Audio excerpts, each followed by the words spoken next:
Darkness enveloped him. Then came the bone-chilling cold. It felt as though he had emerged from an endless abyss.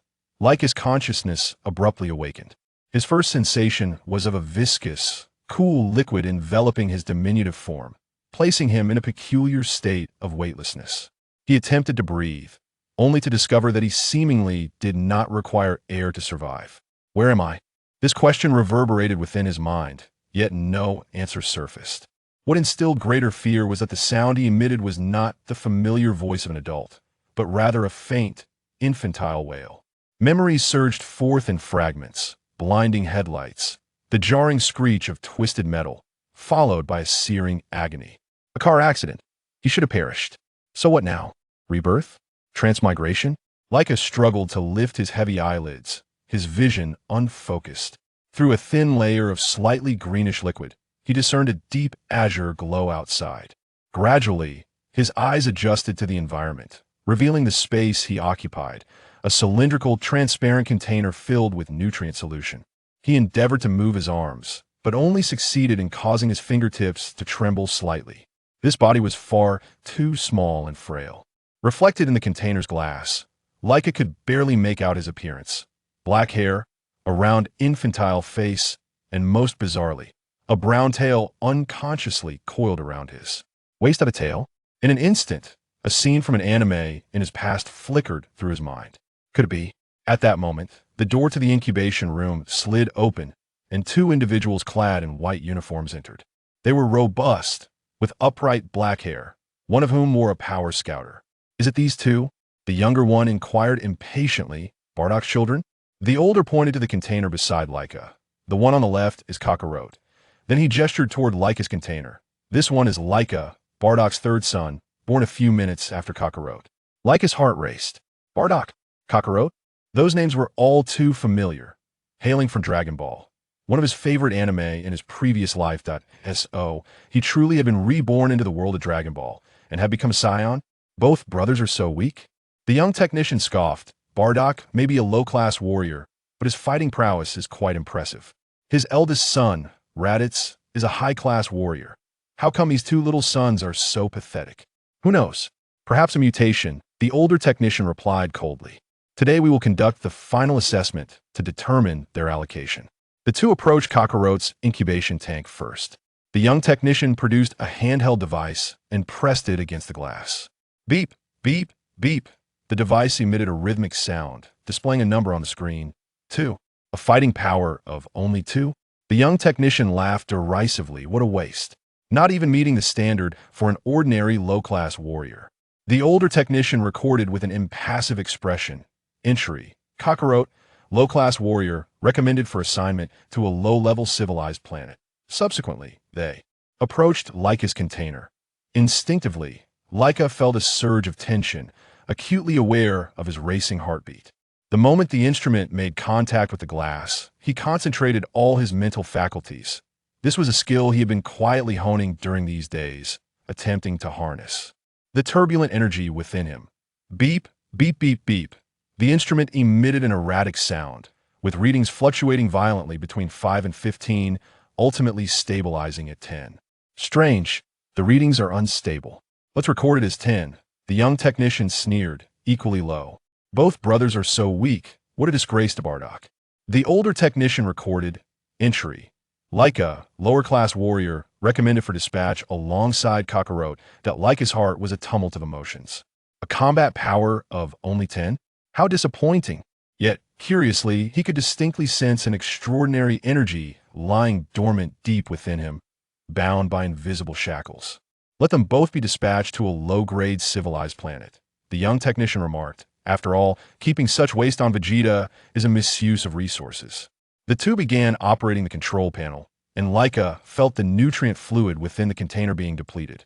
The cold air brushed against his damp skin, causing him to shiver involuntarily. A mechanical arm carefully extracted him, placing him into a cramped spherical spacecraft. Through the observation window of the spacecraft, Laika caught a final glimpse of the adjacent vessel, where the sleeping Kakarot, future son Goku, lay unaware that he was his brother. Destination: a remote planet in the galaxy. Earth. A mechanical voice echoed in the room. Launch sequence initiated. Laika was overwhelmed by a profound sense of unease. Earth. This meant he would be sent there alongside son Goku. But why the two of them? This diverged entirely from a narrative he was familiar with. Warning, spacecraft destined for Earth is about to launch. All personnel, please evacuate the launch area. The countdown commenced. 10, 9, 8. Laika endeavored to summon the restrained power within him. But despite his efforts, he could only induce minor fluctuations. 7, 6, 5 at 8. That moment, Laika suddenly sensed a slight loosening of the shackles deep within, an unprecedented surge of energy coursing through him. 4, 3. The instruments outside the spacecraft emitted a piercing alarm. What's happening? The young technician exclaimed, I don't know. The energy readings from Laika's spacecraft are skyrocketing. 2. We don't have time to abort. We're already in the final launch sequence. 1. Launch. Both spacecraft erupted in flames, soaring into the cosmos. At the instant of takeoff, the external monitoring instruments overloaded and shattered. In the depths of space, Frisia's colossal ship hovered silently. Within the chamber, the Cosmic Emperor leisurely swirled a glass of red wine, the crimson liquid gently swirling within the vessel. Lord Frisia, Dodoria's voice resonated from the side. A spacecraft has been launched from planet Vegeta.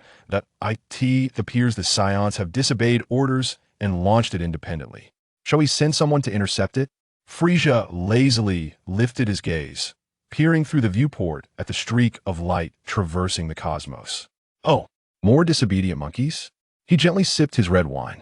Then let us dispatch someone to eliminate them. I have no fondness for toys that do not obey. With that, he set down his goblet and returned to his custom-made throne, gliding slowly out of the control room.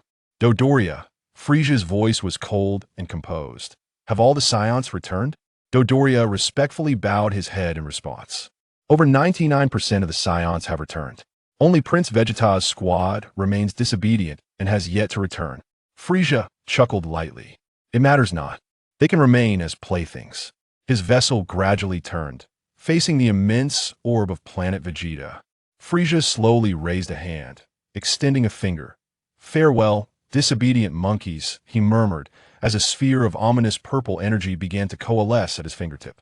The planet-destroying projectile detached from his fingertip, soaring towards planet Vegeta. The moment the sphere made contact with the planet's surface, the entire planet Vegeta began to tremble violently, followed by an explosion that defied description. A blinding white light illuminated the entire expanse of the starry sky. As planet Vegeta was reduced to cosmic dust, vanishing without a trace, Frisia reveled in the spectacle of destruction, emitting his signature chuckle. Ho ho ho! This firework display is truly magnificent. Do you not agree, Dodoria? Dodoria promptly flattered. I'm ever so grateful, Lord Frisia, for allowing me to witness such a beautiful display of fireworks. In the depths of space, like a spacecraft was automatically adjusting its course, heading towards Earth. Inside, the infant-like Laika lay exhausted from the recent surge of energy, having succumbed to slumber. Chapter 1. The label of an inferior warrior. Darkness enveloped him, followed by an icy chill that pierced to the bone, as if emerging from an endless abyss. Laika's consciousness abruptly awakened. His first sensation was the viscous, cool liquid enveloping his small frame, placing him in a peculiar state of weightlessness. He attempted to inhale, only to discover that he seemed to survive without the necessity of air. Where am I? This question echoed in his mind, yet no answer materialized. What filled him with greater dread was the realization that the sound he emitted was not the familiar voice of an adult, but rather a faint, infantile cry. Memories surged forth like fragmented shards, blinding headlights, the shrill cacophony of twisted metal, followed by excruciating pain. A car accident. He should have perished. But what of now? Rebirth? Transmigration? Laika struggled to lift his heavy eyelids, his vision blurred. Through a faintly greenish liquid, he glimpsed a cerulean glow outside. Gradually, his eyes adjusted to the environment, revealing that he resided within a cylindrical, transparent chamber filled with nutrient solution. He attempted to move his arms, but only succeeded in eliciting a slight tremor in his fingertips. This body was too small, too feeble. Through the reflection on the chamber's glass, Laika managed to discern his appearance.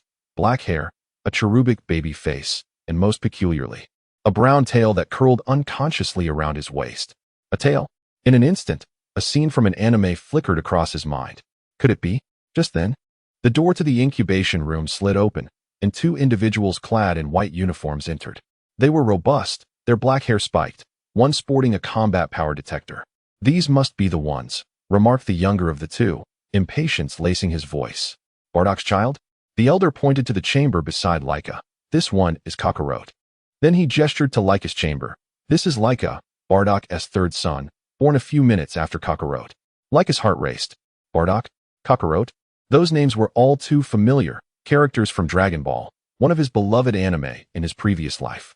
So, he had truly been reborn into the Dragon Ball universe. And had become a Saiyan? Both brothers are so weak? The younger technician scoffed. Though Bardock is a low-class warrior, his battle power is quite impressive. His eldest son, Raditz, is a high-class warrior. How can these two younger sons be so pathetic? Who knows? Perhaps a mutation, the elder technician replied coldly. Today's final assessment will determine their allocation. They approached Kakarot's incubation chamber first. The younger technician produced a handheld device, pressing it against the glass. Beep, beep, beep. The device emitted a rhythmic sound, displaying a number on the screen. 2. A battle power of only 2? The younger technician laughed derisively. What a piece of trash. He doesn't even meet the standard for an ordinary low-class warrior. The elder technician recorded stoically. Registration, Kakarot, low-class warrior, recommended for dispatch to a low-tier civilized planet. Next, they moved toward Laika's chamber. Instinctively, Laika tensed, feeling his heartbeat quicken. As the instrument adhered to the glass, he concentrated all his mental faculties. A skill he had quietly honed over the past days, attempting to harness the restless energy that stirred within him. The device emitted an erratic series of beeps, its readings fluctuating dramatically between 5 and 15, ultimately stabilizing at 10. Curious, the fluctuating readings were finally recorded as 10. The young technician smirked disdainfully, dismissing them as equally inferior. Both brothers were so weak, they truly brought shame upon the Bardock name. The senior technician documented, registration, Laika, lower-tier warrior. Recommended for deployment alongside Kakarot. A swirl of emotions enveloped Laika's heart. A battle power of merely 10? How pitiful. Yet, strangely, he could distinctly sense an astonishing energy lying dormant deep within him, bound by invisible shackles. Never mind, let us dispatch the two of them to a lowly civilized planet. The young technician remarked, deeming it a waste of resources to keep such ineptitude on planet Vegeta. They began operating the control console, and Laika felt the nutrient solution within the container being drained. The chilling air met his damp skin, causing him to shiver involuntarily. A mechanical arm carefully extracted him, placing him into a cramped spherical spacecraft. Through the observation window of the vessel, Laika cast one last glance at the adjacent craft, where Kakarot's future son, Goku, lay in slumber, unaware that he was his brother. Destination, the remote planet Earth within the Milky Way. A metallic voice resonated through the chamber, initiating the launch sequence. Laika was engulfed by a wave of intense unease. Earth. This meant he would be sent there, just like Goku. But why were the two brothers being sent together? This diverged entirely from the narrative he knew. Warning, the spacecraft bound for Earth is about to launch. All personnel, please evacuate the launch area. The countdown commenced. 10, 9, 8. Laika endeavored to summon the restrained power within him, yet his efforts only yielded minor tremors. 7, 6, 5. In that moment, he suddenly sensed a slight loosening of the shackles deep within, an unprecedented surge of energy coursing through his entire being. 4, 3. Alarms blared from the monitoring instruments outside the spacecraft. What is happening? The young technician exclaimed. I don't know. The energy readings from Laika's vessel are skyrocketing. 2. There is no time to halt it. We entered the final launch sequence. 1. Launch. Both spacecraft erupted in flames, soaring into the cosmos. At the moment of takeoff, the external monitoring devices overloaded and burst. In the vastness of space, Frisia's colossal spaceship hung motionless. Within the chamber, the Cosmic Emperor leisurely swirled a glass of red wine, the crimson liquid swirling gracefully within the chalice. Lord Frisia, Dodoria's voice interjected, another spacecraft has launched from planet Vegeta. It appears the Scions have disobeyed orders and launched it themselves. Shall we send someone to shoot it down? Frisia lazily lifted his gaze, observing the streak of light traversing the void through the viewport. Oh, another disobedient monkey, is it? He sipped his wine delicately. Let us find someone to eliminate them. I have no fondness for disobedient toys. Upon concluding his words, he set down his wine glass and returned to his infant-like, exclusive vehicle, gradually departing the control room. Mr. Dodoria, Frisia's voice was cold and calm. Have all the Scions returned? Dodoria respectfully bowed his head in reply. Over 99% of the Scions have returned. Only Prince Vegeta's squad remains disobedient and has yet to return. Frisia chuckled lightly. No matter. They can serve as toys for now. His vehicle slowly turned to face the immense planet, Planet Vegeta. Frisia raised a hand, extending a finger. Farewell, disobedient monkeys, he murmured, as a purple energy sphere, radiating terrifying power, began to gather at his fingertip.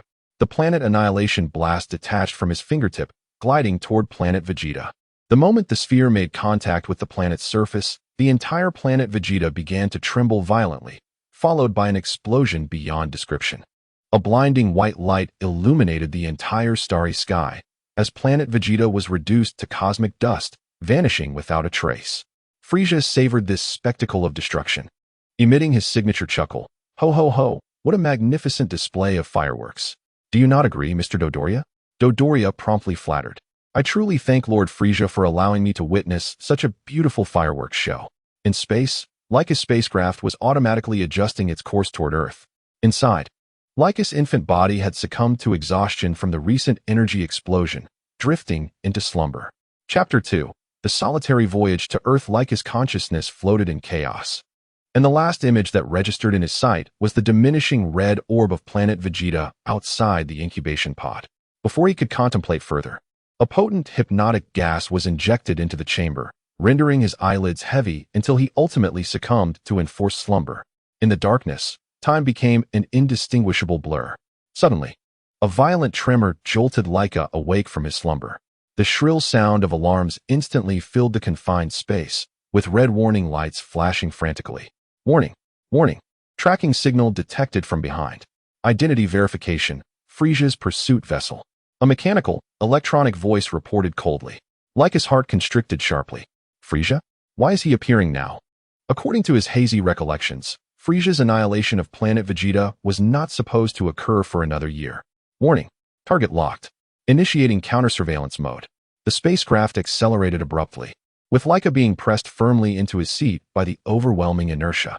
Through the observation window, he could see several points of light rapidly approaching from the distance. 3 small, menacing vessels, their hulls clearly emblazoned with Frisia's purple emblem.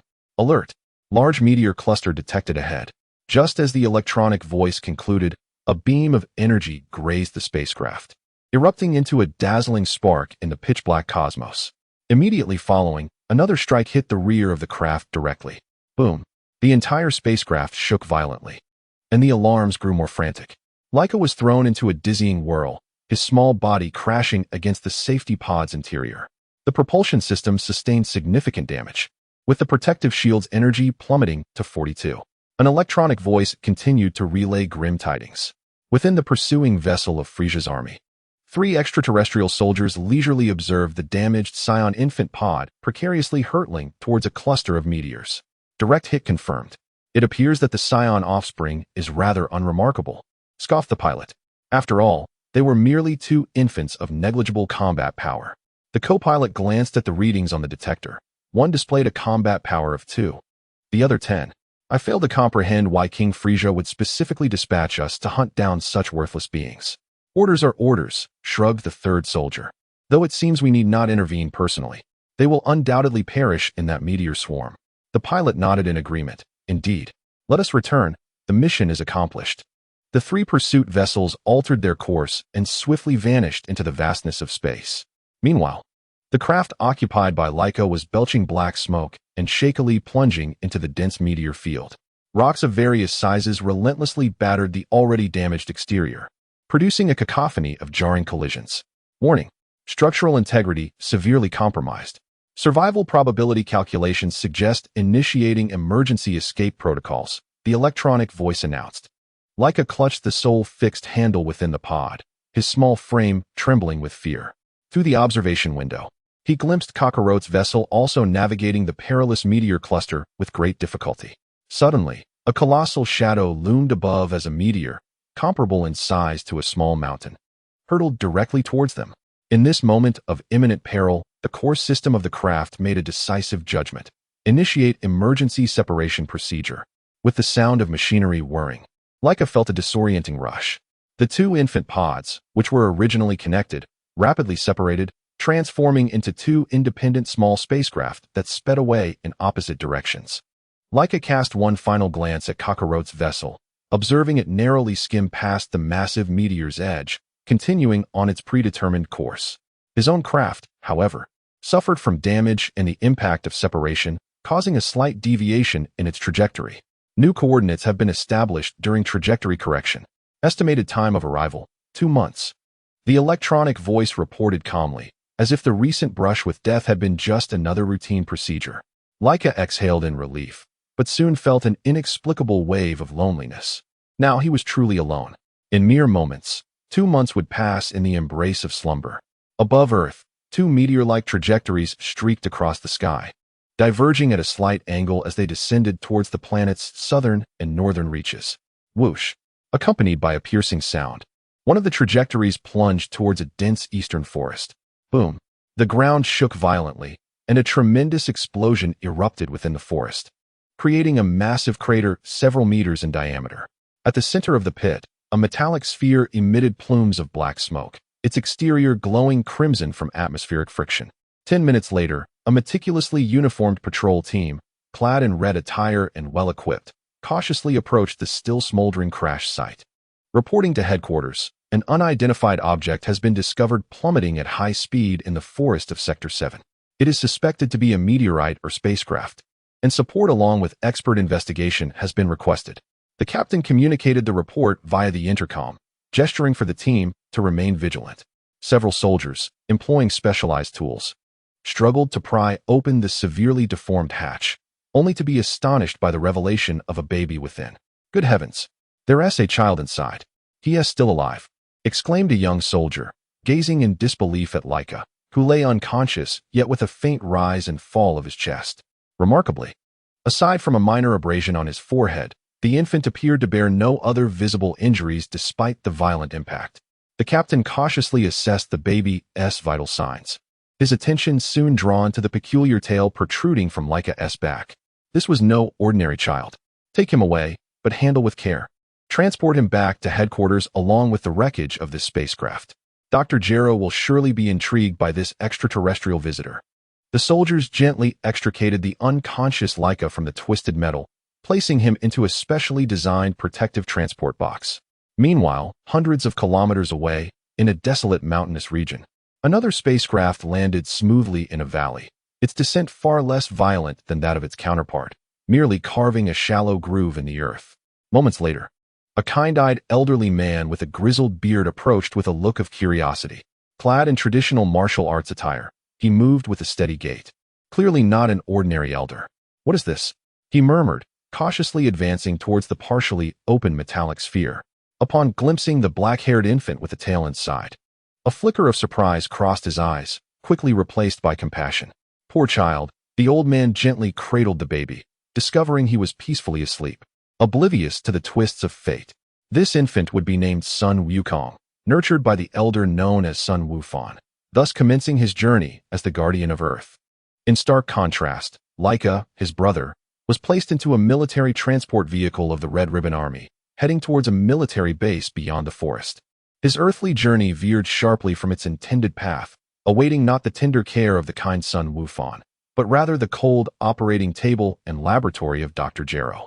Chapter 3. The Spoils of the Red Ribbon Army. The military transport vehicle jolted along the uneven forest road, the metallic cabin emitting a grating sound that set one's teeth on edge. Laika trembled slightly in his unconscious state, his small frame secured within the protective box, swaying with each bump of the vehicle. In the darkness, fragmented memories surged and receded like an ebbing tide.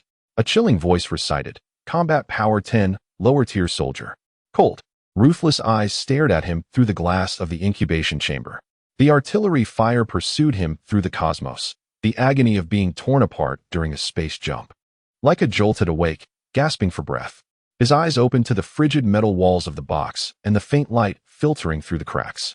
He attempted to move, only to find himself restrained by soft bindings, with only his tail able to flail restlessly.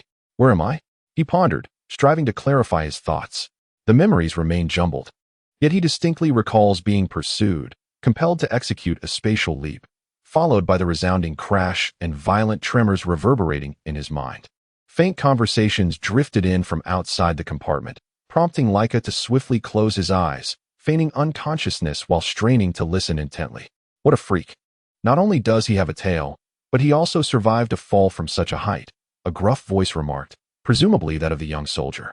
Another more composed voice interjected, "Be quiet and focus on driving. Headquarters has informed us that Dr. Glow is already waiting. He is exceedingly interested in this specimen." The mention of Dr. Glow sent a chill through Laika's heart. This name was all too familiar, the mad scientist from the Dragon Ball world, creator of androids, and a harbinger of future terror.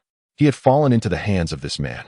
Speaking of which, that aircraft is peculiar, the gruff voice continued. It does not resemble any known nation's technology. The doctor suspects it may be extraterrestrial. Extraterrestrial? Please, it's more likely a product of some clandestine organization's experiments. In any case, it's not our concern. Once we reach headquarters, we'll hand over this little freak and the wreckage to the doctor, and our mission will be complete. A wave of dread washed over Laika. He had to devise an escape plan, but the body of a 3-year-old was no match for heavily armed soldiers. He attempted to sense the energy within him, yet that power remained dormant, as if the previous outburst had merely been an illusion. The transport vehicle suddenly decelerated before coming to a complete halt. The sounds of electronic verification and the thunderous opening of metal gates filled the air. Red Ribbon Army Western Base, identity verification complete. "Welcome back, Sergeant," an electronic synthesized voice announced. The vehicle resumed its journey, eventually coming to a stop once more. The rear doors swung open, blinding artificial light flooding in. "Take the specimen to the laboratory area. Dr. Glow awaits. Be cautious." As the doctor does not appreciate his toys being damaged, commanded the composed voice. Laika felt the box he was in lifted, being transported through a series of corridors. Through the ventilation holes, he glimpsed the interior of the base, its metallic walls emblazoned with the striking red ribbon insignia, while armed soldiers patrolled ceaselessly. And various incomprehensible technological devices emitted a low hum. Ultimately, the box was placed upon a cold metallic platform. Silence enveloped the surroundings, save for the deep hum of some machinery in operation. With utmost caution, Laika opened his eyes slightly, surveying his surroundings. He appeared to be in a laboratory, with an array of strange instruments and test tubes lining the shelves against the walls, the air thick with the scent of disinfectant and a metallic tang. Footsteps approached, growing nearer, and a figure clad in a white lab coat materialized in Laika's line of sight. It was a middle-aged man with graying hair and glasses, his eyes glinting with an almost fanatical thirst for knowledge. "So, this is the sensational extraterrestrial?" Dr. Glow's voice was calm, yet tinged with an unsettling excitement. He opened the protective casing, scrutinizing Laika within. Laika immediately shut his eyes again, striving to maintain steady breaths, pretending to remain in a state of unconsciousness. Cold hands gently lifted him, placing him upon an examination table.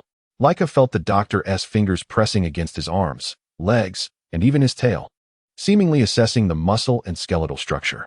"Remarkable physical density," Dr. Gero murmured. "The strength of the muscle tissue far exceeds that of human infants' age, even surpassing that of adults. Furthermore, the tail appeared to be a natural part of the body, not an artificial implant." A wave of panic surged through Laika. The doctor's examination was both professional and thorough. He would soon uncover the truth.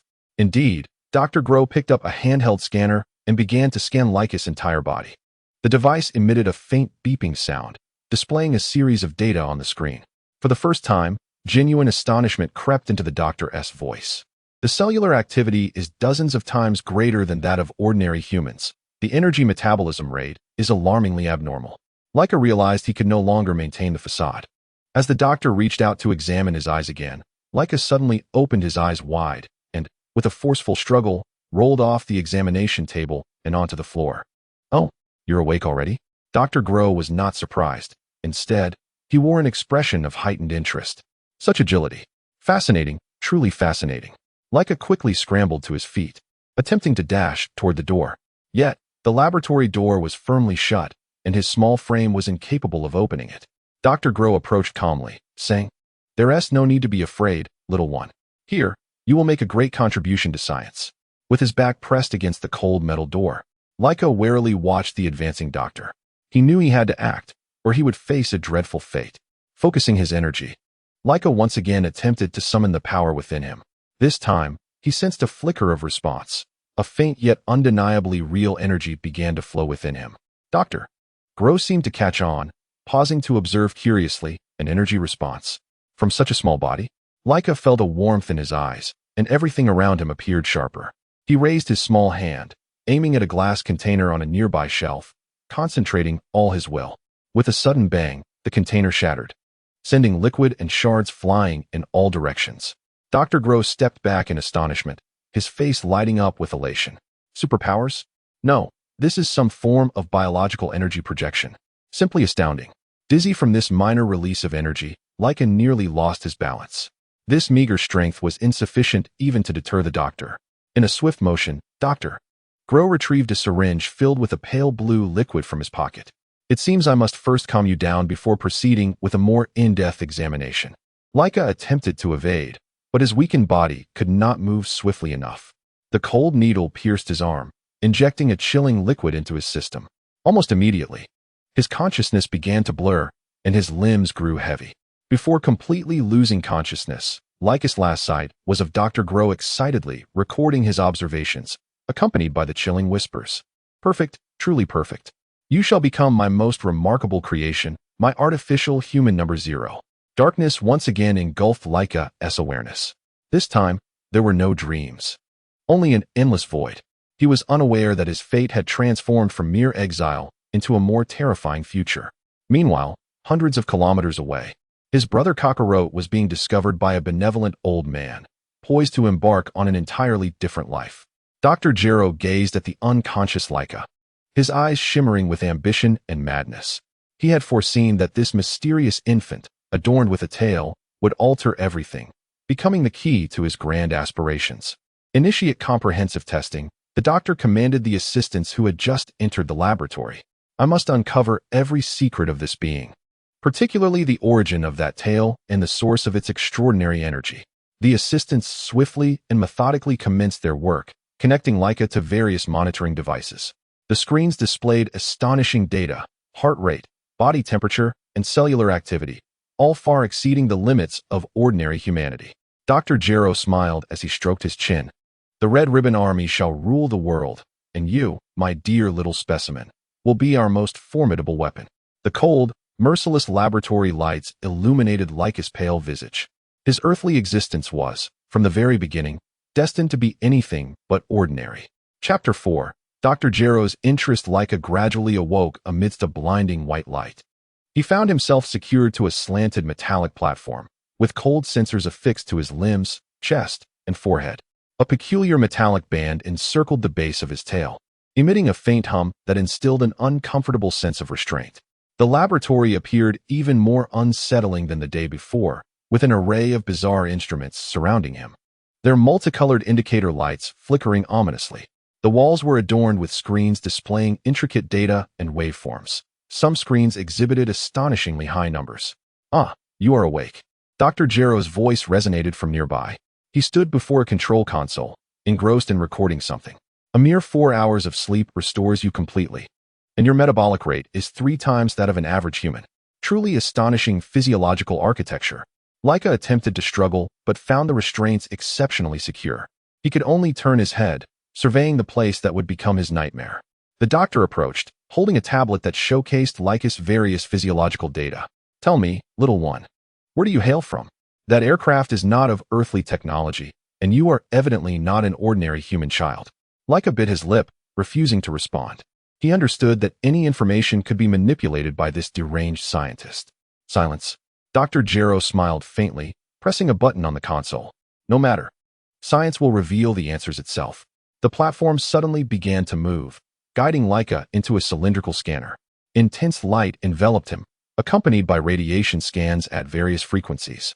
Laika felt a prickling sensation on his skin, particularly around his tail, which was acutely sensitive.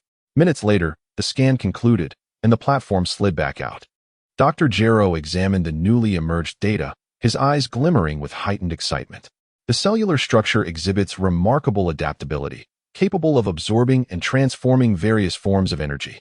The doctor murmured to himself before suddenly glancing at Laika's tail, an organ that seemed to respond peculiarly to certain wavelengths of radiation. He approached a refrigerated cabinet and retrieved a syringe filled with a fluorescent green liquid. "Let us assess your body's reaction to the bioenhancer," he declared. Laika, filled with terror, watched as the needle drew near, struggling in vain against his restraints. The icy liquid coursed through his veins, and almost instantaneously, he felt a surge of searing energy flow within him. Readings are skyrocketing. Cellular activity increased by 500. An assistant reported in astonishment. Laika sensed his strength rapidly amplifying, the restraints beginning to emit warning sounds as they tightened. He concentrated his will, attempting to harness this newfound power. Suddenly, with a resounding snap, the restraint on his right wrist broke, and Laika's small hand was freed. Unbelievable. Dr.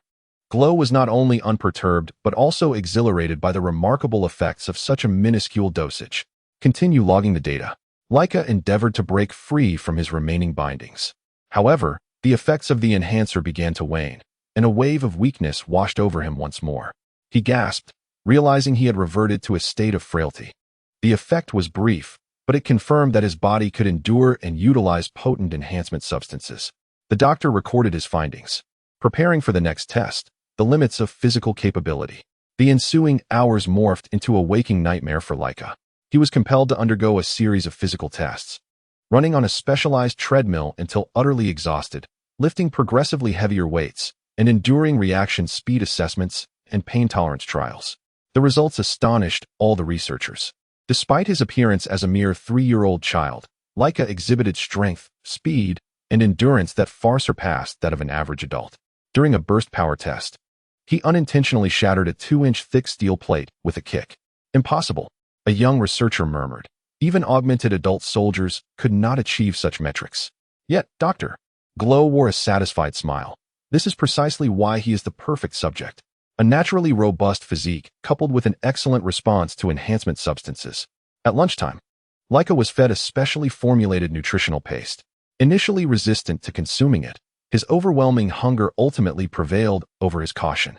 After ingestion, he felt his strength rapidly restore, even surpassing his previous state. His nutrient absorption efficiency was tenfold that of an average human. The doctor meticulously monitored the data, realizing that only specially concocted food could sustain his high metabolic demands. The afternoon tests proved to be even more grueling. Laika was ushered into a room filled with various obstacles, compelled to run across an electrified floor while evading suddenly appearing mechanical arms and jets of high-pressure water. During an especially challenging evasion test, Laika accidentally stumbled and fell, with a heavy mechanical arm poised to strike him. In a moment of sheer panic, the dormant power within him awakened once more. Time seemed to slow as a faint green glimmer flickered in Laika's eyes. With astonishing speed, he rolled aside, narrowly avoiding the descending arm, which crashed onto the ground, leaving a dent in its wake. All instruments blared in unison with shrill alarms. Energy readings skyrocketed. A technician exclaimed in astonishment that, in that fleeting moment, the energy output exceeded our measurement capabilities. Dr. Gross sprang to his feet, his gaze fixated on the data replay on the main screen. "This is precisely what I seek. That extraordinary power beyond reason." He hastily approached Laika, crouching down to meet the boy's eyes directly. "What are you? Where did you acquire such strength?" Laika merely glared defiantly at the doctor, remaining silent. Instead of anger, the doctor smiled. "No matter, I shall uncover the truth. You are a gift from the heavens, the cornerstone of the perfect artificial human." He turned to his assistants, issuing commands. "Starting tomorrow, we shall commence the second phase of testing. I intend to assess his resilience against various energy weapons, as well as the triggering conditions for that unique power." Laika was escorted back to his chamber, a solitary room furnished only with a simple bed and basic sanitation facilities. The door closed behind him with a confirming click of the electronic lock. Solitude and fear surged within him. Laika curled into a corner, his tail twitching anxiously. He recalled his brother, Kakarot, wondering if he had safely arrived on Earth and if he had been discovered by kind souls. He resolved to find a way to escape. However, he was acutely aware that, with his current abilities, direct confrontation would be futile. He needed to bide his time, to better comprehend and control the unpredictable force within him. Outside, the doctor instructed the guards, "Increase security measures. This specimen is invaluable. There must be no mishaps." Laika closed his eyes, attempting to sense the flow of energy within him. This time, he seemed to faintly perceive the trace of that power, akin to a slumbering dragon coiled deep within his being. Unbeknownst to him, on the other side of the surveillance screen, Dr. Gero was excitedly plotting his future. If that explosive energy could be replicated and controlled, he told his assistants, we must begin designing an energy suppression device. Before his powers fully awaken, we must be able to contain him. One assistant hesitated, but, Doctor, such a device would require unprecedented energy control technology, which we currently lack. Break through it. Doctor. Gero interjected, the value of this creature far surpasses your imagination. He will be the key to the Red Ribbon Army's dominion over the world. The lights in the laboratory gradually dimmed, but Dr. Gero's work continued unabated. Like his fate had been sealed, he would be the first and the most extraordinary artificial human. Meanwhile, in the isolation chamber, Laika unconsciously clenched his tiny hands. A barely visible green energy swirled at his fingertips, only to vanish moments later.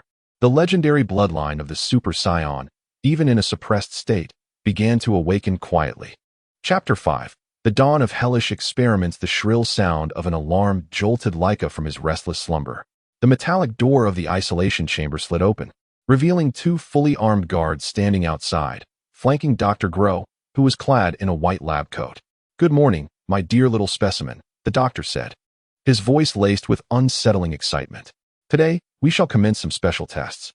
Laika was forcibly led out of the room, traversing several corridors, arriving at a laboratory even larger than before. In the center of the laboratory stands a magnificent transparent dome structure, adorned with an array of sensors and emitters. The surrounding walls are lined with screens displaying intricate energy readings and physiological metrics. This is the energy response testing arena. Dr. Gero explains that we shall evaluate your reactions and tolerance to various energy impacts. Laika is seated in a specially designed chair at the heart of the dome, more sensors affixed to his body. This time, he notices that his wrists and ankles are secured by specialized metal rings that seem to adjust their tightness automatically in response to his struggles. The low-intensity electric shock test commences as the doctor commands through the speakers. A faint current surges through Laika's body, causing him to jolt abruptly, experiencing a sharp sting that quickly dissipates. His physiological response is minimal, and the energy readings remain unchanged. The intensity is increased. A stronger current strikes, and this time Laika grits his teeth, feeling his muscles involuntarily spasm. To his astonishment, the dormant energy within him appears to be stimulated, subtly fluctuating and aiding him in counteracting part of the electric shock's effects. The intriguing energy readings show a slight increase. The intensity escalates further. The tests become progressively more rigorous. Electric shocks, thermal radiation, freezing beams, and sonic waves. All forms of energy are unleashed upon Laika. Each test brings forth new agony. Yet he finds himself gradually acclimatizing, instinctively mobilizing the energy within him to fend off the harm. During a high-intensity electric shock test, Laika can no longer suppress his inner response.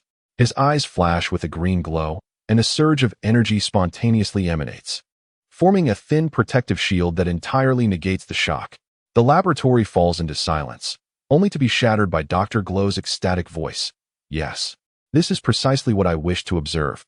Record all data, energy output patterns, frequency, intensity. For the next several hours, the doctor relentlessly repeats the tests, striving to trigger that protective response once more. Laika is compelled to endure pain time and again, only occasionally managing to manifest that self-protective ability in moments of extreme crisis. During lunchtime, Laika is administered another specially formulated nutrient. Upon consumption, he notices not only a restoration of his strength, but also a rapid healing of the minor injuries incurred during previous tests.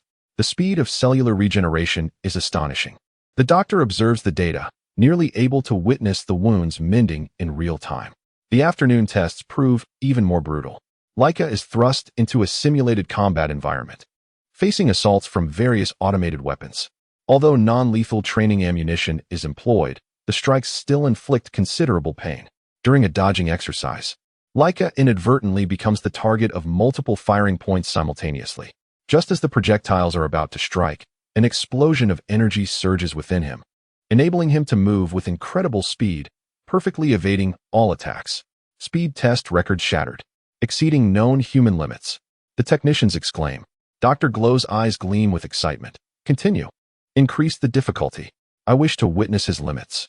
The tests grow increasingly savage, with Laika being struck repeatedly, bruises and abrasions appearing on his body. Yet after each injury, he is able to recover rapidly, even displaying heightened abilities under pressure. In a particularly arduous evasion test, Laika was struck multiple times and ultimately succumbed to the ground. Just as the automatic weapons prepared to unleash further assaults, a brilliant green light surged in his eyes, and a shockwave erupted from him, obliterating all nearby firing positions. Alarms blared, and chaos ensued within the protective dome. Rather than expressing anger, Dr. Glow applauded. Perfect. This is your true potential. Laika gasped for breath. Feeling the energy within him rapidly diminish after the explosion, replaced by an overwhelming fatigue, he realized he was gradually losing control over that power, with each surge becoming easier and more intense. Upon returning to his isolation chamber that night, Laika endeavored to actively channel the energy within him. After being forced to use it multiple times throughout the day, he seemed to sense the flow of that power more acutely. Focusing his mind, he attempted to concentrate a modicum of energy at his fingertips. To his astonishment, a faint green glimmer indeed appeared at his fingertips, albeit fleeting. A flicker of hope surged within Laika. If he could master this power, perhaps an opportunity for escape would arise. Unbeknownst to him, on the other side of the surveillance room, Dr. Glow was conversing with high-ranking officials of the Red Ribbon Army. Yes, General. The value of this subject far exceeds our expectations, the doctor exclaimed. His physique seems purpose-built to become the ultimate weapon. I request additional resources and permissions to proceed with the second phase of experimentation. A muffled voice responded from the other end of the line, and then the doctor smiled. Thank you for your support. I am confident that within 6 months, we will create the first enhanced soldier based on his genetic makeup. After ending the call, the doctor turned to his assistant, commenced preparations for genetic sampling and cloning experiments. Simultaneously, accelerate the development of energy suppressors. His power is growing at an unprecedented rate. The assistant hesitated, saying, But doctor, the risks of genetic experimentation and cloning are still largely unknown, and he is merely a child. Scientific advancement necessitates risk. The doctor interrupted. This being may hold the key to our understanding of extraterrestrial biology and could even represent the next stage of human evolution. We cannot allow moral concerns to hinder our progress. Under the laboratory lights, Dr. Glow's face was a blend of the fervor of a scientific madman and the ambition of a ruler. He envisioned a future dominated by an invincible army founded on Laika's genetic legacy, aiding the Red Ribbon Army in its quest for global domination. Meanwhile, in the isolation chamber, Laika was attempting once more to concentrate energy. This time, the green glimmer persisted at his fingertips for a full 3 seconds before vanishing. Not enough, he murmured to himself. I need to be stronger. Unbeknownst to him, with each step forward, he was drawing Dr. Glow ever closer to unearthing all his secrets, and inching himself nearer to the complete loss of freedom. Chapter 6. Inhuman data time seemed to lose all significance in the subterranean laboratory of the Red Ribbon Army. Laika could no longer recall how long he had been imprisoned. The repetitive tests and experiments rendered each day indistinct and similar. Yet his body was undergoing notable transformations. He had grown taller, his muscles were becoming more robust, and the dormant power within him was increasingly awakening. Dr. Glow's feelings regarding Laika's development were a blend of exhilaration and trepidation. The rapid maturation of the subject had surpassed all expectations, and the frequency and intensity of that enigmatic energy surge were steadily escalating. Today, we shall conduct a series of extreme tests, the doctor announced through the speakers. I want to witness your true potential. Hold nothing back. Laika was ushered into a brand new testing arena, a space larger than any before, with a ceiling soaring to 10 meters. The walls were constructed of a special energy-absorbing material. At the center of the room stood a complex array of instruments connected to various monitoring devices. Let us commence with the strength test, Dr. Gero instructed. Before Laika, a platform elevated a series of metal blocks of varying weights, starting at 100 kilograms and progressively increasing. To his astonishment, he found himself able to lift even the weight of 1,000 kilograms with relative ease. Incredible. Continue to increase the weight. Dr. Gero's voice resonated with restrained excitement. The weights climbed. 1,500 kilograms, 2,000 kilograms, 3,000 kilograms. When the load reached 5,000 kilograms, Laika finally felt the strain. Gritting his teeth, energy surged within him, and his eyes glimmered with a faint green light. Boom! The 5,000-kilogram weight was hoisted above his head. The monitoring devices emitted sharp alarms. Power output exceeds measurement limits. Estimated at least 5 tons. The technicians gasped. Dr. Gero meticulously recorded the data, his eyes gleaming with fervor. Proceed to the next test. During the speed trial, Laika sprinted along a specially designed track. His velocity accelerated, ultimately rendering him nearly a blur. He achieved a speed of 100 meters per second, and it was still rising. In the endurance test, Laika was required to engage in high-intensity exercise for an extended duration. Hours passed, while the other researchers were utterly fatigued. Laika merely glistened with a light sheen of sweat. His breathing only slightly quickened. His metabolic efficiency was 20 times that of a human. Lactic acid accumulation was virtually non-existent. The most astonishing test was that of recovery. After a shallow wound was inflicted upon Laika's arm, the researchers watched in disbelief as the injury healed at a visibly rapid rate, leaving only a faint red mark minutes later. The rate of cellular division and regeneration. This is impossible, a young researcher murmured, scarcely able to believe his eyes. Dr. Gero, however, nodded in satisfaction. Perfect. This is the biological specimen I require. As the afternoon progressed, the tests entered a new phase. Laika was pitted against various combat robots. Initially, he faced simple training bots, which were soon upgraded to combat models equipped with non-lethal weaponry. In a 1 versus 3 confrontation, Laika gradually found himself at a disadvantage. One robot ambushed him from behind, striking his back with a high-voltage stun baton. A sharp pain surged through him, and Laika let out a scream, collapsing to the ground.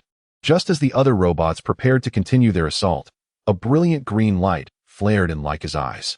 An unprecedented surge of energy erupted from within him, manifesting as visible waves of energy that radiated outward. Boom! The 3 combat robots were simultaneously propelled backward, crashing against the energy-absorbing wall, reduced to mere scrap. The lights throughout the laboratory flickered ominously, while various instruments emitted piercing overload alarms. When the energy waves subsided, the laboratory lay in disarray. Laika stood in the center, panting, utterly astonished by the devastation she had wrought.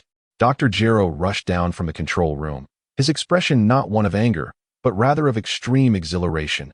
Incredible. This energy output far exceeds all predictions. He meticulously examined the wrecked robots and instruments. The complete destruction of energy absorption materials had resulted in an overload that, by his calculations, equated to an explosion of at least 1 ton of energy. Laika gazed at her hands, struggling to comprehend the magnitude of the terrifying power she could unleash. That evening, Dr. Gero convened an urgent meeting. The colossal display screen showcased various test data regarding Laika, each metric soaring beyond the limits of normal human capacity. As you can see, the subject's displayed abilities have surpassed our initial expectations. The doctor indicated towards the data on the screen: strength, speed, endurance, regenerative capabilities, and the output of that enigmatic energy, all pointing to one conclusion. He paused, surveying the senior researchers and military representatives in the conference room. This is no ordinary extraterrestrial being. This represents an entirely new form of life, far beyond human comprehension. If we can understand and replicate this capability, an officer interjected. Doctor, what do you mean? I mean, Dr. Gero's eyes sparkled with ambition. This subject may be the key to creating the ultimate soldier. Just imagine an army comprised of such warriors. A murmur of intrigue rippled through the conference room. But, Doctor, a senior researcher cautiously remarked, the subject's energy output is becoming increasingly difficult to control. Today's results indicate that it may pose a threat to base security. Doctor, Gero nodded. That is precisely the focus of our next steps. We must develop an energy suppression device to ensure complete control. Concurrently, we shall initiate genetic sampling and cloning preparations. Even in the worst-case scenario, we must guarantee backup samples. After the meeting concluded, the doctor retained a few core researchers.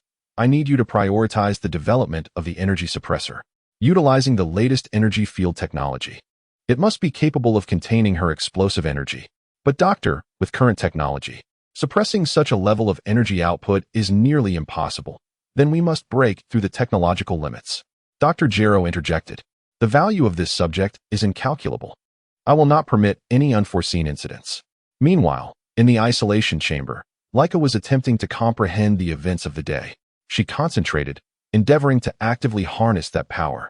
To her astonishment, after being compelled to use it multiple times, she seemed to have gained greater control over the flow of energy. A faint green energy coalesced in her palm, forming a sphere of light the size of a ping-pong ball. The orb flickered unsteadily, yet it undeniably existed. I am growing stronger, Laika murmured to herself. This realization filled her with both hope and dread. The hope lay in the fact that greater strength meant a higher chance of escape. The dread stemmed from the evident reality that Dr. Gero would not permit her to grow stronger indefinitely. Indeed, when the testing commenced the following day, Laika noticed that the laboratory had been equipped with numerous new devices. Some emitted a low, ominous hum, instilling within her a sense of inexplicable oppression. Today, we will test your energy control abilities. Dr. Glow's voice was unusually calm as he endeavored to replicate yesterday's explosive energy. Laika attempted to concentrate. Yet the energy field emitted by the new devices seemed to disrupt his focus. He was able to muster considerably less energy than usual. The peculiar energy readings were far below expectations, as reported by the technicians. Dr. Glow smiled, observing, "It appears the suppression field is functioning effectively. Continue testing and gradually increase the intensity." Laika felt an increasing strain, as though invisible shackles were binding his strength. Despite his utmost efforts, he could only generate a feeble energy response, far inferior to the previous day's eruption. After the tests concluded, Dr.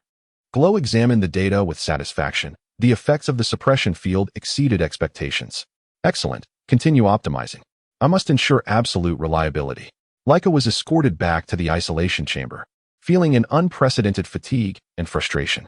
Having just glimpsed a flicker of hope, he was once again thwarted by new means of suppression. In the dead of night, as silence enveloped most of the base, Laika endeavored once more to summon energy.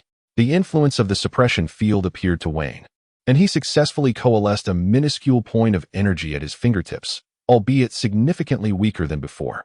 They are developing a device capable of completely suppressing me, Laika realized. He must find a way to escape before it is completed. He closed his eyes and began a systematic exploration of the energy flow within him, seeking frequencies and patterns less affected by the suppression field. This was a slow and arduous process, yet Laika refused to surrender.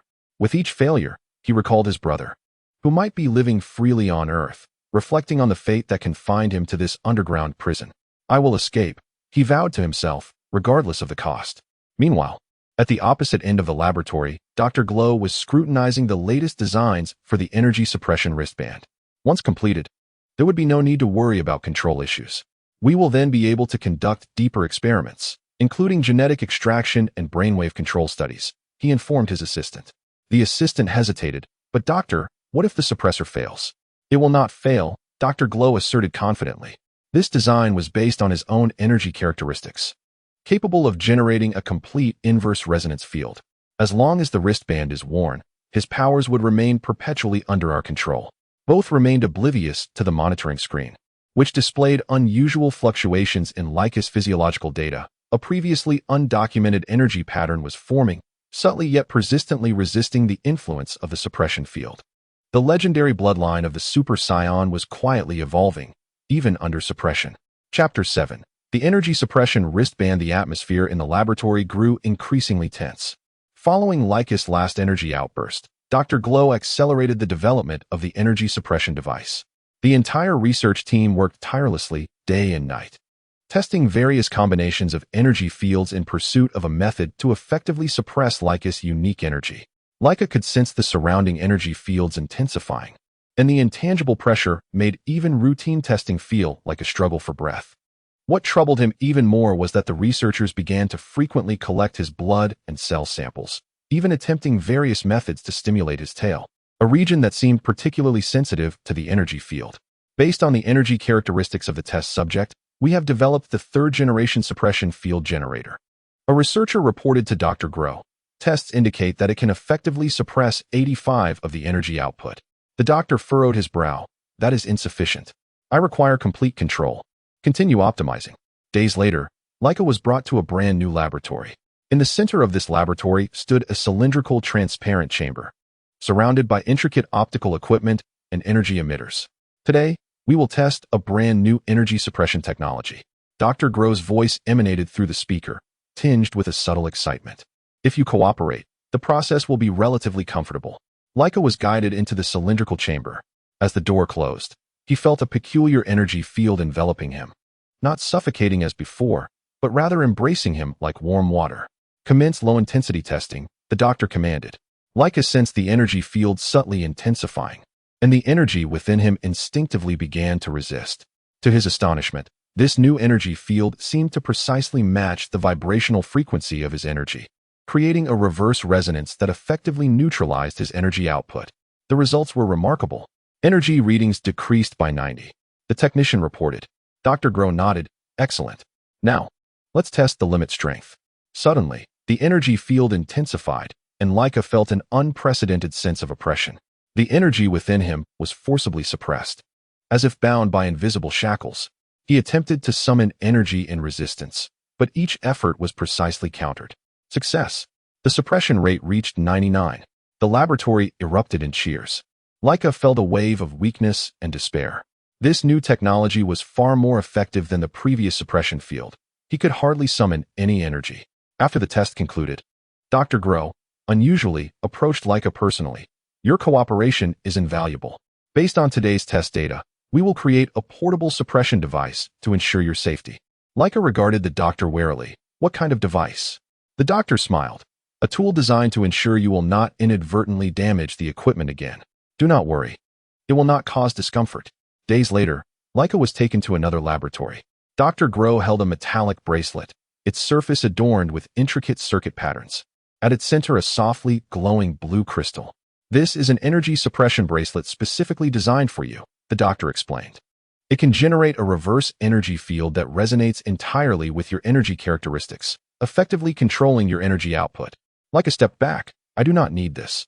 I fear this is not a suggestion. The doctor gestured to the guards, and two men stepped forward to seize Laika's arms. Laika struggled, but the suppression field had already activated, preventing him from summoning enough energy to resist. The bracelet was forcibly placed on his right wrist, locking with a faint click. In that instant, Laika felt as if all the strength within him had been siphoned away. The innate sense of energy had vanished, replaced by an unprecedented sensation of frailty. How does it feel? The doctor observed his reaction intently. Laika remained silent, merely gazing in astonishment at the metallic ring encircling his wrist. He endeavored to concentrate and summon his energy, but only a feeble fluctuation responded, swiftly quelled by the ring's complete suppression. Perfect. Dr. Gero noted the data with satisfaction. The suppression effect met expectations. We can now proceed with safer, in-depth research. In the days that followed, Laika was compelled to wear the suppressive ring during various tests. The effects of the ring were disheartening. His strength was constrained to just above that of an ordinary human, while his speed, endurance, and recuperative abilities had drastically diminished. Most alarming was his total inability to access that unique green energy. Why can't I sense the previous energy readings? A researcher queried, perplexed. Doctor. Gero examined the data from the ring. It was not only suppressing energy output, but also absorbing excess energy. Look here, he pointed to a display screen. The energy storage unit within the ring was steadily charging. This is simply marvelous. We have not only controlled his power, but are also collecting that mysterious energy for research purposes.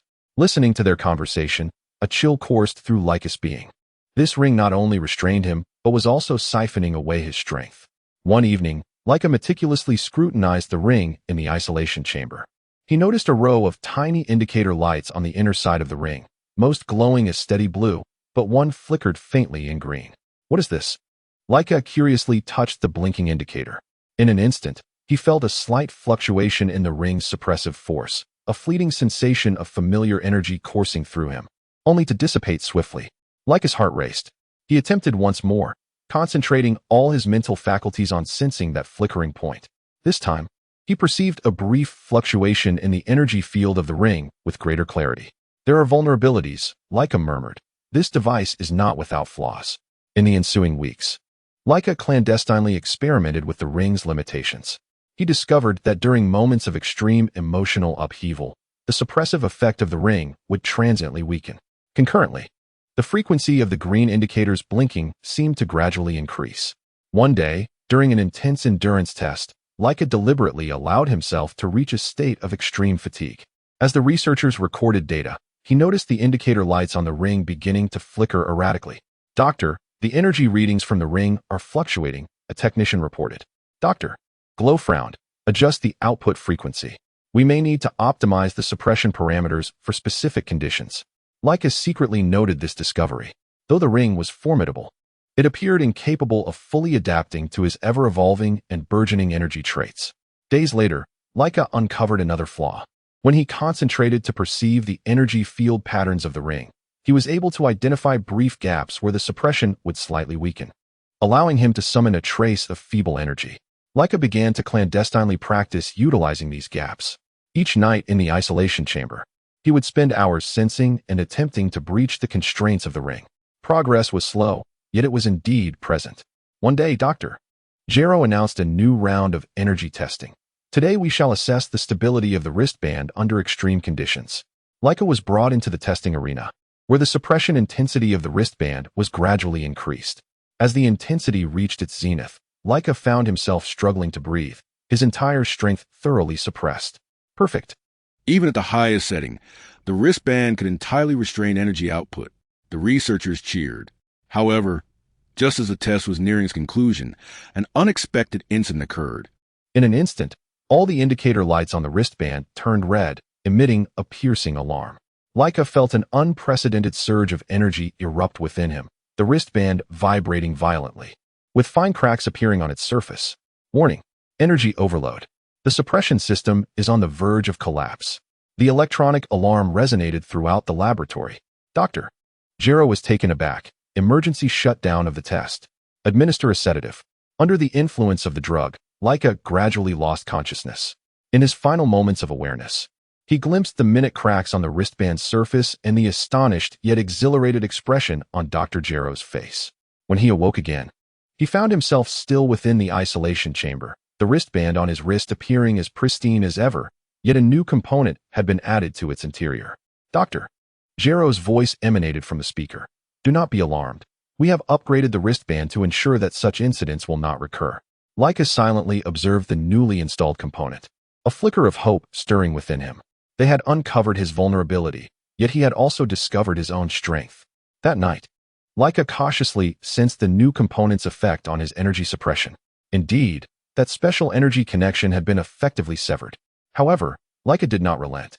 He began to experiment with various methods, seeking new breakthroughs. It was a perilous game, but he understood that it was his only hope for freedom. Meanwhile, on the other side of the monitoring room, Dr. Gero was scrutinizing the data from the upgraded wristband. Fascinating, very intriguing. The tail is actually the energy core. This discovery is invaluable. He turned to his assistant. Begin planning the next phase of the experiment. I wish to delve deeper into the relationship between this physiological structure and energy. Perhaps we can replicate this mechanism to create more powerful artificial beings. The assistant hesitated, but, Doctor, the subject has exhibited remarkable adaptability and breakthrough capabilities. Can we truly maintain control over him indefinitely? Dr. Gero smiled confidently. Science is always advancing. Before he surpasses our current control, we will develop newer technologies. We shall not lose this race. Neither of them noticed that the monitoring screen displayed Laika's physiological data, revealing a new pattern, a distinctly different energy fluctuation forming, subtly yet steadily resisting the wristband suppression. Chapter 8. The binding ring. The cold light of the laboratory illuminated the metallic walls, casting an unsettling sheen. Laika was escorted by 2 guards through multiple security doors, arriving at an area he had never encountered before. The air here hummed with a peculiar resonance, as if countless intricate instruments were operating in hushed tones. Dr. Gero stood before a transparent control panel, on which rested a uniquely designed metallic wristband. The surface of the bracelet is adorned with intricate circuit patterns. At its center lies a deep azure crystal, emitting a faint luminescence. After weeks of data analysis and simulation testing, we have finally completed the energy suppression device specifically designed for you. The doctor's voice carries an unmistakable pride, assuring that our research can proceed safely. Laika watches the bracelet warily, instinctively recoiling, yet firmly held back by the guard behind him. There is no need for fear, the doctor reassures, approaching Laika with the device. It will not inflict pain. It merely aids you in controlling that perilous talent. Laika struggles, but the presence of the suppression field renders him incapable of mustering sufficient strength to resist. The bracelet is forcibly secured onto his right wrist with a crisp click, locking in place. In that instant, Laika feels as though a thick layer of insulation has enveloped his entire being. The ceaseless surge of energy within him becomes indistinct and distant, as if separated by an impenetrable barrier. He attempts to concentrate and channel his energy, but only the faintest tremors manage to penetrate this obstruction. Perfect, Dr. Glow observes the monitoring data, noting that the suppression effect has reached 999, far exceeding expectations. He then glances at the energy suppression bracelet that was originally on Laika's left wrist, now rendered obsolete. In subsequent tests, Laika discovers that although he retains physical attributes far superior to the average individual, the explosive energy he once wielded is nearly inaccessible. What troubles him most is the sensation that the power within him continues to swell, forcibly suppressed by the bracelet, akin to a floodwater held back by a dam, accumulating yet unable to be released. One evening, within the confines of the isolation chamber, Laika sits in silence, attempting to perceive the flow of energy within. He realizes that while most of his energy is restrained, something deeper is still gradually developing. This evolution does not rely on his tail or any external medium. It stems from the very essence of his being. My power originates from within, not from external sources, Laika murmurs, solidifying this realization. On the morning of the following week, Laika notices a green indicator light on the inner side of the bracelet flickering faintly. This discovery quickens his pulse. Perhaps the bracelet is not flawless. During that afternoon's energy test, Laika deliberately recalls his most painful experiences, being exiled from planet Vegeta, the separation from his brother. The myriad experiments he endured here, the anger and humiliation ignite within him. At that moment, the indicator light on the bracelet suddenly becomes erratic. Doctor, the energy readings are fluctuating. A technician reports, the suppression effect has dropped to 91. Dr. Glow frowns. Emotional fluctuations can impact suppression efficacy. Record the data. Adjust the emotional suppression parameters. Laika discreetly notes this revelation. Intense emotions can temporarily diminish the bracelet's effects. In the days that follow, Laika systematically tests the bracelet's responses to varying emotional states. He finds that it is not only anger. Any extreme emotional upheaval, be it fear, excitement, or even intense focus, can momentarily weaken the suppression power of the device. More importantly, Laika discovered that whenever the suppression of his wristband was momentarily weakened, there would be a slight release of the energy accumulated within him. And this phenomenon actually facilitated further adaptation and growth in his body. One night, Laika endeavored to enter a unique meditative state. He regulated his breathing, focusing his consciousness on the repressed core of energy within, sensing the power akin to a slumbering dragon. Hours passed, and just as he was on the verge of surrender, he suddenly perceived the subtle patterns of the wristband's energy field. It was not constant, but rather exhibited nearly imperceptible fluctuations and gaps. Laika attempted to harness energy within these fleeting intervals. After countless failures, he ultimately succeeded in coalescing a minuscule green light, the size of a grain of rice, at his fingertips, albeit for just a fleeting moment. I did it, Laika murmured, hope rekindling in his eyes. However, Dr. Glow soon noticed the anomaly. The energy consumption patterns of the wristband indicated irregularities.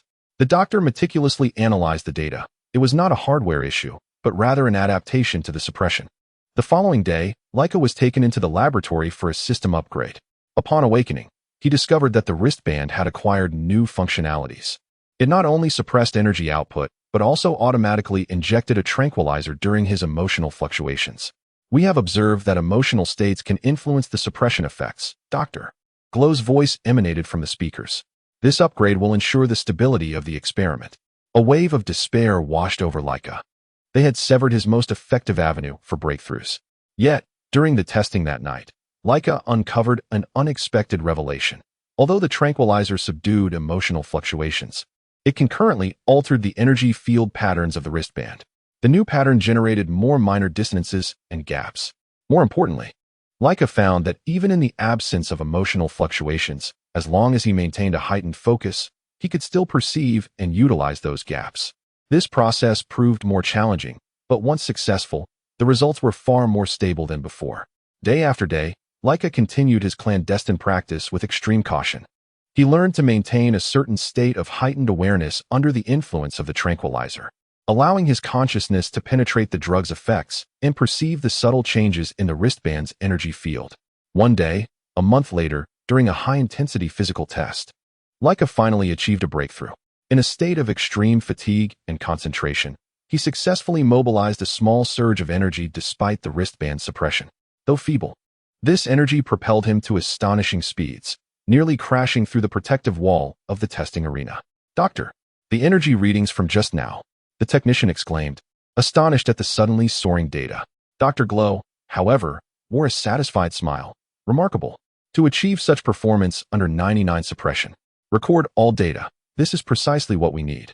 The doctor turned to his assistant. "Notify the RD department to begin planning the development of the second-generation suppression system. We must ensure that we can always control his growth." Laika remained oblivious to the doctor's plans.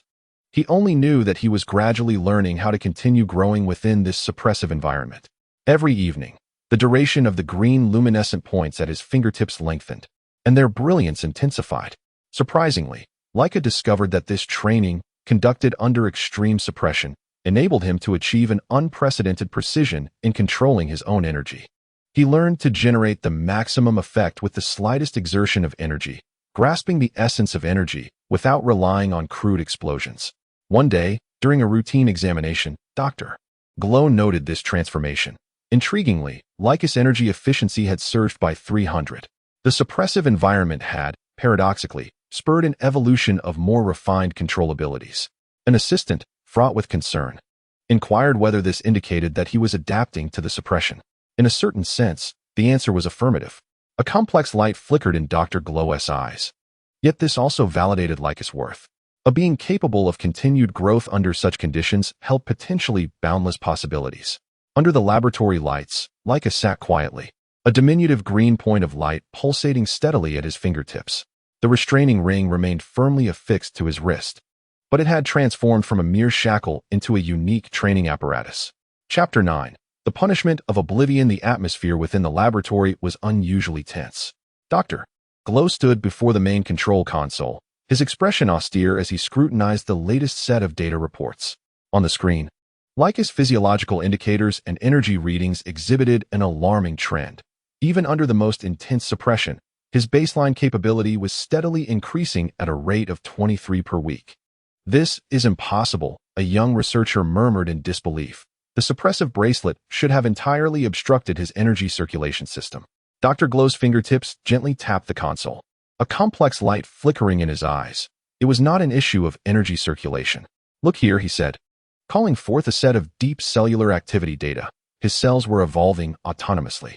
Each cell was adapting to the suppressive environment, much like muscles grow stronger through resistance training. The assistant, still anxious, questioned whether this meant the bracelet would ultimately fail. "Not in the short term," the doctor calmly assessed, "but in the long run. We will require a more fundamental solution. If his body can continue to evolve under these conditions, mere technological suppression will not suffice." Suddenly, the doctor turned and approached a secure filing cabinet. After verifying his identity with both iris and fingerprint scans, he retrieved a document marked as highly confidential. "Memory Erasure and Reconstruction Program." He whispered the title, a glimmer of resolution flashing in his eyes. It was time to initiate this plan. Meanwhile, in the isolation chamber, Laika was immersed in a peculiar state. After weeks of clandestine training in the suppressive environment, he found his perceptual abilities had sharpened remarkably.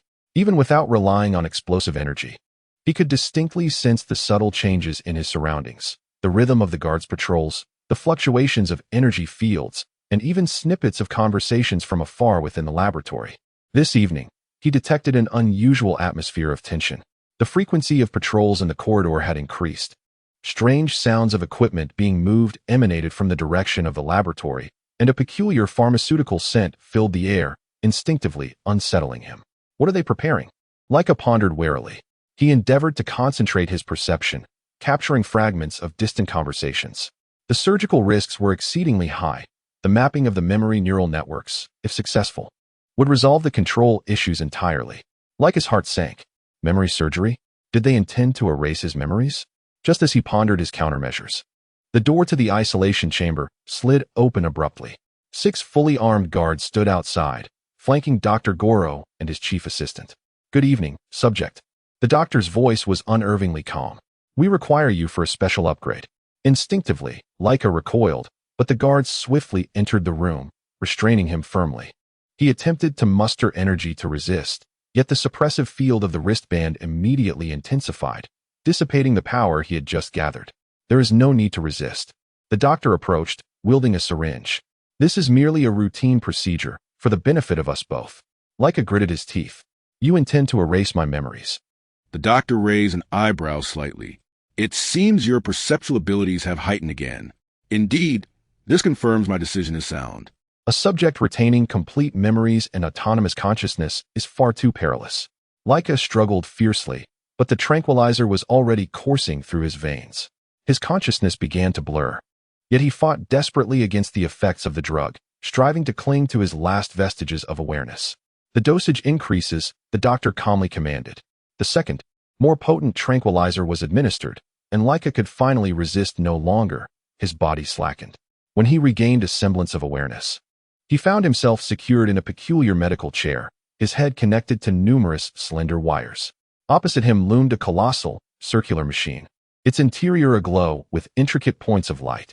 Initiating neural network mapping, Dr. Gero's voice echoed from a great distance. A peculiar energy surged into Laika's brain, and he felt his memories flipping open like the pages of a book. Vignettes of childhood, scenes of training, data from each test, all meticulously recorded and analyzed. Mapping complete. Commencing selective erasure protocol. Laika experienced an unprecedented agony, not physical pain, but a sense of existential disintegration. Significant memories began to vanish, crumbling like sandcastles beneath the tide. He witnessed the moment of his first energy outburst, only for that memory to blur, fragment, and ultimately fade away. He recalled his initial conversation with Dr. Gero, but the words became disjointed, failing to coalesce into coherent meaning. He even began to forget his own name. Laika, a name that felt alien and distant. Just as his core memories were on the brink of complete eradication, an emotional imprint buried deep in his subconscious was suddenly activated. A surge of formidable mental energy erupted, momentarily disrupting the erasure protocol. Warning: unknown resistance encountered. Memory erasure incomplete. The system blared an alarm. Dr. Gero furrowed his brow. Increase the intensity of the erasure. Focus on identity recognition and recent memories. A more potent energy surged into Laika's brain, shattering his final defenses. Memories were swept away like debris in a hurricane, becoming fragmented. When he slipped back into unconsciousness, he had nearly forgotten who he was, where he came from, and why he was there. Uncertain of how much time had elapsed, Laika awoke in a state of bewilderment.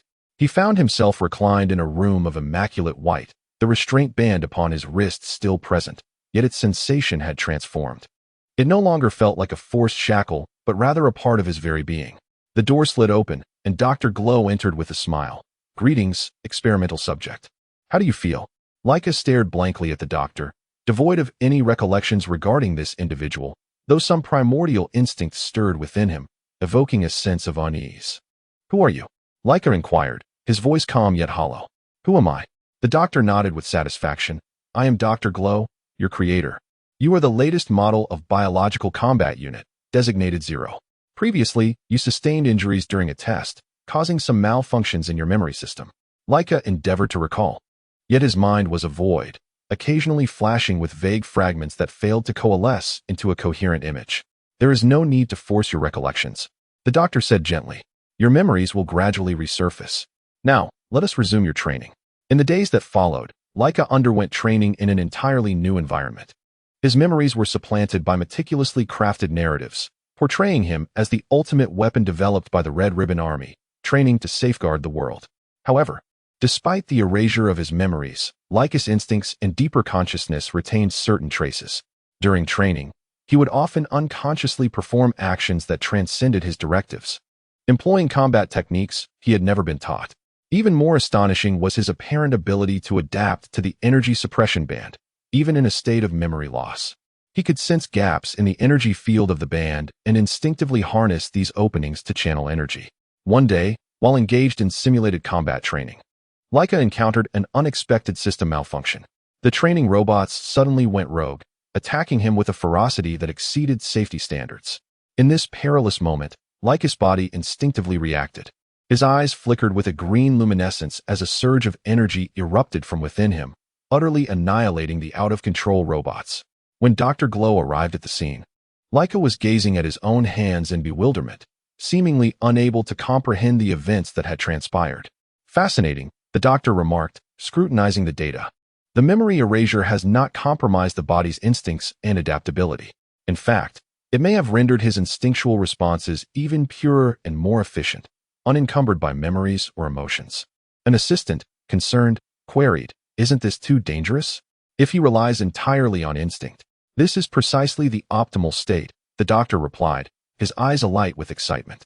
"A weapon born solely for combat, free from personal sentiments and memories. Notify the engineering department to commence the development of mass-produced combat units based on Zero's data."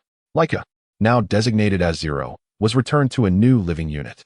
He sat quietly in the room, occasionally haunted by strange visions, a starry sky, an infant with a long tail, a flash of green light. He shook his head, casting aside these meaningless phantoms, and focused on the reality instilled by the doctor. He was a weapon, a tool, existing for the grand objectives of the Red Ribbon Army. However, in the deep of night, as the base succumbed to silence, Laika would unconsciously caress the restraint bracelet encircling his wrist. A certain deep-seated memory was slowly awakening, akin to a seed buried deep within the earth, awaiting the opportune moment to break through the surface. Meanwhile, in the monitoring room, Dr. Glow was meticulously examining the latest data report, a satisfied expression gracing his features. The success rate of memory erasure stood at an impressive 987, with only the most primal instincts remaining, unable to be fully eradicated. The doctor remarked to his assistant that this was, in fact, advantageous. Those instincts constituted his most invaluable assets. The assistant cautiously inquired, "What if he regains his memories?" "He will not," Dr. Glow asserted confidently. "The erasure of memory is permanent. Even if fragments linger, they cannot coalesce into a cohesive cognition. He is now a blank slate, destined to become the most perfect weapon within the confines of our meticulously crafted program." What the doctor failed to notice was that in a corner of one surveillance screen, Laika was unconsciously etching a series of peculiar symbols upon the wall, fragments of Scion script, the significance of which eluded him, yet he instinctively repeated the action. Chapter 10. The Catalyst. 3 years slipped by silently within the subterranean base of the Red Ribbon Legion. Laika, now referred to as Zero, had matured into a 6-year-old boy. Despite the erasure of his memories, his physique had grown remarkably strong under Dr. Glow's rigorous training regimen. The restraint bracelet remained firmly affixed to his wrist, having become an integral part of him while perpetually reminding him of the reality of his control. Over the years, Laika lived a life marked by routine and monotony, training, testing, resting, an endless cycle. The fabricated memories woven by Dr. Glow, that he was the ultimate weapon, born to safeguard the world, had been deeply ingrained in his consciousness. Yet, occasionally, in the nocturnal realm of dreams, strange images would surface: a starry sky, a tail, a green glow, and a sensation of entrapment. Whenever these dreams emerged, Laika would invariably feel a sense of unease and confusion. He would instinctively touch the restraint bracelet on his wrist, as if it concealed some elusive answer. One afternoon, an unusual alarm suddenly reverberated throughout the base. This was not the training alarm. It was a genuine security alert. "Attention all personnel. A malfunction has occurred in the power system of Sector 7. Initiate emergency protocols," came the calm directive over the speakers. Laika, engaged in his daily training within his room, instinctively straightened his posture upon hearing the alarm, awaiting further instructions. This was the lesson imparted by the doctor: to remain composed and await commands under any circumstances. However, this time, the orders did not arrive. Instead, the lights in the room began to flicker erratically before plunging into darkness. Emergency lights ignited moments later, casting a dim red glow. Laika noticed an unusual hum emanating from the restraint bracelet on his wrist, its indicator lights becoming erratic. He sensed a familiar pressure fluctuation, as if something were interfering with the energy field of the bracelet. Just then, hurried footsteps and shouts echoed from the corridor outside. "The power system has completely collapsed. The backup generators have also malfunctioned. Where is the doctor?"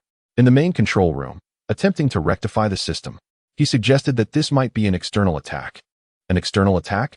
Laika pondered in confusion. The doctor had informed him that the Red Ribbon Army existed to safeguard the world, so who would dare to assail them? Suddenly, the entire base trembled violently, as if an earthquake had struck. Dust cascaded from the ceiling, and distant explosions echoed through the corridors. Even more astonishing for Laika was the piercing alarm that erupted from the suppression bracelet on his wrist amid the tremors, followed by the sudden extinguishing of all indicator lights. The ever-present sensation of energy suppression vanished. Laika stared in disbelief at the bracelet, attempting to summon energy. A familiar warmth surged within him, albeit faint, yet undeniably present. 3 years of suppression shattered in that instant, and the repressed power began to awaken. Outside the door, more shouts and the sounds of gunfire erupted. It was evident that the base was indeed under attack, and the conflict was encroaching upon this area. Laika's heart raced. For the first time in 3 years, he felt a profound sense of freedom, albeit perhaps fleeting. His instincts whispered to him. This was an opportunity, possibly the only one he would have. Yet, the doctor's teachings still echoed in his mind. He was a weapon, bound to follow orders and protect the base.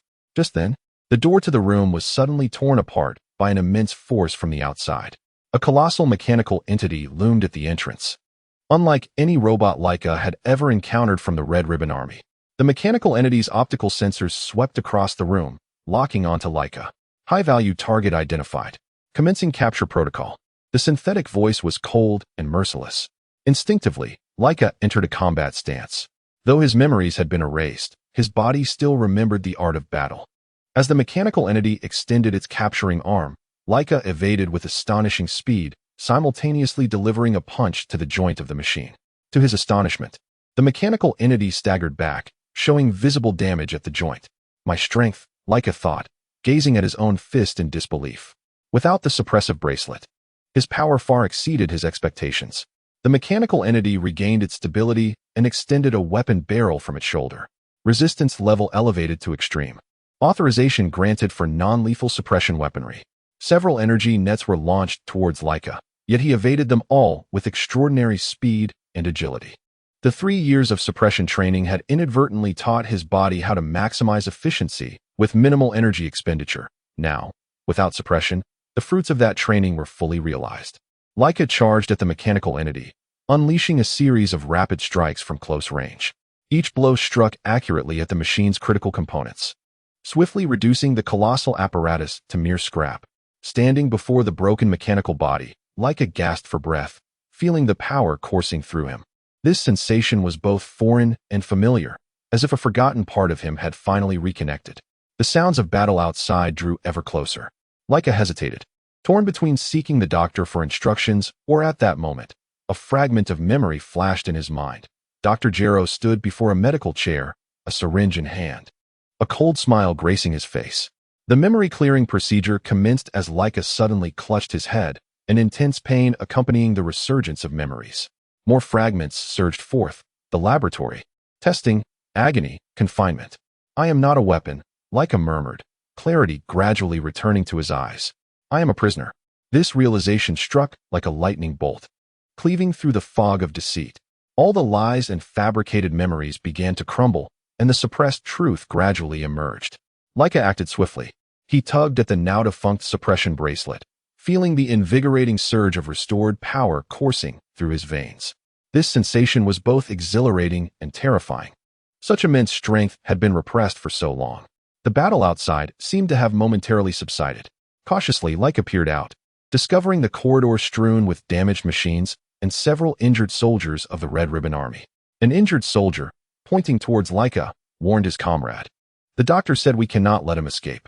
In that instant, Laika made a resolute decision. Regardless of the turmoil outside or the identity of the assailants, this was his chance to flee. He may never encounter such an opportunity again. Utilizing the chaos of the base and his familiarity with the terrain, despite the alterations to his memories, his muscle memory remained intact. Laika began to move towards the exit. He evaded the main combat zones, advancing through ventilation shafts and maintenance passages. At a crossroads, Laika unexpectedly heard the voice of Dr. Glow from a nearby communicator. Attention, all units. Priority is to ensure the safety of Zero. Repeat, priority is to ensure the safety of Zero. He must not fall into enemy hands, nor must he escape. Extreme measures may be employed if necessary. Laika's heart sank. The doctor would rather annihilate him than allow him to attain freedom. Just then, footsteps echoed ahead.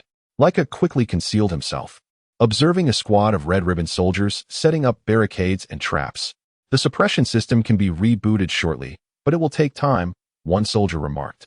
Before that, we must prevent Gero from advancing. Laika realized the urgency of the situation. Once the suppression system was reactivated, he would lose his strength again, forever forfeiting his freedom. He inhaled deeply, feeling the power surging within him. 3 years of captivity, 3 years of experimentation, 3 years of lies. This all had to end today. Stepping out from his hiding place to confront the astonished soldiers, Laika's eyes shimmered with determination. I will not return. He spoke calmly, the energy within him beginning to surge. His eyes faintly glowing green. Today, I reclaim my freedom. The soldiers raised their weapons, but before they could fire, Laika had already sprung into action. Unfettered by the constraints of the suppression bracelet, his speed and strength far surpassed ordinary comprehension, swiftly navigating between the soldiers, incapacitating each one with precision yet sparing their lives. Amidst the fallen soldiers, Laika gazed at the path leading to freedom, aware that this was merely the beginning. Dr. Glow would not easily permit his escape. Greater obstacles undoubtedly lay ahead, but he had made his choice. Regardless of the challenges that awaited him or the cost he would have to bear, he was prepared to confront them. Laika raced towards the exit, each step taking him further from the confines of his cage, closer to liberation. The 3-year confinement was shattered in this very moment. Deep within the base, Dr. Gero gazed furiously at the surveillance screen. Activate all android units. Bring him back at any cost. Alive is preferable, but if necessary, dead will suffice. A cold glimmer flickered in the doctor's eyes. I created you, Gero. I shall not allow you to escape so easily. Thus commenced the lethal game of evasion and pursuit. Chapter 11. Breaking free, Laika navigated the dimly lit corridor with swift precision, each step executed with remarkable grace. The 3 years of suppression training had unexpectedly endowed him with an extraordinary mastery over his physical limits. Unbound by the constraints of the wristband, the full effect of his training was now manifest. His senses were heightened, allowing him to detect the patrolling squad a half-second in advance, providing him the opportunity to conceal himself or alter his course. Fragments of memory surged like a tide, intermittent yet vivid. A vision flickered. Dr. Gero stood before a medical chair, holding a syringe, another image. Himself restrained on a testing table, various energies assaulting his body. Yet another scene, a starry expanse. An infinite cosmos, alongside an infant bearing his likeness. Kakarot. Laika unconsciously uttered the name, oblivious to its significance. A profound connection was awakening within him. Yet time was of the essence. He could not afford to ponder it further. The sound of machinery echoed from the corridor ahead. Laika swiftly concealed himself in a maintenance room, witnessing a squad of combat robots setting up barricades. Their design mirrored that of the mechanical entities that had previously attempted to capture him, evidently part of the same relentless pursuers. The doctor had reactivated the suppression system. A robotic voice announced, "The suppression field is being restored, expected to reach effective intensity in 10 minutes. Laika's heart sank. He had to escape the base before that time elapsed. Otherwise, he would once again lose the hard-won taste of freedom. Observing the robots' formation, Laika discerned that they were establishing a net of encirclement, with the sole unblocked escape route being the overhead ventilation system. However, the ventilation ducts were typically safeguarded by a laser grid. A sudden memory flickered. He had once inadvertently discovered a flaw in the base's ventilation security protocol during a test. Whenever the power system underwent load transfer, there would be a brief 0.3-second hiatus in the laser grid. Laika had no time to contemplate the origin of this memory, yet he instinctively believed in its validity. He needed to initiate a power load transfer. Nearby lay a distribution room, and Laika recalled that it housed the main power regulator. Stealthily, he moved, evading the robot's sensor range, until he reached the entrance of the distribution room. The door was secured by an electronic lock. Laika concentrated his energy, a faint green glow emanating from his fingertips. A slender beam of energy shot forth, precisely melting the lock's core. This remarkable control over energy was an unintended benefit of his 3 years of suppression training. Inside the distribution room, the colossal power regulator hummed ominously. Laika needed to create a controlled power fluctuation without triggering an alarm. Another fragment of memory surfaced. He had studied fundamental energy engineering under Dr. Gero's supervision, learning how to dismantle enemy facilities as a requisite knowledge for weaponry. Guided by his hazy recollections, Laika located the load transfer switch. He inhaled deeply and abruptly flipped the switch. The lights throughout the entire base dimmed momentarily before returning to their former brightness. In that fleeting instant, Laika heard the faint sound of the laser grid being deactivated from a distant ventilation shaft. He had a mere 3 seconds. With a burst of speed, Laika dashed towards the nearest vent, slipping into the duct just before the laser grid reactivated, its hum resounding behind him, almost grazing his heels. Crawling through the narrow passage, Laika relied on fragmented memories and instinct to guide his direction. Certain turns felt inexplicably familiar, as if he had once traversed this path, perhaps before his memories were erased. Suddenly, the entire duct shook violently, a powerful wave of energy sweeping through. A wave of dizziness washed over Laika as the remnants of his malfunctioning suppression wristband flickered with a weak light. The suppression field was reasserting itself. He realized time was running out. Accelerating, Laika moved towards the exit, guided by his increasingly clear instincts. At last, he beheld the natural light filtering ahead. It was the exit. Yet, just as he was about to reach it, 2 figures blocked his path. They were not robots, but 2 humans clad in the garb of the Red Ribbon Legion, their gazes vacant and their movements unnaturally mechanical. Androids 1 and 5. Laika unconsciously uttered their designations, awakening yet another memory of Dr. Gero's earlier creations. These androids were evidently far more formidable than the previous machines. One raised a hand, energy beginning to coalesce in his palm, while 5 charged at Laika with astonishing speed. With no time to ponder, Laika's body instinctively reacted. He dodged to the side, evading 5's onslaught, while delivering a swift kick to 1's wrist, interrupting the energy gathering. His movements were fluid and natural, as if honed through countless trials. Directive: capture target. Resistance is to be eliminated, 1 stated coldly, his eyes glowing red. Laika sensed the intensity of the suppression field escalating rapidly, his strength beginning to wane. He had to act decisively. Focusing his mind, Laika endeavored to harness the energy that was being repressed. His eyes shimmered with a green luminescence, a surge of power erupting forth. Impossible. In the monitoring room, Dr. Gero stared in disbelief at the data, astonished that Laika could channel such power under a suppression intensity of 45. Laika moved with an almost imperceptible speed, engaging the androids in fierce combat. Each clash unleashed a tremendous shockwave of energy, causing the ventilation ducts to groan and creak. Suddenly, 5 locked onto Laika from behind, while 1 concentrated a formidable energy sphere, poised to deliver a fatal blow. In that critical moment, Laika felt a switch deep within him flick to life. An unprecedented surge of energy erupted from within, flooding the duct with green radiance. When the light receded, the 2 androids lay in ruins, mere scraps of metal, while Laika knelt on the ground, gasping, astonished by the power he had just unleashed. The suppression field had reached an intensity of 60, and Laika felt his strength rapidly depleting.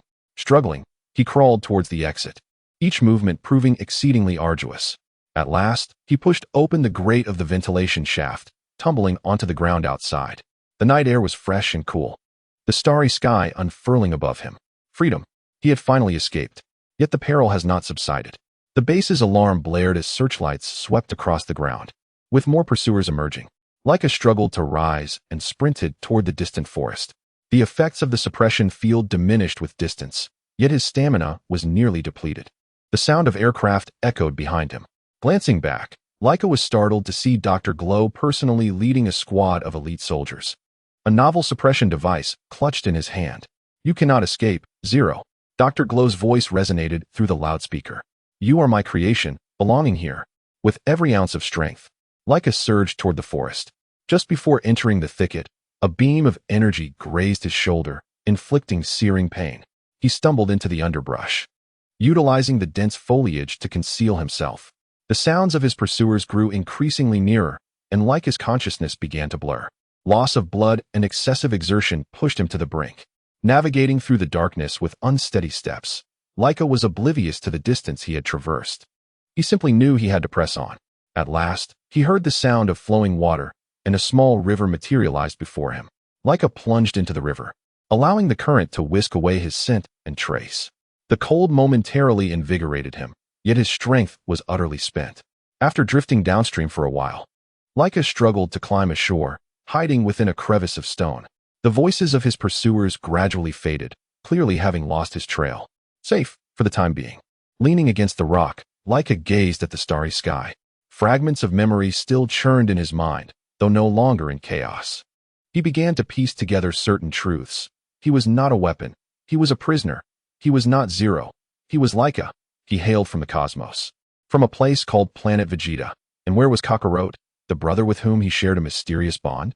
Fatigue overtook him, and Laika succumbed to a deep slumber.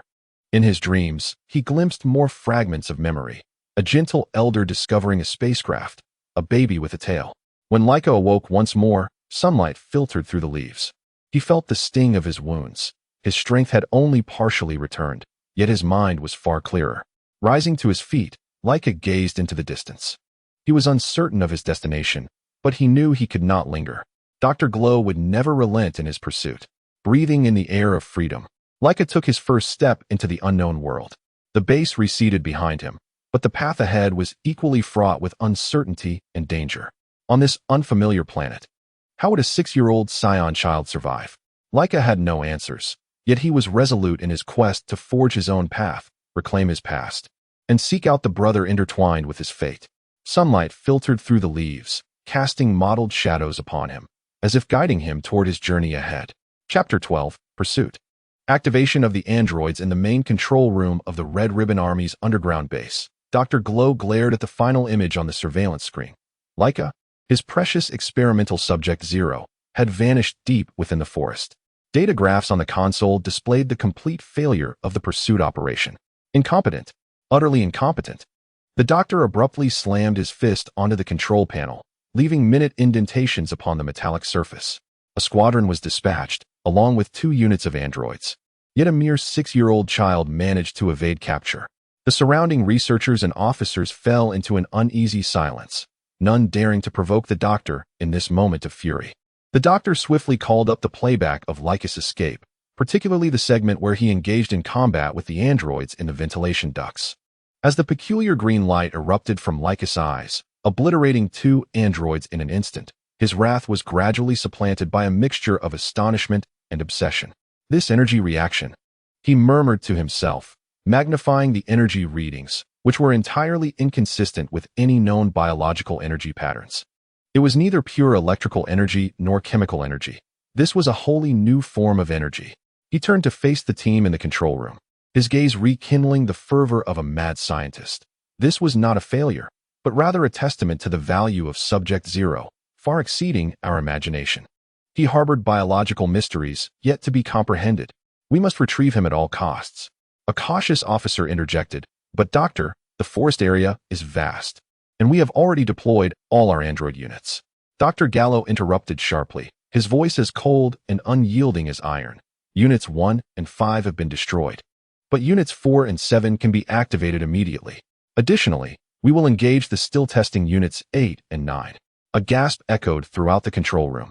A bold researcher dared to voice dissent. "Doctor, the systems of Units 8 and 9 are not yet stable. They may not execute commands reliably." The doctor retorted vehemently. "Subject Zero may be the key to understanding that unknown biological energy. I cannot afford to lose this unparalleled specimen." Orders were swiftly issued, and in a highly confidential area deep within the base, 4 dormant capsules simultaneously opened. Liquid nitrogen hissed as it was expelled, revealing the slumbering form of Android 4. A formidable powerhouse, 7, sleek and evidently built for speed, while 8 and 9 bore more intricate designs, indicating they were next-generation experimental models. Instructions received. Objective: capture experimental subject Zero. Authorization to use non-lethal force preferred. Escalate to lethal force if necessary. The mechanical synthesized voice resonated within the activation chamber. The 4 androids simultaneously opened their eyes, their pupils flickering with a chilling red glow. Meanwhile, Laika struggled through the forest, the wound on his shoulder still throbbing painfully, the fatigue from overexertion weighing heavily with each step. Yet he dared not pause. His instincts warned him that pursuers would soon arrive. Fragments of memory continued to surge forth. Now not chaotic flashes, but gradually coalescing into coherent images. He recalled his true name, Laika, a scion from planet Vegeta. He remembered the experience of being sent to Earth alongside Kakarot. his soul brother. He recalled the 3 years of torment endured in Dr. Gallo's laboratory. Kakarot, Laika whispered the name, a peculiar sense of connection stirring within his heart. Are you still alive? Somewhere on this planet. A sudden rush of urgency interrupted his thoughts. Laika instinctively lunged to the side, and in the next moment, the very spot he had occupied was struck by a beam of energy, creating a charred crater. The target had successfully evaded the attack. Recalculating attack parameters, a cold mechanical voice resonated from above. Laika looked up to see 4 humanoid machines suspended in the air, perfectly arranged in a tactical formation that blocked all his possible escape routes. Unlike the artificial beings he had encountered before, these 4 units exuded a far greater sense of danger, particularly the 2 new models that radiated unsettling energy fluctuations. Experiment 0, cease resistance. Unit 4, returning to base is your only option, came the synthetic voice. Laika slowly retreated, his eyes warily scanning his 4 adversaries. 3 years of combat training had equipped him with the ability to swiftly assess threats. Unit 4 was a powerhouse, Unit 7 was swift, and the 2 new models possessed unknown capabilities, yet were evidently more perilous. I will not return, Laika declared resolutely, energy beginning to surge within him. Despite his fatigue, the instinct for survival prepared him to fight with all his might. Unit 7 suddenly moved, charging towards Laika at an almost imperceptible speed. However, the 3 years of suppression training he had undergone proved invaluable. His body instinctively predicted Unit 7's trajectory, allowing him to timely sidestep while delivering a precise knife-hand strike to Unit 7's joint. To his astonishment, a blade sprang forth from Unit 7's joint, nearly slicing Laika's palm. Adaptive combat system. Laika's heart raced. These artificial beings were far more advanced than previous models. Unit 4 followed closely, delivering a powerful punch that sliced through the air towards Laika. He dared not withstand it head-on, retreating nimbly. Yet Units 8 and 9 had already sealed off his escape route. Unit 8 extended its palm, and a peculiar energy field suddenly enveloped Laika. He felt an oppressive weight, as though gravity had suddenly intensified. Gravity control field. In the augmented gravitational environment, Laika's movements became sluggish. Seizing the opportunity, Unit 7 attacked once more, its sharp fingertips grazing Laika's arm and inflicting a fresh wound. The searing pain ignited Laika's instincts. His eyes gleamed with a verdant light as the dormant power within him awakened amidst the crisis. An explosion of energy surged forth, momentarily countering the effects of the gravitational field. Energy readings are spiking, reaching critical point. Unit 9 reported suddenly, its eyes scanning Laika rapidly as it detected an unknown energy pattern. Immediate subjugation of the target is advised. Unit 9 joined the fray, employing an unconventional attack method, not a direct physical assault, but rather unleashing a disruptive energy specifically targeting Laika's energy flow. Laika felt the energy he had just gathered dissipate. A familiar sense of suppression returning. These artificial beings were equipped with technology akin to suppression bracelets. The doctor had enhanced the technology, and Laika realized the urgency of his situation. If he were to be suppressed again, he would stand no chance. Summoning every ounce of willpower, Laika endeavored to break through this new form of suppression. His eyes shone with an intense green light, awakening something deeper within him. This was not the same explosive energy he had previously accessed. It was a more primal, elemental force. Unit 4's heavy fist struck again. While Unit 7 flanked him from the side, Unit 8 maintained the gravitational field, and Unit 9 continued its energy suppression. Laika found himself ensnared in an inescapable predicament. At this critical juncture, Laika made a bold decision. He completely forsook defense against the assault of Unit 4, instead channeling all his energy to counteract the suppression from Unit 9 and the gravitational field from Unit 8. Bang! Unit 4's powerful strike struck Laika's abdomen with devastating force, causing him to cough up blood. Yet, in that very moment, he successfully broke free from the restraints of both the suppression and gravitational fields. Utilizing the momentum from the blow, Laika adjusted his posture midair, a brilliant green light igniting in his eyes. An unprecedented surge of energy erupted forth, creating a visible shockwave that radiated outward. The 4 androids were simultaneously repelled, and the gravitational and suppression fields were forcibly disrupted. Laika crashed to the ground, blood spilling from his lips once more. The force of Unit 4's punch had inflicted internal injuries, yet at that moment, his will to survive eclipsed all else. Struggling to rise, he dashed deep into the forest, wounded but escaping. The pursuit mode was activated. Unit 4 issued the command, and the 4 androids swiftly gave chase. Laika raced through the woods, the pain from his wounds and the gradually resurfacing sensation of suppression making each step a struggle. He dared not pause, as the energy signals of his pursuers drew alarmingly close. Suddenly, a steep cliff loomed ahead, with a raging river below. A dead end. Glancing back, he saw the 4 androids closing in, blocking all avenues of retreat. Laika, staring into the turbulent waters below and then at the approaching androids, made his decision. "I shall not return to that cage," he whispered, before leaping off the cliff. The 4 androids reached the cliff's edge, watching as Laika vanished into the roaring river. The target has plunged into the river. Survival Probability Assessment, 173. 4 reporting. Unit 9's eyes glimmered with red light. An anomalous energy signal detected. The target may still be alive. Recommend searching along the river. Agreed. Split into 2 teams to search along the riverbank. Alive, we seek him. Dead, we seek proof of his demise, ordered Unit 4. The 4 androids divided into 2 groups, commencing a systematic search along the riverbank. They would not tire, nor relent, until their directive was fulfilled. Amidst the river's turbulent waters, Laika floated and sank, his consciousness gradually fading amidst pain and cold. His final thought was, "Is freedom so fleeting?" Meanwhile, in the control room of the base, Dr. Gallo observed the transmitted footage, his expression grim. "Increase the search units. Notify all peripheral outposts to heighten their vigilance," he instructed his assistant. "He will not die so easily. That unknown biological energy is more resilient than we imagine." A complex glimmer shone in the doctor's eyes. "Find him, bring him back. Regardless of whether he lives or dies, I must unravel the biological mysteries that reside within him." Chapter 13. The despairing beast in a trap. The icy river water pierced Laika's open wounds like countless needles, the excruciating pain swiftly robbing him of his remaining awareness. The relentless flow of water became an unyielding shackle, sweeping his battered body downstream, at times cruelly submerging him to suffocate, and at others barely pushing him to the surface for a fleeting breath. He struggled desperately, his lungs ablaze, yet his severely injured body was nearing its limits. Each stroke in the water becoming increasingly feeble. His vital signs fluctuated violently, but his instinct to survive remained fiercely potent. The target was still moving. The trajectory dictated by the current, with his autonomous control significantly diminished. A chilling mechanical synthesis emanated from the banks, devoid of emotion. For androids pursued with the patience of the most relentless hunters, their precise, unyielding steps tracing the river's edge. Their multispectral sensors pierced the darkness and rippling waters, firmly locking onto the thermal signature of a struggling creature beneath the surface. Laika endeavored to swim to the opposite bank, but the turbulent currents and his grievous injuries rendered his efforts futile. He could only barely keep himself afloat amidst the whirlpool. Each cough expelled murky river water tinted with faint traces of blood, likely a testament to the devastating blow from the 4th android's fist, which had surely bruised his internal organs.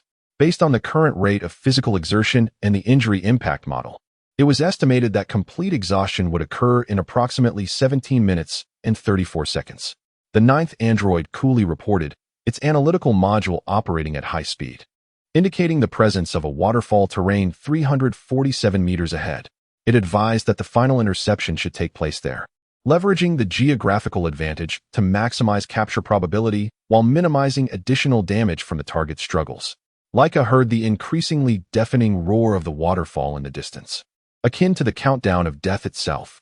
In despair, he attempted once more to summon the faint energy within him, but the severity of his injuries, the biting cold, and an inexplicable energy disruption rendered the already elusive force akin to quicksand difficult to harness. A fleeting, unstable green glow flickered in his eyes before it vanished entirely. The river ahead suddenly narrowed, the water's fury escalating, irresistibly dragging him toward his fate. At the river's end, he beheld a thundering waterfall, plummeting over 10 meters. Below lay a deep pool, ensconced by jagged rock walls, a treacherous terrain resembling a naturally crafted prison. The only exit was a narrow downstream channel, now shrouded in the breath of death. This was his final opportunity. The will to survive ignited a last spark within Laika. He summoned every ounce of his remaining strength to battle the current, desperately swimming toward a protruding boulder at the waterfall's brink. If he could grasp it before being swept away, there might still be a glimmer of hope. Just as his fingertips were about to graze the slick rock, a shadowy blur shot forth from the dense foliage on the left bank with an unprecedented speed. The seventh android. It had been lying in wait all along. Its feet skimmed the turbulent water's surface, utilizing a burst of energy to achieve a near-surface flight effect.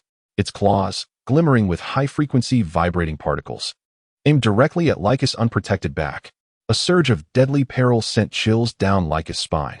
Instinctively, he twisted his body in the water, adopting a grotesquely awkward posture that drained the last of his strength to narrowly evade a lethal strike aimed at his heart. However, the cost of this maneuver was the complete loss of his remaining power to resist the current, obliterating his final chance to reach the shore. No! Laika cried out in a mix of defiance and rage as his body was engulfed by the waterfall's cataclysmic force, tossed into the air like a withered leaf, plummeting toward the roaring depths below. Boom! His body crashed into the pool like a cannonball.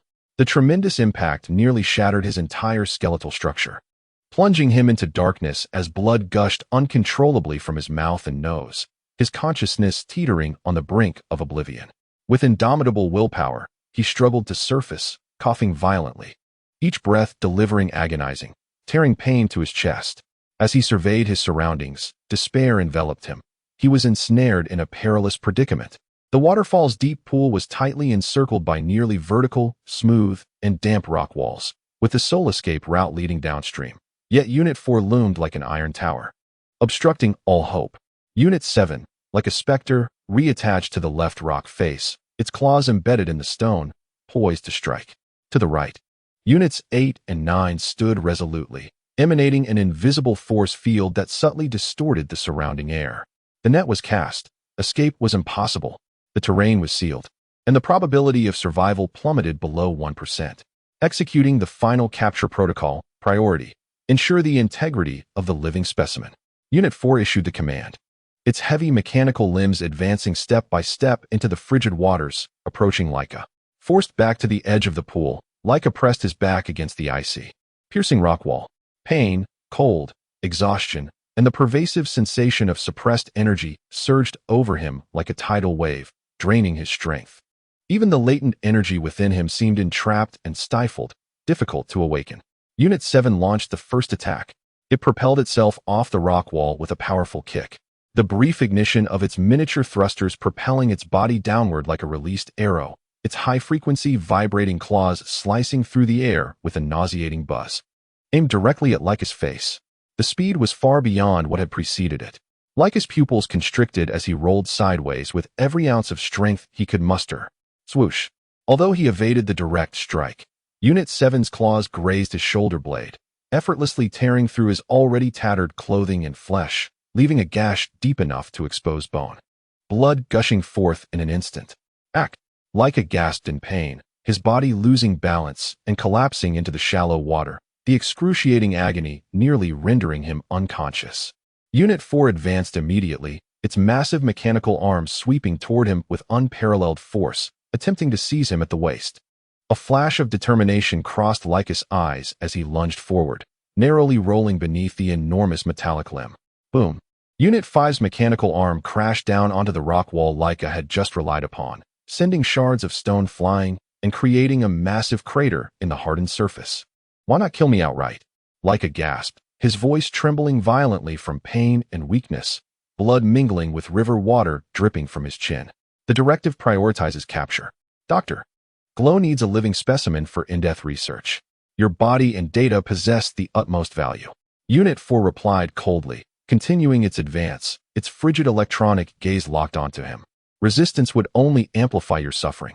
Units 8 and 9, while not directly involved in the assault, maintained their energy suppression and gravitational fields, perpetuating their oppressive influence. Laika felt an overwhelming heaviness in his body, each movement demanding double the effort, while the flow of energy within him became painfully stagnant, as if he were shackled by invisible chains. Leaning against the cold rock wall, he observed the 4 androids closing in from different directions, despair enveloping him like the frigid waters, nearly drowning him. After 3 years of inhumane captivity, would his hard-won brief taste of freedom come to a tragic end here? Fragments of memory surged chaotically within his collapsing consciousness, the dazzling yet cold starlit sky of planet Vegeta, the disorientation of parting from Kakarot, the greedy and frigid gaze of Dr. Gero, and the ceaseless torment of painful experiments. Laika muttered to himself, his cracked lips bleeding as a faint yet resolute flame reignited deep within his eyes. I cannot end here. Kakarot may still be alive somewhere. I must find him. I must know. Responding to his indomitable will, a slender yet remarkably resilient energy began to forcibly break through some of the restraints, laboriously flowing through his nearly desiccated veins. A more stable green radiance flickered in his gaze. Number 9 immediately sensed the anomaly. Warning. Target energy readings are rising abnormally. Suppression field efficiency has dropped to 72. Unknown energy spectrum detected. Immediate enhancement of suppression is advised. Number 8 promptly responded, increasing the power of the gravity field generator. Instantly, Laika felt as if an invisible mountain had been placed upon him. His knees buckled, nearly collapsing into the water, the icy river surging to his chest, making it increasingly difficult to breathe. Yet he gritted his teeth, his gums bleeding, resolutely standing firm through sheer willpower, while the faint green energy continued to circulate defiantly. Number 7 launched another attack, its claws aimed directly at Laika's heart. Restricted by the water, Laika exerted every ounce of strength to twist away. But the claws once more tore into his ribs, inflicting a wound deep enough to expose bone. Yet, in his moment of injury, Laika's ferocity was awakened. He thrust his hand forward in the water, disregarding the risk of his palm being shredded by the high-frequency vibrations, and seized Number 7's arm joint with a vice-like grip. Crack! The sickening sound of metal distorting echoed. In his dire predicament, Laika unleashed a terrifying grip, combining it with the faint energy instinctively surging within him, managing to deform Number 7's mechanical arm joint, sparks flying. Number 7's attack was instantly altered. Target physical power has increased abnormally, surpassing estimates by 47. Threat level reassessment required. Classification elevated to high risk. Number 4 immediately adjusted its strategy, its massive form moving, causing the waters to churn, coordinating with the damaged Number 7 to launch a renewed assault on Laika. Struggling through the waist-deep water, Laika fought to block and evade, each motion draining his last reserves of strength. With new and old wounds compounding, excessive blood loss left him dizzy, his vision beginning to blur. In a desperate attempt to dodge Number 4's heavy punch, Laika's foot slipped, sending him crashing into the water. And in that instant, the power of Number 8's gravity field surged to its maximum. Ugh! Laika felt as though an immense mountain had suddenly descended upon him, crushing him without warning to the frigid depths of the icy pool. Water surged into his mouth and nostrils, overwhelming him with a fierce sense of suffocation and a terrifying pressure. He struggled desperately, but his limbs felt as if they were encased in concrete, rendering him utterly immobile. His consciousness began to blur rapidly due to oxygen deprivation, and it felt as though his lungs were on the verge of bursting. A stream of desperate bubbles escaped his lips. Was this how it was to end? In that final moment, a vividly clear memory, imbued with an icy chill, struck his mind like a last bolt of lightning. Dr. Gallo stood before the dreadful medical chair, wielding a syringe filled with a ghostly blue liquid. A cold smile of dominion etched upon his face. His voice, as serpentine as poison, slithered into Laika's ears. Soon, you shall bid farewell to these futile pains and memories. Your consciousness will be reshaped, your power perfectly harnessed. You will become my most exquisite and obedient weapon. No, I will never forget. I will never be controlled again. I am my own. An infinite rage, a thirst for freedom, and the entirety of past sufferings erupted within him like a volcano that had been building pressure for millennia. A torrent of raw, untamed, and destructive energy surged forth from the depths of his being, from every single cell. Buzz! A dazzling, almost tangible emerald light erupted from within him, illuminating the entire dark abyss of the pool. The gravitational field of Unit 8, at its maximum capacity, emitted a cacophony of distress under the onslaught of this newfound power, before being violently torn apart and collapsing. Laika surged from the depths, surrounded by a boiling, fiery green energy, causing the water around him to bubble and vaporize violently. His once amber eyes now blazed with two haunting flames of green fire. Though his wounds still bled, his gaze had transformed entirely, no longer the desperate beast ensnared, but an ancient, ferocious creature unshackled and descended upon the world. Unit 4's heavy fist tore through the air once more, powerful enough to crush a tank. Yet this time, Laika did not evade. He simply raised his right hand. Previously weak but now enveloped in vibrant green energy, fingers spread wide, meeting the massive mechanical fist with precision. Boom! A thunderous sound reverberated. A violent shockwave exploded from the point of impact, creating a vast depression in the pool. In a shocking turn of events, Unit 4's earth-shattering blow was firmly caught by Laika with a single hand.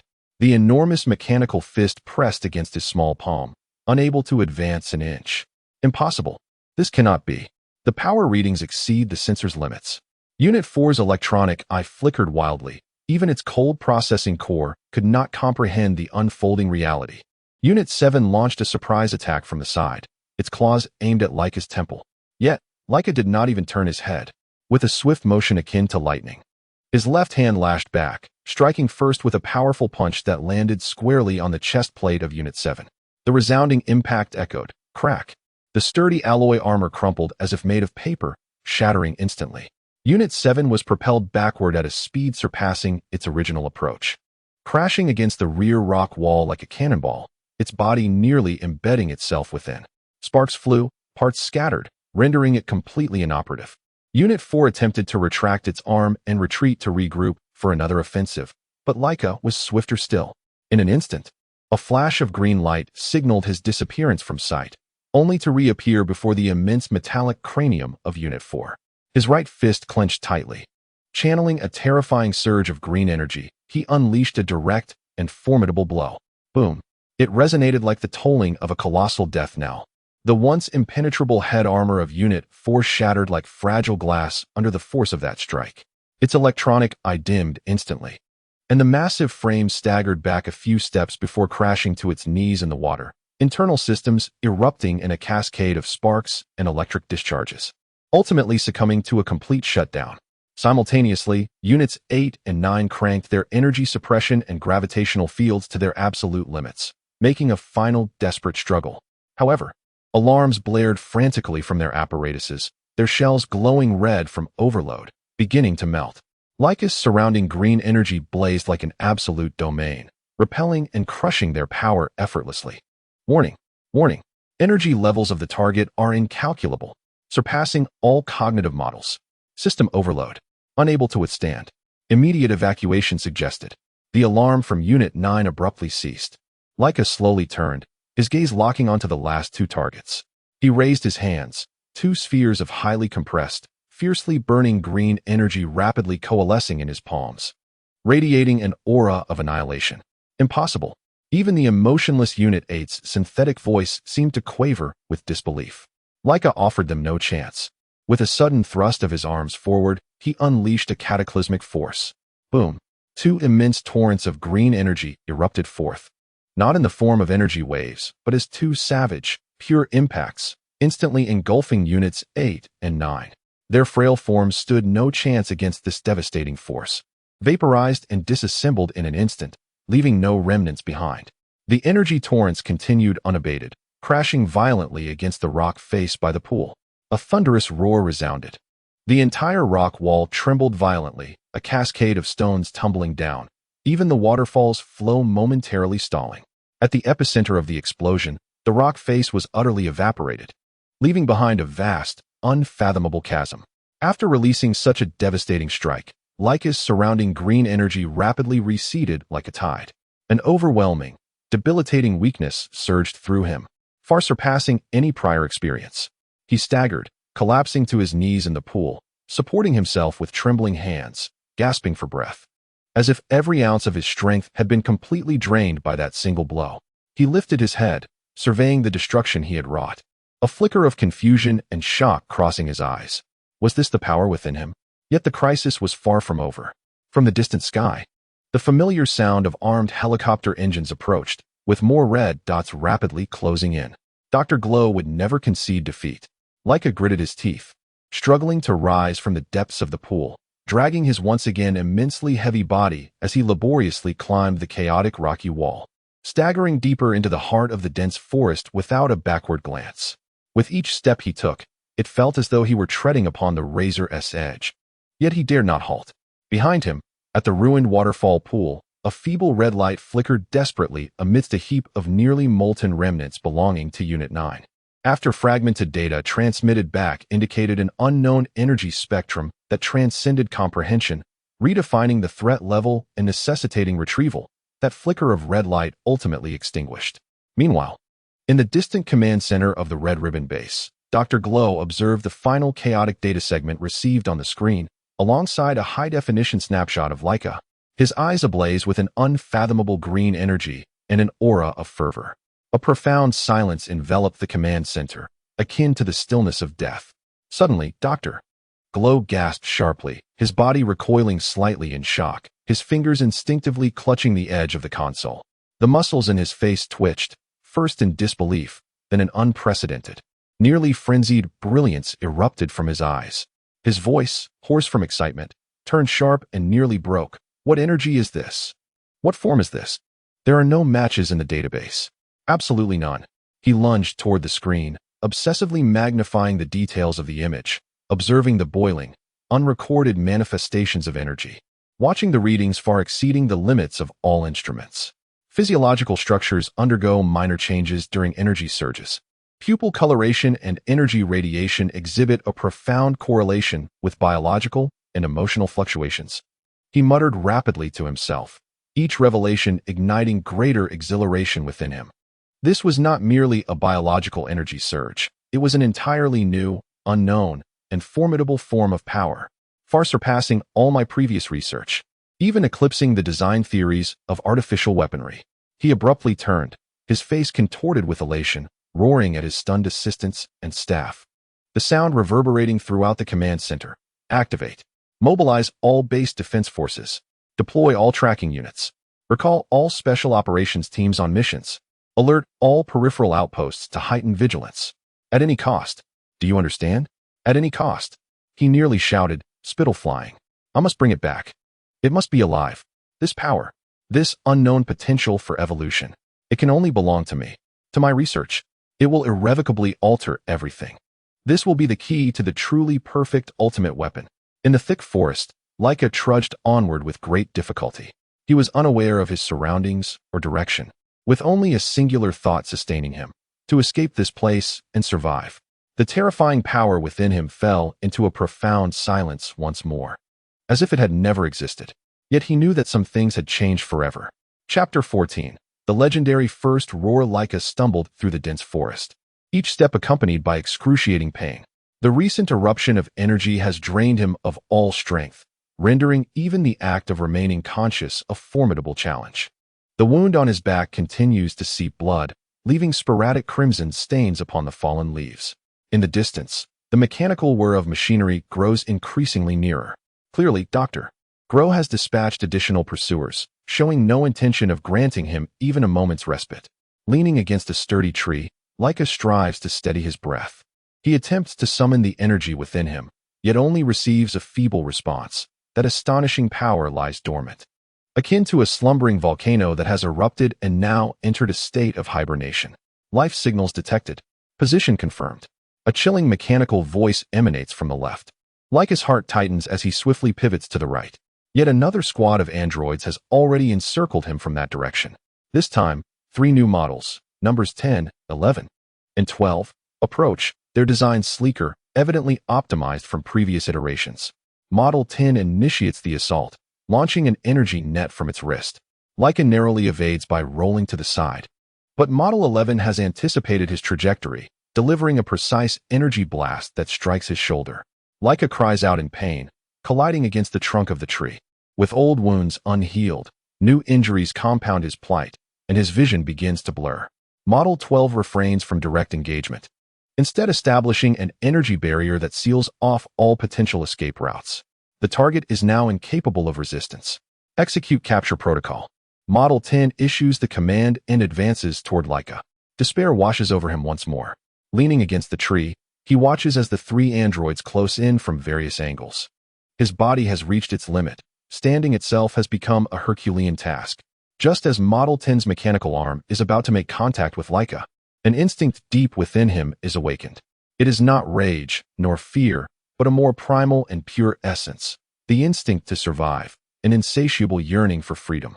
Suddenly, Laika's eyes transform into a vibrant emerald green, no longer the flickering light of before, but resembling two fathomless green lakes. His dark hair rises as if stirred by an unseen wind, and he begins to emanate an observable wave of green energy. Warning: unknown energy reaction. Level unmeasurable. Model 12 issues a frantic alert for the first time, but it is too late. Laika unleashes a roar that is anything but human, imbued with an ancient and formidable power. The green energy erupts outward like an explosion, creating a shockwave. Model 10 bears the brunt, sent hurtling away by this force. Crashing through several trees before coming to a halt, its armor shattered, sparks flying. Model 11 attempts to resist, yet its energy shield overloads and collapses upon contact with the green energy, subsequently being flung away by the ensuing second wave. Model 12's energy barrier holds out for a moment longer, but ultimately only delays the inevitable. Laika's figure suddenly appears before Model 12, moving with a speed that surpasses the android sensors. A single punch, simple and direct. The chest armor of Model 12 shatters, its core unit obliterated. Its optical sensors flicker a few times before dimming entirely. Laika stands amidst the wreckage of 3 heaps of scrap metal, panting heavily. The green energy continues to flow around him, yet it now begins to flicker erratically. He was engulfed by an unprecedented sense of emptiness. A force so formidable that it was terrifying, yet it was rapidly depleting his life energy. Mechanical sounds emanated from all directions, clearly indicating that the recent surge of energy had illuminated his position like a beacon in the night. Laika compelled himself to move, acutely aware that he must vacate the area swiftly, otherwise he would be utterly defenseless against the impending pursuers. Having traversed only a short distance, a wave of intense dizziness overtook Laika. He leaned against a tree, spitting out a mouthful of blood. The green energy within him had completely dissipated, replaced by profound weakness and pain. His energy levels plummeted sharply, and his vital signs became erratic. A new mechanical voice resonated ahead, and as Laika raised his gaze, despair washed over him.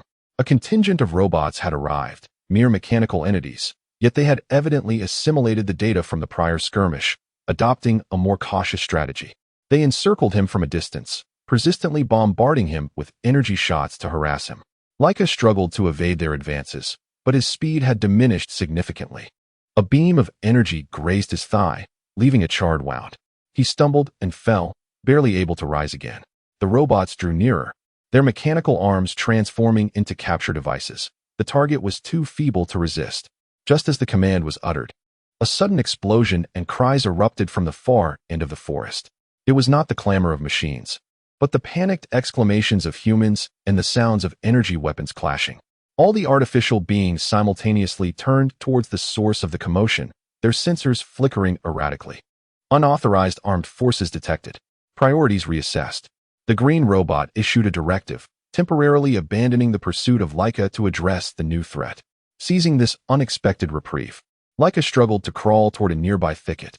Through the gaps in the leaves, he glimpsed a group of humans, clad in uniforms distinct from the Crimson Ribbon Legion, engaging in combat with the robots. Their weaponry appeared more advanced, and their tactical coordination was remarkably adept.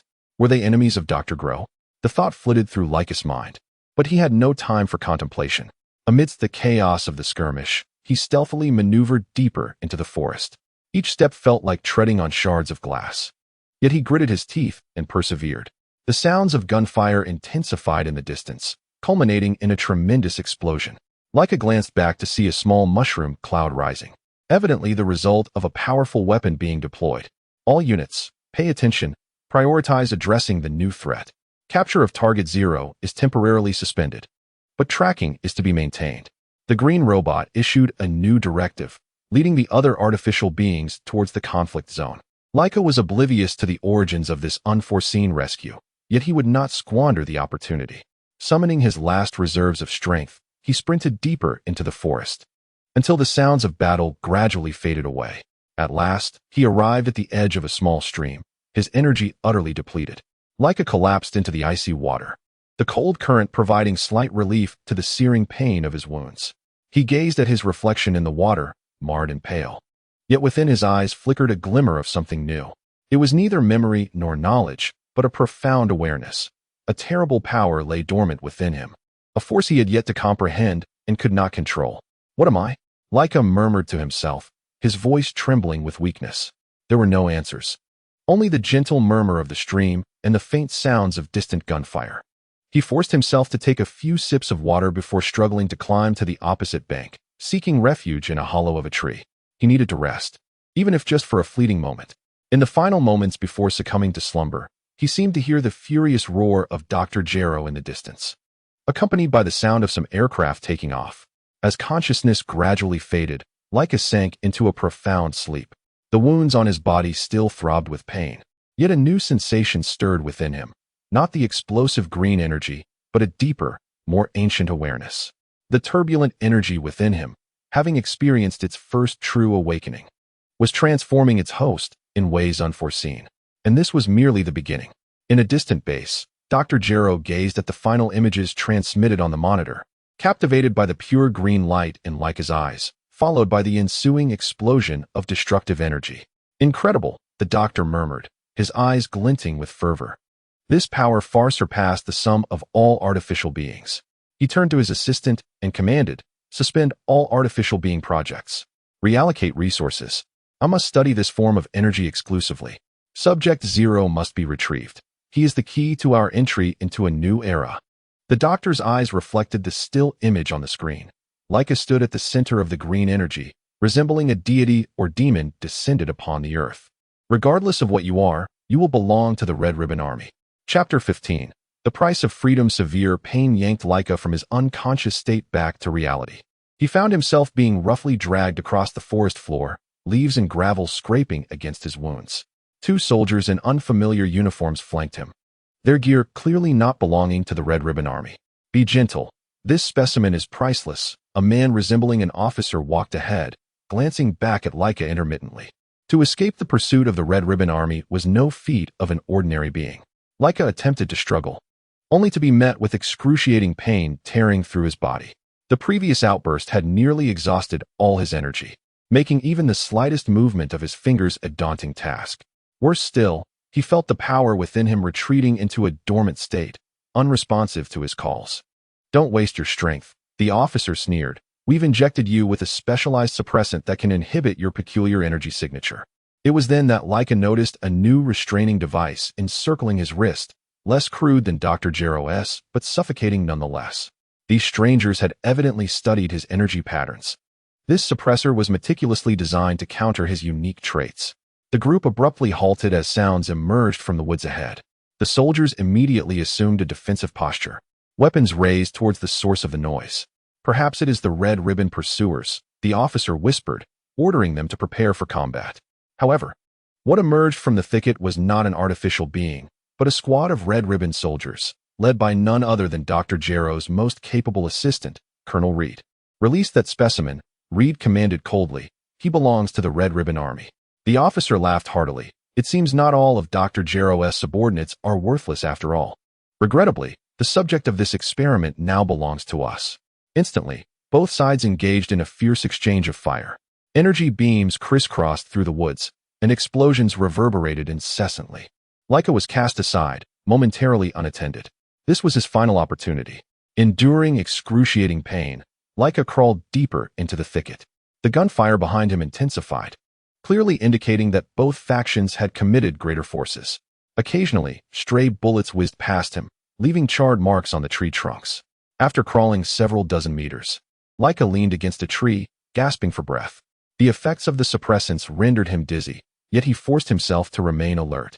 Upon scrutinizing the new suppressor, he discerned that while its design was intricate, it seemed overly calibrated for the energy levels of his explosive state, perhaps excessive for his current weakened condition. Summoning all his willpower, Laika endeavored to channel even the faintest spark of energy. Sweat trickled down his forehead, and his teeth rattled from the strain. At last, a nearly imperceptible flow of energy surged within him. That would suffice. Laika deftly directed this minute energy towards a specific interface of the suppressor. The device emitted a faint hum, and its indicator lights flickered briefly. The suppressive field experienced a momentary fluctuation. In that instant, Laika abruptly tore the suppressor from his wrist, ripping away a piece of flesh. The agony nearly caused him to faint, but the renewed flow of energy invigorated his spirit. The gunfire behind him suddenly escalated, as one side evidently began to gain the upper hand. Laika dared not linger, struggling to flee. Having not run far, he was confronted by an abrupt cliff, beneath which roared a tumultuous river, a dead end. Glancing back, he saw Officer Reed leading a squad of soldiers in pursuit. The Red Ribbon Legion evidently triumphant in this skirmish. The game was over. 0. Reed aimed his weapon, recalling the doctor's words. Alive was not an option, but dead would suffice.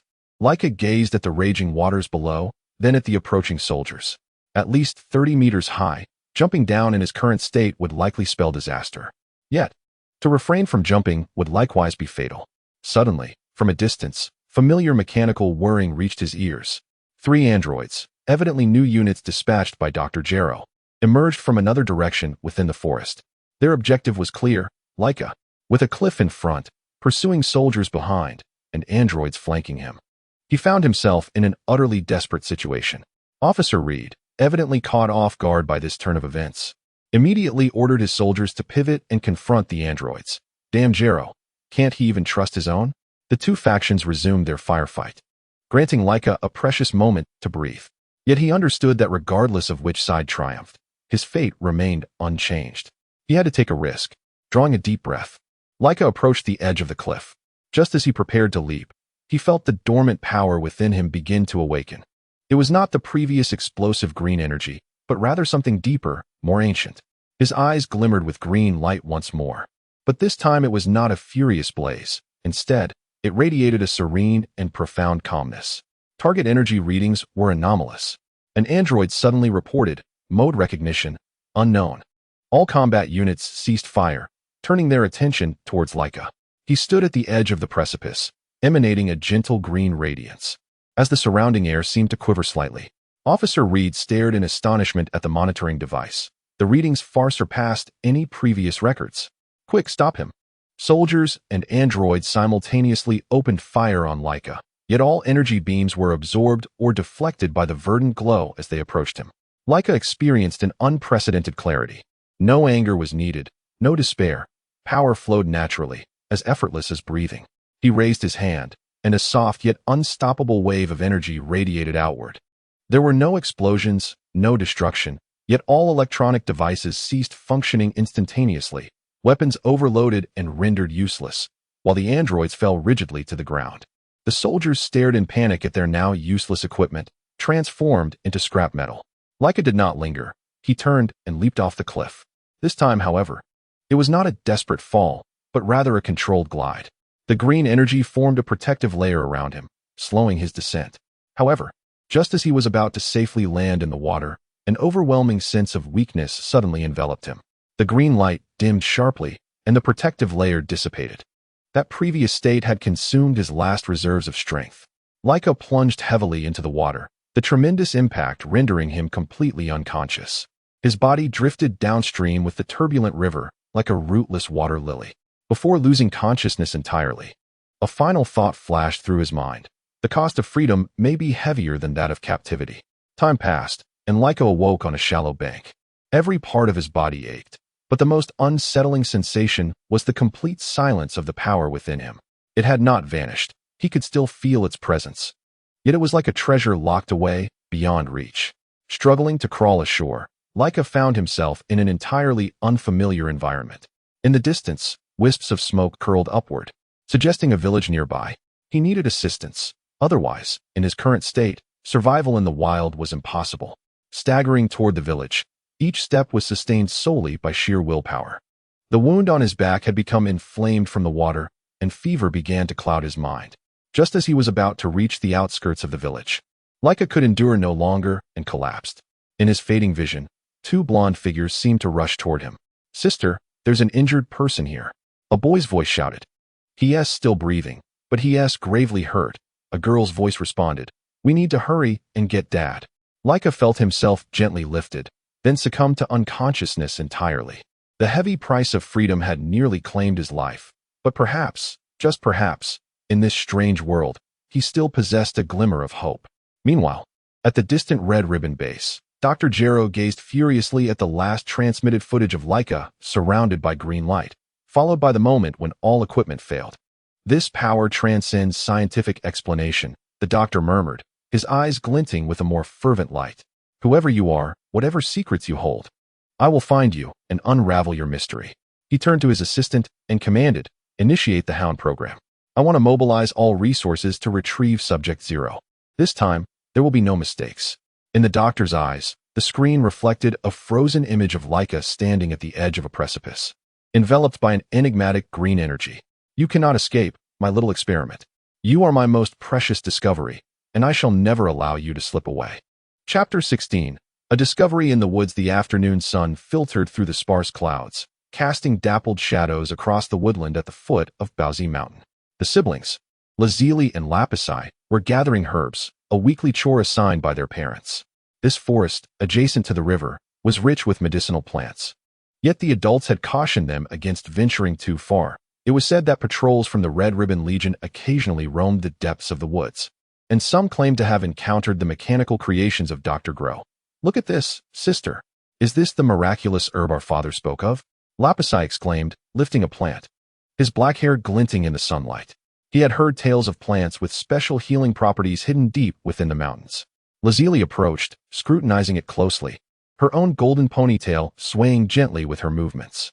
No, the leaf shape is incorrect. That is wolfbane. It causes rashes upon contact. Remember what father taught us. Never touch anything from the forest carelessly. Lapisai quickly discarded the plant, wiping his hands on his clothing. Though the 10-year-old twins were mischievous, they heeded their sister's words. In this remote mountain village, basic wilderness survival knowledge was indispensable. We should head back, Lazili remarked, glancing at the sky. Their mother had instructed them to return home before sunset, especially since the area had recently been reported as unsafe. Just as they were packing their basket of herbs, Lapisai abruptly halted, gazing warily downstream. Sister, do you hear any strange sounds? Lazili paused to listen. Initially, there were only the whispers of the wind and the songs of birds, but gradually, she discerned a faint and agonized moan, accompanied by a peculiar tremor that resonated from the ground beneath. Over there, she pointed towards the downstream direction, her voice laced with tension. The sensation was peculiar, neither resembling an animal nor a mechanical sound. The siblings exchanged a glance, hesitating over whether to investigate. Their parents had repeatedly cautioned them to avoid strangers. Yet the sound unmistakably suggested someone was in dire distress. Let us go check it out, but be cautious, Lazili ultimately decided. She had always possessed a profound sense of responsibility, instinctively protecting her younger brother. They carefully made their way along the riverbank, the moaning growing clearer. Finally, at a shallow point, they beheld the source of the sound. A boy slightly older than them lay unconscious at the water's edge, his body marred by injuries and his clothing in tatters. Most astonishingly, the air around him seemed to distort unnaturally, creating ripples akin to those produced by extreme heat. Goodness! Lapisai gasped, instinctively stepping back, his expression a mixture of curiosity and trepidation. Lazili inhaled sharply but quickly regained her composure. She approached cautiously, intent on observing the unfamiliar boy closely.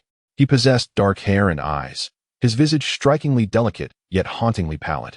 Most captivating was the furry tail that curled slightly behind him, seemingly of its own volition. Lazily observed that the closer one approached the boy, the more palpable the distortion in the air became. He is grievously injured, she murmured softly, noting the numerous wounds on his body that oozed crimson, some edges shimmering with an unnatural luminescence, as if inflicted by some extraordinary weapon. Lapis maintained his distance, expressing concern. Sister, he appears so peculiar. That tail and the sensation akin to heat waves. Should we inform an adult? Lazily refrained from responding immediately, observing that even in unconsciousness, the boy's brow was furrowed tight, his body occasionally convulsing as though besieged by harrowing nightmares. A visceral intuition urged her that this boy was in dire need of assistance, and urgently so. He might perish, Lazily finally declared, her voice resolute. We must fetch father. Yet, just as they prepared to depart, the boy erupted into a violent fit of coughing, expelling bloody river water. His eyes flickered open slightly, revealing a pair of bewildered and terrified black orbs. No, don't go back, he murmured, his voice so faint it was nearly inaudible. The air around them distorted sharply before returning to normal, and he succumbed to unconsciousness once more. Lazily's heart tightened. She had never witnessed such severe injuries. but his plea and the strange phenomenon suggested that this boy was fleeing from something dreadful. "You stay here and guard him while I run back for father," lazily instructed her brother. "If anyone approaches, hide and scream." Lapis nodded anxiously, his gaze darting about the surrounding woods, ever vigilant for lurking danger. With her golden hair streaming behind her, lazily sprinted towards home, her mind swirling with questions. Who was this boy? Where did he come from? What was the nature of this peculiar occurrence? What of that tale? Upon reaching home, she breathlessly recounted her discovery to her father. Surprisingly, the former medic of the Red Ribbon Army displayed little astonishment. Instead, he promptly retrieved a medical kit, instructing her mother to tend to the household before hastening after lazily towards the riverbank. When they arrived, Lapis was still anxiously guarding the area, fortunately without any sign of others. Upon seeing the boy's injuries, her father's expression grew grave. It is a miracle he is still alive after such grievous wounds. He meticulously examined the injuries, his brow furrowing deeper, recognizing some as inflicted by extraordinary weaponry and others reminiscent of experimental traces. This revelation startled lazily. Extraordinary weapon? Experiment? She recalled her father's occasional mention of the mad scientist, Dr. Glow. What astonished her father most was the boy's tale. "This is no mere ornament," he murmured in disbelief. "It is genuine biological tissue directly connected to the spinal cord, something nearly impossible in biological terms." Carefully, her father lifted the boy into his arms. "We must expedite his return for treatment. These wounds have become infected. He is running a high fever, and his condition is precarious." On the way home, Lazili noticed her father's heightened vigilance as he frequently glanced back to ascertain whether anyone was following them, even taking a circuitous route to obscure their trail. A multitude of questions swirled in her mind, yet she understood that this was not the moment to inquire. Upon their return, her mother gasped at the sight of the boy's injuries, but promptly began to prepare hot water and medical supplies. As a former medic of the Red Ribbon Army, her father possessed considerable experience in treating various wounds. However, the severity of the boy's injuries rendered him notably grave. "This is far from ordinary," he murmured as he meticulously cleaned the wounds with a specialized disinfectant, his voice tinged with a sense of unease. The patterns of the burns resembled traces of some professional interrogation or perhaps an experimental procedure, as though he had been subjected to prolonged confinement by a peculiar device. Lazili, assisting by handing over the medical supplies, involuntarily trembled at the mention of experiments. She could scarcely fathom the horrors that this boy had endured. During the treatment, the boy would occasionally regain fleeting moments of consciousness, only to gaze vacantly at his surroundings before succumbing once more to unconsciousness. Each time he awoke, he instinctively attempted to shield his tail, as if it concealed a secret that must remain hidden. On one occasion, while in a stupor, the air around him suddenly warped violently, and his wounds began to heal at a visibly accelerated rate, though this phenomenon soon dissipated. As night descended, the boy's condition finally stabilized. His fever had subsided somewhat, and his breathing became more regular, yet the distortion of the air persisted intermittently. "Tonight is crucial," her father said wearily. "His body is healing at an astonishing rate, but the situation remains precarious. If he can survive the night, there is hope for his recovery." Lazili volunteered to keep watch. She settled into a chair by the boy's bedside, observing the furrows of his brow as he slept, her heart brimming with compassion. Moonlight streamed through the window, casting a gentle glow upon the boy's face. Lazili noted that his features were quite handsome. Had it not been for the wounds and his pallid complexion, he would have been a striking young man. His tail swayed unconsciously, appearing both mysterious and fragile in the moonlit glow. "Who are you truly?" she whispered to herself, pondering the terrifying experiences he must have faced. At that moment, the boy's eyes suddenly fluttered open. Unlike the previous vacant gaze, this time his eyes were remarkably clear, fixated directly upon Lazili. The air around them began to subtly warp once more. "Laika," he uttered softly, his voice faint yet distinct. "My name is Laika." After speaking these words, he succumbed to slumber again, as if the clarity of his awakening had been but a fleeting illusion. Yet this time, Lazili distinctly felt a palpable shift in the air, causing the hairs on her arms to stand on end. She stared at him, a peculiar sensation swelling within her. The name Laika seemed to carry an extraordinary weight.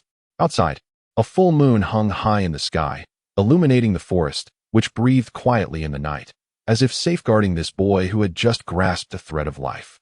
Lazili was unaware that this night's revelation would irrevocably alter the fate of their family. In a distant realm, Dr. Gero's search network was operating at full capacity, with various reconnaissance robots and mechanical devices patrolling the mountains in pursuit of the escaped precious specimen. "You will be all right, Laika," Lazari whispered, feeling inexplicably that the boy could hear her words. "We will not allow anyone to harm you."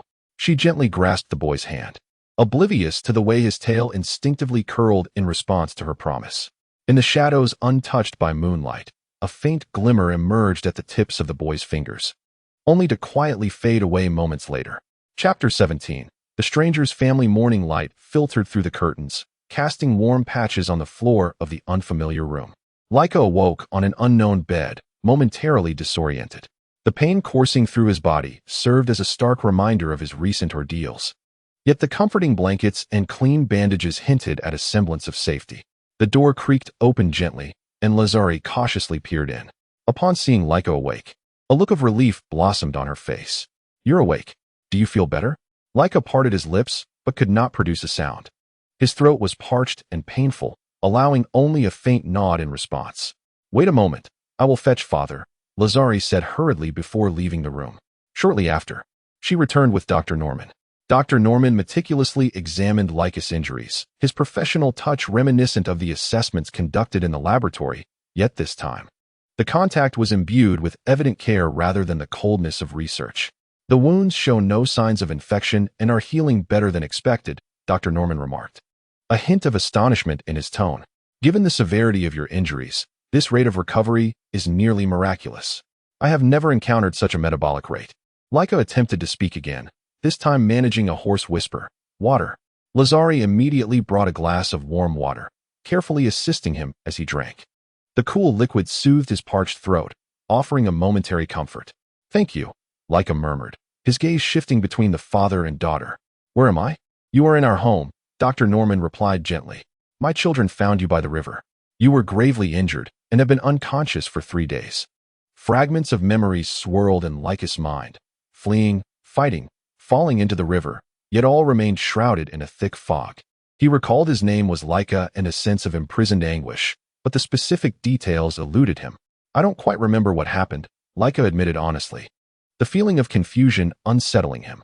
Dr. Norman nodded in understanding. "Head injuries can sometimes lead to temporary amnesia. Do not force yourself to recall. The most important thing now is to recover."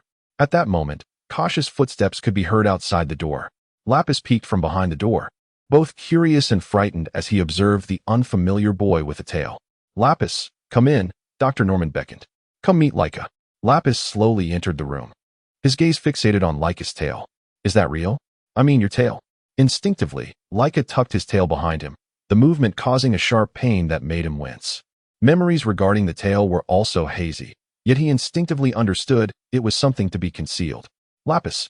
Lazili cast a reproachful glance at her brother, deeming his behavior impolite. "It's all right," Laika murmured softly, though he himself could not fathom the origin of the tail he possessed. During lunch, their mother Helen brought forth a nourishing soup accompanied by bread. She was a gentle soul, her gaze toward Laika imbued with sympathy. Yet he sensed an undercurrent of concern lurking in her eyes. "Eat slowly. You need to regain your strength," Helen said with a smile, but as she turned away, Laika overheard her quietly confiding to her husband, "Norman, we need to talk."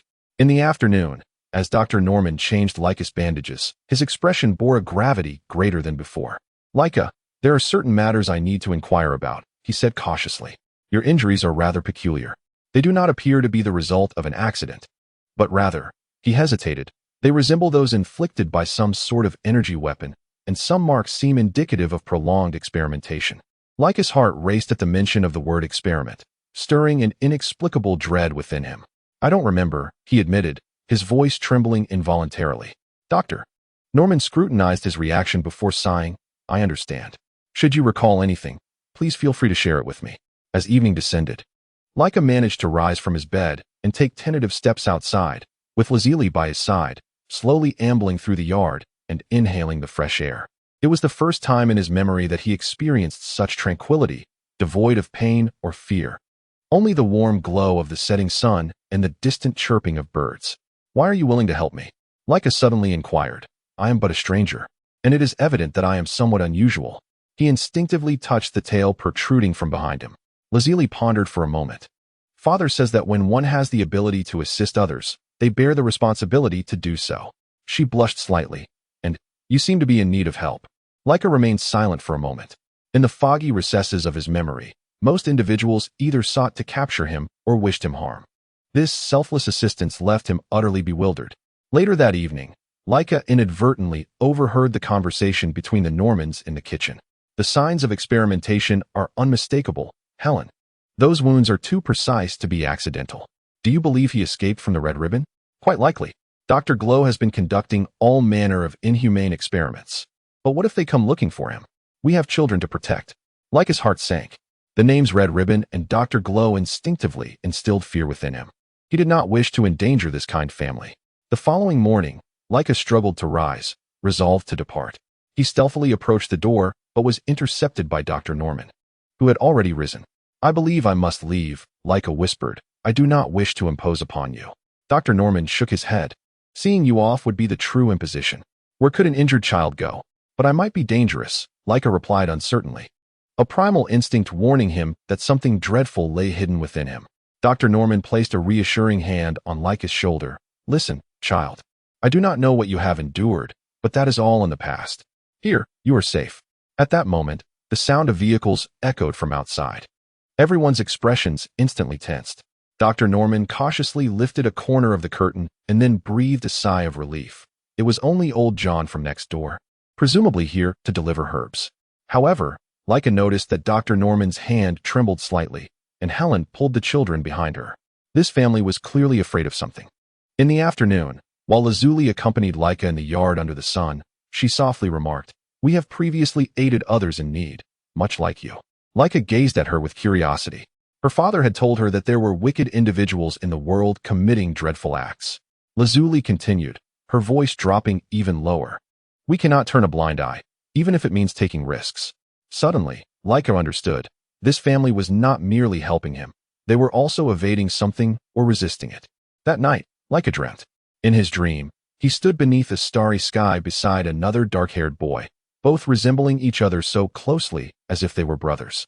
Then the scene shifted, and he found himself trapped in a laboratory, undergoing various tests, while a white-haired man coldly recorded data. Laika jolted awake, drenched in cold sweat. Fragments of memories were slowly returning, yet they remained disjointed. In the early morning, as the family gathered for breakfast, Laika made a decision. I want to stay, he said calmly, if you are still willing to take me in. Dr. Norman and his wife exchanged glances, and then Helen smiled warmly. Of course, you are welcome, Laika. Lapis still felt a tinge of fear, yet curiosity triumphed over trepidation. Can you tell me about your tale? This time, Laika did not shy away. He gently shook his head. I will certainly tell you once I figure it out myself. Sunlight streamed through the window, casting warm patches on the dining table and illuminating this newly formed, fragile family. Though Laika was uncertain of what the future held or what would come with the full restoration of his memories, at that moment, he felt a long-lost sense of safety, perhaps the first in his recollection. Meanwhile, in the distance, a black vehicle was slowly traversing the country road, its equipment scanning something. Dr. Gallo's search network had begun its operation, and the tranquil days might not last much longer. Yet for Laika, this marked the beginning of his new life. In this unfamiliar family, he might rediscover everything he had lost, and perhaps even more. Chapter 18. The Nameless One's sunlight filtered through the curtains, casting warm spots of light on the floor of the room. Laika awoke in bed, momentarily disoriented, unsure of his whereabouts. An unfamiliar ceiling, an unknown room, and a clean yet strange set of pajamas adorned his body. Gradually, memories began to flow back. The river, the pain, the blonde siblings, the doctor's home. The door creaked open gently, and Lazuli entered carefully with a breakfast tray. Upon seeing Laika awake, her face lit up with a smile. You're awake. How do you feel? Dad said you need to rest more, but I think it might be better to eat something. Laika attempted to sit up, only to be met with protesting muscles that ached. Lazuli quickly set down the tray and adjusted his pillow for him. Thank you, Laika murmured, his voice still somewhat hoarse. Lazuli prepared breakfast, a bowl of oatmeal, a few slices of bread, and a glass of milk. Mother advised that he should only consume light fare for the time being. Once he felt better, she promised to whip up her signature stew. Laika savored his breakfast slowly, while Azili sat on the chair beside the bed, occasionally stealing glances at him, seemingly hesitant to voice her thoughts. What do you wish to ask? Laika finally inquired. Lazili's cheeks flushed. Is your tale real? I didn't mean to be rude. I've just never seen anything like it. Laika instinctively touched the tail behind him, a gesture that awakened a sense of intrinsic familiarity with that part of his body, despite the memories surrounding it remaining elusive. I believe it is real, he replied candidly, but I cannot recall why I possess it. After breakfast, Dr. Norman arrived to examine Laika's injuries. He meticulously inspected each wound, his expression growing more astonished with each passing moment. Incredible, the doctor murmured. Such severe injuries, yet your recovery rate surpasses that of an ordinary individual. Some of the shallower wounds had nearly healed completely. Laika was at a loss for how to respond. In the haze of his fragmented memories, rapid recovery seemed entirely normal, though he could not comprehend why. Can you share what you remember? Dr. Norman gently asked. Anything at all. Your family, your origins, what transpired. Laika strained to think. But only disjointed fragments surfaced. A starry sky, the cold light of a laboratory, pain, fear, and a vague image of a boy who bore a striking resemblance to him. I only remember that my name is Laika, he finally articulated, his voice tinged with frustration. The rest is a blur, like a dream. Occasionally, images flash by, but they elude my grasp. Dr. Norman patted his shoulder reassuringly. It's all right. Memory can take time to resurface. What matters is that you are safe now. In the afternoon, Lapith finally mustered the courage to approach Laika. He stood at the doorway, holding a chessboard. Would you like to play chess? I can teach you. Laika nodded. He had no recollection of the game, yet as Lapith explained the rules, he found himself grasping them almost instantly, soon matching Lapith's skills. You must have played before. Lapith exclaimed in surprise. No one learns that quickly unless they are a genius. Laika gazed at the chessboard, a sense of familiarity stirring within him, yet he could not pinpoint the specific memory. This DJVU was both comforting and unsettling. Days passed, and Laika's injuries healed at an astonishing rate. He was able to get out of bed and even assist with simple household chores. However, the fog of memories still lingered. With only occasional flashes, sometimes scenes from a laboratory, other times the starry sky, most vividly the cold gaze of a white-haired man. One evening, as the family gathered in the living room to listen to the radio, a news report suddenly cast a tense atmosphere. The Red Ribbon Army has announced an increase in border patrols to search for a dangerous experimental subject fugitive. Military spokespersons remind the public that this individual may exhibit aggression. Please report immediately upon sighting. Dr. Norman swiftly turned off the radio, but Laika had already gleaned the crucial information. He observed the Norman couple exchanging a worried glance, while Razali anxiously twisted her fingers, and even the usually vivacious Lapisai fell silent. They are searching for you, aren't they? That evening, as Razali assisted Laika in changing his bandages, her voice was barely above a whisper. Laika remained silent for a moment before nodding. I believe so. Yet, I am uncertain about what I have done to warrant being labeled a dangerous test subject. Razali hesitated briefly. Father mentioned that some of your injuries are rather peculiar, as though someone had conducted experiments on you.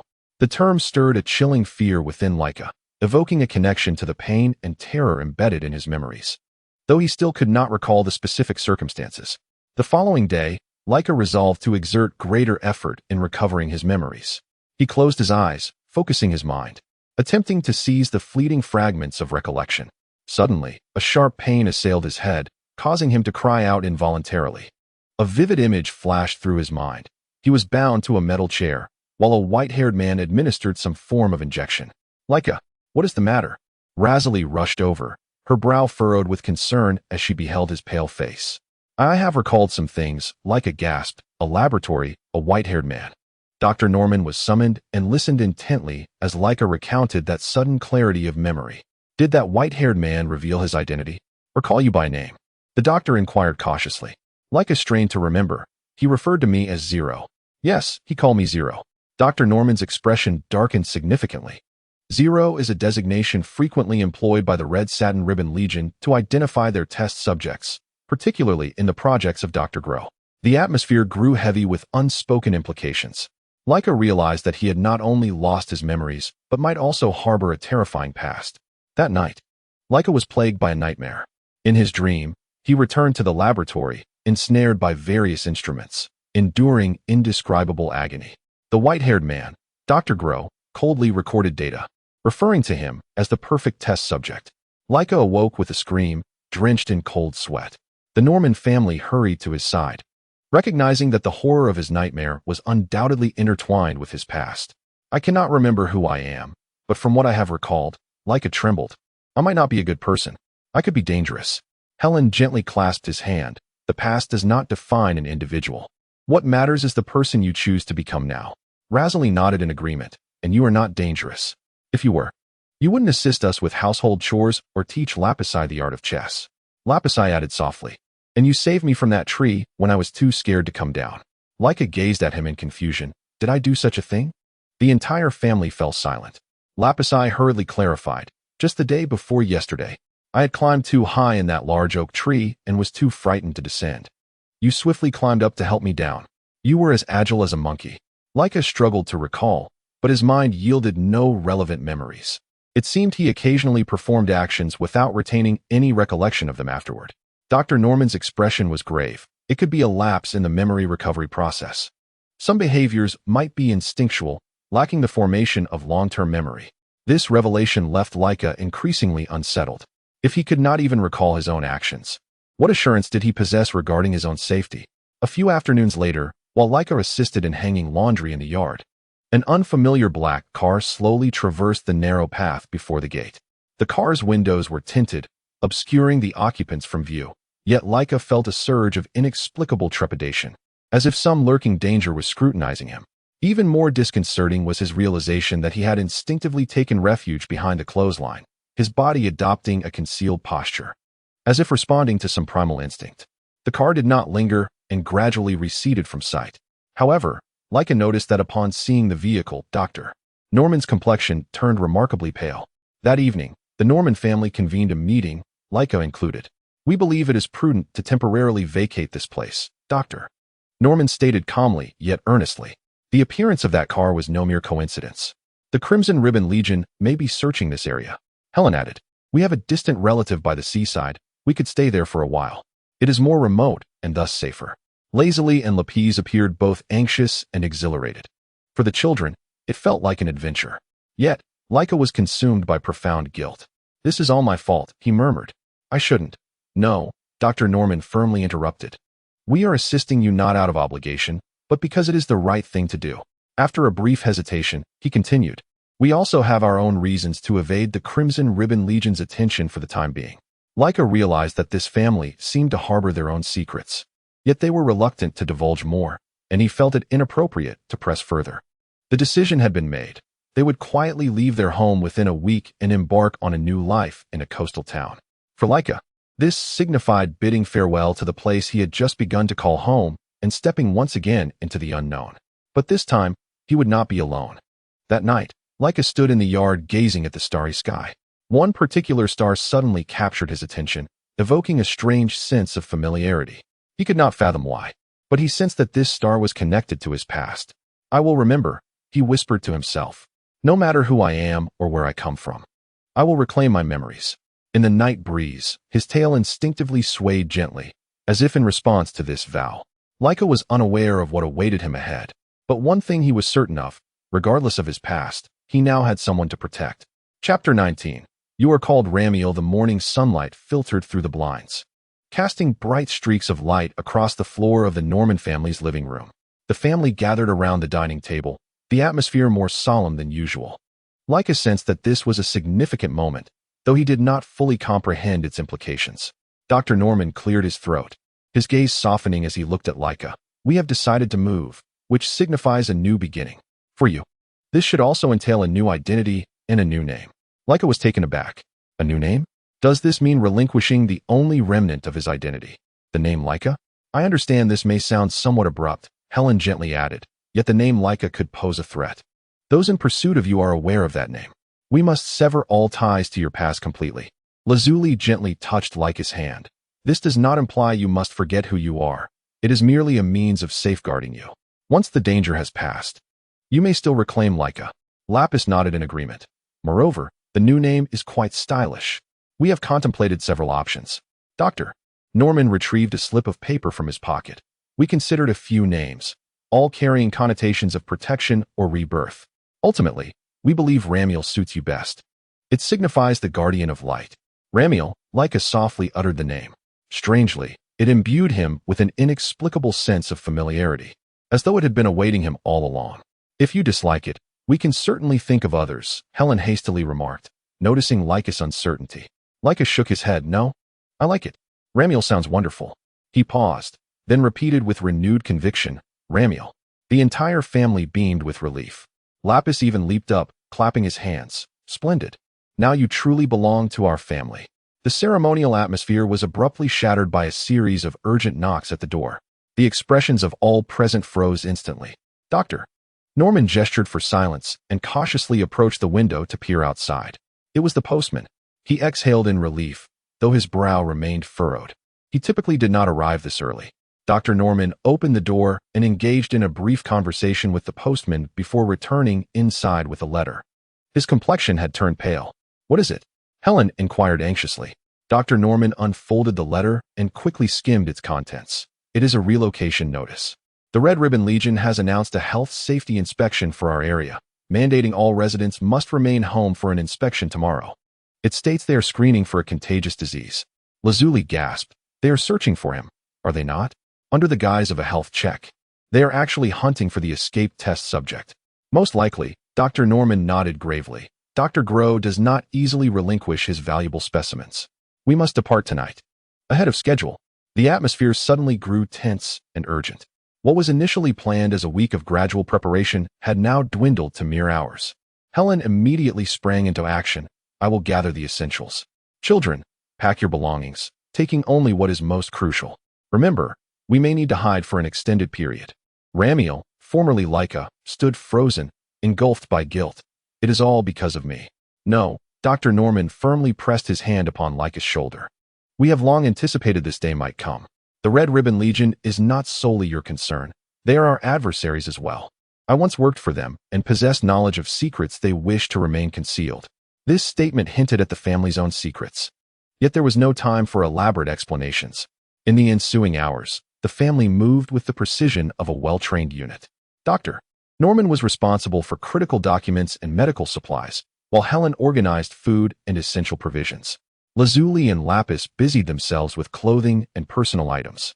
Ramiel yearned to assist, yet often found himself bewildered by his unfamiliarity with everyday objects.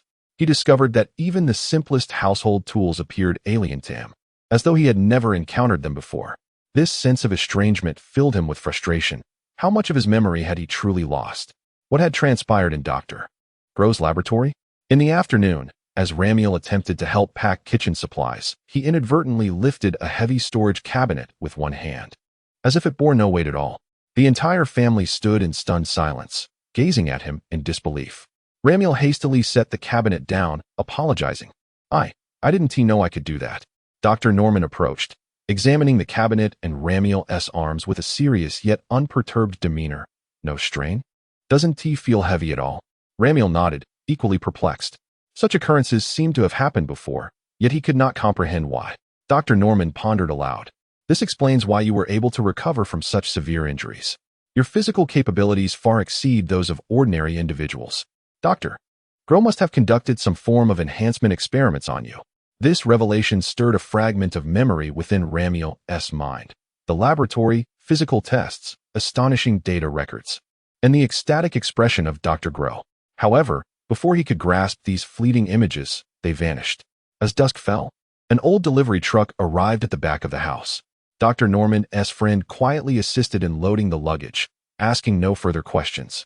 Clearly, this was not their first time aiding the Norman family in confronting the threats posed by the Red Ribbon Army. When night enveloped the surroundings, everything was in readiness. The family awaited the moment of departure in hushed anticipation. Ramiel stood at the threshold of the room he had briefly inhabited, feeling an uncanny sense of loss. This was the first home of his memories, albeit for only a few weeks. Are you ready, Ramiel? Lazuli inquired softly, effortlessly using his new name. Ramiel nodded, casting one last glance at the room. He was uncertain of what lay ahead. Yet one thing was clear to him. He would do everything in his power to protect this family that had bestowed upon him a new name and a new life. I will protect everyone, he murmured, his voice imbued with a determination he himself had not fully recognized, no matter what transpired. Dr. Norman patted his shoulder. First, we ensure safety, then we will help you reclaim your memories. Now it is time to go. The truck silently departed into the night, carrying a boy who was no longer nameless and the family he had chosen to safeguard. The road ahead led to an unknown seaside town and the journey of self-discovery that awaited Ramiel. Chapter 20. Migration. The old delivery truck jolted through the night, its cabin thick with tension and silence. Dr. Norman drove with focused intent, occasionally glancing at the rearview mirror to ensure no vehicles were in pursuit. Mrs. Helen clasped her hands tightly, her gaze unwaveringly fixed on the swiftly passing darkness outside the window. Ramiel's former companion, Laika, sat in the middle of the back seat, while Lazuli and Lapis occupied the sides. The children's faces reflected a blend of anxiety from escaping danger and excitement for the unknown journey ahead. Where are we going? Ramiel quietly inquired, not wishing to disturb the tranquility within the vehicle. Dr. Norman cast a glance at him through the rearview mirror, mentioning a small fishing village named Cape Town, situated far along the eastern coastline. I have a cousin there who works as a fisherman. He will temporarily shelter us. How far is far? Lapis sleepily asked, his head already resting against the window. At least a 3-day journey. Helen gently interjected, sleep now, children. I will awaken you when needed. However, Ramiel found it impossible to slumber. Each flicker of the headlights and distant sound of engines quickened his heartbeat. An instinctual alertness within him was ignited. Although his memories remained hazy, his body seemed to recall the sensation of being pursued. As the night deepened, the truck veered off the main road, entering a secluded dirt path. Dr. Norman extinguished the headlights, navigating solely by moonlight and experience. We are avoiding the main checkpoints. He explained in a hushed tone, the Red Ribbon Brigade has undoubtedly set up roadblocks. They possess advanced tracking technology. Ramiel noted Dr. Norman's familiarity with the operational patterns of the Red Ribbon Brigade, as though he had previously encountered them. This family appeared to harbor undisclosed secrets. In the early hours of dawn, the truck came to a halt amidst a dense thicket. Dr. Norman switched off the engine, and an enveloping silence descended upon the cabin, interrupted only by the chirping of nocturnal insects and the occasional sounds of distant wildlife. We will rest here for a few hours, Dr. Norman stated. Traveling during the day is perilous. The reconnaissance drones of the Red Ribbon are most active in daylight. Helen distributed simple provisions, bread, cheese, and fruit. Everyone ate in silence, absorbed in their thoughts. Ramiel noticed that Lazuli scarcely touched her food, her gaze fixated outside, as if on watch. He moved closer to her and softly asked, "Are you all right?" Lazuli startled, then forced a smile, just a bit anxious. We've moved before, but never in such haste. The Red Ribbon Brigade is no ordinary enemy. It's because of me, Ramiel admitted with guilt. No, Lazuli firmly shook her head. Father says the Red Ribbon Brigade are villains. They commit dreadful acts in the name of science. Even without you, we would inevitably confront them. Her words offered Ramiel a modicum of reassurance, yet deepened his curiosity. What history existed between the Norman family and the Red Ribbon Brigade? In the darkest hour before dawn, Ramiel was awakened by a faint sound. He opened his eyes to see Dr. Norman quietly exiting the vehicle, holding a small electronic device. Ramiel followed cautiously, discovering Dr. Norman scanning the surrounding area with the apparatus.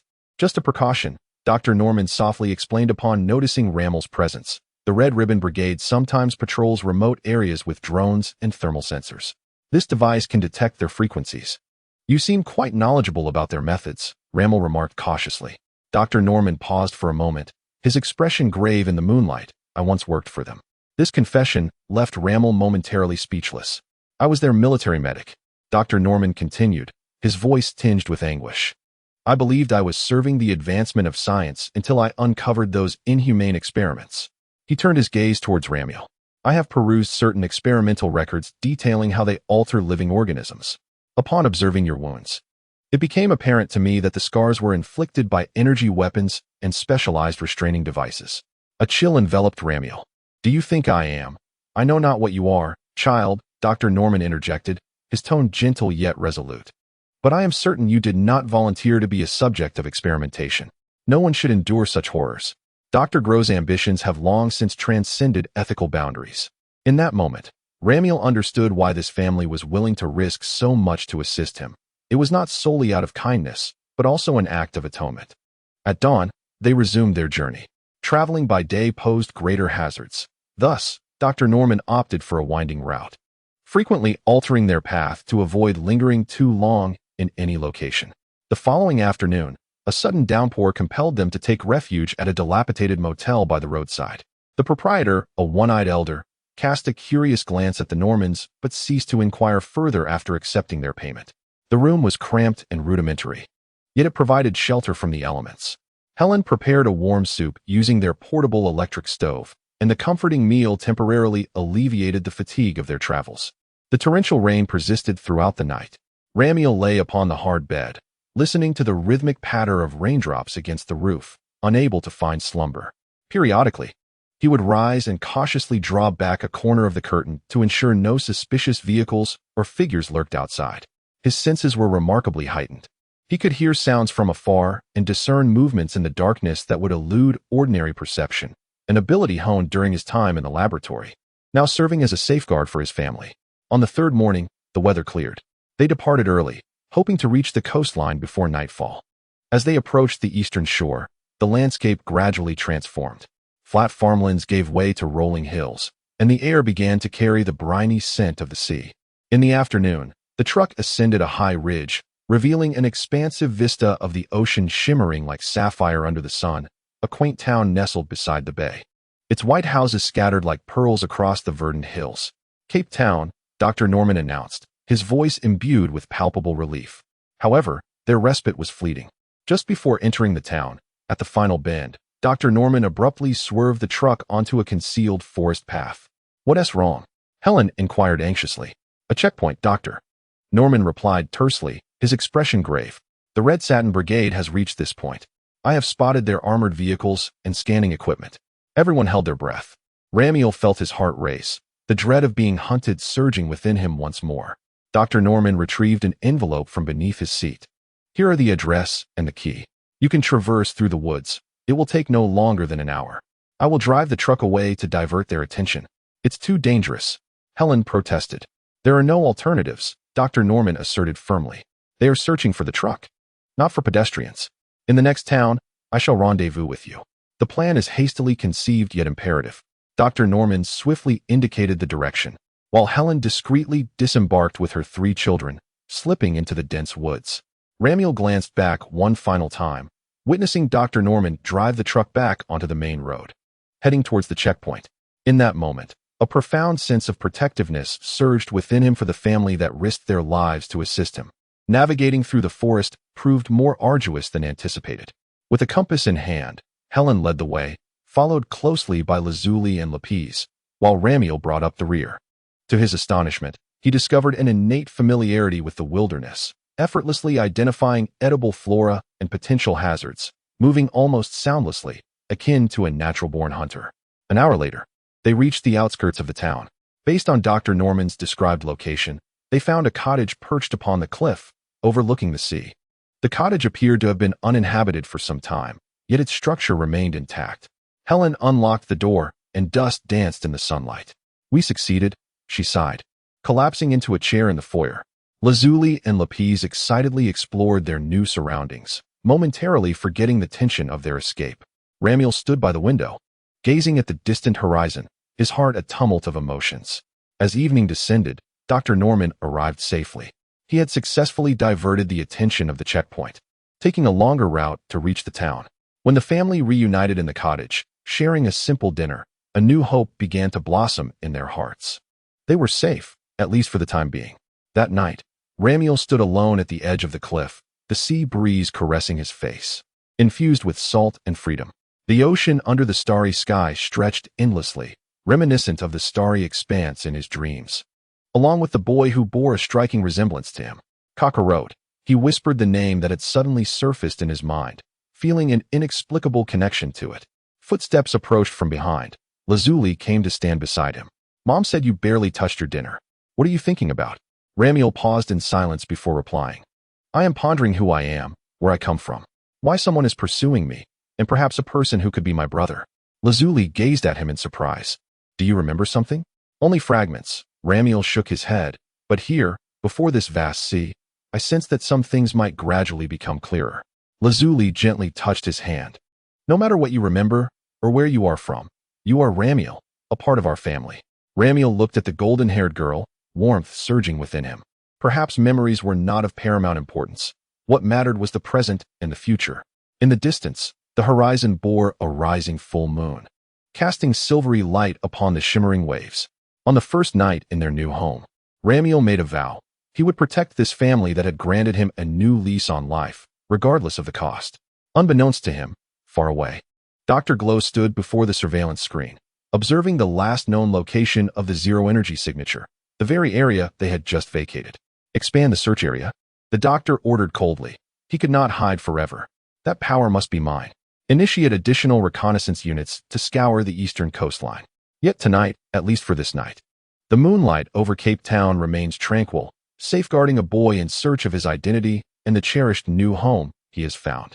Chapter 21. The first morning and the footprints by the sea, the calls of seabirds, mingling with the damp and slightly briny sea breeze, gently roused Ramiel from his slumber through the slightly ajar window. His eyelashes fluttered a few times before he slowly opened his eyes. No longer did he gaze upon the cold, monotonous metallic ceiling of the laboratory, nor the dim, jostling interior of a long-haul truck, but rather a peculiar wooden ceiling adorned with pale blue paint. For a fleeting moment, confusion and alertness seized him. Where am I? He jolted upright, the thin blanket slipping off him. His wounds had been properly tended to, covered with clean bandages, only a faint, dull ache remaining. He surveyed his surroundings. The room was modestly sized, simply furnished yet imbued with warmth. Sunlight streamed through the lace-trimmed curtains, casting warm patches of light upon the floor. Outside lay the boundless, shimmering azure sea, a stark contrast to the eternal darkness of the universe buried deep within his memories or the oppressive confines of Dr. Grow's laboratory. Memories surged back like a tide. The harrowing escape, the desperate flight through the dense forest, the cold pursuit of the artificial beings, and the uncontrollable, destructive green energy coursing within him. Ultimately, it was the Norman family who rescued him from the riverbank, granting him a new name and shelter. They called him Ramiel. This name stirred an odd ripple within his heart. He possessed no past, no memories, akin to a blank slate. Yet now, they had bestowed upon him an identity, one that belonged to this place, to this family. Ramiel. He softly repeated it in his mind, an indescribable sense of belonging quietly blossoming within him, faint yet real. Knock. Knock. A gentle tapping at the door interrupted his reverie. Ramiel, are you awake? It was Lazuli's voice, crisp and vibrant. Ramiel clumsily responded, The door opened a crack, and lazily peeked in, a radiant smile illuminating her face. Good morning. Are you feeling better? Mom sent me to check on you. Breakfast is almost ready. Her enthusiasm, akin to the sunlight outside, left Ramiel, who was accustomed to instinctive wariness and silence, somewhat flustered, and he simply nodded. Lazily, undeterred by his quietness, stepped inside. Come on. Get up. Dad said he would take us to explore the town today, and we're heading to the beach. The sand here is so soft, completely different from where we used to live. She chattered away like a cheerful little bird, infecting the atmosphere around her with her vivacity. Ramiel was half pushed, half led out of the room. In the dining room, Aunt Helen was setting the table with freshly cooked eggs and sausages, the aroma wafting enticingly. Doctor. Norman looked up from his newspaper and, upon seeing Ramiel, smiled warmly. Did you sleep well, child? It seems the seaside air is quite conducive to recovery. Lapise was already seated at the table, offering him a shy smile. For Ramiel, all of this felt extraordinarily novel and heartwarming.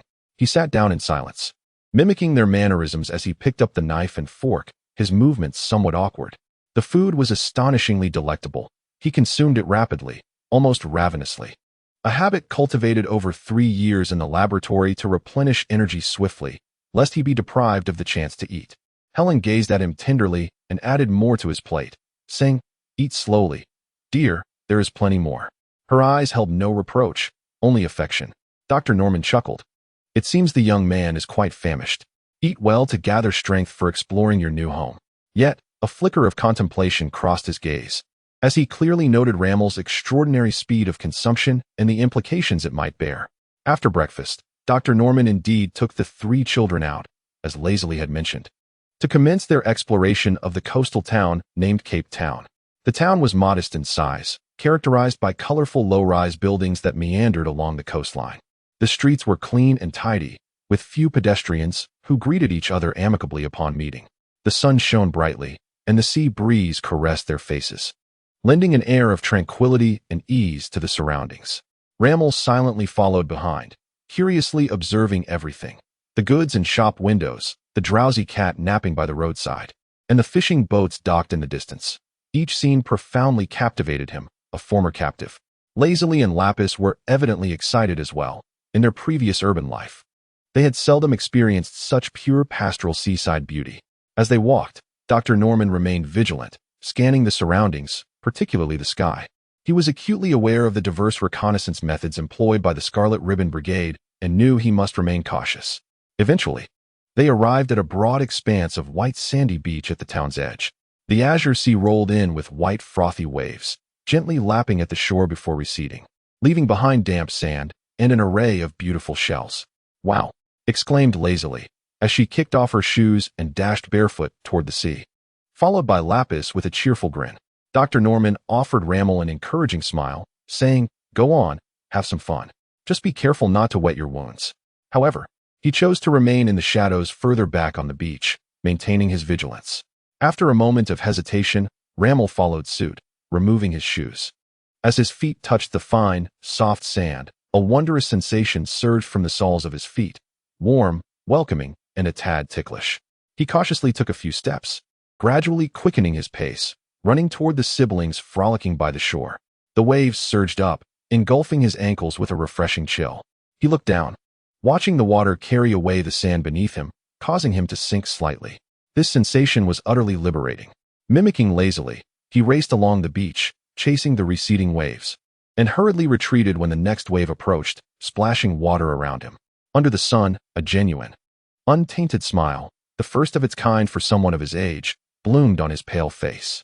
Unconsciously, he imitated lazily, bending down to pick up a white shell smoothed by the waves. He held it in his hand, curiously examining the splendid colors refracted on its surface by the sunlight. However, as he attempted to wipe away the grains of sand clinging to it, the strength in his fingertips faltered slightly. Crack! A faint, delicate sound echoed.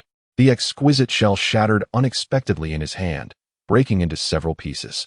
Rammel stood frozen, a smile frozen on his face. He opened his palm to gaze at the fragments, a flicker of panic and confusion crossing his eyes. He had not exerted force, yet this uncontrollable sensation of power felt both familiar and unsettling. "Rammel, come quickly. I've found a magnificent conch." In the distance, Lazili held up a large shell, excitedly calling out to him, completely oblivious to his small mishap. Rammel swiftly clenched his fist, concealing the shell fragments within his palm, and as he released it, the shards mingled with sand, quietly slipping through his fingers. He inhaled deeply, the briny scent of the sea filling his lungs, forcing down the unease, and began to run toward Lazili.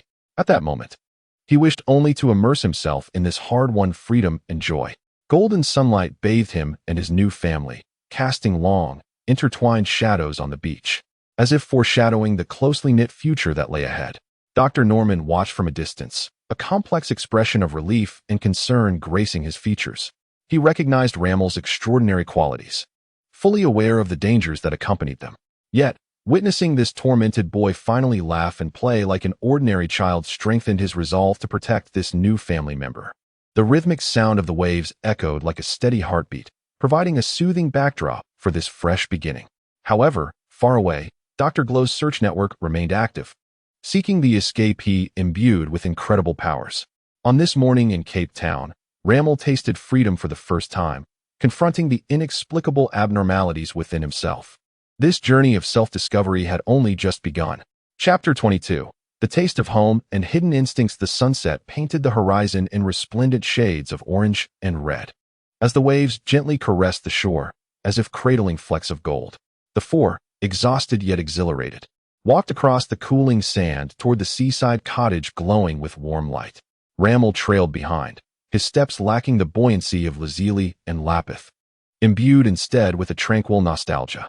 He occasionally turned back to gaze at the deepening sea, as if wishing to imprint this unprecedented sense of freedom firmly in his mind. The lingering sensation of the shell's fracture remained in his palm, But that unease was swiftly dispelled by the sight of Aunt Helen standing at the door, smiling and waving at them. Just in time. Wash your hands. Dinner is ready. Helen's voice was soft yet vibrant. Did you have fun? Super fun. Lazuli rushed forward, lifting the enormous conch. Look, Mom. I found this. Ramel helped us dig a sandpit too. She included Ramel naturally, as if he had always been an indispensable part of the family. Lapith nodded in agreement, a rosy hue on his cheeks from their play. Ramel met Helen's warm gaze, feeling slightly awkward, and attempted to utter a simple syllable, yes. Uncle Norman patted him on the shoulder and laughed heartily. This lad may not say much, but when he runs, he's quite impressive. He nearly outpaced me. This playful banter caused Ramir to lower his head slightly, though a smile tugged at the corners of his mouth. It was a remarkable experience, to be praised and included in light-hearted jest, devoid of malice or scrutiny, filled only with pure, homely warmth. The aroma of dinner was even more intoxicating than that of breakfast. The long wooden table was laden with an array of tantalizing dishes, a steaming pot of seafood bisque brimming with tender fish, shellfish, and shrimp, golden, crispy fried fish fillets piled like small mountains, a large bowl overflowing with vibrant vegetable salad, and a whole basket of freshly baked, buttered bread. Helen had indeed prepared an extravagant feast to celebrate their successful settling in, welcoming Ramir as an official member of their family. Wow, how sumptuous, Lazuli exclaimed, pulling out a chair to sit down. As Helen ladled soup for everyone, she smiled and said, to celebrate our smooth transition and to officially welcome Ramir into our family, we must indulge a bit. Ramir, mimicking their example, took a seat at the table, his hands somewhat awkwardly resting on his knees. The rich fragrance of the food invaded his nostrils, stirring a primal, abyss-like hunger within him. His stomach rumbled audibly, a clear and intense signal of an insatiable craving for sustenance. Don't be shy, Ramir. Eat more, Norman encouraged, placing several pieces of fried fish on his plate and adding a generous scoop of seafood bisque on top, remarking that he needed nutrition as he was still growing and had recently been injured. Thank you, Uncle Norman, Ramir murmured, his voice steady as he spoke this title for the first time with relative ease. He picked up the knife and fork, striving to recall and mimic their actions from breakfast. Initially awkward, he quickly activated an innate, deeply embedded instinct for energy consumption inherent to Psiots. His speed of eating was astonishing, producing a slight breeze with his movements. It was not a crude, gluttonous feast, but rather an extraordinarily efficient, almost terrifying pace. The seafood bisque and its contents vanished in mere moments. The crispy fish fillets disappeared almost without needing to be chewed, and an entire piece of bread was swallowed whole. Before Norman's family of 4 had even finished half of their meal, the mountain of food before Ramir had completely disappeared, leaving his plate as pristine as if it had just been washed. He merely lifted his gaze, his clear eyes reflecting a lingering desire as they instinctively wandered toward the still half-full pot of seafood bisque and the basket of bread at the center of the table. A profound silence enveloped the dining table. Helen froze with the soup spoon poised in midair. Norman, with a piece of fish fillet in his mouth, forgot to chew. Lazuli and Lapis gaped, their eyes wide with astonishment, as though witnessing something more extraordinary than a giant seashell. They had never seen, nor could they imagine, anyone consuming food at such a speed and volume. This surpassed mere appetite, bordering on an inhuman capacity. Ramir noticed the heavy silence, and the 4 pairs of eyes filled with shock and disbelief. His movements became rigid, and the flicker of light in his eyes, which had briefly emerged from the satisfaction of his hunger, quickly faded, replaced by a familiar sense of panic and bewilderment. Had he made a mistake? Had he inadvertently revealed something? Would they perceive him as a monster due to this terrifying hunger and his manner of eating? He recalled the shattered shells, and his complexion turned pale in an instant, instinctively hunching his shoulders as if bracing for reprimand or fearful gazes. Helen was the first to awaken from her petrified state. After the overwhelming shock, a surge of maternal tenderness and compassion followed. What kind of abject existence had this child endured? Or rather, what had his body suffered to necessitate such a dreadful craving for sustenance? Oh my goodness, Helen's voice trembled, but it was not one of revulsion. It was imbued with maternal urgency. It's all right, dear. Eat. Please, indulge yourself. Did Annie not prepare enough? Norman, quick, bring him the entire bread basket. And the soup too. Norman abruptly snapped back to reality, swallowing hard as he wrestled with the food in his mouth. He gazed at Ramiel's still flat abdomen with a complex expression, then glanced at the pristine plates, ultimately nodding emphatically, displaying the generosity of a head of the household, or perhaps a generosity born of fright. Yes, indeed, young man, eat to your heart's content. I appreciate a hearty eater. It seems Annie Helen has underestimated you today. This is all yours. If it's not enough, I'll go to town for more. He pushed the entire breadbasket towards Ramiel and positioned the large soup bowl closer to him. Lazily, his sister reacted, her eyes sparkling with admiration. Ramiel, you're amazing. You're the most impressive big eater I've ever seen. Children possess a remarkable capacity for acceptance, especially when it comes to feats of greatness. Lapis, too, dazedly echoed, incredible. The once stagnant atmosphere melted away once more. The tension that had lodged in Ramiel's throat gradually eased back down. He surveyed the bounty of food before him, the pure concern in Aunt Helen's eyes. Uncle Norman's forced composure barely concealing his astonishment, and the siblings' unadulterated awe.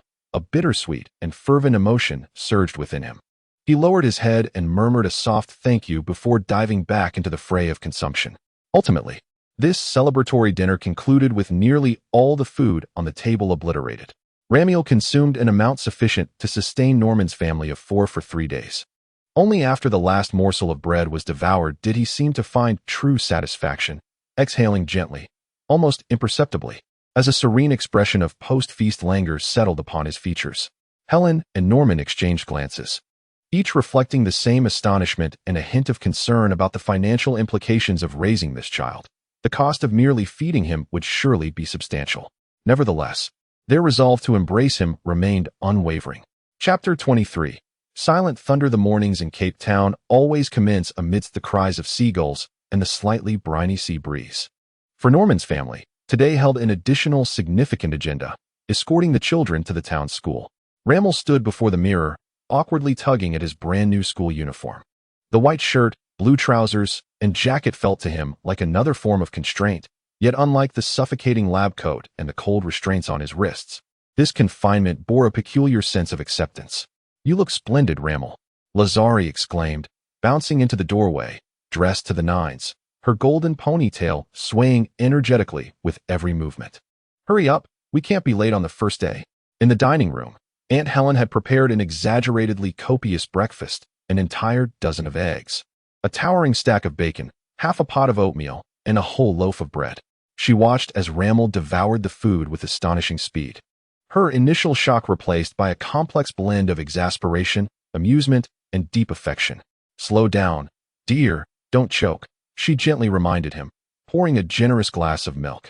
Norman, it seems we need to reevaluate the family budget, especially the food expenses, she remarked half-jokingly to her husband. Norman observed Ramiel's voracious appetite, shaking his head with a wry smile, yet his tone was resolute. No worries, I can always take on a few extra boat repairs. It's good to eat well while you're still growing. He patted Ramiel on the shoulder. Make sure you eat enough at school. If the cafeteria portions aren't satisfactory, just let me know, and I'll pack you a lunch.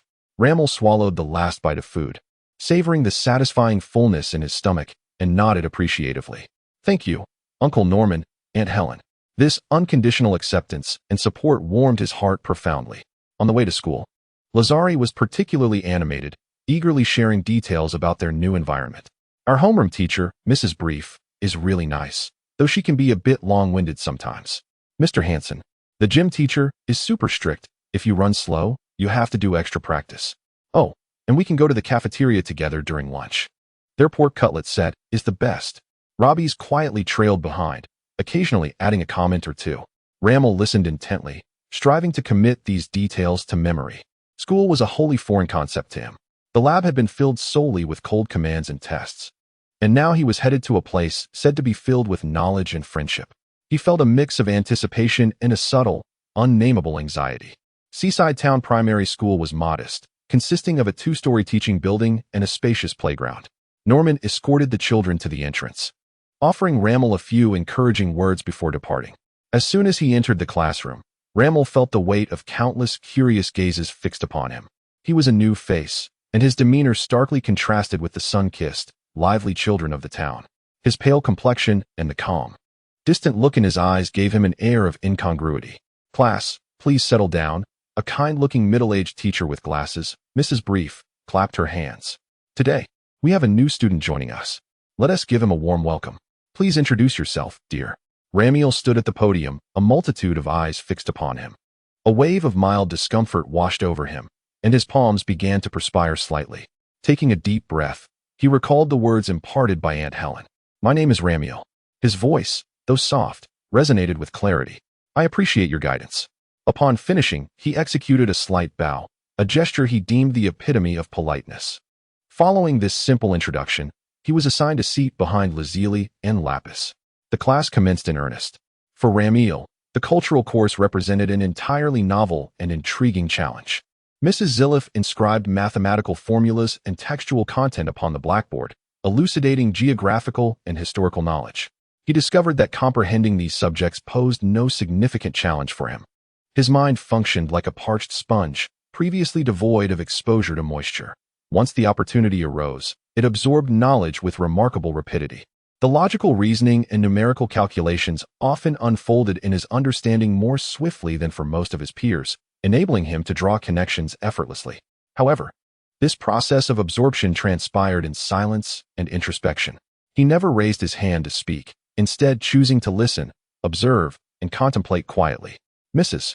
Briff called upon him several times, and he consistently provided accurate answers, yet his tone remained flat and devoid of the exuberance typically expected from children. This led the teachers to perceive him as intelligent but somewhat reclusive. However, the true test awaited him in physical education class. Mr. Hansen, a robust man with sun-kissed skin, held rigorous expectations for his students, as Lazili had indicated. Today's curriculum revolved around shuttle runs and softball throwing. When it was Ramiel's turn, he positioned himself at the starting line, emulating the actions of his predecessors. At the moment Mr. Hansen blew the whistle, Ramiel's body instinctively surged forward. The innate instinct of a Saiyan warrior etched the concept of speed into his very genes. The explosive velocity he unleashed caused Mr. Hansen's eyes to widen in astonishment.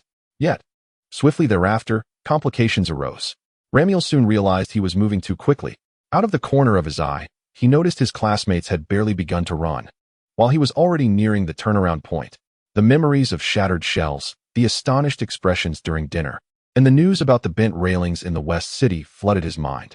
An intense desire to conceal his abilities compelled him to forcibly suppress his speed, resulting in a clumsy and erratic stride. He nearly stumbled at the turnaround due to his abrupt halt. Ultimately, he managed to complete the run with a mediocre time. Mr. Hansen regarded him with a slight furrow of his brow, seemingly questioning how such an explosive start could transition into such a disjointed performance. Your start was excellent, but your rhythm faltered. Coordination needs improvement, Mr. Hansen noted as he recorded the results, offering a candid assessment. Ramiel lowered his gaze, replying softly, Yes, sir.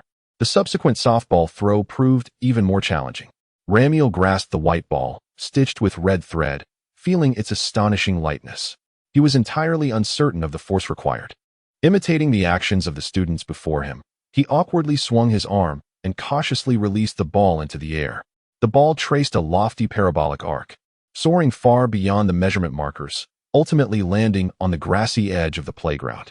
A chorus of awe erupted from the line. Teacher Hansen cast a look of astonishment at Ramiel once more. The boy possessed considerable strength, albeit his movements were lamentably rigid, relying solely on brute force to propel the ball. While his power was commendable, his technique was non-existent. The wrist must be employed with precision. The body must move in harmonious coordination. Hansen approached to personally demonstrate the essential techniques to him. Ramiel watched intently, striving to imitate, yet each throw appeared excessively stiff and deliberate. Either he exerted too much force or the angle was peculiar. All his focus was consumed by controlling his formidable strength. Fearful that a moment's inattention would result in the ball not soaring away, but rather being crushed in his grip. This extreme restraint rendered him somewhat clumsy. Lazili dashed over, offering him a bottle of water, softly reassuring him, It's all right, Ramiel.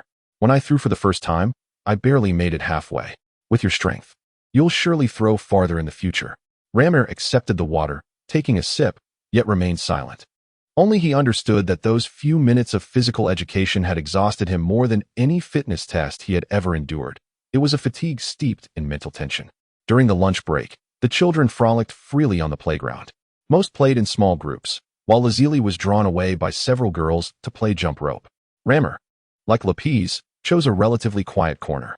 Lapis sat beneath a tree, engrossed in a book, while Ramir sat beside him, gazing at the distant crowd of merrymakers.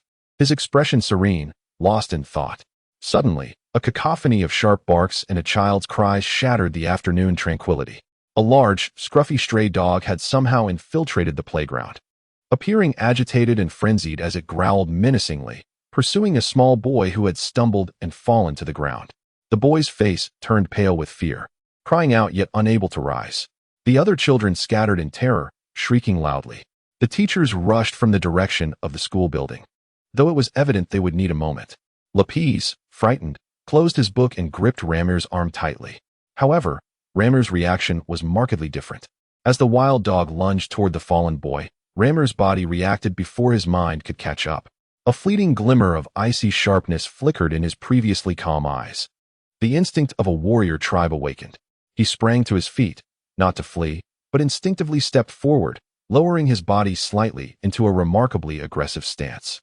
An indescribable, oppressive aura emanated from him, brief, yet unmistakably clear. The dog, poised to attack, seemed struck by an invisible force, halting its advance as its instinctual perception of danger kicked in. It whimpered in fear, tucking its tail, and, not daring to cast another glance at the boy, turned and fled in a frenzy, disappearing through a gap at the corner of the playground in an instant. The entire episode unfolded with astonishing swiftness. From the moment the wild dog went berserk to its sudden retreat, only a few seconds elapsed. The arriving teachers could only witness the inexplicable flight of the wild dog and hurried to comfort the frightened little boy. No one noticed the fleeting change in demeanor of Ramiel in the corner, save for the closest observer, Lapis. Lapis, still in shock, released his grip on Ramiel's arm, his small face reflecting lingering terror, yet overshadowed by a sense of confusion and bewilderment. He had distinctly felt a chilling aura emanating from the usually silent brother beside him, a sensation so sudden it seemed almost illusory, sending shivers down his spine. He gazed at Ramiel, who had returned to his quiet demeanor as if nothing had transpired. "Ramiel," Lapis murmured softly, uncertainly. Ramiel turned his head, regarding him with a hint of inquiry, seemingly perplexed by Lapis's words. Observing Ramiel's unchanged expression, Lapis swallowed the words that had nearly escaped his lips. Perhaps it was merely an illusion born of his own fear. On the way home from school, Lazili animatedly recounted the wild dog incident, still tinged with excitement and trepidation. "It scared me to death. Thankfully, it ran away on its own. Mr. Hansen mentioned he would seek out the adults in town to repair the gaping hole in the playground, preventing any further incursions by wild dogs." Lapis walked silently, occasionally stealing glances at Ramiel, who was gazing into the distance where the sea met the sky, the setting sun casting a long shadow behind him. Unconsciously, his left hand tightened around his right wrist, where a cold metal bracelet pressed against his skin. The aura that had briefly escaped him was not born of rage or fear, but rather a primal protective mechanism instinctively triggered. Yet, accompanied by this was a faint, nearly imperceptible sting and warmth emanating from the restraining device on his wrist, as if warning him that the power within, if unleashed, would be far more terrifying than a frenzied wild dog. For the first time, he hazily recognized that within him lay not only immense strength, but also an instinctual desire for combat and destruction that accompanied it.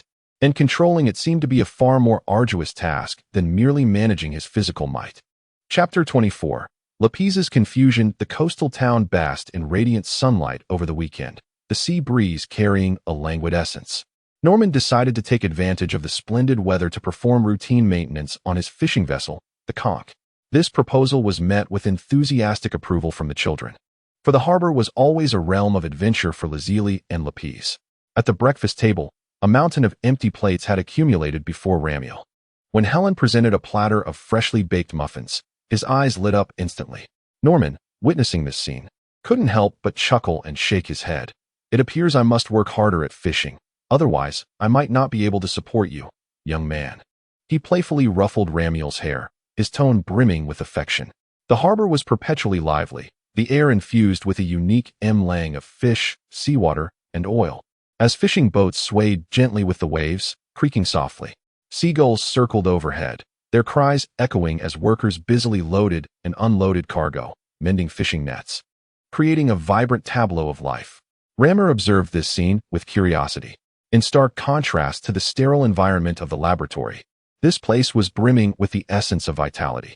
He watched as Norman adeptly leaped onto the vessel, beginning to inspect the hull and organize the ropes. His movements both skilled and vigorous. "Rammer, catch!" Norman shouted, emerging from the cabin with a wooden box brimming with tools, poised to hand it to Rammer on the dock. Just as Lazily was about to caution that the box was heavy, she noticed Rammer effortlessly receiving it, his arm steady as if he were merely catching a box of feathers. He naturally set the box down, lifting his gaze to await the next instruction. Norman blinked in surprise, while an old fisherman nearby whistled. "Norman, your kid is impressive. With such strength, he'll surely make a fine sailor."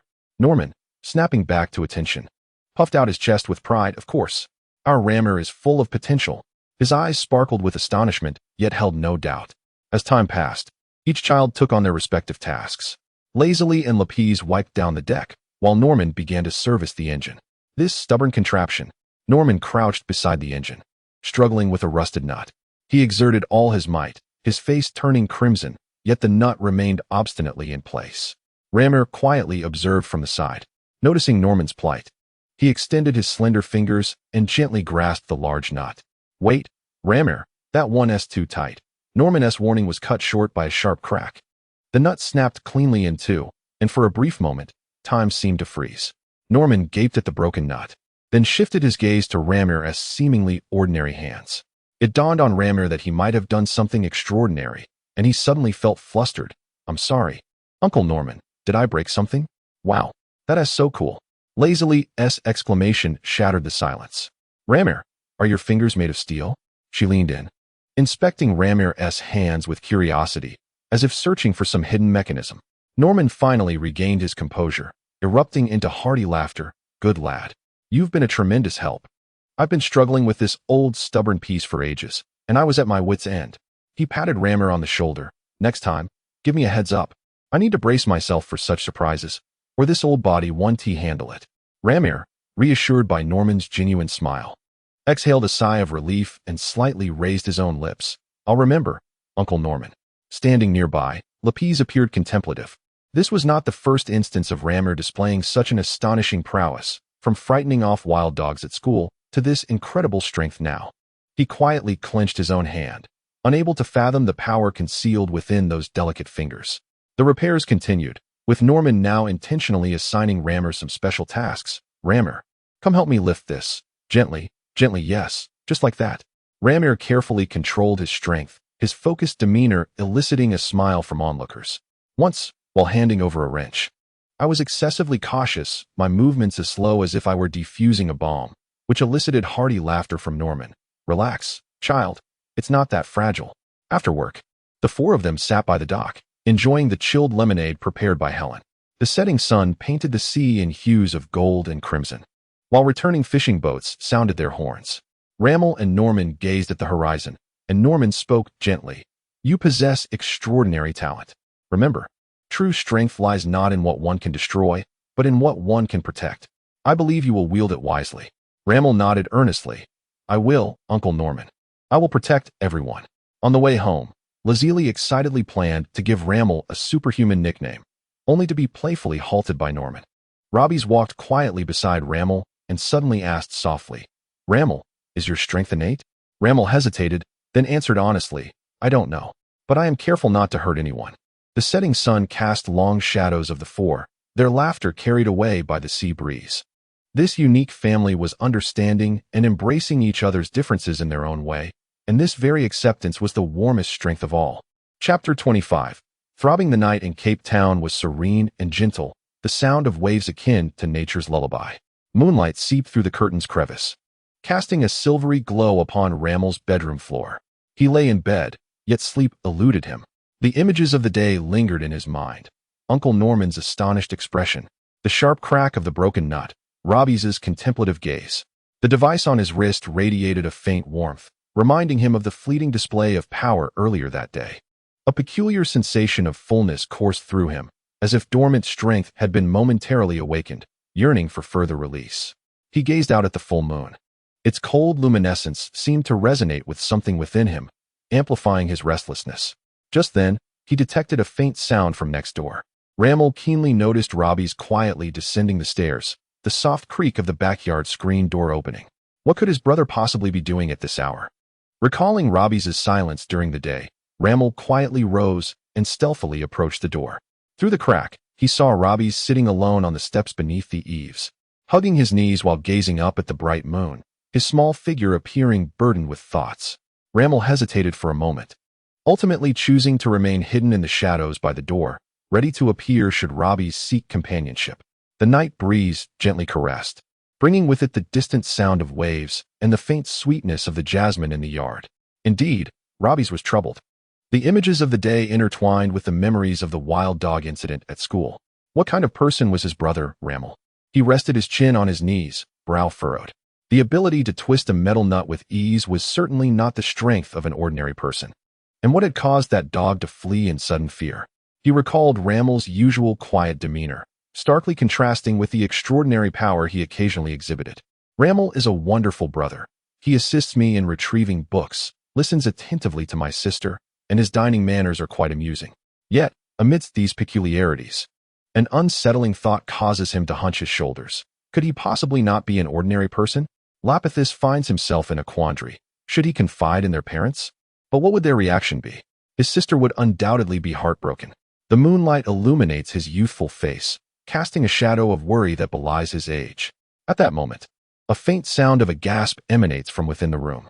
Ramel jolts back to reality, turning to look inside. The Ramel concealed behind the door tenses up. That gasp was, in fact, his own. A sudden, sharp pain radiates from the suppressor on his wrist, akin to a red-hot needle piercing the bone, only to vanish moments later. Accompanying the pain are chaotic flashes of memories, blinding white light, cold metallic walls, a colossal green glass cylinder, the blurry smile of a bespectacled figure, and an overwhelming sense of being bound and scrutinized. These fleeting images quicken Ramel's heartbeat, and a cold sweat begins to trickle down his back. He raises his hand to his forehead, breathing slightly unevenly. Outside, Lapithis inquires softly, "Ramel, are you all right?" Ramel takes a deep breath, suppressing the turmoil within. "I'm fine. Just had a dream." He pushes open the door and sits beside Lapithis. Under the moonlight, his complexion appears somewhat pallid. "Lapithis, why are you still awake?" Lapithis fiddles with the hem of his garment. "I can't seem to sleep. Just lost in thought." The two lapse into a brief silence, the sound of waves echoing around them. "Were you thinking about the events of the day?" Ramel gently probes, a hint of remorse in his voice. Lapithis stiffens slightly. Silence serves as the most eloquent response. Ramel gazes at the shimmering sea under the moonlight, speaking earnestly. "Lapithis, I realize that I can be rather strange at times.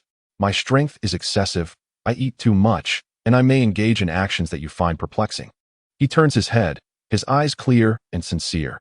"I don't mean to frighten you or damage anything. I will strive to maintain control. I apologize." This clumsy yet heartfelt expression alleviates much of Lapithis's apprehension. He raises his gaze to meet Ramel's moonlit eyes, which reveal no concealment, only honesty and a touch of unease. "It's all right," Lapithis murmurs softly. "It's actually quite impressive. I was just a bit startled." After a moment's hesitation, he gathers his courage to ask, "Ramel, have you experienced something extraordinary in the past?" He gestures towards the softly glowing suppressor on Ramel's wrist. Ramel's body momentarily stiffens, almost imperceptibly. Instinctively, he covers his left wrist with his right hand. "I don't remember. There are many things I can't recall." Forgetting has become his greatest shield, the endpoint of all inquiries. Lapithis refrains from further questioning. Perhaps, not remembering is a blessing for Ramel. The night breeze turns chilly, and Lapithis shrinks his shoulders. "It's getting cold. We should go back to sleep." Ramel rises, extending his hand toward him. Lapithis gazes at the hand that once effortlessly snapped steel, now extending steadily towards him. He hesitates for a second, but ultimately places his hand in Ramel's.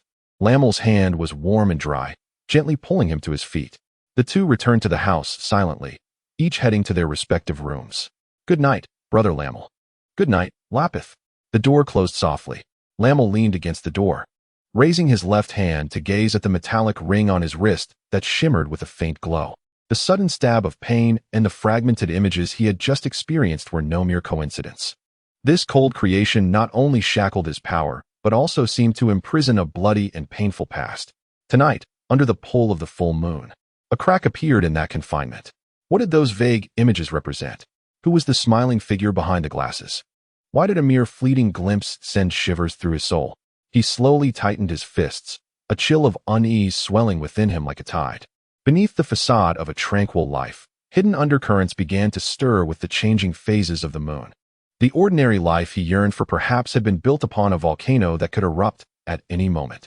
Chapter 26. The secret we share. The brief interlude beneath the moonlit night seemed to leave little trace on the surface. Days flowed steadily, much like the calm waters surrounding Cape Town. Lamel exercised greater caution in controlling his powers, whether assisting with household chores or participating in school activities. He behaved like a somewhat clumsy, yet exceedingly diligent ordinary boy. Lapith, too, refrained from mentioning the events of that night again, though occasionally a subtle glimmer of observation and contemplation would flicker in his gaze when he looked at Lamel.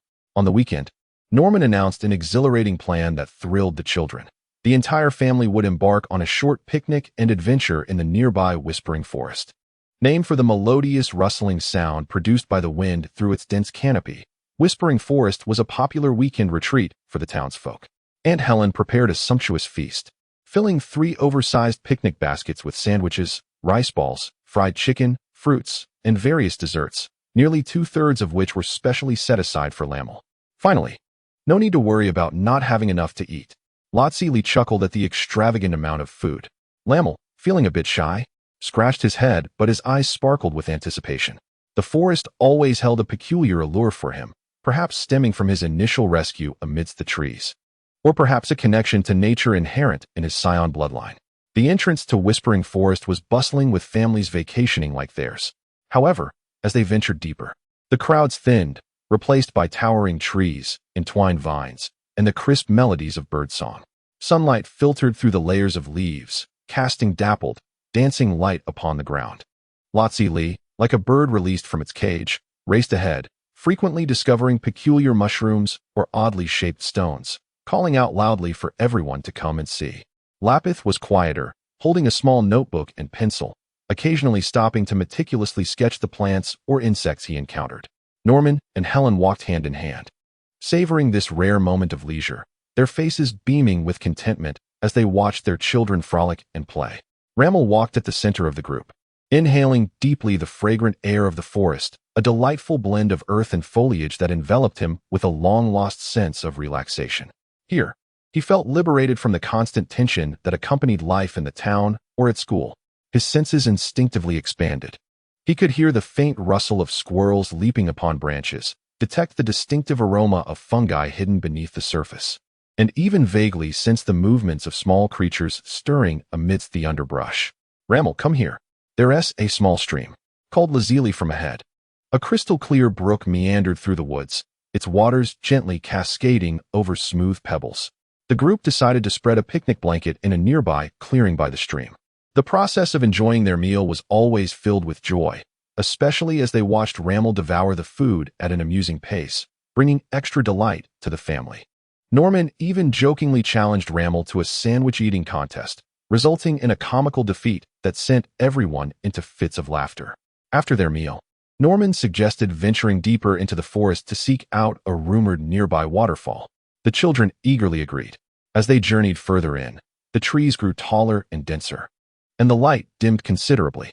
The path beneath their feet became increasingly obscure, requiring them to occasionally clear away the dangling vines and branches. Ramel naturally took the lead, his innate sense of direction and ability to navigate complex terrain guiding him effortlessly to the most secure footholds, instinctively reaching out to shield his family from branches that might brush against their faces. Suddenly, the previously clear sky darkened ominously without warning. The wind within the forest intensified abruptly, causing the treetops to sway violently, producing a cacophony that no longer whispered sweet nothings but instead resonated with an anxious energy. "Oh no, it's about to rain," Norman exclaimed, glancing up at the swiftly gathering storm clouds. "The weather has changed too quickly. We must find shelter." No sooner had he spoken than the deluge began, with large raindrops crashing down, instantly soaking the leaves and ground. The downpour was intense and unrelenting, far from a mere drizzle. "Ah!" Lazili cried out, shielding her head with her hands. "Follow me," Ramel suddenly called out. his keen eyes scanning the surroundings as if he had determined a direction in an instant. "There's a place to take cover over there." Without a moment to ponder, Norman and Helen led Rallis and Lazili closely behind the intrepid Ramel. He darted through the rain with remarkable agility, seemingly able to anticipate where the ground would be slippery or firm.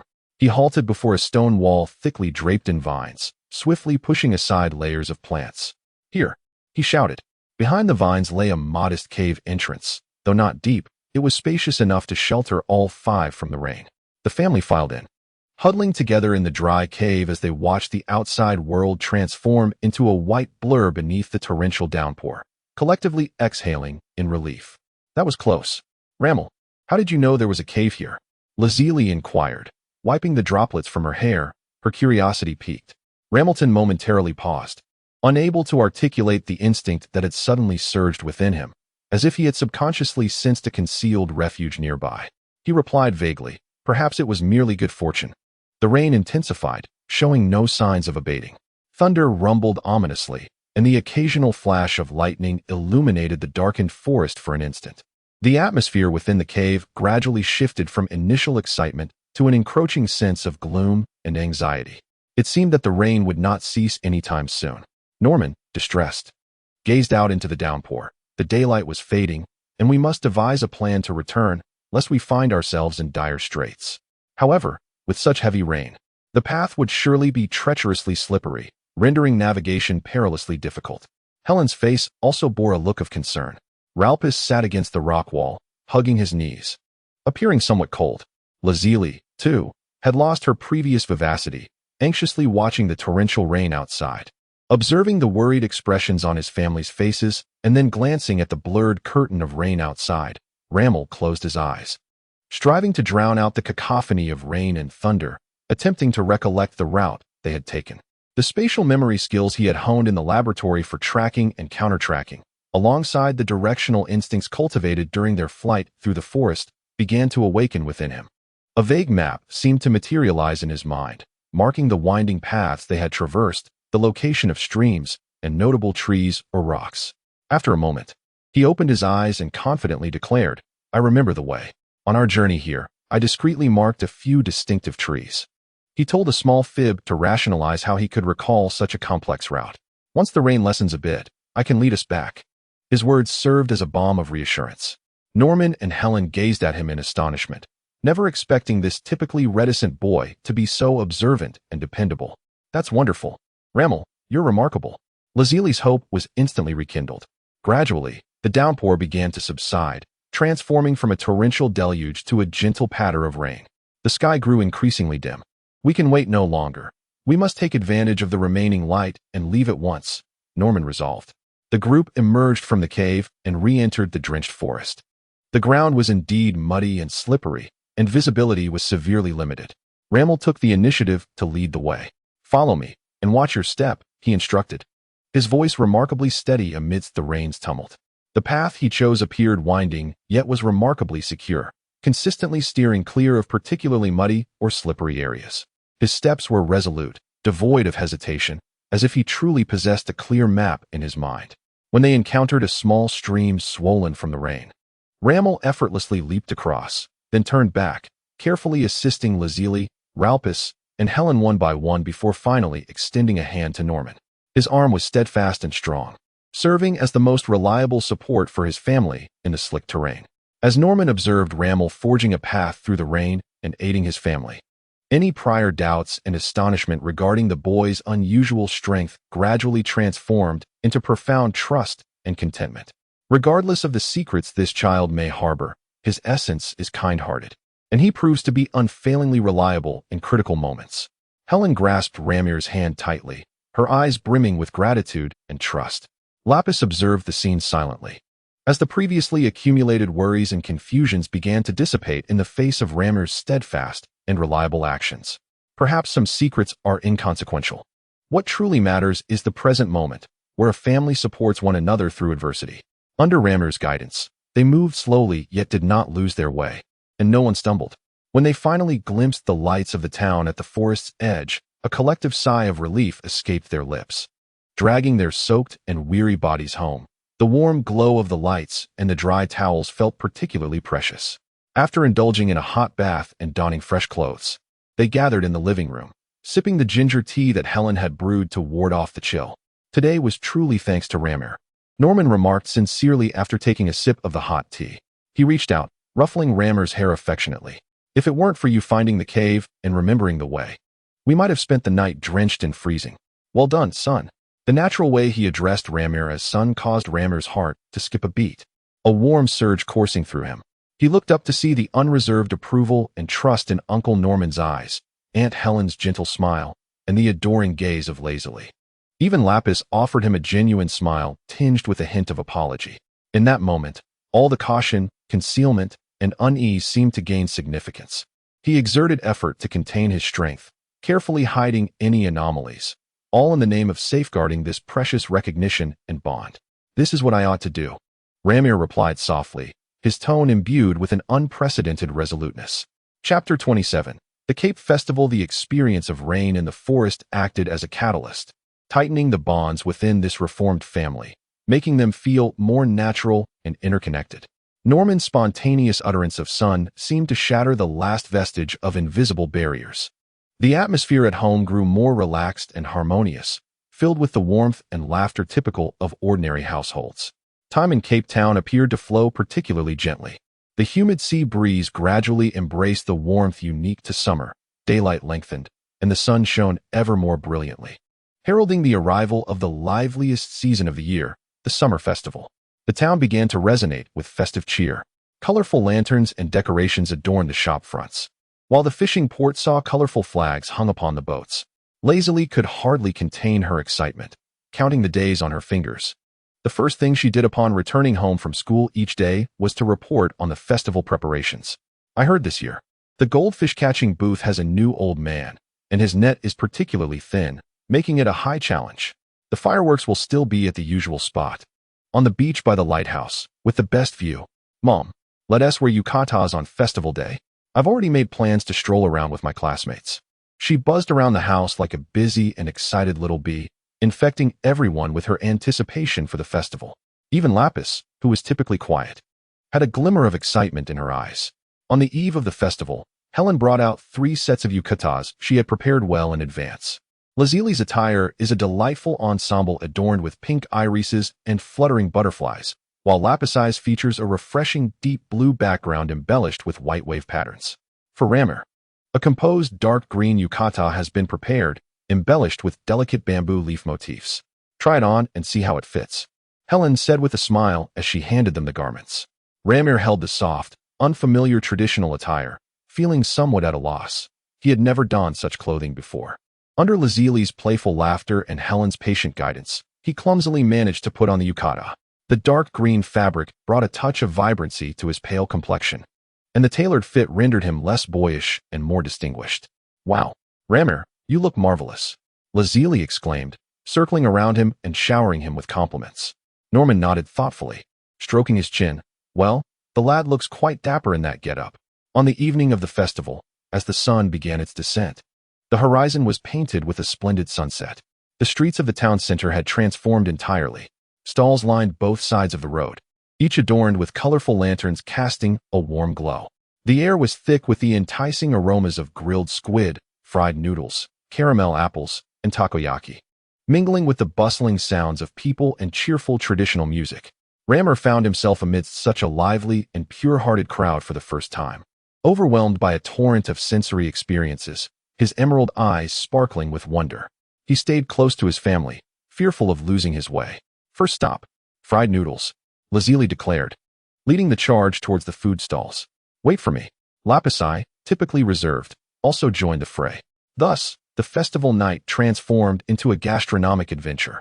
Ramir once again demonstrated his insatiable appetite, relishing everything from the richly sauced fried noodles to the sweet chocolate bananas, from the chewy takoyaki to the sizzling grilled beef skewers. Norman, well prepared with a bulging wallet, found joy in watching Ramir savor the delicacies, even more than if he were indulging himself. Dad, I want to try that. Lazily pointed excitedly at a shooting game booth, where shelves were lined with an array of adorable plush toys. Norman chuckled as he approached to pay, with eager anticipation. Lazuli picked up the cork gun, but her aim was lacking, causing the corks to miss their targets.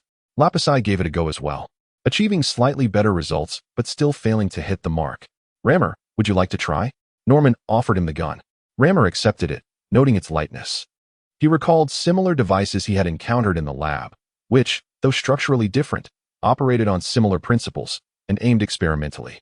His dynamic vision and muscle control surpassed the ordinary, and even with deliberate restraint, he adjusted his angles with remarkable precision. Bang, bang, bang. After a few quick shots, he astonishingly hit each of the most challenging targets with unerring accuracy. The stall owner stared in disbelief, and Lazuli cheered. Incredible. Rammer, I want that enormous panda plushie. Rammer, somewhat bashful, handed her the grand prize, a plush panda nearly as tall as Lazuli herself. Lazuli cradled a colossal plush toy, her laughter transforming her eyes into crescent moons. Subsequently, they ventured to a booth for fishing goldfish. This time, Rammer appeared rather clumsy. The delicate paper net in his hands invariably tore apart due to his poor control of strength, resulting in him failing to catch even a single fish, which instead provoked peals of laughter from Lazuli. Meanwhile, Lapisi patiently employed his skills to capture 2 little goldfish, which he carefully placed into a bag, declaring his intention to take them home for care. As the night deepened, the atmosphere of the festival grew increasingly vibrant. Look, it's candy, Lazuli exclaimed, halting before a stall selling traditional sweets. Transparent bags brimming with an array of shapes and colors of candy sparkled like tiny jewels, glistening alluringly under the lights. Lazuli and Lapisi each selected a bag, while Rammer, intrigued by the crystalline confections, followed suit and requested a bag of his own. He picked up a star-shaped, pale blue candy and placed it in his mouth. A pure, gentle sweetness gradually unfurled on his tongue, distinct from any cloying sweetness he had encountered before. It was a delicate, understated sweetness that was simply exquisite.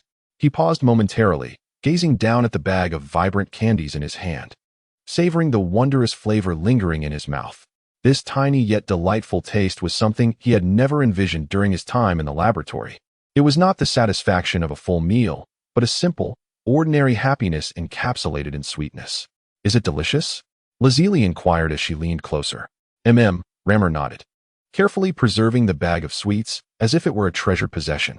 At that moment, a distant sound resembling a long whistle emanated from the lighthouse. It's fireworks. The fireworks are about to begin. The crowd erupted in cheers, surging toward the beach. The Norman family joined the throng, settling down on a spacious patch of sand. Beneath the deep blue night sky, the sea lay shrouded in darkness, save for the lighthouse's rhythmic glimmers in the distance. Suddenly, whoosh, bang, the first massive fireworks soared into the sky, bursting into a resplendent display that illuminated the faces of all present and cast a glow upon the profound waters. Wow! Gasps of astonishment erupted from the crowd. Following that, a cascade of fireworks ascended in succession, blooming in a riot of colors and diverse shapes. Some resembled weeping willow tendrils. Others bloomed like autumn chrysanthemums, while some cascaded like shimmering waterfalls of stars. The thunderous booms intertwined with the sound of crashing waves, composing a symphony of summer night. Ramir tilted his head back, his pupils filled with the ever-blooming and fading brilliance. This was his inaugural experience of fireworks. The moment's splendor and power, the breathtaking beauty, rendered him breathless.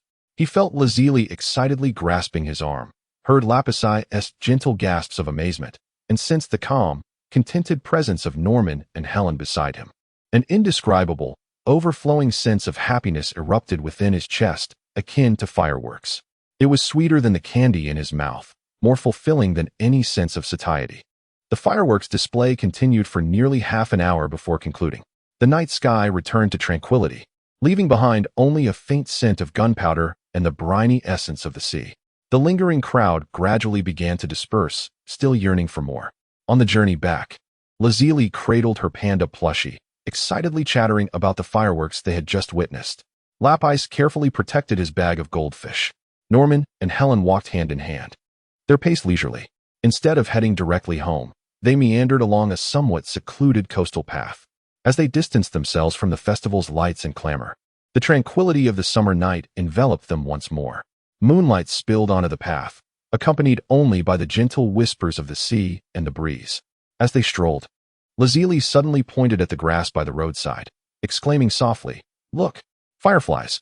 Indeed, in the dim depths of the grass, one, then two, and increasingly more pale green lights floated gracefully, resembling tiny stars that had descended to Earth, dancing serenely in the night sky, tracing soft trails of luminescence.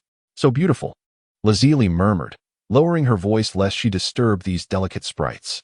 The family paused, silently admiring this serene and dreamlike spectacle. The glow of the fireflies, though not as dazzling as the fireworks, possessed a charm that felt more vibrant and precious. Ramel extended his hand, and a tiny firefly wobbled down to his fingertip, its tail flickering with a gentle, soft light. He gazed at this minuscule yet resilient embodiment of life, feeling its almost imperceptible weight, his heart enveloped in tranquility. The festival's exuberance, the fireworks' splendor, the sweetness of cotton candy, and the soft glimmer of fireflies at his fingertips. These ordinary yet beautiful moments gradually filled the voids in his memories and emotions, weaving a warm tapestry called home. He gently lifted his hand, and the firefly took flight, merging into the constellation of green lights. "We're home," Norman said softly, his tone imbued with contentment. "Yes, we're home," Ramel replied quietly, a faint, genuine smile gracing his lips, one he was scarcely aware of. Chapter 28. The surprise of the universal adhesive capsule. The festival's revelry and brilliance faded like a delightful dream, quietly settling into the warmth of unspoken memories shared among family as the morning light dawned. Life returned to the unique, tranquil rhythm of Cape Town. Yet the bonds deepened through shared experiences seamlessly integrated into the fabric of daily life. Ramel cherished that bag of golden apple candies, savoring each piece slowly and deliberately, extracting only one at a time, allowing the exquisite sweetness to gradually dissolve in his mouth, as if he wished to prolong every ounce of joy from the festival night. This little habit did not go unnoticed by the attentive Aunt Helen, who began to occasionally add a pack or two of assorted flavored candies to the snack box at home. Ramel never uttered a thank you, but the fleeting glimmer in his eyes and the slight upturn of his lips each time he discovered them conveyed his delight more eloquently than words ever could. On a bright weekend morning, instead of heading to the port, Norman busied himself enthusiastically in their backyard. He brought over several old tires, some wooden planks, and ropes, humming a tuneless melody. "Dad, what are you doing?" Lazili inquired curiously. "I'm making something wonderful for you." Norman wiped the sweat from his brow with his sleeve, a proud smile gracing his face, declaring, "Going to the public practice grounds in town is such a hassle. Soon we can exercise right at home." Ramel and Lapis were also drawn to the scene. Norman swiftly embedded a tire halfway into the ground to create an obstacle, assembling a makeshift balance beam and climbing frame with wooden planks and ropes, even hanging an old sandbag. Soon, a modest yet fully functional family training area began to take shape. "All right," Norman clapped the dust off his hands, gesturing toward the array of equipment. "From now on, we can come here every morning to stretch our limbs. Strengthening our bodies is always a good idea." His primary intention was to provide a secure outlet for the energetic Ramel, who was in a critical developmental stage, rather than having him inadvertently damage household items. Lazily, Lotzi rushed to be the first to try, wobbling along the balance beam before enthusiastically striking the sandbag. Lapis, too, attempted to climb the rope net.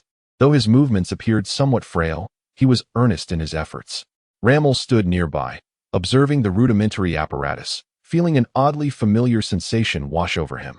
The arrangement subtly stirred forgotten fragments in the depths of his mind, evoking a sense of training focused on physical coordination, strength, and reaction speed.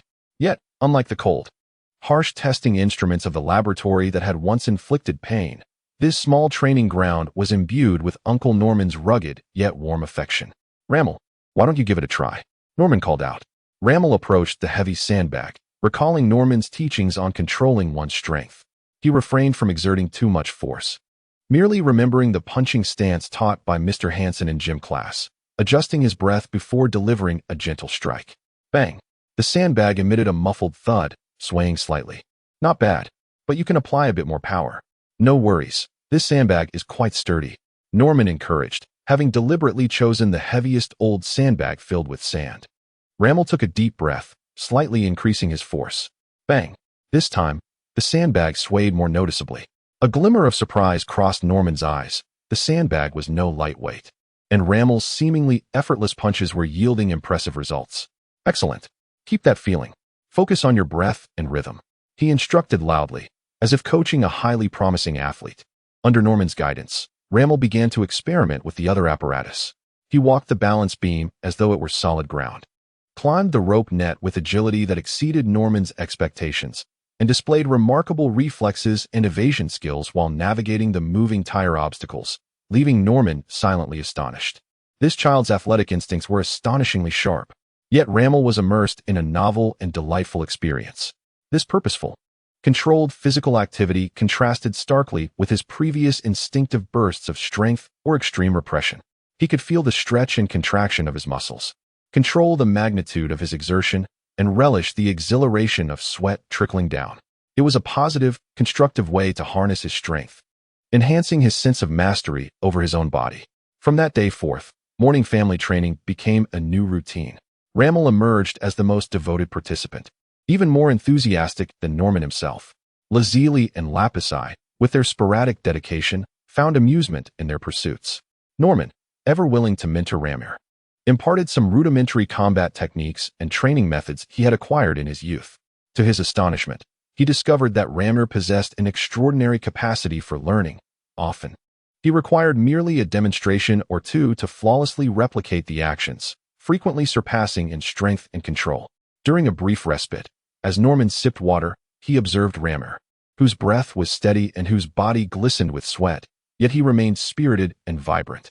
Unable to restrain his admiration, he exclaimed, "You, my boy, possess an inexhaustible reservoir of stamina. After running for so long, your breathing remains so steady, so well-regulated. You truly are a natural athlete." Rammel, absorbing Uncle Norman's praise, silently noted the significance of breath control and energy allocation. He sensed a vague connection between these concepts and the immense, yet uncontrollable, power within him. The question of how to harness this strength effectively, rather than merely suppress it, began to occupy his thoughts subconsciously. A few days later, one afternoon, Norman returned from town, a mysterious smile gracing his face, clutching a palm-sized metallic box adorned in red and white. "Children, come quickly. Behold what marvelous treasure I have acquired." He proudly placed the small box on the living room table. "What is this?" Lazili rushed over first, eagerly examining the box from every angle. Rammel and Lapisai, equally intrigued, gathered around. "Hee, this is a high-tech marvel from the Western City." Norman lowered his voice, as if sharing a momentous secret. "It's called the Universal Capsule." "Universal Capsule?" The three children exchanged puzzled glances. "Indeed. Watch closely." Norman picked up the box, pressed a button on its top, and tossed it into the open yard. With a soft bang, a fleeting puff of white smoke erupted, revealing a sleek, gleaming new bicycle that had materialized seemingly out of thin air. "Wow!" Lazili and Lapisai gasped in disbelief, their eyes wide in astonishment. Rammel too stood in shock, gazing at the suddenly appeared bicycle before glancing back at the small capsule in Norman's hand. This technology of spatial compression was beyond his comprehension, even more wondrous than any apparatus he had encountered in the laboratory. "This is the latest model from the Brief Company," Norman declared proudly. "An old acquaintance of mine brought it from the Western City. It's in high demand. I thought it would be convenient for you as you grow older. This is the newest model from the Chirpy Bird Company, lightweight and easy to ride." He demonstrated how to retract the bicycle back into the capsule, and the extraordinary spectacle elicited yet another round of awe from the children. "Incredible. Thank you, Dad." Lazili cheered, leaping up to embrace Norman. Lapisai's cheeks flushed with excitement.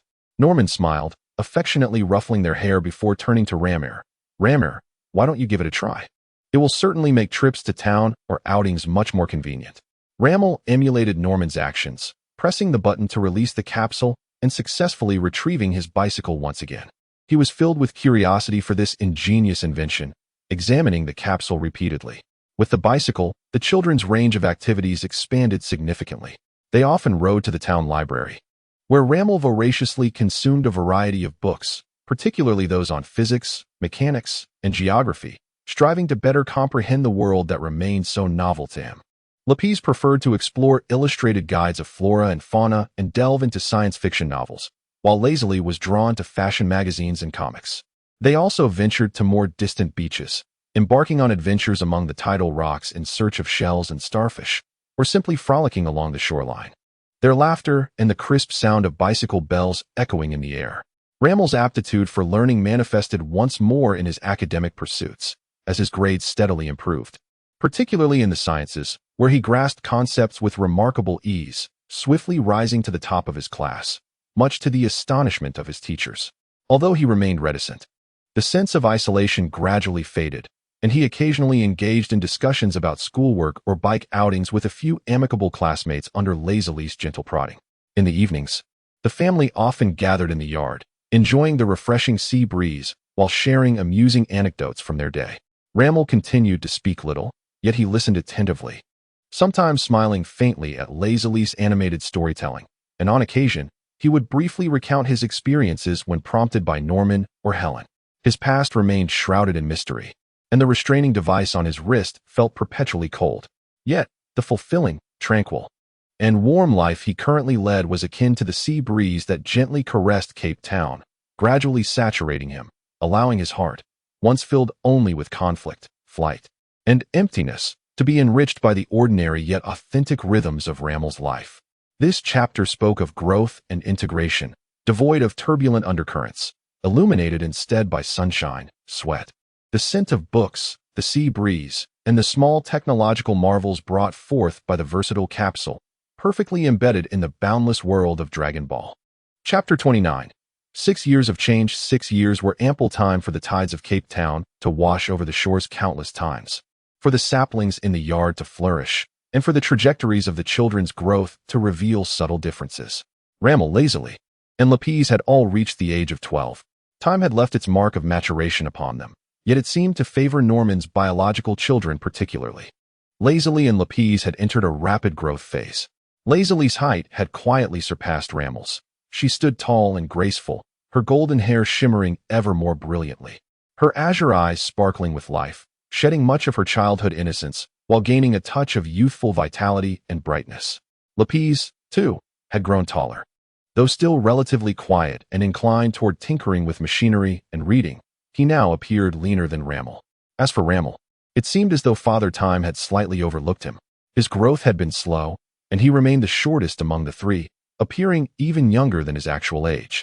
This often creates an intriguing tableau when he stands between Lazy and Lapis. However, in contrast to his somewhat lagging appearance, his demeanor has become increasingly steady. His emerald eyes remain clear, yet the depth of focus and strength within them has grown considerably. This disparity between his appearance and temperament sometimes evokes a peculiar illusion. Norman and Helen are unperturbed by this. They merely jest from time to time, teasing Ramir that he is a late-blooming species of tree, destined to shoot up dramatically in height. They take greater solace in the robust bond shared among the three children. On a sultry summer night, Helen prepared mung bean soup for everyone to cool down. The four of them sat on the porch, and as Lazy gazed at the exceptionally bright full moon in the sky, she suddenly suggested, "It's so hot. Shall we take a stroll by the seaside? Let us enjoy the sea breeze." Everyone unanimously agreed. Just as they were about to set off, Lapis glanced at the three standing side by side and suddenly gestured to indicate the height difference between himself and Ramir, a rare, mischievous smile gracing his lips. "Hey, Ramir, have you been secretly converting all your nutrients into muscle these past few years? You seem to be growing sideways rather than upwards." He lightly nudged Ramir with his elbow, adding, "My sister and I are almost half a head taller than you now. When the school health check comes around next time, you won't want to stand in the girls' line, will you?" At this, Lazy couldn't help but stifle a laugh, though she felt a tad guilty and quickly pressed her lips together, sneaking a glance at Ramir's reaction. Ramir's expression was inscrutable. He merely cast a faint glance at Lapis. In the next moment, his arm moved suddenly, almost too swiftly to perceive, delivering a harmless yet perfectly timed chop to the top of Lapis's head. Ouch! Lapis didn't even see the motion, merely feeling a gentle tap atop his head, startling him into a yelp as he instinctively covered his head. "Chatty," Ramir remarked, retracting his hand with a calm demeanor, as if he had not just struck out. "If you keep babbling, I might just plant you in the sandpit, ensuring you're buried deeper than any shell you can find." His retort was both abrupt and direct, imbued with a unique, unceremonious camaraderie typical among brothers.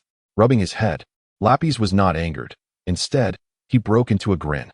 "Wow, such quick reflexes and considerable strength. Indeed, It all seems to be growing in the unseen places.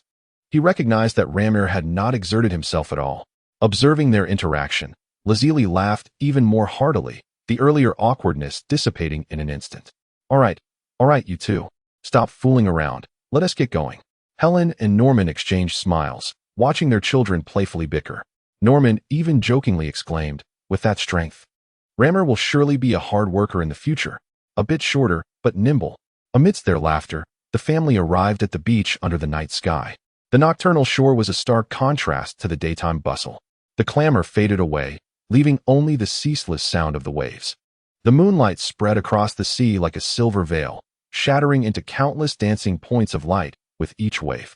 Norman and Helen strolled hand in hand slightly ahead, while Lapis, with a small bucket and flashlight in hand, quickly forgot the earlier lesson and became engrossed in searching for shells or pebbles on the sand left behind by the receding tide. Ramir and Lazili naturally fell behind. Lazili discreetly turned her face to glance at Ramir, who was slightly shorter than herself under the moonlight.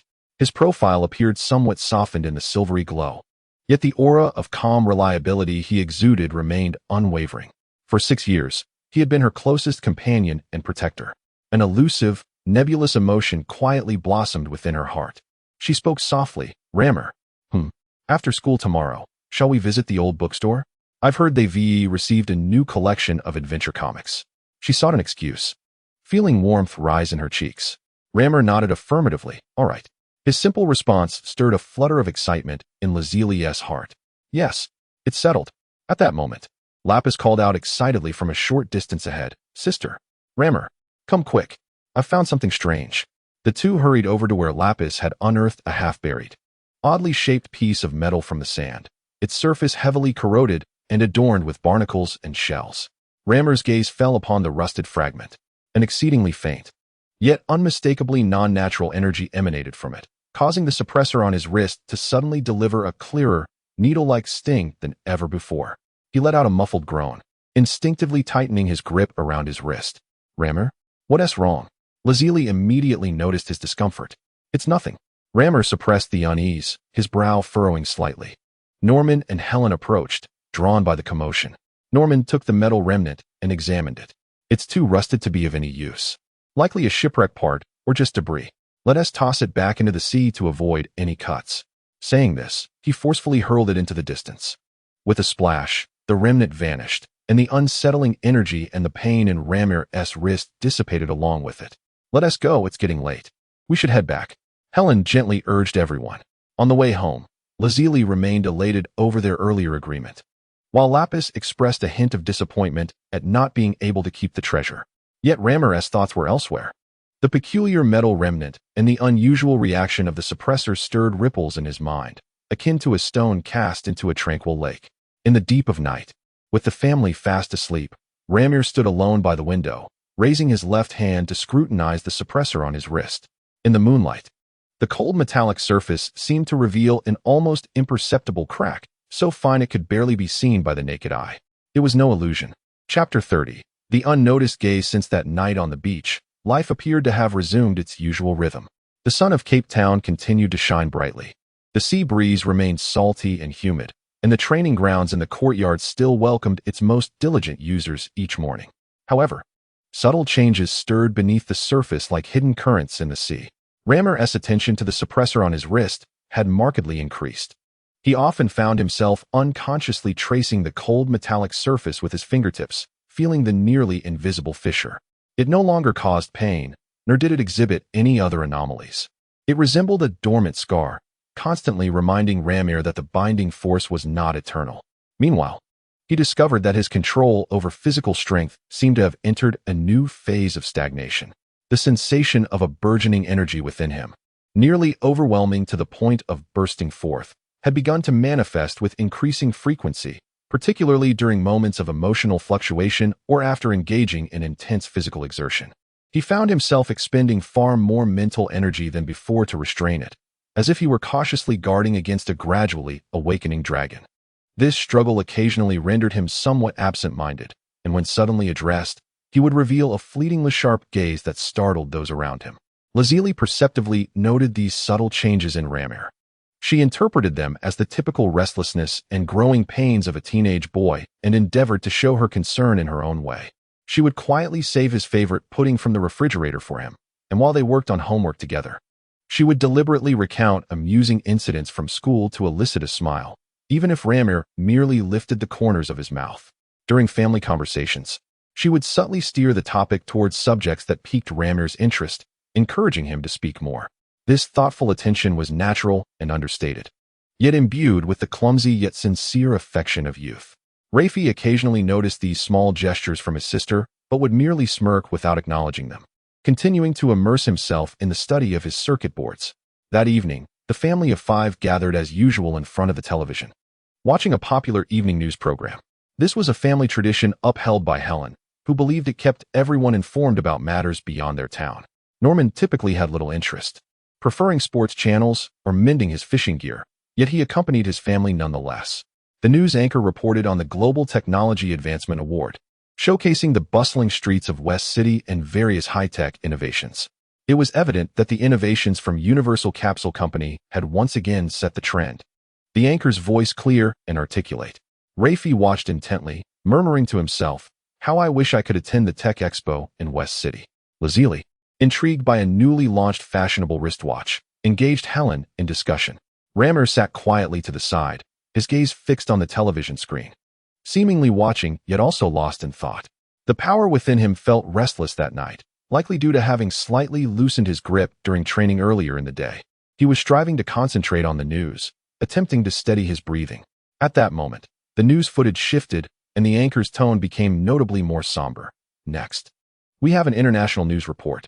It has been reported that the Red Ribbon Legion, an illegal military organization active in the southern region for many years, has recently suffered devastating blows from unidentified assailants, with several major bases completely destroyed." The term Red Ribbon Legion pierced Ramir's ears like a fine needle, catching him off guard. While the Norman family reacted with indifference, to them, it was merely the name of a nefarious organization in a distant land. Ramir's heart jolted with sudden intensity. An inexplicable and powerful wave of emotion surged through him, as if this name had struck a nerve deeply buried beneath the ruins of memory. Almost simultaneously, a sharp searing pain radiated from the suppressor on his wrist, far clearer and more intense than the sensations experienced during his last visit to the beach. Ugh! Ramir emitted a muffled groan of pain, his body tensing abruptly, and his right hand instinctively tightened around his left wrist. In his grasp was the television remote control. Suddenly, a sharp crack echoed as the rigid plastic remote succumbed to the explosive force he had unconsciously unleashed, shattering into fragments. Plastic shards and tiny electronic components scattered across the floor from between his fingers. The unexpected sound and the ensuing chaos jolted everyone in the living room, halting their conversation abruptly. "Ramir." Helen was the first to react, her gaze filled with concern. "What happened? Are you all right?" Norman immediately straightened up. Labby stared in astonishment at the remnants of the remote on the floor, then shifted his gaze to Ramir's clenched hand. Lazili moved closer, anxiously inquiring, "Your hand. Are you okay? Did you get hurt?" Ramir took several rapid breaths, struggling to suppress the sudden, excruciating pain in his wrist and the inexplicable dread swelling within him. He released his grip, opening his palm to reveal the remnants of the remote and some small plastic fragments. "I'm fine," he said, his voice slightly hoarse as he endeavored to regain his composure. "I'm sorry, I didn't realize my strength." He offered the most straightforward and plausible explanation. After all, his strength was well acknowledged within the household. Norman exhaled in relief, then chuckled incredulously. "Come on, it was just a remote. No harm done. As long as you're unhurt. I'll get a new one tomorrow." He stood up to fetch a broom to clear the debris. Helen, too, breathed a sigh of relief, but still took Ramir's hand for a thorough inspection, only relaxing once she confirmed there were no injuries. "Have you been training too hard lately? Can't even control your strength," she remarked. "Tomorrow, let your Uncle Norman make you some soup to replenish your energy." Labby's crouched down, curiously picking up a larger piece of debris, exclaiming, "You really crushed it. Your grip strength is quite extraordinary." Only Lazili's gaze did not linger on the remnants of the remote. Instead, it remained fixated on Ramir's face. She had clearly witnessed the momentary anguish etched upon his features and the sudden constriction of his pupils, which indicated that there was far more at play than merely a loss of control over his strength. She noted his rigidity when the news report began and his instinctive clutching of his wrist. Her heart tightened slightly. What else was he concealing? Was it a recurrence of an old wrist injury, or was something akin to that strange metallic object causing him pain? Yet, she refrained from probing further in front of everyone.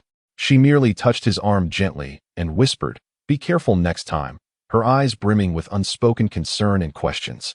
Ramir averted her gaze and nodded, but internally, he was far from the calm he projected. The name Red Satin Brigade felt like a key turning in the lock of his memories. Although it failed to fully unlock them, it brought forth a vivid, ominous tremor. The severe reaction of the suppressor pointed unmistakably to one truth. His past had not truly receded. The news continued, yet no one paid heed to the subsequent content. The warm ambience of home still lingered, yet it was veiled by a subtle, unspoken shadow. In the stillness of the night, Ramir once again stood by the window, not glancing at his wrist, but gazing into the depths of the darkened night outside. Beyond the tranquil town and the gentle lapping of the sea, beyond the horizon he was familiar with, something was transpiring, something resonating with the darkness within him and the device upon his wrist. Unbeknownst to him, at that very moment, in a concealed, desolate base of the Crimson Ribbon Legion, a monitoring probe, barely operational due to miniature robots, captured the image of a blurred yet formidable figure sweeping through an army. This figure possessed black hair and a tail. In the innermost laboratory of the base, chaos reigned, with only a massive screen flickering with static. Before the screen stood Dr. Grawl, an elderly man with glasses and a twisted visage. Fixated on the indistinct image through the remnants of communication lines, his eyes brimming with shock, fury, and a hint of incredulous confusion. Impossible. Such power and destruction. Could it be that escaped specimen? He is alive and daring enough to disrupt my base? Dr. Grawl's roar echoed through the empty ruins. Yet, there was something amiss. He could not discern the precise visage of the figure, but the terrifying display of combat prowess immediately conjured memories of the special specimen, Laika, who had escaped 3 years prior. Whether or not this is your doing, you will bear the consequences. A maniacal and cruel smile spread across Dr. Grawl's face. It seemed that the plans for weapon recovery and upgrades must be expedited. Laika, or whatever you now call yourself, you cannot evade your fate. He pressed a button, and from the depths of the darkened corridor behind him came a heavy, heart-pounding sound of metal grinding against metal. Pairs of eyes glowing ominously red suddenly lit up in the darkness. Chapter 31. Resolution. The brief turbulence caused by the remote control incident was swiftly smoothed over by the usual warmth of the Norman household. The following day, Norman indeed returned from town with a sturdier remote, reputedly shock-resistant, joking that this one should withstand Ramir's handshake. Helen also prepared a rich fish soup, claiming it was to replenish Ramir's strength, although she perhaps did not fully comprehend what exactly needed replenishing. Ramir accepted his family's concern with gratitude, his heart entwined with both remorse and warmth. He became increasingly cautious in controlling his strength, deliberately softening and slowing his movements, as if he were a giant perpetually fearful of shattering the world around him. The growing restlessness within him was suppressed by sheer willpower, though occasionally, in the quiet of the night when no one was watching, he would gaze at the slight fissure on his wrist, his expression turning gravely serious. On an afternoon a few days later, Ramir and Lapis sat together in the living room watching a documentary about the wonders of the world. Lazily, at a nearby table, Laziri was diligently working on her art assignment, depicting a seascape of Cape Town.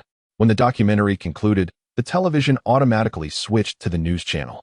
A tracking report is currently being aired, meticulously recounting the event in which the Red Ribbon Legion's main force was obliterated by a mysterious power. The news footage showcases the desolate remnants of military bases across the southern region, while the reporter, employing an exaggerated tone, describes the astonishing traces of destruction found at the scene, labeling it as beyond human capability, akin to divine retribution. Lapis marvels, wow, what kind of extraordinary force could accomplish such a feat? Could the military have employed some secret weapon? Lazily, she lifts her gaze towards the television, captivated, remarking, "It's terrifying. That villainous legion deserved to be eradicated." Ramiel gazes quietly at the screen, his heart racing uncontrollably once more. Yet, unlike the previous sudden and agonizing impact, this time, a complex and ineffable emotion begins to unfurl within him. Total annihilation.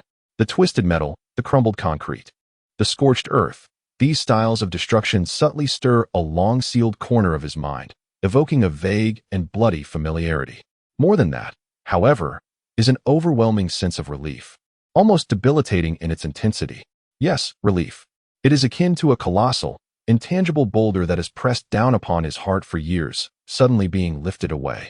Despite having lost most of his memories, the terror, pain, and bondage represented by the name of the Red Ribbon Legion seem to have etched themselves deep into his soul. It is the cage that has imprisoned him, the source of his endless suffering, the creator of the cold, restraining device on his wrist.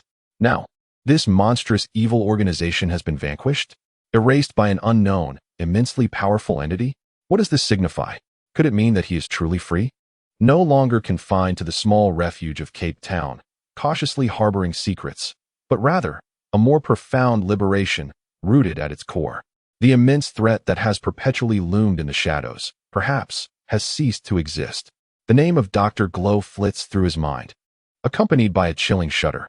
Could he have perished alongside those bases? An indescribable sensation of lightness washes over him, like warm tides gently caressing his taut nerves.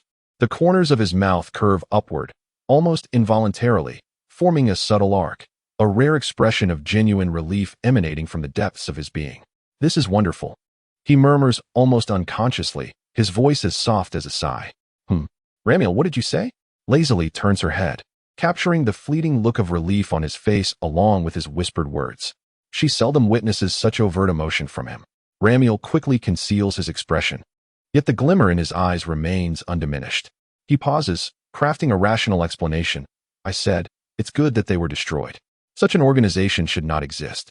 His tone carries an unprecedented certainty. Indeed, lazily nods vigorously, wholeheartedly agreeing with him, relieved that they need never worry about such villains again. She evidently grasped only the superficial meaning, feeling a sense of joy at the increasing pockets of peace in the world. Lapis echoed, moreover. The person behind this must undoubtedly be a colossal hero. I truly wonder who it is. Ramiel refrained from responding. He simply savored the long-lost sense of relaxation within. Perhaps he could genuinely begin to believe that the nightmare had come to an end. Perhaps he could afford to loosen the taut grip of control he had maintained, attempting to embrace a life that was authentically free from fear. Perhaps the restraining device upon his wrist would one day become a mere relic of the past, entirely obsolete and removable. In that moment, he felt a distant and vague gratitude towards the mysterious hero who had vanquished the Crimson Ribbon Legion, a figure he had yet to meet. However, unbeknownst to Ramiel and the Norman family, the news they had witnessed had undergone filtration and delay. They were also unaware that deep beneath the ruins, Dr. Glow was viewing distorted footage through fractured surveillance. Mistaking the blurred figure resembling Sun Wukong for the escaped experiment, he remembered. Dr. Glow had not been vanquished as Ramiel had hoped. Rather, like a venomous spider surviving a catastrophe, he retreated further into the depths of his hidden lair, dragging his broken body and a heart full of rage. He fixated all his hatred and paranoia upon Ramiel, the target he had designated. In the dark laboratory, enhanced search protocols were initiated for energy response tracking. Dr. Glow hoarsely commanded a flickering screen displaying a stream of intricate data and indistinct energy signal patterns. Does he truly believe that by destroying my legion, he can rest easy? How naive. His bony fingers frantically manipulated the controls. The signal from the restraining device, though faint and intermittent, could surely be captured. That belongs to me. As long as it remains locked upon him, he shall never truly escape. A sinister and fervent smile spread across the doctor's face, as if he had already envisioned the delight of vengeance. Initiate the final adjustments for Units 5 and 7. Accelerate the adaptability training for Unit 1. I want my creations to greet our wayward family in the most perfect form. An invisible, chilling current surged along the misguided path of hatred, silently making its way towards the tranquil town of Sea Corner, towards Ramiel, who had just tasted a hint of genuine relief. Ramiel believed that destruction had brought answers, had brought an end. Yet, he was oblivious to the fact that this very destruction signaled the overture to a more frenzied and lethal hunt directed at him. The sense of liberation he experienced was perhaps merely the fleeting and illusory calm within the eye of the storm. Chapter 32. The Annihilation of the Crimson Ribbon Legion, a super chapter of over 6,000 words, in the southern region.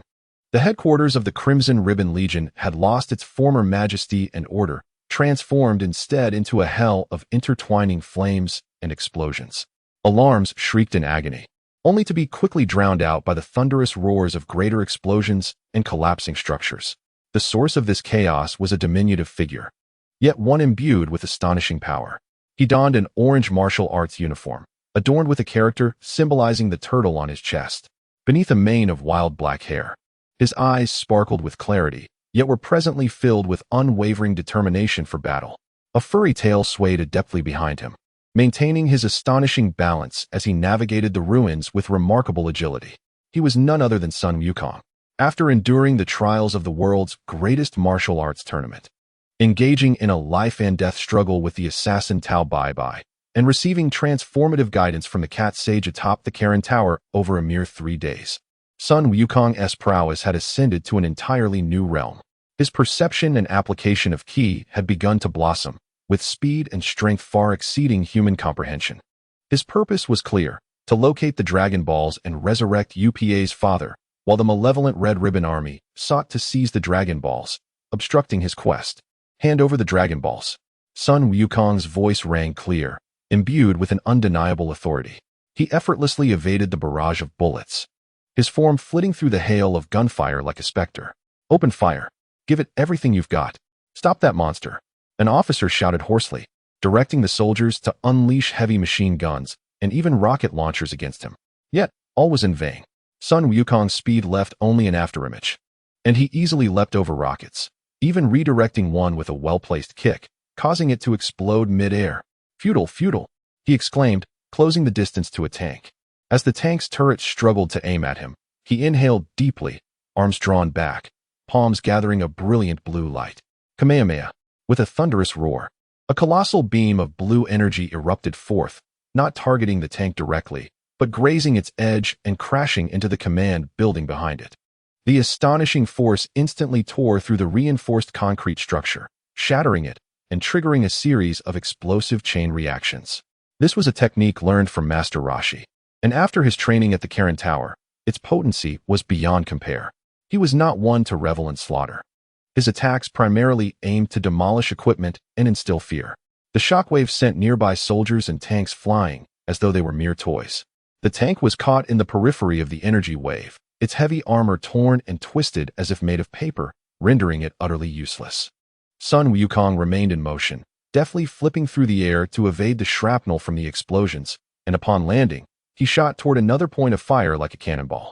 His fists, seemingly small, concealed a terrifying power capable of shattering an armored vehicle with a single blow. His legs moved with the swiftness of lightning, sweeping away a group of soldiers with a single kick. The entire base descended into utter chaos. They faced not merely a man, but a force of nature akin to a cataclysm. Uncatchable, unstoppable, incomprehensible. In the innermost depths of the base, within the control room, Dr. Gero stared in disbelief at the one-sided massacre unfolding across the surveillance screens scattered throughout the facility, despite the fact that most screens had turned to static. The muscles on his face contorted with shock and fury. What in the world is that? He fixated intently on the indistinct figure, occasionally caught on the main screen, characterized by a tail and dark hair. The keywords associated with this entity resonated deeply with the most profound nightmares etched in his mind, particularly that of the escaped experimental subject, Laika. The energy readings were off the charts, far exceeding the limits recorded in the database. The combat mode analysis proved futile, unable to predict the sheer force and velocity that overwhelmed him. Target characteristics: black, wild hair, a tail-like balancing organ, and a physique resembling that of a youth. The cold electronic voice of the analysis continued to report, each detail affirming the terrifying hypothesis of Dr. Gero. It is him. It must be him. Dr. Gero slammed his fist onto the control panel, his eyes, hidden behind glasses, ablaze with frenzied rage and a hint of barely concealed fear. Laika, that traitor. Not only is he alive, but he has also grown stronger. He has returned for revenge. He dared to destroy my base. Preconceived notions and overwhelming fury completely drowned out his rationality. He could not conceive, nor would he ever believe, that another boy with a tail and such terrifying power existed in this world. All evidence, within his paranoid mind, pointed towards a singular conclusion. His out-of-control weapon had returned to turn against its master. Where's the suppressor? What of its signal? Dr. Gero roared. The system hypothesized that the signal might have been shielded or destroyed during the target's explosive surge of power. Useless. All of you are useless. Dr. Gero trembled with rage. He watched on the screen as Laika, with an overwhelmingly powerful Kamehameha, obliterated the remaining resistance along with half of the base. Seemingly having found what he sought, the Dragon Balls, before nimbly disappearing into the smoke and ruins. The base was utterly finished. Dr. Gero slumped in his chair, gazing at the ravaged surveillance feed, his chest heaving violently. A tumult of anger over the catastrophic losses and dread at Laika's resurgence of power intertwined within him. Yet soon, this emotion was supplanted by deeper resentment and madness. Do you think this is the end? Laika hissed softly, like a viper flicking its tongue. You have destroyed my overt power, but my essence, my most perfect creation, remains unscathed. He abruptly rose, striding toward the deepest recesses of the laboratory, where the alloy gate loomed. The gate groaned as it ascended, revealing 3 large incubation pods connected to countless tubes. The androids, designated number 1, number 5, and number 7, lay submerged in nutrient fluid, resembling slumbering demons. My precious creations. Dr. Gero caressed the cold walls of the pods, his eyes glinting with fervent excitement. Behold, this is the handiwork of your treacherous brother. He has gained new power and returned to flaunt it before us. He twisted the facts with abandon, attributing Goku's actions entirely to Laika, inciting animosity among the androids. Find him. Dr. Gero's voice was chillingly resolute. Expand the search radius based on his last known position. He must still be lurking nearby. Bring him back to me. I will personally dismantle him for research to uncover the secret of his newfound strength. If he cannot be brought back, then eliminate him entirely.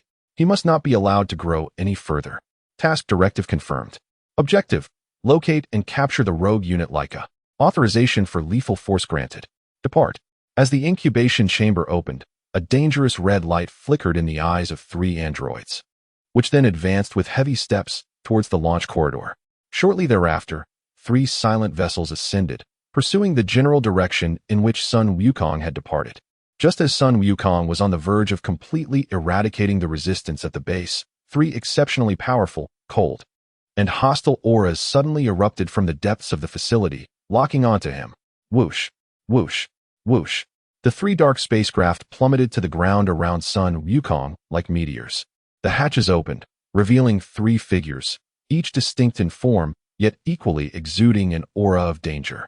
They were the androids designated as number 1, number 5, and number 7, sent by Dr. Fingeluo to retrieve the so-called defector, the experimental subject Laika.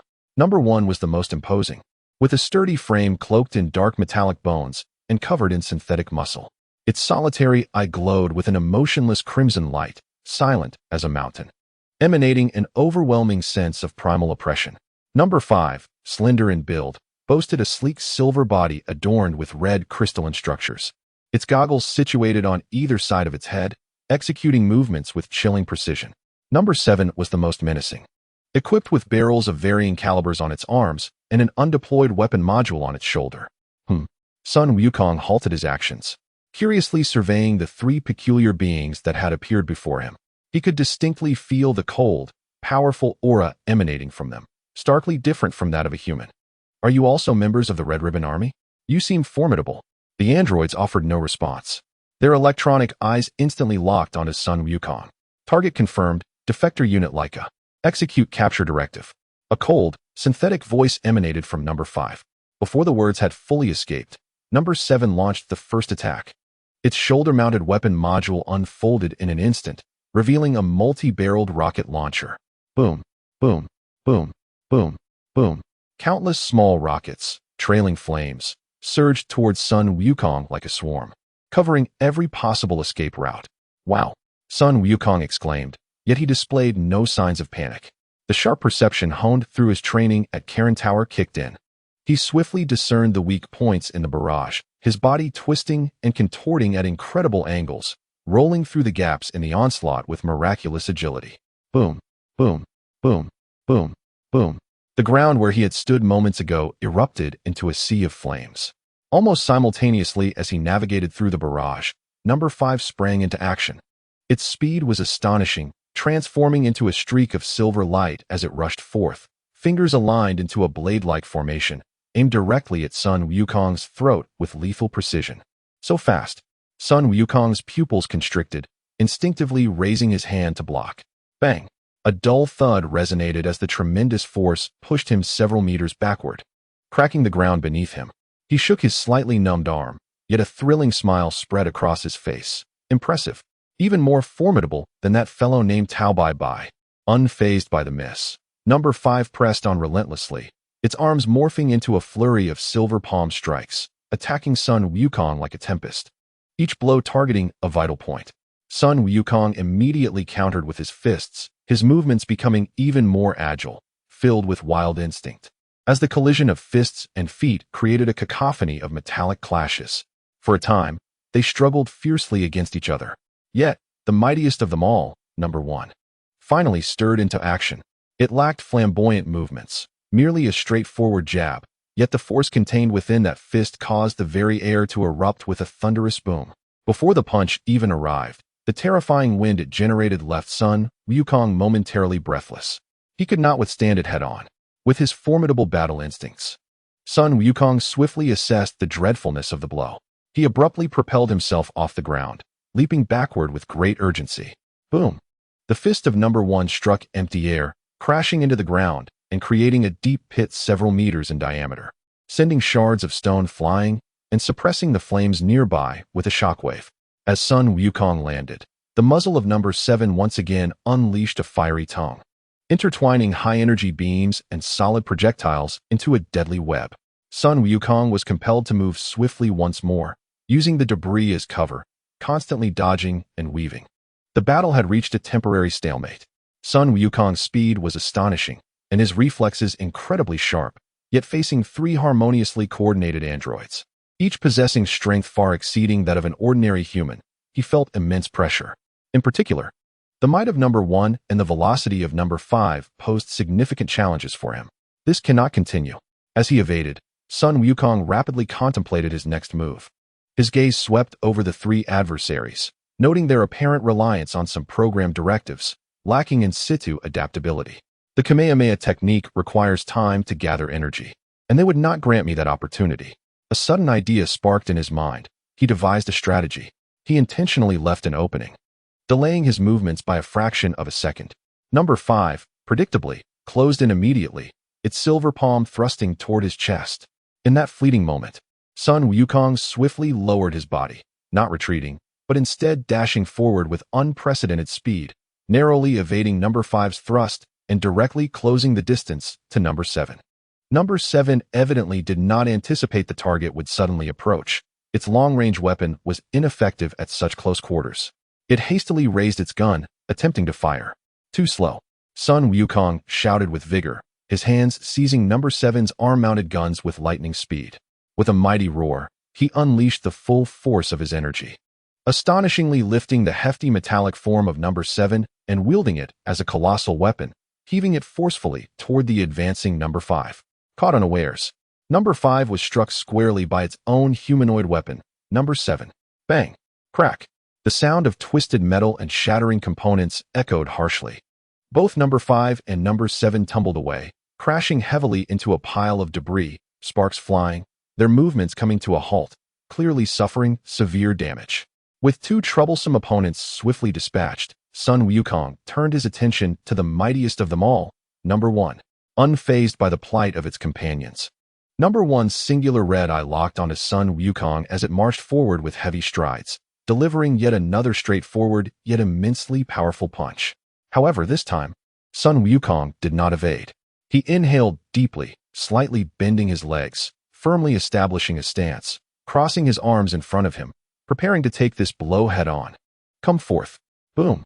Number 1's heavy punch crashed against Sun Wukong's crossed arms, unleashing a sound akin to the tolling of a great bell. The ground beneath him trembled and collapsed, forming a shallow pit, yet his body remained steadfast as if anchored to the earth, unmoving. He gritted his teeth, his arms trembling slightly, but he endured the immense force. Sun Wukong felt as though the very bones of his arms were groaning, yet he stood firm.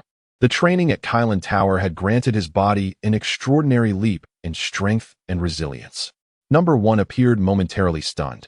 its logical circuits seemingly unable to comprehend how the target could withstand its devastating blow. In that fleeting moment of hesitation, it was my turn. A spark ignited in Sun Wukong's eyes. He disengaged from number one's fist, his body springing forward into its embrace, his right fist clenched tightly. All the energy within him coalescing at that very point. Rock, paper, scissors. This was his own creation, a simple yet powerful strike that harnessed all his might. Bam! His fist, imbued with terrifying power, struck forcefully at the center of number one's unyielding chest. Time seemed to stand still for an instant. Crack! Crack! At the point of impact, a web of cracks began to form on the incredibly tough metallic chest of number one. The fissures spread rapidly. Boom! In the next moment, the entire upper body of number one erupted as if detonated from within, exploding into countless metal fragments, wires, and sparks. Only its lower half remained rigidly standing, swaying momentarily before collapsing heavily to the ground. Amidst the ruins, numbers 5 and 7 struggled to rise, but their damage was too severe, and eventually, the crimson light in their eyes faded away. Sun Wukong exhaled deeply, wiping the sweat from his brow as he surveyed the chaotic battlefield, scratching his head. These robots are remarkably tough, but finding the Dragon Balls is of greater importance. He disregarded the disabled androids and continued his quest. In the depths of the base's laboratory, Dr. Gero witnessed the entire ordeal through the last transmitted, fragmented, and ultimately static-filled surveillance footage. His expression shifted from initial fury to astonishment, and then to a pallor of disbelief. The 3 advanced androids he had meticulously crafted were utterly decimated by that Laika. The sheer force of the collision, the improvisational combat style, and that explosive surge of energy far exceeded his expectations of Laika's capabilities. Impossible. This cannot be, he muttered to himself. A wave of crushing defeat and a tinge of fear gripping him. However, this emotion was soon supplanted by a deeper, almost twisted madness. In that moment, the deep detection system captured a faint suppressor signal emanating from the eastern coast. The eastern coast? Dr. Gero was taken aback. He gazed at the records of 2 distinctly different signal sources, one from the recent, energy-saturated inland battle site, the other a persistent, faint signal from the east. An absurd yet singularly plausible explanation finally broke through his anger and paranoia, materializing in his mind. He had made a grave error, a catastrophic mistake. The one responsible for destroying his base and annihilating his androids was another unknown entity, possessing a tail and formidable power. Meanwhile, his experimental subject Laika had remained hidden on the eastern coast, completely unmoved. The overwhelming sense of humiliation nearly caused him to faint. He had lost his legion and 3 precious androids due to a ludicrous misjudgment.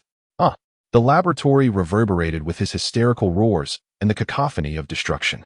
After a protracted period, the furious howls gradually subsided, morphing into a chilling and malevolent calm. His visage contorted, his gaze fixated upon a distant point of light along the eastern coast. Errors must be rectified. Losses must be compensated with gains. He staggered towards the innermost recesses of the lab, arriving before a formidable, never-before-opened alloy door, heavily adorned with warning signs. His access credentials underwent rigorous verification, and the door emitted a heavy atmospheric sigh as it slowly creaked open. Beyond it lay a broader, more ominous space. At its center stood an enormous incubation chamber, several times larger than the previous model, number 1. The chamber brimmed with dark, bubbling nutrient solution, within which loomed a grotesque figure, seemingly an amalgamation of various biological and mechanical components. Its outline was imposing, radiating an unsettling aura of primal violence. Countless thick conduits were affixed to it, apparently administering some form of suppression and energy transfer. This was Dr. Gero's clandestine research, the contingency plan for an ultimate weapon prototype, far from completion and in a state of extreme instability. Theoretically, its power exceeded that of all previous artificial beings, yet its control systems were perilously unstable. The fusion of biological and mechanical elements faced severe rejection reactions, making energy output exceedingly difficult to regulate, akin to a supercritical reactor on the verge of detonation. Dr. Gero had initially planned for several more years of calibration and optimization, but now he could wait no longer. Initiate the final contingency plan. His voice trembled with excitement and a hint of fear. Override all safety protocols. Inject high-concentration energy catalysts. Force activation of the biological unit. Warning: target unit stability below 17. Forced activation may lead to uncontrollable consequences. Overload risk is exceedingly high. Recommend operation termination. The frigid system alerts echoed. Silence. Execute the command. Dr. Gero bellowed, forcibly inputting the final directives, adjusting calibration parameters. Optimize based on combat data from unknown inland targets. I demand it possess the strength to obliterate that monstrosity. Within the incubation chamber, the dark nutrient solution began to boil violently. The colossal figure convulsed and spasmed, as though enduring unbearable agony. Readings on the instruments skyrocketed, triggering ear-piercing alarms. The lights throughout the laboratory flickered erratically, the energy output alarmingly unstable. Suddenly, the creature's eyes opened, glaring crimson orbs filled with fury, suffering, and devoid of reason. A primal scream erupted, a sound that was a ghastly fusion of mechanical grinding and biological howls, piercing through the thick chamber walls, causing the entire laboratory to tremble. Dr. Gero recoiled, yet soon his face contorted into a mad scientist's exultation. Yes, this is it. Power. This is the power I crave. But as he beheld the wildly unstable energy curves and the incessantly flashing red warnings on the screen, he knew this was merely the beginning. The weapon remains far from completion. It is a double-edged sword that may very well harm its creator first. Adjusting the energy output limiter and increasing the sedative dosage is imperative to subdue it. Dr. Glow, drenched in sweat, desperately maneuvers the controls, attempting to tame the uncontrollable beast he has unleashed. Time is of the essence, yet more time is needed for fine-tuning and regulation. Before that, he gazes toward the eastern coastline, his eyes filled with bloodshot fervor and an insatiable desire for possession. Laika, my dear experimental subject, I shall grant you a little more freedom. Relish your final moments of tranquility. Once I have perfected this ultimate creation, I shall personally retrieve you and bring you home. The heavy alloy door slowly closes, severing the connection to the incomplete nightmare and the unsettling roars. The laboratory is left echoing only with Dr. Glow's frantic operations and the incessant alarms of the instruments. A colossal crisis, born of error and steeped in paranoia, and exceedingly unstable, quietly festers in the depths below, its gaze firmly fixed upon the unsuspecting coastal town in the distance. Chapter 33. Ominous signs of instability. The morning light in Cape Town is always imbued with a soft maritime mist. Just as it spills over the old lighthouse at the town's entrance, it is shattered by the commotion in the Norman family's yard. Lazuli squats on the threshold, stuffing wild fruit into a canvas backpack. Spotting Ramiel emerging from the house, she tosses him a packet of orange candies, saying, "Here, this is for you. Mom just bought it yesterday. Eat it on the way." Ramiel catches it, the crinkling of the candy wrapper mingling with the warmth of Lazuli's palm. He glances down at the black suppressor adhered to his wrist. The cold metal feels like a thin shell, concealing a hairline crack on the inner side that is nearly imperceptible. What about Lapis? He's fiddling with that old camera. Lazuli calls back into the house. "Lapis, if you dawdle, we won't wait for you." Barely finishing her sentence, Lapis bursts out, brandishing a chipped old camera, the strap awkwardly tangled around his arm. Coming. I just loaded the film. Today we're capturing the waterfall." Helen emerges from the kitchen, a wicker basket in hand filled with sandwiches and a thermos of warm water. "Don't run around too much. The forest has steep slopes. Ramiel, keep an eye on things." The forest is denser than the townsfolk claim. Upon entering, remnants of hunters' marks are still visible, but after half an hour, the trees grow thick enough to require 2 people to encircle them. Layers of branches intertwine, shielding the sky, with only scattered sunlight filtering through the leaves, cascading onto the thick carpet of decaying foliage and scattering into tiny glimmers. Lazuli, like a little squirrel, scampers ahead and halts at a vine adorned with pale purple flowers, calling back, "Ramiel, look at these flowers. Can we weave a garland?" Ramiel approaches, delicately brushing his fingertips against the petals, careful not to crush them. "Don't pick them, they're poisonous." He recalls the town's old physician warning that the sap from these purple flowers can cause skin irritation, and ahead might lie daisies that are harmless. Lazuli responds with a soft "oh," obediently trailing behind him, while Lapis crouches down, camera in hand, engrossed in capturing a yellow-spotted beetle. Oblivious to Norman's caution to watch his step, Norman walked at the rear, holding a branch and occasionally brushing aside the underbrush. "I once came here with your grandfather and saw a herd of deer. Now they are likely a rare sight."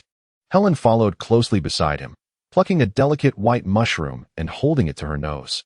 This is a snow fungus. It will taste delightful when sautéed with eggs. Ramiel listened to their conversation, yet his ears were attuned to the sounds around him.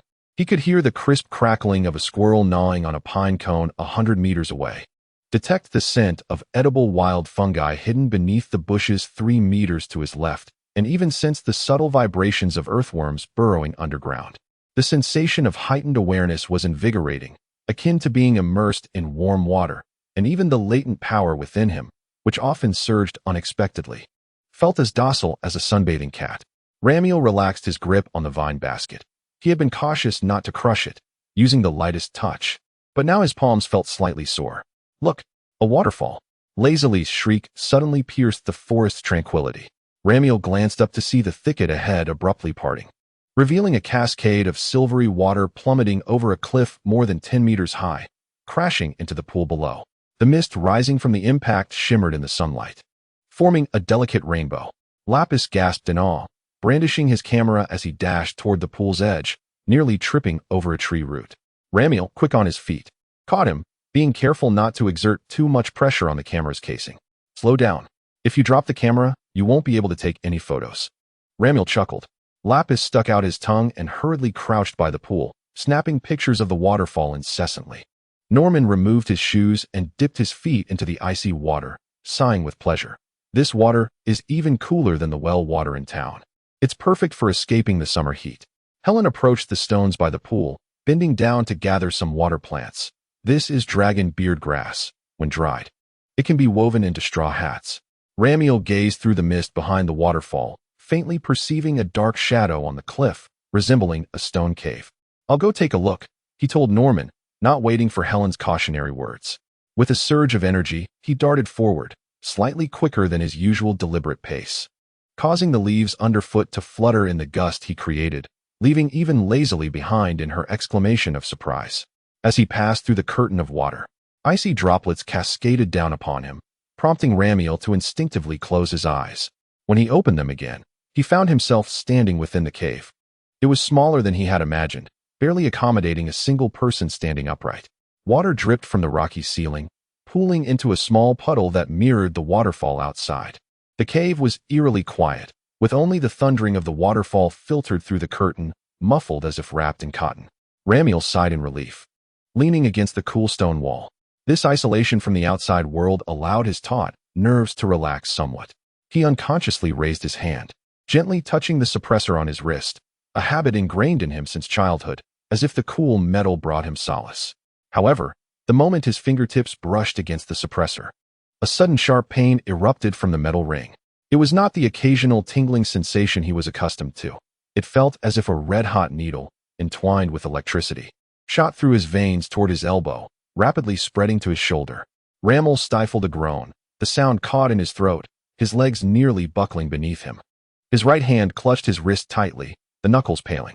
He could feel the suppressor searing against his skin, akin to an object just extracted from the flames. A faint crimson glow flickered through the fissure hidden on the inner side of his wrist, appearing and vanishing so swiftly it felt like an illusion. Even more alarming was the once docile force within him, now thrashing beneath his skin like a cat whose tail had been stepped on. His chest tightened, fingers tingled, and his breaths quickened. He leaned against the rocky wall, inhaling deeply several times, striving to contain the tumultuous power within him.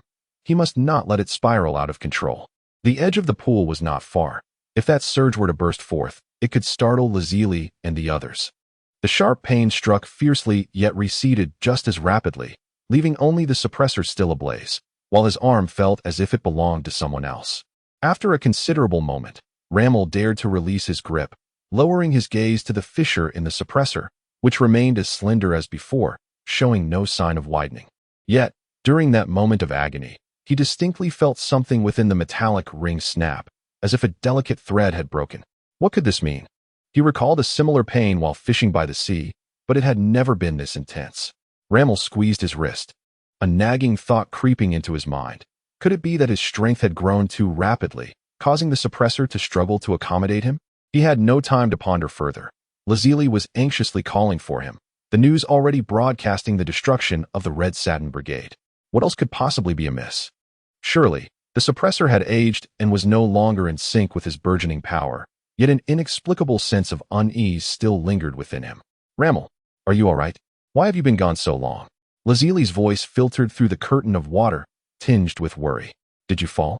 Ramel quickly collected himself, suppressing the tingling sensation in his arm, and called back, I'm fine. Just a small cave, filled with water. I lost track of time finding my way. Taking a deep breath, he focused on the thinnest part of the water barrier, pushing off with his legs to dart through. This time, he deliberately slowed his pace, landing at the edge of the pool with only a gentle splash. What's inside? Lapis inquired, camera in hand, nearly pressing the lens against Ramel's face. Are there little fish? Or some peculiar stones?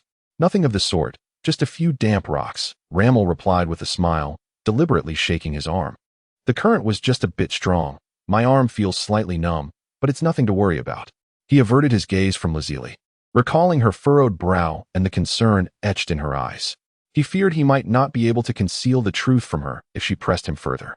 As anticipated, Lazili did not inquire further, simply handing him a sandwich. You should eat something. You must be hungry after running so fast. Ramel accepted the sandwich, taking care to apply a gentle touch when his fingers brushed against the bread, as the tumultuous force within him had yet to fully subside. He was wary of accidentally crushing it. Seeing that he was unharmed, Norman dipped his feet back into the pool. Is this cave safe? I'd like to have a look too. Don't go in, Dad.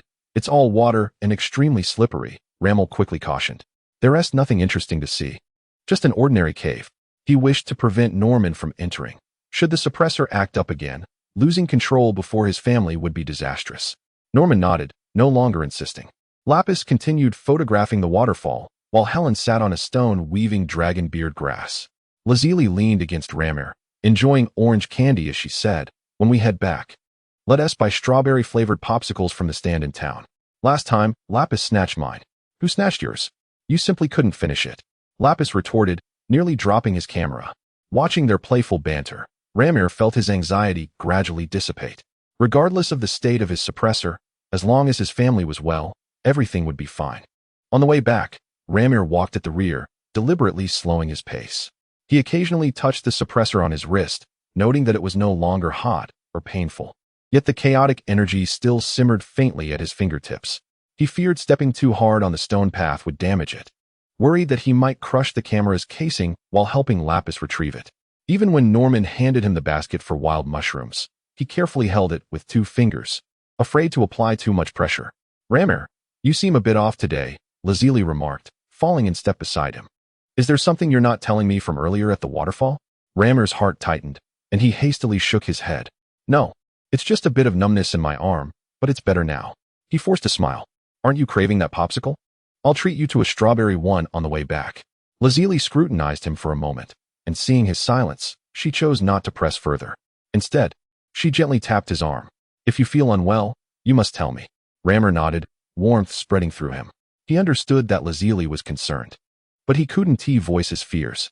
If he did, Helen would likely spend the night restless, and Norman might bring out the welding torch again to fix the suppressor. He still remembered the pain from the last time it was repaired. By the time they returned to town, the sun had dipped low in the sky. Ramir fulfilled his promise, buying strawberry popsicles for Lazili and Lapis. While he indulged in a refreshing mint-flavored one, the residual heat on his wrist gradually fading. Norman and Helen returned home first, and Ramir leisurely walked back with his siblings.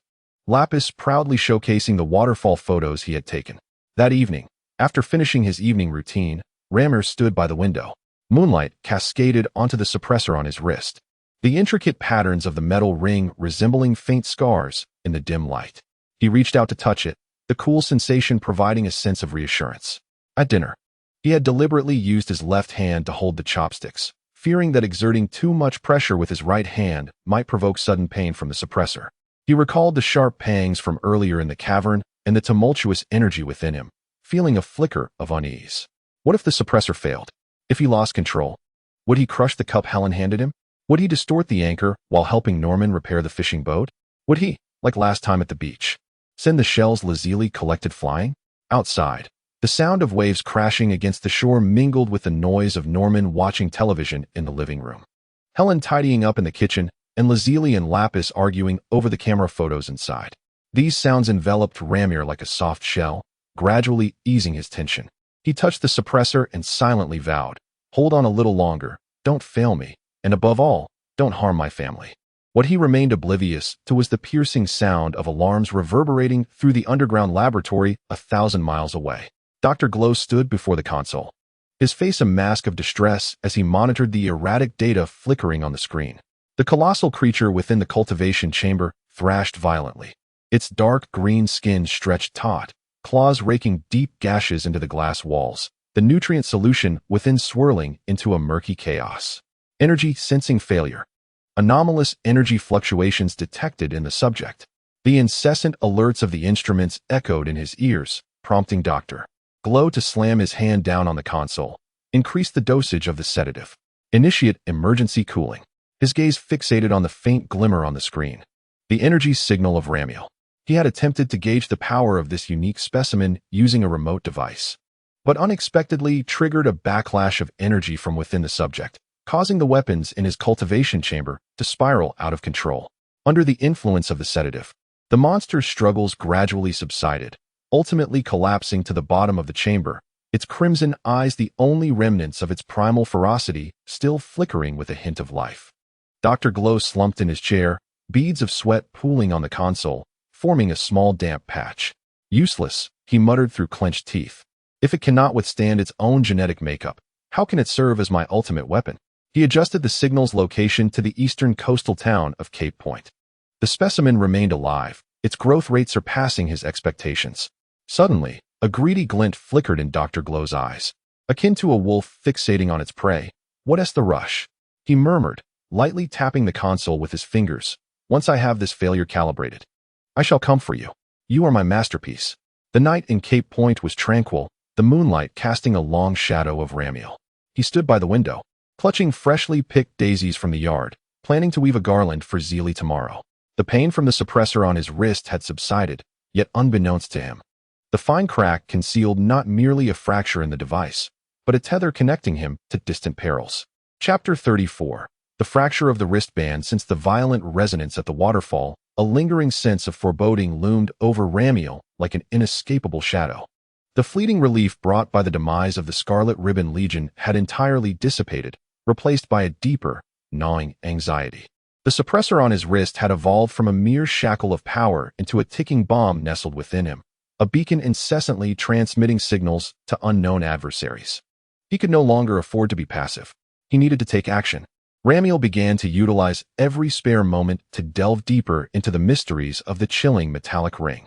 He secretly borrowed some introductory texts on physics and mechanics from Lapis, hastily absorbing knowledge regarding energy, circuits, and the properties of metals. He even attempted to use his extraordinary perception to introspect the internal structure of the suppressor.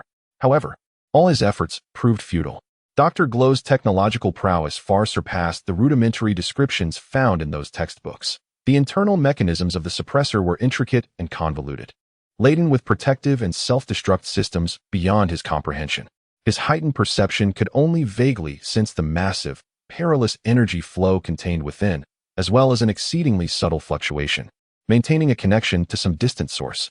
Whenever he attempted to gently touch or probe with his energy, the suppressor would immediately emit a warning sting, compelling him to cease. This feeling of helplessness only served to heighten his irritation. The power within him seemed indifferent to his emotional turmoil, growing increasingly restless due to his anxiety and persistent efforts. The sensation of fullness intensified, reminiscent of a beast confined for too long, gradually losing patience and yearning to break free. One afternoon, Norman needed to repair the old wiring in the attic, and Ramiel voluntarily offered to assist. The attic was cluttered with debris, dimly lit, and stiflingly warm. As Norman muttered about the aging wires, he instructed Ramiel to steady the ladder and hand him tools. Observing Ramiel straining to hold the ladder, which was somewhat too high for him, Norman jested, "You should eat more, kid, and grow taller. This task will be easier in the future." As they neared the end of their work, Norman needed to replace a junction box positioned at an elevated height. He stood on tiptoe, arms outstretched, struggling to unscrew the rusted bolt. "Damn it, this screw is rusted," Norman grumbled, beads of sweat forming on his forehead. "This height is quite awkward." Ramiel, watching from below, instinctively offered, "Let me try." I can reach it with a jump. He recognized his lack of height, but had confidence in his jumping ability and precision. Norman paused, glancing down at Ramiel, who was considerably shorter than him, and chuckled, "You? Forget it, kid. Even if you jump." Before he could finish his sentence, Ramiel inhaled deeply, slightly bent his knees, and then propelled himself upward with a powerful spring. His body soared with remarkable lightness, precisely hovering before the junction box. He extended his fingers to grasp the rusted screw, concentrating intently, carefully controlling the force at his fingertips to loosen it without damaging it. Initially, everything went smoothly, and the screw turned slightly. Norman, watching in astonishment, forgot to intervene. However, at that moment, the attic's cramped and oppressive atmosphere, the intense focus required for the repair, and the extraordinary energy within him, agitated by recent anxiety, seemed to reach a critical threshold. The suppressor on his wrist suddenly vibrated violently, emitting a high-frequency tremor without warning. It was less painful than the sting from the waterfall incident, yet more urgent, akin to a frantic overload alarm. Ramiel's body froze midair, and the finely controlled force he wielded lost its balance, halting his momentum. A sharp crack echoed through the air, the rusted screw at his fingertips, along with the fragile old junction box, shattered under his suddenly uncontrolled grip. Plastic and metal shards rained down. Losing his balance, he instinctively braced himself against the wooden ladder's beam, which emitted a disconcerting creak, leaving several clear imprints of his fingers. The attic was instantly enveloped in silence. Ramiel steadied himself, lowering his gaze to his hands and the scattered debris, his lips pressed tightly together. His heart raced within his chest, not from the jump, but from a deep sense of dread and helplessness. He had messed up once again. Before Uncle Norman, the atmosphere was thick with tension. Norman's expression froze, his eyes wide with disbelief as he stared at the scattered fragments and the distinct fingerprints on the rungs of the ladder. Glancing at Ramiel, whose face had paled in an instant yet remained smaller than his own, he felt the shock of this stark contrast hit him even harder than it had at the docks. "Ramiel?" Norman's voice was laden with incredulity. "You?" He faltered, momentarily at a loss for words. This was beyond mere physical strength. It was an explosive power concealed beneath a seemingly frail exterior, almost grotesque in its intensity. Ramiel's voice was hoarse. "I'm sorry, Dad. I couldn't control it." Observing the panic and guilt etched on Ramiel's face, which surpassed his own, Norman swallowed the exclamations and questions that bubbled to the surface. Taking a deep breath, he endeavored to infuse calm into his tone. It's nothing. Just an old ladder and a worn-out tape dispenser. They're hardly worth anything. As long as no one was hurt, that's what matters." He stepped closer, placing a reassuring hand on Ramiel's shoulder, feeling the tension in the boy's muscles. His gaze fell upon Ramiel's wrist, where a metallic ring glimmered coldly in the dim light. "Ramiel," Norman's tone shifted to one of solemn concern, his voice lowered. "Have you been feeling unwell lately? Or is there something troubling you? I can't shake the feeling that you've been somewhat distracted and particularly prone to losing control." He opted for a more precise term. Ramiel shuddered slightly, meeting Norman's worried gaze. He opened his mouth, nearly disclosing the truth about the suppressor and his fears, but the words caught in his throat, swallowed back with great effort. "No," he averted his eyes, replying softly. "Perhaps I've just been feeling my strength increasing too quickly, making it difficult to manage. I will be more careful." Norman scrutinized him deeply, choosing not to press further. Yet, the concern in his eyes lingered. He sensed that this boy was harboring something significant, something far from trivial. This power seemed to be morphing into a double-edged sword. During dinner, the atmosphere was subtly oppressive. Lazuli perceived the unusual tension between her father and Ramiel, alongside Ramiel's heightened silence. She exchanged a glance with Lapis, who merely shook his head in response. In the deep of night, Ramiel found himself once again unable to sleep. Standing by the window, bathed in moonlight, his heart felt like ice. The incident in the attic loomed in his mind as a vivid warning. The instability of the suppressor and his uncontrollable power were becoming increasingly frequent and unpredictable. Would the next incident be merely about crushing a tape dispenser? Might it cause harm to someone? He lifted his left hand, gripping the suppressor on his right wrist tightly, knuckles whitening with the effort. The cold metal seemed to possess a life of its own, a malevolent entity clinging to his wrist, siphoning his strength while simultaneously betraying his existence to the world. For the first time, he felt an overwhelming urge to shatter this chain that bound him. Once this thought emerged, it became irresistibly tempting. He stepped into the yard and located a hefty slab of granite that Norman typically used as a makeshift surface. He raised his right hand, and the restless power within him seemed to sense his intent, surging excitedly and converging towards his arm. Strike it down. Shatter it. Then he would be free. Yet, at the very instant his arm was about to descend, the chilling scene of Dr. Gero's laboratory flooded his mind. Those frigid instruments, the flickering warnings, and the ominous outline of that horrific weapon in the incubation chamber crashed into his consciousness like a frigid tide. No, he could not strike. He was oblivious to the consequences of shattering the suppressor. Would it mean the complete liberation of his power, or would it trigger a cataclysmic energy explosion? More importantly, if he were to smash it, would that distant enemy, who was watching him, immediately lose his position? Or would it set off some ultimate self-destruction or tracking protocol, bringing about a more direct and swift retaliation? The terror of the unknown gripped his actions like a cold hand. His hand froze midair, ultimately drooping in defeat. A profound sense of frustration and despair engulfed him. He felt ensnared in an invisible cage, caught in a dilemma. To maintain the status quo meant impending crisis. To break it could lead to instant annihilation. At that moment, a faint yet persistent vibration emanated from the suppressor, a buzz unlike the previous sharp pain. More akin to a low-power, stable flow of energy, lingering for several seconds before gradually fading. Ramiel's complexion turned ashen. He understood. This was not a malfunction. It resembled a periodic signal being sent out. Or rather, that distant source was actively and tentatively attempting to strengthen the signal connection. They had not given up. They were making an effort.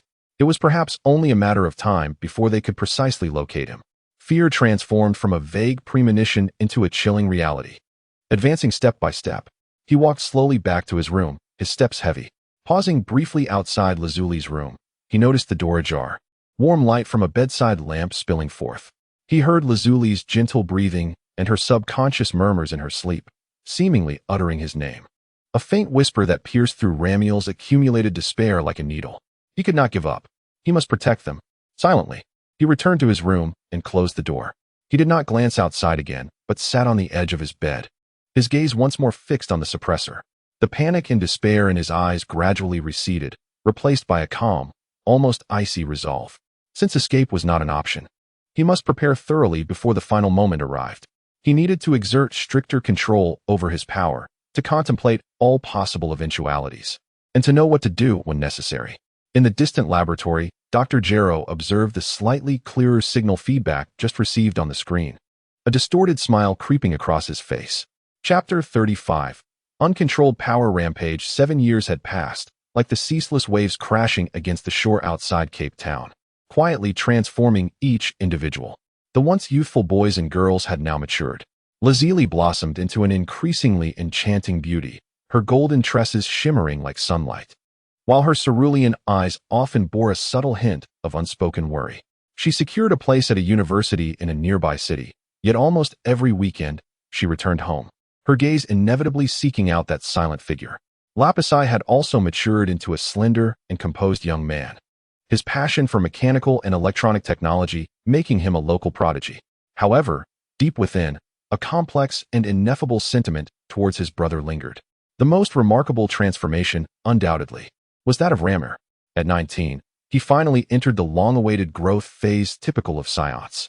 Though he remained far from a hulking giant, his stature had increased significantly, revealing a streamlined musculature imbued with explosive strength. Much of his youthful vet had faded, leaving behind a visage defined by sharp contours and a stern demeanor. Yet, his eyes, still a vibrant green, now held a depth that belied his years, as if perpetually suppressing turbulent waves, bearing a weighty fatigue incongruous with his age. These past 7 years had been an unending struggle against the power surging within him. The restraint device on his wrist was now etched with fine cracks, resembling a spider's web, seemingly on the verge of shattering completely. Its mournful wails had grown increasingly frequent and piercing, and the sensation of being scrutinized from afar became ever more palpable, a relentless reminder of impending danger. To master the burgeoning ferocity threatening to erupt from within, he exerted efforts beyond what one might imagine, his mind taut as a drawn bowstring. Norman and Helen's hair had grown grayer, their concern for Ramir unwavering, deepening with his increasing silence and the occasional hints of pain reflected in his eyes. They endeavored to soothe him with the warmth of family, yet an invisible, ever-thickening wall seemed to separate them. One weekend evening, a small summer festival was held in Seaside Town, an attempt to dispel the oppressive atmosphere surrounding Rammer. The town was aglow with lights, bustling with crowds filled with laughter and cheer. Lazili hurried back from school, urging the reluctant Rammer to join her in exploring the festivities. Rammer, what do you think of this mask? Rammer, shall we indulge in some candy apples? Lazili exerted herself to uplift his spirits, chattering away like in their childhood days. Rammer responded with strained attempts at a smile, his lips betraying a stiffness that spoke of his discomfort. He felt utterly wretched. The device had emitted a low, bothersome hum since the afternoon, the power within him roiling like the restless sea before a tsunami, yearning for an outlet. The cacophony of the crowd and the dense energy enveloping him only intensified his sense of suffocation. I'm going to get some air over there, he murmured to Lazili, gesturing towards the less populated pier. A flicker of disappointment crossed her eyes, yet she nodded. All right, just come back quickly. Lapisai and I will be by the goldfish booth waiting for you. Rammer almost fled toward the pier. Yet, just as he reached the relatively open expanse of the jetty, an extraordinary event unfolded. Boom! Without warning, the device on his wrist emitted an unprecedented, ear-piercing shriek. A sudden crack on the surface erupted into a blinding white light. An indescribable, tearing agony surged from Rammer's wrist, coursing through his entire body in an instant. Rammer screamed, collapsing to the ground, his right hand gripping his left wrist tightly, veins bulging on his forehead, cold sweat soaking through his clothes. It was not merely pain. More terrifying was the force he had long struggled to restrain, now surging forth like a flood breaching its dam, frantically assaulting the soon-to-shatter shackles, roaring to break free. No, it cannot happen here. He gritted his teeth, his eyes bloodshot from excruciating pain and suppression, attempting to muster all his willpower to push the force back. But this time, it was different. The collapse of the suppressor seemed to trigger a chain reaction, awakening something ancient and feral, long dormant deep within his bloodline. Stirred by the extreme agony and uncontrollable power. Just then, a few children playing nearby accidentally collided with the struggling Rammer. This slight contact became the final straw that broke the camel's back. All the repression, all the control, all reason, were utterly submerged in that moment. A primal, inhuman roar, filled with endless pain and fury, erupted from the depths of Rammer's throat. Boom! An unimaginable, suffocating shockwave exploded from his body. The children who had bumped into him were flung away without even a whimper, crashing heavily to the ground, unconscious. The sturdy stone barriers of the seawall crumbled like paper, shattered by the violent air currents swirling around. Even more shocking, an exceedingly unstable, frenzied grass-green flame ignited wildly from Rammer's body. This flame was not a bright, warm gold, but rather a primitive, savage emerald glow, pulsating with an aura of destruction, flickering erratically, illuminating him like a demon rising from the depths of hell. His hair shot upward in the flames, still dark as night, yet his emerald eyes were now completely consumed by a wild, irrational green light. Rampage. A complete rampage. The grass-green flame surged violently. With a casual sweep of his hand, an uncontrollable wave of green energy shot forth, careening wildly towards a food stall at the edge of the festival. Boom! A thunderous explosion erupted, the wooden stall instantly shattered, burning debris flying in every direction. Fortunately, the stall owner had just stepped away to restock, but the surrounding crowd screamed in terror, scattering in chaos. Rammer. No, just arriving. Lazili and Lapith witnessed this heart-stopping scene, with Lazili letting out a desperate scream. But at that moment, Rammer could hear nothing. He was consumed by the boundless, destructive power swelling within him, enveloped by the frenzied emerald flames, intent only on annihilating everything before him. He raised his hand. The grass-green energy began to coalesce once more, seemingly aimed at the denser throng of people. Stop him! The roar of Norman echoed through the air as he and several guards from the town rushed forward.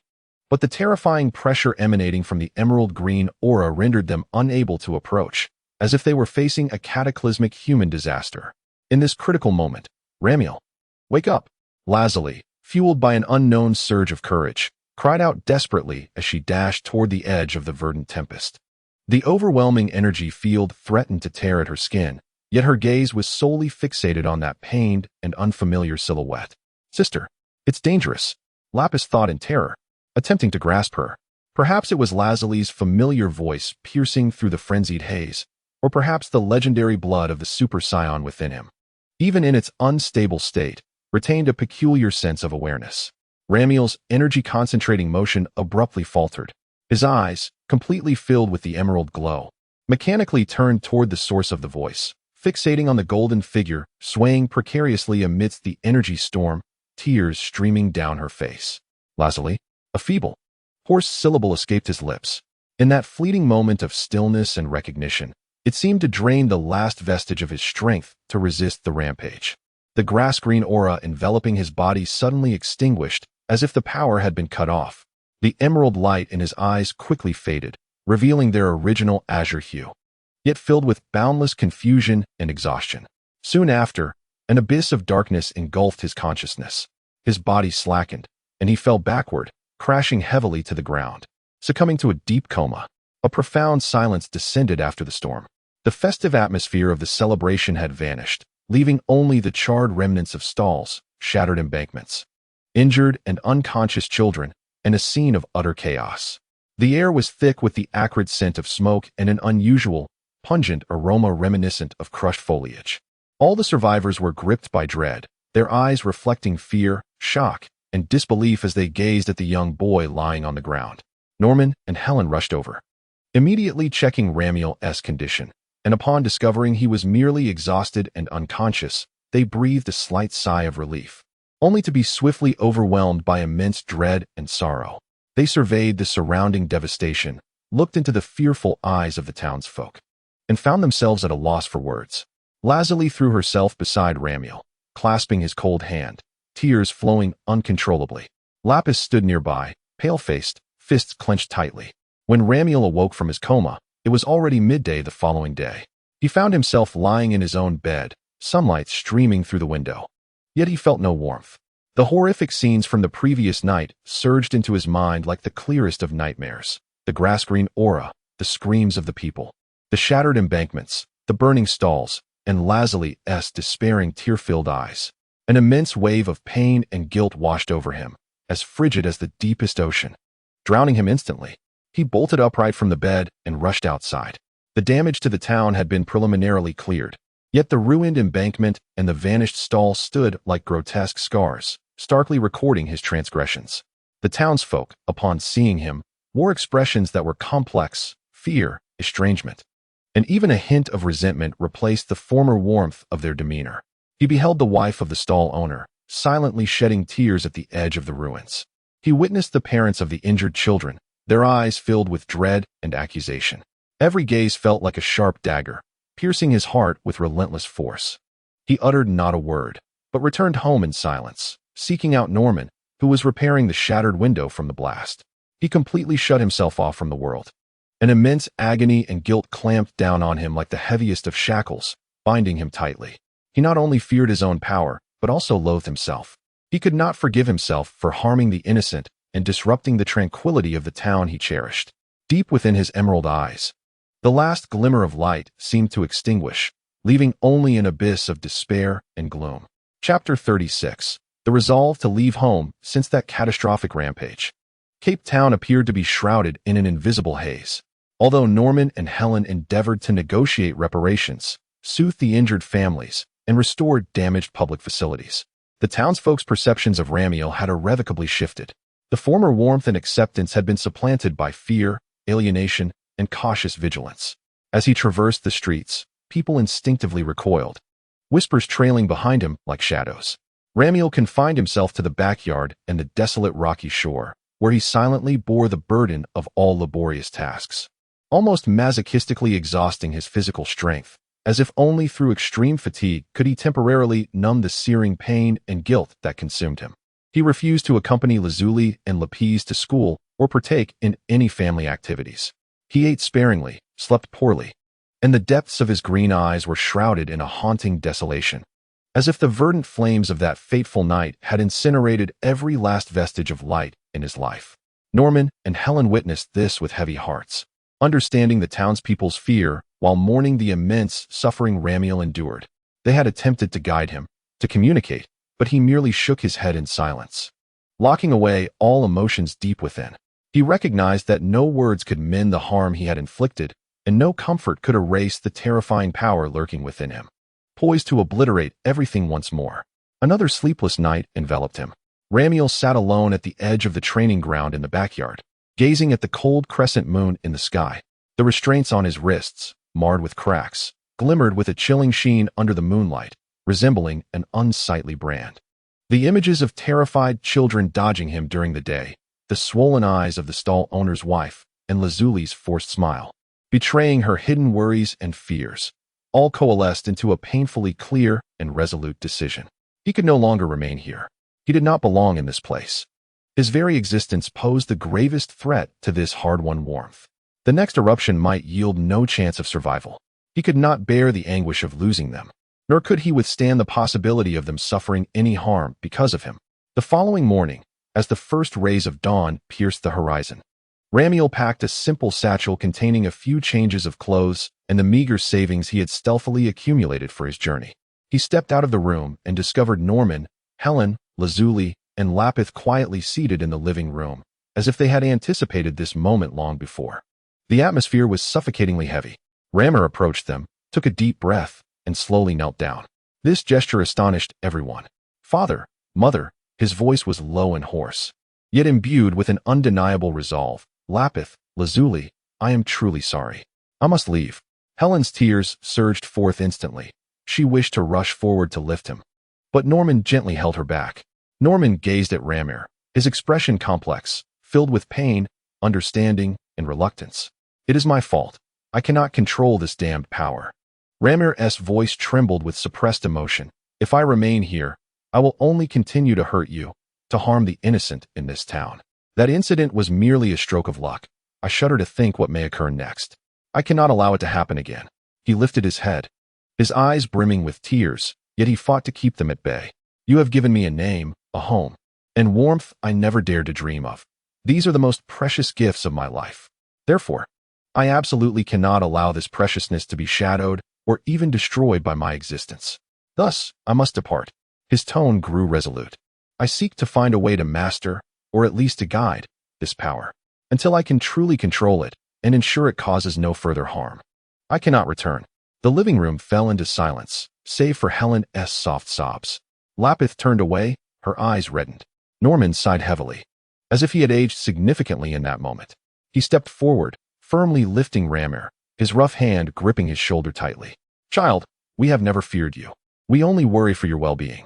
I know, Ramir interrupted, his voice choked. It is precisely because of your love that I must leave.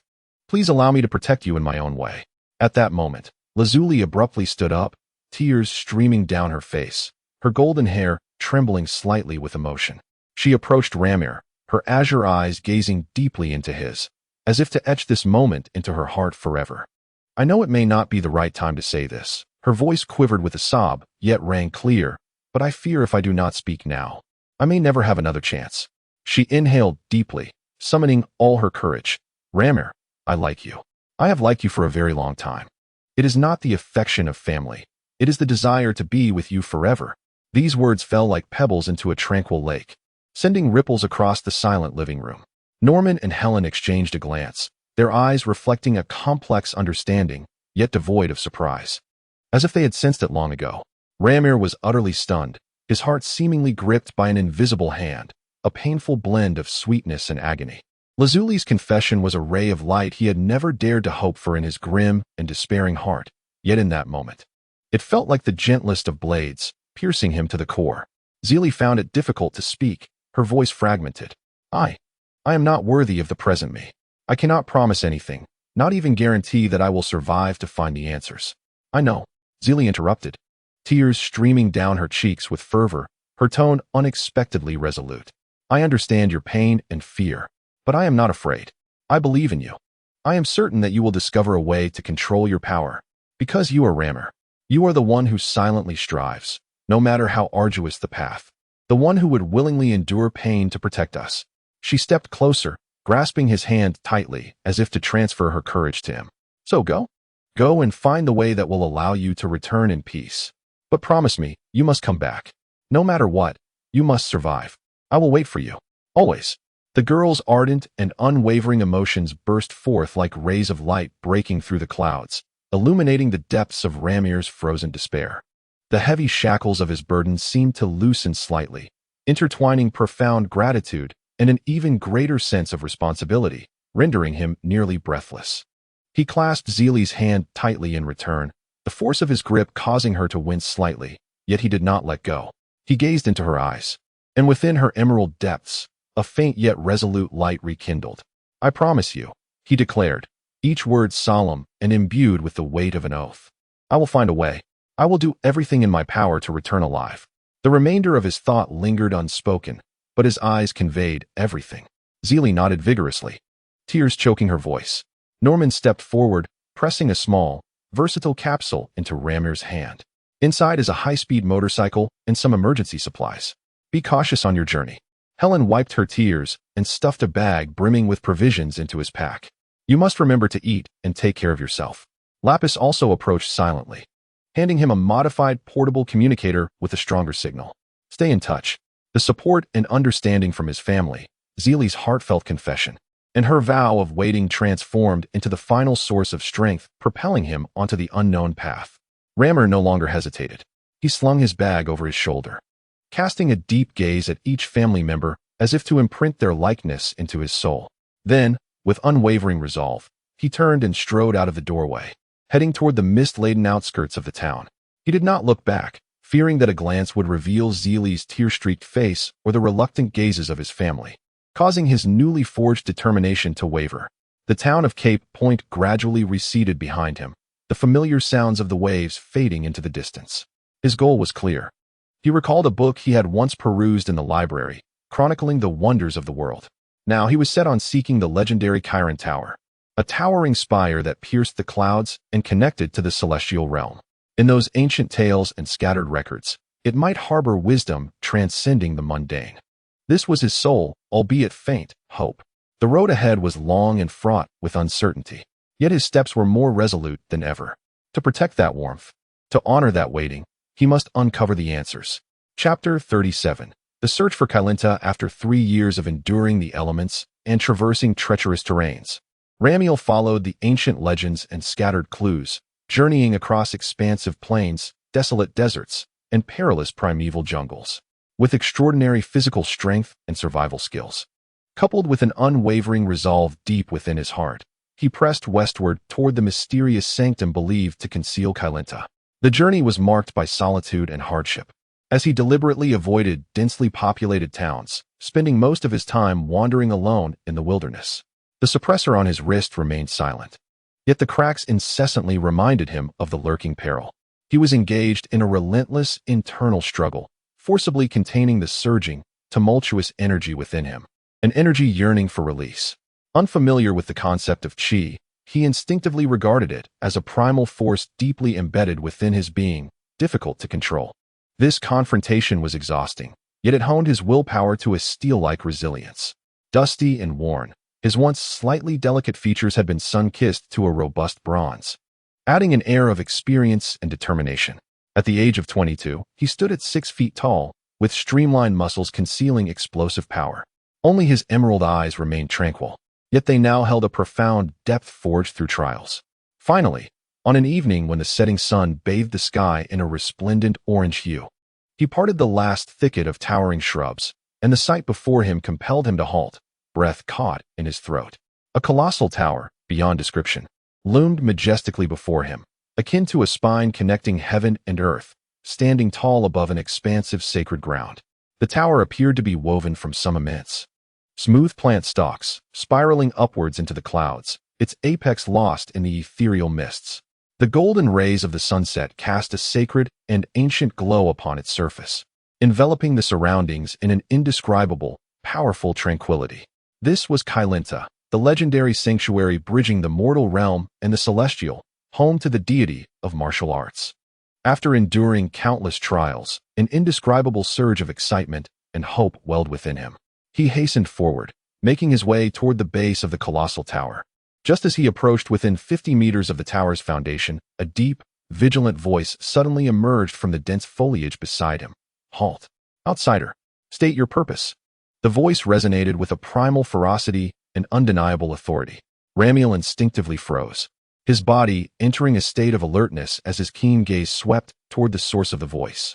A man of immense stature, resembling a small mountain, stepped forth from behind the trees. His skin was dark, clad in rudimentary animal skins, adorned with a necklace of beast teeth, muscles coiled with explosive power, and a band upon his forehead signifying his role as a guardian. His eyes, sharp as an eagle's, fixed intently on Ramiel, filled with scrutiny and wariness. "I bear no ill intent," Ramiel replied calmly, striving to infuse his tone with a sense of peace. His height of 183 centimeters is considered quite tall among ordinary people, yet before Bra, he appeared somewhat diminutive. "My name is Ramir. I have come here to ascend the Kylan Tower." "Ascend the Kylan Tower?" The red-haired giant furrowed his brow, scrutinizing Ramir from head to toe. Despite the youthful traveler's weary appearance, he possessed a commanding stature, and his steadfast gaze emanated a subtle yet formidable aura of strength, which prevented Bra from dismissing him outright. "Do you understand what this tower signifies? Climbing it requires immense physical prowess and an unwavering spirit. In my youth, I too attempted the ascent. Many have tried, yet all have failed." "I am aware," Ramir replied, his gaze unwavering in the face of scrutiny. "I must attempt it. I need to grow stronger. I need to learn to harness the energy within my body." His tone bore a hint of barely perceptible anguish and resolve. The giant Bra, observing the sincerity and concealed struggle in Ramir's eyes, felt his rigid demeanor soften slightly. Having guarded this sacred site for many years, he had encountered a myriad of individuals seeking to challenge the Kylan Tower, many of whom were arrogant or had ulterior motives. However, it was rare to meet someone like the young man before him, who approached with such a weighty and clear purpose. At that moment, another smaller figure emerged from behind Bra. It was a boy of about 11 or 12, donned in similar animal skins, his skin a rich brown and his large, bright eyes brimming with curiosity. He tugged at Bra's garment, timid yet bold as he regarded Ramir. A gentle smile broke upon Bra's rugged face as he patted the boy's head. "This is my son, Upa," he introduced, acknowledging Ramir's presence as non-threatening. Upa gazed up, his wide, clear eyes fixed intently on Ramir's face, a look of confusion and concentrated recollection flickering across his small features. He parted his lips, seemingly on the verge of speaking, yet uncertain. He ultimately remained silent, continuing to curiously observe the unfamiliar visitor. Bra glanced at the sky. The sun had nearly dipped below the horizon, and nightfall was approaching. "It is late, and not suitable for tower climbing." Bra's voice regained its prior steadiness, though it lacked some of its wariness. "The trial of the Kylan Tower is no trifling matter. It demands one to be well-rested and invigorated. If you do not mind, you may join us for a simple meal and rest for the night. You can commence your challenge at dawn." This unexpected kindness took Ramir slightly aback. He had prepared himself for rejection or even conflict. He looked up at the towering giant of a structure, then at the pair before him, whose primitive attire belied their clear-eyed sincerity, and gradually lowered his guard. "Thank you," he nodded, expressing his genuine gratitude. The long journey had indeed drained his energy, and a warm meal and a safe night's rest were of paramount importance to him. Bra and his son led Ramir to a humble yet clean campsite near the tower's base. Bra kindled a fire, roasting the game they had caught, and produced some wild fruits and clean water. Though the meal was simple, it was infused with the fragrance of nature, and for Ramir, who had subsisted on rations for an extended period, it was akin to a feast. During the meal, Upa occasionally stole glances at Ramir, particularly fixating on his face. The unspoken curiosity was increasingly evident. Ramir, aware of the boy's gaze, attributed it merely to the innocent curiosity of a child towards a stranger, dismissing it from his thoughts. Preoccupied with his own concerns, he silently consumed his food, his mind racing with strategies to confront the upcoming challenge that would rely solely on physical strength and willpower. As night deepened, the starry sky draped the sacred land like an immense tapestry, and Kylenta appeared even more enigmatic beneath the celestial glow. The campfire crackled softly, radiating warmth and tranquility. Bra had prepared a clean corner for Ramir to rest. Lying on the modest bedding, Ramir gazed up at the towering spire that seemed to touch the heavens, his heart filled with a mix of anxiety about the unknown and a flicker of hope as he neared his goal. Just as he was about to drift into slumber, he thought he heard Upa, not far away, speaking in a soft, bewildered tone to Bra. "Daddy, that big brother looks like. The rest of the sentence faded into the night, quickly whisked away by the breeze. Exhausted, Ramir did not ponder the words deeply, merely consigning them to his dreams as he surrendered to sleep, gathering every ounce of strength for the crucial ascent that awaited him, a trial of pure physicality and will. Unbeknownst to him, a small fragment of his lineage had quietly surfaced in this sacred realm. Chapter 38. The ascent before the first rays of dawn had fully dispelled the chill of night. Ramir had already opened his eyes. Years of discipline and an inherent sense of urgency rendered the need for an alarm clock unnecessary. He rose with agility, stretching his somewhat stiff limbs, feeling the vitality within him restored after a night of rest, yet also stirring with an eager restlessness. He inhaled the crisp, pure air of the sacred land deeply, his gaze resolutely fixed upon the colossal tower that seemed to support the very sky. Bra and UPA were also awake. Bra silently prepared some portable provisions and a small pouch of fresh water for Ramir. UPA stood beside his father, his large eyes curiously tracking Ramir's movements, seemingly still grappling with the unvoiced question from the night before. Ramir accepted the food and water, expressing his gratitude earnestly. "Thank you for your hospitality and shelter." Bra nodded solemnly, stating, "The trial of Kailinta lies within oneself. The tower is exceedingly smooth, offering no means for leverage as one ascends. The air thins and the winds strengthen, presenting immense challenges to both strength and will. One must clear their mind, focusing solely on the ascent. Should one find themselves lacking, it is crucial not to force it. Preserving one's life is paramount. This is all the Council of Guardian can offer." "I understand," Ramir replied, stowing away the food and water, and finally checking his gear to ensure it would not hinder him during the climb. Just as he was about to turn towards the base of the tower to embark on this unknown challenge, UPA could no longer contain himself. He dashed a couple of steps forward, looking up with a serious yet youthful tone, and inquired, "Ramir, big brother?" Ramir halted, glancing down at the small boy who had been regarding him with such peculiar eyes. UPA appeared somewhat anxious, gripping the hem of his clothing, yet mustered the courage to express himself. "You really look like a friend of mine. His name is Sun Wukong." The hair was similar, dark and spiky, and the eyes were remarkably bright. Yet, he was not as tall as you. Indeed, you two bear a striking resemblance. "Sun Wukong?" Ramir paused slightly, taken aback by this unfamiliar name. He pondered for a moment, affirming that he had neither heard of nor met anyone by that name. It seemed merely a coincidence. In this vast world, it was not uncommon for a few individuals to share similar appearances. His mind was consumed with the impending ascent and a sense of anxiety regarding his strength, leaving little room for such trivial matters. He offered UPA a faint, slightly weary smile and shook his head. "Perhaps it is just a coincidence, merely a resemblance. I am not Sun Wukong, I am Ramir." His tone was calm and assured, devoid of excessive curiosity. Having spoken, he did not linger. He nodded one last time to Bra and UPA before striding purposefully toward the immense base of Kailinta. As he reached the foot of the tower and gazed upward, the structure appeared infinite, exuding a palpable sense of oppression. Indeed, as Bra had described, its surface was exceptionally smooth, with scarcely any visible protrusions or crevices for gripping. Ramir took a deep breath, his gaze sharpening.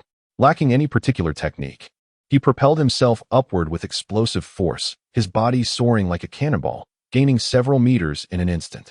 As his momentum began to wane, his fingers, like iron hooks, dug fiercely into the seemingly smooth surface of the tower. A sharp sound echoed as his fingertips, with terrifying strength, left minute indentations on the incredibly resilient surface of the tower, stabilizing his position. Without a moment's pause, he surged upward once more, his movements swift and direct, akin to a cheetah racing up the tower wall, astonishingly fast.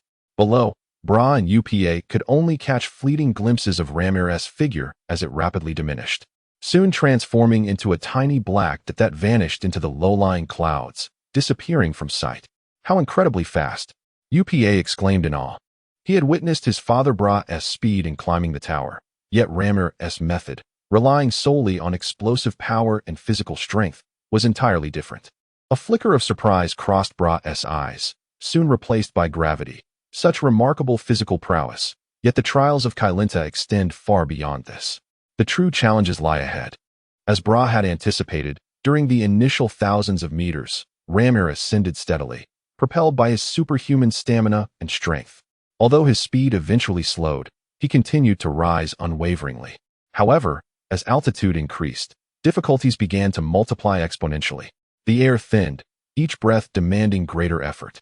A frigid, bone-chilling gale began to howl erratically, like an invisible giant hand attempting to tear him from the tower wall. The surface of the tower seemed to generate a peculiar resistance. The higher he climbed, the more pronounced this impediment became, as if repelling the climber. His arms began to ache, his fingers trembled slightly from sustained exertion, and his body temperature plummeted amidst the cold and intense fatigue. He found himself needing to pause for rest increasingly often, each stop fraught with the peril of being swept away by the fierce winds. During one attempt to traverse an exceptionally smooth section, a sudden, violent whirlwind slammed into him with great force. Ramel let out a muffled grunt, his fingers gripping the tower wall suddenly slipping, causing his body to lose balance and sway outward. Below him lay a dizzying abyss. In a moment of peril, his other hand shot out like lightning, fingers piercing the tower wall with the ferocity of steel spikes, halting his descent. His body collided heavily against the wall, the impact sending jolts through his very core. Cold sweat instantly drenched his back. Clinging to the tower wall, he gasped for air, his heart racing. Just moments ago, he had brushed against death. On another occasion, during the afternoon, exhaustion and lack of oxygen clouded his senses. A misstep sent him plummeting several meters. Thankfully, his reflexes were sharp. He desperately clung to the tower with his arms and legs as he fell. The rough surface of the wall scraped against his clothes and skin, bringing searing pain. Yet he managed to stabilize himself once more. Having narrowly escaped death twice, Ramel gained a profound understanding of Bra's warning and the tower's terrifying nature. This was not merely a test of physical endurance, but a challenge to the very limits of his willpower. Each exertion, each breath, was accompanied by immense agony and depletion. Driven by an overwhelming obsession to control his strength and return, he persevered, mechanically ascending. As the sun arched from east to west, the lengthy day was nearing its end. Ramel's strength was nearly exhausted. His lips cracked from dehydration and cold. His arms felt as heavy as lead. Just when despair threatened to engulf him, he suddenly lifted his head, his blurred vision seemingly capturing something. High above, piercing through the thin clouds, a dark spot appeared at the edge of his sight. No longer was it the endless tower, but perhaps a destination? Hope surged through his nearly shattered body like a potent stimulant.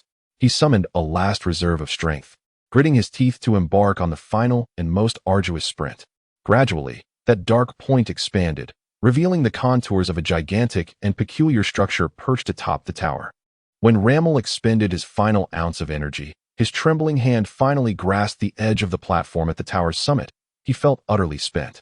With great difficulty, he rolled onto the platform, collapsing onto the cold ground, his chest heaving as he greedily inhaled the thin, yet finally stable air, his muscles spasming uncontrollably.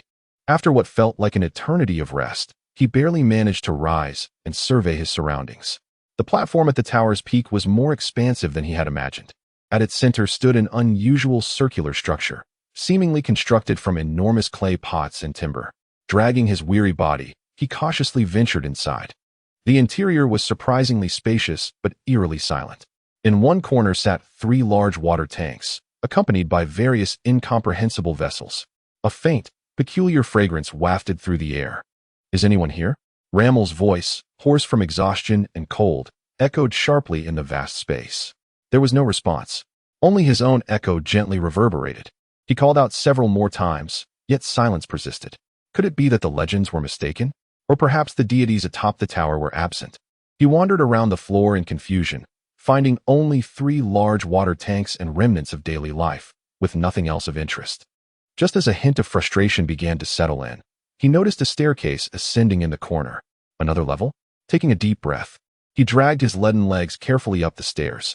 At the top, he found a more spacious and luminous hall.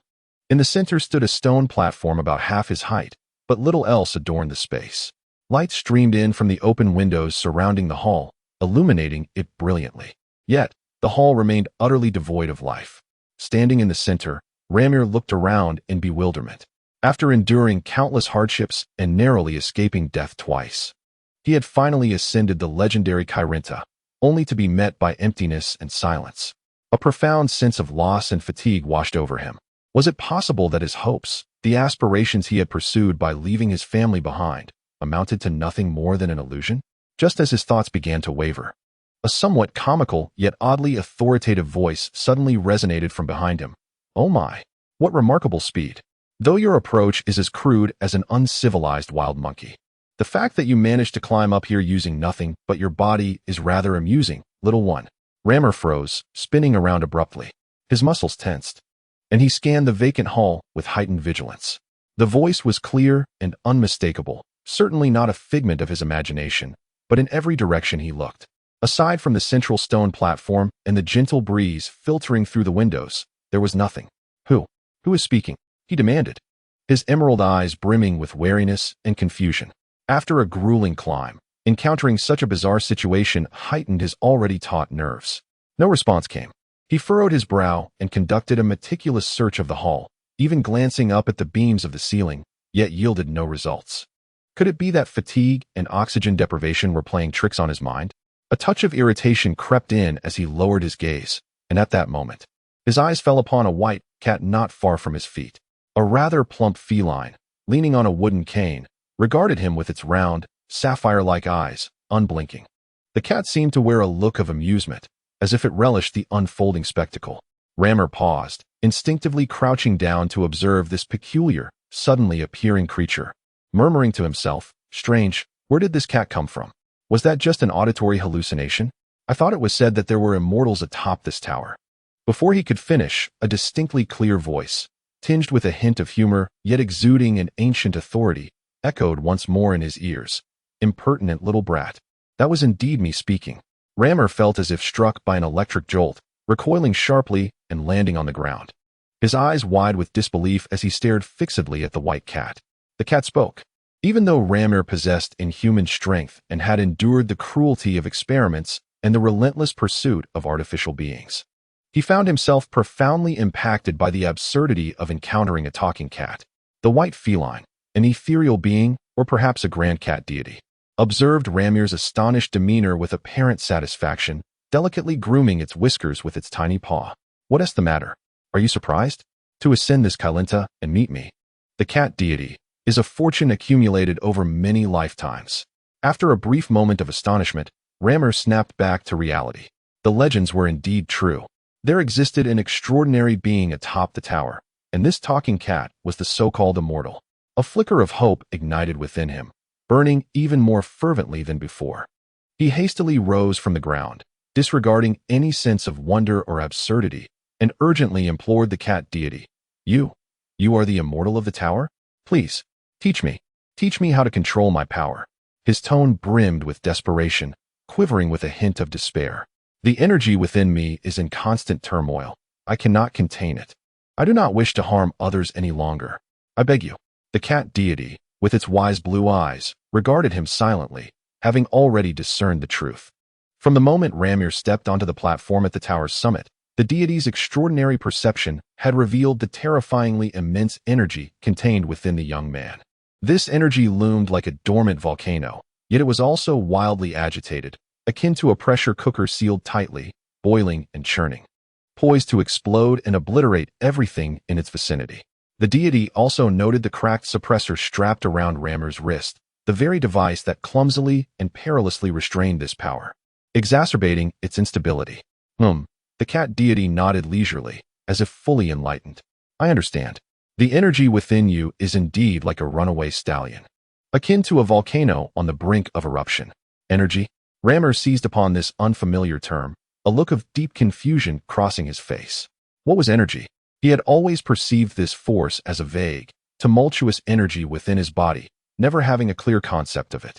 "Energy is the essence of life within you," the cat deity explained, gently tapping its staff against the ground.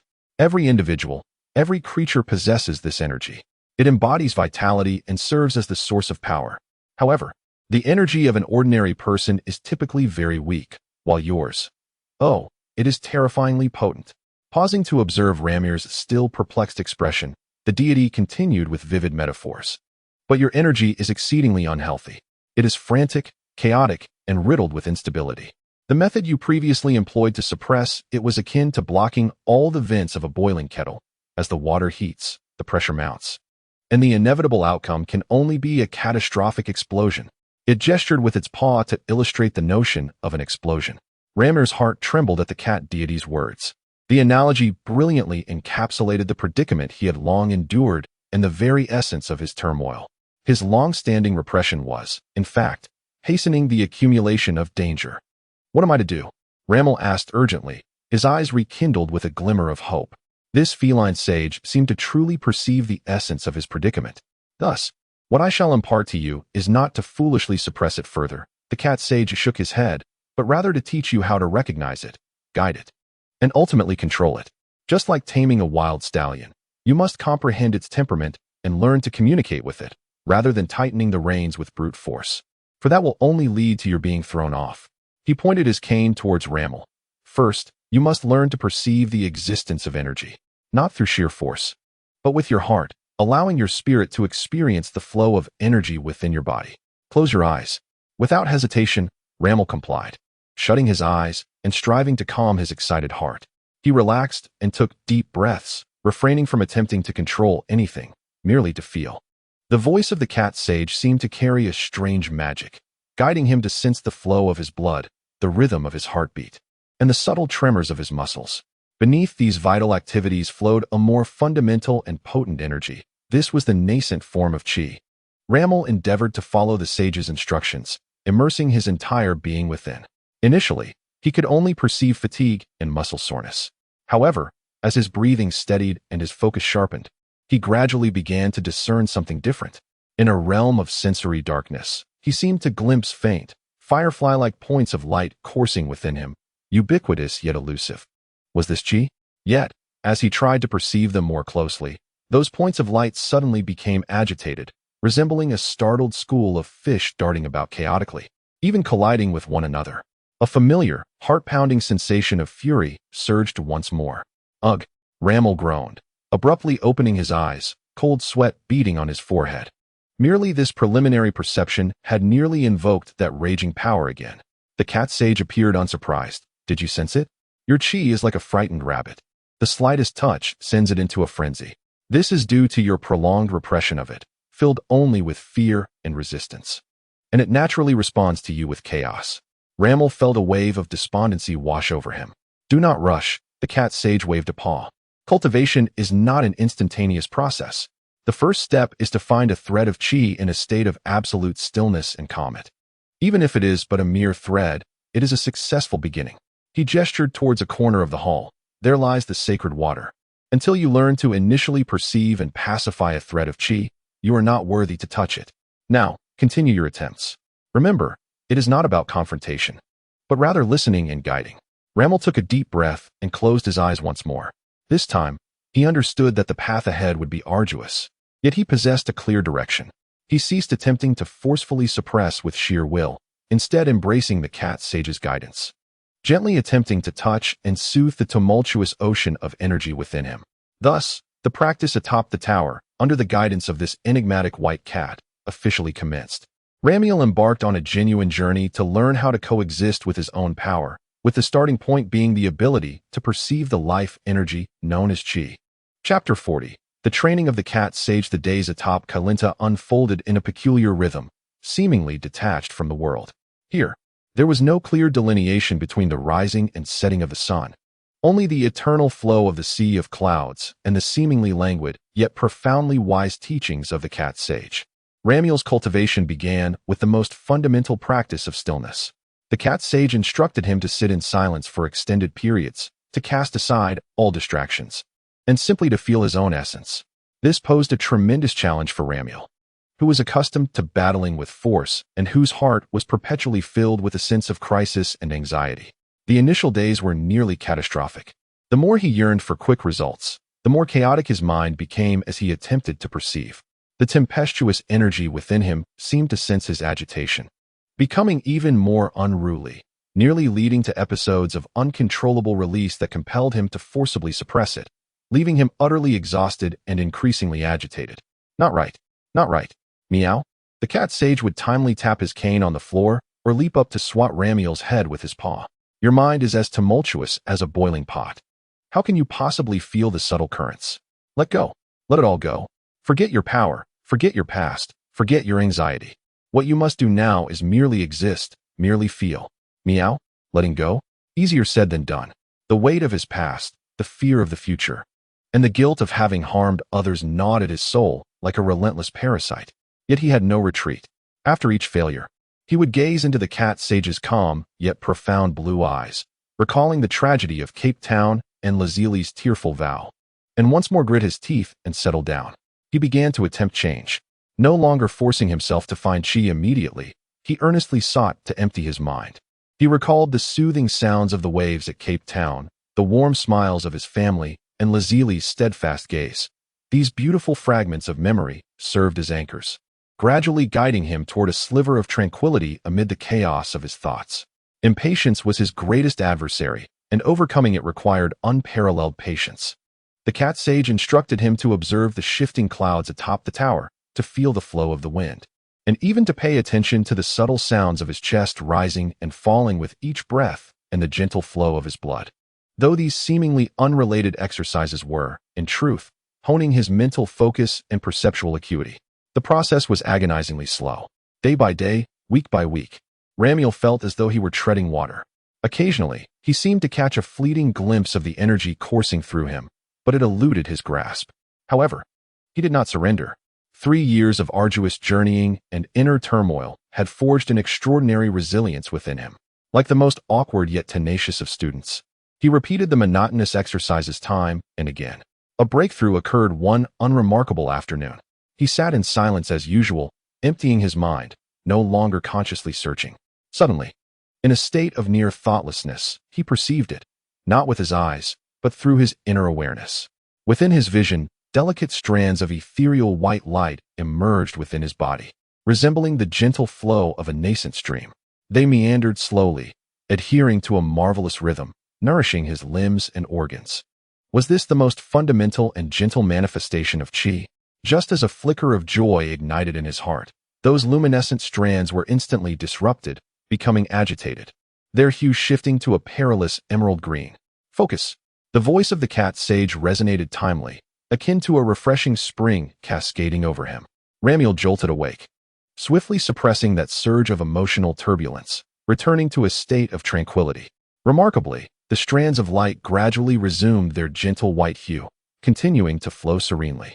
For the first time, he had distinctly perceived the existence of chi without inciting a tumult of power, seemingly able to influence its state through emotional regulation. This was a seemingly trivial, yet profoundly significant breakthrough. From that day forth, Ramiel's cultivation entered a new phase. He began to frequently attain that introspective state, observing the flow of chi within. Although the vast, tumultuous emerald energy ocean still predominated, akin to a slumbering beast, he had learned to cautiously navigate around it, focusing on guiding and soothing those gentle streams. The cat sage began to intensify the training's difficulty. It would suddenly create noises while Ramiel sat in meditation or prod him with a staff, training him to maintain inner calm and chi stability amidst external disturbances. It also encouraged Ramiel to attempt to retain control over that faint chi sensation during simple physical movements. Time flew swiftly in the concentrated practice. Clouds gathered and dispersed. The sun rose and set, and before he knew it, 3 months had elapsed. On this day, Ramiel sat in meditation as usual, with a subtle shift of thought. The gentle white chi he had tamed began to flow slowly, obediently like a stream, completing a simple circuit within his body, guided by his intent. The entire process was seamless and fluid, without the slightest obstruction, nor did it disturb the vast tempestuous energy lurking beneath. He gradually opened his eyes, exhaling a long, soothing breath of impure air. The emerald glow in his eyes was now warm and restrained, devoid of the previous restlessness and anxiety. The cat sage, sitting nearby and grooming its paws, nodded in satisfaction. Meow. You're getting there, Meow. After 3 months, you finally learned the basics of calming your mind and sensing. Meow. You are no longer that volatile powder keg, Meow. Ramiel rose, deeply bowing to the cat sage, sincerely expressing, "Thank you, cat sage. These 3 months have not only allowed me to touch the threshold of controlling my power, but have also granted my previously tense and anxious heart an unprecedented tranquility and composure. I have learned to coexist with my power rather than merely resist it." Don't celebrate too soon, meow. The cat sage swished its tail, dousing him with a splash of cold water. You have merely learned to perceive and guide the gentlest strand of chi, meow. You are still far from truly mastering that ocean within you, meow. The cat sage's gaze turned serious. True control is not merely about suppression and tranquility. Breath, akin to a living entity imbued with emotion, requires both expression and application. I shall impart to you the art of harnessing this energy, maintaining control amidst its dynamic flow, and transforming this force into something truly within your command. Upon hearing this, Ramir's gaze sharpened, brimming with anticipation. He understood that the forthcoming phase of his training would be even more arduous, yet it also signified that he was one step closer to his goal. The gentle breeze atop the tower caressed him, carrying the essence of distant lands. Standing at the precipice, Ramir surveyed the minuscule expanse of clouds and earth below. 3 months of contemplative training had laid a solid foundation for him, and a new course centered on the application of power was about to unfold. He sensed that the long-dormant suppressor on his wrist was beginning to manifest an exceedingly subtle change, likely due to this inner transformation. Chapter 41. Shattered chains. The platform atop the Kailinta, weathered by the passage of time, should have been as steadfast as rock. Yet, it now felt as though it were at the heart of an energy tempest, vibrating with unsettling tremors. Ramir stood there, his tall figure resembling a vessel bearing the will of destruction. The golden-green flames were no longer mere flowing energy, but rather, they erupted like molten lava, a tangible force surging forth from within him, producing a deafening roar. Each burst of energy carried an almost pure malice, colliding with the ancient stone pillars of the tower.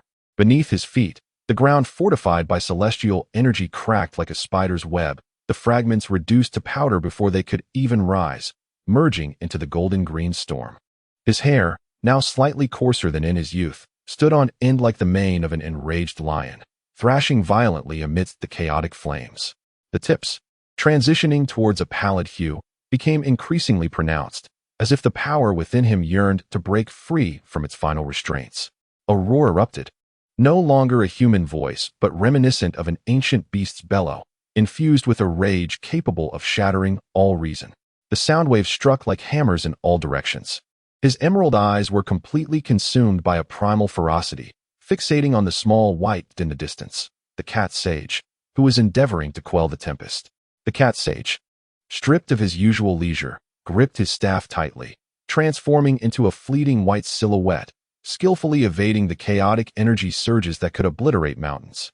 His breath quickened, brow furrowed. Over the past months, he had witnessed this young man's resilience and suffering, yet he had not anticipated the terrifying magnitude of the sealed power. Just moments prior, the training to seize the super holy water had proceeded methodically. Under the cat sage's guidance, Ramir had made significant strides in his perception and application of energy, occasionally predicting the cat sage's movements, which were not particularly swift. The joy of progress had allowed him to relax momentarily, but the cat sage had precisely increased his pace, the staff tapping sharply against Ramir's shoulder. It was not painful, but rather a benevolent reminder and impetus. Yet, this single tap was akin to a tiny spark falling into an abyss filled with flammable and explosive materials. Ramil felt an inexplicable surge of irritation. Why could he never land a hit? Why was he still not fast enough? Why was this restless power always shackled by that accursed wristband when he needed it most, yet difficult to suppress at other times? The tumult of his emotions instantaneously ignited the dormant, legendary Super Saiyan's fury that he had long suppressed within. The robust, energy-suppressing wristband emitted a mournful cry, its previously feeble current transforming into a violent backlash of energy, attempting to forcefully quell this uprising as it had done in the past. But this time, it could not contain it. After 22 years of amassed power, refined through initial guidance atop the Kai's tower, combined with the pride and rage deeply embedded in his bloodline, a monumental force surged forth, akin to a deluge breaching a dam. Crack! A sharp, piercing sound of shattering momentarily overshadowed the roar of energy. The silver wristband, which had accompanied Ramil for over a decade and symbolized his painful past and the shackles of his power, fractured piece by piece, slipping from his wrist and falling to the ground, where it was instantaneously melted into an unremarkable puddle of metallic liquid, evaporating almost entirely. The shackles had shattered. The fully liberated power did not yield a sense of control, but rather a profound disorientation. Ramel's final remnants of reason were consumed by the surging tide of power, replaced by the most primal impulse for destruction. He now harbored but a singular thought: to tear apart everything in sight, to obliterate all that moved. Whoosh! Ramel sprang into action, his speed surpassing any prior training. Lacking technique or form, he attacked like a beast, yet his velocity was unprecedented, and his strength was terrifying. The ground where he once stood erupted into a massive crater. The cat sage's pupils constricted as he leaped back with all his might. The sharp wind from Ramel's claws, unconsciously enhanced by his ki, grazed perilously close to his nose. Such formidable instinctual combat talent. Yet this could not continue. The cat sage steadied himself, watching Ramel charge at him once more, and made a resolute decision. He could not merely evade. He must do something to awaken him or at least halt the destruction of the tower, for otherwise, he would have nowhere to reside. In the moment Ramel lunged again, the cat sage no longer retreated. He positioned his wooden staff before him, channeling his ki, unleashing a force from his small frame that belied his size, ready to receive the blow, at the very least to make him stop. Boom! The golden-green aura collided with the cat sage's calm, yet resilient energy, producing a thunderous sound akin to a giant drum. The energy shockwave expanded outward in a circular fashion, instantly clearing the clouds atop the tower. The stones beneath the cat sage shattered completely. He let out a muffled groan, his body swaying violently. Yet he managed to avoid being sent flying through deft techniques of energy absorption, though the hand gripping the staff tingled with numbness. Such incredible power. The cat sage was astonished. Was it truly possible for an instinct-driven attack to possess such might? Having been thwarted, Ramel grew even more frenzied, releasing a sharper, more piercing roar. With claws extended, he lunged toward the cat sage's chest with a fierce intent to rend everything apart. This strike was undoubtedly lethal. At a critical juncture, the feline sage abruptly lifted his head, channeling every ounce of his strength to emit a peculiar, resonant cry imbued with the essence of tranquility. Hark! This sound, unlike a roar with physical destructiveness, resembled a clear spring, penetrating the tumultuous energy field and delicately reaching the faintest spark of consciousness within Ramel's depths. For a fleeting moment, Ramel's movements exhibited a minuscule, nearly imperceptible hesitation. Within his hollow, ferocious gaze, something seemed to flicker and struggle momentarily. Seizing this ephemeral opportunity, the feline sage refrained from retaliating. Instead, he deftly maneuvered his staff against Ramel's wrist while his body floated backward, as if weightless, creating further distance. Ramel did not immediately pursue. He remained stationary, his surrounding tempestuous aura still roiling, yet the relentless frenzy appeared to have somewhat abated. He shook his head, emitting a low growl of confusion and anger, as if battling an inner voice. The feline sage, breathing slightly heavier, observed Ramel's precarious yet still menacing state and spoke slowly. His voice calm, yet resonant with a profound force that clearly reached Ramel's ears. Behold, Ramel, you are once more suppressing yourself. Ramel's body jolted. Even in that moment of complete irrational frenzy, your body, your essence, still retained the instinct to repress. The feline sage's gaze seemed to pierce through the currents of energy within him. You fear this power. You dread the destruction and chaos it brings. Hence your instinctive reaction is always to restrain it, to confine it back into its cage. Yet power, particularly of this magnitude, is not lifeless. It is not mere water that can be turned off by a tap. It is a raging beast, a roaring torrent. The more you attempt to suppress it, the stronger its resistance becomes, until it utterly overwhelms the barriers you have erected, devouring your very reason alongside it. The feline sage pointed to the nearly invisible remnants of the bracelet on the ground, then gestured to Ramel's fiercely burning aura. Do you see? That bracelet is the clearest testament. External suppression has its limits, and your internal self-repression is the most foolish course of action. The error lies not with the power itself. Ramel, the sage's voice rose sharply. The error lies in your method of wielding it. Control does not equate to suppression. Control involves understanding it, guiding it, like redirecting a river, allowing it to serve you rather than futilely attempting to erect towering barriers against it. Did you attempt to guide it just now? No. You were driven by anger and fear, either suppressing it vehemently or completely unleashing it. Unrelenting suppression can only yield greater devastation. What you must learn is to grasp the helm amidst the storm, not to foolishly command the ocean to cease its roar. The The sage's words struck Ramiel's chaotic emotions like a hammer, each syllable resonating within him.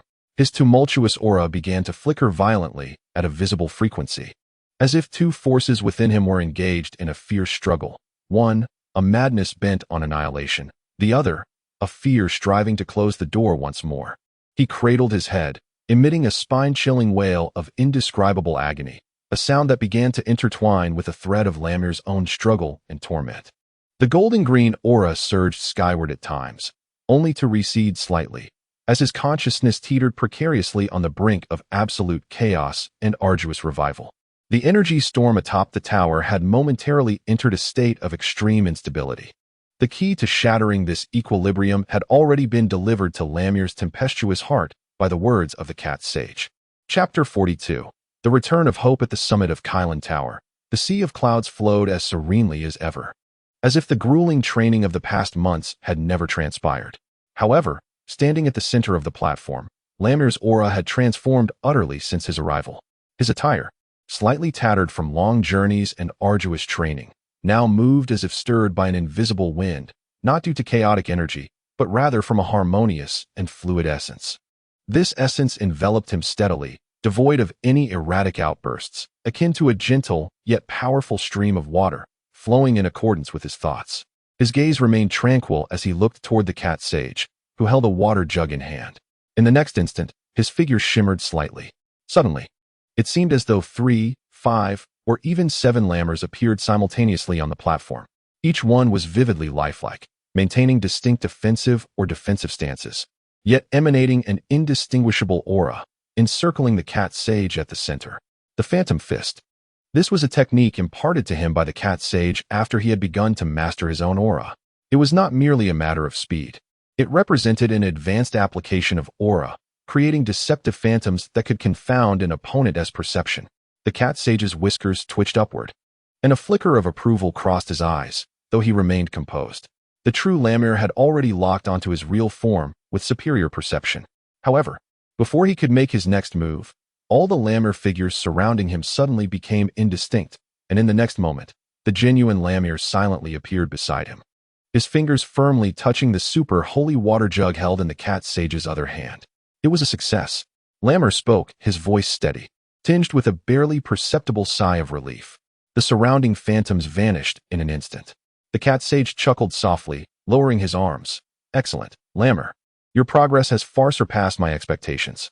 Not only have you completely quelled the turbulence within your aura, but you have also mastered its application to such a refined degree. The Phantom Fist, you have fully grasped it. Lamir withdrew his hand and nodded slightly in acknowledgement. Thank you for your guidance, cat sage. The 3 years of searching and these months of rigorous training have finally borne fruit at this moment. He could distinctly feel that the once terrifying power, capable of rebounding upon himself at any moment, was now preliminarily tamed, flowing steadily within him like a mighty river, yet constrained by the banks and channels that guided its course.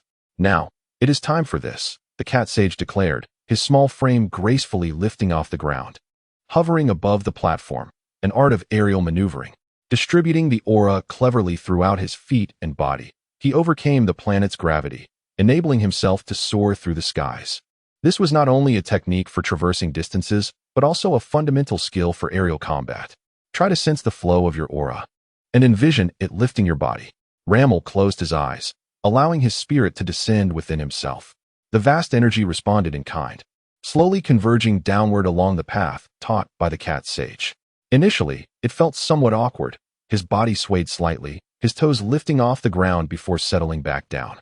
Yet, swiftly, his precise control over the energy began to manifest.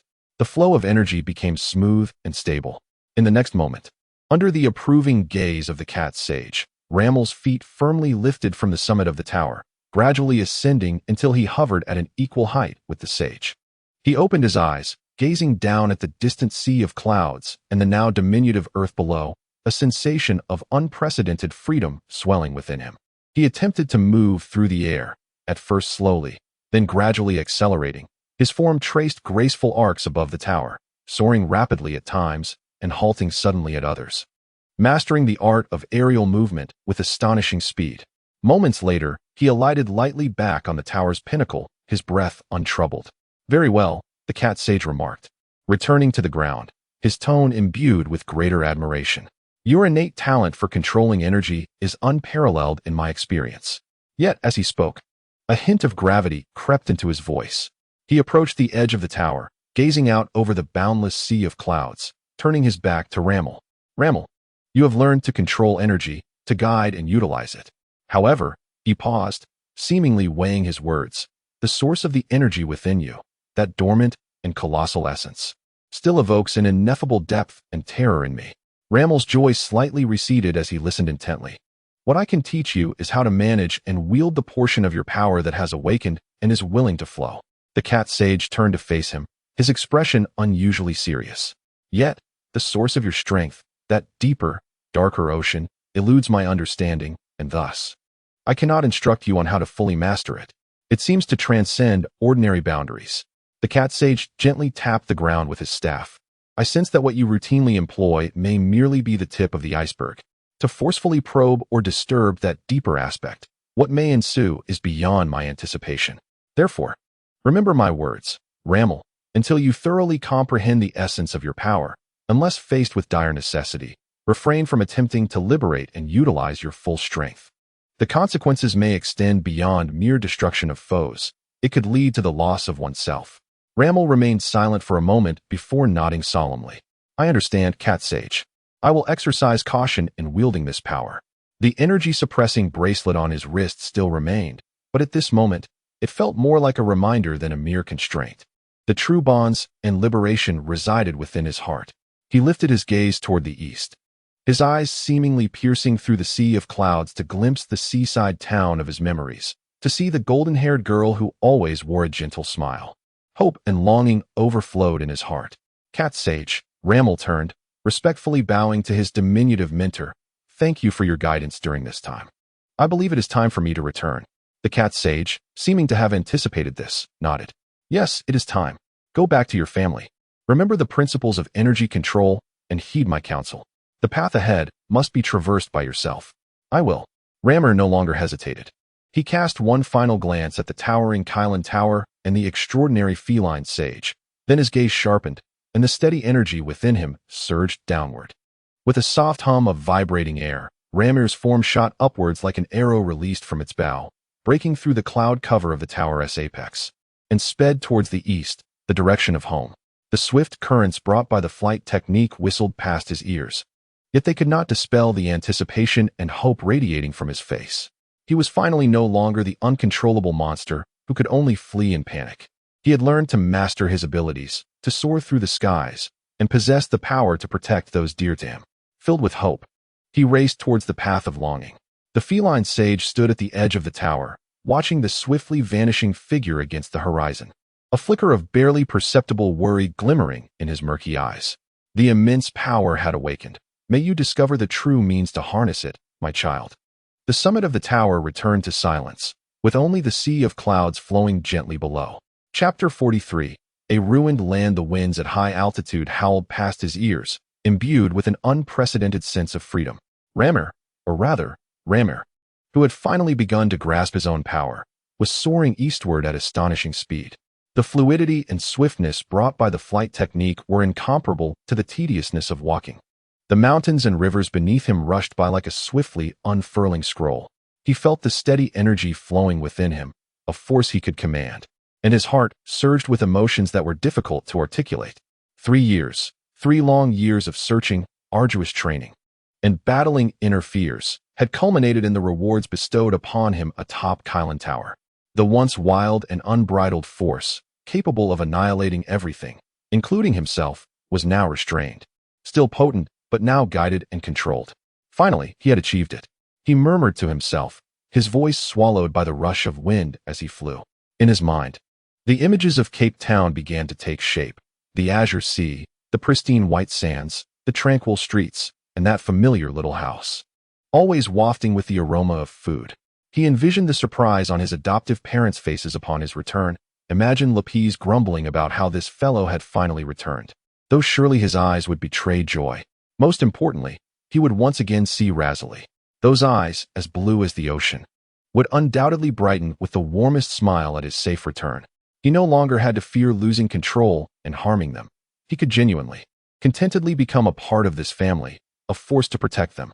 Hope and expectation enveloped him like warm sunlight, dispelling the shadows and chill that had long accumulated in his heart. He unconsciously quickened his pace, his heart yearning for home. However, as he drew closer to the coastline etched in his memories, a sense of dissonance crept into his heart. The scent of the air had changed. The sea breeze no longer carried the briny, moist aroma. Instead, it was tainted with a burnt odor, coupled with an unsettling, indescribable sense of dust. He frowned slightly, ascending to a greater height, straining his eyes to see further. Suddenly, his heart plummeted. In the distance, several thick plumes of black smoke twisted and spiraled upwards, piercing the gray, overcast sky. This was not the smoke of cooking fires. It bore the unmistakable mark of something that had burned fiercely. An ominous premonition coiled around his heart like a cold, venomous serpent. He immediately adjusted his course, diving towards the nearest source of the smoke. As he approached, the acrid scent of charred remains intensified, mingled with an indescribable stench. Upon landing at the entrance of a small village, he was struck as if by lightning, rendered motionless by the sight before him. Where once stood a village, only crumbling ruins remained. Charred wooden beams twisted toward the heavens, and heaps of debris rose like mountains, with walls violently breached by some horrific force. Wisps of smoke still curled from a few smoldering embers, as though silently narrating the tragedy that had unfolded not long ago. A profound silence enveloped the area, a chilling stillness devoid of the sounds of roosters crowing or children laughing. Even the faintest breath of life was absent. Ramiel recognized this village. It was called Fishing Bay, one of the larger settlements near Cape Town.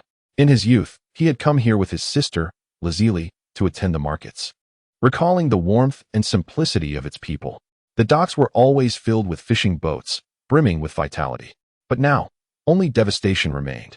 His steps felt leaden, as if weighted down, as he slowly entered this wasteland.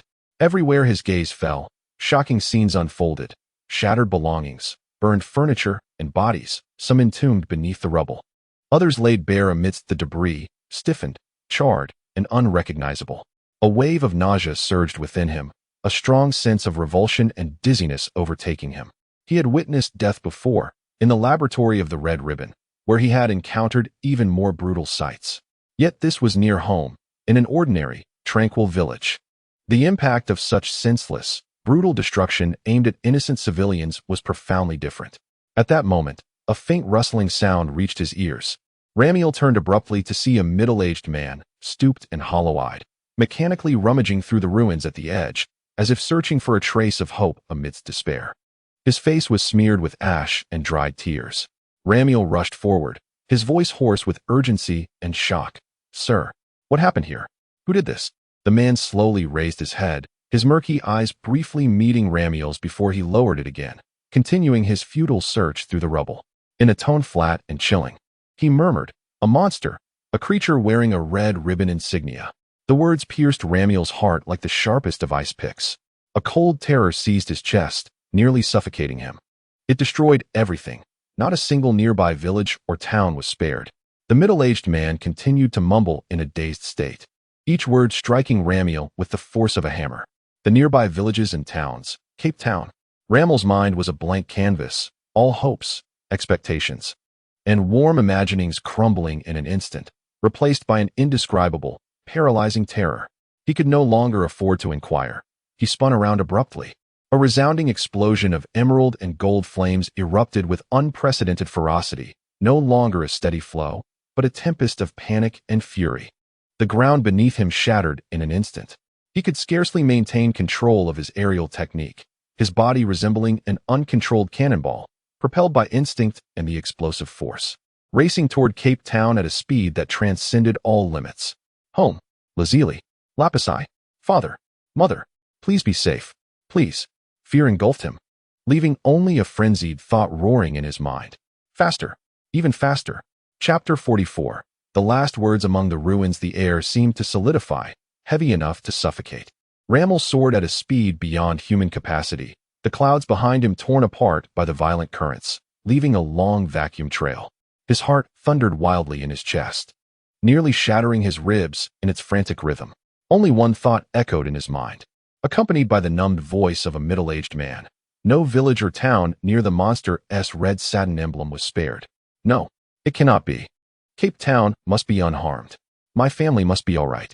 He desperately denied the fear that threatened to consume him, pushing his aerial technique to its utmost limits, even surpassing the steady realm taught by the cat sage, his body warming from the friction with the air at such high speed. The scenery below blurred into a flowing tapestry of colors, yet he felt it was still too slow, far too slow. At last, the familiar coastline came into view. The azure sea remained unchanged, but Rammel's form abruptly halted in midair, as though struck by an invisible hammer, his mind blank, blood seemingly freezing in his veins. Gone were the familiar, quaint white cottages. No smoke wafted into the air, no sounds of life, no signs of vitality. Only a vast expanse of silence. Shrouded in curling black smoke, lay before him a colossal ruin. Cape Town, the home he remembered for its gentle sea breeze and bright sunshine, filled with warm memories, now appeared as if trampled by a giant's foot, set ablaze, leaving only charred remnants, pitifully sprawled upon the earth. No, it cannot be, he murmured, his voice trembling uncontrollably. Fears surged like a chilling tide, instantly drowning all remnants of hope and luck. He plummeted like a fallen star toward the memory of home, and in his eagerness, he failed to fully dissipate the force upon landing, crashing into the already fragile, charred ground, creating a shallow crater. Staggering to regain his footing, he surveyed the surroundings. This was once the street of the small town, flanked by the houses of neighbors. In the quaint bakery of Old John, the aroma of freshly baked bread once wafted through the air, but now it lies in ruins, reduced to a heap of charred remains and twisted metal. Aunt Lisa's flower shop, which used to display the most exquisite blossoms by the window, now stands desolate, filled only with trampled and singed remnants of petals and leaves. The small square, once a playground for children, a cherished site of laughter and games for him, lazily and lappeth, is now marred by a vast, charred pit that glimmers ominously, as if a malevolent force had vaporized part of it. Silence reigns, more profound than the stillness of Fisherman's Bay. The air is thick with the acrid stench of blood, the burnt odor, and a peculiar scent reminiscent of ozone, all clashing in a nauseating symphony. The heart-wrenching cries of Ramiel's parents, lazily and Lapith, echo through the desolation, prompting him to race through the debris, frantically searching for any sign of familiarity, any flicker of life. No, still nothing. The essence of the majority of the area has dissipated entirely, leaving only the haunting void of death. Despair coils around his heart like a frigid vine, tightening its grip until it feels as though it might shatter him. He sprints towards the outskirts of the town, where the warm little house of his memories once resided. Yet, there too lies only a smoldering ruin. The fence has collapsed. His mother Helen's lovingly tended garden is trampled and charred, and the apple tree he and Lapith had planted together lies severed, its blackened trunk leaning forlornly to one side. Their family home has completely collapsed, leaving only a few charred beams defiantly pointing towards the sky, silently narrating the tragedy that transpired. No. Ramiel lets out a heart-rending scream, collapsing before the wreckage. Why? He had learned to control his powers. He had hoped to return. He was filled with the aspiration to start anew. Why was this his fate? Just as despair threatened to engulf him, dragging him into an abyss of darkness. His heightened senses suddenly detected something. A faint breath, so tenuous it flickered like a dying candle in the wind, as if it might extinguish at any moment.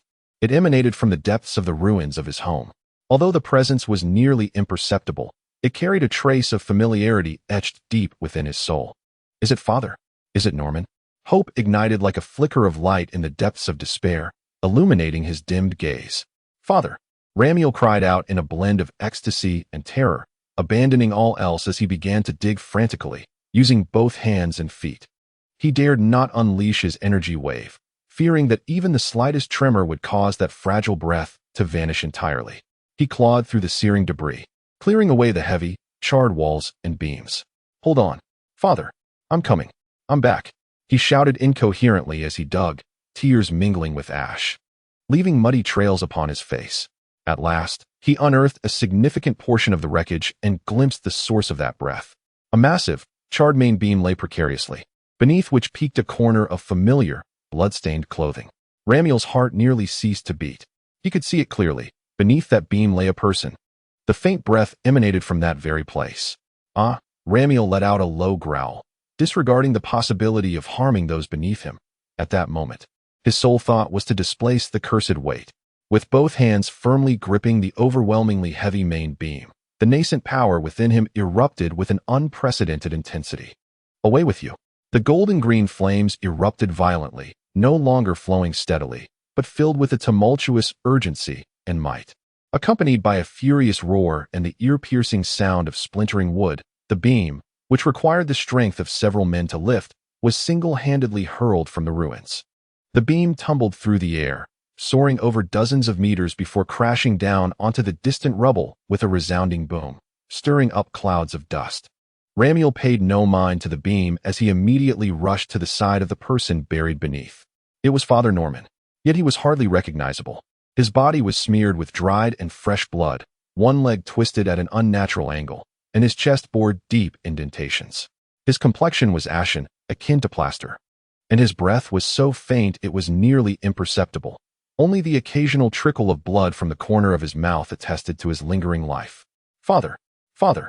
Ramiel spoke cautiously, almost afraid to touch him, his voice trembling violently, tears streaming down his face and splattering onto Norman's blood-soaked garments. Hold on. I will get you treatment. There must be a way. Kalinta. Yes. The cat sage of Kalinta will surely have a solution. In a frantic attempt to lift Norman, Ramiel hesitated, fearing that he might exacerbate his injuries, rendered helpless. Perhaps hearing the familiar voice or sensing his son's presence, Norman's tightly shut eyelids trembled violently, and with great effort, he managed to crack them open a mere fraction. Those eyes, once filled with love and wisdom, now appeared murky, consumed by pain and the pallor of death. His blurred vision struggled to focus, and at last, he beheld the tear-streaked, anxious, and fearful visage of his son. It was Ramiel, the boy who had ventured away for years in search of a means to harness power. He had returned. Norman's lips barely curled upward in a faint attempt at a reassuring smile, but it immediately triggered a violent cough, causing more blood to spill forth from his mouth. Ramiel, his voice barely a whisper, akin to a broken bellows, each word draining his final reserves of vitality, murmured, "You're back. That's what matters. Father, do not speak. Conserve your strength. I will carry you. I have learned to fly. I will soon find someone to save you." Ramiel cried, attempting to lift him. Yet, with the last vestiges of his strength, Norman weakly shook his head. His bloodied hand trembled, as if wishing to rise, but fell helplessly instead. His gaze grew urgent, as though there was something of utmost importance he needed to convey. No, it cannot be. Listen to me, Ramiel stammered, his voice punctuated by an undeniable urgency. Norman's voice wavered, tinged with fear and haunting memories. An explosion erupted suddenly in the northern part of the town yesterday. His eyes widened slightly, reflecting terror and recollection. Before we could comprehend, it had spread here. A monster, a green monstrosity. Norman's breath quickened, blood frothing at his lips. A human head, an insect's mandibles.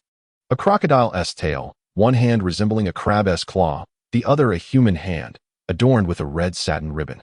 Ramiel's heart convulsed. The red satin ribbon. Indeed, it had not been entirely eradicated. With a swift motion, the creature raised its hand, casting forth a crimson light, and a 30-meter pit materialized. Norman's body began to tremble violently, his eyes brimming with an overwhelming fear. Your mother, Helen. She tried to protect Lazuli. They were taken by that monster. Norman's voice choked, the immense sorrow nearly rendering him breathless, tears mingling with blood as they streamed down his face. It killed. Then it abducted Lazuli and Lapis. It came for them. It destroyed the house, pinned me beneath the rubble. I could hear it. It seemed to laugh. Norman's pupils began to dilate, yet he clung desperately to the last vestiges of consciousness, summoning the strength to unveil the deepest secret buried within his heart. Ramiel, remember me. I escaped from the red satin ribbon because of Dr. Gero. He coveted Lazuli and Lapis's potential, intending to use them as subjects for experiments to create stronger artificial beings. I did not flee solely for you. I escaped for them as well. I thought I was safe here, but he found me.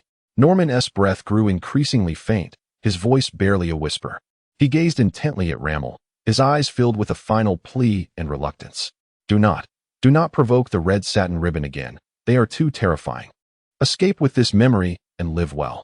The final word remained unuttered. Norman, the kind and courageous soul who had given Ramel a home and safeguarded the secrets of him and his siblings for years, saw the last glimmer of light extinguished from his eyes. His raised hand fell limply, devoid of life. That faint breath, as ephemeral as smoke dispersed by the wind, vanished entirely. In that moment, Ramel's world fell into profound silence. He knelt there, dazed, gazing at his foster father's lifeless, pale visage, at the ghastly crimson stain upon his chest, at the expression of worry and admonition that lingered even in death. "Father?"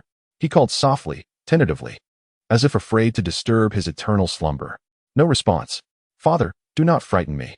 Speak to me." His voice quivered with rising tears as he gently shook Norman's increasingly cold body. "I have returned. I have learned to control my power. I can protect you now. Look at me." Silence reigned. Only an oppressive stillness remained. "No, no, no." Ramel erupted in a piercing, inhuman wail filled with boundless pain, despair, fury, and collapse, akin to the final lament of a beast mourning its lost offspring, piercing the heavens, reverberating through the desolate ruins. He clung tightly to Norman's cold body, tears cascading like a torrential flood, mingling with the blood-soaked remnants, saturating the fabric of his chest. A profound sorrow engulfed him like a tsunami, tearing him asunder. The entire world crumbled, spiraling into a blood-soaked void before his eyes. Why? Why must it be this way for him? After enduring so much to find hope, after finally glimpsing the light of a future, why was everything so ruthlessly stripped away in an instant? His home was lost, his mother was gone, and La Zili La Peace had been abducted. Even his adoptive father, the last person to offer him warmth, breathed his last in his embrace. Dr. Glow, the Red Ribbon Army. An unending fury surged within him like volcanic lava, raging and roaring, instantly obliterating the sage's admonitions and collapsing the fragile dam of reason he had just begun to erect. The force, deeply buried within his very blood, warned of as a terrifying source by the sage, sensed the overwhelming anger and despair of its host, awakening on an unprecedented scale, boiling. "Ah!" Ramiel abruptly raised his head, unleashing a heart-wrenching roar into the grim sky. His eyes were wholly consumed by a frenzied emerald glow. The entirety of his pupils vanished into a sea of white. Boom! An unimaginable, cataclysmic aura erupted from him, no longer golden green, but a more primal, savage, and heart-stirring grass-green flame. This aura no longer enveloped him. Instead, it surged upward like a violent waterfall, soaring into the heavens. A powerful shockwave, spherical in shape, suddenly expanded, instantly reducing the debris and charred remains within meters of him to mere dust, clearing a vast expanse. The earth beneath him wailed and cracked. The clouds in the sky were instantly dispersed and stirred by this sudden eruption of terror, forming a colossal vortex. Ramiel's hair stood on end, no longer golden but reflecting an eerie and dreadful pallor under the illumination of that grass-green flame. His muscles slightly swelled, enveloped in crackling grass-green arcs of electricity, each flicker emanating suffocating waves of destruction. Anger, grief, despair, hatred, all emotions transformed into the purest impulse for destruction, driving forth a terrifying bloodline belonging to the legendary Super Saiyans, yet distinctly different, achieving its first true, uncontrollable awakening. He knelt there, cradling the cold body of his adoptive father, shrouded in a devastating grass-green aura, resembling a vengeful specter returned from hell, roaring silently, yet shaking the very heavens and earth at the world that had given him warmth only to snatch it away in an instant. On the Kailinta, the slumbering sage was jolted awake, the water jug in his hand clattering to the ground. He gazed incredulously towards the southeast, his small frame trembling uncontrollably, his face etched with unprecedented horror. This aura is catastrophic. Has it finally gone completely berserk? And it feels far more terrifying than anticipated. In a shadowy laboratory, the enigmatic Dr. Gero gazed at a sudden surge of energy on his screen, an unprecedented signal that momentarily stunned him. An indescribable, fervently twisted smile of ecstasy spread across his face. "I found it. This is it. The epitome of power. I can make it surpass Subject 1. No. It may even be stronger." Ha ha. Meanwhile, Ramir remained oblivious to it all. His sanity had been utterly consumed by a raging inferno of anger and sorrow, leaving only a singular thought, etched into his very soul and burning fiercely within the verdant flames. Red Ribbon. Dr. Gero. Death. Chapter 45. The flame of vengeance. The grass-green flames, resembling an eternal fire of retribution, continued to rage violently around Ramir, distorting and devouring the surrounding light. He knelt before Norman's lifeless form, transforming into a grotesque, yet sorrowful statue amidst the ruins. Time seemed to lose its significance, with only the gnawing pain and seething fury endlessly cycling and swelling within him. After an indeterminate period, the towering flames began to recede slowly and reluctantly, akin to a volcano being forcibly suppressed. Yet the fury and murderous intent in his emerald eyes showed no signs of abating. Instead, they settled into a more frigid and resolute state. With utmost caution, he gently laid Norman's rigid body upon the ground, employing a tenderness that starkly contrasted with the chaos surrounding him. Rising to his feet, he surveyed the desolate remnants of a place that had once held 6 years of warmth, now reduced to scorched earth. His mother, Helen, had not even left a trace. She may have been reduced to ashes by the monster's energy blast. His siblings had been abducted, their fates unknown. His father, Norman, had bled his last drop in his arms, revealing the truth before passing into the void. Home was no more. All warmth, hope, and bonds had been utterly shattered on this day. He returned, brimming with power and hope. All that remained was an endless expanse of cold and darkness. A suppressed roar, akin to that of a wounded beast, erupted from the depths of his throat. He refrained from howling at the heavens. All his sorrow and fury had transformed into a tangible desire for vengeance, settling within every muscle and drop of blood. He needed to act. He approached the area that had once been a garden, now relatively intact. Kneeling, he began to excavate the earth with his hands. The energy within him flowed instinctively, rendering his hands as hard as steel, working with remarkable efficiency. Soon, a deep pit was completed. Returning to Norman's side, he solemnly lifted his adoptive father's body and gently placed it into the grave he had dug. He gazed at the pale face, still bearing an expression of concern, for a long moment. Then, he extended his hand and gently closed Norman's unseeing eyes. Father, his voice was hoarse and cold, yet imbued with an ironclad resolve. Rest in peace. Your vengeance, the vengeance for Mother Helen, and the suffering endured by Lazuli and Lapis, I shall make Dr. Gero and the entire Red Ribbon Army pay 1,000-fold. He began to cover the grave with handfuls of earth, his movements slow yet resolute, as if performing a solemn ritual. Each handful of soil seemed to stoke the flames of rage within his heart. Ultimately, a fresh earthen grave stood amidst the ruins, humble yet imbued with all of Ramiel's emotions at that moment. He stood before the grave, bowing his head in a final tribute. Then, suddenly, he lifted his gaze, and the emerald aura erupted once more solid and teeming with destructive force than ever before. He raised his right hand, fingers splayed, as a highly compressed wave of energy coalesced in his palm, emitting a piercing hum. However, he did not unleash it. Instead, he forcefully pressed his hand against a massive, half-melted wall fragment nearby. With a hiss, the high-temperature energy wave sliced through it as effortlessly as a hot knife through butter, reshaping the debris. Moments later, a rough yet resilient tombstone stood erect. Ramiel, with his fingers poised like a blade, inscribed fiercely upon the stone, Norman Elmer, Helen Elmer, rest here in peace. Forever grateful for parental love, revenge will be exacted by Ramiel. Each letter penetrated the stone's essence, infused with chilling malice and profound sorrow. After completing this act, he cast one last glance at the solitary grave and the shattered homeland before abruptly turning away. All sadness and weakness had been irrevocably buried. At this moment, only one thought remained: vengeance. Dr. Gero brought me the crimson ribbon, he murmured, his voice as frigid as the Siberian winds. In the next instant, he soared into the sky, the emerald flames trailing behind him, vanishing in an instant. He had no specific target, only the relentless need to find them.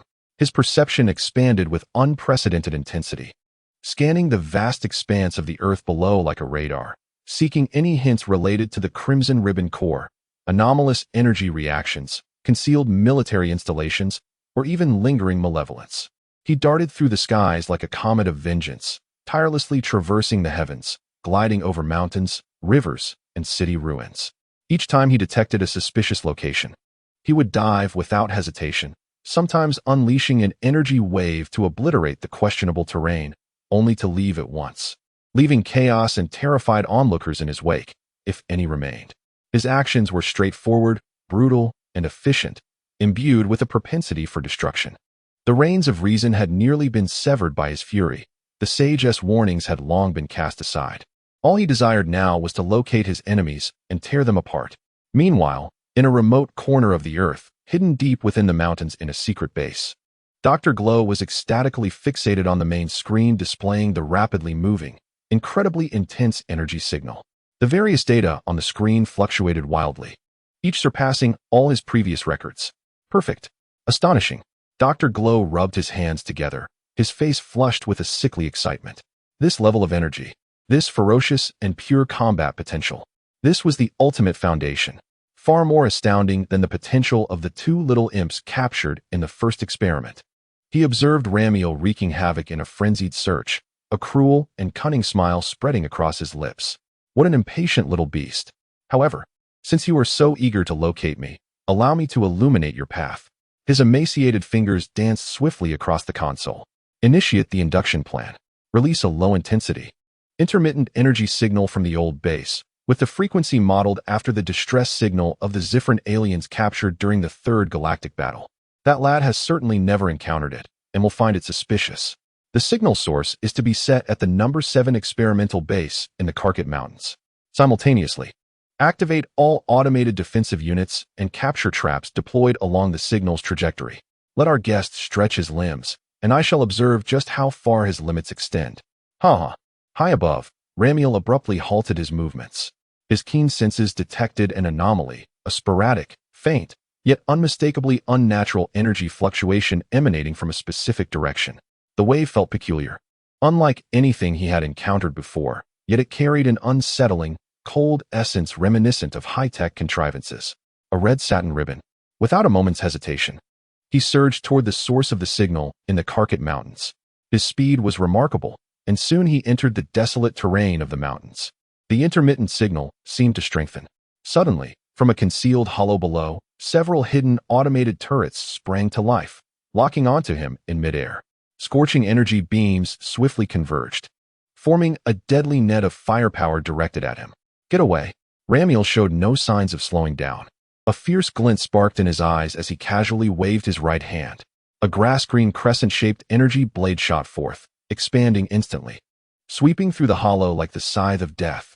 The expensive, advanced automated turrets, along with the rocks they were anchored to, were neatly severed in two, detonating explosively into a shower of scrap metal and debris. Just as he dispatched the turrets, a seemingly ordinary valley ahead suddenly unleashed dozens of massive, shimmering metallic nets, crackling with high-voltage electricity, attempting to ensnare him. Annoying flies, Ramiel bellowed, his grass-green aura surging dramatically. Boom. Those reinforced metallic nets, capable of capturing large dinosaurs, were effortlessly torn apart, melted, and vaporized upon contact with his raging energy, failing to impede his progress even for a split second. Immediately afterward, the ground fissured, giving rise to several bizarre spider-like robots, their abdomens pulsating with high-energy reactions, clearly some form of binding or energy neutralization devices. Yet, Ramiel had entirely lost his patience. He did not afford them the opportunity to launch their attack. Destroy them all. He thrust both hands forward, unleashing a torrent of grass-green energy, orbs the size of apples, raining down with precision upon each spider robot. Boom, boom, boom. The relentless explosions reverberated throughout the valley, obliterating the robots and their launch silos, transforming them into a mass of burning wreckage. The traps set by Dr. Glow were rendered utterly laughable in the face of such overwhelming might and fervent desire for destruction. Easily and brutally annihilated. Ramiel scarcely cast a glance at the ruins. His eyes were fixated on the depths of the distant mountains. It seemed that the intermittent signal emanated from that very location. Moreover, he sensed a conspicuous entrance in that direction, radiating ominous energy fluctuations. He swiftly approached and descended onto a relatively flat cliff. Before him loomed a massive, artificially hewn cave entrance. The edges of the opening were composed of cold alloy structures, and within lay an abyss of darkness, yet it faintly emanated a disquieting, pulsating crimson glow, reminiscent of a colossal beast's maw, poised to ensnare its prey. Flanking the cave entrance stood two figures, motionless as sentinels. They appeared human, Yet Ramel could perceive not a single trace of life emanating from them. No heartbeat, no breath, no flow of energy, only a chilling, deathly stillness, akin to the essence of steel. Their eyes stared blankly ahead, devoid of any spark of life. Were they traps or watchdogs? A cold, cruel smile curled at the corners of Ramel's mouth, and the grass-green aura surrounding him blazed with renewed intensity. Whatever they were, they would not deter him. He took a step forward, imbued with overwhelming murderous intent, advancing towards the cave entrance that exuded the sinister red light. With each step, the rocks beneath him creaked under the weight of his terrifying presence. The moment of vengeance had arrived. Chapter 46. The assault of the androids. A frigid aura of killing intent emanated from Ramel, intertwining with the ominous crimson glow radiating from the cave's depths, rendering the air around the cliff nearly solid. His gaze remained locked onto the two statuesque, lifeless figures. Their combat uniforms, adorned with the red satin ribbon insignia of their legion, and the conspicuous numbers 4 and 5 emblazoned on their chests, seared into Ramel's retinas like a branding iron, igniting the flames of vengeance that had long simmered within him. It was these monsters, these instruments of slaughter crafted by Dr. Gallo, had annihilated his home, slain his parents, and abducted his siblings. The minions of Gallo would face obliteration. Ramel let out a low, beast-like roar, devoid of hesitation or trepidation. The grass-green flames enveloping him erupted violently, reducing the rocks beneath him to mere powder. He transformed into a streak of grass-green light, tearing through the air with the purest intent of destruction. Hurtling towards the nearest android, designated as number 4, his speed surpassed the comprehension of any ordinary martial artist. Yet, just as his fury-laden fist, capable of shattering mountains, was about to strike the impassive visage of number 4, the seemingly inanimate figure suddenly ignited with a terrifying red light in its hollow eyes. In an instant, its movements defied all logic, swift and unpredictable. With no forewarning, the arm, perfectly melding mechanical structure with biological form, rose at an unnatural angle, the palm opening to conjure a translucent energy shield in an instant. Boom! Ramel's mighty punch collided fiercely against the energy shield. A deafening roar erupted. A violent shockwave violently expanded in a circular motion, further eroding the ground beneath. The energy shield flickered intensely, emitting an unbearable hum, and a web of cracks rapidly spread across its surface, yet it did not shatter immediately. Remarkably, it barely managed to withstand Ramel's wrathful strike. Almost simultaneously, the humanoid unit number 5 sprang into action. Instead of attempting to defend, it launched a direct assault. Its enormous, menacing crab claw opened wide, gathering a chilling crimson energy fluctuation deep within its grasp. Whoosh! A crimson beam of destructive energy, as thick as a pillar, surged forth without the slightest hesitation, aimed directly at Ramel's flank. Wherever the beam passed, the air was ionized, emitting a charred scent, and the very fabric of space seemed to distort slightly. Ramel's emerald eyes narrowed sharply. The instincts of battle compelled him to react instantly. He forcibly redirected his energy, utilizing the recoil from the shield number 4. His body spun at an incredible speed, narrowly evading the lethal onslaught from number 5. The crimson energy beam grazed past him, striking a distant mountain with tremendous force. Boom! Amidst the earth-shattering explosion, the upper half of the mountain was obliterated. Debris mingled with flames soared into the sky, as if the apocalypse had arrived. Oh, he actually managed to evade. Deep within the cave, in the control room of the secret base, Dr. Glow observed the sudden clash through the monitor, and rather than displaying concern, a more excited and amused smile crept across his face. Truly, the perfect specimen I have chosen. Its combat instincts are astounding. However, his bony fingers tapped the console, noting on the screen that while number 4 and number 5 had succeeded in defending and counterattacking, they were still at a disadvantage under Ramel's sheer power, with the shield's energy rapidly depleting and number 5's attack struggling to lock onto Ramel's elusive figure. Humph. Don't get too complacent, little beast. Do you think my creations are the same defective ones you encountered in your youth?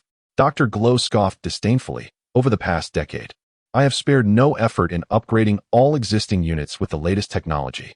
Their strength, speed, and energy output are no longer comparable. Yet, as his words fell, the battle on the screen escalated dramatically. Ramel was evidently enraged. These creations of his enemies dared to obstruct him and had nearly harmed him. Roar!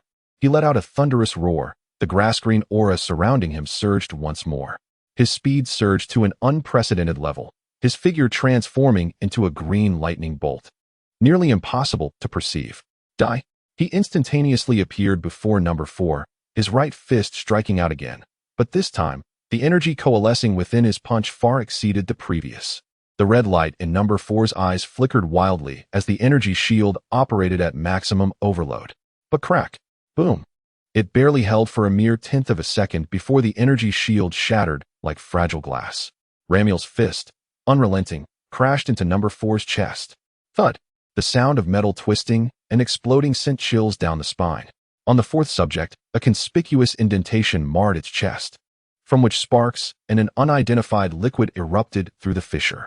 Its entire form seemed to have been struck head-on by a speeding train, lifting its feet off the ground as it was propelled backward, crashing violently against the mountain wall, carving out a profound human-shaped crater with fragments of stone cascading down.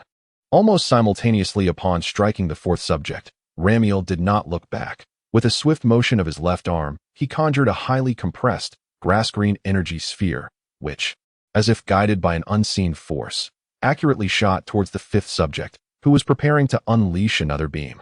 The 5th subject, with its insect-like compound eyes flashing red, hurriedly adjusted its massive claw in an attempt to intercept the energy sphere. Yet, its speed was insufficient. Boom. The energy sphere struck directly at the joint of the claw, resulting in a violent explosion that utterly obliterated the enormous, menacing appendage. Metal shrapnel and biological matter flew in all directions. The 5th subject's colossal body was hurled by the shockwave, crashing heavily to the ground, struggling to rise, as erratic sparks flickered from its severed arm. It was utterly defenseless.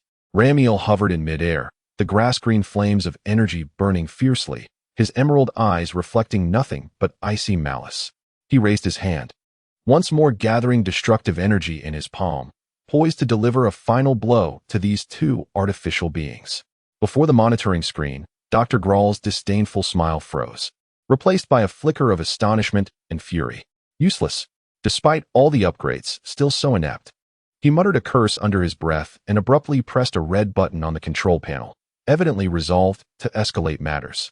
Subject 7. Deploy. Stop him. Just as the energy sphere in Ramiel's hand was about to be unleashed, whoosh.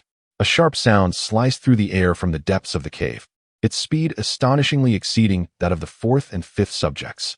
Ramiel turned abruptly, only to see a silver-gray figure darting forth like lightning from the crimson glow, approaching him at an exceedingly cunning angle. It was a relatively slender artificial being, marked with the number 7 on its chest. Its arms had morphed into 2 high-speed, spinning blades shimmering with energy serrations. Before it even arrived, the piercing shriek of the blades slicing through the air sent chills down one's spine.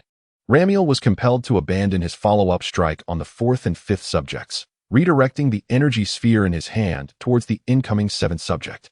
The 7th subject's dual-bladed arms swung with remarkable speed, effortlessly carving through the air and shredding the formidable energy sphere, triggering a localized explosion. Amidst the smoke of the blast, the 7th subject emerged unscathed, aiming its blades directly at Ramiel's throat and heart. The movement was ruthless and precise, designed solely for slaughter. Another one. Ramiel bellowed in fury, standing firm, the grass-green flames enveloping his fists as they descended like hammers onto the energy blades. Clash. The collision of fist and blade erupted with a resounding metallic clang. The violent energy shockwaves radiated once more. The 7th subject's power evidently surpassed that of the 4th and 5th subjects, and its speed and ferocity of attack were unparalleled. Its double-edged blade danced with an impenetrable ferocity, weaving a lethal web of death that relentlessly struck at Ramiel's vital points from various uncanny angles. Simultaneously, it unleashed small, tracking energy projectiles from different parts of its body, executing harassing assaults. Ramiel responded with a tempest of strength and speed, his fists, feet, elbows, and knees transforming into the most lethal weapons. Grass-green energy blasts erupted like a barrage of artillery, fiercely clashing with the entity known as Number 7. Their battle metamorphosed into a dazzling spectacle of high-speed collisions, separation, and re-engagement, each encounter erupting with deafening roars and terrifying energy storms. The surrounding cliffs were ravaged by the shockwaves of their combat, creating one enormous crater after another, with debris cascading like rain. The intensity of the battle escalated dramatically. The arrival of number 7 temporarily halted Ramir's unstoppable onslaught. At that moment, the cavern's crimson glow flickered ominously once more. A figure, even taller and exuding an overwhelming aura of dread, emerged slowly from the depths of the light. It was the head of the monstrous being that Norman had described before his demise, a grotesque fusion of insectoid mandibles and a crocodilian tail, one hand bearing a massive crab claw, even more fearsome than that of number 5, while the other resembled a humanoid hand covered in green scales. Embossed on its chest was a chilling emblem, representing the primordial yet most formidable number 1. The android number 1. It stepped out of the cave, deliberately ignoring the embedded number 4 and the struggling number 5 on the ground. Its emotionless compound eyes fixated directly on Ramir, who was locked in a fierce struggle with number 7. It did not immediately join the fray, but stood there, silent and abyssal, an aura of malevolence, far more terrifying and suffocating than that of number 7, 4, or 5, permeated the battlefield like an invisible tide, thickening the very air around them. Its insect-like mandibles parted slightly, revealing a distinctly disdainful and cruel glint in its gaze, as if it were savoring a spectacle of a beast at bay, awaiting the moment to crush its prey. Ramir sensed this sudden, heart-stopping malevolence. His movements faltered slightly as he forcefully repelled number 7's relentless slashes, his sharp gaze darting toward the cave entrance. Upon seeing the creature with a human head, insect mouth, crocodile tail, and scorpion claw, as well as the numeral 1 emblazoned on its chest, Norman's dying words surged back into his mind like blood. It was it, the android number 1, the one who had slain Mother Helen. A volcanic fury erupted within him once again. Ramir unleashed a roar that shook the heavens, his grass-green energy flames burning wildly, momentarily pushing back the entangled number 7. His focus instantly zeroed in on the true nemesis, the android number 1. Chapter 47. Absolute Domination. The terrifying power of number 1. Ramir's roar echoed across the land, the boundless hatred contained within it almost staining the sky crimson. When enemies meet, their eyes blaze with fury. At this moment, his gaze was solely fixated on the imposing figure of the android designated as number 1, exuding an overwhelming presence akin to that of a colossal mountain. The others, number 4, 5, and 7, were nothing more than inconsequential distractions. Only this monstrous entity before him deserved to be utterly annihilated with the utmost brutality. Die! The grass-green aura erupted with unprecedented intensity, akin to an uncontrollable reactor, causing the ground beneath Ramir's feet to give way, collapsing into a massive pit. He transformed into a grass-green comet, tearing through the sky, disregarding the imminent assault of number 7 behind him, channeling all his strength, speed, and will into this singular, frenzied charge towards the android number 1. This surge was a pinnacle of velocity and power. The air was forcibly displaced, producing a thunderous sonic boom. Behind him trailed a series of afterimages, a testament to his blinding speed. In the face of this onslaught, brimming with boundless rage and destructive force, there was not a flicker of emotion in the compound eyes of android number 1. It made no apparent defensive gesture. Instead, at the moment of impact, its humanoid hand, covered in green scales, casually lifted forward with an almost casual grace. Its movement, though seemingly unhurried, was terrifyingly precise, arriving before Ramir's charge could connect. The next moment, a profound thud erupted, as if two mountains of steel had collided. Ramir's full-force attack, powerful enough to shatter stars, was effortlessly caught by the palm of android number 1. The furious grass-green energy battered against its arm and body, yet it remained utterly unshaken, not even a scale on its arm sustaining damage. All the force, all the destructive energy, seemed to vanish into an abyss, effortlessly neutralized by the unfathomable strength of number 1. Ramir's pupils constricted sharply. Disbelief etched across his face for the first time. He felt as if he had collided not with a living being, but with an impenetrable wall extending to the Earth's core. A faint, disdainful snort escaped from the insectoid mouth of number 1. Following this, the fingers of its palm that had braced against Ramir's onslaught curled slightly, unleashing an irresistible, overwhelming force. Down. The cold voice resonated like a death sentence. Boom. Ramir barely comprehended what had transpired before an indescribable, immense power surged from the android's palm, piercing through his entire being. The protective energy surrounding him dissipated like a candle flickering in the wind. He was sent plummeting towards the vast mountains below, akin to a baseball struck with full force, descending at a speed several times greater than his ascent. Whoosh! Bang! His body transformed into a streak of light, crashing violently into the sprawling mountain range beneath. The moment of impact rendered the heavens and earth momentarily dim. It was as if a small asteroid had struck the surface. A colossal circular crater, over 100 meters in diameter, formed instantaneously. Following this, a terrifying shockwave surged forth like a tsunami, expanding wildly in all directions. Where it passed, mountains crumbled, the earth cracked, and vegetation was reduced to ashes. Tens of millions of tons of rock were hurled into the sky, only to descend like a rain of meteors. A colossal mushroom cloud, infused with dust, rubble, and energy, gradually ascended. With a mere flick of the wrist, the terrain was transformed, creating a scene reminiscent of a cataclysmic disaster. Within the confines of the secret base, Dr. Gero gazed at the apocalyptic impact displayed on the screen, exuberantly gesticulating. Ha ha ha! Do you see? This is one of my most exquisite creations. The power of subject number 1. This is the true strength capable of conquering the world. Little beast, do you feel despair? Before the dust had settled, a sudden, thunderous roar erupted from the depths of the impact crater, more ferocious and furious, akin to a scream from the abyss. A thick, grass-green beam of light shattered the clouds of dust, soaring skyward. Ramiel's form shot forth from within. He appeared somewhat disheveled, his garments torn in multiple places. A trickle of blood at the corner of his mouth, yet the grass-green aura surrounding him burned with even greater ferocity and intensity.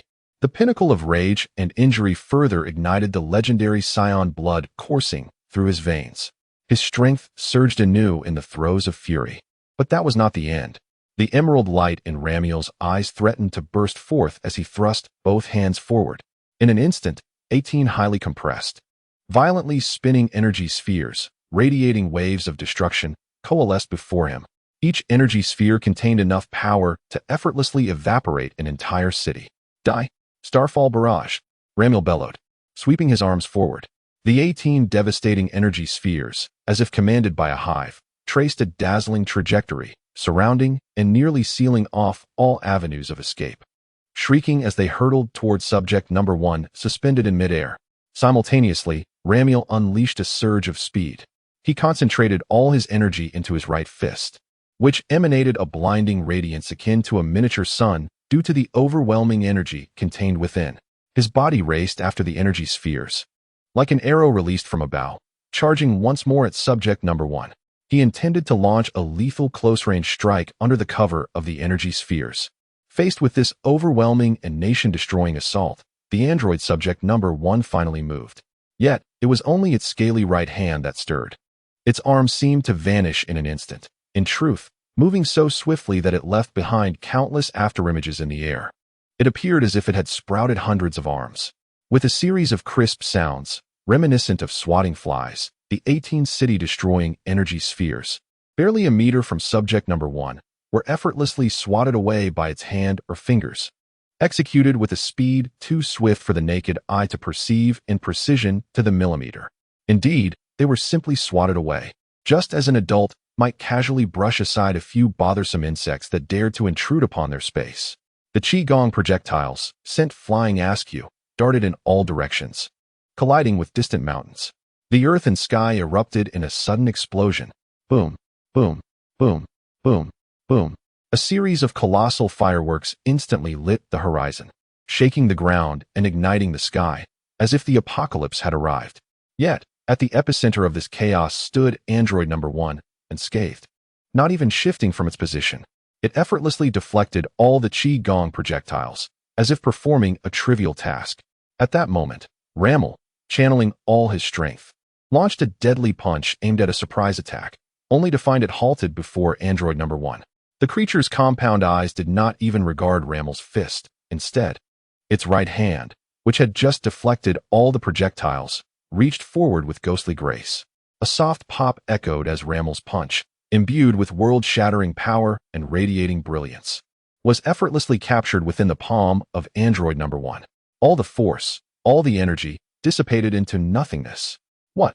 Rammel's fury froze instantaneously, replaced by sheer astonishment. He felt as though his full-force strike had not met a hand, but rather a black hole capable of devouring everything. He struggled desperately to withdraw his fist. But the android's fingers held firm, like the most resilient alloy in the universe. Only then did number 1 slowly turn its head, its cold compound eyes finally focusing on Rammel, who was now within arm's reach. That gaze was filled with the indifference of a superior being looking down upon mere ants, coupled with a hint of mockery. It did not speak, yet its massive, menacing claw began to rise. The claw opened, and a terrifying energy, far surpassing that of No. 5, began to coalesce at an astonishing speed, compressing into a deep, ominous crimson hue, reminiscent of hellfire. Rammel's pupils constricted, engulfed by an overwhelming sense of impending doom. He frantically summoned the energy within him, the grass-green flames burning fiercely in a desperate bid to escape, but it was all in vain.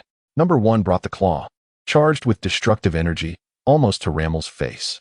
The dark red glow reflected the mix of anger, defiance, and incredulous horror on Rammel's countenance. Then whoosh boom. A colossal energy beam, exceeding 5 meters in diameter, struck Rammel's chest at point-blank range. The catastrophic energy erupted instantaneously. Rammel could not even let out a scream as he was entirely consumed by the terrifying crimson beam. Akin to a small boat being struck by the main cannon of a colossal ship, transformed into a streak of light, propelled backward at an unimaginable speed. The space distorted violently in the wake of the crimson beam, effortlessly tearing apart everything in its path. It pierced through 7 or 8 towering peaks, vaporizing the struck portions instantly, as if erased by an eraser. What remained were vast, smooth, lava-like holes. Rammel was sent flying thousands of meters away. The dark crimson beam of energy, having expended its power, suddenly erupted in a cataclysmic explosion. The resounding roar echoed across the landscape. A colossal dark red sphere of energy expanded, resembling a second sun rising upon the horizon. The devastating shockwave and searing heat wreaked havoc, evaporating and melting everything within several kilometers of the explosion's epicenter, mountains, rocks, and earth alike, obliterating them into a vast, unfathomable glassy pit. The brilliance of the explosion temporarily overshadowed the very light of the sun in the sky. The android number 1 hovered in place, slowly lowering its claw as if it had merely performed a trivial task. Its compound eyes coldly observed the obliteration unfolding in the distance. Moments later, as the radiance and smoke of the explosion began to wane, number 1's figure abruptly vanished from sight, only to reappear hovering above the newly formed crater, where molten lava still flowed. It gazed down into the abyss, resembling the entrance to hell, feeling the chaotic and potent energy currents within. It appeared to have confirmed the status of its quarry, yet for absolute certainty, it raised its scaly right hand once more. With its palm facing upwards, 1, 2, 3, 15 dark red energy orbs swiftly coalesced, slightly smaller than their predecessors, swirling around its hand and emitting a disquieting aura of destruction. Then, with a gentle downward sweep of its arm, the orbs shot forth with a haunting swiftness. The 15 dark red energy spheres, akin to reapers of death, trailed long flames as they accurately targeted the core regions of the crater, where the energy reactions were most intense, raining down devastation indiscriminately. A new wave of even more intense explosions surged from the scorched earth, engulfing everything in flames. The android number 1 hovered above, coldly surveying its handiwork, much like a reaper tallying its harvest. Chapter 48. Legendary Super Saiyan. As the cataclysmic aftershocks of the explosion gradually subsided, they left behind a heavy scent of charred remains and the acrid odor of ionized energy lingering in the air. The immense pit, like a scar upon the earth, revealed rocks at its center that had melted into a dark red, glass-like substance, still flowing slowly and emitting a hissing sound. Billowing clouds of smoke and dust ascended slowly, akin to the last breaths of a dying behemoth, shrouding the sky and casting a pall of despair over the surroundings. The android number 1 hovered in midair, its cold compound eyes scanning the inferno it had wrought with a motionless precision. Streams of data flickered rapidly within its visual systems, confirming the target's life signs were exceedingly faint, like a candle flickering in the wind, yet undeniably present. Such resilience of life, A monotonous electronic synthesized voice emanated from number one's insectoid mouth, issuing a chilling command. Units 4, 5, and 7 proceed to retrieve the specimen and return to base. The order was succinct and frigid. From the ruins emerged Unit 4. Its chest severely concaved, wires exposed, sparks flying. Alongside it was Unit 5, with one arm severed and movements somewhat unsteady, and Unit 7, relatively intact yet drained of energy. They simultaneously received their directive, their eyes igniting with a crimson glow as they mechanically turned towards the center of the crater, advancing towards the source of the faint life signal. With each step, they traversed the searing, glassy terrain, producing a series of crackling sounds. Soon, beneath a massive, partially melted rock debris, they located their target. Ramir lay half-buried beneath the twisted, shattered layers of rock, with only his upper body exposed. His appearance was tragically pitiful. His clothing was tattered and riddled with scorch marks and tears. His exposed skin bore burns and wounds deep enough to reveal bone, with blood seeping from his injuries and the corners of his mouth, dripping onto the molten rocks with a hissing sound. His eyes were tightly shut, his complexion as pale as parchment, and his breath was faint, almost non-existent, suggesting he had entirely lost consciousness. Unit 4 extended its intact mechanical arm, while Unit 5 used its remaining humanoid limb, and Unit 7 deployed its binding cables, all reaching towards the unconscious Ramir, preparing to execute the retrieval command. However, just as their fingertips were about to make contact with Ramir's body, an unforeseen transformation occurred. An indescribable, heart-pounding surge of terror erupted from the depths of Ramir's seemingly battered form. A low, yet profoundly penetrating energy hum resonated, not a great noise, but an ominous vibration that was palpable. A layer of visibly unstable, grass-green energy rippled outward from Ramir, akin to water ripples, instantly dispersing the surrounding dust and smoke. Units 4, 5, and 7 halted abruptly, their sensors emitting sharp alarms. The data indicated that the energy readings of the subject below were soaring at an exponential rate, completely defying logic. Warning: Target-S energy response is anomalously elevated, exceeding estimated limits. Danger: immediate forced capture required. Energy pattern unidentifiable. Extremely high risk. A chilling electronic voice emanated from the three artificial beings, prompting an immediate change in strategy. Energy weapons coalesced on their arms as they attempted to subdue this sudden upheaval. Yet it was too late. A scream, reminiscent of a torment from the depths of the abyss, laced with excruciating agony, boundless rage, and a frenzied will, erupted from Ramir's throat. He abruptly opened his eyes, but they were no longer human eyes. The whites had vanished entirely, replaced by a frenzied, irrational, blinding white light. Yet, within the depths of those ghastly pupils flickered an unsettling, icy purple glow. Even more intense transformations unfolded upon his head.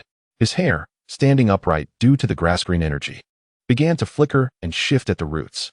The grass-green luminescence clashed and alternated violently with a deeper, more sinister purple light, as though two forces were locked in a deadly struggle within him. His body had swollen to an imposing height of 2 meters and 1 centimeter. Unyielding, despair, vengeance, annihilation. A torrent of negative emotions surged forth, overwhelming his final bastion of mental fortitude, resonating with the legendary, ferocious power of the Super Saiyan that coursed through his veins, creating a desperate and twisted symphony. He yearned for power, a power to obliterate everything, willing to pay any price. With a primal roar that signified a complete loss of reason, his flickering hair color finally stabilized. No longer black, nor merely the pale harbinger of transformation, but a profound, icy hue, imbued with the essence of boundless destruction and madness, a dark purple. Boom. A far more terrifying, more frenzied. An ominously charged purple aura erupted from him like a volcano that had been suppressed for eons, shooting skyward. This purple energy was no longer mere force. It seemed to encapsulate a tangible intent to kill and a palpable insanity, warping the surrounding space and casting an eerie purple halo. The colossal boulders that had once pressed upon him were instantly reduced to the finest dust, utterly annihilated by this sudden outburst of terrifying power. Ramel, or rather, the monstrous being now governed by unfathomable madness and strength, slowly levitated from the depths of the pit. He was enveloped in a roiling purple aura, his hair standing on end in dark violet, his eyes stark white, save for the pulsating glimmer of purple deep within his pupils. A twisted, arrogant grin spread across his face, revealing gleaming white teeth, a smile brimming with ferocity, mockery, and an ultimate madness that viewed all as mere ants. The Pseudo-Super Saiyan. In the throes of extreme despair and fury, he had, in an incomplete and distorted form, forcibly pried open the door to that unfathomable power. The price, the complete loss of rationality. Attacks from Units 4, 5, and 7 had already been unleashed. Energy beams, cutting blades, and binding nets surged toward the levitating purple-haired Ramel. However, in the face of these assaults capable of inflicting severe damage or even death in his previous state, Ramel did not even glance at them. He merely raised a hand nonchalantly, fingers splayed. Buzz. All the frenzied energy attacks, upon nearing less than half a meter from his form, collided with an invisible, absolutely solid wall, halting instantly, twisting, and then shattering like fragile glass, transforming into the most primal points of energy, effortlessly consumed by the purple flames. What? The electronic voice of Unit 4 carried an unprecedented tone of incomprehensible astonishment. Impossible. The data analysis of the energy shield strength of Unit 5 faltered instantaneously. Unit 7 reacted the swiftest, its dual blades springing forth, its body morphing into a silver flash, attempting to launch a high-speed strike from the side. Yet, its speed was eclipsed by Ramel's, faster than their sensors could capture. In the very moment Unit 7 moved, Ramel's stark white eyes, pulsing with purple light, seemed to flicker ever so slightly. Then he vanished, not merely moving at high speed, but as if erased from existence, only to reassemble instantaneously before Unit 7. On the 7th, the visual sensor failed to transmit any images in time. Mediocre fool, do not obstruct my view. A voice dripping with mockery, arrogance, and frigid malice resonated like a demonic whisper directly into the audio receiver of Unit 7.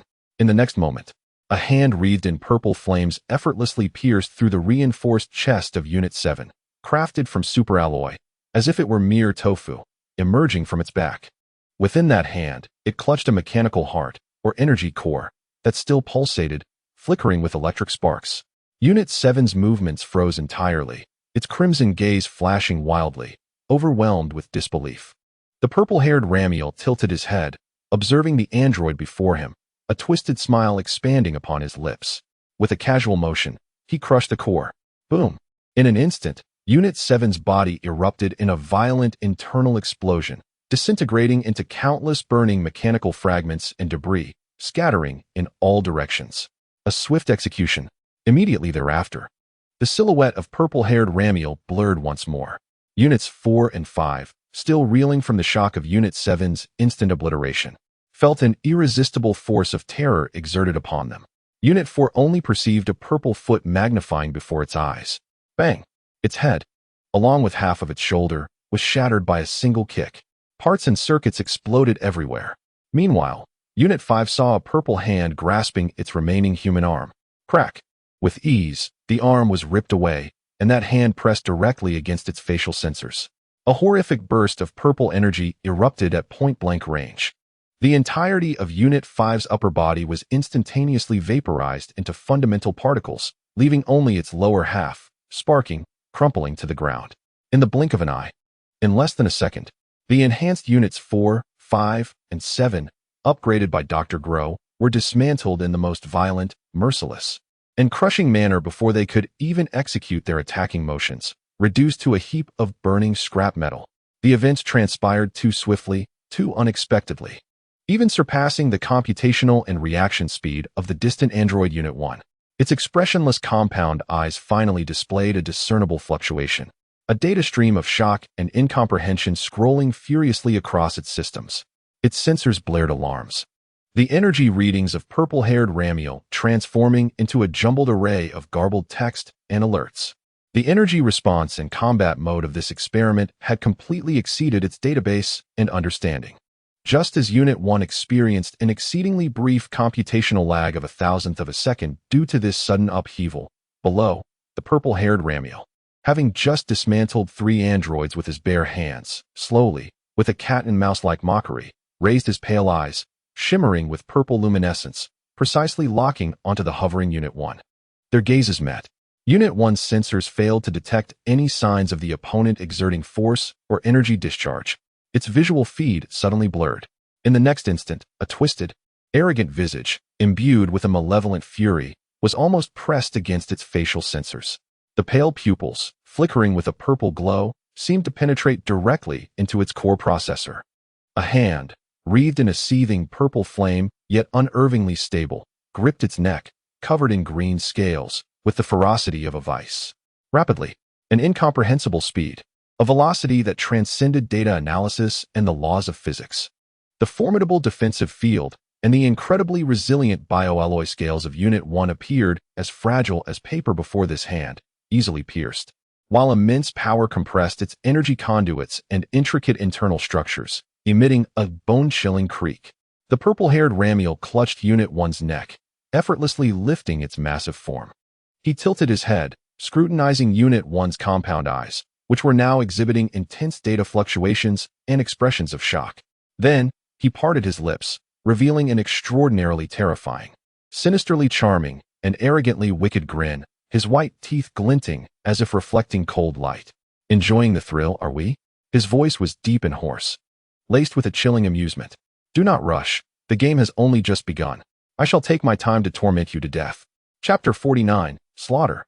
The despairing end deep within the mountains, in the concealed main control room of the base. The previously triumphant and controlling grin of Dr. Glow had vanished without a trace. His emaciated body was pressed against the enormous monitoring screen, his murky eyes nearly splitting with horror, his mouth agape in a manner that could easily accommodate an egg.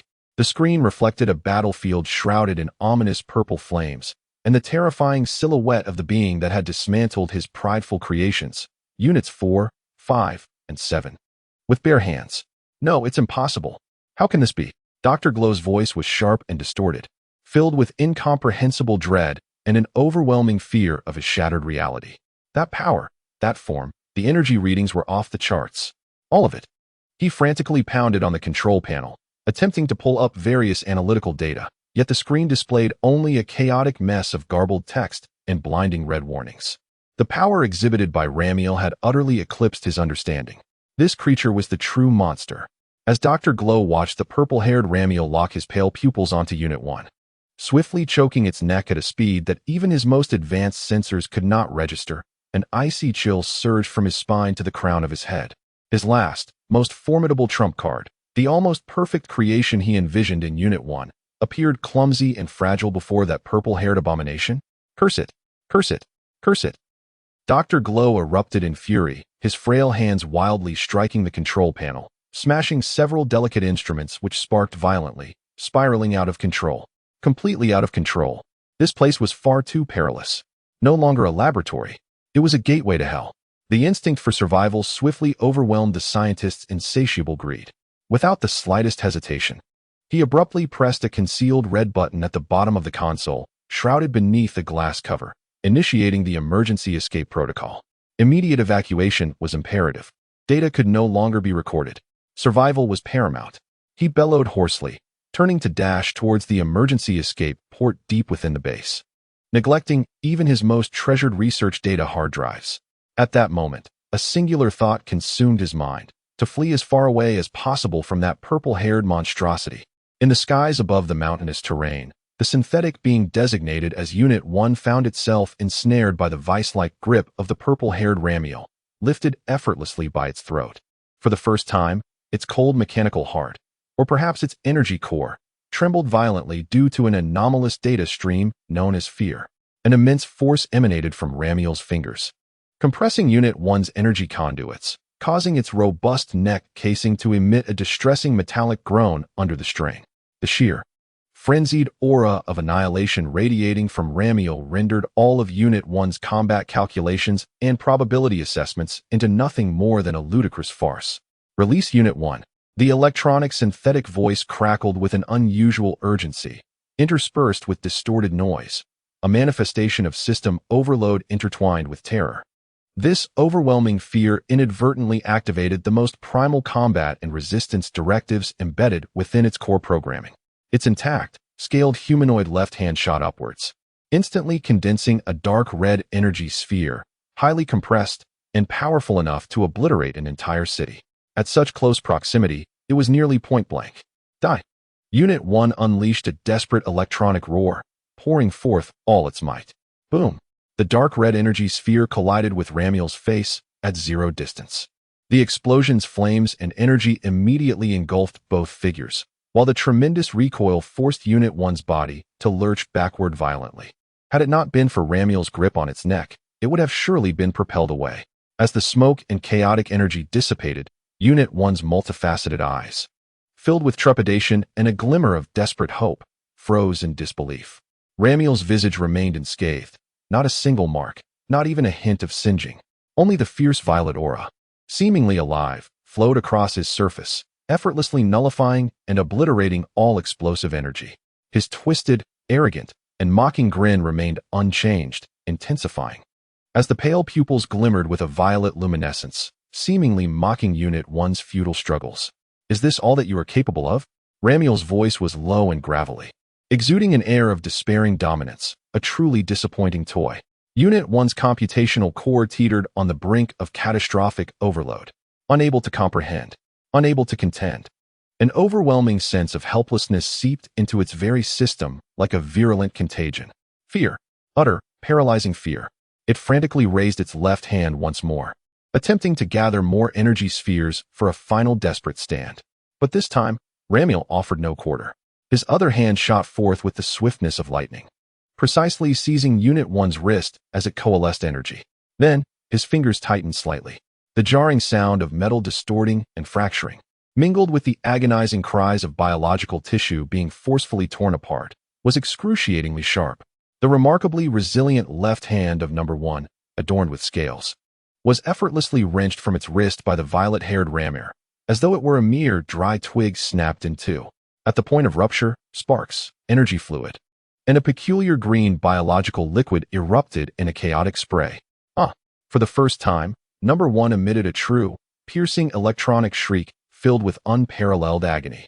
It was not a mere simulation of pain, but a genuine response stemming from a compromised core. Ramiel casually discarded the twitching, sparking severed hand as if it were refuse, sending it crashing into the debris below with a dull thud. Intense suffering and unprecedented terror engulfed Number 1. Its remaining colossal claw flailed wildly, attempting to strike at Ramiel, while a robust crocodilian tail lashed out like a steel whip. Yet, all resistance proved futile in the face of overwhelming strength and speed. Ramiel's grip around its neck remained unyielding, his body swaying like a specter, effortlessly evading the claw's grasp. As for the oncoming crocodile tail, he could hardly be bothered to evade it. Crack! The mighty tail struck his side with tremendous force, yet failed to even cause him to flinch. Instead, it seemed to have collided with the universe's most indestructible alloy, fracturing its own scales and contorting its tail at a grotesque angle. Too weak. Ramiel shook his head, appearing somewhat bored. His free hand reached out once more, this time seizing the base of Number 1's wildly thrashing claw. It seems you are left with nothing but noise. With that declaration, he exerted a sudden force. Splat! An even more piercing and heart-stopping sound of metal tearing filled the air. Accompanied by further eruptions of energy fluid and ruptured circuitry, the massive, grotesque claw, along with a portion of its shoulder structure, was violently wrenched from Number 1's body by Ramiel. No, stop! The electronic shrieks of Number 1 now carried clear notes of pleading and despair. As data streams frantically flooded its visual system, Ramiel remained expressionless, or perhaps that maniacal grin was the very essence of cruelty, discarding the gigantic claw. His hand reached out once again, grasping the thick, contorted crocodile tail of Number 1. Stop, please. The pleas of Number 1 became intermittent, its systems collapsing. Splat! Another cruel tearing sound echoed. The crocodilian tail was severed at its base. Green blood gushed forth like a waterfall. Now, Number 1 was left with naught but a torso gripped by the neck and two mechanical legs that twitched helplessly, presenting a truly tragic and horrific sight. Ramiel seemed to have grown weary of his plaything. He held Number 1's neck, lifting its battered form before him, his pale pupils locking onto the creature's multifaceted eyes, filled with boundless fear and desperation. The game is over, ugly toy, he pronounced coldly. Then, that hand, smeared with a viscous green slime and pulsating with energy, slowly descended with a suffocating sense of oppression, covering the crown of the humanoid head of subject number 1. The fingers, akin to red-hot iron prongs, effortlessly pierced through the sturdy cranial armor. No, I don't want this. Subject number 1 emitted a final faint and desperate wail. The arrogant and sinister smile on the purple-haired Ramiel's face expanded to its utmost, and he abruptly jerked his arm upward. With a sickening tearing sound that sent chills down the spine, the head of the artificial being, still signaling for mercy, was ruthlessly wrenched from its neck, exposing the severed spinal cord, torn energy conduits, and shattered flesh in stark visibility. A torrent of energy liquid gushed forth from the headless neck like a wild fountain. The dual compound eyes of the severed head flickered with crimson light for a brief moment before ultimately dimming, crystallizing the essence of sheer terror and despair. Ramiel nonchalantly tossed the grotesque head aside, akin to discarding a ball, causing the headless body to lose all strength and slip from his grasp, plummeting towards the ruins below. At that moment, Ramiel's pale pupils sharply turned towards a particular direction in the mountains. Whoosh! A uniquely designed, small high-speed jet, trailing a ghostly blue flame, emerged in a nearly frantic manner from a concealed mountain ramp, desperately attempting to accelerate away from this place. It was Dr. Glow. A cruel smile crept across Ramiel's lips as he made no overt aiming gesture, merely raising a finger casually. A deep purple energy coalesced at his fingertip. Whoosh! A slender yet exquisitely condensed purple energy beam, akin to the finger of death, sliced through the air with pinpoint accuracy, striking the jet's newly deployed tail thruster. Boom! A minor explosion erupted, instantly destroying the tail, which belched forth thick black smoke. The jet, now unbalanced, began to spin and roll chaotically in the air, trailing smoke, and careened towards a relatively flat depression in the mountains. A louder explosion resonated, accompanied by a blinding flash and debris. Ramiel's form flickered, transforming into a streak of purple light, and he materialized at the crash site in an instant.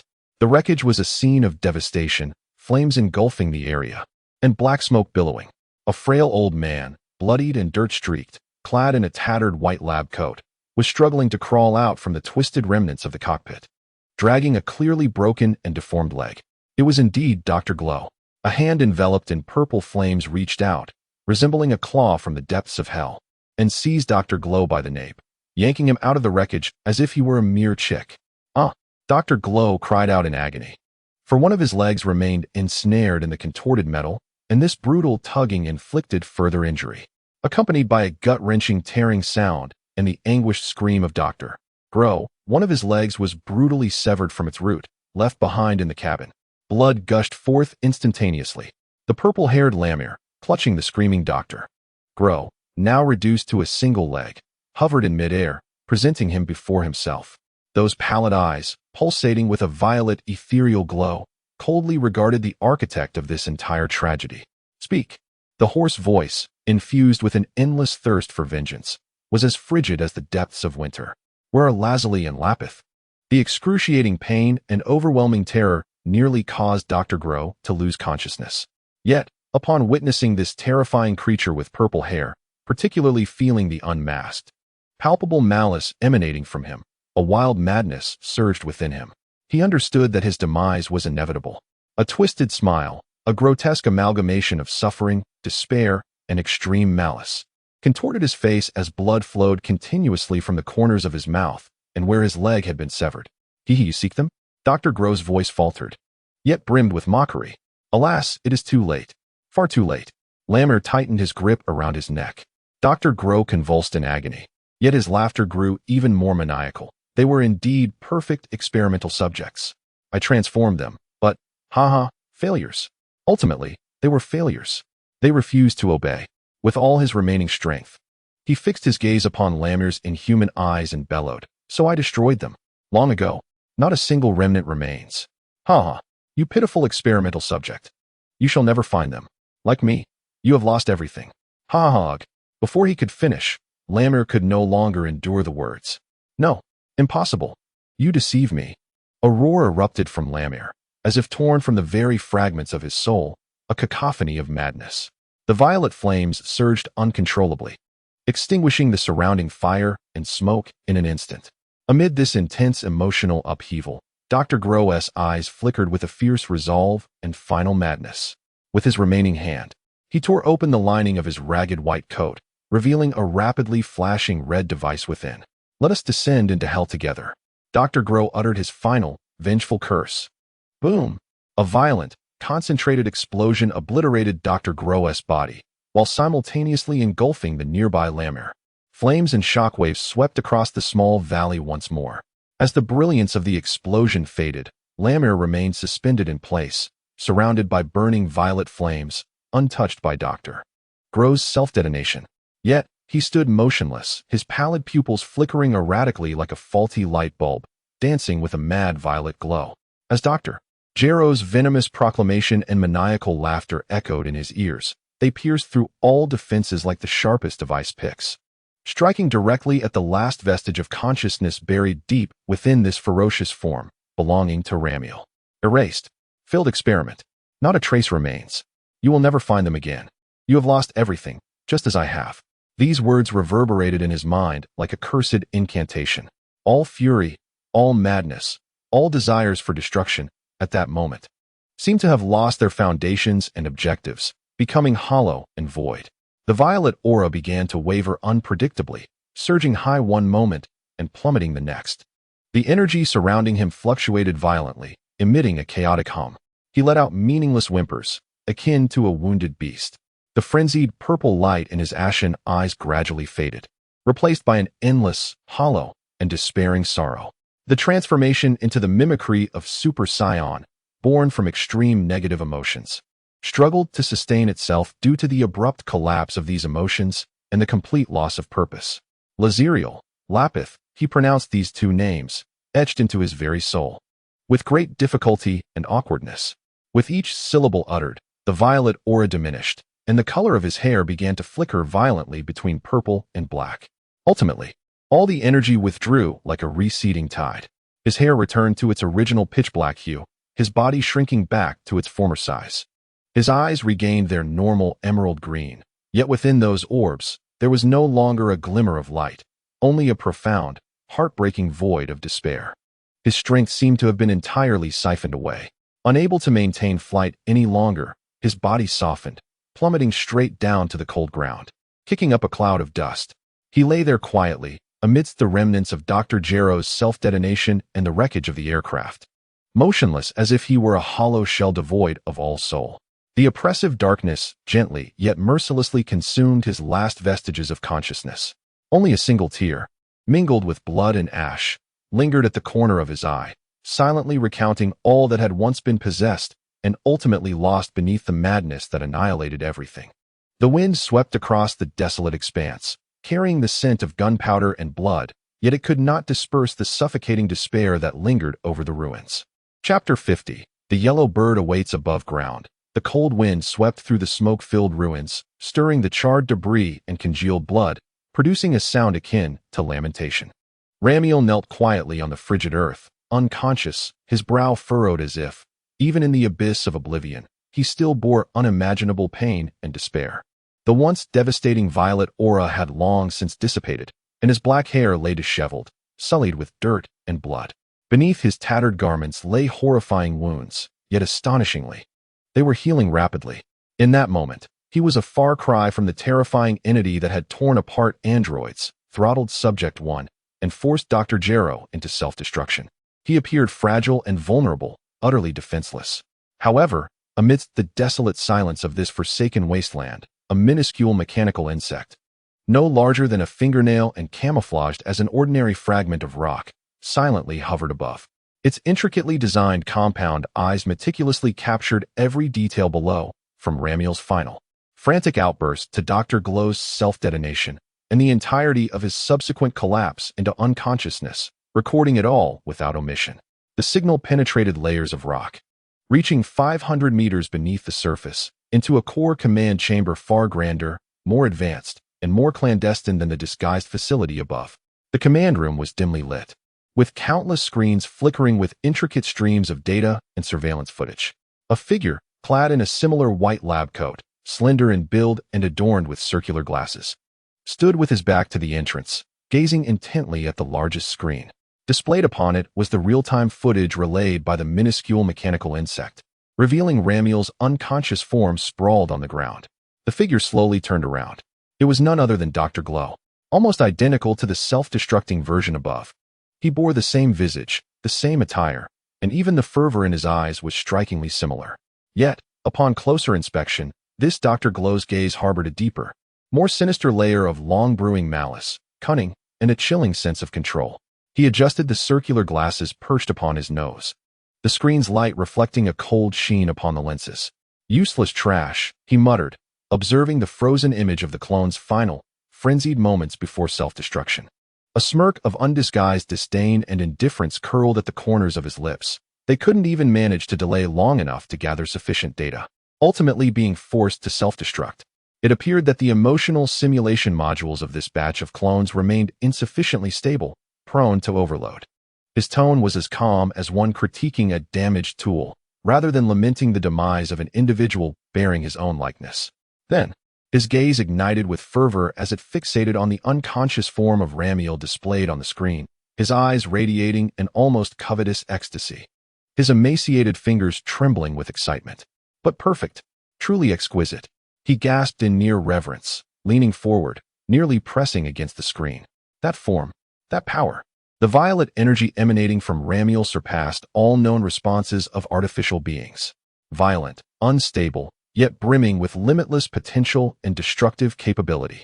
This was, without a doubt, the quintessential foundation tailored for my ultimate android project. Abruptly, he halted, issuing commands to the empty control panel. Deploy the cleaner unit immediately. The target is in a state of unconsciousness. Administer a dinosaur-grade, high-concentration anesthetic, dosage, let's see, sufficient to incapacitate 3 Tyrannosaurus rexes. There must be no errors. Command confirmed. Cleaner unit activated. Anesthetic dosage calibrated. Tyrannosaurus Unit 3. The cold, electronic synthetic voice echoed throughout the control room. Soon, a concealed vertical elevator deep within the base silently activated. A small, cylindrical robot, no taller than half a person, equipped with tracks at its base, was dispatched upwards. Upon one of its mechanical arms rests a terrifyingly thick, gleaming metallic syringe. The needle absurdly long, filled with a viscous, eerily blue-violet liquid. The cleaning robot, traversing the debris-laden terrain on its treads, sways unsteadily, yet with unwavering intent. Emitting a faint humming sound, it deftly navigates around larger obstacles and ultimately halts beside the unconscious rammer. The sensor atop its frame flickers with a crimson light, conducting a comprehensive scan of rammer. Vital signs, weak. Consciousness state, deep unconsciousness. Muscle relaxation, high. Recommendation, initiate capture protocol. The mechanical arm slowly ascends. The menacing syringe aimed precisely at the skin of Rammer's neck. Without a moment's hesitation, the cold needle plunges down. With a soft hiss, the needle effortlessly pierces the skin, burrowing into the muscle. The robust piston pushes forth, swiftly administering a potent anesthetic, capable of incapacitating even multiple colossal dinosaurs, into Rammer's body. Even in his profound stupor, Rammer's form instinctively convulses, emitting an exceedingly faint groan of pain.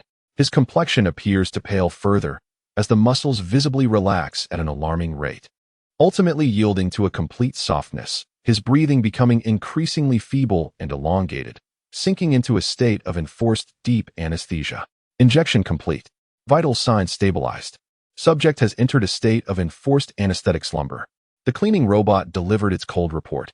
In the underground command room, Dr. Glow observed the scene through the monitors, nearly leaping with exhilaration. He vigorously waved his thin fist, his face a canvas of uncontainable joy and pride. Success. Splendid. My perfect specimen. Finally within my grasp. His voice trembled with excitement. Quick. Immediately transport the subject to the Vulture transport craft. All pertinent research data, especially the recently recorded purple energy spectrum and combat data, must be packaged and taken away. Execute at once.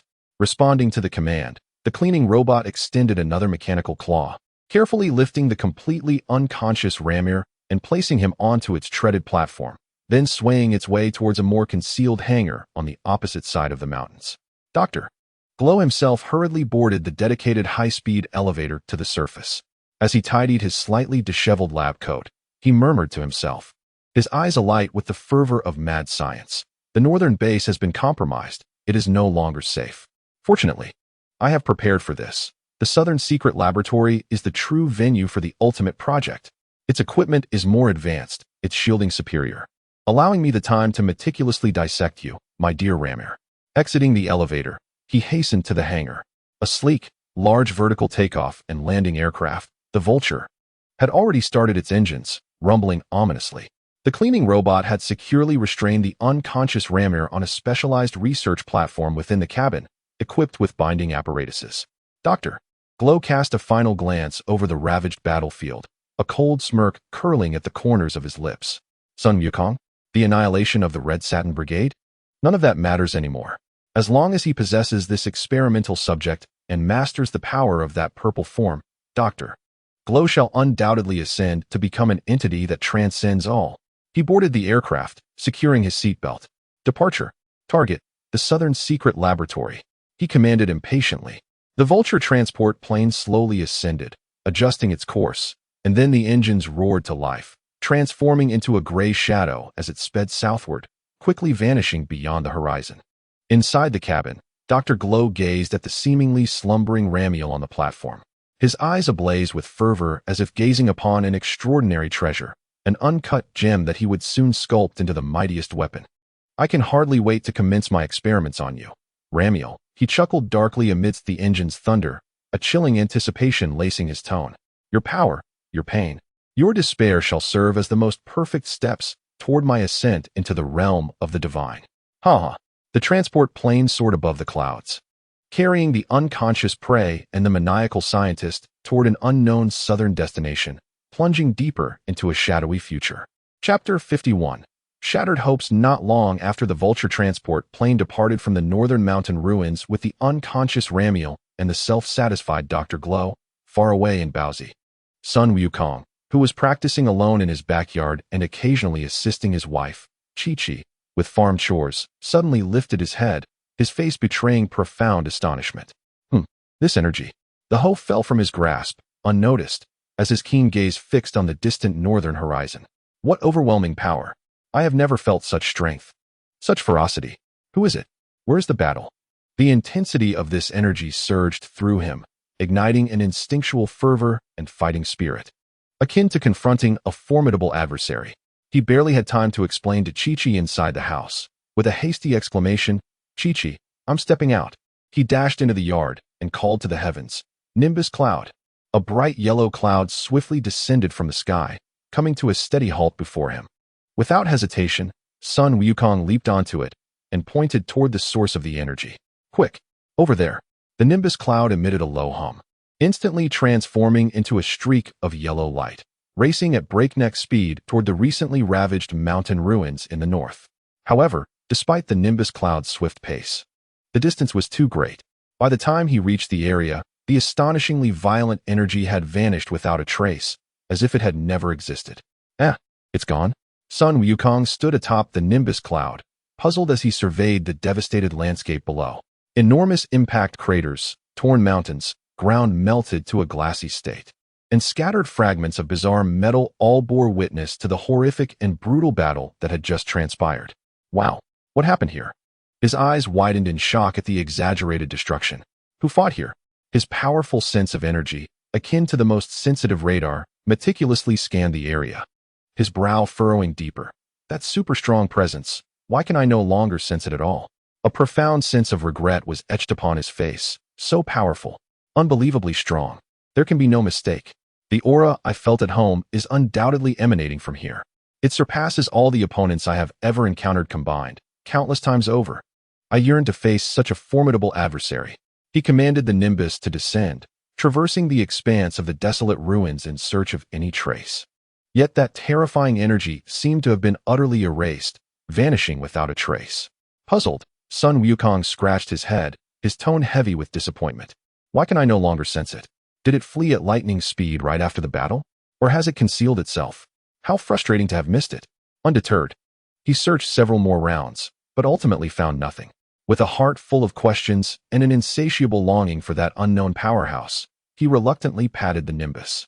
Well, I suppose I must return. Otherwise, Chi-Chi will be upset again. Nonetheless, he muttered to himself, truly remarkable. as he cast a lingering glance at the ruins before steering the Nimbus, transforming into a streak of golden light and heading toward Bowsy. As time passed, months swiftly flew by.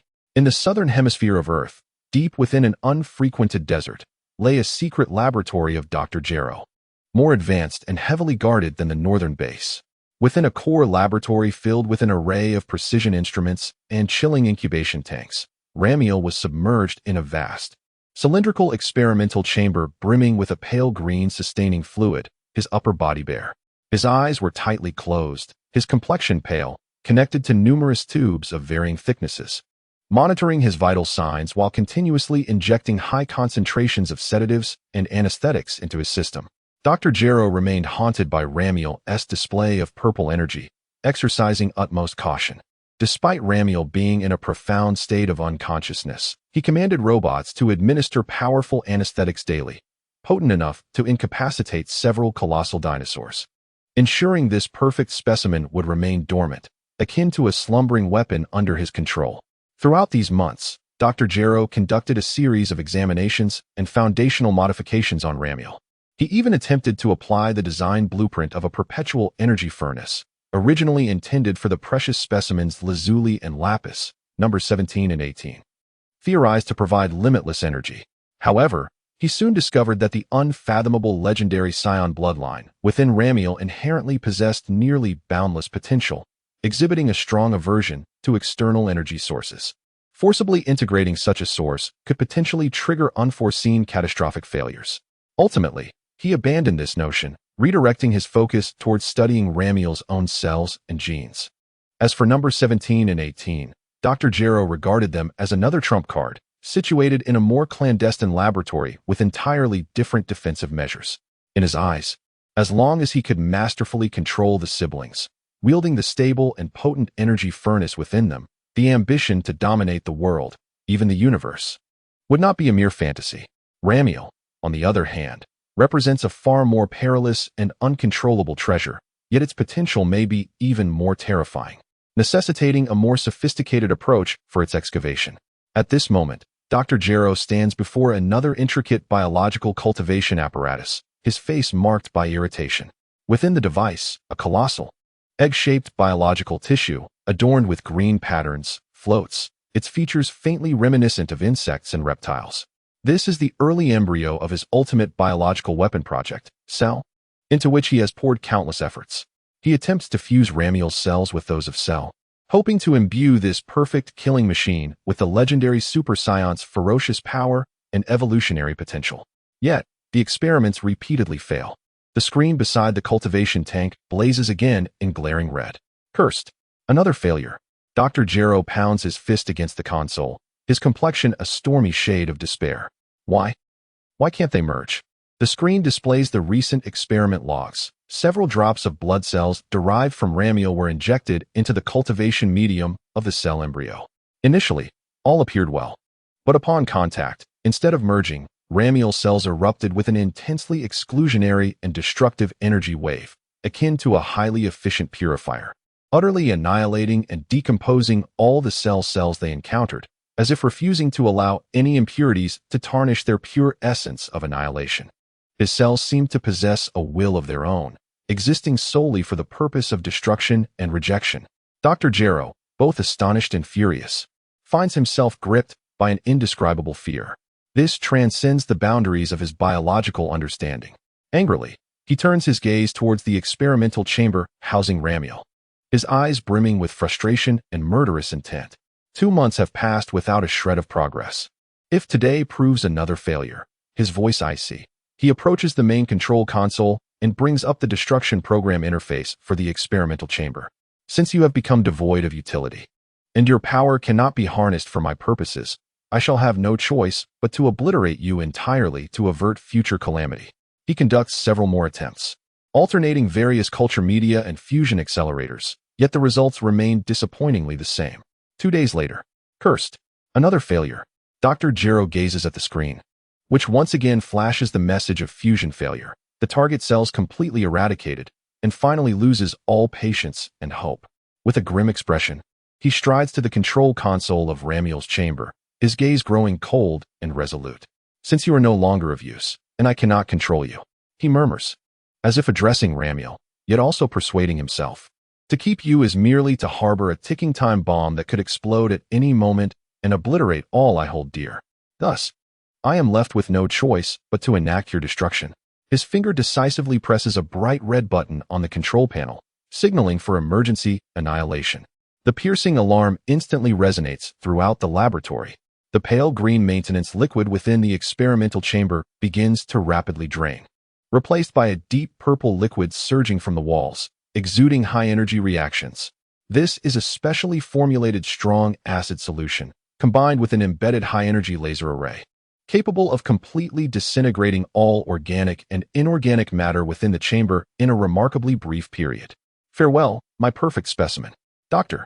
Glow observed as the dissolving liquid swiftly engulfed Ramiel's body, a cruel, yet liberating smile gracing his face. However, that smile lasted barely a second. Just as the lethal solution was about to make contact with Ramiel's skin, the youth, who had lain motionless for months, sustained only by powerful anesthetics, suddenly opened his eyes wide. What a pair of eyes they were! Deep within those emerald pupils, it seemed as if months of suppressed fury, despair, pain, and an unfathomable legendary power were wildly ablaze. Though his body remained frail, the pride and ferocity that surged from the depths of his bloodline, in that moment of utter desperation, finally shattered the constraints of all medication and erupted with a tremendous force. Warning! Warning! The life signs of the specimen are soaring abnormally. Anesthetic failure. Energy response escalating sharply, exceeding safety thresholds. The destruction protocol is being interfered with. The piercing electronic alarms became increasingly frantic and urgent. Yet it was far too late. Boom! A deafening explosion resounded. The specially designed experimental chamber, which could withstand intense assaults, detonated violently as if it were an internal bomb. The thick reinforced glass and alloy walls were instantly shredded by a wild, ferocious wave of grass-green energy, shooting fragments in all directions. The high-energy dissolving liquid evaporated instantaneously, and the laser array was crushed to rubble before it could even activate.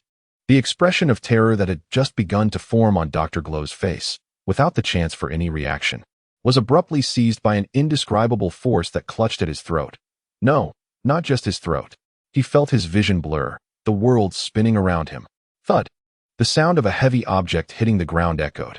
Dr. Glow's head, adorned with round spectacles and frozen in an expression of utter shock and disbelief, had already detached from his body, rolling on the ground like a discarded, rotting watermelon, dust and splattered dissolving liquid coating it, finally coming to a halt. The eyes that once gleamed with the fervor of mad scientific passion were now mere hollow voids, filled with an inescapable terror. His headless body stood rigid for a moment before slowly toppling backward, blood gushing from the neck like a fountain, staining the cold floor crimson. In the center of the laboratory, Ramiel stood amidst the shattered remnants of the experimental chamber, surrounded by a chaotic yet formidable grass-green aura. He gasped for breath, his body swaying slightly from prolonged anesthesia and confinement, yet his emerald eyes, ablaze with furious flames, coldly surveyed the prison that had held him captive for months. Dr. Glow, the architect of his endless torment, the one who had annihilated his homeland and taken his loved ones, ultimately met a tragic and hasty end in this unforeseen manner, a fitting consequence of his own making. Chapter 52. Silence of the Return to Oblivion. The piercing alarm of the laboratory continued to resonate futilely, while the crimson warning light spun and flickered, casting a grotesque reflection upon the ever-expanding pool of thick, dark red blood beneath the headless corpse of Dr. Grawl. The air was saturated with the heavy scent of blood, the acrid aroma of burnt circuits, and the pungent chemical odor of a specially formulated dissolvent, amalgamating into a nauseating essence that signified death and finality. Ramiel stood amidst the shattered remnants of the experimental chamber, his body enveloped in a chaotic eruption of grass-green flames that slowly subsided, retreating within him like the ebbing tide. He gasped for breath, his chest heaving, each inhalation pulling at the frailty wrought by months of confinement and sedation, coupled with the agonizing pain of muscles torn from an abrupt exertion of power. In his emerald eyes, the furious inferno that had consumed everything began to extinguish, replaced by a profound and almost vacuous bewilderment. He turned his neck slowly, his gaze sweeping over the cold metallic prison, where flickering screens continued to pulse with meaningless data and complex instruments emitted a low, ominous hum, while unidentified biological tissues floated gently within their liquid confines. Everything remained operational, save for the architect and master of it all. He had exacted his revenge, slaying the architect of his suffering. Yet, why did he feel no sense of gratification, only an overwhelming, frigid emptiness? It was as if he had struck into an endless fog, expending all his strength without eliciting any response. Dr. Grawl was dead, but Mother Helen would not return. Father Norman would not come back, and the once joyous home filled with laughter was irretrievably lost. The venomous words of destruction uttered by Lazuli and Dr. Lapis before their demise pierced his heart like the coldest of daggers, each heartbeat bringing a suffocating pang of anguish. He had fulfilled his vengeance, but seemingly severed the last thread connecting him to his past. At this moment, he stood beside his enemy's corpse, yet remained oblivious to his own identity, his destination, and the purpose of his struggle. An indescribable agitation and suffocating sensation gripped him fiercely. He yearned to escape this place, no longer wanting to remain for even a second. The frigid metallic walls, the flickering instruments, and every breath of air reminded him of the pain and loss he had endured. A suppressed roar escaped him, not born of rage, but from an instinctual desire to tear apart the stifling confines of this space. The unfathomable power within him surged once more, yet this time it lacked a clear target for destruction. It yearned to break free like a caged beast. Boom! He did not choose a passage. Instead, he abruptly knelt and shot upwards like a cannonball. The sturdy alloy ceiling above him crumpled as if made of paper, twisting and tearing with a piercing wail. The momentum did not cease, and he soon met the heavy, camouflaging rock layers above him. Rumblings echoed. The entire mountain trembled violently. Rammel, in the most brazen and direct manner, surged upward from the depths of the mountain laboratory that had imprisoned him for months, crashing through layer after layer of reinforced alloy, rock, and soil, carving a vertical tunnel to freedom. Sunlight, the long-lost, blinding light flooded his vision in an instant. He burst forth from the mountain, sending countless stones and dust swirling around him, like a ferocious beast emerging from the earth, suspended in midair. The icy mountain breeze immediately brushed against him, sweeping away the laboratory's fetid air, yet it could not lift the heavy shackles from his heart. He paused momentarily, seemingly unaccustomed to the sudden expanse of the world. Below lay the massive gash he had created, smoke and dust swirling in the air. He gazed around in bewilderment, the undulating desert hills stretching before him, unfamiliar and desolate. Where to go? A place, a name, flickered like a lighthouse in the darkness, faint yet stubbornly igniting in his nearly blank mind. Cape Town. No, home was no longer there. But there remained the gravestone of Papa Norman. As if he had discovered the sole coordinate, he no longer hesitated. His body instinctively adjusted its direction, discerning a general orientation, and then transformed into a streak of light, racing towards the memory of Cape Town. His speed was rapid, yet marked by a staggering urgency, akin to a lost child finally spotting a signpost. As he flew, the earth sped by beneath him. He soared over a familiar forest, the very place where he had been discovered by Lazari and Lapis. He glided past a cerulean coastline, the scenery reminiscent of Cape Town, yet starkly different, reduced to alien scorched earth and ruins. His heart sank little by little, the brilliance in his emerald eyes dimming gradually. At last, he arrived at the once familiar area, now utterly transformed into charred earth and debris. The traces of the former town were nearly erased by nature and time, with only a few charred pieces of wood and broken bricks barely discernible. He descended slowly, his steps unsteady upon the cold ground. Guided by memory, he reached the site of the small garden that had once been home. There, a crude and humble stone tablet stood silently. It was erected by his own hand, inscribed with the names of his adoptive parents and his blood oath promise. Rammel approached the gravestone and halted. He stood there quietly, as if he had transformed into another stone monument. His wild black hair fluttered gently in the cool sea breeze. The wounds beneath his tattered battle attire still throbbed. Yet he felt nothing. His gaze was firmly locked onto the rough engravings. Norman Elmer, Helen Elmer, resting here. Gone were the roars, the howls, the explosive fury. All strength, all anger, all sorrow seemed to have been expended in the preceding act of vengeance and mad escape. Only emptiness remained. An infinite void of desolation engulfed him. He stood there, motionless. In the depths of emerald eyes, the brilliance that once shone with fury and strength faded at a perceptible pace, dissipating like the embers of a fire extinguished, ultimately leaving behind two dull, hollow green glass orbs reflecting the cold gravestone and the somber sky. The act of vengeance had been fulfilled, and then no one answered him. Only the distant sea breeze, laden with a briny scent, swept through the ruins, emitting a mournful moan, akin to the silent sighs of the departed, or perhaps the world's cold and silent inquiry directed at him. He had lost his purpose, his place, and was on the verge of losing himself. Time seemed to freeze in that moment. He stood there before the gravestone, merging with the ruins and solitude, ensnared in an interminable silence and stupor that felt as dead as the grave. The light had vanished from his eyes. Chapter 53. New ambitions. Approximately 10 minutes after Rammer's departure, the chaos within Dr. Glow's clandestine laboratory showed no signs of abating. Damaged instruments occasionally emitted the last flickers of electric sparks, producing a sibilant lament.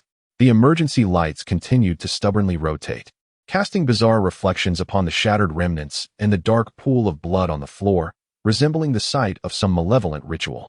The air was thick with the mingled scents of blood and char, amplifying a disquieting sense of finality amidst the stillness.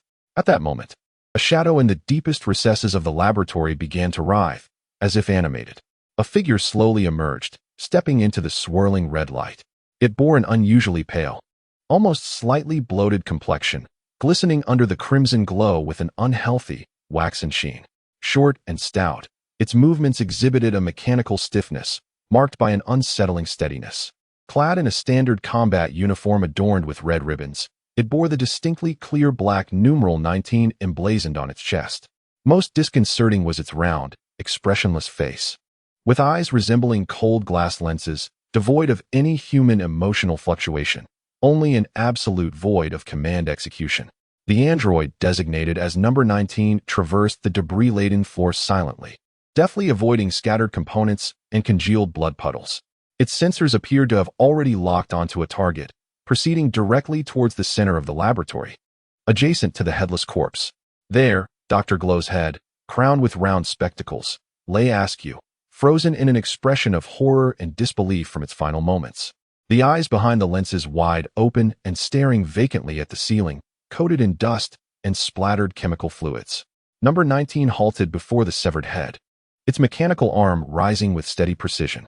In its grasp was a peculiar transparent container, filled with a faintly luminescent liquid that perpetually bubbled, revealing many intricate microelectrodes and sensing circuits within. The mechanical arm moved with exactitude, delicately and almost tenderly lifting Dr. Glow's head and gently placing it into the container. As the head became fully submerged in the pale blue liquid, the container lid sealed automatically with a soft hiss. Several slender probes extended from the inner walls of the container, lightly adhering to the temples and nape of the head. A bizarre scene unfolded. Just moments after the probes made contact, the head within the container, one that had been presumed lifeless, suddenly blinked its hollow eyes. Following this, the murky orbs began to rotate, rekindling an icy, vengeful glimmer. Though the mouth submerged in liquid could not part, a muffled, distorted voice, rife with unbridled hatred and resentment, emanated clearly through the container's built-in speaker, reverberating in the desolate laboratory. Life sign monitoring system forcibly rebooted. Visual signal restored. Audio output normal. The voice paused momentarily, seemingly acclimating to and confirming the current state. The eyes shifted, and through the container's wall and sensor 19, it beheld its own headless corpse, the ravaged laboratory, and its present predicament. So it is true, I have died once. Dr. Glow's voice was unexpectedly calm. Yet beneath that tranquility lay a simmering rage and humiliation akin to an impending volcanic eruption. This was a complete and utter failure. To be bested by his own experiment in such a manner. For the first time, his voice quivered with intense emotion, laced with gritted teeth. Damn it, cursed Ramiel, and that accursed, uncontrollable purple form. After a brief lapse into chaos, his tone returned to its frigid, calculating nature, as if analyzing another's data, assessing damage, subject biological component utterly destroyed. Clonal backup. Humph. Fortunately, I had the foresight not to synchronize all consciousness in real time with those inferior clones. They are only fit to serve as distractions and execute simple tasks. The independent neural tissue viability maintenance technology has succeeded. Consciousness has been completely downloaded to the backup biological chip and linked to Sensor 19 via a neural interface. He appeared to be swiftly retrieving streams of information. Records indicate target experiment subject Ramiel has escaped. Its exhibited power level far exceeds expectations, presenting extreme danger, with uncontrollable variables too great. Current capture plans have a success probability below 0.001. Dr. Gro's consciousness fell silent for a moment. The head submerged in liquid now possessed an even deeper and sharper gaze. No more reckless actions. One failure has sufficed to demonstrate that conventional methods are ineffective against him. I require a more formidable power, a more perfect creation, and more thorough preparations. He issued a command to the silent, unresponsive Sensor 19. His voice regaining its undeniable authoritative tone. Sensor 19, bring me. Proceed immediately to the concealed island laboratory located 9 kilometers southwest of South City. The lens eyes of Sensor 19 flickered with red light, indicating the receipt of the command. It carefully cradled the container holding its master's head and turned toward an undamaged concealed passage within the laboratory. Inside the container, Dr. Gro's voice continued to resonate in a low murmur, as if in soliloquy or proclamation. There lies the culmination of all my efforts, the most complete research data, and the prototype of the ultimate weapon. Although the 17th and 18th possess formidable strength, their uncontrollability poses a significant risk. Perhaps it is time to initiate the long-theorized biological core project. His voice resonated with a fervent obsession. I require time, resources, and essential upgrades for myself. This time, there is no absolute assurance before harnessing the power capable of obliterating everything.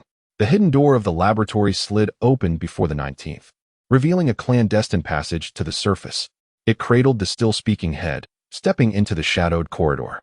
Dr. Glow's final words, imbued with a chilling finality, dissipated into the darkness. I shall never reveal myself so easily again.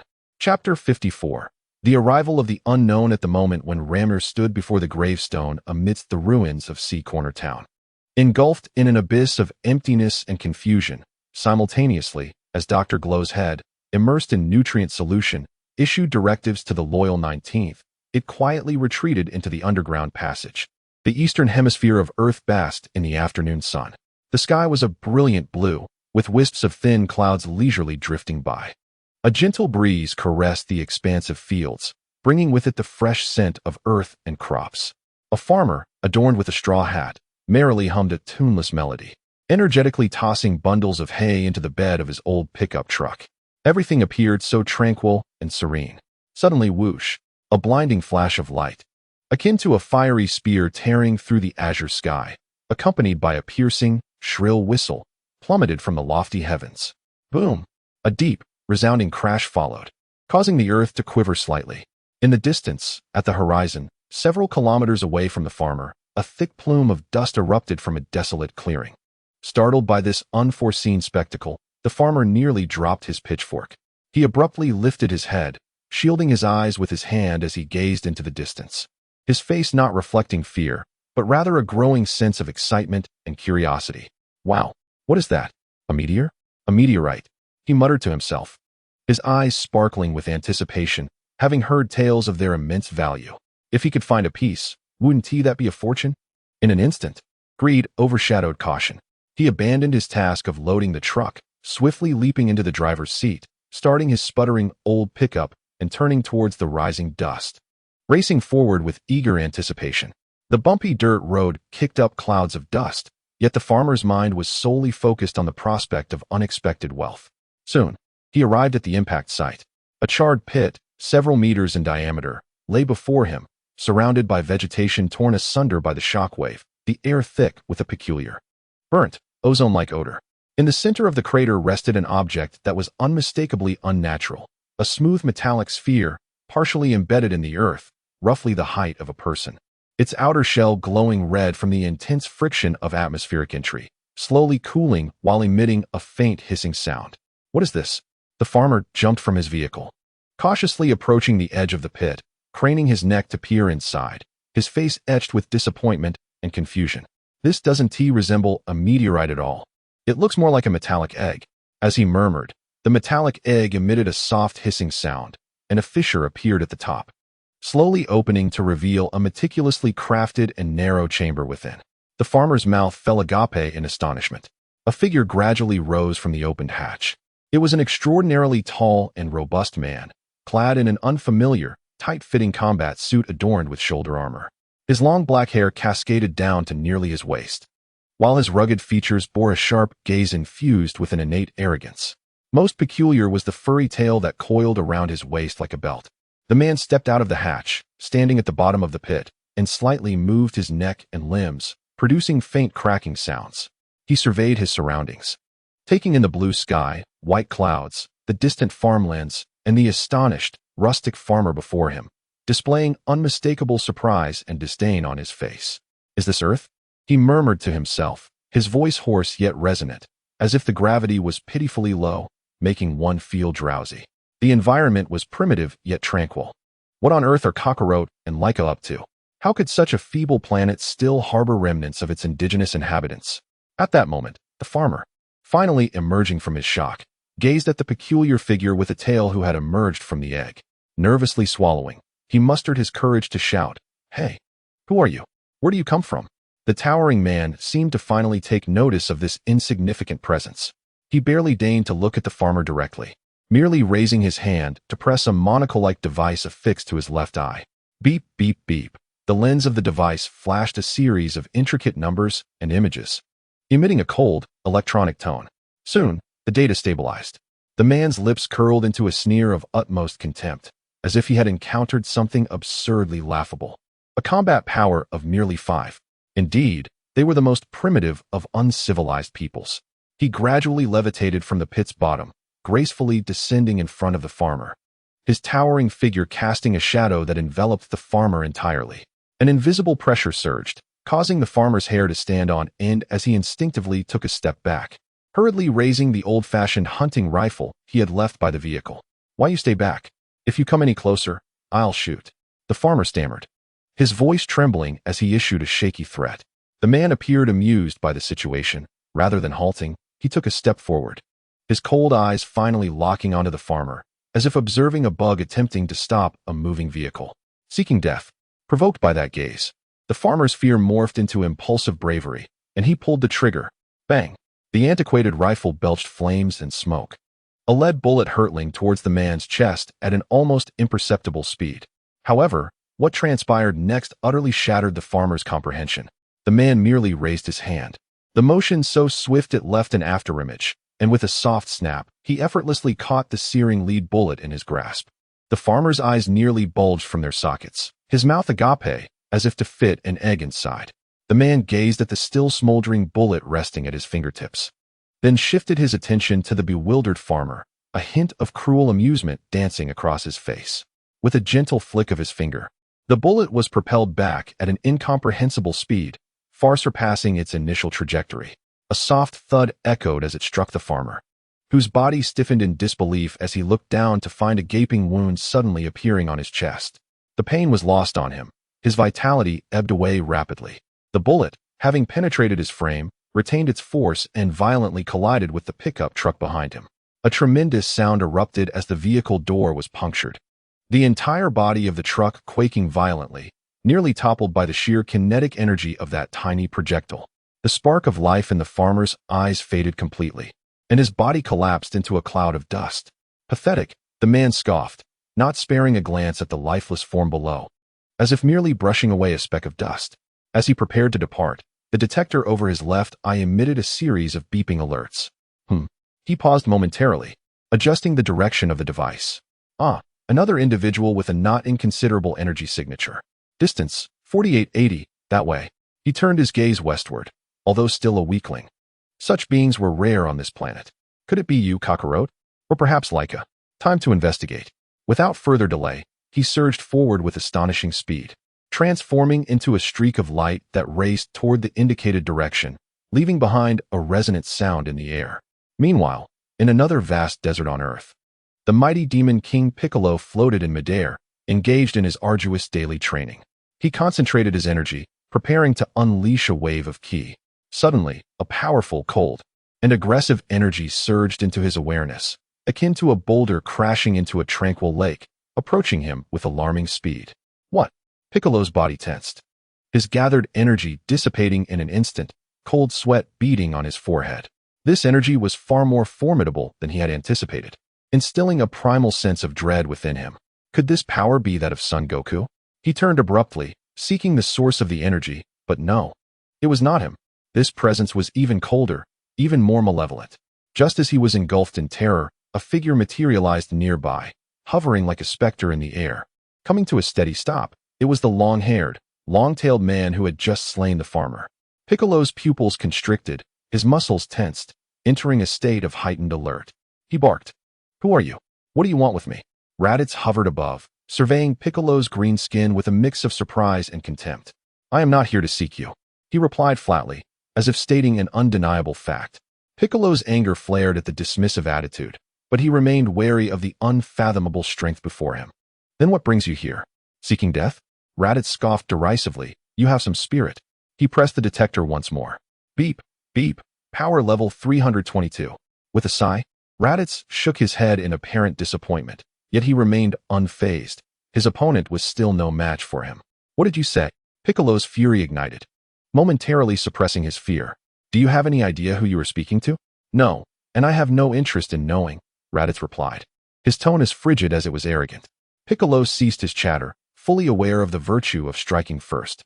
He abruptly raised his right hand, a concentrated sphere of energy coalescing within his palm. Whoosh!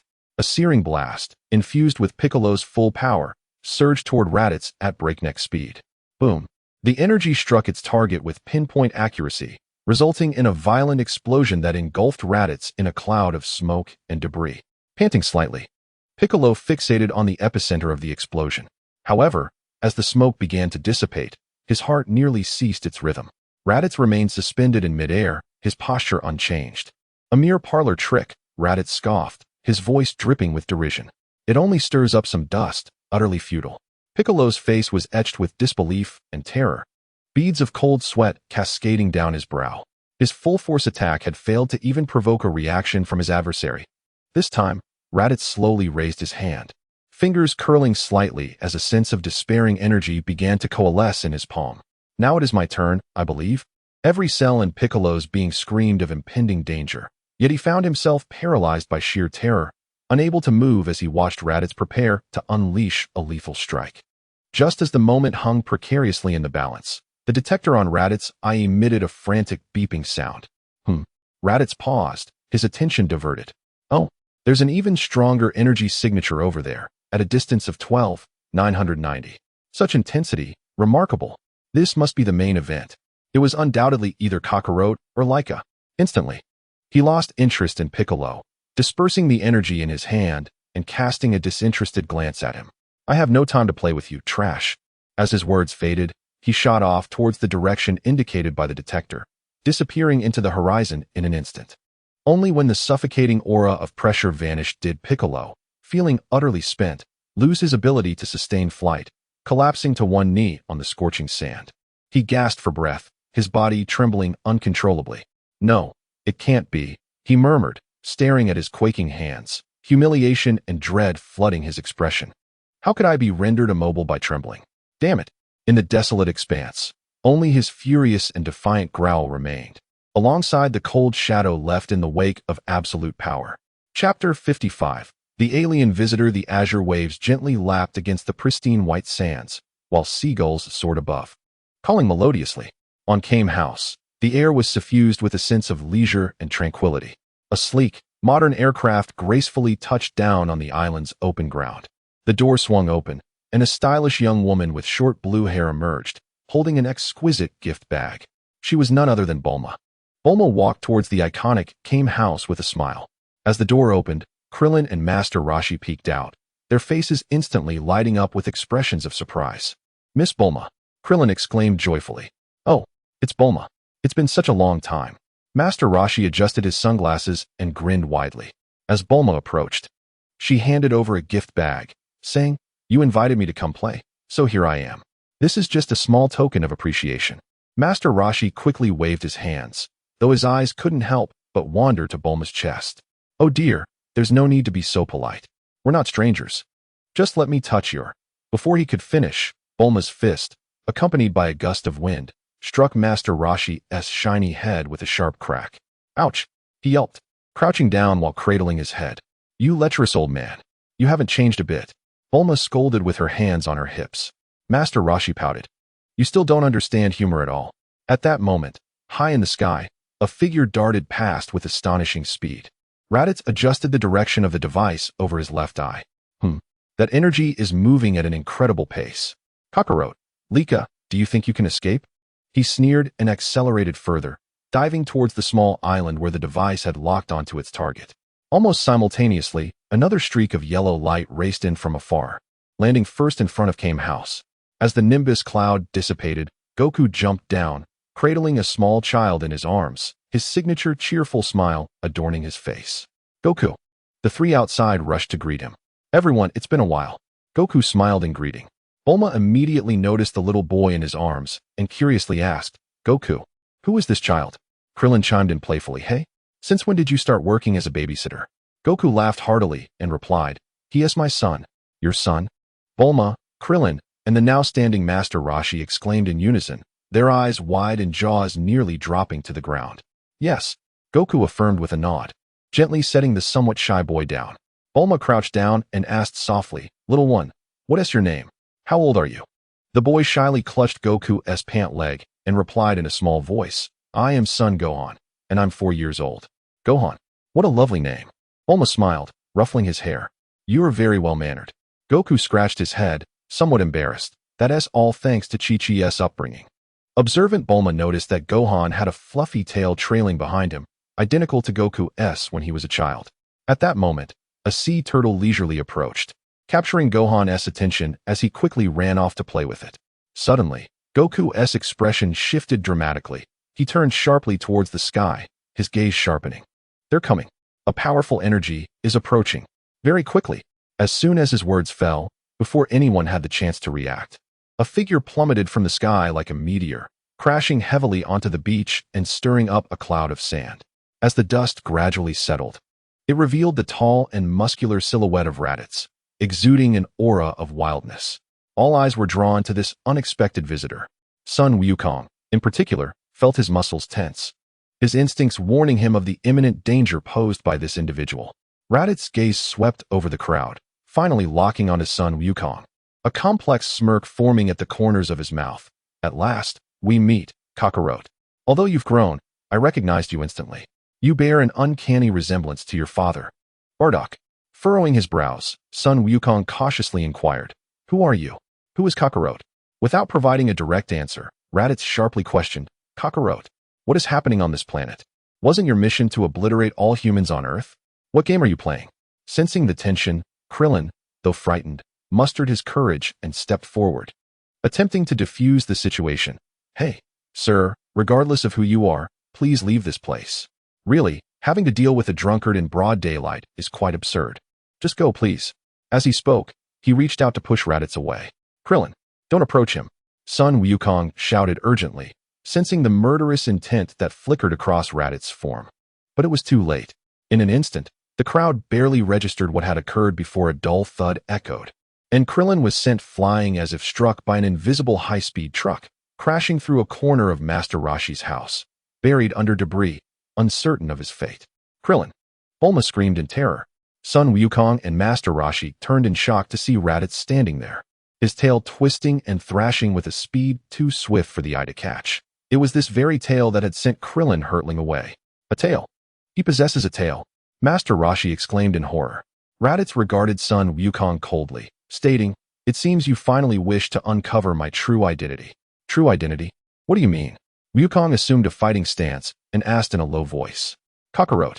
Raditz's voice brimmed with anger. Have you forgotten me to such an extent that you no longer even recall my name? I do not know who Kakarot is. My name is Sun Wukong.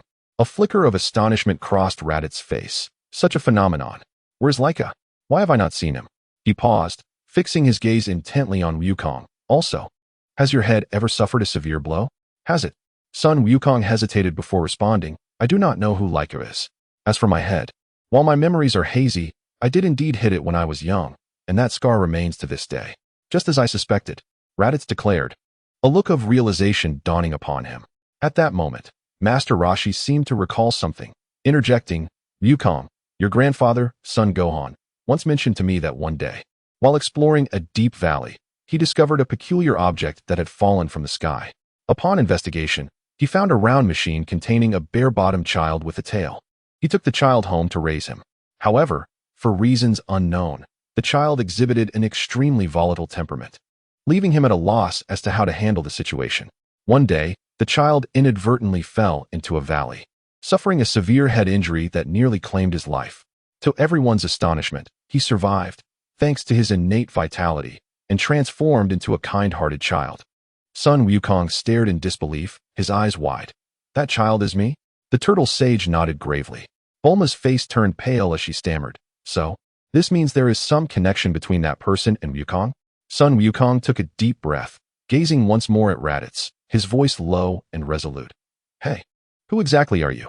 What do you want from me? Raditz looked at him calmly, as if observing a naive child. Have you forgotten everything? Such a troublesome fellow. Very well, let me help you recall, as your strength will be needed in the future. His voice suddenly sharpened, becoming cold and clear. Let me tell you, Kakarot.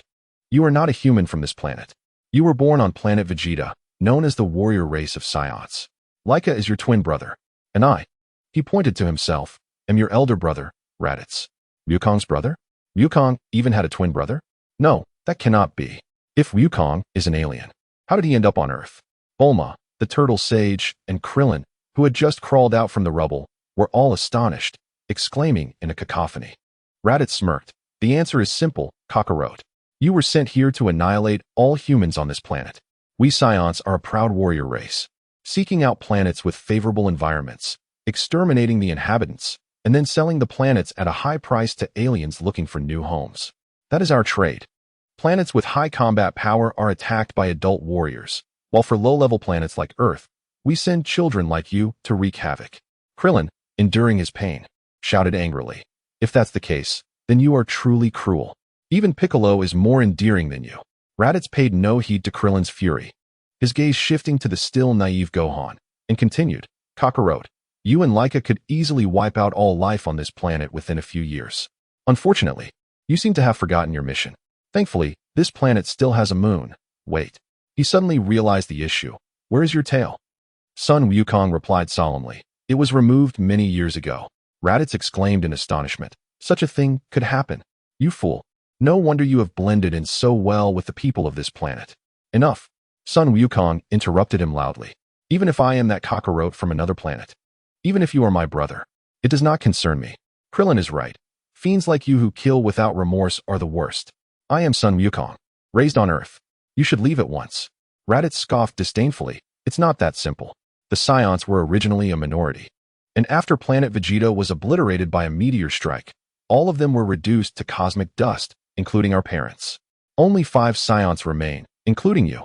The other 2 Saiyans and I survived because we ventured to conquer other planets, while you and Laika were sent to this weak planet at a young age.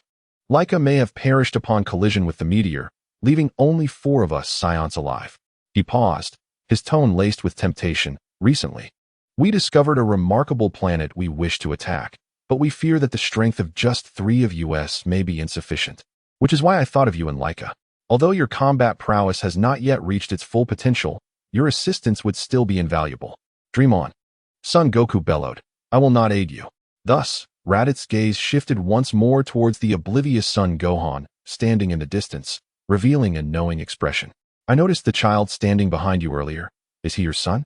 Son Goku's heart sank, and instinctively, he positioned himself protectively in front of Gohan. No. Do not attempt to deceive me. Raditz's voice turned icy. That tail signifies our Saiyan heritage. Before he finished speaking, his form vanished from sight in an instant. So fast. Son Goku's pupils constricted. He barely had time to react. In the next moment, Raditz appeared right before him, delivering a devastating uppercut that struck Goku's abdomen with tremendous force. Ugh! Son Goku's eyes bulged, the excruciating pain draining him of strength, saliva uncontrollably spilling forth as he let out a pained scream. Collapsing to the ground and curling into a ball, completely devoid of combat capability. Daddy! Seeing his father fall, the frightened son Gohan rushed over, crying out. Raditz paid no heed to the suffering son Goku, stepping over his body with ease to seize the approaching Gohan. Let me go? Let me go? Daddy! Daddy! Gohan struggled and cried desperately in Raditz' grasp. Holding the wailing Gohan aloft with one hand, Raditz looked down coldly at the writhing Son Goku on the ground. His voice unwavering and frigid. Kakarot, if you wish to have him back, you must obediently follow your elder brother's command. I shall grant you 1 day's time to consider. His words dripped with malice, echoing like a devil's whisper, laden with cruelty. You must first slay 100 individuals and pile their corpses here to prove your worth to me. With that, he disregarded the despairing Son Goku and the terrified Bulma, soaring into the sky with the screaming Son Gohan, swiftly disappearing beyond the horizon. All that remained was Son Goku, lying on the ground, paralyzed by pain and despair. Amidst the eerie silence and terror of Kame House. Chapter 56. The alliance of rivals. The brutal impact to his abdomen felt as though it had torn through his very insides. Son Goku knelt on the ground, writhing in agony, beads of sweat rolling down his forehead. The desperate cries of his son Gohan, and the final ultimatum from the self-proclaimed demon claiming to be his brother echoed in his ears. In this moment of despair, as the weight of 100 souls lay heavy upon the ground, Sun Wukong, through gritted teeth, uttered 2 words. His profound anger and unwillingness to succumb momentarily overshadowing the excruciating pain that coursed through him. He clenched his fists tightly, his nails nearly embedding themselves into his palms. Wukong, are you all right? Bulma and Krillin rushed over in alarm, eager to assist him. Master Roshi stood nearby, his expression grave. I'm fine, Sun Wukong gasped, drawing upon the indomitable spirit and resilience of a Saiyan to muster his inner energy, gradually alleviating the tumultuous agony within. After several minutes, he managed to straighten his posture, though his complexion remained pallid. Gohan has been taken. Bulma's voice trembled with distress, laden with a sense of helplessness. I know, Sun Wukong replied, his tone low and hoarse as he gazed towards the sky where Raditz had vanished, an unprecedented fire igniting within his eyes. I will absolutely bring him back. At that moment, Bulma suddenly slapped her forehead, as if seizing upon a lifeline. Wait, Gohan. There's a Dragon Ball sewn onto his hat. It's the 4-star ball. This revelation pierced through the darkness like a beacon, instantly illuminating the hopes of all present. What? Is that true? Krillin exclaimed in astonishment. Bulma swiftly retrieved a capsule from her multifunctional capsule box, and with a loud pop, it transformed into a suitcase. She hastily opened it, extracting the familiar Dragon Ball radar. With a quick press of a button, the radar screen flickered to life, displaying several luminous points scattered across it. As Bulma anxiously adjusted the frequency, a blinking light appeared on the screen, slowly moving yet remaining within the vicinity of Earth. Found it. Right here. Bulma pointed excitedly at the screen. This moving light must be the 4-star ball on Gohan's hat. That guy hasn't left Earth yet. Upon hearing this, a surge of energy coursed through Sun Wukong, and the pain in his body seemed to diminish significantly. He struggled to stand tall, his gaze fixated on the glowing point on the radar, as if he could pierce through the fabric of space to see his captured son. Wonderful. Sun Wukong's voice regained its strength. Wait for me, Gohan. Daddy is coming to rescue you. He took a deep breath, preparing to summon the flying Nimbus.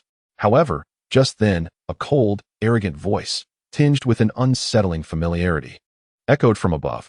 Humph. With just a few worthless individuals like you, there's no way you can rescue the child from that man. Everyone recoiled in shock, their heads snapping upward. A green figure hovered in the air, arms crossed, a white cape fluttering gently in the sea breeze, wearing an expression of habitual disdain and indifference. Lord Piccolo. Krillin and Bulma gasped in unison, instinctively retreating and adopting defensive stances. Cold sweat beaded on Master Roshi's forehead. Sun Wukong's pupils constricted as he fixated on this former adversary. Piccolo descended slowly, disregarding the terrified Krillin and Bulma, his gaze locking onto Sun Wukong. Wukong, you've faced him before, haven't you? His tone was not a question, but a statement of certainty. Sun Wukong wiped the blood from the corner of his mouth and replied solemnly, So what if I have? Humph, as I suspected. Piccolo let out a cold snort, declaring, I followed that man here. None of you combined would stand a chance against him. His strength far surpasses your imagination. Sun Wukong did not contest this. The brief encounter they had just experienced had profoundly impressed upon him the disparity in their powers. Piccolo continued, Sun Wukong, I will accompany you. What? Sun Wukong, Krillin and Bulma were momentarily taken aback, almost doubting their own ears. What did you say? You want to help Yukong? Krillin asked incredulously. Piccolo shot him a glance, his gaze as icy as ever. Do not misunderstand, little bald head. I am not a fool seeking redemption or world peace. The fate of your son has nothing to do with me. His gaze returned to son Wukong, infused with a pure, unadulterated ambition and calculation. The existence of such a person poses a significant obstacle and threat to my future conquest of the world. I will collaborate with you, but only until that fellow is dealt with. He pointed a finger ominously at son Wukong, his tone chilling. Next, it will be you. Then I will conquer the entire world. Faced with this unabashed declaration of ambition, son Wukong felt no fear. Instead, his fighting spirit ignited. You wish.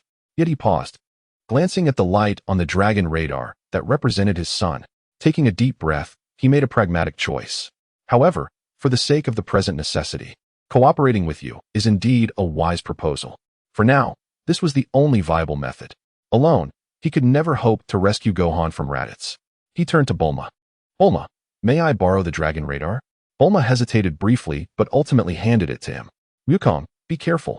Son Wukong took the radar, glanced at the screen, and without hesitation leaped onto his flying Nimbus. He looked to Piccolo. Can you keep up with the speed of my Nimbus? A flicker of irritation crossed Piccolo's face at the perceived slight. He snorted, Do not underestimate me, son Wukong. My flying technique is far superior to your Nimbus.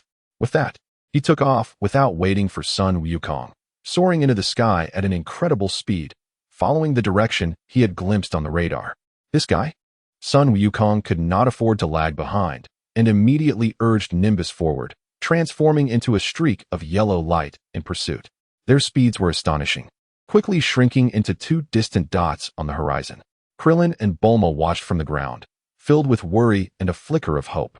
Could the alliance of these two bitter rivals truly create a miracle? As they flew, son Wukong focused intently on the radar, while Piccolo navigated ahead by memory and instinct. Though they worked together, an unspoken tension hung in the air. Suddenly, as they soared above a desolate mountain range, both abruptly halted in unison. This energy. An expression of extreme shock appeared on their faces as they turned simultaneously toward the same direction in the northwest. A formidable and unfathomable aura, as colossal as a slumbering ancient beast awakening, erupted from that direction, soaring into the heavens. The intensity of this presence far surpassed that of the previously encountered Raditz, instilling within them a profound sense of insignificance, akin to that of mere ants. Yet, curiously, this power, though astonishingly potent, lacked the malevolence and aggression characteristic of Raditz. Instead, it was imbued with an indescribable, profound sorrow and emptiness, as if its wielder were enduring immense suffering. Cold sweat trickled down the foreheads of both son Wukong and Piccolo. Is this a joke? Son Wukong murmured incredulously. Aside from that guy, there exists someone this powerful on Earth? Piccolo's expression darkened considerably. He had believed Raditz to be an unexpectedly formidable foe, only to find himself confronted by an even more terrifying presence. This aura was exponentially stronger than that of Raditz. However, it felt peculiar. Both warriors hovered in the air, momentarily forgetting their pursuit of Raditz, awestruck by this sudden, unknown might. After a brief silence, son Wukong spoke first, his tone imbued with unprecedented gravity. Should we investigate? This aura is exceedingly unusual. Piccolo narrowed his eyes, weighing the pros and cons. One Raditz was already troublesome enough, and now there was an even stronger unknown entity. Was this fortune or misfortune? Nonetheless, it would be foolish to disregard such a significant variable. He glanced at son Wukong. Despite being rivals, they both recognized the same resolve in each other's eyes. Let us go, Piccolo declared, his voice low and resolute, as he altered his course towards the source of the overwhelming aura. Without hesitation, son Wukong followed suit, riding his Nimbus cloud. The two foremost warriors of Earth, compelled by this unforeseen development, momentarily set aside their rescue mission, flying together towards the unknown realm that radiated a cataclysmic energy, filled with both trepidation and curiosity. Chapter 57. The Call of Bloodlines. The heart of the dead son Wukong and Piccolo, imbued with unprecedented vigilance, slowly descended upon the ruins of Cape Town. As their feet touched the charred, frigid earth, their gazes were immediately drawn to the figure standing motionless before them. An invisible, unsettling pressure permeated the air, emanating from the young man who stood with his back to them, poised before a rough stone tablet. His tousled black hair was gently stirred by the briny sea breeze, and beneath his seemingly haphazard attire lay a back adorned with smooth lines, yet marred by scars. There was no explosive aura surrounding him, yet the immense, unfathomable energy he contained was akin to the oppressive stillness that precedes a storm, causing even formidable warriors like Sun Wukong and Piccolo to feel a slight constriction in their breaths. In an instant, Piccolo entered a state of utmost readiness, his muscles tensed. His white cape billowed without wind, and his green hand subtly lifted, gathering energy as he warily observed the figure before him. "Be cautious, Sun Wukong," he whispered. "This individual is exceptionally formidable. Though I sense no malice, the strength is astonishing, preposterously so." Sun Wukong did not respond to Piccolo immediately. His entire focus was captivated by that silhouette. A peculiar sensation rooted deep within his bloodline seized him, when the young man seemed to stir slightly upon their arrival. Revealing a hint of his profile, Sun Wukong felt as though struck by lightning. That face, that face. His eyes widened in disbelief, mouth agape in a silent gasp, fingers trembling as they pointed at the youth who was slowly turning his head. His voice, tinged with shock, became stammering and sharp. "Who are you? Why do you look exactly like me?" It was hardly surprising that he lost his composure. Anyone who suddenly encountered a being that appeared to be their exact doppelganger, albeit with a more austere and weathered demeanor, would likely react in a similar manner. This was no mere hearsay about a brother. It was a visceral, visual upheaval. Piccolo, too, was momentarily taken aback by the scene before him. But he quickly suppressed his astonishment, growing more vigilant. The extraordinary nature of the situation hinted at hidden dangers. A being who bore such a striking resemblance to Sun Wukong, yet possessed formidable power, was an enigma, making it impossible to discern friend from foe. Lamel slowly, with great difficulty, turned his head. His movements were unusually sluggish, reminiscent of a rusted machine. The once hollow, glassy green of his eyes flickered with the slightest ripple of awareness, stirred by the external disturbance and Sun Wukong's astonished exclamation. Yet, he remained ensnared in a profound sorrow and confusion, his gaze still unfocused, instinctively drawn toward the source of the sound. However, when his eyes finally sharpened, locking onto Sun Wukong's nearly identical visage, Lamel jolted as if struck by an electric shock. His once vacant eyes abruptly contracted, pupils dilating and refocusing as though witnessing the most unfathomable sight in the world. He fixated on Sun Wukong's face, his gaze instinctively and urgently darting to the place where a tail should have been, though it was conspicuously absent, before returning to that face. Shock, bewilderment, and a deeply buried familiarity surged within him like a torrent, battering against the defenses of his heart, long sealed by erased memories and immense suffering. "What is your name?" Sun Wukong asked, forcing down the tempest within, testing the waters as an astonishing hypothesis took shape in his innocent mind. "Could it be that your name is Laika?"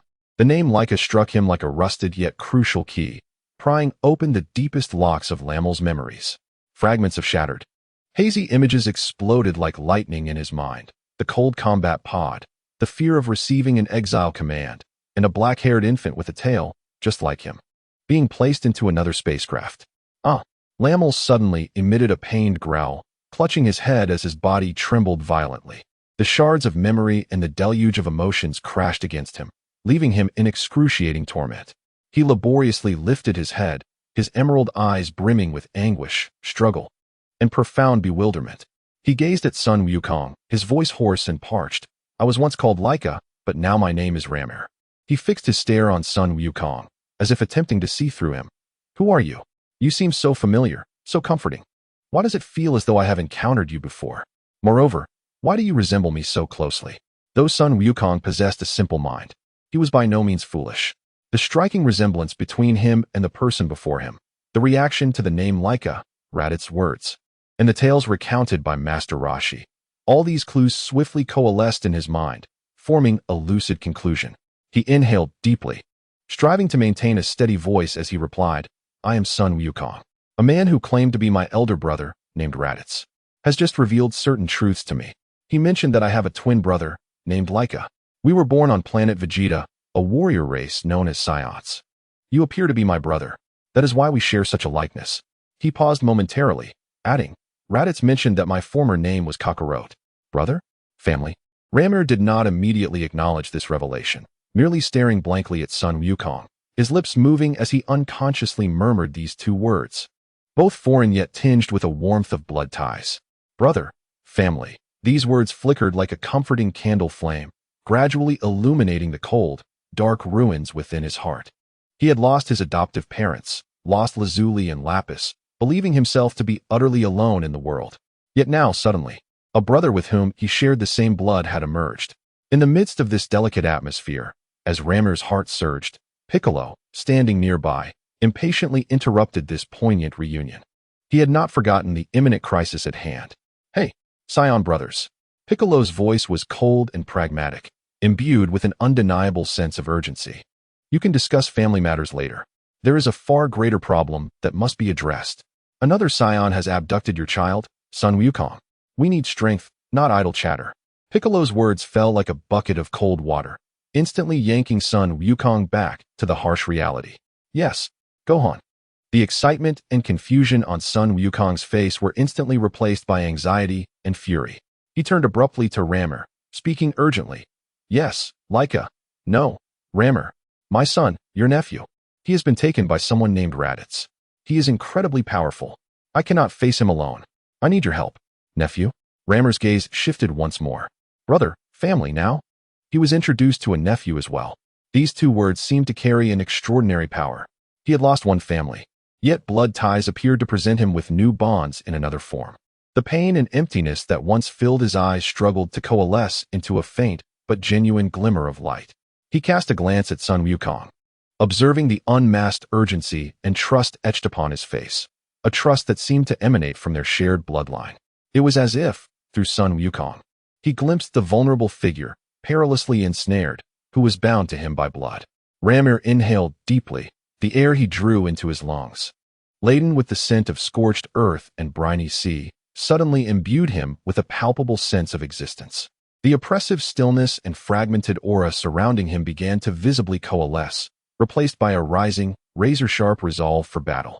Although sorrow still weighed heavily upon him, a clear objective momentarily overshadowed all else, the salvation of his family. No longer hesitating, his gaze turned resolute as he addressed Sun Wukong with succinct clarity. Lead the way. There were no unnecessary words, no sentimental acknowledgments, only the most direct command for action. Sun Wukong nodded emphatically and promptly retrieved the Dragon Ball radar to reconfirm their direction. Piccolo observed Ramir rapidly entering a state of focus, a flicker of unnoticeable gravity passing through his eyes. This fellow's transformation was astonishingly swift, but his primary concern remained the rescue of Gohan and the elimination of Raditz. In the next moment, three figures, two green and one yellow, soared into the sky, propelled by an extraordinary speed, tearing through the air towards the location of Raditz and Gohan. This time, their ranks included a formidable ally, steeped in the depths of their shared lineage. Chapter 58, Bloodline Support at the home of Sun Wukong in Baozi Mountain. Chi-Chi busied herself tidying up the books scattered across the desk, her gaze intermittently drifting towards the window with concern. She wondered if Gohan was having a good time with Master Wu-Tien, whether he missed his mother during his first extended absence from home. She picked up a book, a tender smile gracing her face, only to be met with the sight of a half-finished workbook beside it, prompting an exclamation of dismay. Oh no, it seems he has only completed half of his tutoring class assignments. This is quite troublesome. I must ensure he catches up once he returns. Unbeknownst to this devoted mother, her beloved son was currently ensnared in a perilous situation. A few kilometers away, at the desolate impact site, little Gohan huddled behind the dusty rear tire of an abandoned pickup truck, his small frame trembling in fear as he softly wept. Daddy, I'm so scared. That bad man with the long tail. I want to go home. Just then, the heavy sound of footsteps echoed from the vast pit. Raditz's towering figure emerged slowly, impatience etched across his features as he strode directly towards the pickup where Gohan was hiding. Where is that annoying little brat hiding? He muttered, approaching the front of the truck without even bending down to look, casually delivering a single punch. Boom. His arm, encased in battle attire, pierced through the truck's engine hood as effortlessly as one might puncture cardboard. Then, with Gohan's terrified gaze upon him, he exerted his strength with one arm. easily lifting the several-ton vehicle above his head. Wow. Gohan was completely exposed, paralyzed by fear as he sat down abruptly, gazing up at the lifted truck and the demonic figure beneath it. Raditz cast a cold glance at the bewildered Gohan, his palm beginning to coalesce with a pulse-quickening sphere of energy. Boom. Instead of a cataclysmic explosion, there was merely a dull hum of energy. The entire truck before Gohan was instantaneously disintegrated, vaporized, leaving no trace of metallic debris, as if it had never existed. With only the acrid scent of charred remnants and a wisp of blue smoke lingering in the air. Oh no. This incomprehensible and terrifying spectacle shattered Gohan's psychological defenses, prompting him to unleash a heart-wrenching wail. Be quiet. Enough. Raditz's patience was exhausted as he barked. How much longer do you intend to cry? You possess the blood of the warrior race of Saiyans. What a disgrace. With disdain, he seized Gohan by the collar, lifting him as one might a fledgling chick, disregarding his cries and struggles, and leaped back into the deep pit from which he had descended to earth. At the bottom of the pit, his spherical spaceship lay silently at rest. Raditz violently flung open the hatch and unceremoniously shoved the sobbing Gohan inside before slamming the hatch shut and securing it from the outside. Let me out. Please. Let me out. Gohan pleaded, banging against the sturdy walls of the capsule, his cries muffled significantly. Finally, silence reigned. Raditz dug into his ears, nodding in satisfaction before vaulting out of the pit. Just as he steadied himself at the edge, the combat power detector over his left eye emitted a rapid series of beeps. Raditz paused, adjusting the direction of the detector, puzzled by the alert signal. Combat power 770. That's quite close. The needle of the detector ultimately pointed to the spaceship beneath him. Raditz stared in disbelief at the bottom of the pit. Damn it. This wretched detector must be malfunctioning. How could that little brat possess a combat power of 770? Before he could inspect the device further, it blared sharply once more. Beep, beep. This time, the signal was not singular, but rather 3 energy sources approaching at high speed. 3 signatures? They're coming this way? Raditz looked up sharply at the sky. As the words left his lips, 3 figures descended like meteors, crashing resoundingly onto the ground before him. Son Goku, Ramel, and Piccolo. Raditz silenced the alarm, observing the newcomers. Initially, a flicker of understanding crossed his face, but it swiftly morphed into astonishment and rage as his gaze fell upon Ramel. So it's you two. Wait, one of them is Laika? Damn Kakarot. How dare you deceive your own elder brother? And you claim not to know Laika. He abruptly turned to Son Goku, demanding fiercely, Kakarot, how did you know I was here? Son Goku clenched his fists tightly, defiantly meeting his gaze. I won't tell you. Humph. Raditz sneered, shifting his approach. Very well. Let me ask you differently. Did you bring Laika here to join me? Or what is your intent? Do I even need to state the obvious? Son Goku roared. I am here to reclaim my son. In other words, Raditz's voice turned icy. As a Saiyan, you refuse to stand with your own kin? I have said this before. You wish to defy your elder brother? I have no elder brother. I only have a younger sibling. Son Wukong gestured towards Rammer beside him. Raditz's facial muscles twitched momentarily before a sinister grin spread across his face. I expected you to possess a modicum of intelligence, yet your foolishness astounds me. It is truly disappointing. Surely, you do not believe that merely adding a Laika would enable you to defeat me? Enough with the nonsense. Piccolo interrupted impatiently, swiftly shedding his cumbersome white cloak and weighted clothing, casting them aside. Son Wukong promptly followed suit, removing the weight of his turtle school attire. Raditz's scouter flickered momentarily. Oh. He sneered at Piccolo, noting a power level of 408. Then he turned to Son Wukong, who registered at 416. Finally, he aimed the scouter at the previously silent Rammer. Beep beep, 602. The protagonist's combat power remains unexpressed. Ha ha. Raditz erupted into a fit of maniacal laughter. Ha ha ha. Do you truly believe this constitutes strength? What a laugh. You dare to challenge me with such paltry power? How utterly deluded. Son Wukong replied gravely. In battle, sheer brute force is not the only factor that matters. Your words are quite pleasing, Kakarot. Raditz crossed his arms, exuding arrogance. I have abandoned any hope of persuading you to join us, for you would only diminish our collective power. You are a disgrace to our lineage. Perish. No sooner had he spoken than his figure abruptly vanished from sight. So swift. Both Son Wukong and Piccolo were startled. They had seen him charging directly at them, yet felt a sudden gust of malevolence approaching from behind. Relying on their honed combat instincts, they leaped to either side just in time. Whoosh! Raditz appeared where they had just stood, grasping at nothing. Humph! You dodged rather quickly. Raditz was somewhat surprised, yet still brimming with confidence. But you shall still meet your demise at my hands. Take heed, for I am about to intensify my assault. No matter how you attempt to strike me, you cannot hope to prevail. He paused, attempting to dismantle their resolve with fear. Before you perish, allow me to divulge a secret. The other two Scions possess power levels several times greater than mine. Even if you manage to defeat me by some stroke of luck, the other two Scions will arrive in a year to exact vengeance. You stand no chance. Upon hearing this, Sun Wukong and Piccolo's expressions darkened profoundly, an immense pressure surging within them. Enough with the chatter. Piccolo roared, his hands abruptly gathering energy. Demon Flash, a searing spiral of energy shot forth once more towards Raditz. Yet, Raditz casually tilted his head, narrowly evading this lethal strike, the beam creating a deep crater in the ground behind him. Futile, Raditz scoffed, his form flickering once more. The ensuing combat was overwhelmingly one-sided. Raditz's speed, strength, and combat experience utterly overwhelmed Sun Wukong and Piccolo. His movements were so swift that they left afterimages. His fists felt as heavy as mountains. Sun Wukong and Piccolo exerted every ounce of their strength, even coordinating attacks several times, yet they struggled to graze the hem of his clothing, constantly being struck instead, their injuries mounting. Bang! Boom! Sun Wukong was struck squarely in the chest by a powerful punch, spewing blood as he was sent flying. Piccolo, too, was caught off guard by a sweeping kick to his abdomen, collapsing to the ground, unable to rise for a brief moment. Humph! Even if you join forces, you are still worthless. Raditz clapped his hands, disdainfully observing the two struggling on the ground. He then shifted his gaze to Ramiel, who had yet to make a move since the beginning. Just now, the three of you together had a faint chance of success.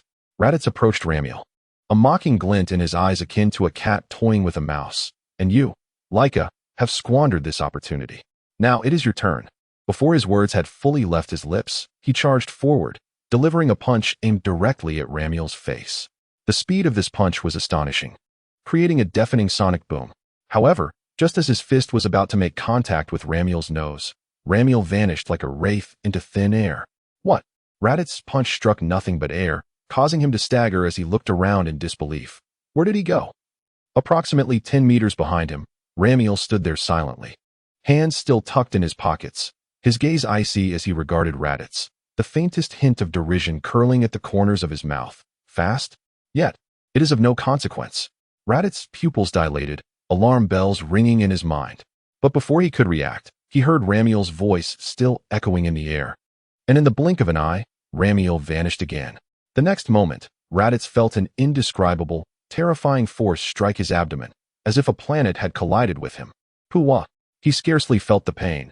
His eyes bulged as a torrent of blood, mixed with gastric fluid and fragments of his insides, erupted from his mouth like a fountain. He was propelled backward like a kite cut from its string, arching as he flew several dozen meters before crashing heavily to the ground, rolling several times before finally coming to a stop. Cough, cough, cough. Raditz lay on the ground, violently coughing up blood, his body convulsing in agony. Struggling to lift his head, he gazed at the approaching figure with a mix of fear and disbelief. No, it's impossible. How can your power be so immense? Ramiel loomed over him, looking down coldly, devoid of any emotion. Where's my nephew? A flicker of malice crossed Raditz's eyes as he attempted to retort. I want to tell you. Ramiel offered him no opportunity to speak, slowly raising his right hand, palm upward. A deep, dark purple energy orb, radiating a sense of annihilation, formed instantaneously, distorting the very air around it. The shadow of death loomed over Raditz. He had no doubt that in the next moment, this energy orb would obliterate him completely. Over there, in the pit, in the spaceship, the instinct to survive overwhelmed all else as Raditz shouted in terror, trembling fingers pointing towards the deep pit. Upon hearing this, Ramiel clenched his palm, causing the ominous energy orb to dissipate into nothingness. He did not spare Raditz another glance. In an instant, he vanished and reappeared at the bottom of the pit.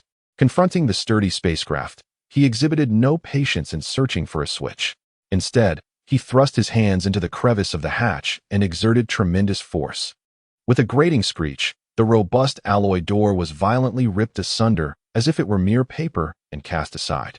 Inside the ship, Son Gohan, his voice hoarse from weeping, was initially startled by the forceful opening of the door. However, upon glimpsing the familiar yet slightly altered visage beyond, he was overwhelmed with joy. Exclaiming, "Father, you have come to rescue me."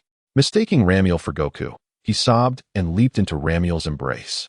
Ramiel's body stiffened momentarily, yet he still enveloped the trembling form of the small child and soared out of the abyss.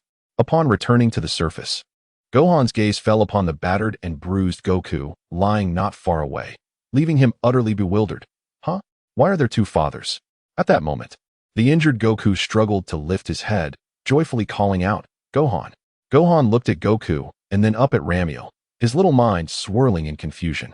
Goku, despite his pain, managed to smile and explained, "Gohan, this is your uncle. He is my twin brother. Quickly greet your uncle." Gohan's eyes widened as he glanced between Goku and Ramiel, the fear and bewilderment on his face gradually giving way to wonder and a hint of delight.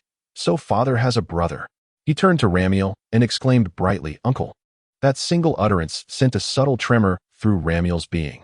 An unfamiliar warmth surged within him, washing away the coldness and sorrow that had clouded his heart. He lowered his gaze to the small nephew cradled in his arms, and with great difficulty, yet profoundly genuine, a gentle smile graced his lips.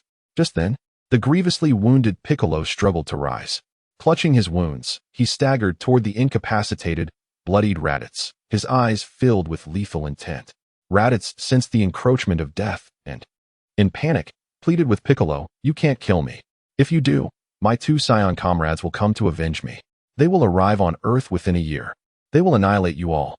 Piccolo let out a cold laugh, energy beginning to coalesce in his hands. "If they dare to come, I shall slay them." Raditz, clutching at straws, urgently implored, "You must be that Namekian, right?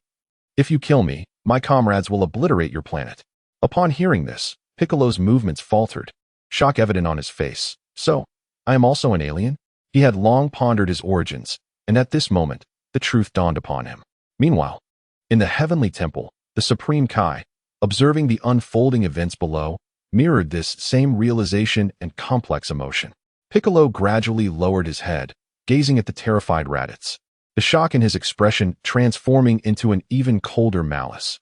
"Thank you for revealing my lineage." No, Raditz cried out in despair. But Piccolo offered him no further chances.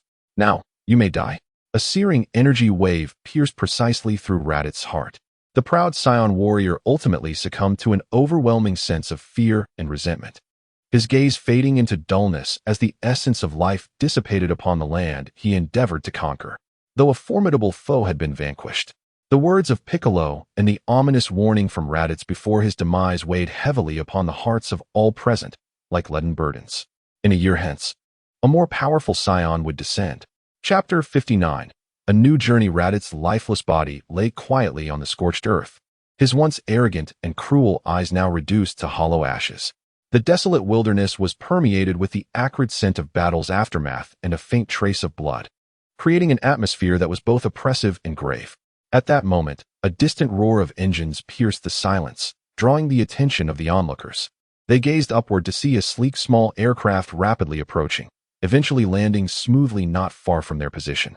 As the hatch opened, Bulma, Krillin, and Master Roshi descended one after another, their faces etched with anxiety and concern. Their eyes immediately fell upon the fallen Goku, prompting them to rush over with alarm. Goku, are you all right? Is it serious?" Krillin and Bulma crouched beside Goku, anxiously inspecting his numerous wounds. Master Roshi, leaning on his cane, wore an expression of grave concern. Goku, gritting his teeth against the pain, managed a smile. "I'm fine, just temporarily immobilized. A bit of rest will suffice." "What about that evil Saiyan with the long tail?" Bulma, still shaken, glanced around nervously, fearing the demon's return. Goku directed his gaze towards Raditz's corpse in the distance, stating, "He has been killed." Upon hearing this, the trio exhaled a collective sigh of relief, their taut nerves beginning to ease. Goku turned to Krillin and implored, "Krillin, could you please take my brother to Korin Tower to fetch some senzu beans? I'm unable to move in my current state." "Of course, I'll go right away." Krillin responded without hesitation, rising to take action, only to suddenly freeze an expression of utter shock spreading across his face. Wait, your brother? Goku, where did you get a brother? Both Master Roshi and Bulma were equally taken aback, casting puzzled glances at Goku. Goku smiled, despite the pain he felt, and mentioned his brother with a glimmer of excitement in his eyes. Yes, my brother. He is standing right behind you. At this revelation, the trio turned in unison, their gazes locking onto the silent figure that had been standing quietly. When they recognized the face of Ramiel, they were struck as if by lightning, rendered completely motionless. Wow. How is this possible? Two Gokus, Krillin, Bulma, and Master Roshi gasped in unison, their eyes wide with disbelief, jaws nearly grazing the ground. They exchanged incredulous glances between the fallen Goku and the standing Ramiel, their minds struggling to process this astonishing revelation. After a brief moment of shock, they surrounded Ramiel, curiosity overtaking them as they examined him closely, exclaiming in awe. Krillin leaned in the closest, almost pressing his face against Ramiel's. This is incredible. It's like looking in a mirror. It was as if he had been copied. Bulma, with meticulous attention, gestured to indicate height, exclaiming in surprise, No. Look, he seems to be slightly taller than Goku, and his shoulders appear broader as well. She instinctively stood beside Ramiel to compare their heights. Master Roshi adjusted his sunglasses, his murky old eyes filled with astonishment. Incredible. There are indeed two individuals in the world that resemble each other so closely. As they scrutinized Ramiel as if he were a rare animal, he furrowed his brow slightly. However, considering they were friends of Son Goku, he refrained from reacting aggressively. Although an even more pronounced aura of coldness surrounded him, the fallen Son Goku, with a hint of helplessness in his voice, spoke up again, albeit weakly. Could you please let Krillin and my brother fetch me some senzu beans? I'm really on the verge of death. My apologies, Goku. Krillin suddenly snapped back to reality, recalling Goku's injuries, and a look of regret crossed his face. I'll go right away. Just as he turned to beckon Ramiel to join him, another voice unexpectedly interjected. No need to go. I have already brought them.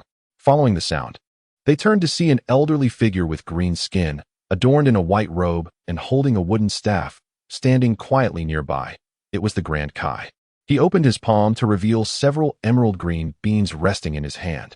Grand Kai, Master Roshi, Krillin, and Bulma gasped in surprise and quickly bowed. Ramiel cast a curious glance. The Grand Kai nodded slightly, approached Son Goku, and fed him a senzu bean. As the bean was ingested, its miraculous effects became immediately evident. The ghastly wounds on Goku's body healed at a visibly rapid pace, and his lost stamina and energy were instantly restored. He leaped from the ground, flexed his limbs, and exclaimed excitedly, Wow, I'm completely healed. The senzu beans are truly remarkable. Thank you, Grand Kai. Revitalized, Goku promptly recounted the events that had transpired, including Raditz' origins, the identity of the Saiyans, his relationship with Ramiel, and the details of the battle to Bulma, Krillin, and Master Roshi. Upon finishing his narrative, Bulma, Krillin, and Master Roshi were once again rendered speechless, their gazes fixated incredulously on Ramiel. They had initially anticipated a fierce struggle, but to their astonishment, this seemingly cold individual, Goku's brother, possessed such terrifying power. He had effortlessly defeated the Saiyan who had instilled despair in them merely through his overwhelming aura. At that moment, Bulma's curiosity overcame her fear. She approached Raditz's lifeless body and cautiously removed the peculiar device from his left eye, examining it closely in her hands. Goku, what is this? Bulma inquired. Oh, this? It seems to be a power level detector, Goku replied after glancing at it. Raditz used this to locate me and Piccolo, and it could also measure our strength. Bulma fiddled with the detector and, to her surprise, placed it on her head, pressing a few buttons on the side. A series of strange and unfamiliar symbols flashed across the lens of the device. These are incomprehensible alien symbols, Bulma murmured. Yet her eyes sparkled with the unique excitement characteristic of a scientist. Once I analyze them and transform them into a language and interface we can comprehend, I shall certainly be the first to ascertain the extent of Ramiel's combat prowess. At that moment, she abruptly turned to Ramiel, her face alight with eagerness. Just then, the celestial being spoke solemnly. Goku, I have witnessed everything transpiring below from the celestial palace. I also heard the Saiyan you defeated utter a foreboding message before his demise. He proclaimed that a year hence, even more formidable Saiyans would descend upon Earth. Is that not so? Goku's expression grew serious as he nodded in affirmation. Indeed, my lord. He claimed that his two companions possess power several times greater than his own and will arrive on Earth to exact vengeance. The celestial being inhaled deeply and remarked, "In that case, time is of the essence. Goku, I wish to take you and Ramiel to a place, a realm where you can grow stronger. Do you wish to go? Is it true?" Goku's eyes ignited with fervor, for he possessed an innate yearning for strength. "Is there truly a place that can enhance my abilities? I must go? I absolutely must." He agreed without hesitation and then turned to his brother Ramiel, asking, "Brother, do you wish to accompany me?" Ramiel, gazing into Goku's eyes filled with pure anticipation and trust, pondered the formidable adversaries approaching in a year. He silently nodded. He required strength. He needed to grow more powerful to safeguard the bond of blood that had just been re-established. At that moment, Piccolo, who had remained silent, approached them. His gaze swept over Gohan, who lay on the ground, fast asleep from exhaustion and fright. He spoke. "When we first arrived here, I heard that Scion's words. He mentioned that your son's power level is 770. He looked at Goku, his tone imbued with calm assessment. "I believe this boy possesses potential. With proper training, he may evolve into a commendable fighter within a year." With that, he reached out, intending to carry the slumbering Gohan. However, before his fingers could touch Gohan, an icy, bone-chilling aura enveloped him, reminiscent of an unfathomable abyss. Piccolo's body stiffened abruptly, his movements halted, a bead of cold sweat trickling down his brow. He felt as if a primordial beast had him in its sights. Any further motion would result in his immediate dismemberment. Struggling, he turned his gaze toward the source of the oppressive force, Ramiel. Ramiel's emerald eyes glared coldly at him, devoid of warmth, radiating pure warning and a chilling intensity akin to a protective guardian. It was as if he conveyed the message, "Dare to lay a finger on him, and you shall perish." The atmosphere grew taut with tension. Observing this, Goku stepped forward, gently tugging at Ramiel's arm, whispering, "Brother, wait." The pressure emanating from Ramiel momentarily faltered as he turned to Goku. Goku regarded Piccolo, then glanced back at his brother, explaining, "Let him take Gohan." Although Piccolo may seem malevolent, his reasoning holds merit. Within Gohan resides a formidable potential. If we were to train him, we would undoubtedly struggle to impose the necessary hardships upon him, thus failing to achieve the training's true purpose and awaken his latent power. Rammer remained silent, observing Gohan's innocent, slumbering visage, then shifting his gaze to Goku's earnest and pleading eyes. He understood all too well the significance of strength. Without it, one cannot safeguard what is cherished, much like his inability to protect his family in West City. The tranquility before them was fleeting, and the impending crisis a year hence would pose the ultimate test. After a brief internal conflict, the coldness in his eyes gradually dissipated. He comprehended Goku's intentions. To truly seize one's destiny and safeguard those one wishes to protect, one must possess commensurate strength. Thus, rigorous, even harsh training is an indispensable path to acquiring such power. He ceased to obstruct, withdrawing the suffocating pressure he had exerted. Piccolo instantly felt a lightness envelop him, as if a tremendous burden had been lifted, and he exhaled in relief. He cast a deep glance at Rammer, mentally elevating the threat level of this enigmatic scion several notches. He spoke no further, cautiously lifting the slumbering Gohan and ascending into the sky, swiftly vanishing from sight. As he watched his son being carried away, a flicker of reluctance crossed Goku's eyes, soon replaced by determination. At that moment, the Supreme Kai spoke. "It is time for us to depart. Goku, Rammer, please place your hands upon my shoulders." Without hesitation, Goku placed his hand on the Supreme Kai's right shoulder.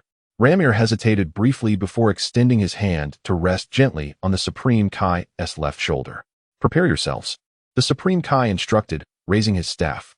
In the next instant, the figures of the three flickered momentarily, akin to a disrupted television signal, before becoming blurred, translucent, and ultimately vanishing entirely.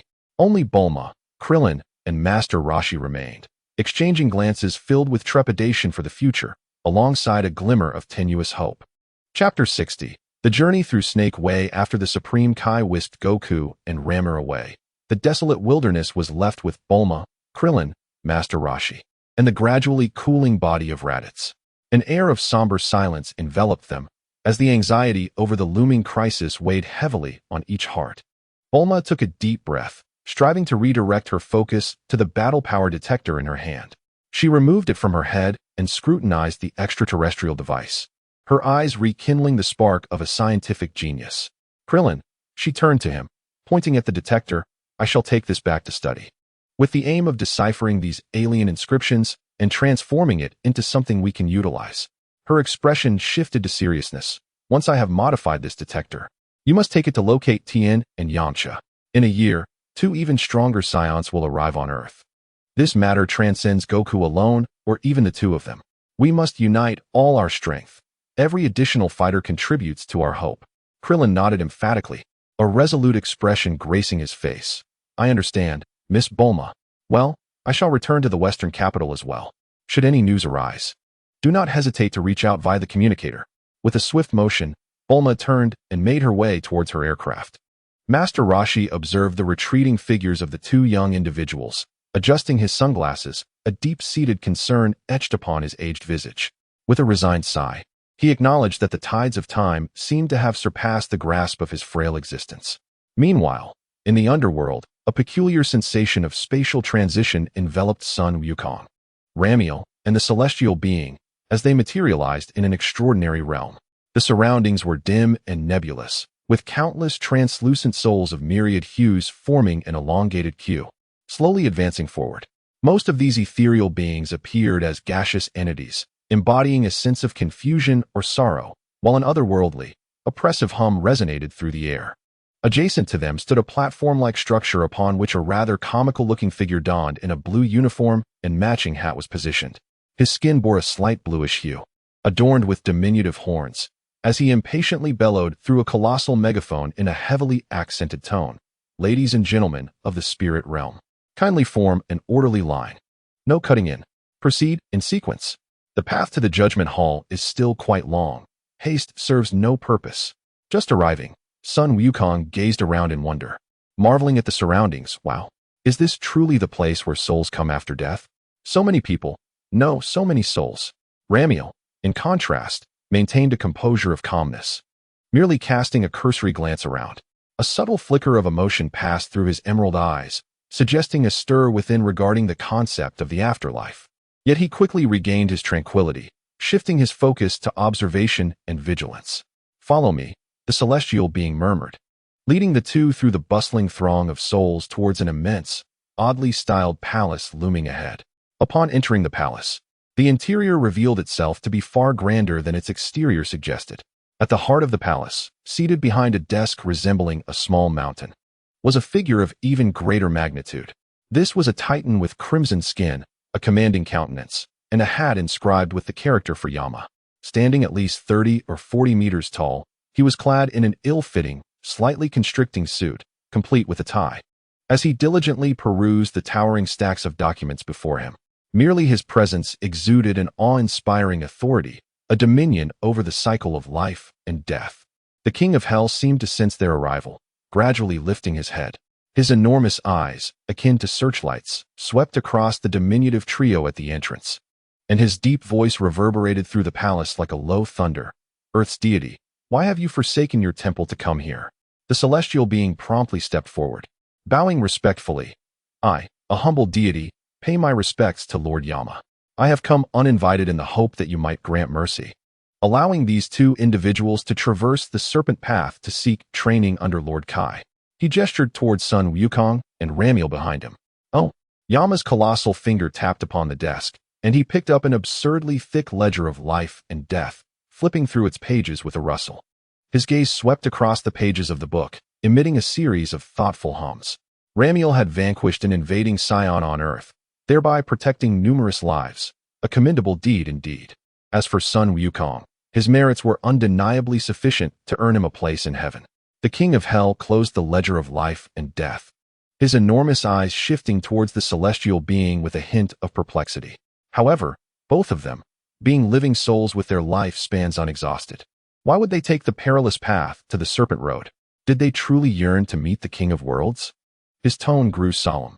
One must understand that beneath the Serpent Road lies hell. Should one stumble and fall, if unable to ascend in time, one would indeed become a lost soul, a predicament even I would find challenging to rectify. The celestial being bowed once more, earnestly explaining, Lord Yama, please take heed. In exactly 1 year, 2 Saiyans far more formidable than those we have just defeated shall invade Earth, and at that time, both Earth and all of humanity will face imminent annihilation. I humbly beseech you, Lord Yama, to permit these two to seek guidance from the King of Worlds, in hopes of acquiring the strength to protect Earth.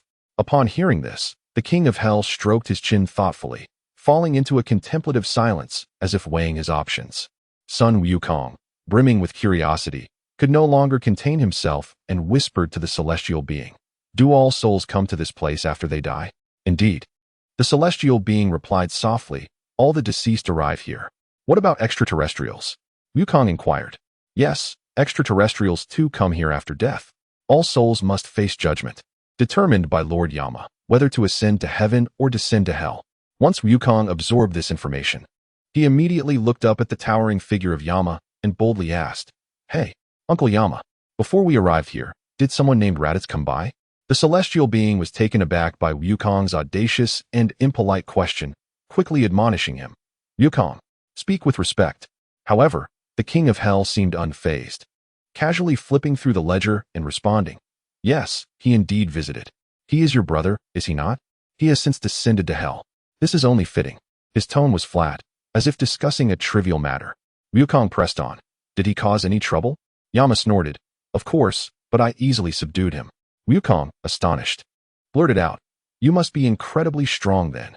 Otherwise, how could you have managed to restrain him?" In his simplistic reasoning, only a master could overpower Raditz.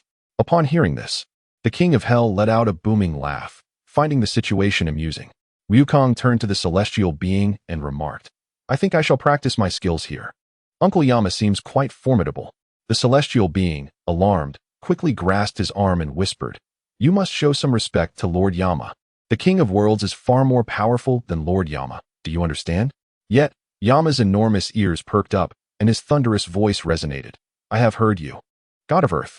The celestial being instantly froze, his complexion paling dramatically, cold sweat trickling down as he hastily stepped back, ingratiatingly smiling. "Please forgive me, Lord Yama.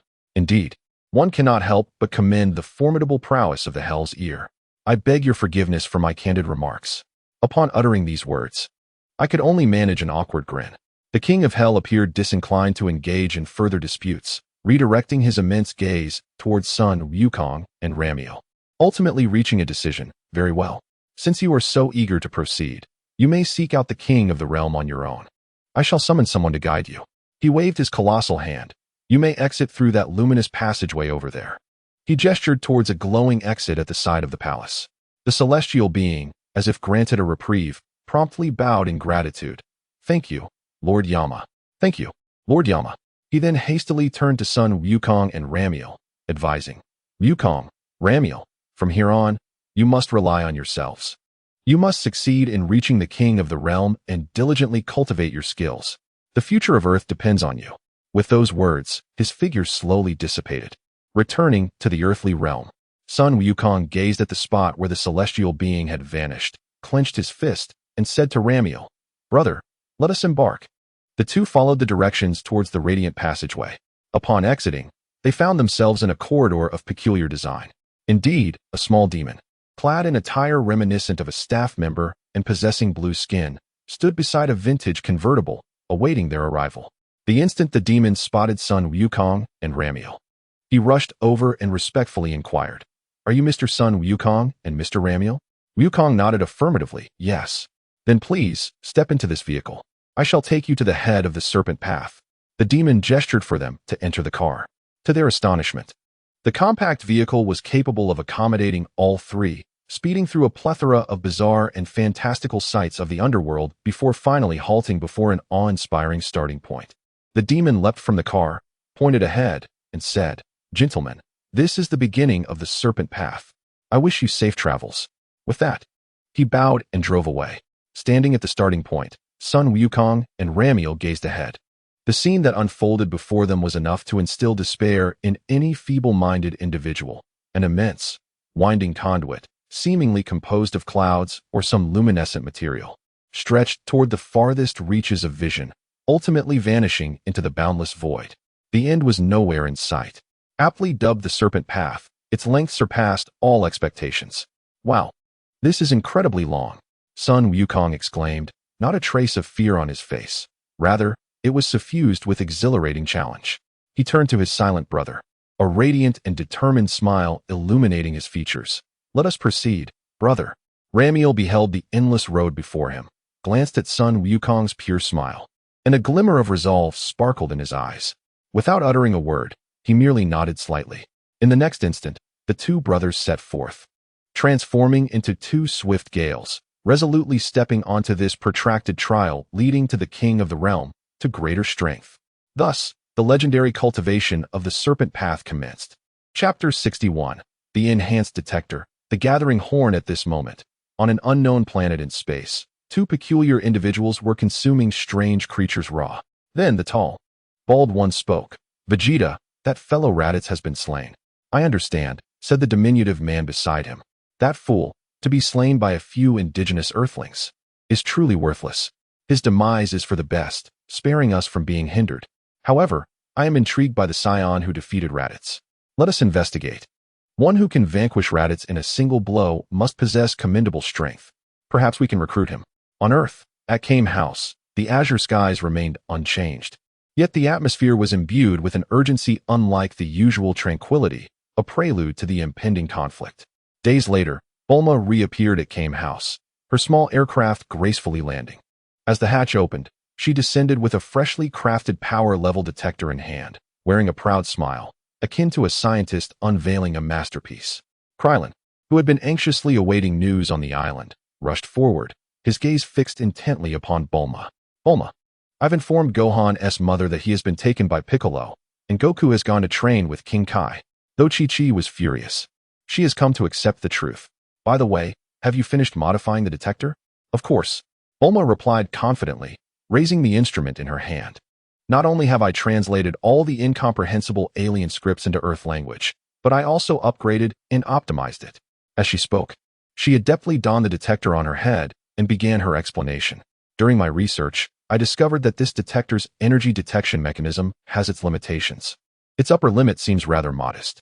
To measure the potential emergence of stronger energies more accurately, and to present the readings more succinctly, I adjusted its parameters. Krillin and Master Roshi, who had approached upon hearing the commotion, listened with curiosity. I've set its combat power display ratio to 100:1, Bulma elucidated. This means that a reading of 1 now represents a combat power of 100. If it shows 100, that implies an actual combat power of 10,000. According to my calculations and enhancements, the theoretical detection limit of this device is now 60,000, meaning it can detect a maximum combat power of, Krillin, counting on his fingers, exclaimed, 600,000. Precisely. Bulma snapped her fingers. That's 600,000. When I have more time, I'll delve further into it to see if I can raise its upper limit even more. But for now, let us conduct a test. With enthusiasm, she aimed the detector at Master Roshi and pressed the button. The device emitted a series of beeps as the numbers fluctuated rapidly before settling at 139. Bulma glanced at the reading and declared, 139, which translates to an actual combat power of 139. Master Roshi paused, instinctively pointing at his wrinkled face, puzzled. 139? Me? Huh, I'm not that young. Bulma chuckled. No, Master Roshi, 139 isn't your age. It's your combat power strength. Realization dawned upon Master Roshi as he touched his bald head, exclaiming, Oh, so it expresses my combat power strength. This machine is truly remarkable. It can quantify a person's strength in numerical form. Unable to contain his excitement, Krillin immediately jumped forward, pointing at himself, eagerly asking Bulma, Bulma, what is my number? Hurry, let me see. All right, don't rush. Bulma replied with a smile as she turned the detector towards Krillin and pressed the button once more. Beep, beep, beep. The numbers fluctuated before finally settling at 206. Bulma glanced at the reading and announced, 206, which means your actual combat power is 206, Krillin. Wow. Upon hearing this, Krillin leaped 3 feet into the air, his face flushed with exhilaration. My combat power is 206. Really? Does that mean I've surpassed Master Roshi? That's amazing. He joyfully pumped his fists in the air. Master Roshi, observing from the side, murmured with a hint of disbelief. Hey, Bulma, That machine must be malfunctioning, right? After all, I am Master Roshi. With confidence, Bulma replied, Master Roshi, that's impossible. My modifications are absolutely reliable. To prove her point, she directed the detector towards the curious turtle, Master Roshi's pet. The turtle, startled by Bulma aiming the peculiar device at it, clumsily stood upright, striking what it fancied to be a mighty battle pose. While letting out a comical hey-ha, the detector displayed a faintly fluctuating number, which eventually settled on the absurd figure of 0000001. Bulma stifled her laughter and said, It shows 000001, which means, Mr. Turtle, your actual combat power is approximately 0001. The detector is highly accurate. The turtle instantly seemed to have all its energy drained, its earlier bravado vanishing entirely. Its limbs and head drooped dramatically, collapsing to the ground like a true stone, motionless, as if it had suffered an immense blow to its turtle spirit. See, no malfunction, Bulma shrugged, smiling at Master Roshi and Krillin. The values are quite precise. Witnessing this, Krillin couldn't contain his joy and shouted, Yay! This is incredible. His confidence swelled to unprecedented heights. Bulma chuckled, slightly smug, and remarked, I'm not boasting. This modification technology is truly exceptional. Just then, a buzzing sound of an engine and a rugged voice called out from the seat outside the cottage. Is anyone there? Hey, is anyone inside? Krillin rushed outside and spotted a peculiar hovercraft docked by the shore. With a stout man sporting a sword at his waist and munching on a rice cracker, it was Yachirobe. Yachirobe, what brings you here? Krillin asked in astonishment. Yachirobe quickly swallowed his snack, brushed off the crumbs, and replied, I've been sent by Master Karen to deliver a message. Master Karen? Krillin was even more surprised. Yes, Yachirobe said with a look of exasperation. He wants you, along with that three-eyed Tien, the short guy Dend, and that fellow Yamcha, to gather quickly at the temple atop Korin Tower. To the temple? Why? Krillin inquired. It seemed as though it were a divine command. Yachirobe, digging at his ears, announced that he was to instruct everyone in martial arts to prepare for the impending arrival of a scion a year hence. How troublesome, he thought. And to think I must train as well. His face was etched with reluctance as he spoke. Krillin, upon hearing this news, was both astonished and elated. Is it true? The deity will personally guide our training? Yachirobe snorted, Don't think for a moment that I wish to confront that so-called extraterrestrial. I have no choice in the matter. Enough said, I've conveyed the message. He seemed fearful of being tasked with further responsibilities, and after uttering his words, he promptly activated his hovercraft and vanished in a flash, his speed remarkable. Watching Yachirobe disappear, Krillin turned around in excitement. Bulma emerged, having overheard their conversation.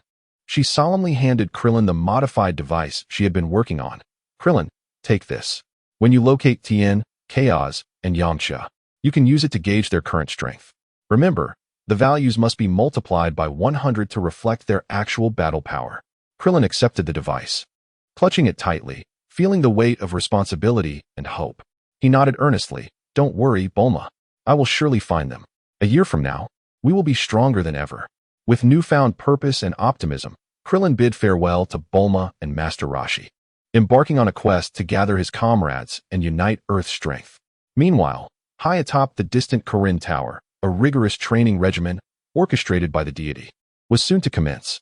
Chapter 62, Survival on a Deserted Island on Earth, in a remote and inhospitable desert island, where jagged rocks jutted from the ground and sparse vegetation struggled to survive. Ferocious prehistoric creatures roamed. A diminutive figure raced frantically across the rugged terrain. Panic etched across his face. It was Gohan, brought to this desolate place by Piccolo, his small visage smeared with dirt and tears, reflecting sheer terror.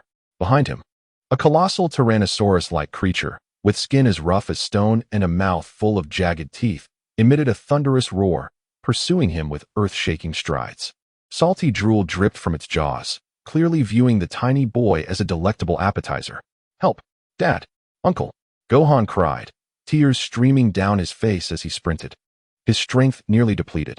Suddenly, his foot caught on a protruding stone, causing him to stumble and fall. He hit the ground hard, scraping his knees and elbows, blood seeping from the wounds. Roaring with excitement at the sight of its prey in distress, the monstrous beast cast a massive shadow over Gohan. It opened its gaping maw, reeking of putrid breath, and lunged at the helpless child. The icy grip of death's fear engulfed Gohan in that moment. Just as the situation seemed utterly dire, Gohan's tear-filled eyes widened in shock, his pupils contracting sharply. An instinct for survival, dormant within his Saiyan blood, was ignited by the overwhelming terror. His small face transformed, becoming devoid of expression, as if a different persona had taken over. In a flash, the creature's sharp teeth clamped down, but found only empty air. Confused, it shook its head, astonished to discover that the little being had vanished into thin air. At a distance of 100 meters, atop a steep rocky mountain, the diminutive figure of Gohan appeared unexpectedly. He stood at the edge of the cliff, bewildered, utterly clueless as to how he had arrived there. The memories of the preceding moment were a haze. Below, a colossal beast scanned the surroundings in confusion, having lost its target. Ultimately, it let out an impatient roar and, with heavy steps, turned to depart. Gohan gazed down at the dizzying height, then glanced at the emptiness surrounding him, fear surging within him once more. He burst into tears, exclaiming, "Oh, it's so high. I can't get down. Daddy." A day later, the scorching sun beat down upon the deserted island.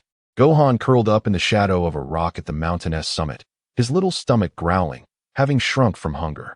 Weakly, he sobbed, "I'm so hungry. My stomach is empty. Ever since I ate 2 wild apples from who knows where last night, I haven't had anything to eat. How am I supposed to get down?" Hunger and loneliness tormented the 4-year-old child. As night fell, the cold night breeze swept across the island. Gohan was stirred from his slumber by the urgency of nature's call. Groggily, he climbed to his feet and approached the cliff's edge to relieve himself. After finishing, he instinctively looked down, only to be astonished by the clarity of his shadow below. He murmured in confusion, "Why is it so bright?" Naively, he raised his gaze to the night sky, where he beheld a massive, full, and extraordinarily bright silver disk suspended high above. The cool luminescence bathed the entire island, casting a silvery sheen over everything. "Wow, it's the moon." Gohan momentarily forgot his hunger and fear, captivated by this magnificent sight. "It's so round. This is the first time I've ever seen such a round moon." However, at that very moment, a furry tail behind him seemed to be summoned by some mysterious force, suddenly thrashing uncontrollably. Simultaneously, Gohan's entire being trembled violently. An indescribable, ferocious energy surged forth from the depths of his being like a flood breaking through a dam. His heartbeat thundered within his chest like a war drum, and his blood felt as if it were boiling. His eyes instantly filled with bloodshot veins, his reason swiftly devoured by a primal and savage instinct. Ugh! Gohan emitted a howl of anguish that was anything but human. From a distance, Piccolo, who had been observing in the shadows, furrowed his brow sharply. What is happening to him? This energy. In the next instant, a staggering transformation occurred. With a rip, Gohan's clothes were torn apart by his rapidly expanding muscles. His body ballooned uncontrollably, growing taller. His bones creaked ominously, his skin became coarse, covered in dense black fur. His teeth sharpened, protruding like fearsome fangs, his mouth and nose elongated, ultimately losing all semblance of humanity. Roar! A thunderous roar, imbued with boundless ferocity and a desire for destruction, shattered the night sky. A giant gorilla, towering over several dozen meters, replaced Gohan's form atop the mountain. Its crimson eyes glowed ominously, exuding an aura of suffocating terror. What? In the distance, Piccolo was taken aback by the sudden upheaval, nearly leaping in shock. For the first time, a look of horror graced his face. How could this be? Is this the transformation into a great ape? Instantly, he recalled the words spoken by Raditz on the day of his arrival.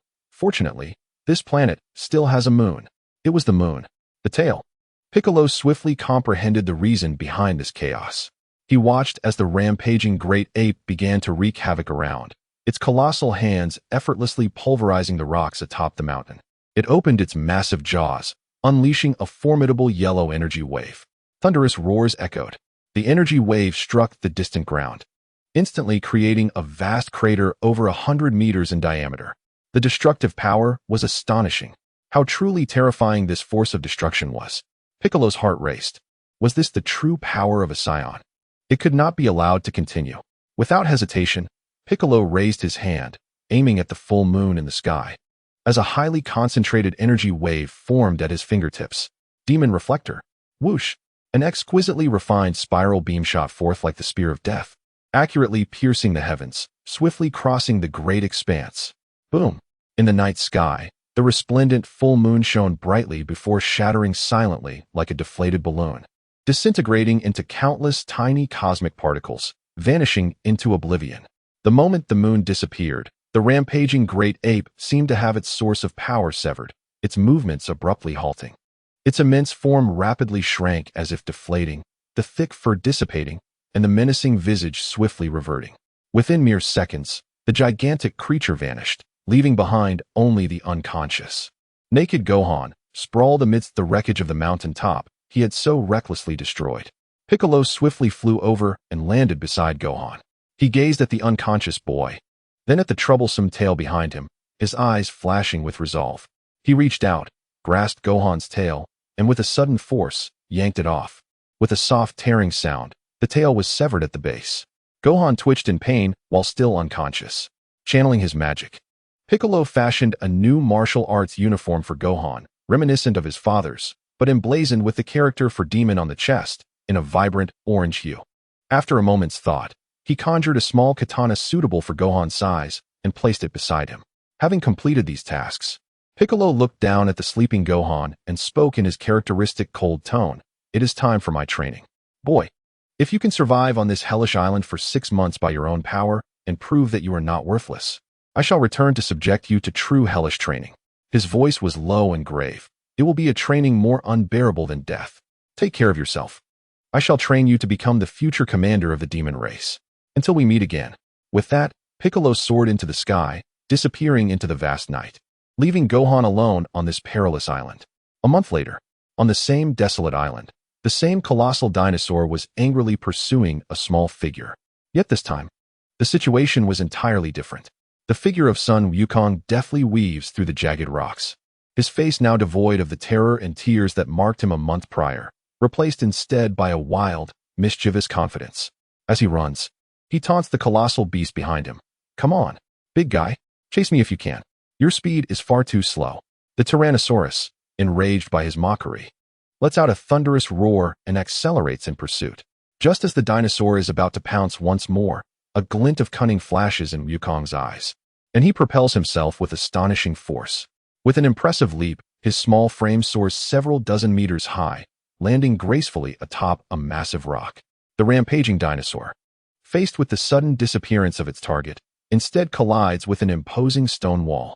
It attempts to break, but its immense inertia renders it unable to stop. With a resounding crash, the dinosaur smashes into the hard rock, stars dancing before its eyes as it sways and ultimately collapses, unconscious. Wukong nimbly descends from the rock, dusts off his hands, and approaches the fallen dinosaur, unperturbed. Skillfully, he draws a katana from his waist. "Your tale is about to be history," he mutters as he swiftly severs a thick segment from the dinosaur's tail. His deftness suggests this is not his first endeavor of this kind. He gathers some dry shrubs and arranges them into a pile. Extending his small hand, he focuses his energy, palm facing the kindling. With a hum, a small yet intensely heated energy wave coalesces in his palm before being unleashed, igniting the pile with precision. The flames crackle to life. Wukong expertly skewers the segment of dinosaur tail on the katana and holds it over the fire, roasting it with practiced ease. Soon, the aroma of sizzling meat fills the air. This 4-year-old child is, in his own way, resiliently surviving and quietly maturing on this harsh, desolate island. Chapter 63. Piccolo's new training method. Time in the underworld seems to lose its meaning, especially along the interminable and despairingly long serpent path. 3 months have passed, and for Sun Wukong and Ramiel racing upon it, each day is a dual trial of will and endurance. At this moment, the brothers appear utterly exhausted, their eyes glazed as if they might collapse at any second. Their hair is disheveled, lips cracked, and their expressions vacant. Their steps falter, propelled solely by instinct and a stubborn spirit. "I'm so hungry," Wukong groans, clutching his rumbling stomach, which nearly touches his back. How could the food in the divine capsule, meant to last 3 gluttons for 5 years, be depleted just 3 days ago? Thankfully, the deity had thoughtfully provided them with a capsule brimming with provisions at the outset of their journey. Otherwise, they could never have endured on the serpent path for so long. Yet, even so, the Scion's seemingly bottomless appetite had consumed all their rations far too early. In these past months, the bond between them has deepened as they endured the monotonous and hunger-stricken journey together, which was not without its merits. Ramir gradually adapted to and embraced his new identity as the younger brother of Sun Wukong. Perhaps it was Sun Wukong's pure and optimistic nature, which shone like sunlight even in the face of starvation, that began to dispel the cold aura of detachment surrounding Ramir. Though he remained reticent, the glances he cast towards Sun Wukong now held a hint of trust and closeness that was hard to conceal. Their unspoken understanding grew day by day. A mere glance or gesture was enough for them to comprehend each other's intentions, truly evoking the bond of blood brothers. Just as they felt on the verge of starvation, Ramir's dazed gaze suddenly sharpened. He fixated on the distant end of the snake path, his voice hoarse with excitement and weakness. "Brother, I see the end of the snake path." Upon hearing this, Sun Wukong felt as if he had received a powerful stimulant, abruptly lifting his head to behold. Indeed, the seemingly endless tunnel of the snake path finally revealed its terminus. "Is it true? We have arrived. Lord of the King, food. I am nearly starving." With a surge of latent energy, Wukong accelerated even further. The two of them, summoning their last reserves of strength, dashed towards the end of the snake path. However, the sight that greeted them left them in stunned silence. At the end of the snake path, there was nothing, only an expanse of emptiness and the deep, boundless underworld, twinkling with stars below. How curious! Sun Wukong scratched his head, a perplexed expression on his face. Wasn't it said that the Lord of the King awaited us at the end of the snake path? Why is there nothing here? Have we taken a wrong turn? Just then, Ramir lifted his gaze towards the void above and spoke. "Look up." Following his line of sight, Sun Wukong's eyes widened as he beheld a remarkably tiny planet suspended in the void not far above the end of the snake path. A miniature world that appeared to be an exquisite model, complete with grass, trees, and a small house. "It truly resembles a diminutive planet," Sun Wukong exclaimed. Without a moment's hesitation, the two leaped towards the tiny celestial body. As they neared its atmosphere, if it even had one, they immediately felt their bodies grow heavy. Ramir merely shuddered slightly before swiftly adjusting his energy to stabilize himself in midair. He could sense that the gravity here far exceeded that of Earth and the snake path. Yet it remained within the bounds of what his robust physique and control could endure. Sun Wukong, however, was caught off guard. "Wah!" he cried out, as if an invisible hand had yanked him downward, causing his flight to become erratic and, quite clumsily, he began to descend. "The gravity here is extraordinary," Ramir remarked as he landed beside him. No sooner had he spoken than his attention was drawn to a charming little house, and, adjacent to it, a peculiar fruit tree laden with plump, lustrous blue apples that exuded an enticing sheen. Food. The thought instantly consumed nearly all of Ramir's consciousness. He was on the brink of madness from hunger. With no time to spare, a figure darted swiftly towards the apple tree. Brother?" Sun Wukong, still acclimating to the gravity, was perplexed by Ramir's sudden departure. In the next moment, his nose twitched as he caught a whiff of the subtle fruit fragrance, his gaze instantly locking onto the blue apple tree. Apples. Edibles. Sun Wukong's hunger overwhelmed any discomfort from the gravity, his eyes gleaming with desire as he sprinted towards the apple tree at an astonishing speed, seemingly unfazed by the gravitational force, as if it were non-existent. The power of food is boundless.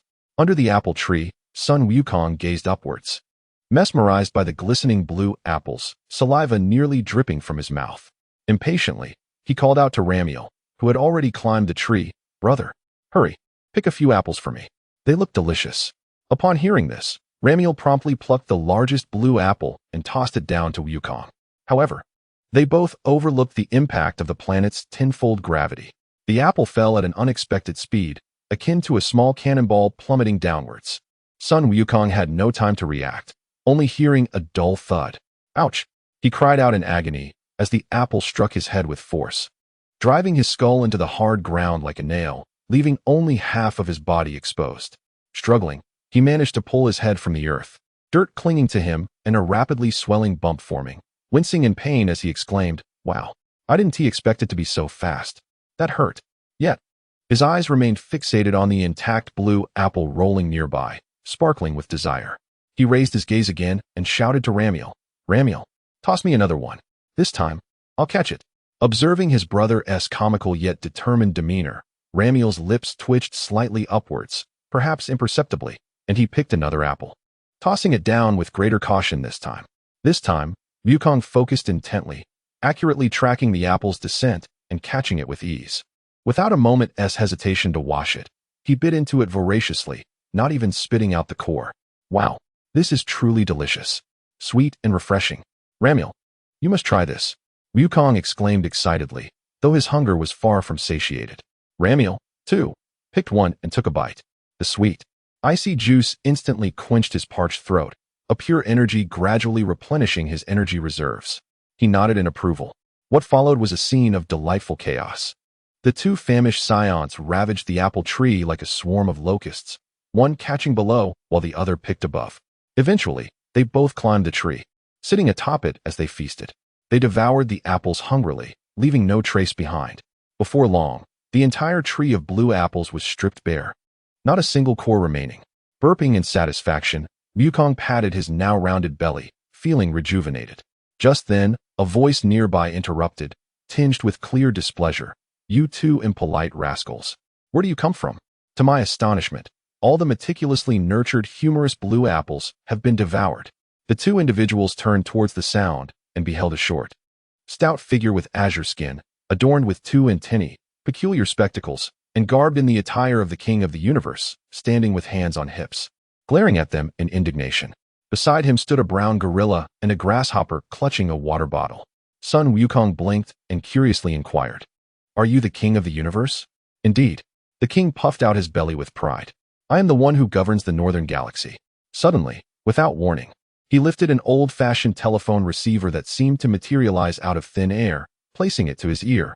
Ring, ring. He picked up the receiver and exclaimed, "Hello? Hello?" Upon realizing that no one was responding on the other end, he immediately covered his mouth, stifling a fit of laughter that caused his body to tremble slightly. "Haha, this joke is absolutely brilliant. Truly amusing." Sun Wukong and Ramir stood there, bewildered, completely missing the punchline. Sun Wukong asked innocently, "A joke? What joke?" The king's laughter abruptly ceased, as if his throat had been seized. He lowered the receiver, his expression turning grave, even tinged with a hint of menace. Adjusting his glasses, he inquired in a low voice, "What brings you two here?" Sun Wukong replied candidly, "We have come to seek your guidance in cultivation, esteemed king." Upon hearing this, the king took 2 steps back, his face contorting in disdain as he waved his hand dismissively. "Cultivation? You two, get out of here at once." He turned away from them, sulking. Those who cannot even appreciate such a delightful joke possess a rather poor character. I shall not teach those devoid of a sense of humor. Upon hearing this, Sun Wukong suddenly clutched his stomach and erupted into an exaggerated fit of laughter. "Ha! This is utterly hilarious. Wow, ha! Truly, you are the king of the universe. I've never encountered such a funny joke before. The more I think about it, the funnier it becomes. Ha!" The king, hearing the exaggerated laughter from behind him, slowly turned around, his expression softening slightly, though still tinged with dissatisfaction. "Precisely. Your wit is rather sluggish." He then directed his gaze towards the previously silent Ramir. "What about you? Aren't you laughing? Do you not find it amusing?" Ramir maintained a stoic expression and replied in his characteristic monotone, "I am a person with a flat effect. I cannot laugh." The king stroked his chin, contemplating. "Ah, I see. A flat effect. That is understandable." Seizing the moment, Sun Wukong eagerly asked, "Then, might you teach us cultivation now, esteemed king?" The king stroked his beard and replied, "Cultivation? Certainly. However, there is a condition." He raised 2 fingers. "Each of you must tell me a joke that makes me laugh. If you can make me laugh, I shall impart the knowledge of cultivation to you." Upon hearing this, Sun Wukong's face contorted in perplexity. Telling jokes? This posed quite the challenge for him. He scratched his head for a long while, his face flushing red, and finally stammered, "The blanket flew away?" Upon hearing this, the king suddenly froze, his eyes widening, his head seemingly jammed, devoid of any reaction. Upon witnessing no effect, Sun Wukong, undeterred, mustered his courage and uttered a second attempt. "Has the silly cat fallen asleep?" The king of the realm trembled violently, once again succumbing to a state of stupor. In a state of urgency, Sun Wukong delved deep into the recesses of his humor, squeezing out the final vestiges of wit he could muster, and shouted, "The pencil has become blunt." In that instant, it was as though the king had been struck by a bolt of divine inspiration, his previous stupor instantly transforming into unrestrained joy. He clutched his round belly, erupting into a thunderous laughter that sent him tumbling to the ground, rolling back and forth in mirth. Ha ha ha ha ha. The pencil is blunt. Ha ha ha. How amusing. How could it be so funny? Ha ha ha. Seeing the king so delighted, Sun Wukong leaped with joy. You laughed. Your Excellency, you laughed. The king, after a prolonged fit of laughter, wiped away the tears of joy and managed to rise, gasping for breath as he exclaimed, Ha ha ha. Well done. You have passed. He then turned to Ramir, saying, Now it's your turn. Even if you cannot laugh, your joke must elicit my laughter. All eyes fixated on Ramir, who maintained his usual icy demeanor, his lips barely moving as he monotonously delivered 4 words, farting under the blanket. The king's expression froze. 1 second, 2 seconds suddenly. He erupted into laughter that was tenfold more exuberant than before.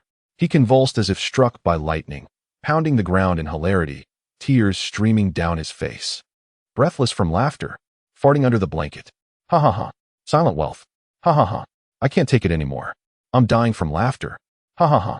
After a considerable time, the king finally managed to stifle his laughter, collapsing onto the ground, gazing at Sun Wukong and Ramir, heaving as he remarked, You two are no ordinary individuals. You must be professional jesters. Remarkably impressive. Rising to his feet and brushing off the grass from his attire, he declared, Very well. I shall impart to you the secrets of cultivation. First, I will teach you how to tell the most splendid jokes. In a fit of urgency, Sun Wukong interjected, waving his hands, Your Excellency, I did not come to learn how to tell jokes. I came to learn how to grow stronger and defeat the scion who will arrive on Earth in a year. The king paused, adjusting his glasses with an expression of realization. Oh, so you seek to grow stronger? Why did you not clarify this from the beginning? Such a waste of my expressions. Clearing his throat, he restored his regal demeanor. Very well. Let me now instruct you on how to become stronger. First, you must adapt to the tenfold gravity of this planet. Earth, a deserted island. Months passed, and Gohan had fully acclimatized to the harsh survival rules of the island. At that moment, he was skillfully roasting a fish several times larger than himself over a fire, the aroma wafting enticingly. His gaze had transformed into one of sharp resolve, no longer resembling the weeping child he once was. Meanwhile, 2 kilometers away, Piccolo floated in the air, engaging in arduous meditation and training. Suddenly, he abruptly opened his eyes and let out a resounding shout. Drink! An astonishing spectacle unfolded before him. Piccolo's form shimmered and wavered, astonishingly splitting into 2 identical beings. Without uttering a word, the 2 Piccolos immediately engaged in a fierce battle.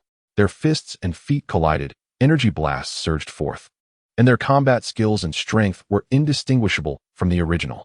This was the unique doppelganger technique of the Namekians, utilized for self-training in combat. After a prolonged clash, the 2 Piccolos merged back into one in an instant. Piccolo, slightly out of breath, furrowed his brow and muttered to himself, This method of training is still too slow. It cannot yield a genuine breakthrough or sufficient pressure. At this rate, I will never catch up to Son Goku and that monster of his brother. After a moment of contemplation, a glimmer of madness and determination flashed in his eyes. Perhaps I could try this approach. He shouted once more, and his body separated again, conjuring another version of himself. Then, he commanded the newly formed Piccolo, You, cast a gravity spell on me. Let us see if this has any effect.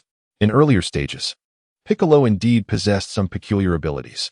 The doppelganger Piccolo, with an expressionless face, immediately raised his hand, palm directed towards the original, and an invisible force enveloped Piccolo's true form in an instant. Ugh! The original Piccolo felt an overwhelming weight, as if a small mountain had suddenly settled on his back. He let out a muffled groan, beads of sweat forming on his forehead, yet his eyes sparkled with excitement. It works. Increase the weight. He gritted his teeth and commanded. The doppelganger Piccolo exerted more force, and the magnitude of the gravity intensified suddenly. Crack! The rocks beneath Piccolo's feet fractured under the sudden surge of pressure. He felt every muscle and bone in his body groan under the strain, yet the immense pressure seemed to squeeze forth deeper reserves of power within him. Experiencing this unprecedented heaviness and challenge, Piccolo suddenly burst into laughter. Ha ha! It's effective. Indeed, it's effective. The powerful gravity pressed against his body, igniting a deeper ambition and fighting spirit within him. Clenching his fists tightly, he faced the void, as if proclaiming to distant adversaries, Son Goku, and your monstrous brother, you'd better watch out. Once I grow stronger through this method and eliminate the 2 Scions that will arrive on Earth next year, the next to fall will be you. Then, I shall rule the world." His maniacal laughter and declarations echoed across the skies of the deserted island. A more arduous and extreme training was about to commence. Chapter 64. Calamity descends planet King Kai. A year has swiftly passed. On this small planet with 10 times the gravity, Son Goku and Ramiel have endured unimaginably rigorous training. At this moment, King Kai floated in midair, his expression serious as he observed Son Goku below. "All right, Goku. It's time to assess your mastery of the Spirit Bomb." King Kai's voice carried a hint of anticipation. Son Goku nodded earnestly, closed his eyes, and slowly raised his hands, his demeanor incredibly focused. He focused his mind, attuning himself to the subtle energies of the surrounding world, striving to communicate with them, to guide and converge them. Gradually, a luminous sphere emanating a gentle white light, harboring an unfathomable reservoir of power, began to coalesce slowly between his palms, illuminating his earnest visage. The King of Worlds gazed upon the perfectly formed sphere, its energy stable yet inscrutable, a flicker of astonishment crossing his eyes. He descended slowly and remarked, frankly, "I never dreamt you could master the vitality sphere to such an adept level within a year. Remember, this technique wields immense power, but it requires time to harness and a benevolent heart to guide the energy. It must not be employed unless absolutely necessary." He paused, adding, "The King's fist I taught you also bears a significant burden on the body. Refrain from using it lightly unless in dire circumstances." Shifting his gaze to the silently standing Ramiel, his tone took on a more complex nuance. "You, stoic lad, when you first arrived here, I sensed an extraordinarily vast energy slumbering within you, so immense it even startled me. Throughout this year, I have endeavored to teach you more effective methods to guide and control your energy, allowing you to initially reign in that volatile aura. However, the source of this power lies deep within your bloodline, an essence I cannot fully comprehend. With my current abilities, I cannot teach you to master it completely. Thus, the journey ahead, to harness this power, must be navigated by you alone." He glanced at the 2 of them and stated, "Well, time is of the essence. According to my senses, the 2 Scions aboard their spacecraft should arrive on Earth tomorrow. You may depart now." Suddenly, the King of Worlds seemed to recall something of utmost importance, slapping his forehead and exclaiming, "Oh no. I forgot to account for the time it would take you to return via the Snake Way. It's so long. This is disastrous. We won't make it." He paced anxiously but soon regained his composure, assessing the 2. "However, with your current strength, you should be able to traverse the Snake Way in about 2 hours at full speed. Hurry. Do not delay any further. Depart at once." Son Goku and Ramiel exchanged a glance, no longer hesitating, and simultaneously soared into the sky, transforming into 2 streaks of light, racing towards the Snake Way with a terrifying speed that far surpassed their earlier pace, vanishing from the King of Worlds' sight in an instant. On Earth, on a deserted island, a year of rigorous training was also nearing its conclusion. Piccolo was engaged in a final sparring session with Gohan. "Hiya." Piccolo swung his arms in rapid succession, unleashing a barrage of fierce energy blasts that rained down upon Gohan, blocking every avenue of escape. Gohan's figure darted through the air, moving with such speed that only afterimages remained, skillfully evading all assaults. Piccolo shouted, "What's the matter? Merely dodging 1T allow you to strike your enemy. Attack. Use the method I taught you to counter." Gohan's expression sharpened. He ceased his evasions. Spotting an opening, his energy surged explosively, and his small frame propelled forward like a cannonball against Piccolo's onslaught, his fist clenched tightly, accompanied by the sound of piercing air as he aimed to strike. At the very moment his fist was about to strike Piccolo, a strange red light suddenly illuminated Piccolo's eyes. In an instant, 2 slender yet intensely scorching red lasers shot forth from his gaze, striking Gohan, who was perilously close. Gohan, caught off guard, convulsed as if struck by a high-voltage current, letting out a cry as he plummeted to the ground, curling up and momentarily immobilized. Observing Gohan's prolonged stillness, a fleeting trace of alarm crossed Piccolo's face. He descended with urgency, exclaiming, "Oh no, I may have been too forceful with that hasty attack." Over the course of the year, this stubborn yet kind-hearted boy had firmly established a place in his once icy heart. Just then, Gohan wobbled to his feet, dusted himself off, and pouted with a hint of grievance and dissatisfaction, saying, "Uncle Piccolo, you cheated. We agreed that lasers couldn't be used in training. Upon hearing this, Piccolo swiftly suppressed his worry, resuming a serious demeanor, and reprimanded, "You fool. Any agreement is meaningless in actual combat. Do you think the enemy will adhere to rules?" "How naive," Gohan quietly retorted, "but Uncle Piccolo, you're not the enemy." Upon hearing this, Piccolo's face flushed inexplicably, and he turned away awkwardly, gruffly stating, "You imbecile. During training, you must treat me as a genuine adversary. Give it your all." He paused, his tone softening slightly. "All right, today's training is concluded. Get some rest and gather your strength for the impending real battle." With that, he turned away from Gohan and soared off the deserted island. In truth, throughout this rigorous year of training, Piccolo had forged a profound and ineffable bond with the pure and resilient child. In Gohan, he saw reflections of his own past. And unbeknownst to him, Gohan's kindness and innocence had touched the remnants of softness deep within his heart. Approximately an hour later, earlier than the Supreme Kai had anticipated, in the outer space surrounding Earth, two spacecraft resembling metallic spheres breached the atmosphere, trailing fiery tails like two harbingers of calamity, plummeting swiftly towards a bustling modern metropolis below. Boom! Boom! Two thunderous explosions erupted almost simultaneously. The spacecraft crashed into the city center like colossal bombs, instantly demolishing several skyscrapers, igniting towering infernos and billowing clouds of smoke. The immense shockwave swept across the area, wreaking widespread devastation, with countless innocent civilians meeting their demise in an instant. The two vessels sank deeply into the ground, emitting crackling sparks and thick smoke. Surrounding pedestrians, who narrowly escaped disaster, were filled with terror yet could not suppress their curiosity, cautiously gathering at a distance to point and murmur about the enormous metallic spheres. "What are those things? Meteors? They don't look like it. They seem mechanical. Look, they're opening." Under the watchful eyes of countless anxious and curious onlookers, the doors of the two spacecraft began to slowly rise. A bystander gasped, "There are people inside. Are they human?" From a spacecraft emerged a towering figure, a man of remarkable stature whose muscles rippled beneath his skin, crowned with a bald head and an intimidating visage.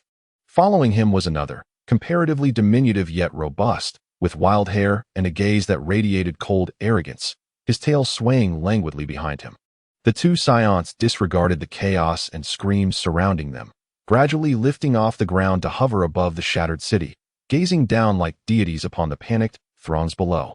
Scurrying like ants in disarray, the bald giant, known as Naba, twisted his neck, producing a series of crackling sounds, and grinned wickedly. "So this is Earth? Vegeta, this planet doesn't seem particularly impressive. The gravity is pitifully weak." The Saiyan referred to as Vegeta crossed his arms, surveying the scene below with indifference. As Naba's lips curled into a cruel smile, "Shall we extend a little greeting to these startled lowly insects, Vegeta?" Vegeta scoffed, cautioning, "Don't go overboard. If you eliminate the one capable of defeating Raditz, our mission will be in vain." Naba, understanding, extended his robust fingers carelessly towards the city below, lifting them as if brushing away dust. There was no cataclysmic energy beam, yet an invisible and devastating shockwave of terror emanated from his fingertips, rapidly engulfing the entire city. The next moment, a thunderous explosion erupted, beyond the capacity of words to describe. The city, its towering edifices, bustling streets, and terrified populace, was instantaneously consumed, disintegrated, and vaporized. A blinding white light and flames soared skyward, forming a colossal mushroom cloud. As the brilliance and smoke gradually dissipated, all that remained where the city once stood was an immense, unfathomable pit of glass-like depth. Everything had vanished. Ha! Naba reveled in his handiwork, erupting into maniacal laughter. "It seems I might have been a tad too heavy-handed. Now there's nothing left to enjoy." Vegeta frowned slightly, admonishing him, "Naba, enough of this foolishness. We are here to locate the Saiyan capable of defeating Raditz. If that individual was in this vicinity, you may have inadvertently obliterated our target. You and your pointless greetings." Upon hearing Vegeta's reprimand, Naba lowered his head like a chastised child, respectfully replying, "I understand. My apologies, Prince Vegeta. I got carried away in my excitement." Vegeta huffed dismissively. "Regardless, let us first identify the strongest fighter on this planet." He activated the battle power detector affixed to his left eye. The device immediately emitted a series of beeps, the numbers on the screen fluctuating rapidly. Naba also activated his detector, observing the data with intrigue, remarking, Odd Vegeta. There are several individuals with battle powers exceeding 1,000, and they are swiftly approaching us. Vegeta's lips curled into a disdainful smirk. Oh, perfect. This will save us the trouble of searching. Let us wait for them to come to us. Within minutes, the sound of rushing air heralded their arrival from the horizon. Several figures descended like shooting stars, landing at the edge of a city reduced to ruins, facing off against the two Saiyans suspended in the air. Among them were Piccolo, Gohan, Tien, Krillin, Yamcha, and Kairatsu. The warriors of Earth had nearly all assembled. Piccolo was the first to touch down, his green visage etched with gravity and intent to kill. As he coldly addressed the two Saiyans above, "Are you two Saiyans here to seek your demise on Earth?" Before Vegeta and Nappa could respond, a few helicopters from news stations, having rushed to the scene, recklessly attempted to get closer for live broadcasting, their rotor noise shattering the tense atmosphere. Nappa, visibly annoyed, frowned and exclaimed, "What a racket! Lowly insects." With a casual flick of his finger, a small energy sphere shot forth, accurately obliterating the helicopter's midair, which exploded into fireballs as they plummeted to the ground. Once the noise was silenced, Nappa turned his vicious gaze back to Piccolo and the others, grinning maliciously. "Namekian, do you wish to die? I shall grant you that wish shortly." He activated his scouter, scanning the group on the ground. The device swept over Piccolo, Tien, Krillin, Gohan, Yamcha, and Kaiatsu before finally locking onto them. Nappa pointed, loudly announcing their power levels with a sneer. Power level 3,200, Piccolo, 1410, Tien, 1230, Krillin, 1800, Gohan, 1100, Yamcha, 940, Kaiatsu. Each had concealed their true power levels. Piccolo 63450, Tien 2820, Krillin 2560, Gohan 14200, Yamcha 1990, Kaiatsu 1340. After delivering the data, he erupted into exaggerated laughter. "Haha, trash. Is this the extent of your combat prowess? That fool Raditz was defeated by such pathetic beings? Truly, a disgrace to our Saiyan lineage." At that moment, Vegeta, who had been observing silently, slowly interjected, "Nappa, lower the scouter." Nappa blinked in surprise. "Prince Vegeta?" Vegeta calmly assessed. "It appears these individuals can manipulate their power levels. Their true strengths are likely much greater than what the scouter reveals. Do not be deceived by superficial data. It was Raditz's foolish reliance on such devices that led to his downfall." Reluctantly, Nappa lowered the scouter from his eyes, muttering, "You have a point." Vegeta looked down at the poised warriors, his eyes glinting with a cat-and-mouse mockery. "Now, let us personally test just how resilient you Earth warriors truly are." He instructed Nappa. "Nappa, we still have 6 seeds of the vegetable people, do we not? Bring them out and entertain these Earthlings." "Yes, Prince Vegeta." Nappa excitedly retrieved several peculiar seeds from his combat suit's pocket and, grabbing a handful of the fertile Earth soil, mused, "This soil is quite rich. Perfect for growing vegetable people. We should be able to cultivate some formidable specimens." He casually tossed the 6 seeds into the ground. What transpired next was truly astonishing. Upon making contact with the soil, the seeds rapidly absorbed nutrients and, within mere seconds, broke through the earth, swiftly transforming into 6 diminutive, grotesque vegetable beings, exuding an aura of malevolence. "Go forth," commanded the imposing figure with a wave of his hand, ordering the execution of the humans. The 6 vegetable beings emitted harsh, grating cries before darting towards the warriors like phantoms. However, the ensuing events caused the smile on the figure's face to freeze in an instant. In a flash, Piccolo appeared, unleashing a series of muffled thuds, 6 in rapid succession, nearly overlapping. The 6 newly formed vegetable beings, who appeared quite formidable, were unable to execute a single attack. In an ephemeral moment, they were reduced to mere green dust by Piccolo's speed, which the eye could scarcely perceive, utterly annihilated. Piccolo slowly retracted his hand, his expression cold and impatient, as he turned his gaze towards the 2 astonished Saiyans hovering above. His voice, akin to a chilling wind from the abyss, echoed, "Cursed Saiyans. Cease these trivial antics. I shall personally bring your end." Chapter 65. The ruthless Saiyans. Vegeta, suspended in the air, observed with a flicker of fleeting astonishment as Piccolo effortlessly dispatched the 6 vegetable beings. His haughty demeanor momentarily faltered, his crimson pupils narrowing as he reassessed the green Namekian below. "Impressive, Namekian. Vegeta remarked with condescension, his movements sharp and decisive. Your true fighting power must be around 4,000. A tad more interesting than the readings on my scouter. With arms crossed, he surveyed Piccolo, seemingly searching for something. If your combat prowess is so elevated, then surely those traitors, Kakarot and Laika, should possess even greater strength. A hint of mockery crept into his tone. Speaking of which, why have they not made an appearance? Have they fled in terror at our approach? How disgraceful for the Saiyan race. Not at all. Krillin interjected vehemently, unable to contain himself at Vegeta's insult towards Goku. Goku and his brother are off training rigorously. They're not running away from you. At this, Vegeta's expression morphed not into anger, but into a cruel, anticipatory smile. Oh, training you say? How amusing. He turned to the eager Nappa beside him and casually commanded, Nappa, entertain these earthlings until they return. Don't kill them too quickly. I wish to see the expressions on Kakarot and Laika's faces when they witness the fate of their comrades.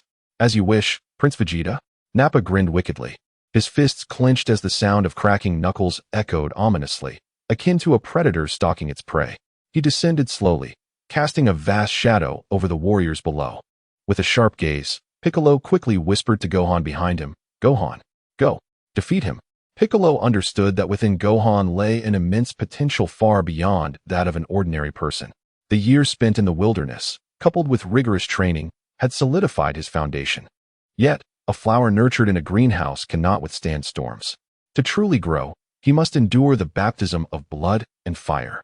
Without the resolve forged in the crucible of life and death, mere strength is nothing more than idle talk. However, the 5-year-old Gohan, confronted with the towering, muscular, and fearsome figure of Nappa, found himself paralyzed by the shadows left by Raditz and the innate fear of a child. His small face paled, his body trembled slightly, and he took a step back, his voice quivering, Uncle Piccolo, I can't. I'm afraid of that Saiyan. He's so tall and fierce. I can't defeat him. Upon hearing that Piccolo had sent this child to confront him, Nappa was momentarily taken aback, then erupted into thunderous laughter. Ha! That Namekian. Are you so eager to send Kakarot's little brat to his doom? Fine. Since I have nothing better to do, I'll crush this little one before Kakarot returns. Let us see what kind of splendid expression he'll have when he arrives. Ha ha. Before he could finish, Nappa's massive form surged forward with a ferocious momentum, like a war chariot racing at full speed, charging straight toward the terrified Gohan, who stood frozen in place. Uncle Piccolo. As Gohan gazed at the ever-looming terrifying figure, he screamed in fear, his mind blank, forgetting even to evade. Just as Nappa's colossal fist was about to strike Gohan down, survival instinct and the muscle memory forged over the year finally kicked in. Gohan's small body instinctively leaped to the side. Boom!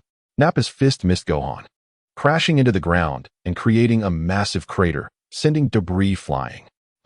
Nappa, surprised by the miss, noted, that little bug can dodge pretty well.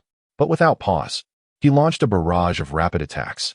The wind from his fists and kicks enveloped Gohan like a torrential storm. Remarkably, despite his cries and tear-streaked face, the sheer terror propelled Gohan to execute the movements and speed honed by Piccolo to perfection. Like a leaf in a tempest, he narrowly evaded Nappa's lethal strikes. Though his movements were clumsy, they were effective. As Nappa's continuous attacks all missed, his patience began to wear thin, especially before Prince Vegeta. He roared in fury. Damn little brat. Is dodging all you can do, like a rat? It's infuriating. A cruel glint flashed in his eyes as a malicious idea formed. If you dare to dodge again, I will kill each of your companions one by one. Which one should I start with? His gaze swept menacingly over the prepared Tien, Krillin, Yamcha, and Kaiatsu. Hearing the threat, Gohan froze, his heart torn between struggle and fear. Yet he still could not summon the courage to attack. It seemed he must first witness a death. With a sinister grin, Nappa suddenly raised his hand, targeting Yamcha, who stood slightly outside. A highly compressed energy sphere coalesced in an instant. This is bad. Yamcha's pupils constricted sharply as he attempted to evade. But Nappa's attack was too swift and unexpected. Yamcha, be careful, Krillin exclaimed in alarm. Boom. The energy sphere struck Yamcha squarely, resulting in a violent explosion. Smoke and dust enveloped the area. As the haze dissipated, Yamcha lay motionless in a charred crater, his body blackened and devoid of any signs of life. a scene hauntingly reminiscent of his fate in the original story when he was caught in the explosion of the vegetable man Uncle Yamcha. Gohan stared blankly at the scorched earth and the still figure, his mind buzzing as if something had shattered within him. Yamcha! Krillin let out a sorrowful and furious roar, his eyes filled with bloodshot anguish. Even Piccolo's expression grew darker and more forbidding. At that moment, Piccolo flew towards the dazed Gohan, his voice as cold as a winter gale, laced with unprecedented disappointment and sternness. Gohan, I never imagined you would be this cowardly. He pointed toward Yamcha's fallen form, his tone harsh. I thought this year's training had transformed you into a warrior capable of standing on your own. Yet, when the moment arrived, you lacked even the courage to act. You stood idly by while your comrade was slain. Piccolo's voice was resolute, carrying an undertone of dismissal. Listen, we have no need for spineless weaklings here. Go home and find your mother to nurse you. Do not burden us any longer. These words pierced Gohan's heart like a jagged blade. Yet, he did not notice the fleeting complex emotions in Piccolo's eyes as he turned away. Deep down, Piccolo truly thought, Gohan, I have imparted all I can teach you. Your potential extends far beyond this. You must conquer your own fears. The path ahead must be traversed by you alone. Disheartened, Gohan lowered his head, his small fists clenched tightly, his body trembling with overwhelming emotional turmoil. Tears mingled with dust as they fell, but this time, it was not merely pure fear. It was also self-reproach, anger, and a sense of injustice. Suddenly, he lifted his head sharply. Though his eyes still shimmered with tears, an unprecedented flame ignited within them. He called out to Piccolo with fervor, Uncle Piccolo, grant me one more chance. This time, I will not flee. Without waiting for Piccolo's response, Gohan let out a cry that was both tearful and resolute. The dormant energy within him erupting explosively. He transformed into a streak of white light, charging directly at Naba, who had just slain Yamcha and was reveling in his triumph. Naba, taken aback by the audacity of the previously frightened boy charging toward him, initially froze, then erupted into a more manic laughter. Ha ha ha! Kakarot's little brat dares to charge in anger to meet his demise? Perfect. Saves me the trouble of chasing you down. Die. He too, unafraid, charged forward, his massive fist wielding the power to crush everything as it swung toward Gohan. However, this time, Gohan did not evade. Bang! The two fists collided with tremendous force, unleashing a remarkable shockwave, locked in a fierce standoff. What? The smile on Naba's face instantly froze as he felt an overwhelming force in the punch that far exceeded his expectations. In Gohan's eyes burned the flames of vengeance for his fallen comrades, and the Saiyan blood coursing through him boiled with fury and awakening. He unleashed a youthful yet powerful roar, launching an assault akin to a tempest. Fists, feet, elbows, and knees. Each movement radiated with tremendous energy and precise execution. The fruits of Piccolo's grueling year of training were vividly displayed in this moment. Naba grew increasingly alarmed as he realized he was completely overpowered. This child's strength, speed, and reflexes had ascended to a terrifying level. His attacks repeatedly missed their mark, while Gohan's fists consistently found their way to exploit his weaknesses, delivering waves of excruciating pain. No, this is impossible. How could I possibly lose to a child? Naba's heart raced with fear and humiliation, and in his rage, his attacks became more ferocious yet chaotic. Yet, before Gohan, who had fully awakened, all of this was in vain.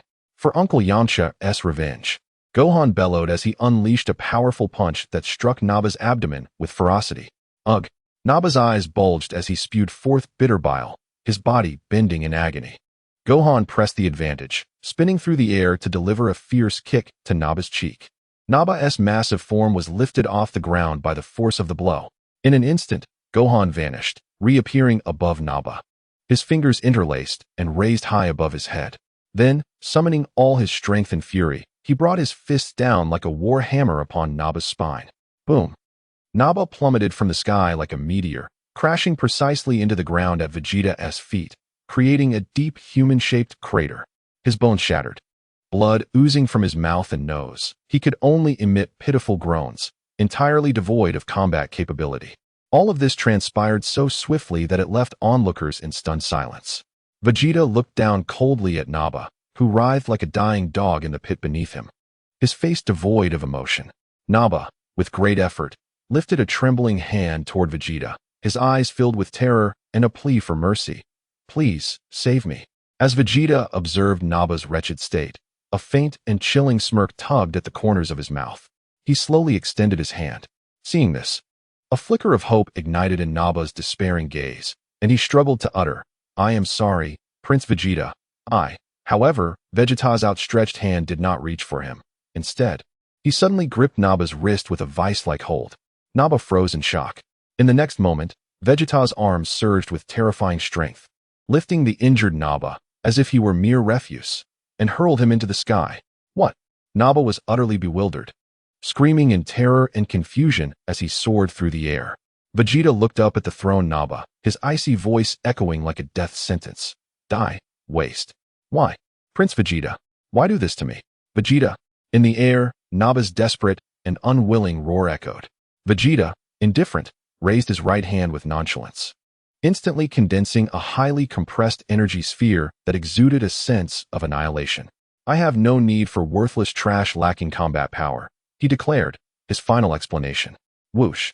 The energy sphere sliced through the sky, striking Naba, who had no means of escape. No. Naba emitted a final, piercing scream, his form instantly consumed by the devastating energy. Vaporized, leaving not a trace behind, as if he had never existed. Only a fine dust of energy, remnants of annihilation, slowly drifted down. Silence. An eerie stillness enveloped the atmosphere. The warriors were all stunned by Vegeta's cold-blooded and brutal act of executing a comrade, a chill creeping from their feet to the top of their heads. Ha ha ha. Yet Vegeta appeared to regard it as a trivial matter, bursting into hearty laughter. He slowly turned his gaze, his crimson eyes locking onto Gohan, who had just returned to the ground, still panting slightly. Next, it will be your turn, Kakarot's little brat. Vegeta's voice dripped with sadistic delight. I shall relish the opportunity to end your life myself. It promises to be quite entertaining. Before he could finish, his figure abruptly vanished from sight. So swift, Gohan barely had time to react, feeling an overwhelming murderous intent descend upon him in an instant. Vegeta had already appeared before him, the very hand that had just condensed the energy sphere that claimed Naba's life, now reaching towards his head with a deathly aura. Gohan instinctively shut his eyes, wanting to evade. At that critical moment, a green figure surged in with even greater speed, as if teleporting, forcefully inserting itself between the two. It was Piccolo. Hiya! Piccolo unleashed all his energy, a powerful shockwave erupting instantly, forcefully interrupting Vegeta's assault and pushing him back a step. Piccolo stood protectively in front of Gohan, striking a formidable battle stance, his green visage etched with determination. He fixed his gaze on the astonished Vegeta, his voice low and filled with combat spirit. You will face me. Chapter 66. The tragic conclusion of Piccolo the Demon King. 5,000-word chapter. You will face me. Piccolo's deep and resolute voice reverberated in the air as his figure transformed into a streak of green lightning, taking the initiative to charge towards the suspended Vegeta. The battle erupted instantaneously. Their speed surpassed imagination, clashing violently in the air, each encounter producing thunderous roars and shockwaves that scattered outward. Piccolo's offensive was fierce, his fists and feet striking with the ferocity of a tempest, imbued with astonishing power. Nevertheless, as a prodigious warrior among the Saiyans, Vegeta possessed extensive combat experience. He remained calm, blocking and dodging while seeking a flaw in Piccolo's assault. Bang! Vegeta seized upon a slight opening in Piccolo's retreat, delivering a heavy and swift side kick that struck forcefully against Piccolo's abdomen. Upon impact, Piccolo's body was sent flying backward as if struck by a high-speed train, uncontrollably hurtling away. A successful strike. A flicker of fierce light flashed in Vegeta's eyes as he pressed the advantage, his right hand swiftly condensing a blazing energy sphere, mercilessly hurling it towards the flying Piccolo. Whoosh! The energy sphere, trailing a fiery tail, pursued Piccolo relentlessly, seemingly destined to strike. At the critical moment, Piccolo, hurtling backward, abruptly steadied himself, his right hand flicking out with the swiftness of swatting a fly. Crack! The formidable energy sphere was unexpectedly redirected, spiraling away towards the horizon, where it ultimately erupted into a mushroom cloud against the distant skyline. Humph! A taste of your own medicine. As Piccolo neutralized the attack, his left hand instinctively thrust forward, unleashing a highly compressed ki blast that surged back towards Vegeta. At the same time, the ground beneath him erupted with energy, causing his figure to vanish once more, propelling him forward alongside his own ki blast, charging towards Vegeta anew. Vegeta countered the incoming ki blast with a wave of his hand, only to face the relentless and spectral onslaught of Piccolo, who closed in with a furious assault. Bang, bang, bang, boom, boom. The two warriors became entangled once again, their fists and feet colliding, energies clashing at such astonishing speeds that Krillin and Tien, watching from the ground, could scarcely discern their movements. Merely witnessing two streaks of green and white colliding, separating, and colliding once more. The thunderous explosions echoed ceaselessly, the aftermath of their battle tearing the earth apart and shaking the distant mountains to their very foundations. In a mere span of seconds, the two had exchanged dozens of rapid blows. Ultimately, after a violent clash of energies, both warriors were propelled backward, momentarily creating distance as they warily scrutinized one another. Vegeta shook off the tingling sensation in his arms, a rare seriousness etched on his face, though excitement also danced in his eyes. Not bad, Namekian. Your strength exceeds my expectations by quite a margin. To think you could contend with me to this degree. Piccolo, steadying his breath, wore a mocking smile. You Saiyans boast endlessly, yet it appears you are not so remarkable after all. Is this the extent of your so-called genius? Quite disappointing. What did you say? Vegeta's pride was instantly wounded, flames of fury igniting within him as he seethed. Lowly Namekian, how dare you underestimate me? I am the genius among Saiyans, the strongest Saiyan prince. I will make you pay dearly for your arrogance. Enraged, Vegeta unleashed his full power with a furious roar. His aura erupted explosively. Akin to a blazing white flame, his energy levels surging dramatically. The overwhelming pressure nearly stifled the warriors on the ground. Die for me. Vegeta transformed into a streak of white light, charging at Piccolo with even greater speed and strength, relentlessly attacking. Piccolo's gaze sharpened. He dared not be careless. Meeting Vegeta's assault with all his might, their battle intensified, becoming even more ferocious and perilous. The winds of their fists, the shadows of their legs, and the ki blasts intertwined to create a tapestry of devastation. Vegeta's attacks were wild and aggressive, while Piccolo's defense and counterattacks remained steady and shrewd. Imbued with the unique angles and explosive potential characteristic of Namekian martial arts, after exchanging blows for several more rounds, Piccolo seized an opportunity, finally unleashing the true power he had long suppressed. A flaw. Piccolo's speed surged instantaneously. As he deftly evaded Vegeta's powerful strike, a precise chop landed on Vegeta's wrist, disrupting his offensive momentum. Suddenly, a series of resounding thuds echoed like the beating of a drum.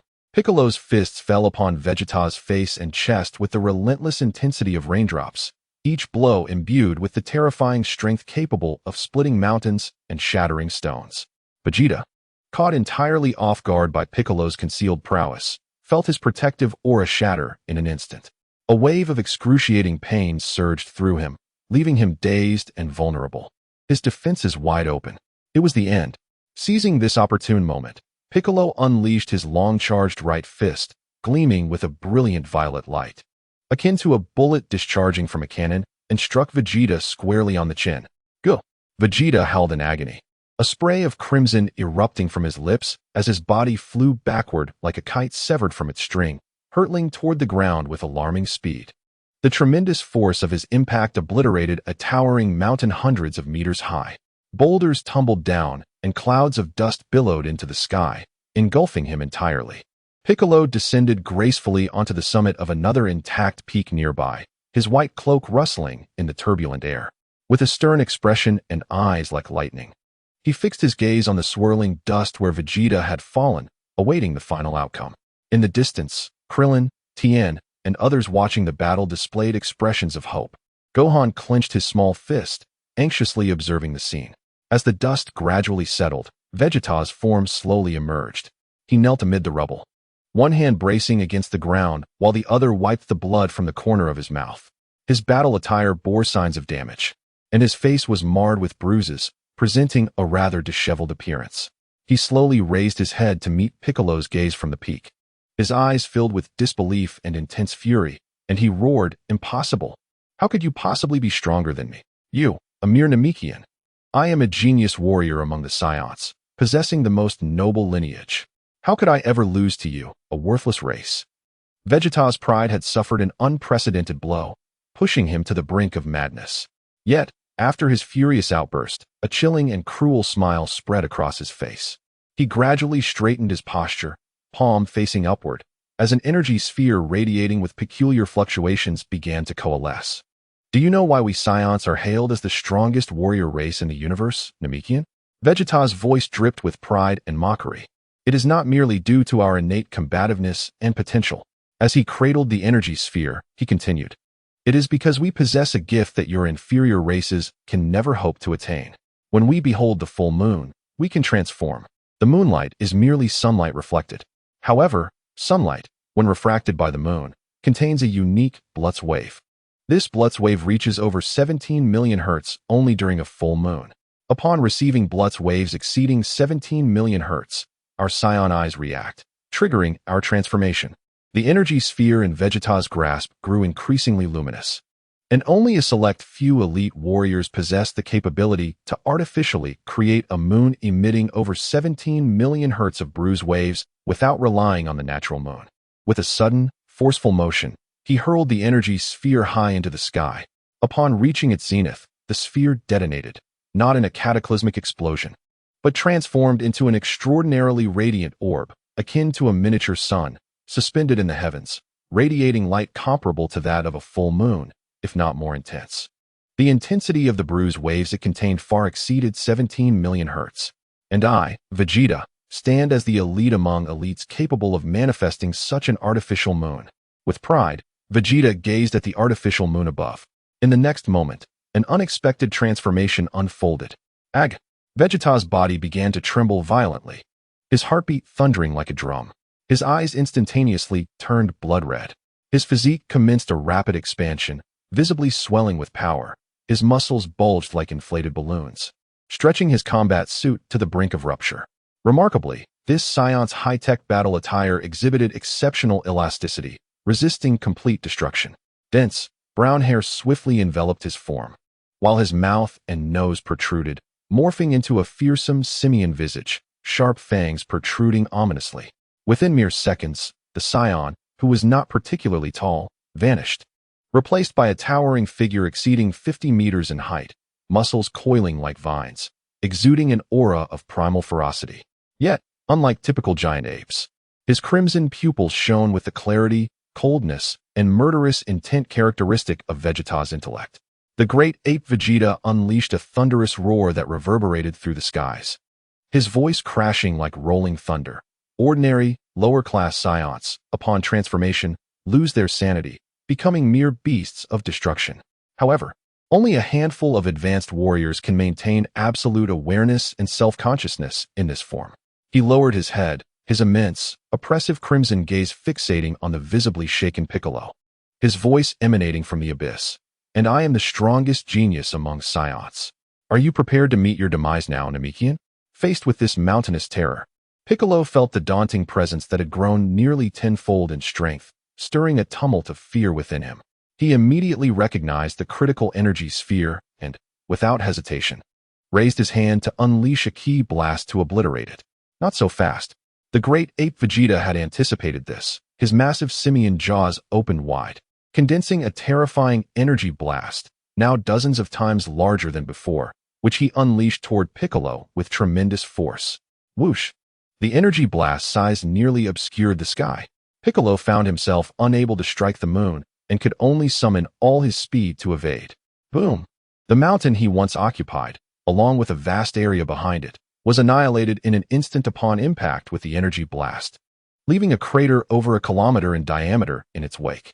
The explosive shockwave sent Gohan, who was further away, hurtling through the air.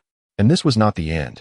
The gigantic ape, Vegeta, missed his strike, yet his immense physique displayed an astonishing speed that belied his size.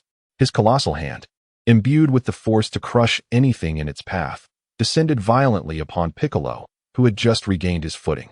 Gritting his teeth, Piccolo surged his speed to its zenith, narrowly evading the onslaught of the great ape while seeking an opportunity to counterattack. In an instant, He teleported behind the colossal Vegeta, gathering a formidable energy wave in his hand, aiming to strike at his vital points. However, the great ape seemed to possess eyes in the back of his head. With a swift lash of his massive tail, like a steel whip, he unleashed a terrifying sonic boom that struck Piccolo with pinpoint accuracy. The impact was thunderous. Piccolo, as if struck by a meteor, felt his protective aura shatter, blood erupting from his mouth as he was sent hurtling into the distance, crashing into the ground and creating a deep, human-shaped crater. Struggling to rise from the pit, blood trickled from the corner of his mouth, his injuries severe.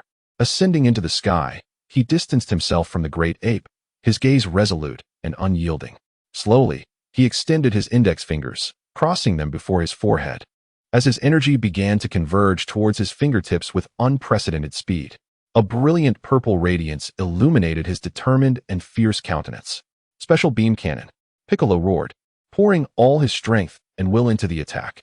A highly concentrated, rapidly spinning spiral of purple energy surged forth, akin to a spear of death piercing through heaven and earth, ripping through the air at a velocity beyond the grasp of the eye, aimed directly at the heart of the great ape. In a desperate struggle, the gigantic Vegeta roared, his massive mouth opening wider than before as an even greater surge of energy began to coalesce within. He sought to obliterate his opponent's hope with absolute power. From his mouth erupted a colossal energy beam of staggering diameter, directly confronting Piccolo's special beam cannon. The two devastating forces, a purple and a white beam, clashed violently in midair. The earth-shattering explosion echoed like a thunderclap, threatening to rupture the eardrums of all present. A terrifying energy storm swept through the surroundings. Yet, the stalemate lasted but a single second. Piccolo's all-out special beam cannon appeared utterly feeble against the overwhelming tenfold strength of the great ape Vegeta. The spiral beam faltered in an instant, consumed and shattered by the massive white energy beam. Though the energy beam weakened slightly after breaching the special beam cannon, it continued to surge forth with destructive intent, hurtling towards the exhausted Piccolo. Gritting his teeth, Piccolo summoned his last reserves of strength to evade swiftly to the side. The energy beam grazed his body, the searing heat nearly igniting him. At that moment, a small figure suddenly charged recklessly into the fray. It was Gohan. "I'm here to help you, Uncle Piccolo," Gohan shouted, frantically unleashing his youthful yet furious energy blasts at the great ape Vegeta in an attempt to distract him. The energy blasts, upon striking the thick fur of the giant ape, felt akin to mere scratches, inflicting no damage, yet successfully capturing Vegeta's attention. "Damn, this little brat. So annoying, like a fly. If you wish to die so eagerly, I shall grant you that wish. I will eliminate you, the half-breed scion." He temporarily relinquished his pursuit of Piccolo, as a colossal energy sphere began to coalesce within his vast maw, an orb of even greater magnitude and terrifying energy. Its target was the diminutive Gohan below. The destructive potential contained within that energy orb instilled a profound sense of despair in Krillin and the others from afar. "Gohan, run!" Krillin shouted with all his might. Yet, Gohan stood transfixed, paralyzed by the overwhelming pressure and murderous intent emanating from the deadly energy sphere that descended like a miniature sun, his pale face betraying the fear that gripped him. In that critical moment, a green figure appeared before Gohan with a speed that transcended limits, akin to teleportation. It was Piccolo. Without a moment's hesitation, he summoned his last reserves of strength, seizing Gohan and hurling him forcefully towards safety. "Flee quickly, Gohan!" Simultaneously, the cataclysmic energy orb descended. Boom! The energy sphere struck Piccolo with tremendous force. A blinding white light instantly engulfed his form. "Uncle Piccolo!" Gohan cried out in heart-wrenching anguish as he was propelled through the air. As the brilliance dissipated, Piccolo emerged, his body shrouded in smoke and the acrid scent of charred flesh, plummeting from the sky like a wounded bird, crashing heavily to the ground, never to move again. "Uncle Piccolo!" Gohan sobbed, scrambling toward where Piccolo had fallen, collapsing beside him. Piccolo's body lay in ruins, his breath reduced to a mere whisper. With great difficulty, he managed to open his eyes slightly, gazing at Gohan, and with a voice barely audible, he uttered, "Fool, didn't I tell you to flee?" "No, Uncle Piccolo. You mustn't die." Gohan wept, his tears flowing like a torrent. Piccolo looked at the child he had trained with his own hands, the stubborn yet tender-hearted boy he had protected for a year. With a feeble attempt, he tried to smile, but it transformed into a faint sigh. How ridiculous. To think that I, the so-called Demon King Piccolo, would go to such lengths to save a little brat. What a failure. His gaze began to lose focus, his voice dwindling. You're the only one who can truly understand me, Gohan. This past year living with you has been quite enjoyable.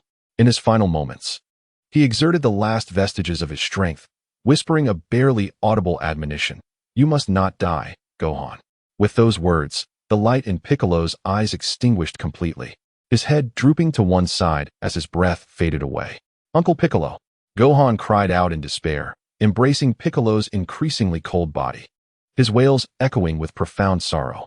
An overwhelming tide of grief, rage, and hatred for Vegeta erupted within him like a volcano, engulfing his young heart.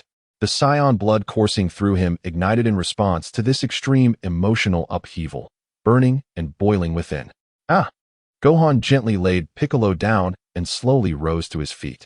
An uncontrollable aura erupted around him, the powerful energy waves causing the ground to tremble violently. He abruptly lifted his head, his tear-soaked eyes now blazing with unquenchable fury, fixated on the enormous great ape in the sky. Unforgivable, utterly unforgivable. Return Uncle Piccolo to me. Gohan emitted a roar that transcended human comprehension, enveloped in a ferocious aura, akin to a golden meteor hurtling fearlessly towards the mountain-like figure of the great ape Vegeta. Countless orbs of wrathful energy poured forth from his hands like a torrential downpour, crashing into Vegeta. Chapter 67. The despairing warrior Gohan has taken the lead. We cannot lag behind. Krillin shouted, swiftly forming his hands into a flower-like gesture, Kamehameha. A dazzling blue energy wave surged towards the gigantic ape. But upon contact with its dense fur, it merely singed a small patch.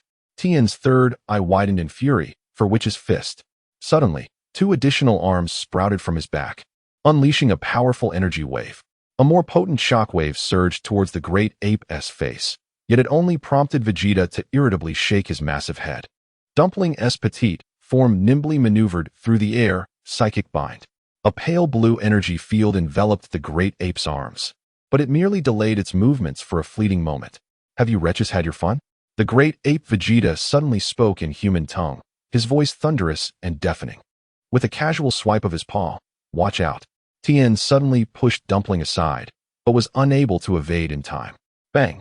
The heavy strike landed squarely on Tien's chest, causing him to spit blood and soar like a kite severed from its string, crashing through several trees before landing heavily on the ground. Tien! Dumpling exclaimed in panic, attempting to rush to his comrade, only to find himself immobilized. The great ape Vegeta's other paw had unknowingly clamped down on him with relentless grip. Let me go? Dumpling struggled, his face turning pale from lack of oxygen. Vegeta grinned maliciously, applying slight pressure. Crack. The unmistakable sound of bones fracturing echoed, and Dumpling let out a heart-wrenching scream, immediately collapsing, discarded carelessly to the side. Krillin hastily leaped back, narrowly avoiding another strike, yet was still sent flying several meters by the powerful gust of energy. He clumsily rose, gazing at his severely injured comrades. Despair etched across his face. Piccolo is dead, the Supreme Kai is gone, the Dragon Balls have vanished. Krillin knelt on the ground, tears mingling with dirt, his fists weakly pounding the earth. It's over, everything is finished. In the distance, Tien struggled to rise, only to spew another mouthful of blood, his vision beginning to blur. Dumpling lay beside him, breath faint, already lost to consciousness. Everyone, Aya! Witnessing such a scene, Gohan's mournful roar reverberated across the battlefield, his fury erupting uncontrollably, transforming him into a blazing little sun of rage. The overwhelming sorrow and anger eclipsed his fear of the great ape. As he morphed into a golden meteor, charging wildly towards the mountainous Vegeta, unleashing yet another barrage of energy blasts like weeping rain upon that colossal target. However, this tragic charge appeared so feeble in the face of overwhelming power. Enough of this racket. You wretched spawn. The great ape Vegeta irritably swiped his massive paw, the terrifying wind pressure rising like an invisible wall, effortlessly crushing all of Gohan's energy blasts, along with his very being, sending him hurtling away. Gohan was struck as if he were a mere insect, crashing against several massive boulders before tumbling to the ground. The golden aura surrounding him extinguished in an instant. and the excruciating pain, coupled with the backlash of his own energy, nearly rendered him unconscious. "Gohan!" Krillin exclaimed, desperately suppressing his own injuries as he attempted to rush forward. Yet, Vegeta's movements were swifter. His enormous crimson eyes fixated on the struggling Gohan on the ground, a cruel delight flashing within them. His massive hand shot out with surprising speed for his size, fingers closing in. Ugh! Gohan had no time to react. He felt a tightening sensation enveloping him, and he was firmly grasped within Vegeta's palm. "Gohan!" Krillin and a barely rising Tien shouted in despair. Vegeta raised his colossal hand containing Gohan to his face.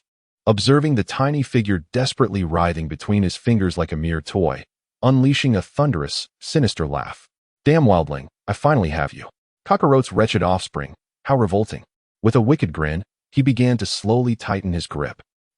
Gohan cried out in agony, feeling every bone in his body groan under the unbearable strain. The immense pressure crushed his insides, threatening to obliterate him completely. The intense pain and suffocating sensation rapidly robbed him of consciousness, and his struggles weakened until, with a final tilt of his head, he succumbed to oblivion. As Gohan fell into a faint, his bones emitted a series of nauseating, faint cracks. Pathetic struggles. Vegeta opened his massive palm, gazing at the unconscious Gohan, who resembled a discarded rag doll. He opened his gaping maw, and a terrifying energy sphere began to rapidly coalesce. One potent enough to annihilate the very ground beneath them, aimed directly at the diminutive figure in his palm. "Let us erase this bothersome world together." At that very moment, in the Divine Temple, the Supreme Kai had just removed his hand from behind Goku and Ramiel. The soul-shaking sensation from his swift return from the netherworld had not yet fully dissipated when both men abruptly opened their eyes, their expressions shifting dramatically. "This energy is immense, so malevolent it suffocates." Goku instantly sensed the terrifying aura swelling in the distance, akin to a dark sun. Ramiel's perception was even sharper, his pupils constricted suddenly. His voice tinged with barely detectable tremors. "Not only his, Gohan's energy has become exceedingly faint, on the verge of vanishing." Krillin. Tien's energy flickers like a candle in the wind. Yamcha, Den, Piccolo's energies are entirely absent. The grim battlefield unfolded in their minds, vividly rendered through their energy perceptions. "This is bad." Ramiel sprang to his feet, his aura erupting with a thunderous force, no longer the chaotic boil of before, but refined, radiant, imbued with formidable control and icy fury. "Brother, their condition is dire. I shall proceed ahead." At that moment, Goku too sensed the heart-wrenching crisis, especially the flickering essence of his son igniting a tempest of urgency within him. He nodded resolutely. "All right. You're faster than I am. Go on ahead. I will follow shortly." Without a moment's hesitation, boom, the hard, white jade floor of the heavenly temple trembled violently, and Ramiel's figure transformed into a golden streak of lightning, racing toward the battlefield at a speed that defied comprehension. So swift was his motion that he left behind a straight, lasting vacuum corridor. At Kame House, an oppressive silence enveloped everyone, shadowing their hearts. The trembling voice of the reporter on the television mingled with the cacophony of helicopter blades, unable to mask the deathly symphony emanating from the distant battlefield. When the harrowing image of Yamcha being consumed by the explosion of the vegetable man appeared, a piercing cry erupted from Poir, young Master Yamcha. The small figure lunged at the television screen, desperately clawing at the cold surface as if to reach out to the departed soul. "No, it cannot be. Young Master Yamcha." The anguished wails abruptly ceased when the overwhelmed Poir fainted, eyes rolling back, collapsing softly against the television. Oolong hastily caught him, his own face as pale as parchment. Bulma clamped her mouth shut, yet tears cascaded uncontrollably, nearly causing her to falter. The image of Piccolo shielding Gohan from a fatal blow, sacrificing himself in the process, struck an even heavier blow to all. The heart-shaped sunglasses from Master Roshi's hands fell to the ground, shattering upon impact. His face was etched with unprecedented shock and gravity, devoid of his usual lewd demeanor. On the day of King Piccolo's demise, Bulma's mind spiraled to even graver thoughts, her voice trembling with fear. Master Roshi heavily closed his eyes, uttering the two words that felt like a final decree. "It's useless." This proclamation shattered the last pillar of hope within them all. "Gohan, my Gohan." Chi-Chi cried out as she beheld her son ensnared by the monstrous great ape, rendered unconscious, while the fiend prepared to unleash a devastating energy blast. An overwhelming wave of terror and maternal despair surged through her, shattering her nerves. She emitted a brief, mournful gasp, her vision blurring to darkness as she collapsed backward. The Ox King rushed to support his daughter, this once mighty titan now powerless, watching helplessly as the screen illuminated their doom. Within came House. Despair enveloped them like the frigid depths of the ocean, submerging each soul. The mightiest warriors fell one after another, the hope of resurrection utterly extinguished. They could only gaze helplessly at the screen, awaiting the finality of their fate, anticipating the end of the earth. Then, they beheld it.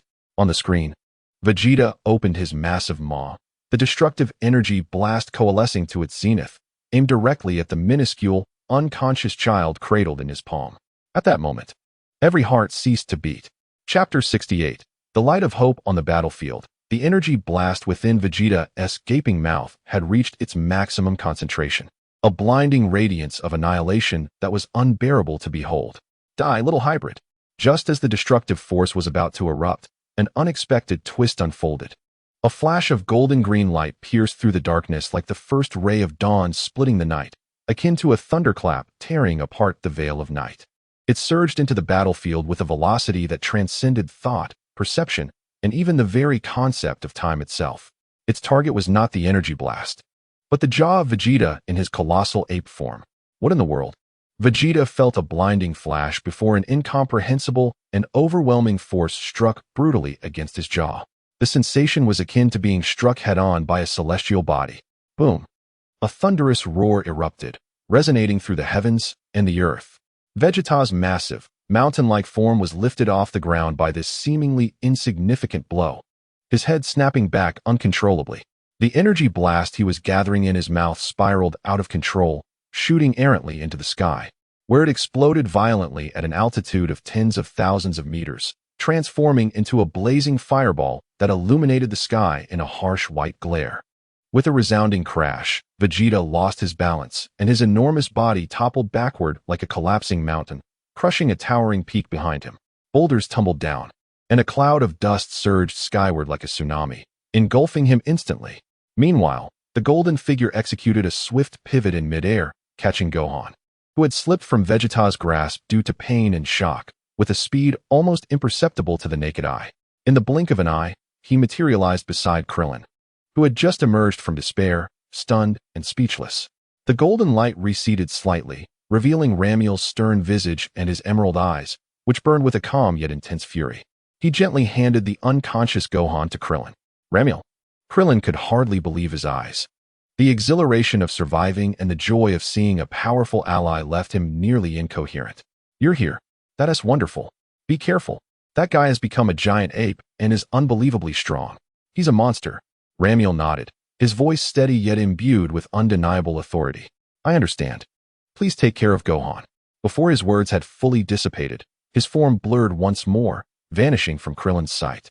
In the next instant, he was eerily suspended before Vegeta, who was struggling to rise from the ruins. Coughing and spitting out a mixture of dirt and blood, Vegeta shook his massive head, the searing agony in his jaw filling him with astonishment, followed swiftly by an unquenchable rage. He glared at the diminutive figure radiating golden energy. With black hair and green eyes, confusion, humiliation, and murderous intent swirling in his crimson pupils. Who are you? Vegeta's voice thundered like rolling thunder, causing debris to tumble around them. Kakarot? Or Laika? Ramiel offered no reply. What responded to Vegeta was a fist moving with breathtaking speed. Bang! Ramiel vanished again, appearing instantaneously at Vegeta's abdomen. His fist, enveloped in brilliant golden-green energy, seemed laughably small compared to the size of the giant ape. Yet the terrifying power it contained was unparalleled. Ugh! Vegeta's massive form abruptly arched as a searing pain coursed through his abdomen, eliciting a guttural groan of agony. His eyes instantly bloodshot. That single blow had penetrated his tough hide and formidable muscles, the ferocious energy crashing into his very innards. The assault had merely commenced. With the success of his initial strike, Ramiel's onslaught descended like a cosmic tempest. His figure transformed into countless interwoven golden flashes, feverishly flickering around Vegeta's colossal frame. The speed was such that it seemed as if myriad rammers were simultaneously launching their attacks. Bang, bang, bang, bang, bang, bang. Each punch, elbow strike, knee thrust, and whip kick landed with a weight akin to celestial bodies colliding, precisely targeting every critical point on Vegeta's body: his throat, chest, joints, eyes, and temples. Vegeta flailed his enormous arms in vain, attempting to grasp the vexatious golden flea, but his movements were sluggish, akin to wading through a mire. In the face of Ramir's absolute velocity and foresight, he could only endure passively, akin to a human-shaped punching bag, fully absorbing the tempestuous barrage without the capacity to defend himself. The relentless sound of flesh meeting flesh echoed continuously, resembling a symphony of raw brutality. Vegeta's anguished roars were shattered by the incessant barrage, becoming fragmented cries. His massive form trembled violently in place, swaying left and right, retreating step by step. This one-sided, overwhelming devastation persisted for a full minute. For Vegeta, it felt like an eternity. Finally, Ramir materialized directly before Vegeta, retracting his right fist, all the golden aura around him compressing and coalescing upon it, rendering his fist akin to grasping a miniature sun. It is over. The chilling declaration was uttered, and the fist, infused with terrifying power, surged forth. Boom! That punch landed squarely on Vegeta's face. The immense force caused his colossal body to lose all balance, lifting off the ground like a bowling ball hurled with full might. Tumbling backward at high speed and crashing into the desolate plains several kilometers away, gouging the earth into an unfathomably deep chasm. Dust billowed upward like a mushroom cloud. Ramir hovered in the air, the golden aura steadily burning, his gaze coldly fixed upon the swirling dust in the distance. Coughing and gasping, Vegeta struggled to rise from the wreckage. Pain radiated through every fiber of his being, bones likely shattered, and his innards gravely injured. His immense simian visage was etched with incredulity, humiliation, and a furious madness. No, it cannot be. He let out a hoarse, distorted roar, his voice altered by a wounded jaw and sheer rage. I am the genius warrior among the Saiyans, the prince of planet Vegeta, possessing the noblest of bloodlines. How could a mere low-class warrior possibly wield such power? An overwhelming fury and pride compelled him to recklessly open his massive jaws, channeling all remaining energy within him, even igniting his life's potential, gathering it in a frenzied manner. Transform into the dust of the universe for me. A beam of unprecedented thickness and intensity, embodying Vegeta's entire essence of power, resentment, and the cataclysmic energy of life, tore through the earth, devouring everything in its path as it roared towards the sky, targeting Ramir. The magnitude of this strike far surpassed all previous attempts. In the face of this ultimate blow capable of piercing continental plates and evaporating oceans, reducing the earth to mere cosmic dust, Ramir merely observed with an unsettling tranquility, his emerald eyes betraying not a flicker of disturbance. Just as the torrent of energy was about to engulf him, whoosh, his figure vanished. The ultimate energy blast shot into the void, carrying with it a destructive force that ultimately faded beyond the atmosphere. What? Where did it go? As Vegeta's all-out attack missed its mark, the backlash of energy forced him to cough up blood, leaving him momentarily stunned. In the next instant, an unbearable, searing pain surged from the base of his tail. Ramir had somehow appeared behind him, his hands like iron clamps gripping Vegeta's thick, furry tail with unyielding strength. You bastard. What are you trying to do? Let go of me. A profound and ominous dread, rooted deep within his bloodline, surged within Vegeta, igniting a furious scream as his colossal form began to thrash desperately. Ramir disregarded this futile struggle, channeling power from his core, his back muscles swelling as an explosive force erupted from within. What transpired next was nothing short of a horrifying spectacle. Defying all known laws of physics, Ramir's comparatively diminutive body lifted Vegeta's massive, mountain-like form as if it were weightless. Vegeta felt the world spin chaotically, the immense centrifugal force threatening to eject his very insides.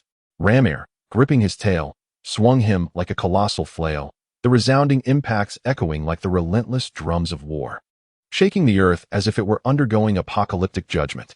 Krillin, clutching Gohan, stood agape, utterly transfixed by this wild, godlike scene, his mind grinding to a halt. Meanwhile, on the distant helicopter, journalists and photographers were paralyzed with terror, instinctively recording this extraordinary violation of all known reality. Inside the Turtle Hermit's house, silence shattered into an oppressive stillness. Everyone was petrified, mouths agape, as they watched the golden figure batter the proud scion, as if he were a mere toy, their minds failing to process the unbelievable sight before them. After an indeterminate number of swings, Rammer suddenly felt a lightness in his grip. Vegeta's immense form, propelled by inertia, was hurled through the air, tracing a long, parabolic arc before crashing heavily onto the ravaged ground, resembling the surface of the moon, rolling countless times before finally coming to rest. In Rammer's grasp, only a severed, twitching, furry tail remained. In the distance, the colossal figure of Vegeta began to shrink at an astonishing rate, his dense fur receding and his protruding fangs retracting, reverting to his normal human form. Covered in blood and tattered garments, he lay helplessly in a deep pit, clearly gravely injured and on the brink of death, having utterly lost his fighting spirit. The proud Scion Prince's demeanor had vanished, leaving behind only the wretchedness and frailty of a defeated dog. The battlefield had finally fallen into a temporary silence. Only that golden figure remained suspended in the air, like a deity descending upon the mortal realm to decree victory and defeat, radiating an unmatched aura of absolute power and majesty. Krillin watched in awe, tears of joy welling in his eyes as he murmured, We are saved." Chapter 69. A sorrowful finale within the Turtle Hermit's abode. The despair that seemed capable of freezing one's very soul was abruptly shattered by a sudden surge of golden light emanating from the screen. The silence was broken, replaced by a euphoric uproar that threatened to lift the roof off the house. "We won." Oolong was the first to leap up, pointing at the television screen, his round face filled with incredulous joy. "It's Rammer! It's Rammer!" Bulma exclaimed, shaking the unconscious Chi-Chi by the shoulders, tears spilling forth once more. Though this time they were tears of elation. "He has arrived. He defeated that monster. Wonderful. Gohan is saved. The Earth is saved." The Turtle Hermit let out a long sigh of relief, collapsing back into his chair, wiping the cold sweat from his forehead, his face breaking into a smile of relief. "Oh my, you truly frightened me. I never expected Rammer to be so dependable in a critical moment." Even the Ox King breathed a sigh of relief as he gently laid the unconscious Chi-Chi down on the sofa, a look of comfort gracing his rugged features. Even the unconscious Puar seemed to sense the shift in atmosphere, his tightly furrowed brow easing slightly. The cheers continued, celebrating this incredible turnaround. However, this joy was short-lived, akin to a balloon that had been punctured, rapidly deflating. Once the excitement faded, the harsh reality resurfaced. They had been saved, and the Earth was momentarily secure. Yet, some would never return. The atmosphere of celebration quickly dissipated, replaced by a heavier, sorrowful silence. Bulma's smile froze on her face as she slowly lowered her head, silent tears cascading down to the floor. But Yamcha will never come back. Oolong fell silent as well, nodding quietly, his gaze fixed on the unconscious Puar, his expression dim. The Turtle Hermit sighed heavily, removing his hat. Piccolo is gone, and so is King Kai. The Dragon Balls have turned into mere stones. Even if we've vanquished the enemy, we cannot resurrect our fallen comrades. The despair that follows hope often cuts deeper. Within the Turtle Hermit's dwelling, a thick veil of sadness enveloped them once more. They had won the battle, yet it felt as though they had lost so much more. On the battlefield, shortly after Ramir hovered in the air, confirming that Vegeta was no longer a threat, another swift figure soared from the horizon, coming to a sudden halt and landing steadily on the ravaged Earth. It was Son Goku. He did not arrive directly from the Celestial Temple. Rather, he first descended upon the holy land of Kylan, where he urgently acquired a few precious celestial beings from the Cat Sage, and then hastened towards the battlefield, sensing the intense aura of the struggle. Upon landing, his gaze swiftly swept across the scene, instantly grasping the situation. He noticed Ramiel, whose powerful presence floated in the air, nodding at him before immediately darting towards the direction of a faint aura. Tianjinhan. Sun Wukong soon located Tianjinhan, who lay amidst the ruins, barely clinging to life. Without hesitation, he retrieved a celestial bean and cautiously placed it in Tianjinhan's mouth.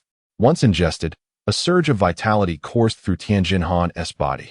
His grievous wounds healed at a visible rate, and his depleted energy was instantly replenished.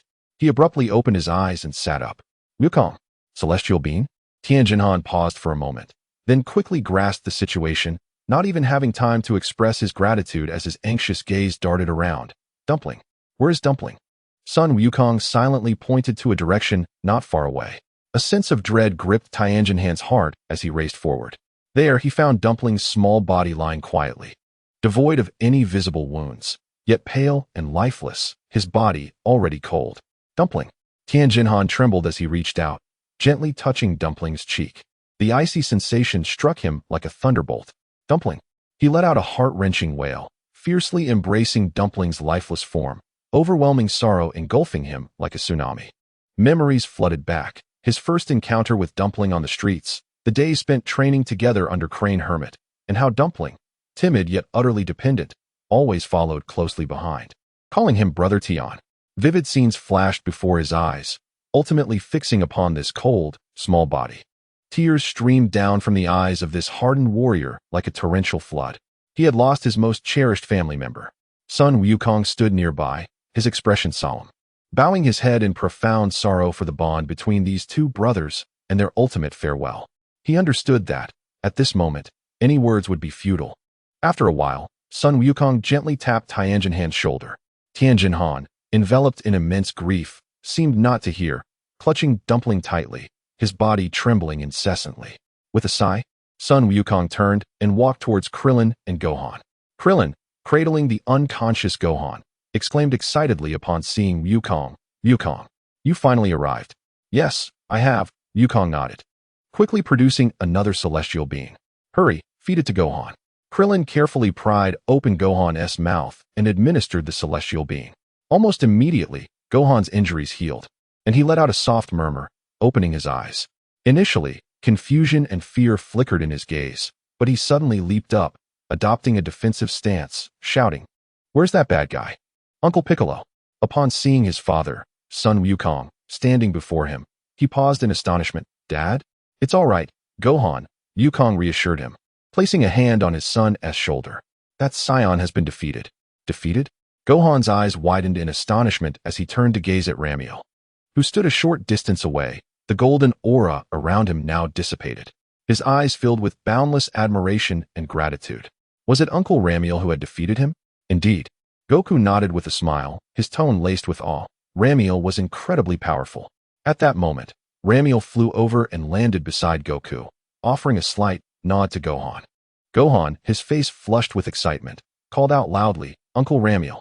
Ramiel, observing the polite child before him, felt his icy demeanor soften slightly as he responded with a gentle hum.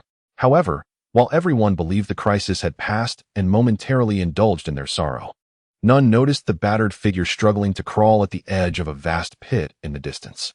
It was Vegeta. His body was a tapestry of broken bones, his insides severely injured. Each movement brought excruciating pain. Yet, his gaze was filled with venomous resentment and defiance. Fixated on a small device on the ground nearby, his discarded energy detector. "Cursed insects of this lowly planet," he muttered through bloodied lips. His original attire had contained a controller for summoning a spaceship remotely, but it had been utterly destroyed in the recent chaos. Now, his only hope lay with the fallen detector. The Science Advanced Detector possessed a basic remote command function.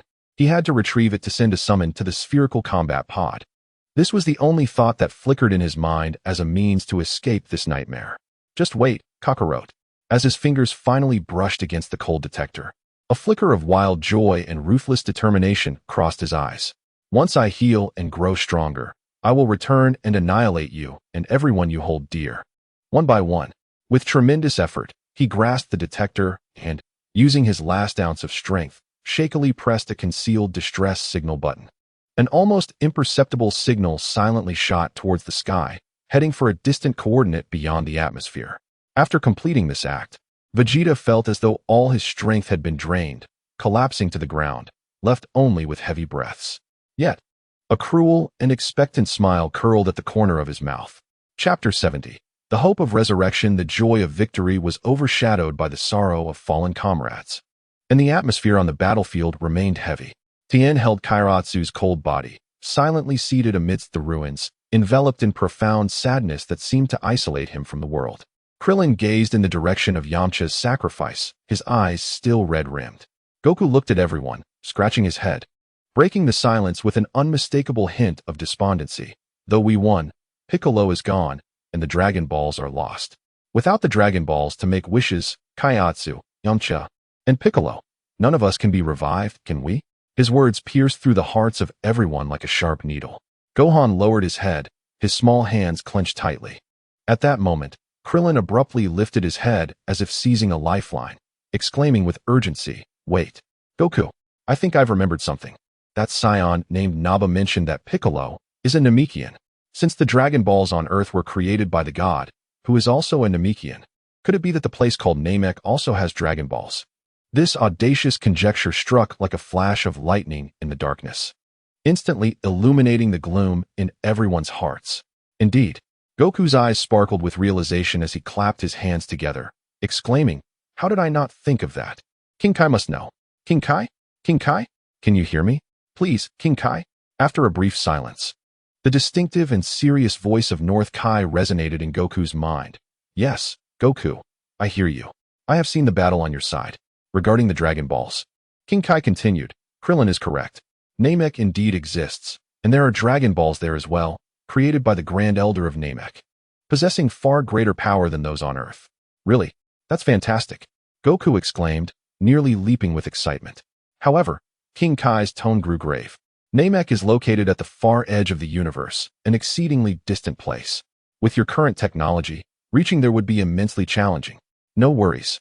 As long as there is hope, that's enough." Goku remained undeterred by the distance. With a goal in sight, he believed he could reach it.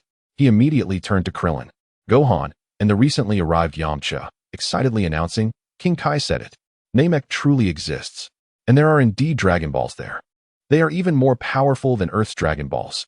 We have hope for resurrection. That's wonderful." Krillin and Gohan leapt up in exhilaration. Their previous gloom evaporated, replaced by immense hope and joy. Even Tien, who had been enveloped in sorrow from afar, suddenly lifted his head, a glimmer of light rekindling in his singular eye. "This is fantastic. Dend, Yamcha, everyone has hope now." Krillin's voice quivered with emotion. However, this hopeful exchange was being listened to attentively by the seemingly unconscious Vegeta, who was clearly monitoring the conversation through the energy detector tightly gripped in his hand. Dragon Balls that could grant wishes, and on Namek. A tempest surged within Vegeta's heart, followed by boundless ecstasy and sinister schemes. He suppressed his excitement, continuing to feign unconsciousness, listening intently. "Humph, a bunch of foolish imbeciles," he sneered internally, to casually divulge such crucial information. "Just wait, damn Kakarot, damn Rika, and you damn Earthlings.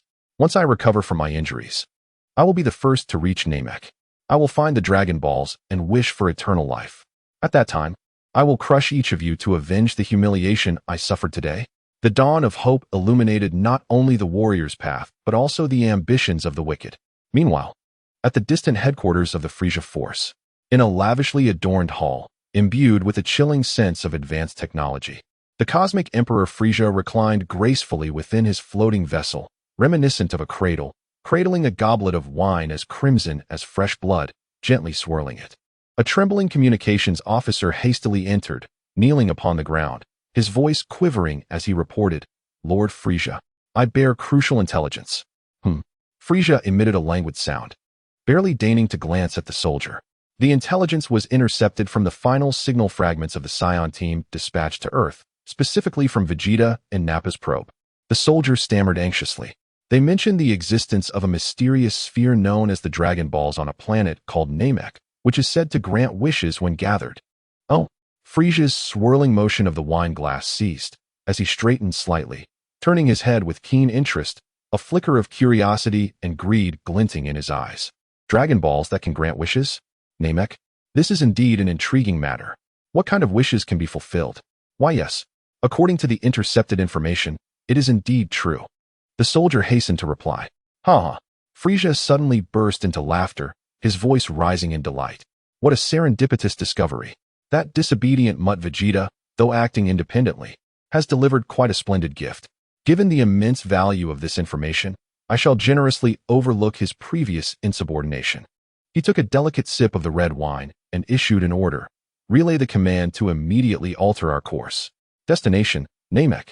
I wish to personally ascertain whether these so-called Dragon Balls truly possess such miraculous powers. I hope they can provide me with a modicum of amusement. Yes, Lord Frisia. The soldier, as if granted a reprieve, promptly withdrew to relay the message. Frisia gazed out at the endless expanse of stars, a cruel yet anticipatory smile curling at the corners of his mouth. Any wish can be granted? How utterly tantalizing. On Earth, amidst the battlefield, the warriors swiftly commenced deliberating their next course of action following the establishment of their target. However, King Kai had mentioned that Namek was exceedingly distant. Krillin raised a practical concern. How shall we reach it? Should we use that spherical spacecraft left by Nappa? It appears rather small, seemingly accommodating only one person. He gestured towards the combat pod left nearby by Nappa. Bulma will have a solution. Goku expressed unwavering confidence in Bulma's technological prowess. She managed to create the Dragon Radar. Surely, she can retrofit a spaceship without issue. Indeed, that makes sense. Krillin nodded in agreement. We must hurry to fetch Bulma and consult with her. Goku turned to Ramir, saying, Ramir, you are the fastest here. Could you please make a trip to the Kame house and bring Bulma back? Also, kindly inform Master Roshi and Chi-Chi of this good news, so they do not worry too much. Ramir nodded succinctly, understood. With that, an aura of energy surged around him. And in an instant, he transformed into a streak of light, racing towards the Kame house, vanishing from sight in the blink of an eye.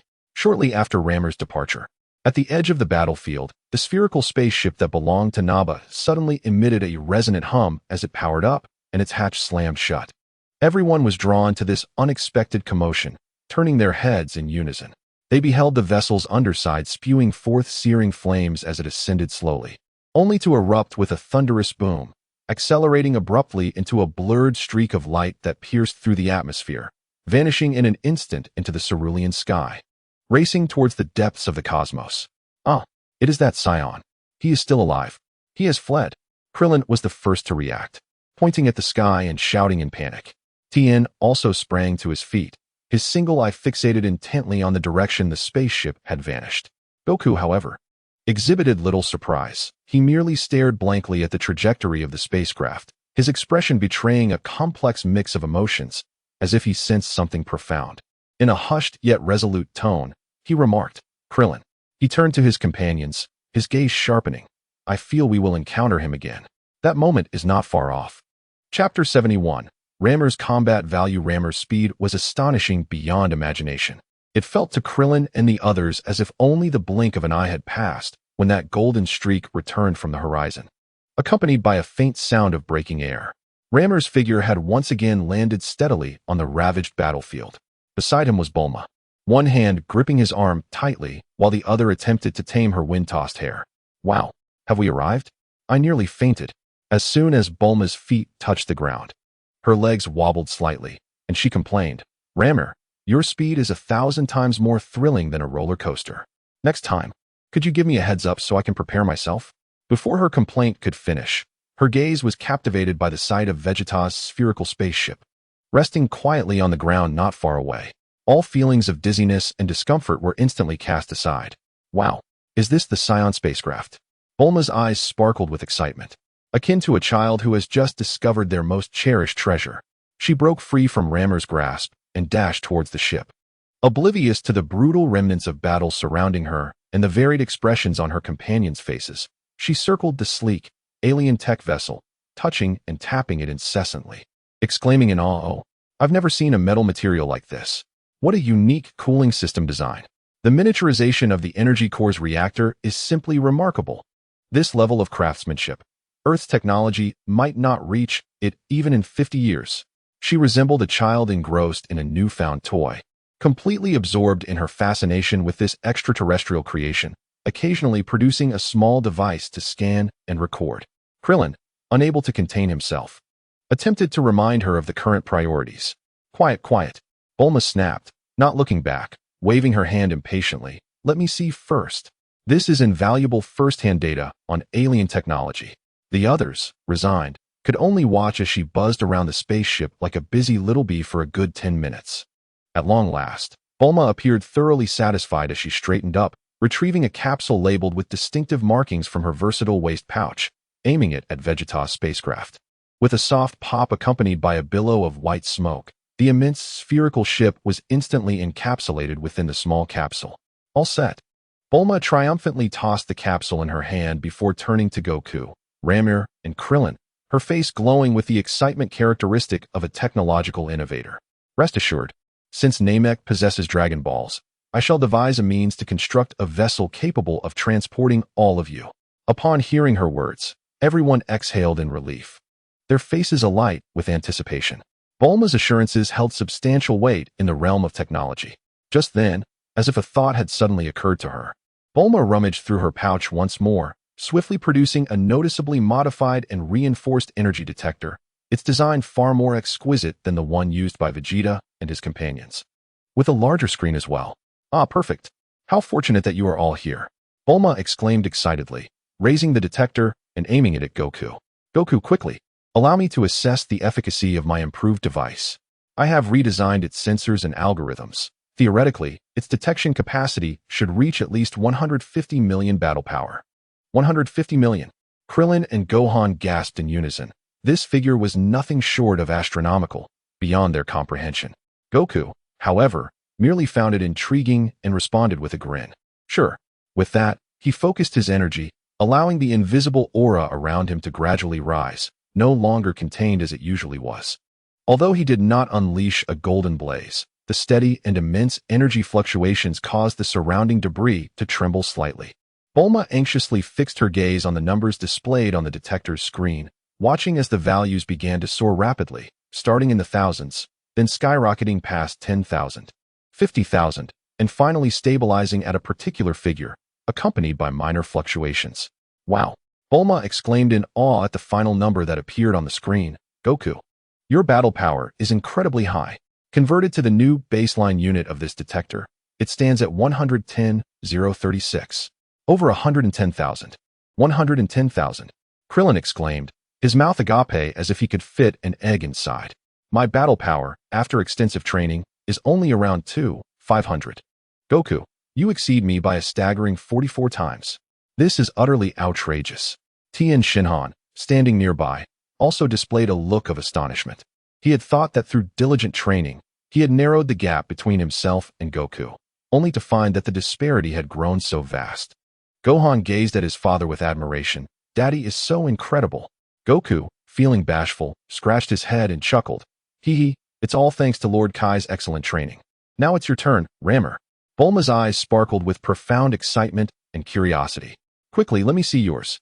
You just defeated that massive gorilla effortlessly. Your battle power must be even more astonishing. All eyes were instantly drawn to Ramir. Krillin, Gohan, Tien, and even Goku, who had just begun to recover from his sorrow, were filled with immense curiosity.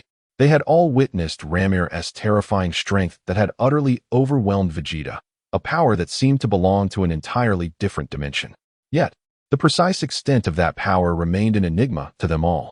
Ramir glanced at the device in Bulma's hand that was aimed at him, then surveyed the eager expressions of his companions. His face remained impassive, merely nodding slightly. All right. Unlike Goku, who gradually increased his energy, Ramir simply focused his thoughts and lifted the deep suppression on his own aura. In that fleeting moment, a silent yet overwhelming pressure emanated from Ramir, spreading like a quiet tsunami. Though there were no howling winds or trembling earth, Krillin and Gohan, in closest proximity, found their breath caught in their throats, as if the very air around them had become dense and heavy, evoking an instinctive reverence born from the essence of life itself. Meanwhile, the numbers on Bulma's device began to surge wildly, akin to a runaway stallion. The readings abruptly soared past the million mark, then relentlessly surged toward 2 million, 3 million.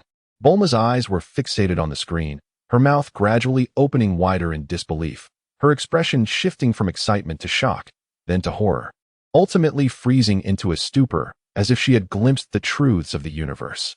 The readings on the device eventually settled into a value, though the final digit continued to inch upward at an agonizingly slow pace.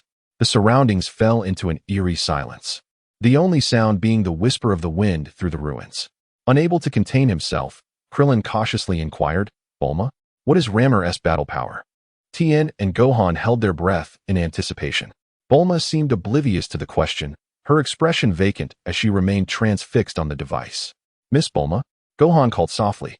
Startled, Bulma jolted as if pulled from icy waters, slowly lifting her head to gaze at Rammer, then back down at the device. As if seeking reassurance that her eyes were not deceiving her, she swallowed hard, her throat dry, producing an audible gulp.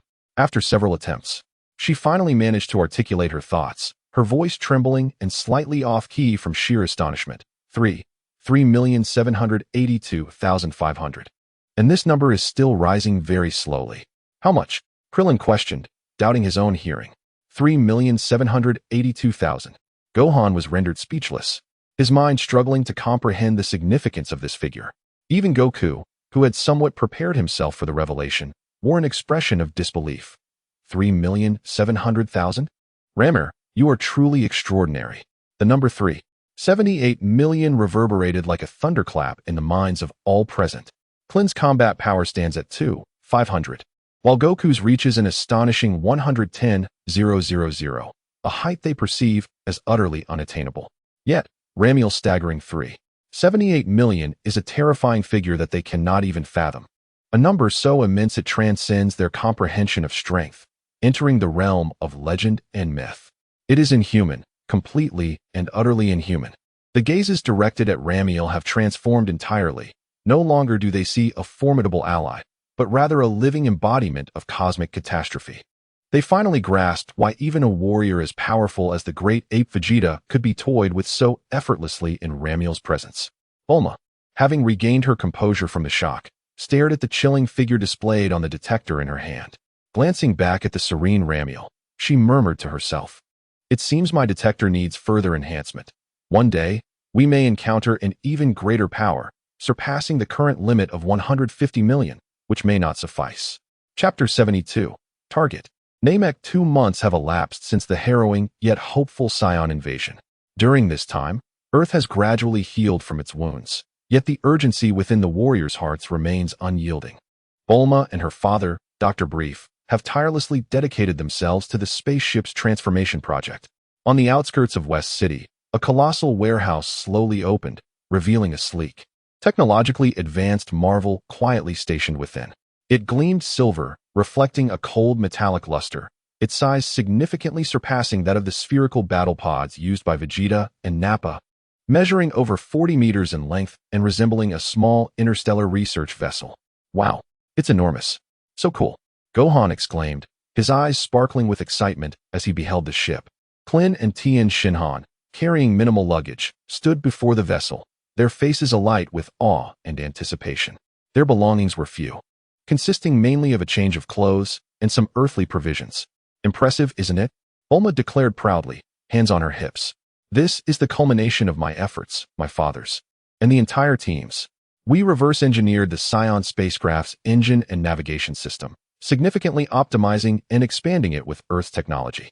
Not only does it boast increased speed and enhanced stability, but most importantly, she gestured toward the 2 prominently protruding, intricately designed chambers in the middle of the ship.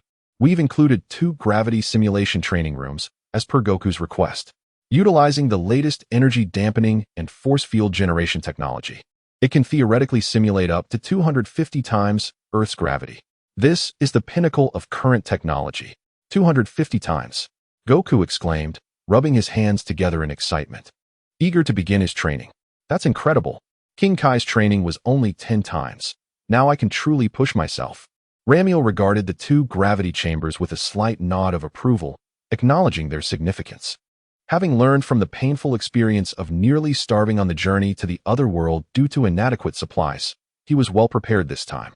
At his waist hung a compact universal capsule box, neatly containing a dozen capsules, each filled with enough sustenance and fresh water to last for an extended duration.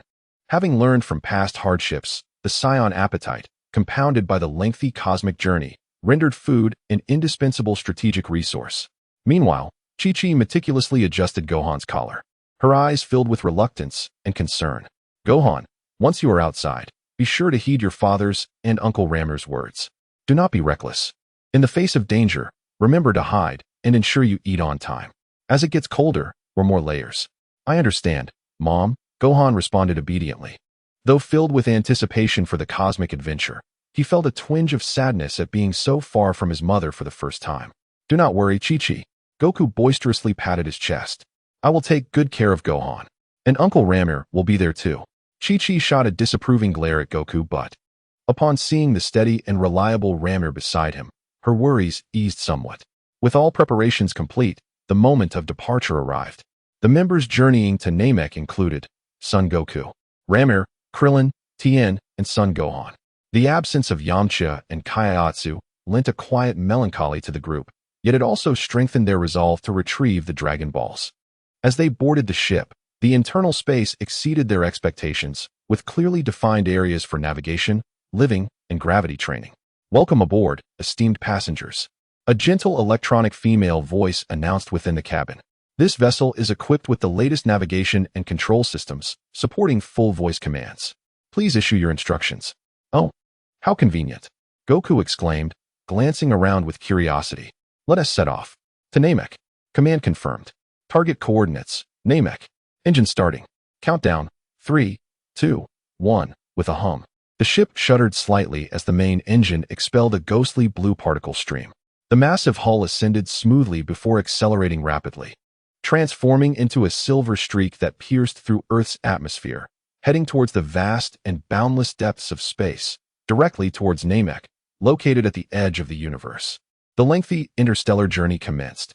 Outside the window lay an eternal darkness, adorned with sparkling stars, beautiful yet imbued with an overwhelming sense of solitude. Following a brief surge of excitement, the warriors promptly immersed themselves in rigorous training. Time was precious, and none could foresee what awaited them on Namek. The two gravity chambers quickly became the most sought-after locations. Goku dove into the gravity room, setting the multiplier to an astonishing 70 times. The overwhelming gravity immediately bore down upon him, seemingly intent on crushing every bone and muscle in his body. Yet, he gritted his teeth, relentlessly squeezing every ounce of his potential, with sweat pouring forth like a stream, rapidly evaporating into white mist under his elevated body temperature. The Saiyan's unique trait of heightened battle power upon near-death recovery, combined with his unparalleled training talent and the foundations of the Kaioken technique, allowed his strength to soar in this extreme environment. Krillin and Tien, not wishing to fall behind, began at lower multipliers, gradually acclimating until they stabilized gravity at 20 times. For Earthlings, this represented an unimaginable limit of rigorous training. Each day, they challenged the limits of their physiology, as the total volume of their energy and their mastery over strength steadily increase. Despite his youth, Son Gohan's mentor, Ramir, believes that excessive weight training could hinder his physical development, thus permitting him to engage in adaptive training and energy manipulation exercises under a gravity no greater than 50 times that of Earth. Nevertheless, Gohan's remarkable potential and the innate advantages of his Saiyan heritage allow his progress to surpass that of his two earthly predecessors at an astonishing pace. Ramir, on the other hand, enters a different gravity chamber, escalating the pressure to a staggering 150 times. For one of the legendary Super Saiyans, such extreme stress serves as the finest catalyst. He practices in serene concentration, each breath propelling the vast energy within him to surge and circulate, continuously refining, compressing, and transforming. His training resembles a profound excavation and mastery of primal power. The spacecraft navigates its course, sailing steadily through the tranquil cosmos. A month passes quietly in this relentless regimen of rigorous training. When the ship's alert sounds once more, warning, exiting faster than light cruise mode, nearing target star system. Target planet, Namek. Arrival anticipated in 1 hour, the group emerges from the gravity chamber. After a month of grueling training, each individual's energy has undergone a monumental transformation. Sun Wukong stretches his limbs, a confident smile gracing his features. He has fully acclimated to the 200-fold gravity, and his combat power has soared to an astonishing level of 1,600,000, far surpassing the fearsome strength of Vegeta upon his arrival on Earth. Krillin and Tien, though weary, possess sharper gazes and a more profound energy. They have successfully adapted to 80 times the gravity, experiencing a significant leap in their combat prowess. Krillin's power reaches 140,000, while Tien slightly surpasses him at 148,000. This level far exceeds the limits of Earthlings, earning them the title of formidable warriors in many corners of the universe. The youngest, Son Gohan, under 50 times the gravity, leverages his exceptional talent to achieve a combat power of 160,000, surpassing both Krillin and Tien as the dormant Saiyan strength within him begins to awaken. Yet the most inscrutable of all remains Ramir. He exits the gravity chamber with calm demeanor, his aura harmoniously contained, appearing as an ordinary young man. However, the fleeting glimmers of power in his eyes send shivers through the hearts of those around him. He has perfectly adapted to the extreme gravity of 250 times, and his combat strength has reached a terrifying 8 million, an astonishing figure that would instill despair in the majority of cosmic warriors. Attention all passengers, we are approaching Namek. Please prepare for landing, announces the ship once more. All gather in the cockpit, gazing through the expansive viewport.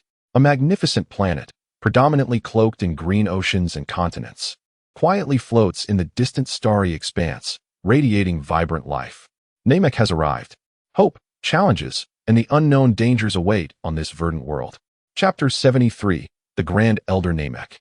A colossal planet bathed in a gentle green luminescence. Unlike Earth's azure hues, the vegetation here displays an array of varying shades of blue and purple, while the lakes and oceans shimmer with an ethereal green glow. The air is imbued with a tranquil and ancient essence. Atop a remote and uniquely shaped rugged peak rests a seemingly unremarkable circular abode, devoid of a door. The interior is dimly lit, yet enveloped in a comforting air of mystery. Seated upon an extraordinary chair adorned with sharp angles is a remarkably large Namekian, who sits in serene stillness. His visage is aged, with deep wrinkles etched into his green skin, his breath slow and labored, indicating his frailty. Yet his eyes are profoundly deep, as if capable of piercing through time and space, discerning the hearts of those around him.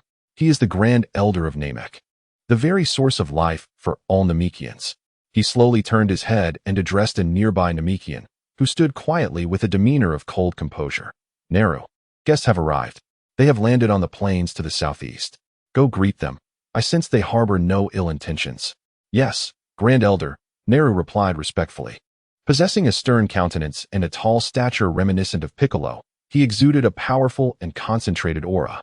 Without further inquiry, he levitated slightly, transforming into a streak of light as he swiftly exited the doorless entrance, racing towards the direction indicated by the Grand Elder. The southeastern plains of Namek.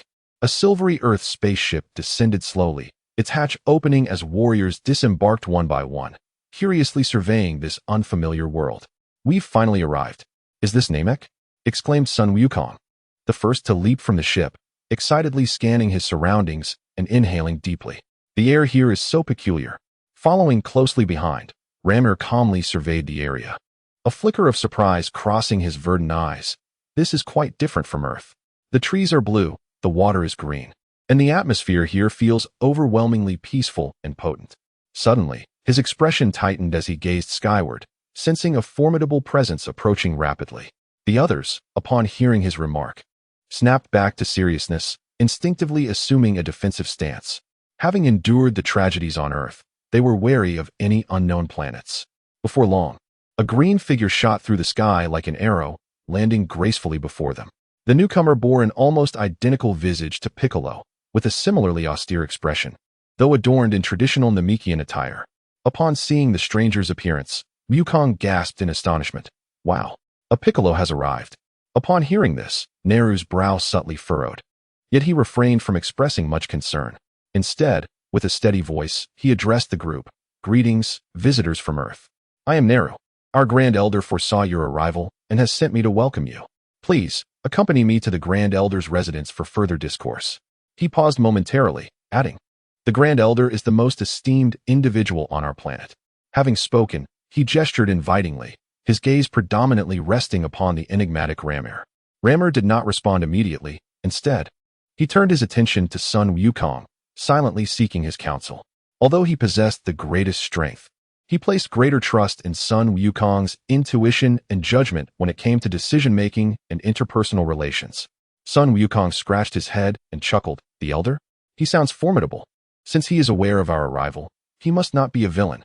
Let us pay him a visit. His curiosity towards such mysterious powerful beings was ever piqued. Noticing Wukong's nod, Ramir then addressed Naru. Very well, please lead the way. Neru inclined his head slightly before taking flight, his pace neither too fast nor too slow, perfectly suited to allow the others to keep up. Ramir, Wukong, Krillin, Tien, and Gohan immediately ascended, following Neru toward the peculiar mountain peaks. During their flight, Ramir maintained a serious demeanor, quietly confiding in Wukong. Do you sense it? There is an immensely powerful aura in that direction. Its fundamental strength may even surpass mine. Yet it feels extremely frail, like a candle flickering in the wind. Upon hearing this, Wukong focused intently, his expression turning grave. Indeed, such a vast energy. Yet it seems on the brink of extinguishment. Before long, under Neru's guidance, they descended before the dwelling atop the extraordinary peak.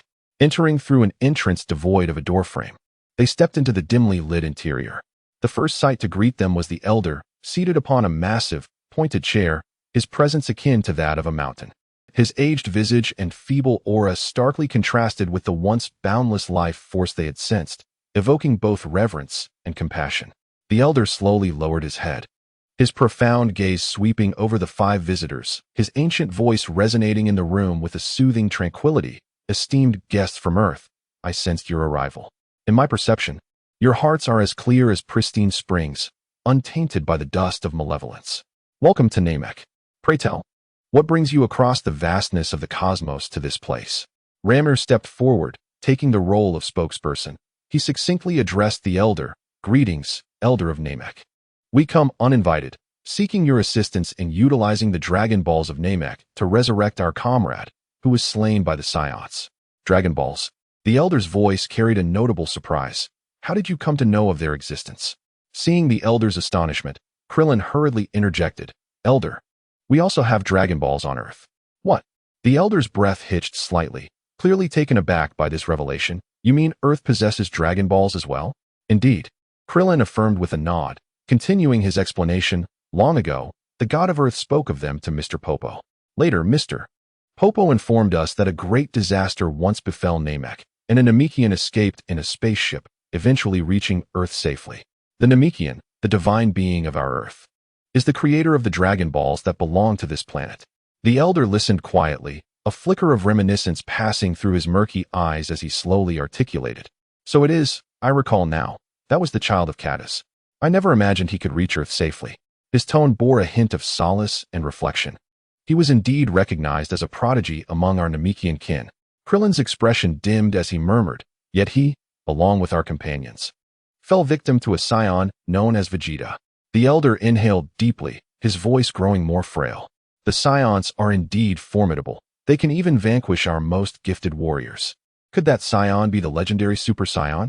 At this moment, Goku, unable to contain himself, tugged at Lamir's sleeve and somewhat bashfully addressed the elder. Elder, we are actually Saiyans. What is a Super Saiyan? The elder seemed taken aback by this revelation. His profound gaze lingered on Goku and Lamir for a moment. Yet he refrained from directly answering Goku's inquiry about the Super Saiyan, as if it were a subject too grave and distant to broach. After a brief silence, he redirected his attention to Krillin, speaking gently. Might you, the warrior of Earth, come closer and stand by my side? Although puzzled, Krillin complied and approached, standing beside the elder's towering chair. The elder slowly raised his enormous, wrinkled hand and gently placed it atop Krillin's head, his touch imbued with a paternal tenderness. Permit me to glimpse into your past. The elder's voice resonated with an unusual enchantment. Krillin felt a warm, expansive consciousness flow softly into his mind, devoid of any discomfort. Memories of his past, the adventures surrounding the Dragon Balls, the battles against Demon King Piccolo, the invasion of the Saiyans, and Piccolo's sacrifice to protect Gohan, leading to the disappearance of the divine being, flooded his mind. Each fragment of memory, witnessed and heard, unfolded before the elder in serene succession. After a moment, the elder withdrew his hand, taking a deep breath as his vast chest heaved, his eyes filled with complex emotions. So it is. I have finally uncovered the entire truth. Once one ascends to divinity, is it forbidden for the heart to harbor even a trace of malevolence? This is the very reason for Piccolo's birth. How regrettable, he lamented. This has caused our Namekian prodigy's innate power to be divided. Had he remained a complete being, perhaps he would not have been so easily slain. The room fell into profound silence. each person astonished by the intertwining fates and histories that spanned across the cosmos. After a lengthy pause, the elder spoke again. His voice still frail, yet imbued with undeniable resolve. Very well, I have understood your desires. Given that they are not intended for malevolent purposes, and that you fight to protect your companions, I sincerely admire your courage to brave the vastness of the universe. He slightly raised his head and addressed Nailu, who had been standing silently by his side. Nailu, inform the elders to bring all the Dragon Balls they guard to me. Chapter 74. Unleashing potential. The ancient and serene voice of the elder resonated within the room, yet it bore an undeniable urgency.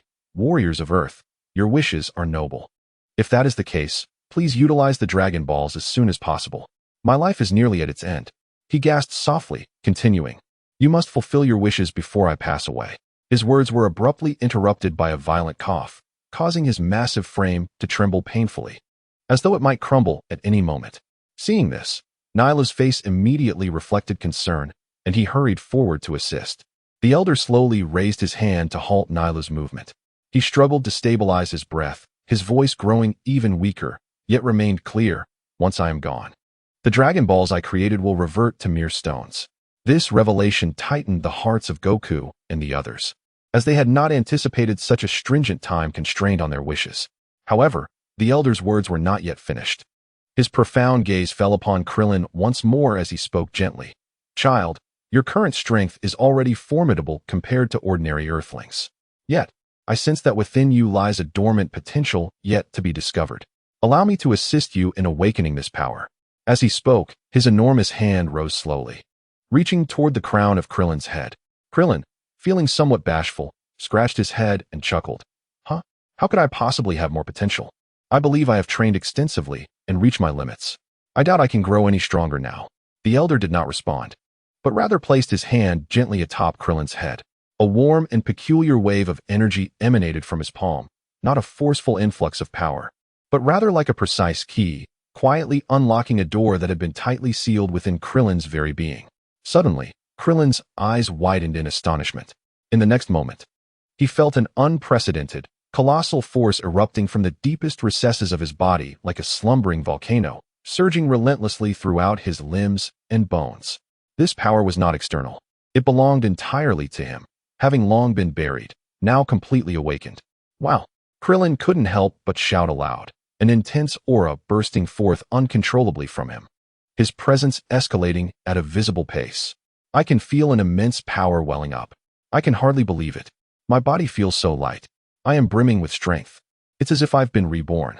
Feeling the torrent of newfound vitality coursing through him, he excitedly bowed to the elder. Thank you, elder. The elder nodded slightly, a weary yet content smile gracing his face. He then turned his gaze to the others, his expression growing grave. Children, soon, a group of exceedingly malevolent beings will descend upon Namek. Their aim, I fear, will also be the Dragon Balls. The planet Namek is likely to face a catastrophic disaster as a result of these events. His grave words instantly quelled the excitement of Krillin, while Goku, Ramir, Tien, and Gohan's expressions turned solemn. Therefore, the Grand Elder continued, his gaze sweeping across each warrior. I implore you to assist us Namekians within the bounds of your capabilities. In return, and to equip you with an additional measure of self-preservation and the power to combat malevolence, allow me to awaken the dormant potential within each of you. Next was Tien. He stepped forward, and the Grand Elder's hand rested upon his forehead. The same process unfolded once more, as a remarkable radiance erupted from Tien's single eye. Clenching his fists, he felt the tumultuous changes within him. This newfound power was far purer and more immense than what he had painstakingly cultivated.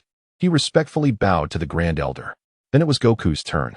When the Grand Elder's hand was placed atop Goku's head, an expression of profound astonishment appeared on his face for the first time.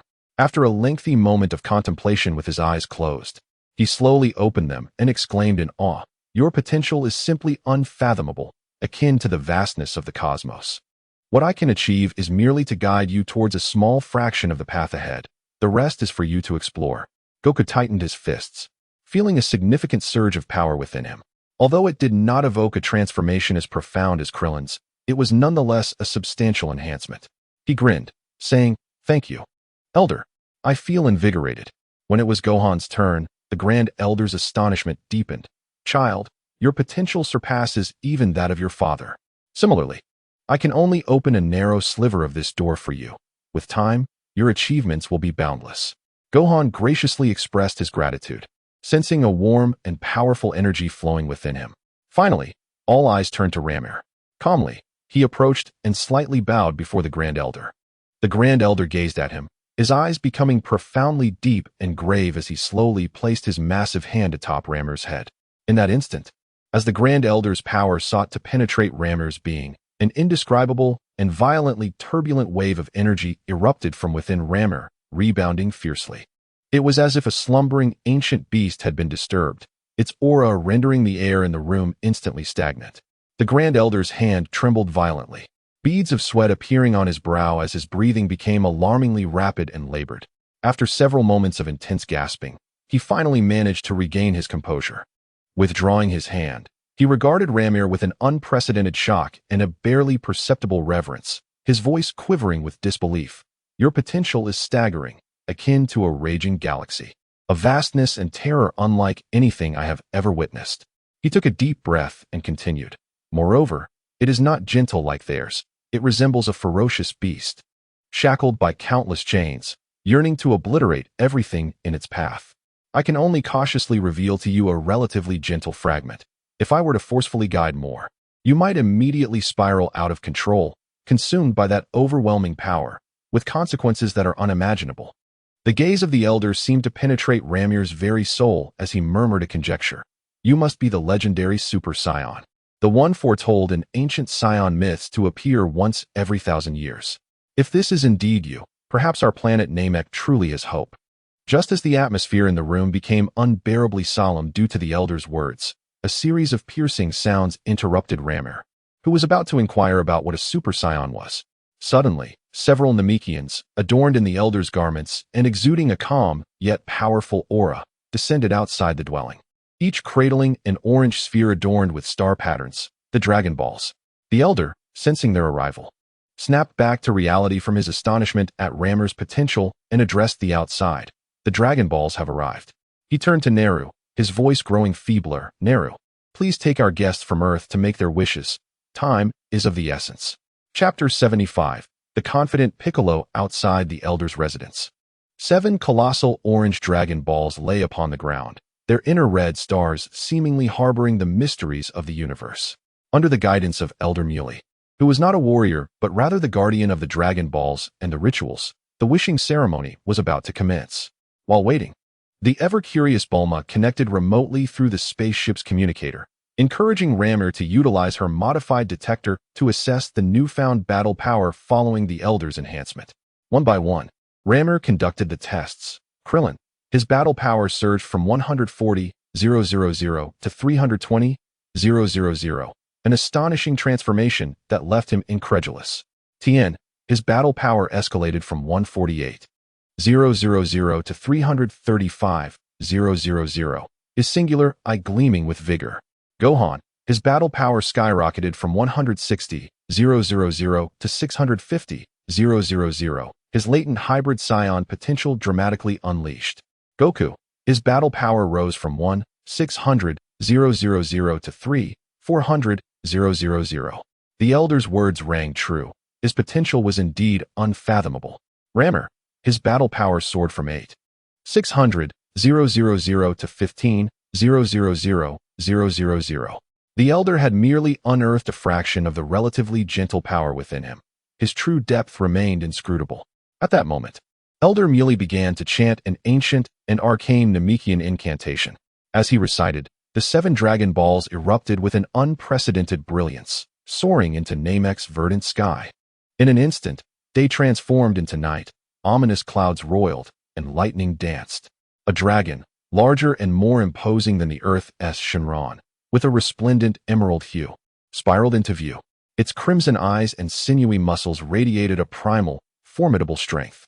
Its voice, resonant like thunder, echoed across the heavens. Gatherer of the 7 Dragon Balls, speak your wish. Whatever your desire, I shall grant it. However, you are limited to 3. Just as Barunga made its appearance, an unexpected turn of events unfolded. A colossal spacecraft, ominously shaped like a grotesque amalgamation of shell and insect, thundered low above the crowd, casting an overwhelming shadow that enveloped the land beneath it before racing towards the distant mountains, where it vanished from sight. Immediately thereafter, countless figures emerged from the sinister vessel, their auras chaotic yet brimming with malice, scattering like locusts as they commenced a frenzied search on the planet Namek. Finally, an even more terrifying figure slowly descended. He reclined within a hovering craft reminiscent of a cradle, diminutive in stature, yet exuding an aura of malevolence so frigid it seemed to freeze the very air of the planet. He issued a chilling command to his scattered subordinates. "Go, retrieve the Dragon Balls for me." "Yes, Lord Frisia," the warriors chorused, intensifying their search.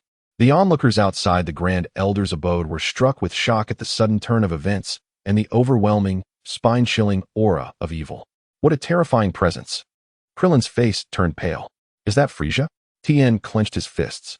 Yamcha's gaze sharpened, fixated on the direction in which Frisia had vanished, beginning to stir restlessly. At that moment, Nail hurried out from the Grand Elder's dwelling, his expression grave. "Evil has descended. You must make your wishes. I will go to halt their advance and buy you time." With that, he prepared to head towards the source of Frisia's aura. "Wait, I will go with you," Goku exclaimed, his eyes ablaze with the desire for battle, eager to test his newfound strength against formidable foes. Nail glanced at Goku and nodded. The two figures, one green and the other orange, erupted with energy, dashing towards the malevolent source in a flash of light. Time was of the essence, and the others quickly redirected their focus to Porunga. Elder Muri looked at Krillin, prompting him to articulate their wish. Taking a deep breath, Krillin declared loudly, "Please tell the dragon. Our first wish is to revive all those slain by the Scions on Earth." Elder Muri conveyed this wish in the Namekian language to Porunga. After a moment of silence, Porunga's resounding voice echoed once more. "This wish cannot be granted. Only one individual can be revived at a time." "What? Only one?" Krillin was taken aback. This answer entirely unexpected. The Earth Dragon Balls could revive many at once. Why could the more powerful Namekian Dragon Balls not do the same? Just as Krillin was at a loss, a cold yet familiar voice resonated in his mind. "Fool. First, let me be revived on Namek. Once I am restored, the Earth-S Guardian will naturally return, and the Earth-S Dragon Balls will be restored as well. Then use the Earth Dragon Balls to revive the others." It was Piccolo's voice. Krillin suddenly understood and urgently called out to Elder Muri. "Elder, quickly, change the wish. Please bring back the Namekian who died on Earth here on Namek." Though puzzled, Elder Muri promptly conveyed this wish to Porunga. The crimson eyes of Porunga flickered. This wish is quite simple. A surge of brilliant red light emanated from its gaze, and an unusual wave of energy swept across the ground below. Subsequently, a familiar figure materialized from the void, gradually coalescing into the form of Piccolo. He stood there unscathed, adorned in a brand new demon warrior outfit, exuding an air of even greater composure than before. "Your first wish has been granted," Porunga proclaimed. "Please state your second wish." Krillin, overjoyed at Piccolo's resurrection, immediately contemplated resurrecting Dend and Yamcha as well. However, a voice echoed in his mind once more. This time, it was the thoughts of Yamcha and Dend relayed through King Kai. "Krillin, do not resurrect us yet. Lord King Kai says this place is an exceptional training ground, and we wish to cultivate here for a while longer." "Yes, Krillin, I too aspire to grow stronger before returning." Krillin paused momentarily, then felt reassured. A spark of inspiration struck him as he conceived a wish that would benefit Earth to the utmost. He addressed Elder Muri. "Elder, my second wish is for the dragon to strengthen the very essence of Earth. Let the planet become more resilient, capable of withstanding tremendous energy impacts." Upon conveying this, Elder Muri relayed the wish to Porunga, who responded, "This wish is quite simple. I shall enhance the structural integrity of the Earth to the best of my abilities." "Your wish is granted." An intangible energy traversed countless light years, impacting the distant Earth, and the material structure of the entire planet subtly grew more robust. "Now, speak your third wish," Porunga urged. Krillin scratched his head, struggling to formulate a third wish. Should he resurrect other unrelated individuals, or seek something else entirely? Just as he hesitated, Porunga's immense form began to blur, the light of the 7 Dragon Balls rapidly dimming until Porunga vanished completely. The sky reverted to its prior state. "The Grand Elder has passed." Elder Muri and the surrounding Namekians expressed profound grief, kneeling in reverence towards their dwelling. The disappearance of the Dragon Balls signified the end of the Grand Elder's life. A heavy somberness enveloped the crowd. However, before the sorrow could linger, a thunderous crash resounded. A figure hurtled through the air like a cannonball from afar, smashing through dozens of colossal blue trees before crashing violently into a mountain peak, triggering a violent collapse. That is, the group immediately soared towards the commotion. Amidst the rubble, they discovered Nail, gravely injured, with a ghastly penetrating wound in his chest and abdomen. Green blood oozing profusely. His breath was faint, the intake far less than the exhalation, and it seemed he was on the brink of death. Struggling to open his eyes, he beheld the resurrected Piccolo standing before him, a flicker of surprise crossing his gaze, quickly transforming into relief and a glimmer of hope. You must be the Namekian from Earth. It seems your wish has been fulfilled. Truly astonishing, your power, he spoke in broken phrases, his eyes seemingly capable of discerning Piccolo's essence. Regardless of the means by which you have trained, it is unfortunate that. Unfortunate about what? Piccolo coldly inquired. If one were to transform into a complete Namekian, one would wield greater strength. Neru's gaze, filled with trepidation and indignation, was directed towards the approaching Frieza, the malevolent extraterrestrial whose power was undeniably formidable. Even Mr. Goku might find himself at a disadvantage against such an adversary. Yet, should you become the complete Namekian, it is conceivable that you could surpass Frieza in strength. Piccolo snorted derisively. Are you suggesting that if I return to seek fusion with the Supreme Kai, I could surpass that alien named Frieza? Unfortunately, the Supreme Kai is not present, and I have no desire to merge with him. He remained resistant to the prospect of fusion with the Supreme Kai. Neru, struggling, shook his head, and, gathering his last vestiges of strength, said, No, he means to fuse with me. I can amplify your power several-fold. Piccolo regarded the dying Neru in silence before responding, I do not reject your invitation. However, I prefer to maintain my current state. I am not inclined to relinquish my very identity to you. You are overly proud. Neru's voice grew faint. Rest assured, your personality will not vanish. Absorbing me will solely enhance your strength. This fusion is a capability unique to our Namekian kin. As Piccolo gazed into Neru's sincere and earnest eyes, he sensed the suffocating malevolence from afar and the fierce battle in which Goku was gradually faltering. At last, he made his decision. Very well, I shall give it a try. With that, Piccolo extended his hand and placed it upon Neru's chest. In the next instant, a resplendent white light erupted from Neru's entire being, cascading like a torrent towards Piccolo, who absorbed it entirely. Piccolo threw his head back and let out a long howl as a tremendous energy storm erupted around him, sending debris flying in all directions. He gasped for breath, his body trembling slightly from the overwhelming influx of power. As the brilliance faded, Neru was nowhere to be seen. Piccolo slowly lowered his head, gazing incredulously at his own hands, clenching his fists tightly. An unprecedented, immense power surged within him, magnitudes greater than his previous strength. He reveled in this newfound force, capable of shaking planets, and a cold, confident smile graced his lips. I can hardly believe this is happening. What is this power? Is this the strength derived from fusion? He abruptly lifted his head, his gaze sharp as lightning, directed towards the battlefield where Frieza clashed with Goku, his formidable aura soaring to the heavens. No matter how powerful the opponent, I shall not be defeated. Chapter 76. Frieza's final form. Feeling the tumultuous new power coursing through him, Piccolo's confidence surged palpably.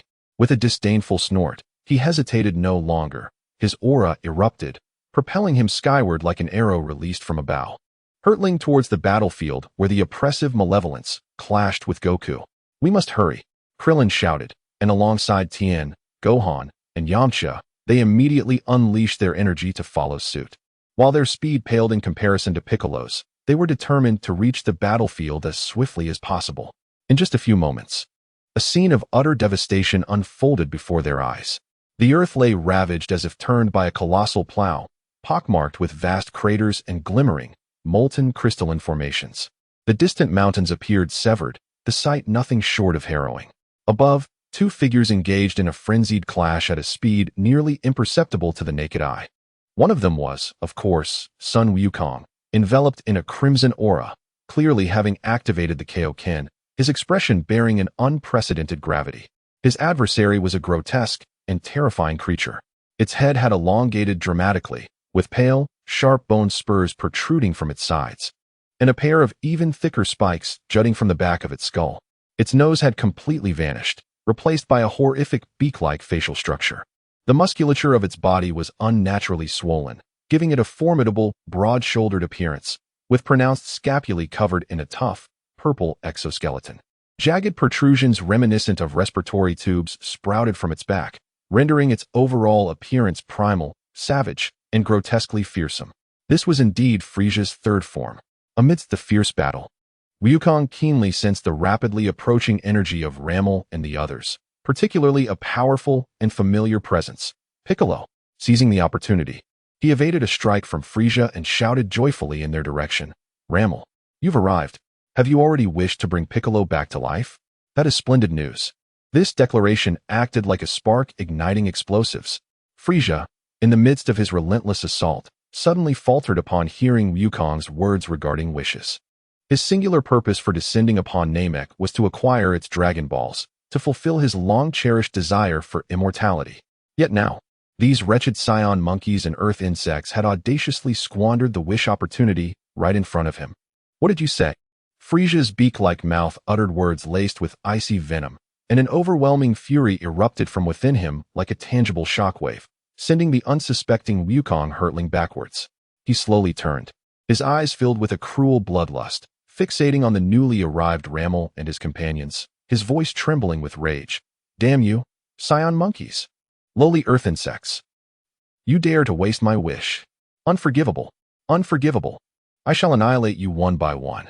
An immense aura of murderous intent surged forth like a tidal wave, leaving Krillin, Tan, and Gohan frozen in terror, as if plunged into an icy abyss. Upon arriving, Piccolo, sensing Frisia's formidable energy, recognized its strength but deemed it not insurmountable. He stepped forward, positioning himself protectively in front of his companions, his voice cold and confident. "Such audacity! Based on the energy I perceive, you are no match for us. The one who will perish is you, Frisia." After merging with Nail, his power had surged, instilling him with the confidence to effortlessly defeat the Frisia before him. Oh! Frisia's fury suddenly and inexplicably subsided, replaced by a chilling sneer filled with extreme contempt and cruelty. He extended his claw-like fingers, pointing at Piccolo and Son Goku. "Surely you do not naively believe this is my ultimate form? You pitiful frog at the bottom of the well." His voice rose sharply, brimming with a disquieting fervor. "Let me enlighten you. To ensure your utter despair, I shall grant you a glimpse of my true, final power. Prepare to embrace the ultimate terror of the Cosmic Emperor."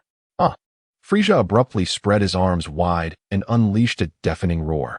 A more terrifying wave of energy erupted from within him like a tsunami. His physique began to undergo astonishing transformations once more.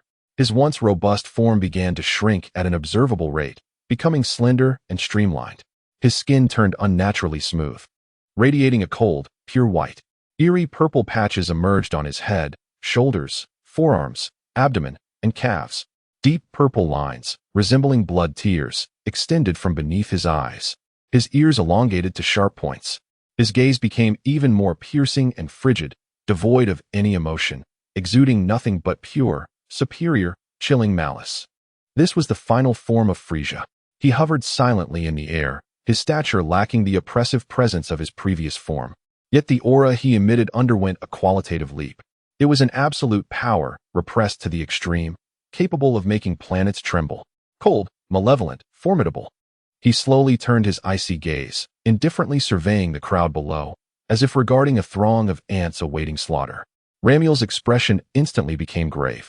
He feared Goku would be unable to contend with Frisia in this state.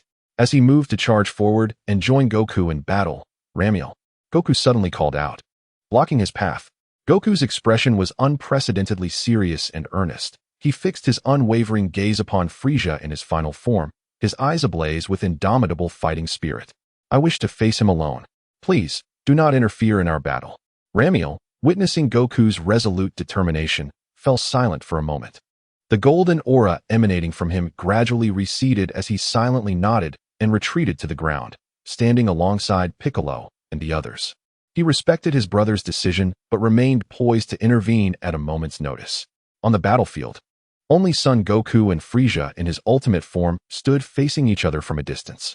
A cruel smile curled at the corners of Frieza's mouth as he delicately flexed his slender fingers. Such courage, Saiyan monkey. Let us make your death a glorious one. Suddenly, Goku moved. He summoned every ounce of his strength to its limit, his aura blazing like burning blood, and in an instant, his figure vanished. Almost simultaneously, Frieza also made a move, casually raising his right hand. Bang! Goku's fist struck Frieza's palm with tremendous force, producing a resounding thud. A terrifying shockwave exploded outward in a circular fashion, rustling the garments of those below. Frieza's hand remained utterly unmoved. Not even a flicker of change crossed his gaze. Too slow. Frieza's icy voice echoed in Goku's ear. In the next moment, the figures of the two vanished simultaneously. A cacophony of intense and spine-chilling impacts reverberated through the air. Bang, bang, bang, boom, thud. The sounds were incessant, yet no figures could be seen. Only the occasional distortion of air and fleeting shadows, born from their breathtaking speed, were perceptible. Their velocity was astonishing, so much so that Krillin, Tien, and Gohan could only hear the sounds, utterly unable to capture the trajectory of the battle. Only Lamel and Piccolo could discern the fierce offense and defense unfolding at such high speeds. The aftermath of their clash was terrifying. Any rock or mountain grazed by their bodies shattered into nothingness like mere foam. They battled from the heavens to the earth, leaving a path of shattered ground and billowing dust. The confrontation transcended mere physical combat, escalating into a fierce exchange of energy blasts.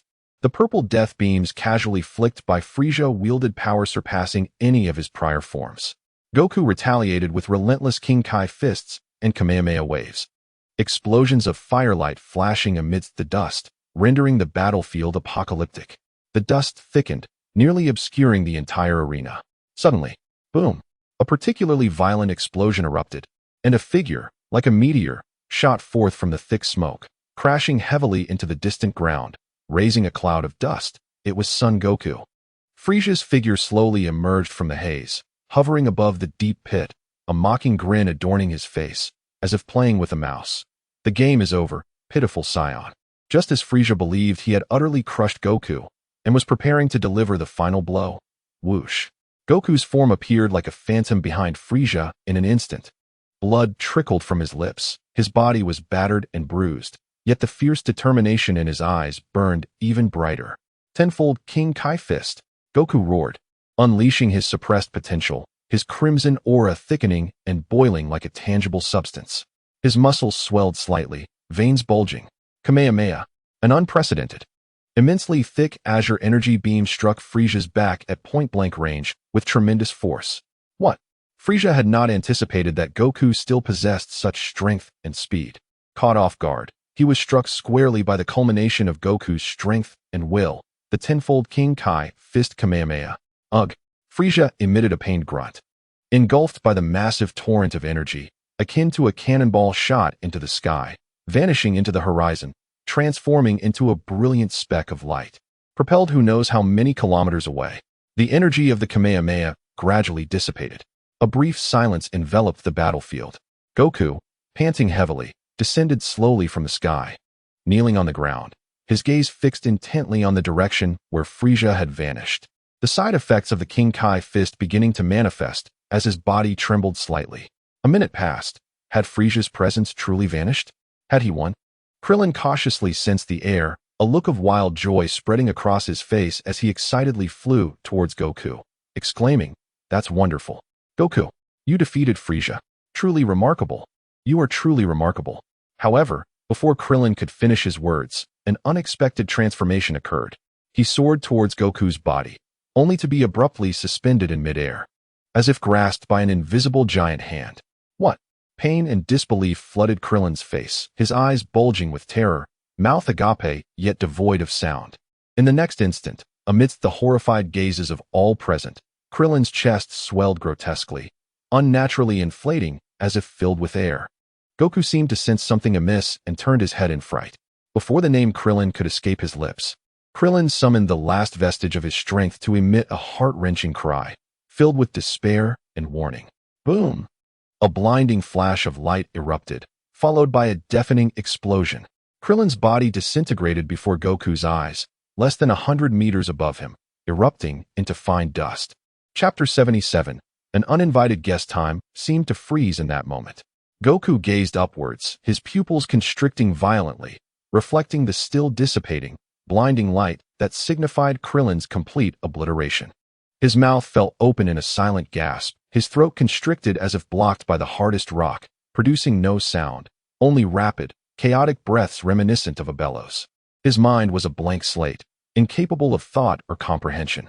The friend he had trained with since adolescence, shared adventures with, and faced formidable foes alongside, his bald companion, timid yet fiercely loyal, had just been lost? Before his very eyes, slain? Without leaving a trace? A cacophony of arrogant, triumphant, and cruel laughter pierced the suffocating silence, shattering the stillness like an icicle. Goku's vacant gaze mechanically shifted toward the source of the sound. As the dust slowly settled, Frisia's figure reemerged. However, this time, his form had undergone a remarkable transformation, deviating significantly from his previously slender final form. His muscles bulged and expanded, rendering him more robust and imposing, exuding an explosive sense of power. His height had increased slightly from just under 1.60 meters, with prominent veins coursing beneath his white skin, and the purple patches appearing even more pronounced and menacing. Overall, he embodied a being that had unleashed his strength without reservation. Frisia twisted his thick neck, producing a series of cracking sounds, a mocking and cruel smile adorning his face. That move you executed was truly powerful. Even I, a being of such might, was nearly undone. He exaggeratedly patted his chest. You nearly caused the demise of this esteemed cosmic emperor. Do you have any idea of the magnitude of this transgression?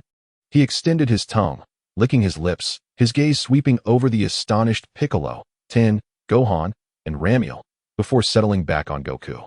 His voice dripping with amusement and absolute confidence. What you witnessed just now was merely a fraction, merely 10, of my ultimate form's power.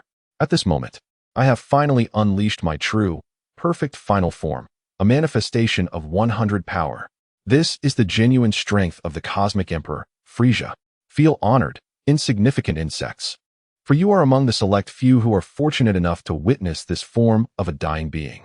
He raised his hand, a dangerous light gathering at his fingertips, seemingly selecting his next target. So who shall it be next? That little Saiyan hybrid? Or perhaps the newly arrived Namekian? However, Frisia failed to notice, or rather, he deemed it unworthy of notice, that below him, standing on the ground, Goku was undergoing an extraordinarily subtle, yet terrifying transformation. Extreme sorrow, boundless rage, overwhelming hatred, and the profound regret of his inability to protect his friends surged within his pure Saiyan heart like boiling magma, accumulating, compressing. His body trembled uncontrollably, not out of fear, but from the imminent eruption of a ferocious power originating from the depths of his bloodline. An unforgivable, intermittent sound escaped him, low and hoarse, imbued with a chilling resonance. Frisia seemed to catch this faint sound, raising an eyebrow, intrigued as he turned his gaze toward Goku. The voice that Krillin had given to Goku gradually grew louder, and the tremors intensified. The red aura that had enveloped him had dissipated, replaced by an extraordinarily unstable, violently fluctuating golden halo. His hair flickered wildly between black and pale gold, sometimes standing erect, other times collapsing. An indescribable, soul-chilling terror emanated from him, akin to the awakening of a slumbering primordial beast, slowly permeating the air around him. The mockery on Frisia's face began to fade, replaced by a slight frown as he sensed something amiss. The aura of that Saiyan below was surging at an utterly irrational pace. You trash! Goku suddenly lifted his head, unleashing a thunderous roar that shattered the heavens. Boom! A golden beam shot into the sky, instantly dispersing the eternal green clouds above Namek, connecting heaven and earth. No longer was Goku surrounded by the red aura of the Kaioken, but instead, he radiated a dazzling golden flame, as brilliant and fierce as the sun. His hair had solidified into golden flames, standing upright. His eyes transformed into a chilling green, devoid of mercy, yet burning with the purest flame of rage. His physique appeared even more erect and robust. That immense, vast aura, filled with majesty and fury, swept across the entirety of Namek like a tsunami. The earth groaned beneath this presence, and the oceans boiled in response. far more terrifying and unfathomable than Frisia's 100 power. What? The arrogance and cruelty on Frisia's face froze instantly, replaced by an unprecedented horror and disbelief. This aura, golden hair and green eyes. Could the legends truly be real? The ancestor warned against the golden-haired Saiyans. A Super Saiyan. Beck, Tien. And Gohan gazed in awe at Goku, who descended like a deity, utterly captivated by the divine yet ferocious power he exuded. Only Ramel, with his emerald eyes shimmering with complex emotions, felt a sense of relief for his brother's triumph. As the legendary bloodline of the Super Saiyan within him resonated with a kindred force, stirring restlessly, Goku ascended slowly, locking eyes with Frieza, his icy glare piercing like two blades directed at his foe. You wretched creature, do you truly believe yourself magnificent, reveling in murder? You are nothing but scum. Frieza, jolted from his initial shock, succumbed to a frenzy fueled by extreme rage and a barely perceptible fear. So what if I've transformed into gold? I am the strongest in the universe. You shall perish. Frieza roared, unleashing his full power in a blinding flash, charging at Goku with blinding speed.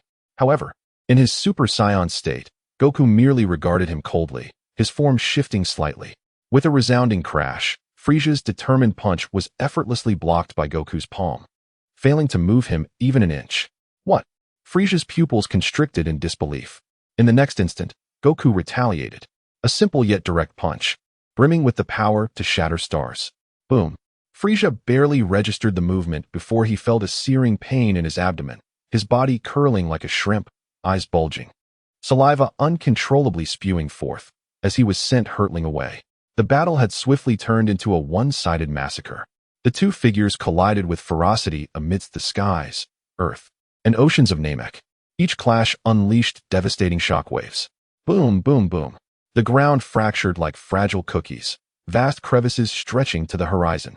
The ocean was vaporized by the terrifying energy, generating towering waves thousands of meters high, only to crash down like a torrential downpour.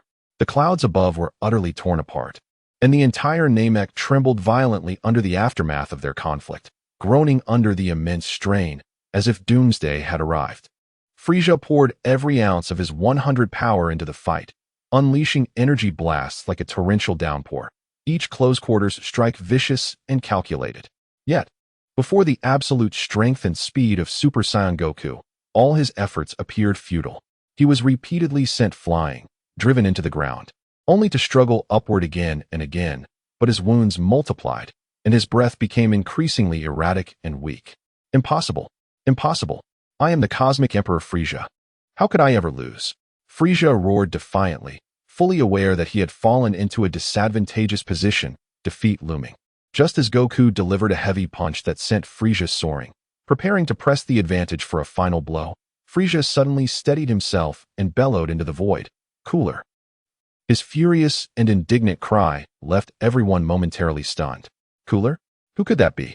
In that fleeting moment, a shadow, so swift that even the formidable Super Saiyan Goku could scarcely perceive it, appeared behind him like a specter, devoid of warning. Instantly, a chilling, merciless aura, far more refined and malevolent than that of Frieza, erupted. This figure executed no extraneous movements, a ruthless sidekick, entwined with deep blue energy, struck with the precision of a blade cleaving through the fabric of reality, silently yet lethally aimed at Goku's unguarded back. The timing of this assault was exquisitely calculated, and its velocity transcended the bounds of reason. Father! Gohan cried out in terror. Goku! Piccolo and Tien's expressions shifted drastically. Although Goku sensed the imminent danger, Frieza's restraint and the speed of this strike were astonishingly overwhelming, rendering him unable to evade in time. At this critical juncture, another figure, having detected Gula, swiftly positioned himself behind Goku. It was Ramiel. He had long sensed the deeply concealed malice, and the moment Frieza uttered Gula's name, he had already sprung into action. Boom. A brilliant aura erupted around Ramiel, propelling his speed to its zenith, as though he teleported to Goku's rear, using his own body as a shield while crossing his arms protectively before his chest. In the next instant, the formidable sidekick crashed against Ramiel's crossed arms. Time seemed to slow at that moment. Ramiel felt an unimaginable force, akin to a cosmic collision, surge through his arms. The power was frigid and ferocious. far surpassing Frisia's full-strength assault in his 100th state. His bones emitted a grating groan, on the verge of shattering. Bang! A sound, both profoundly muted and echoing through the heavens, exploded forth. Ramiel's figure was propelled downward at a speed exceeding the sound barrier, as if struck head-on by a supernova. The velocity was so great that it generated a piercing shriek and searing flames from the friction with the air. Boom, boom, boom. He plummeted like a meteor, crashing into a vast green lake below. At the moment of impact, an unimaginable shockwave erupted. The entire surface of the lake was as if pressed down by an invisible giant hand, only to be violently displaced outward. Boom! Towering waves surged skyward, reaching heights of thousands of meters. At the center of Ramiel's point of descent, the lake was instantaneously drained and evaporated, revealing a parched lakebed and cracked silt. A colossal circular crater, reminiscent of one created by a meteorite, emerged prominently in the center of the lake. The waves cascaded like a tsunami toward the shore, obliterating everything in their path. The might of that single strike was utterly terrifying. High above, the assailant's figure finally became discernible. He slowly retracted his kicked leg, hovering in the air. His physique bore a striking resemblance to Frisia's final form, yet he was notably taller and more robust. He cast a cold glance at the nearly desiccated lake below, his lips curling into a disdainful smirk, before redirecting his frigid gaze towards the astonished Sun Wukong and the disheveled Frisia. Chapter 78, The Awakening of Transcendence. The timeline rewinds to a month prior. Far at the fringes of Frisia's army's influence, Cooler, through clandestine channels, detected an unusual mobilization of forces by his brother Frisia. After gathering intelligence, he learned that Frisia's target was a remote green planet, Namek, with the aim of seeking a mysterious artifact known as the Dragon Ball, capable of granting any wish, in pursuit of eternal life. Humph, my foolish brother, still so afraid of death, chasing after such an elusive trinket, Cooler scoffed, yet he did not underestimate the situation. Frisia's grand mobilization suggested that the Dragon Balls might indeed possess unique significance. He resolved to conceal his movements, personally leading his elite squad, stealthily trailing Frisia's army like a phantom, poised to observe Frisia's actions and perhaps seize the opportunity to claim the prize at a critical moment. He hid himself adeptly, utilizing advanced technology and his formidable aura control abilities to evade detection by Frisia and his legion. He resembled a masterful hunter, patiently awaiting the opportune moment. However, he could never have anticipated the fierce resistance that Frisia's actions would encounter, nor the unpredictable emergence of Sun Wukong. When Wukong unleashed a Kamehameha, imbued with the full might of tenfold Kaioken, striking Frisia at point-blank range and sending him soaring into the sky like refuse, Frisia, in his rapid ascent and the ensuing turmoil of energy, inadvertently crossed the edge of Cooler's meticulously concealed energy sensing network, designed for optimal observation. Though it was merely a fleeting instant, for an expert of Frisia's caliber, it was sufficient to perceive that eerily familiar yet abominable cold aura. Thus, Frisia's reluctant and furious roar erupted. Cooler's whereabouts were now exposed. Even more astonishing to Cooler was the realization that his arrogant brother had been driven to the point of seeking his assistance by a Saiyan monkey. Fool, Cooler silently cursed. Having long warned him that the only solution to the Saiyan race was complete annihilation, leaving no potential threat behind. Yet, for the sake of his ludicrous entertainment, he had spared a few remnants, and now he found himself playing with fire, shamelessly asking for my help. Despite his contempt, Cooler understood the principle of mutual dependence. If Frisia were to perish here, it would not bode well for Cooler's own standing. Moreover, the power emanating from the Saiyan who had just transformed with golden hair posed a tangible threat even to him. Thus, at the moment Frisia signaled for help, and as Wukong's attention was diverted in a critical moment, Cooler struck. When he finally acted, it was with a thunderous and decisive ambush. He was confident that even that golden-haired Saiyan could not withstand his long-planned lethal blow. Yet, once again, he had miscalculated. He did not anticipate that the black-haired Saiyan would react with such swiftness, arriving just in time to shield his comrade from the impending blow with his own body. Humph, a futile struggle. Gula regarded Ramir, who had been sent flying by his kick and plunged into the lake, with disdain. In his eyes, enduring the full force of his strike would surely render the black-haired Saiyan either dead or utterly incapacitated. He redirected his focus to the golden-haired Goku, who had just regained his footing and was glaring at him with fury. At that moment, a thunderous rumble echoed from the central bed of the nearly evaporated lake. As if some legendary beast was about to break free, a figure erupted from the depths of the lake, enveloped in a tumult of vapor and sediment, akin to a meteor streaking toward the heavens. It was Rammer.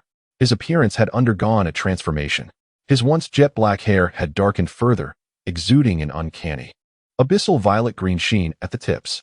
The dazzling golden aura surrounding him had dimmed slightly, now mingled with erratic arcs of violet-green energy. His gaze was icier than before, burning with an almost tangible wrath. Oh, not dead. Quite resilient, indeed. Gula was momentarily taken aback, yet still filled with contempt. It appeared that his previous strike lacked sufficient force. Ramir remained silent, his eyes ablaze with violet-green fury, fixated on Gula as he tightened his fist, unleashing an onslaught aimed squarely at Gula's face. His speed had intensified, and his strength had grown wilder. A mere parlor trick. Gula snorted derisively, making no attempt to evade. Instead, he casually raised his arm, delivering a lightning-fast elbow strike that met Ramir's head with precision. Bang! Another resounding thud. Before Ramir's fist could reach Gula, the heavy elbow connected with his temple, sending his mind spinning and propelling his body uncontrollably backward once more. Too slow. Too weak. Gula's voice echoed like a specter, denying Ramir any respite as he vanished from sight, only to reappear, having caught up with the flying Ramir. Aura, aura, aura, aura. Gula issued a frenzied battle cry, his fists transforming into countless afterimages, raining down upon Ramir's chest, abdomen, and face like a metallic tempest. Each strike harbored the terrifying power to shatter stars. Bang, bang, bang, bang, bang. The cacophony of impacts resounded like exploding beans. Ramir could only barely cross his arms to shield his vital areas, his body akin to a punching bag, mercilessly battered in midair, blood splattering from his mouth and nose. Ramir, Goku, witnessing the scene, was consumed by fury, casting aside concern for Frisia before him. His golden aura flared brilliantly as he surged toward Gula, who was relentlessly pummeling Ramir. Even an army of ants remains but ants. Sensing Goku's approach, Gula grinned wickedly, seizing Ramir by the ankle. His muscular arm flexed. Using himself as a pivot, he spun Ramir around violently like a windmill, then hurled him like a human weapon toward the oncoming Goku. Sun Wukong was taken aback by Gula's unconventional assault. Caught off guard, he could only forcefully extend his arms to catch the hurled Ramir. Boom. Their bodies collided violently.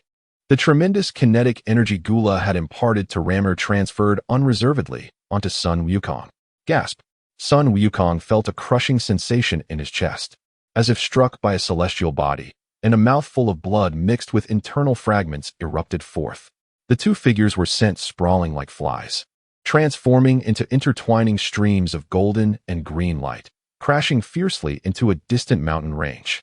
The mountain trembled violently, large sections collapsed, and dust soared into the sky. Dad! Uncle Ramir! Son Gohan watched from afar, his heart aching with despair. Piccolo and Tien Shinhan also bore grave expressions. Gula's exhibited strength and combat prowess surpassed their wildest imaginations, resembling an insurmountable peak. However, just as Gula believed he had dealt with the two nuisances and turned to confront Frisia and the remaining minions, boom. The ruins of the collapsed mountain suddenly erupted. Debris flew everywhere. Ramir's figure soared once more into the sky. His injuries seemed to have healed slightly in that moment. The mixed purple and green aura around him flickering more erratically, his power evidently surging compared to before. Ack! He let out a primal roar, charging fearlessly towards Gula once again. Relentless cockroaches. Gula finally displayed a hint of impatience, meeting Ramir head-on. His attacks remained succinct and efficient, each block and counterstrike precisely landing on Ramir, sending him flying repeatedly. Yet, Gula also sensed that with each rise, Ramir's strength and speed exhibited a slight increase. Though still unable to pose a threat, this tenacity began to vex him. Sun Wukong burst forth from the rubble once more, wiping the blood from the corner of his mouth. His Super Saiyan state had become somewhat unstable due to his injuries, the golden aura flickering between brilliance and dimness. Nevertheless, he resolutely joined the fray, teaming up with Ramir to launch a fierce assault on Gula. Fists and feet clashed, energy surged. The sky was once again enveloped in the radiance and shockwaves of their three formidable powers colliding. However, The disparity in strength remained immense. Gula's power, speed, and combat experience overwhelmingly suppressed the two, effortlessly deflecting their combined onslaught as he continuously inflicted new wounds upon them. At last, Gula seized upon a flaw exposed by Sun Wukong's unstable aura, delivering a cunning side kick that bypassed Wukong's defense and struck brutally at his abdomen. Ugh! Sun Wukong emitted a pained grunt, his body once again soaring backward like a kite severed from its string, the Super Saiyan state nearly slipping from his grasp. His aura dwindling in an instant as he crashed heavily onto a relatively flat expanse of rubble, struggling to rise. High above, only Ramir, battered yet increasingly fierce in spirit, remained locked in a frenzied duel with Gula. At that moment, unnoticed by anyone on the battlefield's edge, a figure quietly raised a hand. It was Frisia. Seizing the moment when everyone's attention was captivated by the celestial battle, he stealthily crept up behind the fallen and breathless Sun Wukong. A grotesque and vengeful grin adorned his face as he concentrated a highly potent beam of lethal energy at his fingertips. Damn Saiyan monkey, you shall perish at my hands. Frisia, he raged inwardly, as the death beam silently shot forth, aiming with deadly precision at the unguarded back of Sun Wukong's heart. A faint sound pierced the air, a gruesome noise of flesh being penetrated. As Sun Wukong attempted to rise, his body suddenly stiffened. In disbelief, he looked down to see a violet beam, suffused with destructive energy, protruding from the center of his chest. How could this be? The golden light in his eyes rapidly dimmed, and his Super Saiyan form dissipated, reverting to his dark hair. He opened his mouth, yet no sound emerged. Only blood flowed from his lips. The strength within him ebbed away like receding tides, his vision blurred, and he ultimately collapsed forward, his energy swiftly draining. Ha ha! Frisia cackled, reveling in the sight of the fallen Sun Wukong, his voice dripping with vindictive satisfaction. The damned Saiyan monkey has met his end at my hands. This is the fate that befalls those who dare to oppose me, Frisia. Meanwhile, high above, Ramiel, locked in a fierce battle with Cooler, abruptly froze mid-motion. It was as though a finely tuned machine had suddenly jammed. His fist, poised in midair, halted, knuckles whitening as they clenched involuntarily, trembling slightly. His eyes, ablaze with a violent purple-green fire, shrank to perilous pinpoints, as if pierced by an invisible, frigid blade. The fervor of battle within him ebbed away, replaced by an overwhelming, hollow confusion, as if struggling to comprehend the unfolding events. Brother? His parched lips moved instinctively, whispering an almost inaudible murmur. Family? In an instant, that confusion was violently shattered by a tempest of rage and despair. Destruction, utter annihilation. A roar erupted from Ramiel's throat, one that resonated not like a human but more akin to a wounded beast, infused with boundless agony and fury. This primal sound reverberated through the atmosphere, overshadowing the cacophony of the battlefield. His previously stable golden-green aura erupted into chaos, spiraling out of control. A denser, deeper, and more sinister green, akin to spilled ink, surged forth from within him, consuming the original golden hue, transforming into a pure and ferocious violet-green tempest. His muscles bulged uncontrollably, tightening as every fiber spasmed and quivered, emitting a grating sound, as if an ancient, destructive beast was striving to break free from his very bones and blood. He lifted his head abruptly, the focus in his eyes vanishing entirely, leaving only an ocean of pure, soul-freezing wrath. Boom! Centered around him, an indescribable wave of terror, potent enough to cause the very planet to tremble, erupted with a thunderous explosion, expanding like a tangible shockwave. The first to bear the brunt of this energy, purely ignited by rage, was Gula, who was forcefully blown away, tumbling through the air before barely stabilizing himself. A genuine look of astonishment etched upon his face for the first time. Though Ramiel soared through the skies, the earth beneath him could not withstand the sudden, overwhelming pressure of dread. Crack, crack, crack.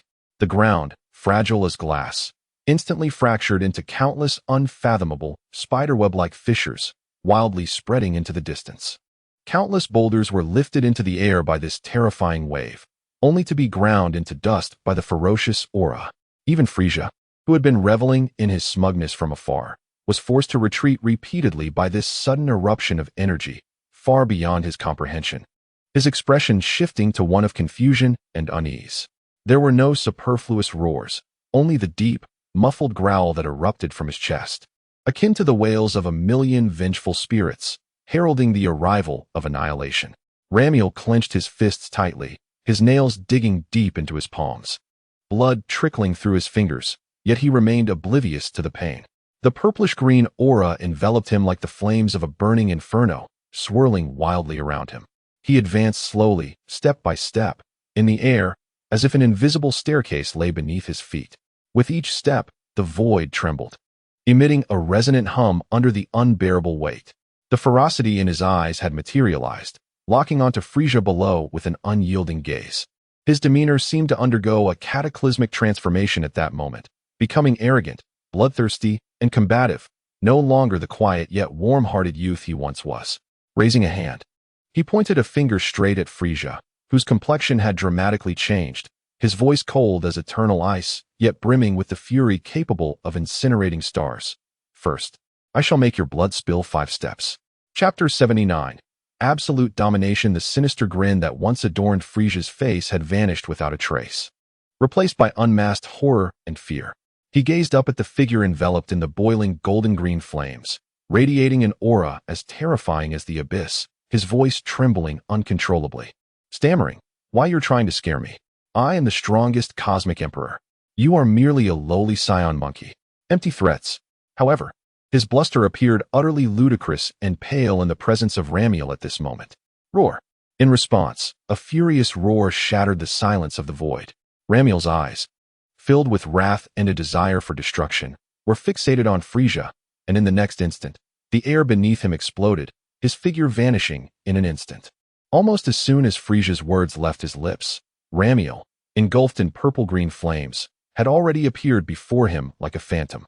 The chilling, emotionless gaze of annihilation seemed poised to pierce Frisia's very soul. What? Frisia was paralyzed with fear, his instinct for survival compelling him to instinctively raise his right foot. He summoned every ounce of strength, the wind generated by his leg ripping through the air with a piercing whistle as he delivered a vicious kick aimed squarely at Ramiel's face. This strike possessed the power to shatter a small planet. Bang! A heavy, muffled sound echoed. However, the astonishment of both Frisia and the recently steadied cooler intensified as they beheld Ramiel, who, in the face of such a devastating blow capable of splitting mountains and shattering stones, did not flinch or evade in the slightest. He made no defensive or blocking motion whatsoever. Frisia's fully concentrated kick landed squarely against Ramiel's cheek. Yet, that was the extent of it. The anticipated scene of shattered bones and splattered flesh did not materialize. Ramiel's head did not even tilt slightly. It was as if Frisia's all-out kick had struck not flesh and blood, but an unyielding metal. The power capable of annihilating a planet dissipated into nothingness, inflicting not even the slightest harm upon Ramiel. Not even a ripple disturbed the boiling emerald flames that surrounded him. No, this is impossible. Frisia's foot remained pressed against Ramiel's face, his expression frozen in a blend of shock, utter despair, and disbelief. This had entirely surpassed the limits of his comprehension. Ramiel's cold, unfocused gaze slowly turned toward the foot still resting on his face. In the next moment, Ramiel moved. He did not use his fists or feet. He simply waved his arm casually. Buzz. Hundreds of watermelon-sized, solid green energy orbs materialized before him in an instant.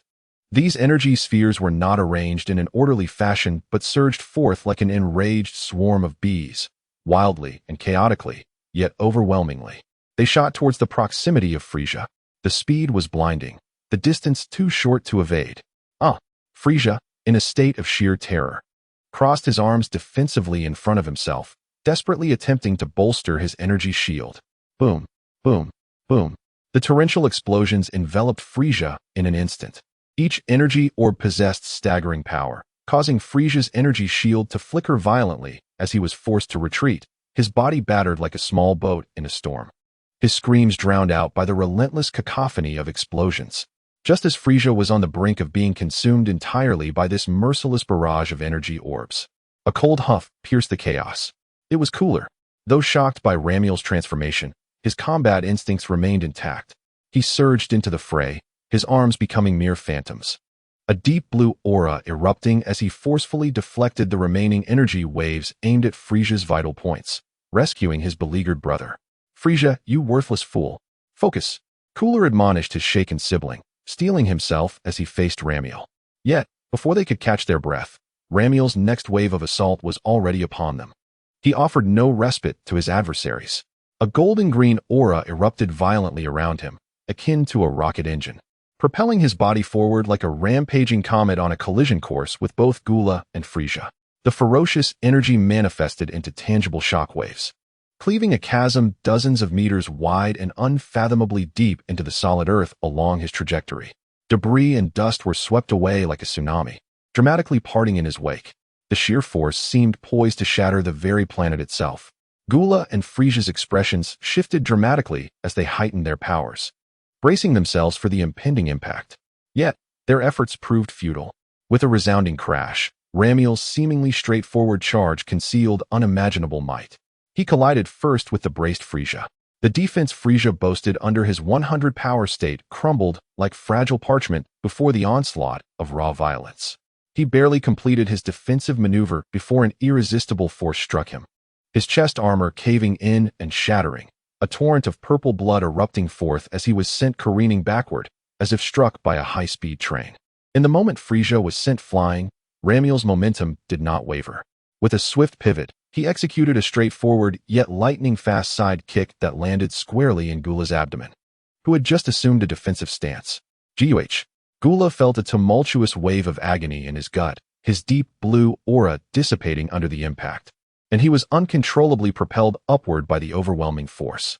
In an instant, two adversaries were incapacitated. Ramiel's focus remained resolutely on Frisia. Without glancing at the airborne Gula, he vanished once more, closing the distance to Frisia with near-instantaneous speed. A massive hand enveloped in golden-green energy seized Frisia's head with the precision and ruthlessness of a vice grip. Ag! Frisia emitted a desperate scream, feeling as if his skull might be crushed. Ramiel gripped Frisia's head as one might a tattered sack, violently slamming him against a nearby steep cliffside. Boom! Crack! Boom! Crack! Ramiel surged up the mountainside with terrifying speed, Frisia's head serving as the perfect battering ram, creating a cacophony of fierce friction against the hard rock. The screeching sound was grating, sparks flew, and the solid stone was effortlessly cleaved apart, shattered like tofu. 1 peak, 2 peaks, 3 peaks. Ramiel relentlessly used Frisia's head to obliterate the mountains in his path. Finally, seemingly unsatisfied with this destruction, he hurled the nearly unconscious Frisia away like refuse towards a distant, even larger mountain with great force. Boom! Frisia's body embedded itself deep within the mountain like a cannonball. Ramiel hovered in the air, coldly observing the mountain, casually raising a hand. From his fingertips, a small, highly compressed emerald green energy sphere, no larger than a ping-pong ball, materialized in an instant and was deftly propelled forth. The diminutive energy sphere silently pierced the mountainside. The next moment, boom! A blinding green pillar of light erupted from within the mountain, followed closely by an indescribable, violent explosion.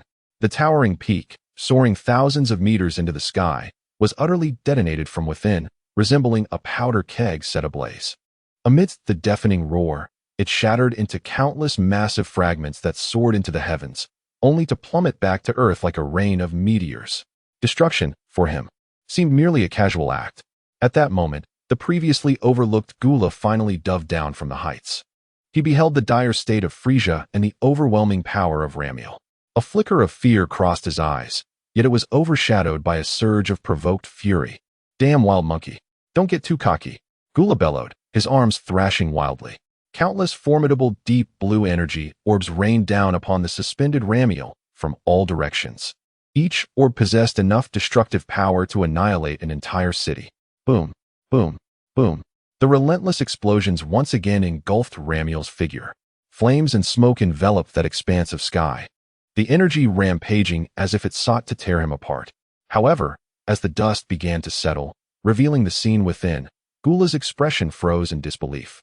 There stood Ramiel, still calmly hovering in place, not even adopting a defensive posture. The powerful energy orbs, upon striking his back, arms, or head, met his skin with the impact of raindrops colliding with a red-hot iron, producing only a faint sound and a flicker of light, failing to even cause the slightest tremor. Even the violet-green aura enveloping his form remained unbroken. All the attacks, for him, were akin to mere tickles, inflicting not a trace of harm. Ramiel slowly turned around, his hollow and ferocious gaze locking onto the incredulous Gula in the air. He slightly lowered his head, where a fist-sized violet-green energy sphere, its power compressed to the utmost, began to coalesce rapidly, emanating a heart-stopping wave of destruction. The surrounding air seemed to be drawn toward it, warping the light around it. Gula felt the terrifying power contained within that energy sphere, his complexion shifting drastically. Not daring to hesitate for an instant, he immediately drew upon all his energy, raising it to its limits. The deep blue flames surged wildly, coalescing before him into an immensely thick, deep blue energy shield. Die! Ramiel emitted a blurred roar. Whoosh! A robust violet-green energy beam, akin to a spear of judgment from hell, erupted violently from his chest, piercing the sky and crashing down upon the energy shield Gula had conjured. Boom! Boom! Boom! The terrifying collision of energies erupted. Gula clenched his teeth, pushing his strength to the extreme as the shield, embodying all his might, trembled violently, emitting a groan under the overwhelming strain, fine cracks appearing on its surface. He was propelled backward by the immense force, his feet carving distinct waves of air as he slid through the atmosphere at high speed. Yet, in the end, he managed to withstand it. Though it was an arduous endeavor, the shield, on the brink of shattering, successfully absorbed the cataclysmic strike.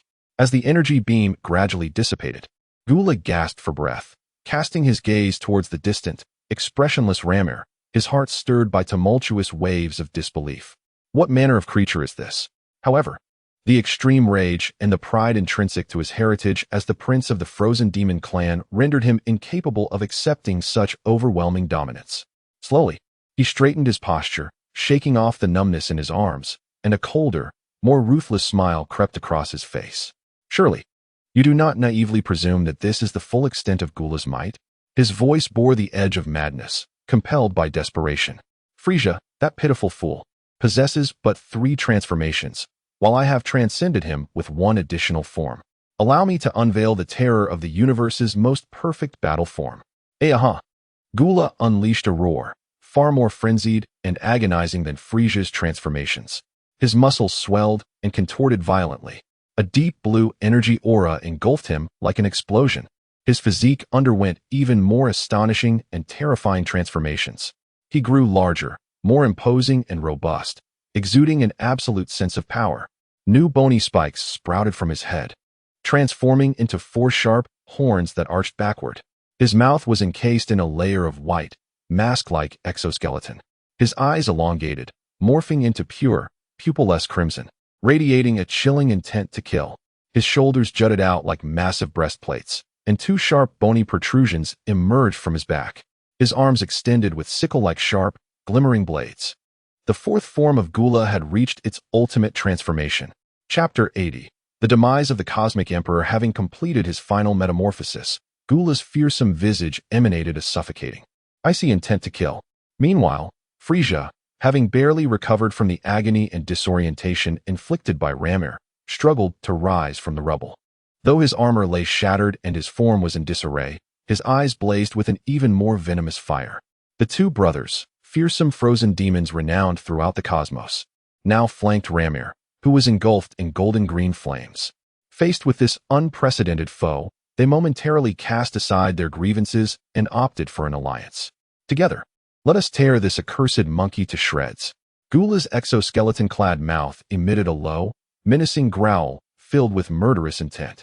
Exactly what I desire. I shall rend his body into pieces. Frisia shrieked in agreement, mustering the remnants of his strength. In the next instant, both launched into action. Gula's arm, adorned with blade-like protrusions, rent the air, transforming into countless icy blue blades, slicing towards Ramir's vital points from all directions. Frisia, maximizing his speed, circled around to Ramir's rear, delivering a flurry of punches and kicks like a tempest upon his vulnerable spine, vertebrae, and joints. The battlefield erupted with the cacophony of strikes, echoing like rain upon banana leaves. The onslaught of Gula and Frisia reached a fever pitch, their fists and feet transforming into a tempest of sheer force that engulfed Ramiel entirely. Each strike harbored the potential to effortlessly obliterate a city. Yet, the despair that engulfed the demonic brothers was palpable. for their attacks remained futile. Ramiel hovered at the heart of the storm, an unyielding rock amidst the chaos. He made no effort to evade or block, allowing the devastating slashes capable of shredding metal and the earth-shattering punches to land squarely upon him. Gula's bone blade struck Ramiel's skin, erupting in blinding sparks, yet it left no mark. Frisia's heavy fist crashed into Ramiel's form, producing a dull thud that failed to budge him an inch. The hollow, ferocious gaze of Ramiel did not even flinch, as if the frenzied assaults of these two cosmic overlords were merely a gentle breeze brushing against him. Why can't they land a blow? Frisia's psyche teetered on the brink of collapse, his strikes growing more frenzied, yet increasingly desperate. Curse it! What manner of monster is this? A storm of anxiety surged within Gula as well. His slashes could not pierce the self-igniting aura enveloping Ramiel. What filled them with dread was the unmistakable sensation that, as the battle raged on, the unfathomable power within Ramiel did not wane from their assaults. Rather, it seemed to be siphoning their energy, escalating at a terrifying pace, growing stronger, more ferocious. Suddenly, Ramiel appeared to tire of this one-sided mockery, unleashing a deafening roar. Boom! The golden-green flames surrounding him expanded violently, akin to a supernova erupting. In an instant, a colossal, solid green energy shield formed, radiating outward with ferocity. What? Gula and Frisia's expressions shifted dramatically. As they felt an irresistible force collide with them, their attacks were abruptly interrupted, akin to being struck by a speeding celestial body, groaning in unison as they were violently propelled away by the explosive wave. Next, Ramiel's form began to undergo even more astounding and terrifying transformations. His once wild golden-green hair morphed into a purer, more sinister shade of grass green, exuding an aura of annihilation. His muscles swelled as if inflated, bulging like granite, brimming with primal, savage strength. His height surged dramatically, leaping from just over 1.80 meters to over 2.50 meters, transforming him into a true green giant. Cascading waves of dense grass-green energy rippled outward from him, uncontrolled, expanding in all directions with ferocious intensity. The ground, already a chaotic wreck, was once again torn apart as if plowed by an invisible giant, crumbling and upheaving with unparalleled destructive force. In the distance, the remaining peaks, which had miraculously survived, crumbled and disintegrated like sandcastles under the impact of the energy ripples, turning to dust. The entire terrain of the area was irrevocably altered. No, it is impossible.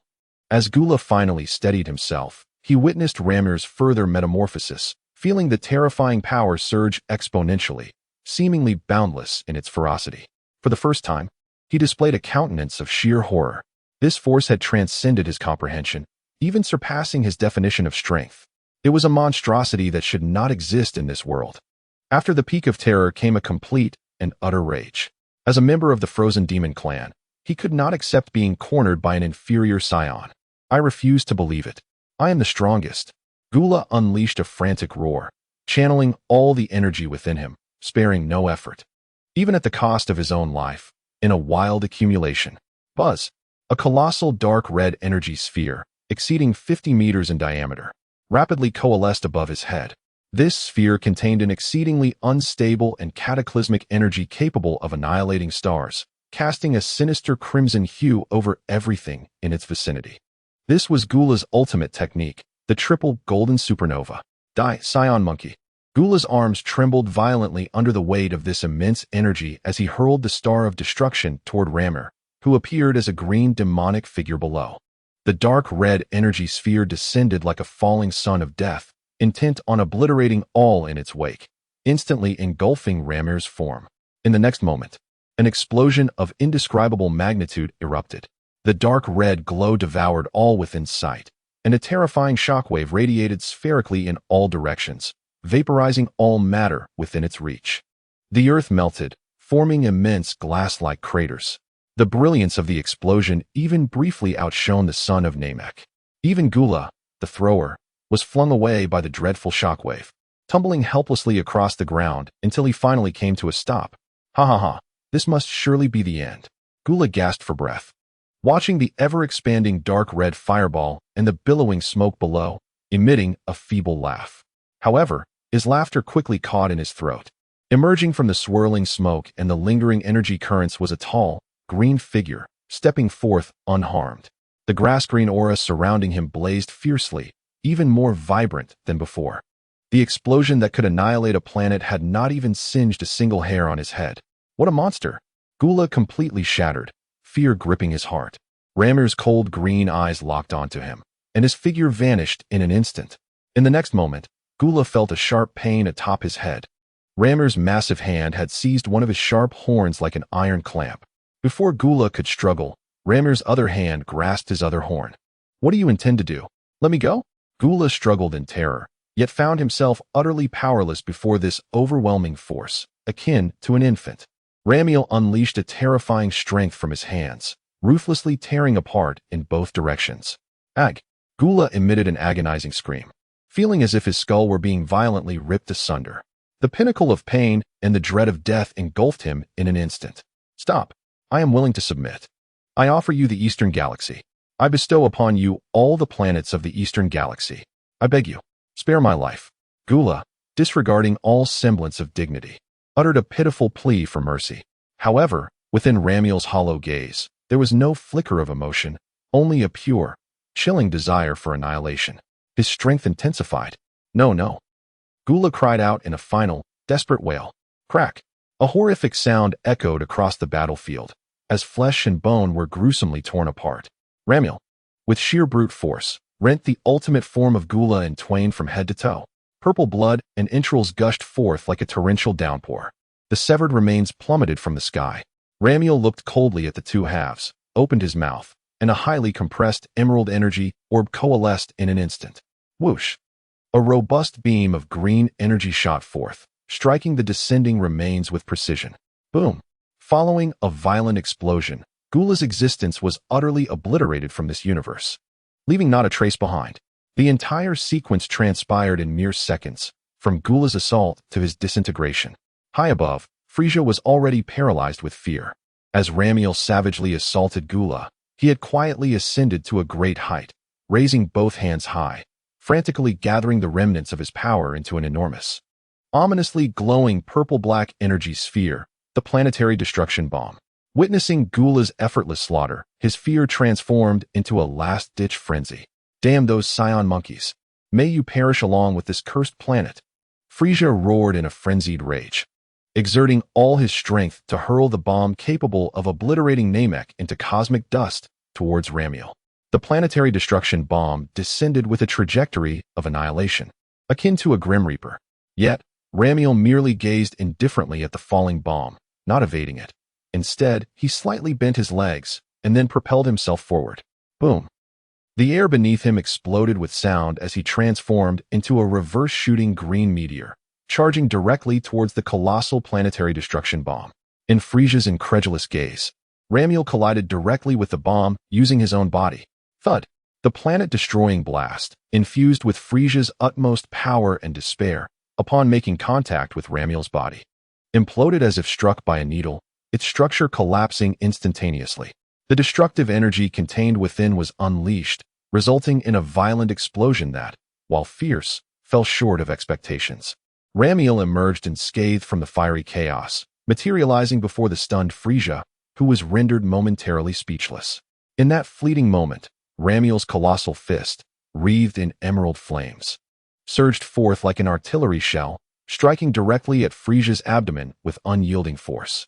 A muffled sound echoed, a visceral impact as flesh was penetrated. Frisia's expression froze in disbelief as he glanced down, witnessing Ramiel's powerful arm piercing through his midsection, droplets of violet blood cascading from the fist. With an air of indifference, Ramiel hoisted the impaled Frisia as one would present a worn-out puppet. Then, under the gaze of Frisia's eyes, filled with abject terror and despair, a chilling green luminescence began to coalesce around Ramiel's arm that was embedded within him. No! Frisia uttered a faint, final plea. Yet, the light continued to intensify, becoming increasingly blinding. With a cataclysmic roar, a fierce explosion erupted from Ramiel's arm, the verdant radiance consuming Frisia entirely. When the brilliance faded, the once mighty ruler of the cosmos had vanished, reduced to cosmic dust. Ramiel hovered in the air, his grass-green hair billowing without wind, exuding an aura of terror akin to an embodiment of apocalypse. coldly surveying the charred remnants of the world he had wrought. Chapter 81. The tragic tower silence enveloped the scorched earth, broken only by the low hum of Ramiel's green flames and the distant hissing of flowing lava, heralding the conclusion of this annihilating conflict. At that moment, a clear, urgent voice pierced through the suffocating stillness, reminiscent of sunlight breaking through gloom. Mr. Goku. Mr. Goku is not dead. Everyone turned towards the sound, spotting a diminutive child named Dandy, clad in traditional Namekian attire, kneeling beside the lifeless Goku, his chest punctured and surrounded by a pool of blood. Dandy, who had previously accompanied another elder to deliver the Dragon Balls, had been hiding in the shadows during the battle, now daring to emerge. In the astonished gaze of Piccolo, Tien, and Gohan, Dandy gently placed his tiny hands upon Goku's horrific wound. His palms emanated a soft, vibrant red glow, activating the unique healing abilities of the Namekian race. A miraculous scene unfolded. Under the crimson light, the ghastly wound on Goku's chest began to visibly heal at an astonishing rate. Muscle tissue, blood vessels, nerves, and bones rapidly regenerated, reconnected, and restored. Even the tattered orange GI he wore seemed to revert to its former state, as if time itself had rolled back. In a mere span of seconds, a grievous wound capable of claiming any life multiple times was astonishingly healed. Coughing, Sun Wukong abruptly inhaled, his eyes widening as he sprang to his feet, instinctively touching the spot on his chest that had once been pierced. A look of bewilderment and disbelief clouded his face. What? Am I not dead? The wound has vanished? I feel my strength returning? He immediately became vigilant, sensing his surroundings, only to discover that the formidable presences of Frieza and the assailant, Gula, had completely dissipated, replaced by a familiar, yet violently overwhelming green aura hovering in the sky. Mr.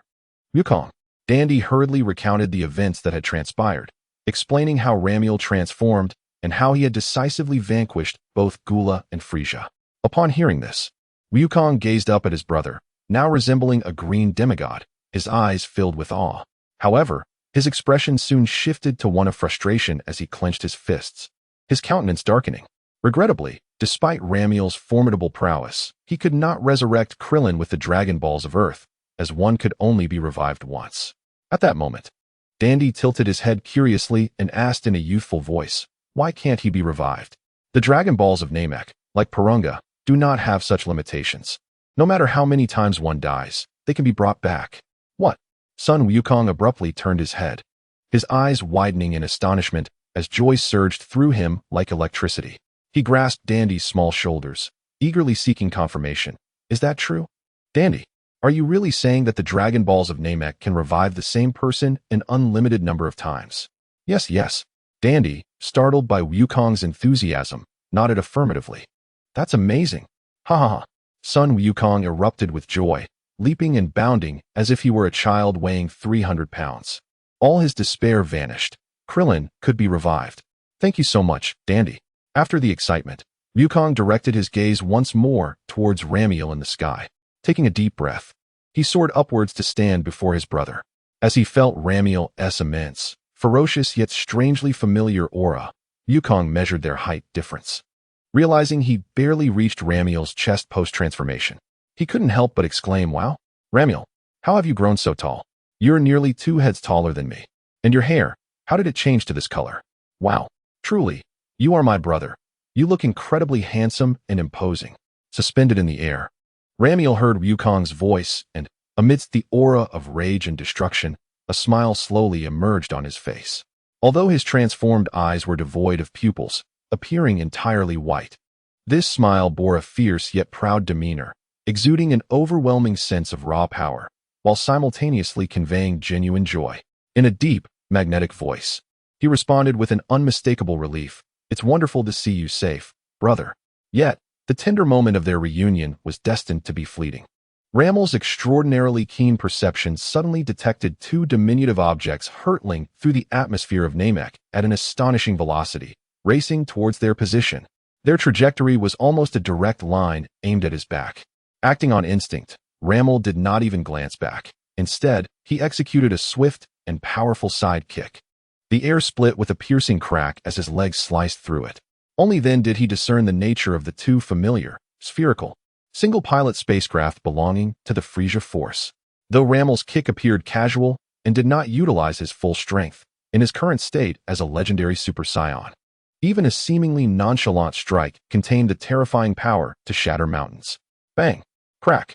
The metallic shell of one spacecraft crumbled before this overwhelming force like an eggshell, instantly reduced to fragments.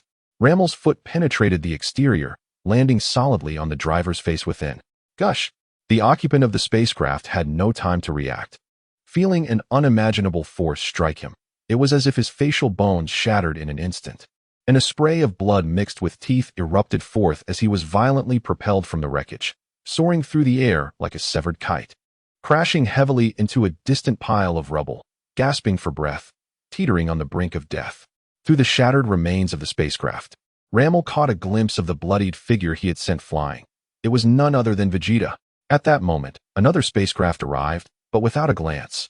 Rammel retaliated with a powerful punch. Boom! His fist effortlessly penetrated the armor of the second ship, obliterating both the pilot and the control core within. Immediately, Rammel exhaled a burst of emerald energy from his fist. Boom! A violent explosion erupted, annihilating the spacecraft along with the Frisia soldier pursuing Vegeta, reducing them to cosmic dust.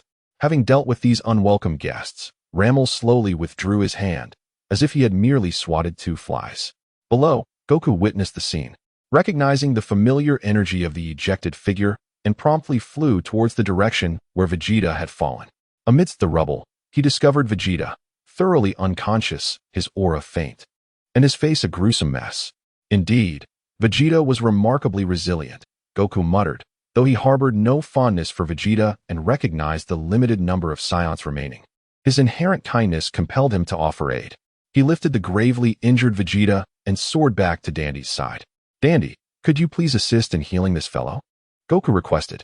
Dandy nodded and once more invoked his healing magic, enveloping Vegeta in a gentle red glow.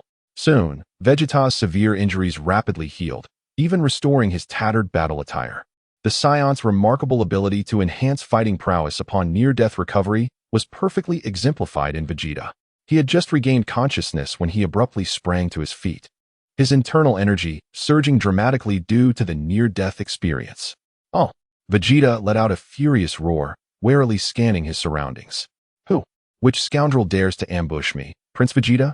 I shall make you taste the consequences of your cowardly attack. Then he spotted Goku standing nearby. Kakarot? Vegeta paused for a moment, then a defiant expression crossed his face. How did you end up here? Were you the one who ambushed me just now? He instinctively assumed Goku was responsible for the attack. It wasn't me.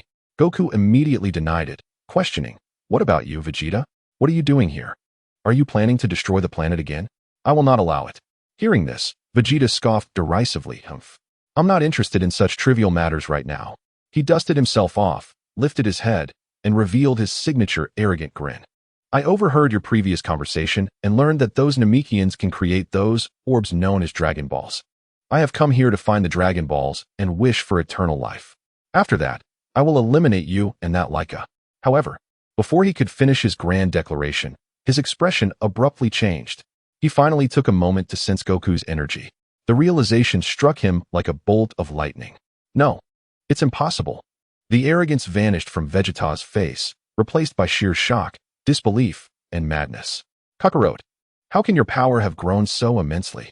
How long has it been? Damn it. Why? Why can a lowly warrior like you surpass me, a genius warrior, by such a margin? This is unfair. In the face of Vegeta's hysteria, Goku simply scratched his head and replied, Oh, you mean that? My strength has increased thanks to Ramir training us in the gravity chamber. A gravity chamber? Vegeta's roar came to an abrupt halt, and he paused for a moment, his mind suddenly racing. Such a marvelous invention exists on Earth. Damn it, I want to go too. I must train in that gravity chamber. Once I become stronger, I will definitely defeat you all. Suppressing his shock and jealousy, he regained his haughty demeanor, looking around and asking, If you're here, that Laika fellow should also be here, right? Where is he? Has he hidden away? Goku pointed upwards and said, Look, hasn't he been up there all along? Vegeta followed Goku's finger and gazed into the sky, where he saw a towering, muscular giant with hair like burning green flames, enveloped in a suffocating aura of terror, cold white eyes devoid of pupils. indifferently gazing down upon him. That gaze felt as though he were merely observing an insignificant ant. Vegeta. His arrogance instantly froze, his pupils dilating in shock. And he instinctively took a half-step back, a chill racing from his feet to the top of his head. Is that Laika? Who is that seemingly taciturn subordinate warrior? How has he transformed into this formidable being? His aura is exponentially more terrifying than that of Frieza. Chapter 82. The Frieza family. Vegeta gazed upward at Ramel, who loomed like a green demon in the sky, acutely feeling the overwhelming power that could send shivers through the soul. An ancient legend he once dismissed as mere folly surged uncontrollably into his mind. Could it be that the legendary Super Saiyan truly exists? Vegeta's voice was dry, tinged with an incredulous bitterness. He had always believed this to be a mere morale-boosting fairy tale. Never did he anticipate its reality, unfolding right before his eyes. Embodied by someone he considered an inferior warrior, he abruptly turned his head, fixating intently on Goku, his voice barely containing a tremor. How could he have transformed like this? How could his power have reached such heights? This is not the visage of a Saiyan. Goku scratched his face and replied with disarming candor. I can transform like that too. What? Vegeta felt as though struck by lightning, his eyes widening in disbelief at hearing such an absurd claim. You can transform too? Yes, Goku affirmed with a nod, but then expressed a hint of frustration. I just can't fully control that power yet. He gestured between himself and the airborne Ramel. When I transform, I look different from him. His hair turns green, and his aura is green as well. My hair becomes golden, and my aura is golden. As for how I achieved that transformation, I can't quite explain it. I saw Krillin get killed, and I was filled with immense rage, and then I just transformed. Boom. Goku's candid revelation struck Vegeta's already fragile pride like a hammer. Not only had Ramel surpassed him, but even Kakarot, the subordinate warrior he had always looked down upon, had become the legendary Super Saiyan before him. Two subordinate warriors had eclipsed him. The Prince of Saiyans, a genius among geniuses. In that moment, Vegeta felt as though his entire world had been irrevocably upended. A torrent of resentment, profound shock, and deep anxiety engulfed him. His long-held pride, convictions, and unwavering confidence in his lineage and talent began to fracture, leaving him to question everything he believed. Why? On what grounds? I am the Prince of Saiyans, blessed with the noblest bloodline. I am the one who should stand at the pinnacle. The immense psychological blow nearly shattered him. His face contorted with anguish, his fists clenched tightly. However, the pride and resilience ingrained in the Saiyan Prince's very essence ultimately prevented him from succumbing entirely. After a fleeting moment of despair and self-doubt, an even fiercer, indomitable flame ignited within him. How absurd! Vegeta suddenly lifted his head, his eyes rekindled with a defiant fire. There is no reason why I, the great Vegeta, cannot accomplish what these two subordinate warriors have done. I am a genius fighter. I am the Prince of Saiyans. I will surely surpass you both. He will undoubtedly become stronger than you all. He buried the humiliation and resentment deep within his heart, transforming it into the motivation to grow stronger. No longer did he roar. Instead, he stood silently with a somber expression, fervently calculating in his mind how he might utilize the so-called gravity chamber on Earth. At that moment, Ramir descended slowly from the sky, his colossal form landing with a heavy thud. The grass-green aura around him slightly contracting, yet still exuding a suffocating sense of oppression. Goku gazed at him, concern etched on his face as he inquired, Ramir, why do you still maintain this state? Is there no way to revert? Ramir, his wide eyes devoid of pupils, turned towards Goku, his deep voice imbued with an unprecedented, alluring confidence.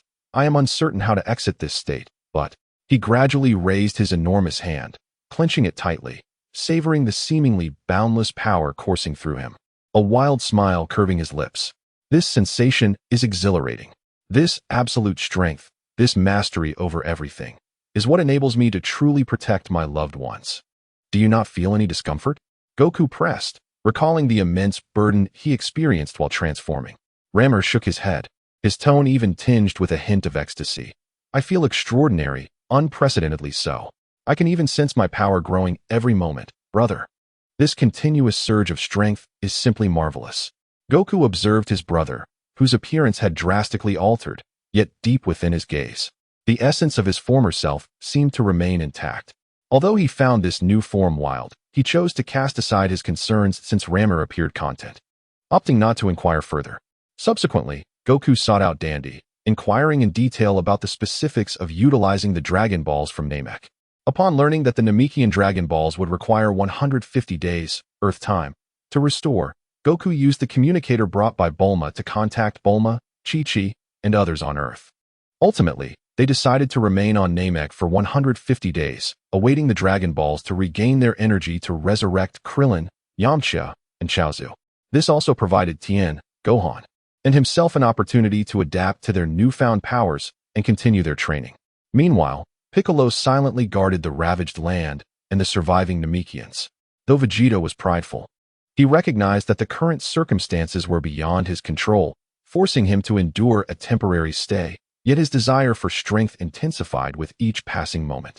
Time flowed quietly amidst training and waiting, and 3 weeks slipped by. One day, an exceptionally powerful and malevolent aura suddenly intruded upon the warriors' senses.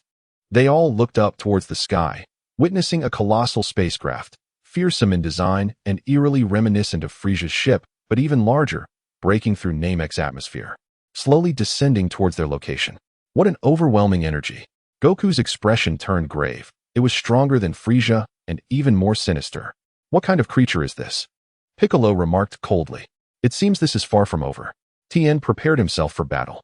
Rammel's emerald eyes gazed towards the location where the spaceship descended, his expression inscrutable. Yet the verdant aura surrounding him seemed to pulsate with a hint of agitation.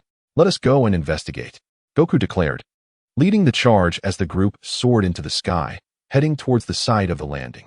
The spacecraft settled upon a relatively flat expanse of wasteland. Its doors swung open, and a regiment of soldiers clad in Frisia Force uniforms emerged in an orderly fashion, flanking the sides as if to welcome a figure of great importance. Subsequently, a towering silhouette slowly stepped out from the cabin. His appearance bore a striking resemblance to Frisia's second form, adorned with similar horn-like protrusions and white skin mottled with purple patches. Yet he was significantly larger and more imposing, exuding an air of authority befitting one who had long resided in power. He was none other than King Cold, Frisia's father. King Cold's frigid gaze swept over the waiting assembly of Goku and his companions, his voice deep and laced with menace. I am King Cold. The last recorded signal of my son Frisia vanished at this very location. Tell me, did you slay him? No one responded. Unperturbed, King Cold gestured to a nearby soldier, who promptly produced the latest model of a combat power detector and aimed it at Rammel, the most enigmatic and prominent presence amidst the crowd. Beep, beep, beep. The detector emitted a frantic sound, its readings fluctuating wildly. Suddenly, with a resounding bang, the values displayed on the screen skyrocketed, surpassing the device's design limits, resulting in a violent explosion. Fragments from the blast obliterated the soldier's head, leaving a lifeless, headless corpse crumpled to the ground. King Cold raised an eyebrow in astonishment, his gaze towards Rammel shifting to one of gravity and peculiar intrigue. This combat power detector, being state-of-the-art, was theoretically capable of measuring values around 80 million. The fact that it exploded suggests your power level is at least above 80 million. He scrutinized Rammel's in human form, and rather than displaying fear, a smile filled with ambition crept across his face. It appears you are the one who has slain Frisia. What astonishing strength! King Cold took a couple of steps forward, adopting a tone reminiscent of one offering a generous gift. What say you? Would you consider replacing Frisia and becoming my adopted son? The universe is vast, and only the strongest are worthy of standing alongside me. King Cold, do not remain on this backward planet any longer. Come with me. Together, we shall wield dominion over the most prosperous and beautiful worlds in the cosmos. What do you think? Rammel's icy white eyes regarded King Cold with indifference, akin to observing a jester, as he simply uttered 4 words, I have no interest. King Cold's smile evaporated instantaneously, replaced by a countenance of utter darkness. Humph. That was a sincere offer, yet you have chosen to disregard it. No sooner had he spoken than his figure vanished in an instant, reappearing before Rammel, his fist, imbued with purple energy and capable of shattering stars, barreling towards Rammel's chest with blinding speed and ruthless intent. Then you shall perish. However, in the face of this sudden and formidable blow, Rammel's expression remained utterly unchanged. and he did not even shift his stance. He merely raised a hand casually, opening his palm with a soft clap. To everyone's astonishment, the tremendous punch from King Cooled, capable of piercing the Earth's core, was effortlessly caught by Ramiel's hand. The horrifying force contained within the fist vanished without a trace, as if it had been swallowed by the sea. What? The sinister grin on King Cooled's face froze, replaced by sheer disbelief. He attempted to retract his fist, only to find that his hand seemed welded to Ramiel's palm, immovable despite his desperate exertion of strength.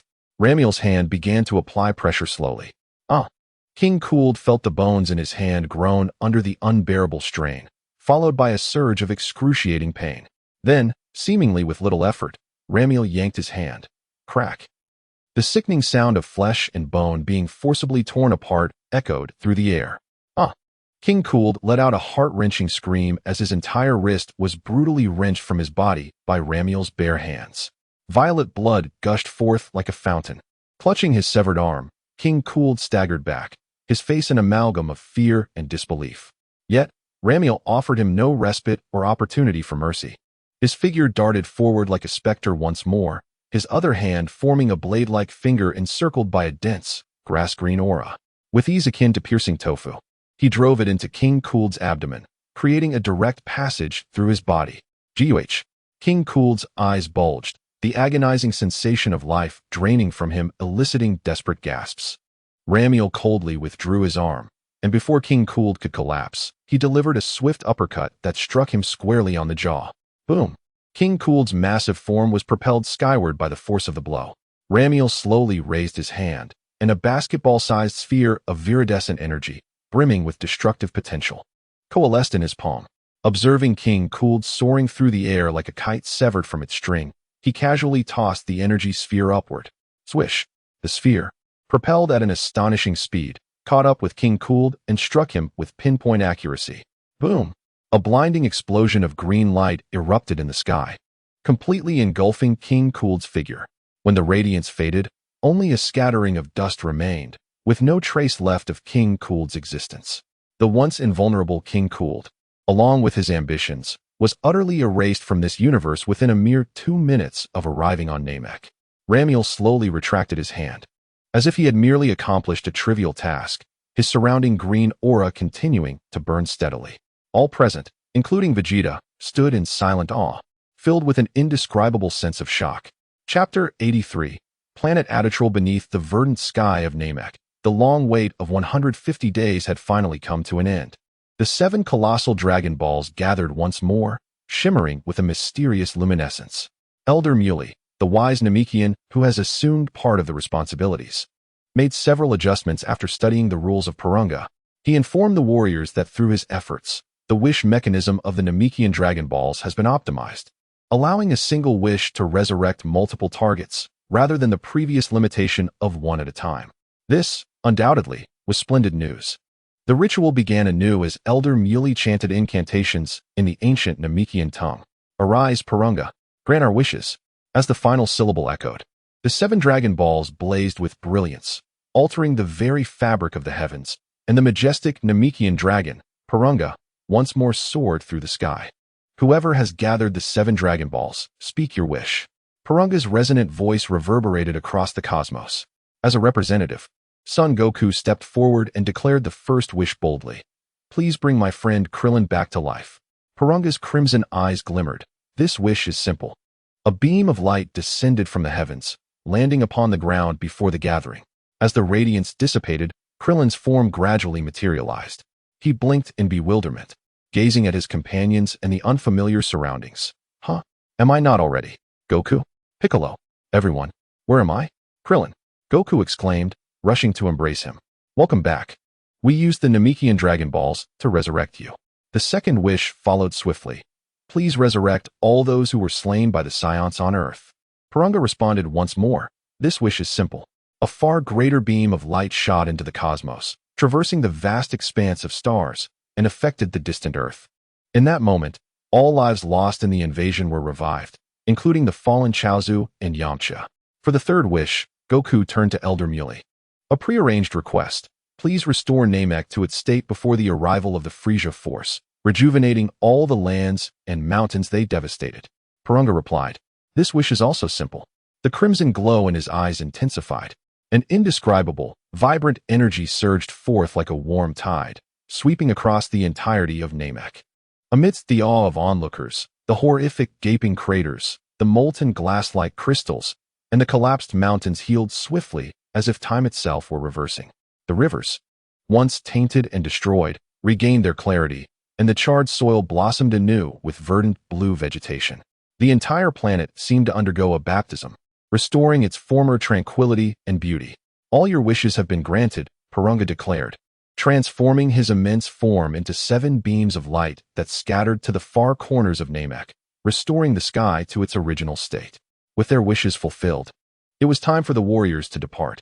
They bid a heartfelt farewell to Elder Muley, Dend, and the other Namekians, expressing their gratitude for their assistance and hospitality. At that moment, Bulma's video call came through. "Hello, Goku. Lamiel, can you hear me?" In the screen, Bulma appeared exceedingly excited. "And I detected that you mentioned the presence of 2 enormous spacecraft on your end. Listen, find a way to encapsulate them with the universal capsules and bring them back. That is top-tier alien technology of immeasurable research value." Goku scratched his head and chuckled. Bulma was indeed as she always was. They had located the 2 colossal ships left by King Cold and Frisia. Fortunately, Bulma had thoughtfully provided them with an ample supply of large object capsules. With a resounding bang, the 2 massive vessels were compressed into the tiny capsules. The group boarded the Earth spaceship, preparing for their return journey. To their surprise, Vegeta silently joined them, showing no intention of departing. Goku pondered for a moment and decided it was inappropriate to leave him behind, thus tacitly permitting his company.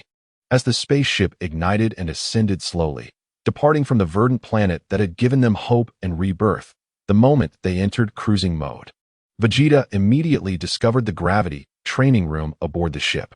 Upon seeing the control panel displaying a staggering gravity level of up to 250 times, his defiant eyes gleamed with excitement. 250 times gravity, Vegeta murmured, his face revealing an expression of fervor. Is this how Kakarot and Laika became so powerful? Humph. How could I, Prince Vegeta, possibly lag behind? Without a moment's hesitation, he dove into the gravity chamber, adjusting the multiplier to the utmost limit he could endure, embarking on an intense training regimen. The immense pressure threatened to crush him, yet the pride of the Saiyan Prince and his thirst for power sustained him. He vowed to catch up to and even surpass those 2 lower-class warriors. The spaceship navigated the silent cosmos for approximately 10 days. Everything seemed tranquil. Goku, Ramir, Krillin, Gohan, and Tien took turns utilizing the other gravity chamber for training. However, at that moment, a piercing alarm suddenly echoed throughout the vessel. Warning! Warning! Insufficient fuel. Unable to maintain faster-than-light cruising and gravity simulation systems. Please seek a nearby planet to replenish fuel. What? We're out of fuel? Krillin exclaimed, astonished at the blinking red lights on the control panel. Bulma's image reappeared, scratching her head, somewhat embarrassed. Haha, it seems I miscalculated. Your frequent use of the high multiplicity gravity chambers during the journey has drained energy far beyond expectations. It appears we must find a place to replenish our special energy. The ship's systems automatically executed emergency protocols, initiating a scan of the surrounding star regions. Soon, it locked onto a nearby planet that might possess the necessary fuel, adjusting its course accordingly. After some time, the spaceship gently descended onto this unknown planet. The hatch opened, and the warriors curiously stepped outside. The environment of this planet differed from both Earth and Namek. The sky was a soft shade of purple, and the flora exhibited various peculiar geometric shapes. Before long, a group of diminutive aliens clad in white robes, with pointed ears and large eyes, curiously gathered around, chattering in a completely unintelligible language as they observed Goku and the others. Goku attempted to communicate through gestures, yet the effectiveness of his efforts was minimal. After a while, an elderly alien with a long beard and an air of venerable wisdom approached, leaning on a cane. He seemed to be the Grand Elder. Curiously, he surveyed Sun Wukong and his companions, then slowly extended his hand, gently pressing it against Sun Wukong's forehead. Sensing no malice, Wukong did not resist. The Grand Elder closed his eyes to attune himself for a moment, and after a few minutes, he opened them and spoke in fluent Earth universal language, albeit with a peculiar accent. Welcome, esteemed guests from afar. You are now on the planet Adralat. Wow, Grandpa, you can speak our language. Wukong exclaimed, astonished and delighted. The Grand Elder of Adralat smiled and nodded. Indeed, through our recent mental connection, I have learned your tongue. Perception and learning are but minor gifts of our Adralat people. Upon discovering that the warriors had made an emergency landing due to insufficient fuel, the hospitable Adralatians immediately expressed their welcome and swiftly provided the necessary fuel for their replenishment. While waiting for the fuel to be replenished, Wukong and his companions curiously observed this wondrous planet. They soon realized that the Adralatians possessed some extraordinarily peculiar and formidable abilities. What astonished them the most was their capacity for instantaneous movement. They witnessed some Adralatians standing still, sensing their surroundings, and then, with a sudden whoosh, vanishing only to reappear moments later in distant locations. Upon inquiry, they learned that this was the hallmark ability of the Adralatians, allowing them to teleport to any perceived location without a predetermined path, even transporting others along with them. They also marveled at a peculiar technique called fusion. Two seemingly ordinary Adralatians, through a special gait and posture, could merge to become a new warrior with combat prowess multiplied several times. Though this transformation could only be maintained for a limited duration, its effects were astounding. Additionally, they encountered other strange abilities such as energy manipulation and mental communication. Sun Wukong and Ramiel were instantly captivated by these remarkable powers, especially the instantaneous movement. It would prove invaluable for addressing cosmic crises or swiftly returning home. The two immediately resolved to learn these techniques from the Adralatians. The Adralatians, in turn, generously offered to share their knowledge with kind-hearted guests. As Wukong and Ramiel eagerly began to delve into the secrets of instantaneous movement, no one noticed that Vegeta, who had been fervently training in the gravity chamber, had quietly slipped away. He observed the engrossed Sun Wukong and Ramiel, glanced at the Earth spaceship that had been refueled, and a glint of cunning and determination flashed in his eyes. Humph, I shall not remain here to learn these trivial arts. True strength is forged through relentless battle and training. Vegeta scoffed inwardly. This spaceship and gravity chamber now belong to me, the great Vegeta. Silently, he slipped into the spaceship and activated the engines. Why is the spaceship moving? Krillin was the first to sense something amiss. As the crowd slowly came to their senses, the spaceship had already roared into the sky, swiftly piercing through the atmosphere of Adrat Star and vanishing into the depths of the cosmos. Ah, that scoundrel Vegeta. He has taken our ship. Krillin fumed with indignation. Tien and Gohan shared his exasperation. Goku, however, scratched his head, appearing rather unfazed. It's all right. I sense he isn't entirely malevolent. Perhaps he merely yearns for greater strength. The universal capsule containing Frieza's ship is still with Ramel, isn't it? Once we have honed our skills, we shall return in that vessel. Chapter 84. The boy from the future. The days of diligent study on Adrat Star passed swiftly. Ramel and Goku, blessed with the Scion's extraordinary combat prowess and aptitude for learning, were the first to fully grasp the essence of instant transmission and the remarkable fusion technique. They could now effortlessly sense distant energy and execute precise jumps, as well as adeptly assume the comical yet effective fusion poses. Tien and Krillin made slower progress with instant transmission, as it demanded extremely refined control over energy, yet they successfully learned the multiplication technique, creating tangible, combat-capable illusions and fusion, significantly enhancing their strength and tactical flexibility. Piccolo showcased his potential as a Namekian prodigy, mastering instant transmission and refining his perception and control over energy. One day, the Grand Elder of Adrat Star personally guided them on how to operate the colossal spaceship seized from Frieza, assisting them in setting the navigational coordinates for their return to Earth. With all preparations complete, it was time to return to their homeland. The warriors sincerely thanked the Adratians for their selfless instruction and warm hospitality. After bidding farewell to these peace-loving friends endowed with extraordinary abilities, they boarded the distinctly styled, technologically advanced Frieza spaceship. As the engines roared to life, the massive vessel slowly ascended, departing from Adrat Star and embarking on a spatial leap towards Earth. On Earth, in the western wasteland, a desolate expanse echoed only with the howling wind. A lone figure stood quietly, dressed in a black jacket and green trousers. With striking short purple hair, his countenance was stern, yet his eyes bore the weight of an unwarranted maturity and concern. He raised his wrist to glance at his electronic watch. According to his mother's calculations, Mr. Goku should be landing nearby.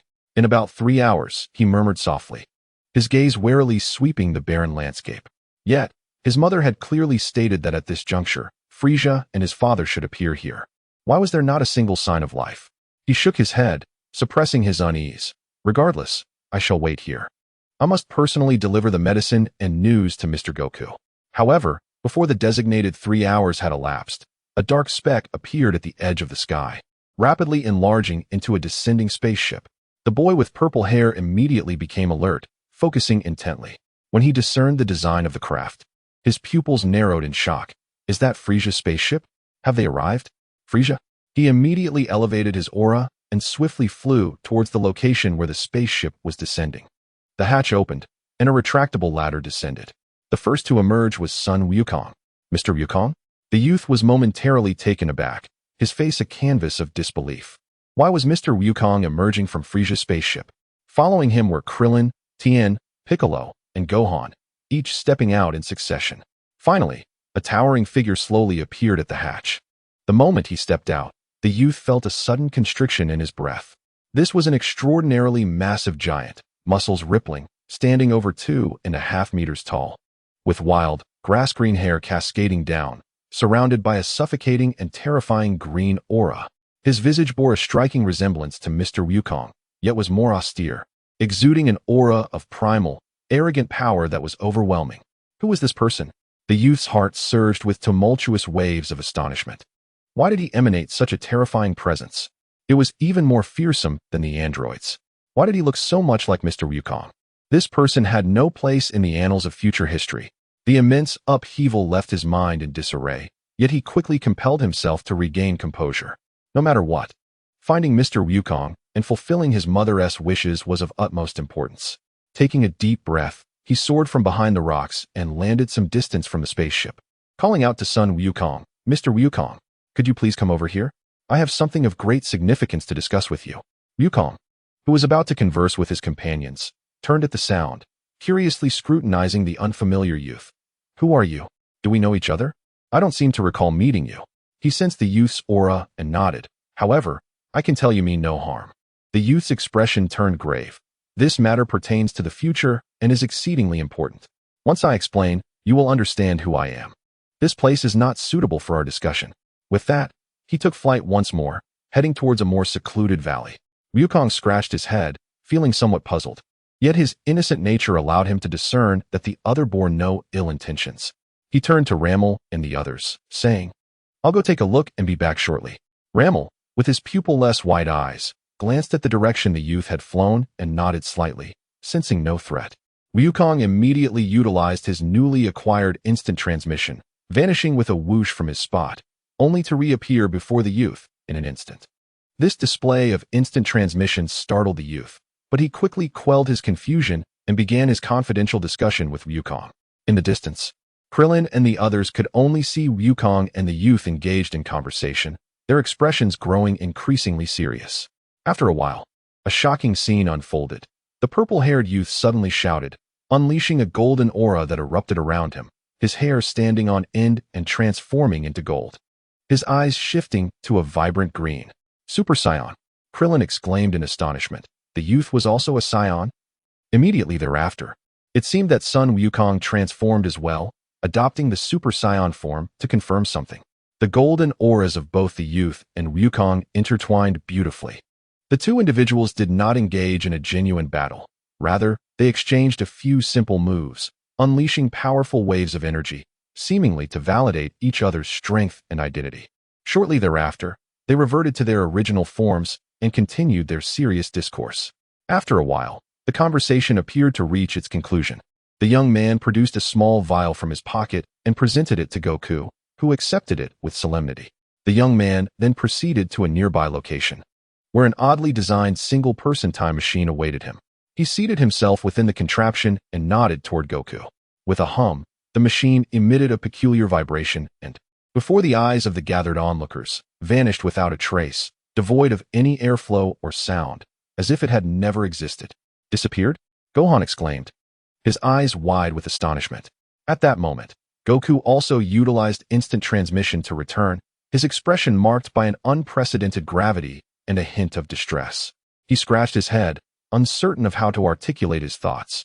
That was, quite troublesome. I'm not sure how to explain it to you all. As the others exchanged puzzled glances, Piccolo, arms crossed, coldly interjected, "Let me explain." "Piccolo." Goku looked at him in surprise. Piccolo pointed to his distinctive ears. "My hearing is different from yours. Even at this distance, I can hear your conversation clearly." Goku, in a state of alarm, quickly waved his hands. "Wait. Piccolo. You mustn't say anything. I understand the gravity of the situation." Piccolo interrupted, his tone still frosty. "I won't be foolish enough to disclose anything that could lead to his disappearance. I will focus on the essentials." Piccolo surveyed the faces of his curious and anxious companions before slowly continuing. "That young man is not from our era. He hails from the future, approximately 20 years ahead, having traveled here via a time machine." The future. The revelation stunned everyone present. Piccolo pressed on, delivering the chilling news. According to him, in his future, approximately 3 years from now, on May 12, 767 AD, at precisely 10 a.m., 2 androids will appear on a small island located 9 kilometers southwest of Earth's southern region. Androids? The mention of these entities evoked palpable concern. These 2 androids possess unimaginable power and take pleasure in slaughter. Piccolo's voice deepened. In their rampage, over 80% of humanity in the future has already perished at their hands. What? The group's expressions shifted dramatically. Piccolo glanced at Goku before revealing. In the future, it is not the androids that claim his life, but rather an unexpected heart condition, occurring just before the battle with the androids. Goku sheepishly touched his nose. "So, he just gave me the medicine to treat that heart condition." Piccolo's gaze swept across Krillin, Tien, and even included the recently revived Yamcha and Kairatsu. In the future, Vegeta, Krillin, Tien, Yamcha, and many other warriors will fall, one after another, at the hands of the androids. Ultimately, only he and Gohan will remain as the last warriors. At the mention of his name, Gohan trembled slightly. Piccolo's voice, now tinged with an almost imperceptible weight, concluded, "And Gohan was killed by the androids 2 years ago while trying to protect him." Silence enveloped the group. Piccolo's words fell like the coldest ice water, extinguishing the joy that the group had just returned with from Namek. The future appeared so bleak and dark that it was suffocating. After a brief moment of shock and silence, Tien clenched his fists tightly, a fierce flame igniting in his singular eye. "This is absurd. I refuse to sit idly by. Regardless, I must continue my training. I will grow stronger. I cannot allow such a future to come to pass." Indeed, Krillin, emerging from his own shock, wore a face full of determination. "Knowing the future means we can change it. We have 3 years left to grow stronger. I too shall train. I want to be as strong as my father and Uncle Rammer." Gohan also tightened his fists, his gaze resolute. Piccolo observed the rekindled fighting spirit of his companions and snorted dismissively. "Humph, I won't be foolish enough to wait for death here. I shall engage in more rigorous training." With that, he executed instant transmission and vanished in a flash. Rammer floated nearby, the grass-green aura around him gently rippling, and a glimmer of interest flickered in his icy white eyes. A formidable adversary? Just to his liking. Goku, witnessing the fervor of his comrades, felt his own distress transform into a radiant smile, and with a vigorous fist pump declared, "All right, everyone. It's settled then. We have 3 years. Let us train together. We will surely defeat that so-called android and protect our Earth." Chapter 85. The sweet aroma, the weighty pressure from the encounter with Trunks did not immediately crush the warriors. Instead, it fueled their urgency. Piccolo was the first to depart in search of his training ground, while Goku turned to Gohan and Ramir and said, "Gohan, Ramir, let us go?" Piccolo should not have flown far. Let us ask him if he wishes to train with us. More people mean better support. The trio flew swiftly, quickly catching up to the not-so-distant Piccolo. When Goku extended the invitation to train together, Piccolo crossed his arms and snorted, yet did not refuse. "Humph. I couldn't he ask for more." Deep down, he harbored the desire to enhance himself through battles with stronger opponents. Once again, they utilized instant transmission, this time setting their destination to Mount Pozu. The familiar wooden cabin and serene valley came into view, momentarily alleviating the shadow of the future. Chi-Chi heard the commotion and rushed out of the house, her face lighting up with joy upon seeing Goku. and Gohan returned safely. Goku. Gohan. You're finally back. You weren't hurt this time, were you? Huh. Rammer and Piccolo? Upon seeing the latter two, especially Piccolo, Chi-Chi's smile slightly faded, revealing a hint of tension. We're back, Chi-Chi. Goku greeted with a smile, though his expression grew serious as he added, Chi-Chi, there is something very important we need to discuss. We require Gohan's strength, so for the next 3 years, he will train rigorously with us. No sooner had the words left his mouth than Chi-Chi's smile vanished, replaced by a face as red as a volcano ready to erupt. You must be joking. Chi-Chi's roar echoed throughout Mount Paozu, startling countless birds into flight. What kind of nonsense are you spouting, Goku? How long will you continue to hinder Gohan's academic pursuits? Her chest heaved with indignation as she pointed inside the house. I specifically went out to purchase the latest study materials and an expensive sleep-learning bed for Gohan. Are you aware of this? I have invested so much effort. And now you return only to say you want to take Gohan on a training journey? To make him stronger? What kind of father are you? The barrage of questions from Chi-Chi left Goku flabbergasted. He attempted to explain, No, Chi-Chi, listen to me. We will need Gohan's strength. I understand the importance of education. But in 3 years, if we are defeated, the entire Earth will be lost. Everyone will. Your words sound nice, Goku. Chi-Chi interrupted angrily, unable to absorb his reasoning, and began to dredge up past grievances. You don't even have a proper job. All you do is fight and train all day. Then, covering her face with a trembling hand, she lamented, How could you possibly care for Gohan? Since we married, have you earned even a dime to bring home? Goku was rendered speechless, scratching his head sheepishly.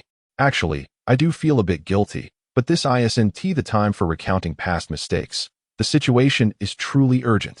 Besides, Gohan himself wants to fight. He wishes to protect the Earth. No, absolutely not. Chi-Chi strode up to Goku, almost pressing her face against his, and shouted with all her strength, No matter what you say, I will not agree. Don't even think about it. Goku, observing his wife's resolute demeanor, found himself at a loss. Suddenly, with a naive expression, he asked, So, do you believe the future of Earth is less important than Gohan's studies? To his astonishment, Chi-Chi answered without hesitation, her resolve unwavering. Indeed, you are correct. If another family's house is burning down, it is of no concern to me. I only want my Gohan to be safe and grow up to be a great scholar.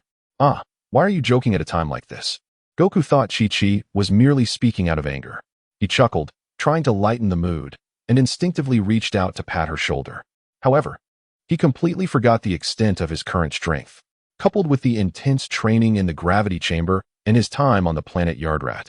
His body had undergone a remarkable transformation. What seemed like a gentle, habitual pat landed on Chi-Chi's shoulder with the force of a speeding truck. Whoa! Chi-Chi had no time to react, feeling an overwhelming power surge through her. With a startled gasp, her feet left the ground as if she were launched from a catapult, crashing through the wooden house's window and flying outside. Bang! Crack! She collided precisely with a large tree in the yard, producing a dull thud, before tumbling headfirst into the soft earth beneath it, leaving only her legs flailing helplessly. Goku! Everyone stood frozen, mouths agape at the sudden turn of events. Goku was the first to regain his senses, his face paling in fear. He dashed out of the house and rushed to the tree, frantically pulling Chi-Chi from the ground. I'm so sorry. I'm so sorry, Chi-Chi. I've become too strong. It was an accident. Are you all right? I didn't mean to. When Chi-Chi was pulled out, a large bump crowned her head. Her eyes resembled the shape of incense coils, and she was disoriented, her mouth caked with mud. After a considerable time, she finally regained her composure. Upon returning indoors, Wukong cautiously treated the bump on her head, clumsily wrapping it with gauze while incessantly apologizing. I truly regret this. I had no idea you would fly out. Chi-Chi sat in a chair, arms crossed, her face a deep shade of anger. However, upon witnessing her husband's sincere yet foolish expression, her pent-up fury dissipated, leaving her no choice but to turn her head away in frustration, her voice quivering as she declared, No need to speak. In any case, it will always be us women who end up in tears. Taking a deep breath, she seemed to arrive at a reluctant compromise, yet firmly asserted, Very well, I agree to let Gohan train with you, but only for 3 years. After that, I will absolutely demand Gohan to cease his martial training and return to his studies. Do you understand? Really? That's wonderful. Thank you, Chi-Chi. Wukong instantly brightened, the clouds of despair lifting from his brow. Ramir, leaning against the doorframe with his arms crossed, suddenly spoke up, his deep voice imbued with a hint of calm. Brother, Chi-Chi is right. Wukong looked at him in surprise. Ramir continued in a steady tone, you have not earned a single penny for the family. This cannot continue. Come with me. Where to? Wukong inquired with curiosity. When I was once diving alone in the sea searching for food, I encountered several sunken ships in a deep trench, and they seemed to contain a plethora of glittering treasures, Ramir explained. Given our current strength, penetrating to such depths should pose no challenge. Wukong's eyes sparkled instantly. Huh? Underwater treasure. That sounds fantastic. Let's go? Without hesitation, the two bid farewell to Chi-Chi and Gohan, soaring into the sky towards the nearest ocean. With the formidable physique of Super Saiyans and precise control over their ki, the pressure of the deep sea was inconsequential to them. Guided by his memory, Ramir directed their path as they plunged into the dark depths like torpedoes. After half a day's search and salvage, they indeed discovered several ancient shipwrecks. For ordinary folk, the wealth within would be unattainable, yet for them, it was as effortless as plucking fruit from a tree. Soon, they returned to Baozi Mountain laden with treasures. Upon arriving home, Wukong excitedly tossed a multifunctional capsule to the ground. Bang! With a resounding explosion, accompanied by dazzling golden light, a veritable mountain of coins and an array of sparkling jewels instantly materialized in the clearing before their house. The height exceeded that of their wooden dwelling. Bathed in the glow of the setting sun, the treasures shimmered with a breathtaking radiance. Chi-Chi, come quickly and see what we have brought back. Wukong called out loudly. As Chi-Chi wiped her hands on her apron, she impatiently stepped outside. What now? Why all the commotion? Just as she finished her sentence, she was astonished by the sight of the glittering golden hill before her. The blinding gold almost rendered her unable to open her eyes. As she adjusted to the light and discerned what lay before her, her eyes transformed into symbols of wealth. What is this? Chi-Chi stammered in excitement, rushing forward to grasp a handful of gold coins, allowing them to slip through her fingers with a delightful clinking sound. She then picked up a necklace adorned with enormous gemstones, her eyes widening in astonishment. Whirling around, her voice became high-pitched with exhilaration. Oh my, dearest, Ramir, where on earth did you procure such a fortune in gold and jewels? Wukong replied earnestly, we retrieved them from the sea. Some were from shipwrecks that Ramir had previously noted. Gazing upon the mountainous treasure, Chi-Chi's face blossomed with joy as she meticulously stowed the riches into her multifunctional capsule, as if cradling the most precious treasures in the world. Then, her demeanor took a complete turn as she affectionately wrapped her arms around Wukong's, her voice dripping with sweetness. Are you hungry, dear? Allow me to prepare a meal for you. Just tell me what you desire. And with a playful peck on Wukong's cheek, she darted her gaze toward Ramir, her smile radiating even brighter. And Ramir, I cannot thank you enough. Please, do not hesitate to indulge. I shall make you my best roasted fish. With that, she planted another kiss on Wukong's other cheek and, humming a merry tune, skipped back to the kitchen, bustling with joy. Wukong stood there, slightly dazed, touching his cheeks where she had kissed him, and chuckled foolishly at his wife's sudden change in demeanor. Hee, it seems the problem has been resolved. Outside, Piccolo observed this scene with a scoff. So even a Super Saiyan has his vulnerabilities, though a barely perceptible twitch at the corner of his mouth suggested a hidden amusement. Gohan, on the other hand, sighed in relief, grateful that his mother had approved of his training. Chapter 86. The Proud Vegeta. 2 months passed quietly. In West City, on the expansive private landing pad of the Capsule Corporation, the tranquility of the night was abruptly shattered by the deafening roar of an engine. A somewhat outdated spaceship, distinctly marked by Earth's technological style, descended slowly, its hatch opening to reveal a retractable ramp. A figure emerged from within. He was not particularly tall, yet exuded an innate air of pride and a fierce presence. It was Vegeta, who had stolen an Earth spaceship to train alone in the cosmos. The commotion of the landing quickly drew the attention of the inhabitants inside the house. What is going on? Who is it at this hour? Bulma, dressed in her pajamas and rubbing her sleepy eyes, stepped out, followed by a vigilant Yamcha and Dr. Brief, who was still clad in his lab coat. Seemingly engrossed in his research, the trio froze upon recognizing the figure stepping out of the ship. Vegeta? Bulma exclaimed, surprised but not overly alarmed. Yamcha, however, immediately assumed a combat stance, his expression grave as if facing a formidable foe. Vegeta, what are you doing here? What do you want? Vegeta dismissed Yamcha with a glance, his sharp gaze sweeping across the group before landing on Yamcha, as he arrogantly inquired in his characteristic tone, Hey, you worthless fool. Have those two fellows, Laika and Kakarot, returned? Although Yamcha was displeased by their demeanor, he replied, They returned 2 months ago. Humph, Vegeta murmured to himself, as if he had anticipated this. He then brusquely inquired, Where are they now? This time, Yamcha did not respond immediately. Instead, he retorted, First tell me, what brings you back to Earth? Are you planning to wreak havoc again? Vegeta scoffed contemptuously, crossing his arms. Humph, the whereabouts of this prince are not something I need to report to a lowly fish like you. Noticing the atmosphere growing tense, Bulma quickly interjected to ease the situation. All right, you two don't need to be so tense upon meeting. She approached Vegeta, curiously examining him, seemingly unfazed by his aloof demeanor. Wow, Vegeta, look at you. Bulma pointed at his battle attire, which was caked with cosmic dust and some unidentified, dried stains. You're filthy, and there's a smell. How long has it been since you bathed? She even extended her finger to wipe the dust off his arm guard, wrinkling her nose in distaste at the sight of the grime. Vegeta's forehead instantly bulged with a vein. For the immensely proud Saiyan prince, this was a grave affront. Woman, before he could unleash his ire, Bulma turned and walked toward the house, waving her hand. Enough of that. Come in and take a shower. This way. Vegeta stood rooted in place, his expression dark and tumultuous, emitting a deeply displeased "Tisich." As Bulma reached the doorway and noticed Vegeta had not followed, she turned around, hands on her hips, half jokingly, half seriously stating, Hey, it's quite rude to keep a lady waiting in the universe, don't you think, Prince of Saiyans? You. Vegeta was nearly on the brink of an explosion, yet he forcibly suppressed his rage. On one hand, he indeed required a base on Earth and needed to utilize the gravity chamber. On the other hand, he found himself somewhat at a loss against this Earth woman. With a grim visage, he begrudgingly followed Bulma. After Vegeta had bathed and donned a temporary outfit provided by Dr. Brief, Bulma finally recounted the events of Trunks' visit 2 months prior. Here's the situation, Bulma shrugged. That boy named Trunks said he is from the future.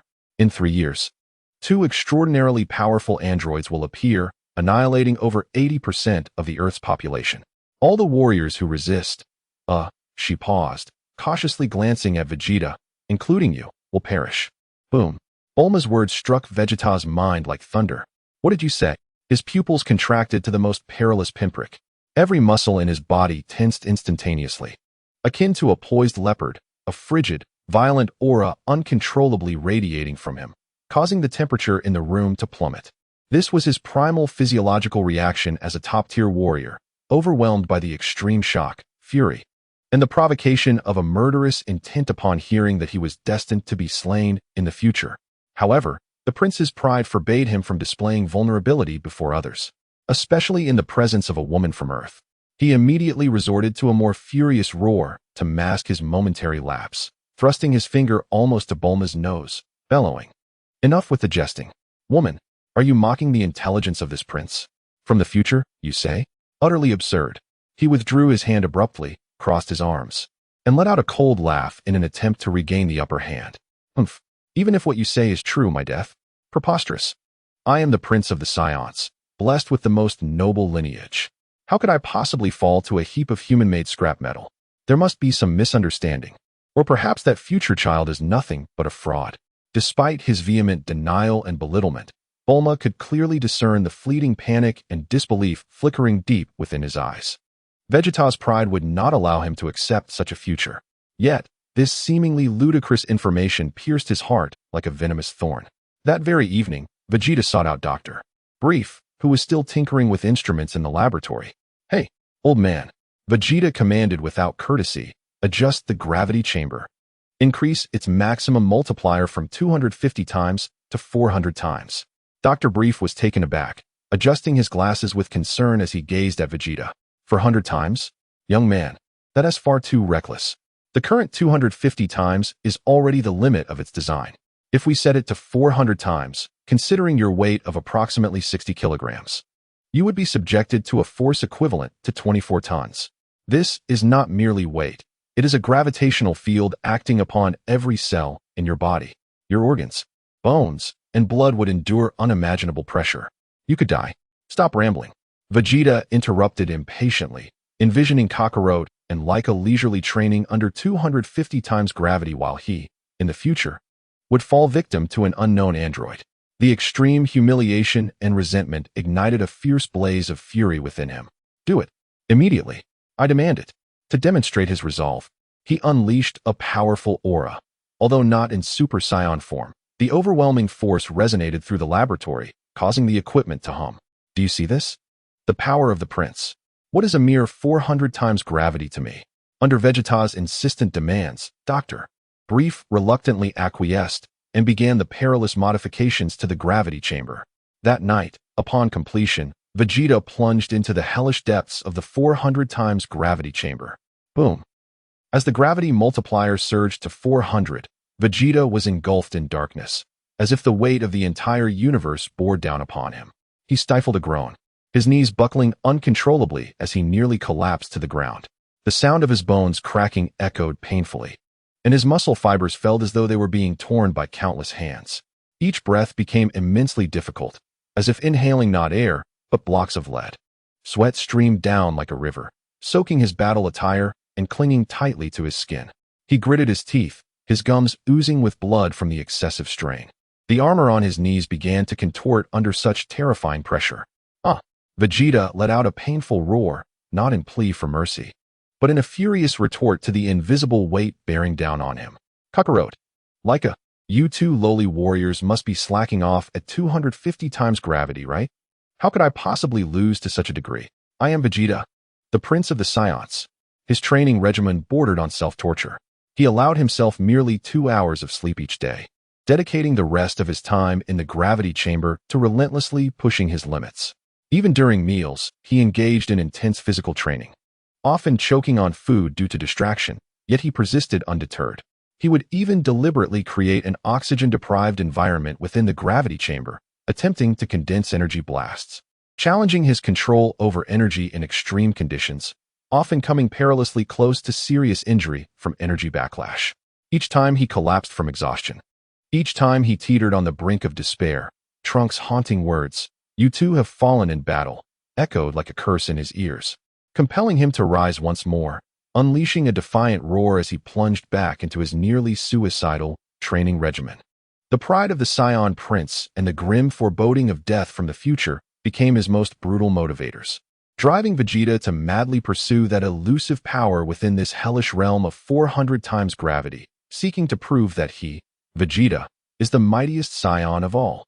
Chapter 87. The licensed battle days at Bowsy Mountain passed swiftly amidst intense training. Despite the accumulation of treasures at home, Chi-Chi maintained her habit of personally procuring fresh ingredients for her family, believing that this was the key to crafting the most delicious and nutritious meals. One day, as usual, Chi-Chi trudged home along the mountain path, burdened with several bundles filled with vegetables, meats, and seasonings. Although her martial training had endowed her with greater stamina than the average housewife, the weight of her load left her slightly breathless.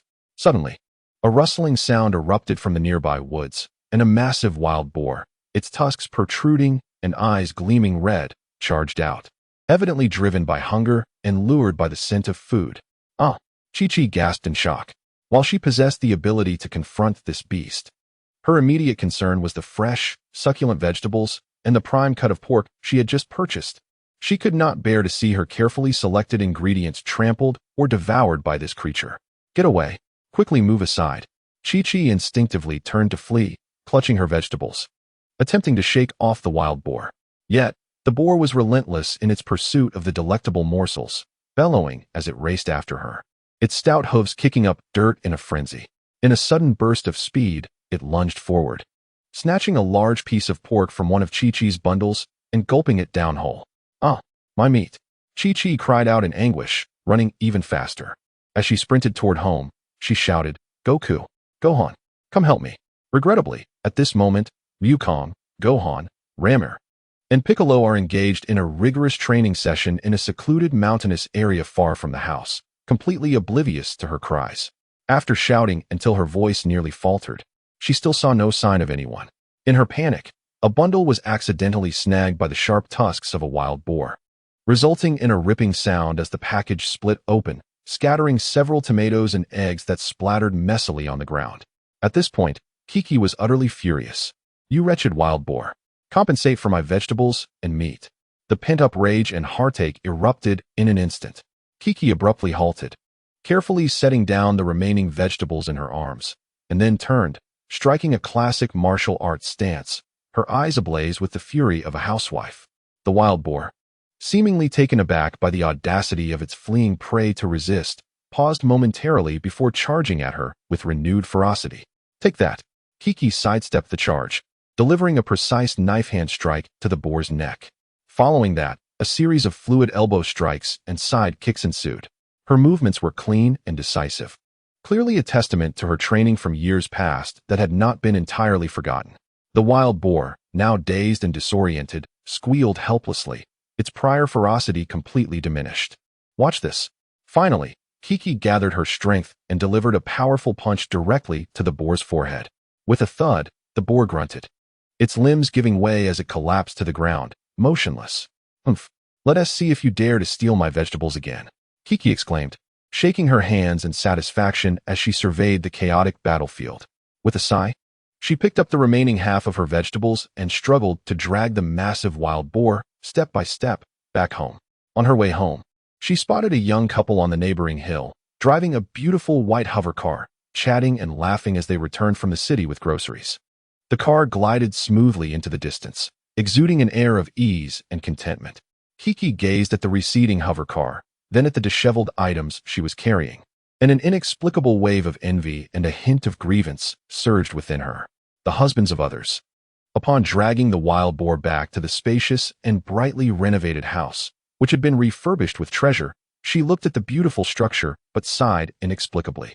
After placing the items in the kitchen, she sat alone on the sofa in the living room, staring out the window, lost in thought, her expression complex.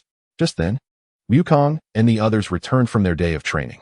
All four were covered in sweat and dust, especially Wukong, whose stomach growled with hunger. "Kiki, we're back. I'm starving. Is dinner ready?" Wukong boisterously called as he entered, casually asking Kiki, "By the way, Kiki, have you prepared the bath water? I feel all sticky and uncomfortable." At this moment, Kiki, still in her daze, felt a sudden surge of indignation and inexplicable anger.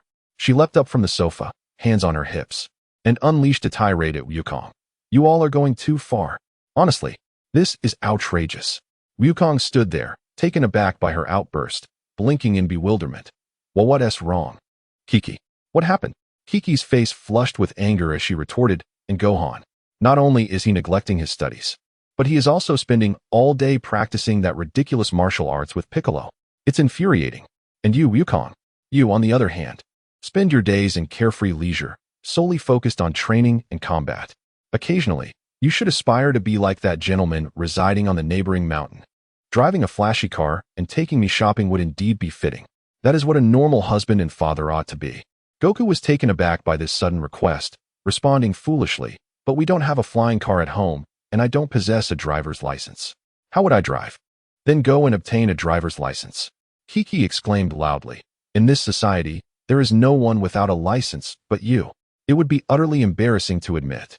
Goku instinctively glanced at Piccolo and Ramiel beside him, seemingly finding camaraderie in their shared plight, muttering softly, "But Piccolo and Ramiel don't have one either." Piccolo's forehead twitched with irritation. "Why would I bother with such a trivial matter? I don't care." Kiki was in no mood for rebuttals. "If you three don't possess one, then tomorrow you shall cease your training and enroll in the driving school in the city. Or else." She wielded her ultimate weapon, her gaze sweeping over the three formidable warriors. "I shall not prepare any meals for you." The mere mention of not cooking struck Goku and Ramiel. Even in his legendary Super Saiyan form, he had an instinctual craving for food, like an ultimate spell. Although Piccolo could survive solely on water, he was still taken aback by Kiki's demeanor. The three of them simultaneously gulped, their faces betraying a look of near terror. Ultimately, these three warriors capable of obliterating planets nodded stiffly and humbly under the threat of a housewife's culinary deprivation. The following day, an extraordinarily peculiar scene unfolded at a driving school in West City. Sun Wukong, Piccolo, and Ramiel, three imposing figures utterly incongruous with their surroundings, especially Ramiel. Towering at 2 meters and 50 centimeters, with striking green hair, sat in the classroom with visible reluctance, listening to the instructor expound upon traffic regulations. "May I inquire, which one of you is Mr. Ramiel?" An elderly instructor asked, trembling as he clutched a roster. Ramiel turned his expressionless face towards the instructor. The instructor, noticing Ramiel's exaggerated physique and the palpable aura of pressure surrounding him, wiped the sweat from his brow. Sir, your size would likely not fit in a standard sedan. You will have to learn to operate a medium-sized truck instead." Then another instructor called out, "Who is Mr. Piccolo and Mr. Sun Wukong?" The theoretical class concluded in a haze of confusion, with Goku nearly dozing off, Piccolo dismissive, and only Ramiel appearing to absorb a modicum of information. Finally, it was time for practical driving exercises. The calamity began. Goku, utterly oblivious to the mechanics of driving, could not recall the steps. After enduring the instructor's furious shouts, he finally managed to start the engine. However, during his first attempt to move, he mistook the accelerator for the brake and stomped down hard. Boom! The instructor's vehicle barreled forward like a runaway wild dog, crashing violently into the reinforced wall at the edge of the training ground, smoke billowing from the front. The instructor turned pale with fright. Subsequently, during road practice, Goku veered directly into oncoming traffic, prompting the vehicles approaching from the opposite direction to blare their horns in a frantic attempt to avoid him. The elderly instructor in the passenger seat, infuriated, raised his cane as if to strike. "Turn! Turn! Steer the wheel!" the instructor screamed. Goku gazed at the steering wheel before him, momentarily taken aback, and then executed a maneuver that would forever be etched in the coach's memory. With one hand, he summoned a small burst of energy, transforming it into a blade-like shape, and aimed it directly at the steering wheel, seemingly attempting to slice it in a bid to change its direction. "Stop this madness!" The coach's anguished cry reverberated throughout the training grounds. Initially, Piccolo managed to drive with a semblance of competence, for his Mikian brain possessed a remarkable capacity for learning. However, upon witnessing Goku's erratic vehicle zoom past him at an alarming speed, his competitive spirit ignited. "Humph! Son Goku, are you daring to provoke me?" The glint of battle in Piccolo's eyes made him forget entirely that they were merely taking a driving test, as he pressed the accelerator and pursued Goku. In an instant, the two instructor vehicles spiraled into a wild chase across the training field, transforming a mundane driving examination into a scene reminiscent of a street race. The tires screeched against the ground, producing a cacophony of sound, while clouds of dust erupted around them. As they raced on, their struggle for dominance led to a sudden crash, colliding with a nearby vehicle that was being driven with remarkable steadiness by Ramiel, who was diligently practicing reverse parking. Ramiel, with a stoic expression yet a dangerous glint in his eyes, gazed at the two colliding cars. The result was a catastrophic entanglement of 3 vehicles, all of which belched smoke and lay in ruins. On another occasion, a young female instructor jestingly taunted Piccolo, saying, "Oh dear, why is this gentleman with green skin driving so timidly and slowly?" Feeling deeply insulted, Piccolo retorted sharply, "Who are you calling timid?" He slammed the accelerator to the floor, and the instructor's vehicle roared in a desperate crescendo, launching forward like a projectile, narrowly avoiding a leap onto the highway. The female instructor fainted on the spot in sheer terror. Yet, it was these 3 driving novices who, during a rainy outdoor practice, found themselves faced with an unforeseen calamity. A landslide, triggered by the torrential downpour, sent a school bus filled with students tumbling toward the precipice, precariously held up by a few feeble branches, teetering on the edge of disaster. Not good. Goku was the first to sense the impending crisis. In a flash, the 3 vanished from the training ground, reappearing beneath the cliff moments later. Ramiel, with his imposing stature and unmatched strength, braced himself against the descending bus. Meanwhile, Goku unleashed a barrage of small energy blasts, expertly detonating the boulders and debris that threatened to crush the bus. Piccolo waved his hands, manipulating the flow of energy to redirect the landslide, buying them precious time for rescue. Their actions were swift as lightning, their coordination impeccable, and soon they had successfully relocated the bus and all its occupants to safety. The driving school's instructors and students watched in awe as this superhuman spectacle unfolded before their eyes. After the incident, the coach regarded the trio with a mixture of gratitude and exasperation. "Mr. Son Goku, Mr. Piccolo, and Mr. Ramiel. I cannot express how thankful I am for your heroics in saving so many lives. However, with your extraordinary abilities to soar through the skies and haul the bus with your bare hands, do you truly require a driver's license? He mused that allowing these three on the road would pose the greatest threat to public transportation. Ultimately, due to their outrageous antics and the ensuing mishaps, there was no doubt that their inaugural driving examination ended in abject failure. However, under the persistent threat of Kiki's culinary negligence, and driven by the Scion and Namekian's remarkable aptitude for learning, primarily to avoid enduring their coach's wrath and the embarrassment that accompanied it, the trio, after a series of chaotic escapades that nearly dismantled the driving school's retake, ultimately managed to acquire the seemingly useless piece of paper, their driving license. Kiki gazed at the three pristine licenses, finally breaking into a satisfied smile, fully aware that these fellows would most likely still opt for flying. Chapter 88.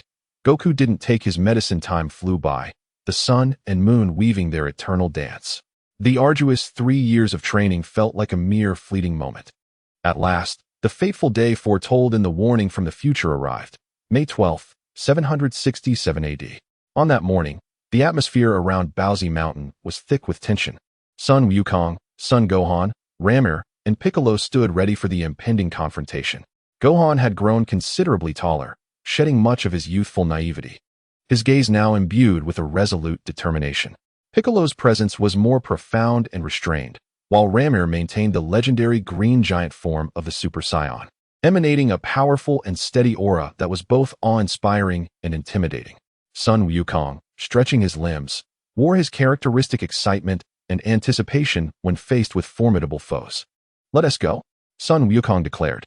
The four of them soared into the sky simultaneously, transforming into 4 streaks of light as they sped towards their designated rendezvous point, a peak located approximately 9 kilometers southwest of South City, the closest vantage point to the site predicted by Trunks for the appearance of the androids. During their flight, they encountered Krillin, who was also en route to the meeting place. "Wukong, Ramir, Piccolo, Gohan," Krillin called out, soaring toward them. His energy had significantly augmented since 3 years prior, and one could even discern faint traces of his training etched upon his bald head. "Krillin, you've become quite formidable yourself," Wukong responded with a grin. The 5 of them congregated, landing atop the mountain where Tien, Yamcha, Dend, and Bulma had already arrived. The passage of 3 years had left a profound mark on each warrior, their auras transformed, exhibiting a far greater refinement and strength than 3 years ago, a testament to the arduous efforts they had invested for this day. "Hey, everyone else here." Yamcha greeted the descending Wukong and his companions with a wave. He appeared more capable and had regained much of the confidence that had once defined him. As Krillin touched down, his gaze was drawn to Bulma, who stood beside Yamcha, cradling a swaddled infant in her arms. "Bulma, you're here too?" Krillin exclaimed in surprise, then shifted his attention to the baby. "Who is this?" Bulma, upon spotting her old friend, cheerfully greeted, "Hi, Krillin, Wukong, Ramir, Piccolo, and Gohan." "Wow, Gohan, you've grown so much. You're almost a young man now." Ramir, Wukong, Piccolo, and Gohan all looked in amazement at the tiny infant sucking on their fingers. Wukong, in his typical innocent manner, leaned closer to Bulma and remarked, "Bulma, you're quite foolish for bringing such a small child here. It's dangerous." Bulma, entirely unfazed, chuckled and remarked, "Oh, don't worry. I'm merely here to observe. I wish to see what the legendary fearsome androids look like. Once I have, we shall promptly return, so fret not." Krillin, stroking his chin in contemplation, interjected, "That is of little significance. I believe the more astonishing sight is the infant you are cradling, Bulma." He cast a sly glance at Yamcha beside him, adding, "Gohan, are you curious if Bulma has wed Yamcha and given birth to this little one?" Gohan, feeling somewhat embarrassed by the implication, blushed. Yamcha crossed his arms and turned his face away, speaking in a tone laden with complexity and awkwardness. "That child is not my son. We parted ways long ago." He hesitated, as if grappling with the difficulty of his next words, but continued, "You would never guess who the child's father is." At that moment, Goku leaped forward, playfully poking at the baby in Bulma's arms. Gazing into the child's bright eyes and sparse purple hair, he laughed heartily. "Ha, this child is truly adorable. The father must be Vegeta, right? His name is Trunks, isn't it?" At his utterance, a profound silence enveloped the room. All eyes instantly fixated on Goku. Bulma's jaw dropped in astonishment. Goku. How do you know? Only then did Goku realize he had let slip a crucial secret. Future Trunks had been adamant about concealing his identity. He hastily waved his hands and stammered, I was just guessing. Look at him. He bears a resemblance to Vegeta. Doesn't he? Ha ha ha. His laughter was dry and tinged with insecurity, though the crowd remained skeptical. Goku's demeanor made it clear that further inquiry would yield no answers, leaving their curiosity submerged beneath the surface. Krillin, Tien, and others were left in utter shock. Bulma had borne a child with the haughty Scion Prince, Vegeta? This was nothing short of cosmic news. Ramel suddenly furrowed his brow. Sensing that Goku, standing beside him, had begun to breathe more rapidly, sweat beading on his forehead, his complexion paling. Brother, what troubles you? Ramel's low voice carried a note of concern. Goku waved his hand dismissively, forcing a calm "Fade. It's nothing, perhaps just a bit of nervousness, haha." Ramel scrutinized Goku's expression, a flicker of thought crossing his eyes. Suddenly, he recalled something, his tone turning grave. Brother, did you neglect to take the heart disease remedy that the future boy gave you? This exchange drew the attention of others, and Krillin, Piccolo, and the rest gathered around. Goku, slightly sheepish, offered a nervous smile. That medicine has just been sitting there. You see, I've been in good health these past 3 years. Not a single ailment, so I figured it was unnecessary. Nonsense. Ramel's voice grew stern, the previously calm green aura around him flickering slightly. That boy specifically returned from the future to warn you. There's no way he could be mistaken. You must return and take the medicine at once. Krillin quickly chimed in. Yes, Goku. This is not a matter to be trifled with. In the future, Trunks deliberately brought back medicine, undoubtedly for a compelling reason. You should return and take it without delay. It's all right. It's all right. Goku is still holding on, yet his breathing becomes increasingly labored, and a dull pain begins to throb in his chest. Ramel, growing impatient, stepped forward and firmly grasped Goku's shoulders. You cannot be reckless. You must go back. At that very moment of their dispute, Goku's complexion turned ashen. He painfully clutched his heart, his body curling uncontrollably, his breath becoming exceedingly difficult, drenched in sweat. Goku, father. The onlookers gasped in alarm. A heart attack. Ramel acted decisively, placing his other hand on Goku's shoulder, shouting to the crowd, I'll take him back for the medicine. Whoosh. The instant transmission activated. In a blink, their figures vanished from the peak. The next moment, Ramel appeared at their home on Baozi Mountain, nearly carrying an unconscious Goku. Kiki, quickly. Goku is having a heart attack. Bring me the medicine the future boy gave us. Ramel's voice was low and urgent. Hearing the commotion, Kiki rushed out. Her face paling at the sight of her husband's agony, tears streaming down her cheeks. Goku, what happened? The medicine. Yes. Frantically, she rummaged around and soon retrieved the small vial from Trunks. Ramel assisted Kiki, hastily administering the miraculous medicine to Goku. The effects of the medicine took hold rapidly. Goku's frantic breathing gradually steadied, the anguish on his face subsiding as he fell into a deep slumber. Thank goodness. Thank goodness. Kiki sat by the bed, holding Goku's hand, her eyes glistening with tears still shaken. Observing that his brother's condition had stabilized, Ramel turned to Kiki. Take good care of him. I'm heading back. Kiki nodded with concern. You all must be careful. Whoosh. Ramel once again activated instant transmission, returning to the mountain peak in South City. As soon as he appeared, Krillin and the others rushed over. Ramel, how is Goku? Is he all right? Ramel replied calmly. He took the medicine and is now asleep. For the moment, he is fine. The group finally exhaled in relief. It was then that they noticed an additional presence. Trunks, with his short purple hair, clad in a black jacket and carrying a long sword, had also arrived at some point. He nodded slightly to Ramel, seemingly already aware of what had transpired. Thank goodness. I made it in time, Trunks murmured to himself, feeling a wave of relief wash over him. He had been anxious that his arrival might inadvertently alter the course of history. Now, with the most pressing crisis temporarily averted, everyone's gaze returned to the distant city, soon to face calamity. The atmosphere grew tense once more, silence enveloping them as they held their breath, waiting in solemn anticipation. The air thick with the foreboding of an impending storm. Boom! Suddenly, from the direction of the city, a violent explosion reverberated. Thick smoke and flames soared into the sky, clearly visible even in daylight. The immense uproar and palpable panic could be sensed even from afar. Destruction had commenced. The androids had appeared. If the whereabouts of the androids are discovered, it is imperative to notify everyone. We must confront them together. Do not act recklessly alone. Trunks gazed at the rising thick smoke, a flicker of painful memories passing through his eyes, and he reiterated his warning with palpable concern. The tragedies of the future must never be allowed to repeat. Understood. Let us proceed. In the next moment, all the warriors, like arrows released from a bow, swiftly scattered from the mountain peaks, soaring from various directions, akin to hawks, plunging towards the city engulfed in chaos and explosions. Fervently searching for the source of destruction, the trace of the androids. Chapter 89. The androids. The group dispersed throughout the city, resembling keen hunters in pursuit of the harbinger of ruin. Yamcha descended onto a relatively broad main road, vigilantly observing the panicked crowds and immobilized vehicles surrounding him. His nerves were taut, senses heightened to their utmost, as he endeavored to capture any unusual, chilling aura that might belong to the androids amidst the turmoil. Suddenly, his gaze fixed upon a pair of figures not far ahead. One portly and the other slender, they ambled leisurely down the center of the street, their demeanor starkly contrasting with the frantic throng around them. Clad in somewhat peculiar attire, their expressions were devoid of emotion, as if the surrounding chaos held no relevance for them. A shiver ran down Yamcha's spine. His instincts screamed that these two were exceedingly suspicious. He inhaled deeply, preparing to approach them for a tentative inquiry.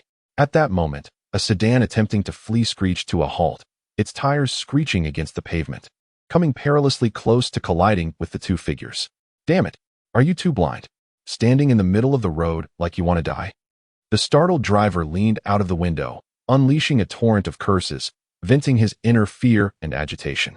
Seeking death, the relatively slender man, resembling a gaunt elder, cast a cold glance at the driver, murmuring a few indistinct syllables, seemingly confirming some form of directive.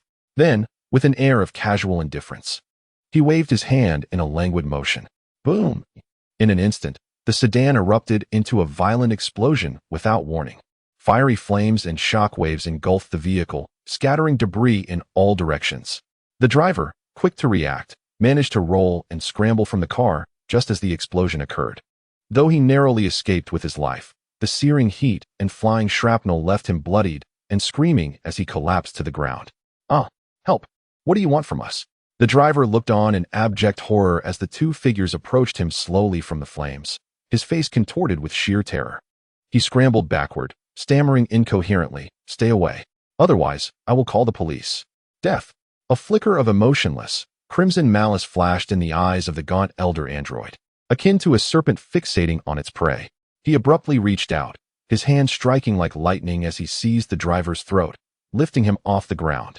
The driver struggled futilely, legs thrashing, his face turning a deep shade of purple from asphyxiation.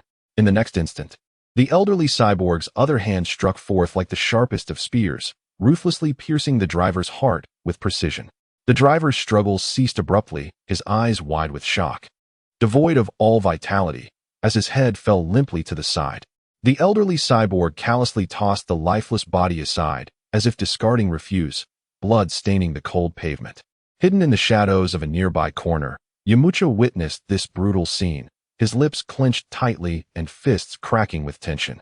At that moment, he was nearly certain that these two were the terrifying androids described by Trunks.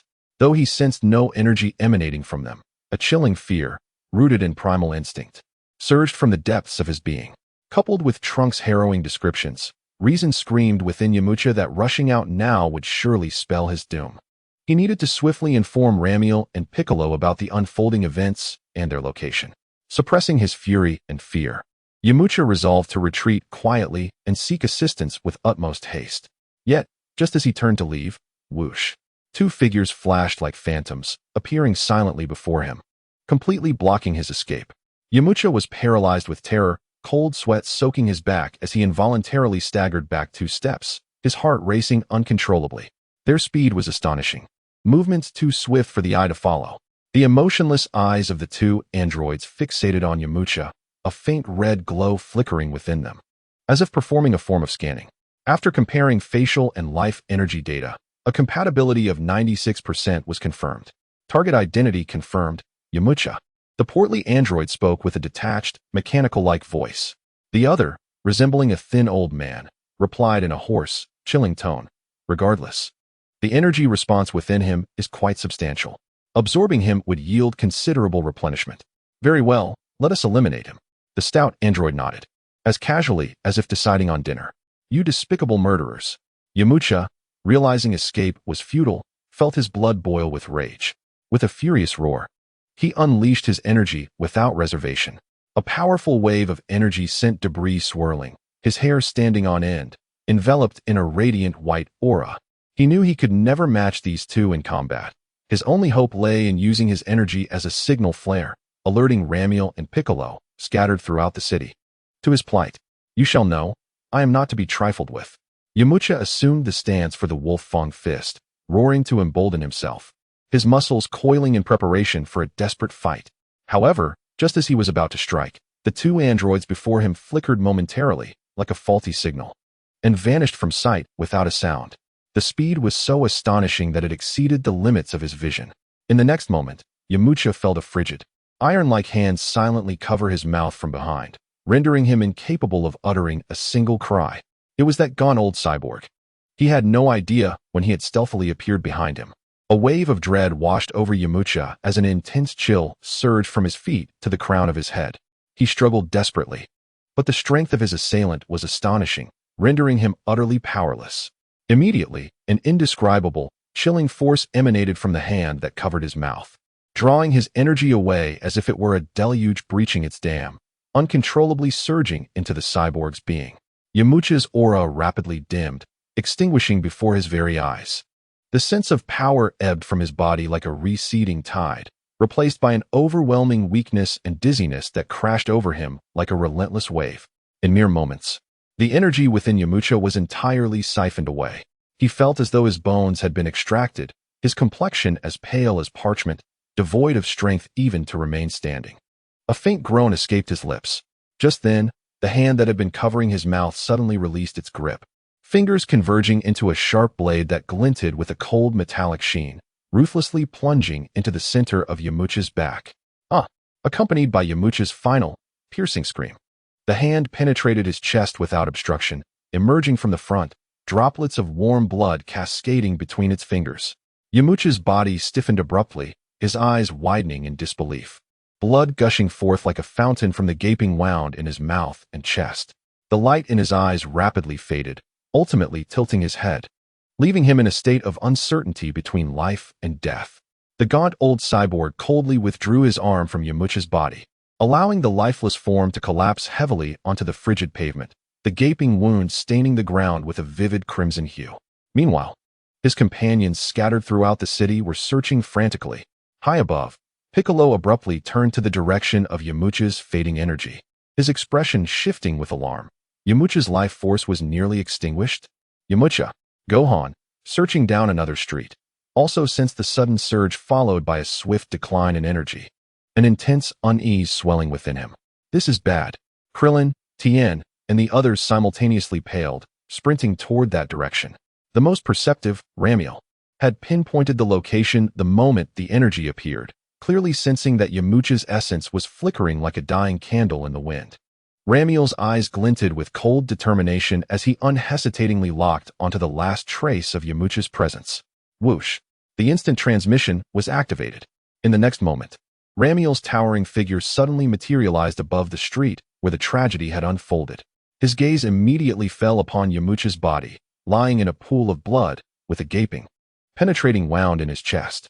Immediately, his gaze locked onto the gaunt figure clad in a gray combat suit standing beside the lifeless body of Yamcha, the expressionless old man with a chilling demeanor and bloodied arm just withdrawn. As Ramiel discerned the visage of that withered, aged face, marked by a trace of the mad scientist's fervor, even in his legendary Super Saiyan state, his emotions dulled, his mind momentarily short-circuited, as if frozen in absolute zero. Pausing for a full second, that face, an indelible nightmare etched in his memory. The frigid laboratory lights, the agonizing control device implanted within, the tragic demise of his adoptive father Norman, the shattered gravestone. All memories collided in a cataclysmic explosion within a fraction of a second. coalescing into an inferno of wrath potent enough to incinerate the stars. Aya! Ramir's verdant aura erupted like a nuclear explosion, expanding exponentially. The ferocious energy surged skyward, tearing the clouds asunder. The earth beneath him groaned in agony, fracturing.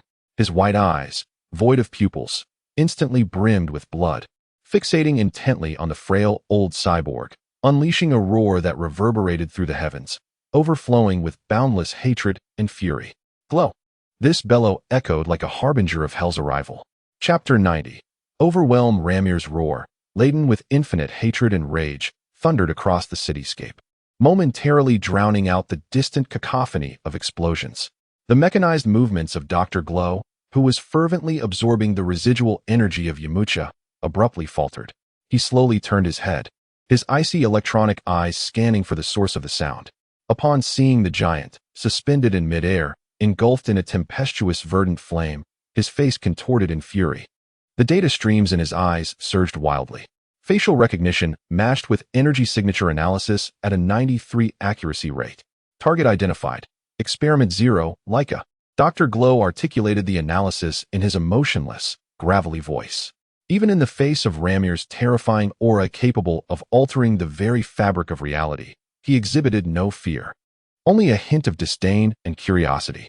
It appears you were well aware we would manifest here, Dr. Glow coldly remarked, as if recounting a scientific phenomenon. While the means of your knowledge eludes me, one certainty remains. His electronic eyes glowed crimson. None of you shall depart from this place alive today. He raised his hand, pointing at Ramir, his tone imbued with data-driven confidence. According to the latest analysis, our current strength vastly surpasses yours by several multiples. Even if your power has escalated over the years, it cannot possibly rival ours. Before he could finish his sentence, Ramir vanished from sight, reappearing before Dr. Glow in the blink of an eye. His speed was so astonishing that even the data stream struggled to capture his movement. A colossal hand, enveloped in a seething, grass-green flame, seized Dr. Glow's withered visage as if grasping a mere chick. The fingers, akin to iron pincers, dug deeply into his metallic cheek, producing a cringe-inducing sound of friction. How is this possible? Dr. Glow's electronic eyes displayed an unprecedented expression of anthropomorphic astonishment and disbelief. His calculations had never accounted for the possibility of an adversary breaching his defenses with such ease and capturing him. Ramil paid no heed to his astonishment, nor did he acknowledge his words. At that moment, all that filled Ramil's gaze was an insatiable fury and a desire for annihilation. His muscular arms swelled, unleashing a terrifying strength as he violently slammed Dr. Glow's face downward onto the ground. The impact resonated like a meteor striking the earth, a thunderous roar far more intense than any preceding explosion reverberating through the heavens. The entire city street quaked as if it had succumbed to a catastrophic earthquake. With the point of impact at its epicenter, the sturdy pavement fracturing like fragile cookies, collapsing into a massive crater exceeding 100 meters in diameter. Dust and debris surged upward like a tsunami, obscuring the sky. Dr. Glow's head was forcefully driven into the depths of the earth, leaving only his limbs and torso exposed, twitching uncontrollably from the violent shock and circuit malfunctions. Before Ramil could make another move, the android, known as Number 19, who had been desperately attempting to siphon energy from him, stumbled forward due to the sudden ferocity of the action. Yet, his suction-like hands remained firmly clamped on Ramil's shoulders, and his energy absorption device was operating at full capacity. You fool, your strength is now mine. Number 19's plump face revealed a cunning smile as he adjusted the energy absorption apparatus to its maximum output, voraciously drawing from the vast reserves of energy within Ramil. Such an immense influx of power was indeed an astonishing boon. However, Ramil appeared oblivious to the presence clinging to him, his entire focus fixated on the nemesis he had driven into the ground. He hoisted Dr. Glow from the pit once more, disregarding the damaged metal and flickering sparks on his face, and slammed him down again with ferocity. Bang, boom, bang, boom, bang, boom. The scene unfolded like a brutal dismantling operation. Ramil repeatedly smashed Dr. Glow against the ground, against nearby buildings, and any solid object within reach. Each impact sent tremors through the earth, accompanied by the shrill sounds of metal twisting and parts shattering. Stop. Please stop. Number 19, in a state of panic, realized that despite cranking the absorption power to its zenith, the energy within Ramil seemed inexhaustible. It not only remained intact, but surged further due to his rage. The greedy smile on his face transformed into one of terror. How could it be? Why was his energy seemingly endless? What manner of creature was this? At that moment, warriors such as Piccolo, Krillin, Tien, Gohan, and Trunks finally arrived on the scene. They beheld Yamcha lying on the ground, his breath faint, and witnessed Ramil. In a tempest of rage akin to a wrathful deity, wreaking havoc, with number 19 clinging to him like a parasite. Ramil, do not fight in the city. Klin urgently shouted, his gaze darting to the crumbling edifices and potential survivors, his anxiety mounting. You will destroy the entire city. Take them somewhere uninhabited to fight. Yet, in his fury, Ramil seemed utterly oblivious, or perhaps indifferent. His singular purpose now was to rend apart the creator before him, the source of his endless torment. With a sickening crack and a tearing sound that set teeth on edge, Ramil forcibly wrenched off one of Dr. Glow's arms, tossing it aside. Sparks flying from the severed end. Then came another arm, followed by a leg. Ramil dismantled Dr. Glow like a child tearing apart an old toy, mercilessly reducing him to fragments, until only a head, still connected to remnants of spine and circuitry, remained firmly gripped in Ramil's hand. With a casual motion, Ramil discarded the still glowing head to the ground, then raised his colossal foot, the grass-green aura coalescing in preparation to obliterate this source of evil, to crush it into cosmic dust. Number 19, still futilely absorbing energy, swayed like a pitiful ornament in Ramil's wake, completely incapable of halting the devastation. At that moment, the remaining head of Dr. Glow sensed the imminent threat of death and emitted a sharp, urgent cry, laced with static. Wait. Stop. Lazuli and Lapis. They are not dead. This utterance, as if imbued with enchantment, pierced through Ramil's boundless fury in an instant. His foot, poised to descend, abruptly halted in midair, and the tempestuous aura surrounding him faltered slightly. He slowly lowered his gaze, his white eyes, filled with ferocity, fixating on the head below. His voice as frigid as ancient ice. What did you say? If you dare to lie, I will make you experience a torment 1,000 times worse than hell. You wretched insect. Dr. Glow's head clung to this last sliver of hope, hastily responding. It's true. They are not dead. I merely put them in stasis. I know where they are. I can take you to them. Ramil fell silent for several moments, seemingly weighing the truth of the words. Ultimately, his concern for the siblings eclipsed his immediate urge for vengeance, and he gradually lowered his foot. However, this did not imply he would spare the trouble behind him. Ramil's enormous, empty hand shot back like lightning, precisely grasping the neck of number 19, who was clinging desperately to him and still voraciously absorbing energy. Number 19. Without granting any opportunity for reaction, Ramil's fingers tightened with ferocious intensity. Crack. Boom. Tightly clasped upon Ramil's shoulder was the prideful absorption arm of Unit 19. As the main body of its neck was forcefully restrained, the juncture of its arm could not withstand such overwhelming power, resulting in a violent explosion. In an instant, it was shattered into countless fragments, leaving behind only a few severed wires dangling desolately, flickering with perilous electric sparks, a sight that sent chills down one's spine. A piercing scream erupted from Unit 19 as its absorption process was abruptly interrupted, the backlash of energy causing chaos within its internal systems. Ramir coldly pulled the writhing and shrieking Unit 19 from behind to the front. He seized its head and torso with both hands, then began to exert tremendous pressure. Stop. No. Let me go. Unit 19 wailed in despair, its sturdy alloy shell contorted like mere clay in the face of Ramir's absolute strength. Ramir disregarded its cries, his gaze focused solely on the icy specter of annihilation. With relentless force, he crushed the struggling and screaming Unit 19, molding it into a twisted, sparking metal sphere, akin to kneading a lump of scrap iron, casually discarding the still twitching metal sphere as if it were refuse. Ramir's attention returned to the lone remaining head on the ground. Chapter 91. Androids 17 and 18, the last remaining head of Dr. Gero, with its electronic eye, meticulously recorded the entire process of Unit 19 being reduced to a ball of scrap. The flickering red light exposed the turmoil within his heart. Ramir's towering figure, enveloped in a greenish aura, slowly turned back, his cold white eyes once again fixated on Dr. Gero's head, resembling the gaze of death itself. Where are they? Ramir's voice was low and oppressive, reminiscent of the eerie stillness before a storm. Dr. Gero felt as though his cooling system had failed. Despite being reduced to just a head, he experienced the disconcerting illusion of cold sweat forming in his data simulations. He hastily adopted the most humble tone he could muster, saying, "Please, don't kill me. They, Lazili and Lapith, are hidden deep within a very secluded cave, sealed in a specially designed stasis chamber. Only I know the password to the cave entrance and the stasis chamber. Spare my life, and I will take you there immediately. Without my guidance, you will never find them, and the stasis chamber cannot be forcibly opened from the outside. Otherwise, it will trigger a self-destruct sequence." His words were a mix of truth and deception. The hiding place and password were genuine, yet his ulterior motive was clear.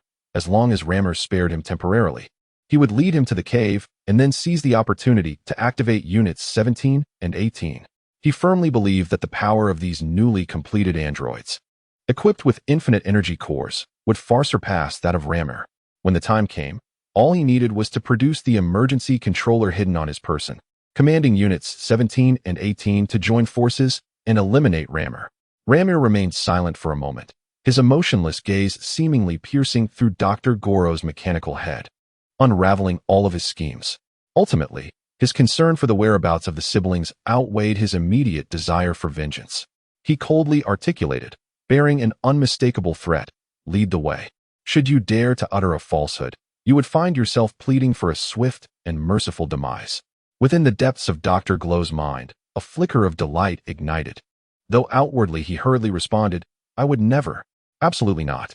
At that moment, the data streams within Dr. Glow's electronic eye flickered rapidly, a clandestine command dispatched. Whoosh, whoosh, whoosh. The mechanical arms, leg remnants, and fragmented torsos, which had been violently dismantled by Ramiel, seemed to respond to an unseen summons, levitating gracefully towards the solitary head of Dr. Glow. Click, crackle, clatter.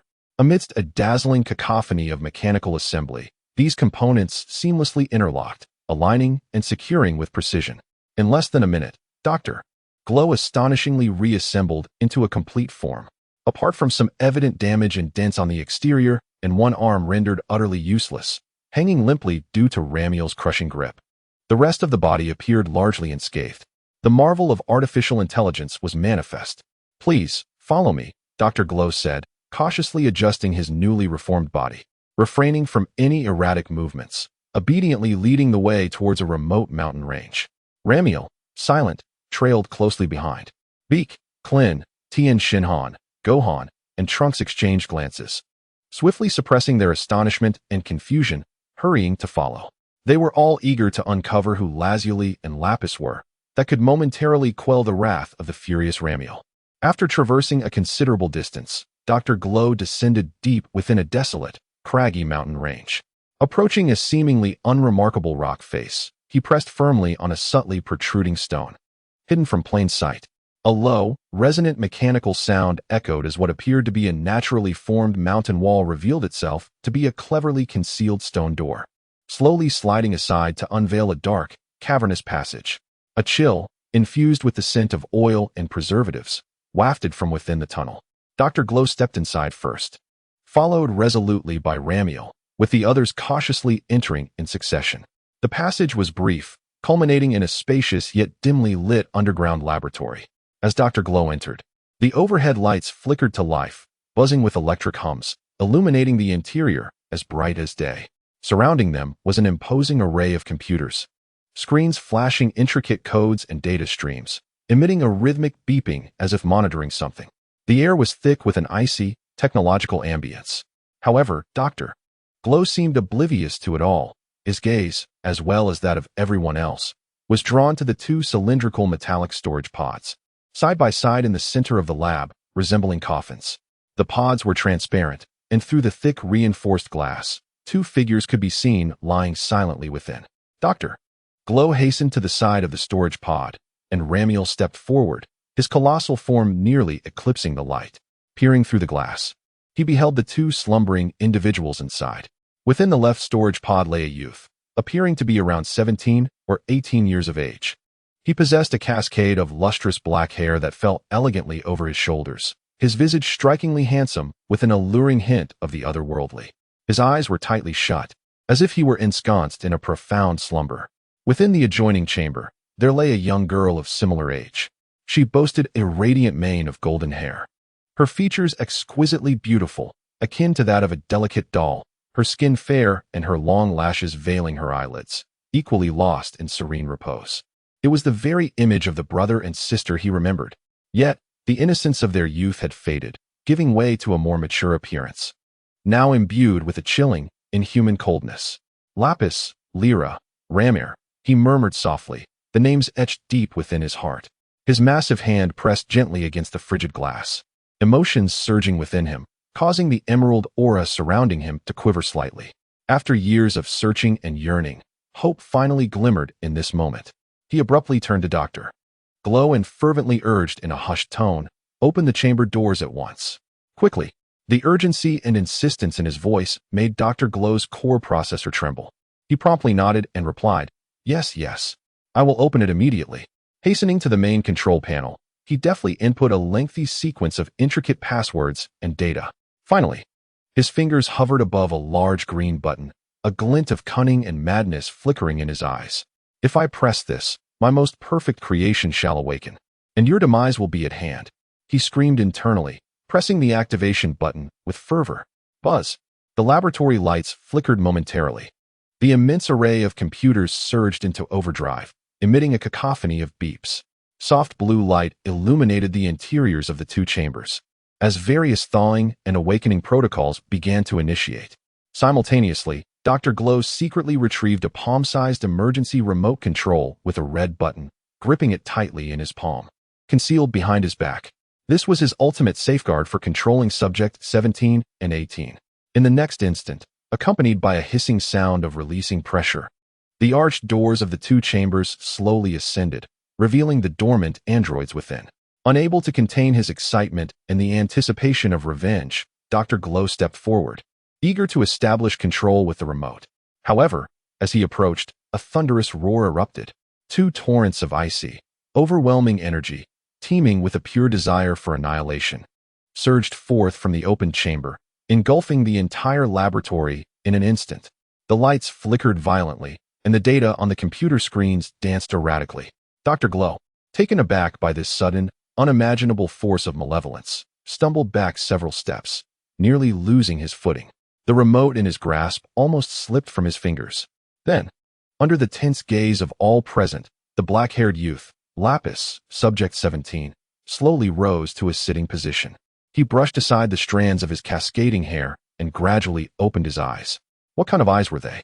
The azure orbs, which ought to be crystalline, at this moment resembled eternal ice, devoid of any semblance of human emotion, radiating only a chilling ferocity akin to that of a beast. This murderous intent first targeted Dr. Gero, who stood closest, clutching the remote control. However, when Android 17's gaze fell upon the familiar remote tightly gripped in Dr. Gero's hand, his previously wrathful and menacing visage softened unexpectedly, even curling into a sinister yet playful smile, as though he had encountered a fascinating toy. Simultaneously, within another storage capsule, a delicate, pale hand imbued with formidable power rested upon the edge of the hatch. In an instant, a figure gracefully emerged, Android 18. She possessed dazzling golden hair, radiant as the sun, and her beauty was astonishingly exquisite, akin to the most perfect creation of the divine. Yet, her azure eyes mirrored those of 17, brimming with the same chilling malice and indifference towards all. She gently rotated her neck, producing a faint crack, her gaze locking onto Dr. Gero, still holding the remote. Chapter 92, Long-awaited reunion. The eyes of 17 and 18 scanned the laboratory like frigid scanners, methodically surveying all present. Their gaze briefly lingered on Piccolo, Krillin, Tien, and Gohan, filled with a hint of scrutiny and indifference, before finally settling on Trunks, seemingly taking a deeper glance at the purple-haired youth, only to swiftly divert their attention once more. As their gaze swept over the imposing figure of Ramiel, with his green hair and flame-like aura exuding a terrifying presence, 17's brow subtly furrowed. A faint note of confusion escaped him. The contours seemed vaguely familiar. Yet the other S in human form and overwhelming aura of malevolence did not align with anyone from his memories. 18. 2. Cast a glance at Ramiel. Experiencing a similar vague familiarity, accompanied by an instinctive wariness towards his formidable power. Due to the stark contrast between Ramiel's legendary Super Saiyan form and his normal state, they did not immediately recognize him as the once reticent Ramiel they had known. Ultimately, their gazes, as if drawn by magnetism, once again fixed upon the incredulous Dr. Gero, who held the remote control. Under Dr. Gero's anxious scrutiny, 17's proud figure slightly bent, adopting an ostensibly respectful posture, his tone laced with an eerie reverence. Greetings, Dr. Gero. Thank you for liberating us from our prolonged slumber. 17. You are actually greeting me? And your tone bears genuine respect. Dr. Gero's countenance was a tableau of astonishment and disbelief. Meanwhile, 18 shot a puzzled glance at 17, seemingly questioning his motives. Yet, as her keen eyes discerned the remote tightly clasped in Dr. Gero's hand, the astute realization dawned upon her. Her coldly enchanting visage softened in an instant. And with a tone that was both frigid and respectful, she spoke softly. Dr. Gero, you are the one who created us, bestowing upon us such formidable powers. Much like our biological father, our reverence for you is only fitting. Number 18. How is it that even you, Dr. Gero was evidently taken aback by this sudden display of filial piety, his mind clouded by immense surprise and a long-held yearning. Although he sensed something amiss, witnessing their current display of deference compelled him to fervently convince himself that the final modifications had indeed taken effect. They had finally transformed into obedient, perfect weapons. Ha! Dr. Gero suddenly burst into a raucous laughter, his voice brimming with elation and inflated ambition. Success! I have finally succeeded. It seems you have been restored. You have become my most exquisite creation, the obedient ultimate weapon. It is them indeed. At that moment, standing among the warriors, Trunks discerned the appearances of androids 17 and 18, and his pupils constricted into the most perilous pinpoints. An overwhelming dread and an indelible hatred engulfed him in an instant. His body trembled uncontrollably, and he pointed at the seemingly innocuous pair of youths, struggling to articulate a coherent sentence due to his overwhelming emotional turmoil. Trunks, what is the matter? Piccolo, sensing his distress, inquired in a grave tone. Trunks took a deep breath, summoning every ounce of strength, and through gritted teeth, he uttered a blood-tinged and tearful accusation. It is them. These two bastards. They have turned the future world into a hell on earth. They killed nearly everyone. Vegeta, Uncle Krillin, Uncle Tien, Dend, and Gohan. They are all dead, slain by them. They are demons. Nanny, it can't be them. The expressions of Piccolo, Krillin, Tien, and others shifted dramatically upon hearing this revelation. All eyes once again focused on androids 17 and 18, filled with unprecedented shock and vigilance. Piccolo scrutinized the two, struggling to reconcile their seemingly aloof demeanor with Trunks' description of the global slaughterers. Yet, the primal tremor emanating from Trunks was undeniable. His face turned grave, and his aura intensified. Meanwhile, Dr. Gero, who had just unleashed androids 17 and 18 and was reveling in the illusion of their submission, felt a surge of confidence upon hearing Trunks' words and the warriors' newfound hostility. Look, even the time traveler is terrified of my creations. This attests to the success of my endeavors. He stepped before the assembled group, with the absolute trump cards of 17 and 18 at his disposal, feeling as though he held the reins of life and death. His demeanor growing increasingly arrogant. Pointing at Ramiel and the warriors, he commanded 17 and 18 with an authoritative tone. 17, 18, I command you. Eliminate this bothersome lot immediately. Leave no one behind. Yes, Dr. Gero. Android 17 responded, a chilling smile creeping across his indifferent face, his tone laced with an unsettling sarcasm. However, at this moment, Dr. Gero, completely intoxicated by ambition and false success, remained oblivious to the mocking and lethal intent concealed within the tone of the conversation, and instead, he felt only a heightened sense of pride. As he reveled in fantasies of dominating the world, and even the universe, 17 suddenly made a move. Swift as lightning. The arm of 17 seemed to vanish in an instant, and the next moment it had expertly seized Dr. Gero's arm, which clutched the controller with fervor. What are you doing? Dr. Gero cried out in panic, feeling a sharp pain in his wrist as he instinctively struggled. causing the vital controller to slip from his grasp and crash heavily to the ground. Are you really going to turn against your own father? Doctor. Gero's eyes widened in terror as he gazed at 17's face, now twisted with mockery and murderous intent, his voice trembling as he screamed. Humph, don't be ridiculous. Old man, do you think we would be grateful to you? 18 scoffed, appearing beside the controller as if she had teleported, her icy gaze striking Dr. Gero with a chill so profound it seemed capable of freezing him into an ice sculpture. With a light step, she exerted a slight force with her specially designed boots. Crack! The sturdy controller was instantly crushed, reduced to a scattered mess of parts and circuit boards. Dr. Gero's last bastion of hope had vanished completely. His complexion turned as pale as a sheet. Dr. Gero, do you have any final words to say? 17 grasped Gero's arm, pulling him closer. While the fingertips of his other hand glimmered with dangerous energy, his cold eyes radiating an overwhelming killing intent as he inquired in a chilling tone.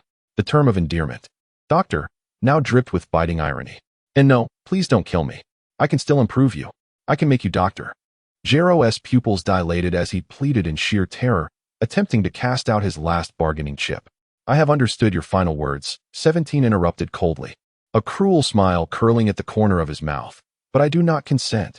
In the next instant, 17's hand, sharp as a blade, mercilessly pierced through Dr. Gero's chest. It emerged from his back, and subsequently, a swift kick sent Dr. Gero's head flying. 17 coldly withdrew his arm, casually discarding Dr. Gero's mangled mechanical body as one would dispose of refuse, sending it crashing into a distant array of computers, which erupted in a shower of sparks. He then lifted his foot, ruthlessly stomping down on Dr. Gero's head, which had rolled to the ground, still bearing the expression of fear and disbelief. Crack! Like crushing a ripe watermelon, Dr. Gero's skull shattered instantly, sending metallic fragments and synthetic tissue flying. The architect of it all, Dr. Gero, ultimately met his demise at the hands of his most perfect creation, receiving the obliterating end he so rightfully deserved. The entire laboratory fell into a profound silence. The warriors were left stunned by this sudden and brutal act of patricide, their vigilance heightened to its maximum. Meanwhile, Ramiel witnessed the entire scene unfold. His body trembled slightly with excitement, his emotions a tumultuous blend of satisfaction at avenging a great grievance, indifference towards Dr. Gero's ultimate fate, and most importantly, overwhelming joy and exhilaration at the reunion with the siblings before him. The vibrant green aura surrounding him gradually receded as he gazed at androids 17 and 18. His lips quivering, his voice quaking with fervent emotion. Lazuli, Lapis, it's truly wonderful that you are alive. As android 18 prepared to assess her next target, she was taken aback to hear this towering figure call out their names with such familiarity and passion. With an inquisitive tilt of her head, she regarded him with a puzzled expression. Who are you?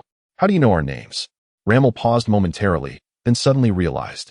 He was now in the legendary Super Saiyan form, his physique, hair color, and aura entirely transformed from before. Lazuli and Lapis did not recognize him at all. A powerful yearning to revert to his original appearance and be acknowledged by them surged within him. Drawing upon his formidable willpower, he began to forcefully rein in the raging, tempestuous power of the legendary Super Saiyan within him, striving to compress it back into the depths of his being. This process was excruciating. It felt as though he were forcibly constricting every inch of muscle and bone that had adapted to this form. The intense sensation of energy surging back threatened to tear him apart, causing him to grunt, veins protruding on his forehead, beads of sweat instantly forming. Yet he gritted his teeth and persevered, his gaze fixed intently on 18's bewildered face. Under the astonished eyes of everyone present, Ramiel's towering frame began to visibly shrink at a remarkable pace, his bulging muscles gradually smoothing into a more streamlined shape, while his wild grass-green hair receded like a tide, swiftly reverting to a deep black and transforming into a hairstyle reminiscent of Goku's. The suffocating green aura completely subsided. Moments later, standing in place was a young man, approximately 185 meters tall, with black hair and eyes, strikingly handsome, yet bearing an expression of profound fatigue and joy.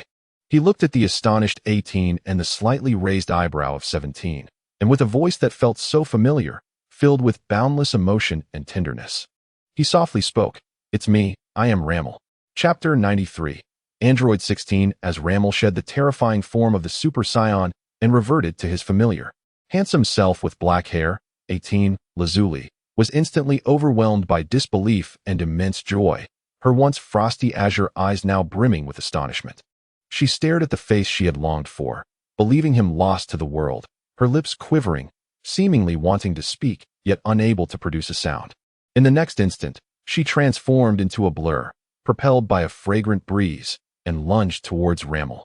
He had already opened his arms wide, effortlessly catching his sister in her embrace, holding her tightly as if to reclaim all the lost years.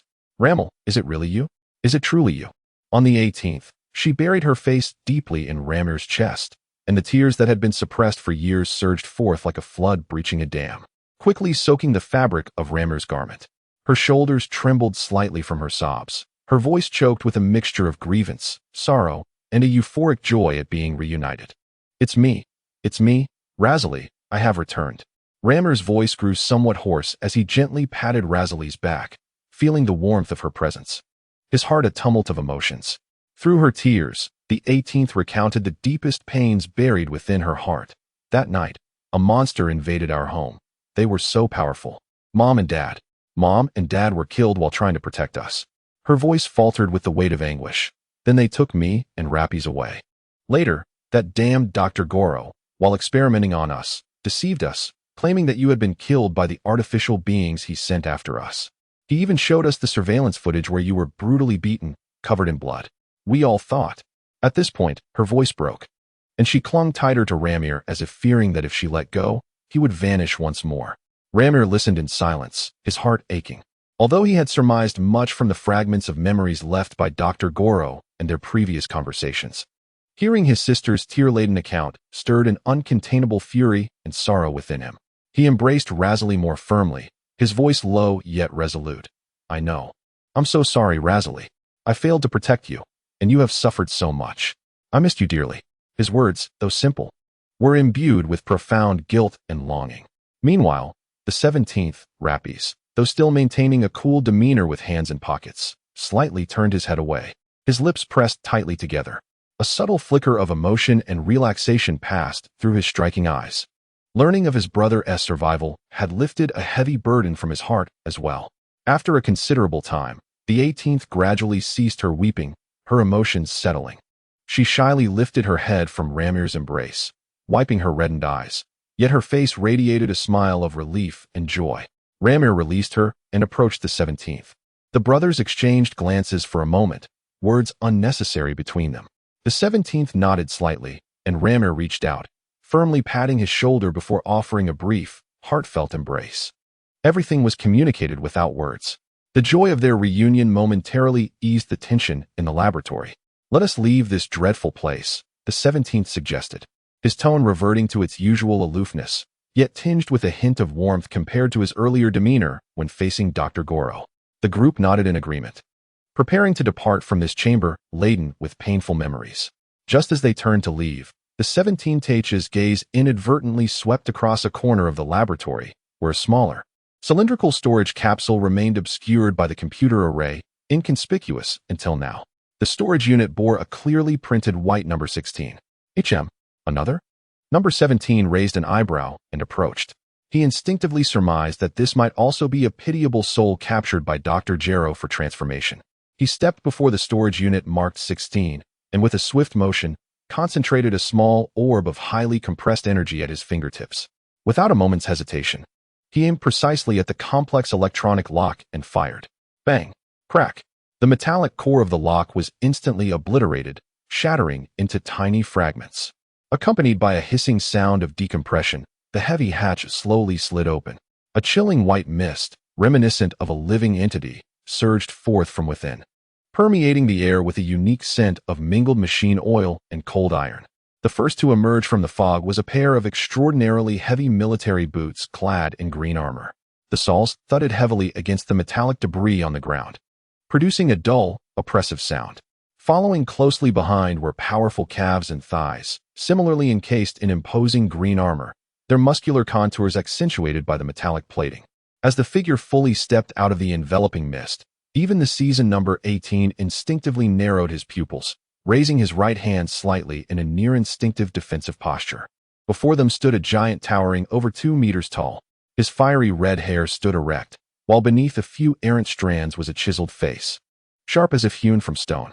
His physique was strikingly robust, cloaked in heavy green and gray armor, with the green plates covering his shoulders, chest, arms, and waist. The shoulder guards were notably broad, and the chest armor bore a crest, the emblem of the Red Satin Brigade, while a black bodysuit encased his form, reflecting a chilling gleam under the laboratory's cold emergency lights. With each step he took, the intricate hydraulic mechanisms at his joints emitted a soft hissing sound, exuding a sense of mechanical power, akin to a steel behemoth awakening from slumber, silent yet perilous. The expressionless light blue eyes of number 16 slowly scanned everyone present, ultimately resting on numbers 17 and 18.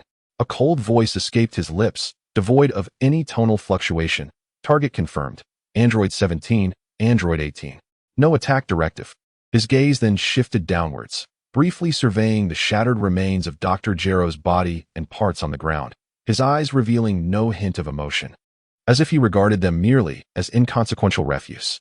Number 17 appraised the silent steel giant, sensing no aura emanating from him, yet also detecting no overt hostility.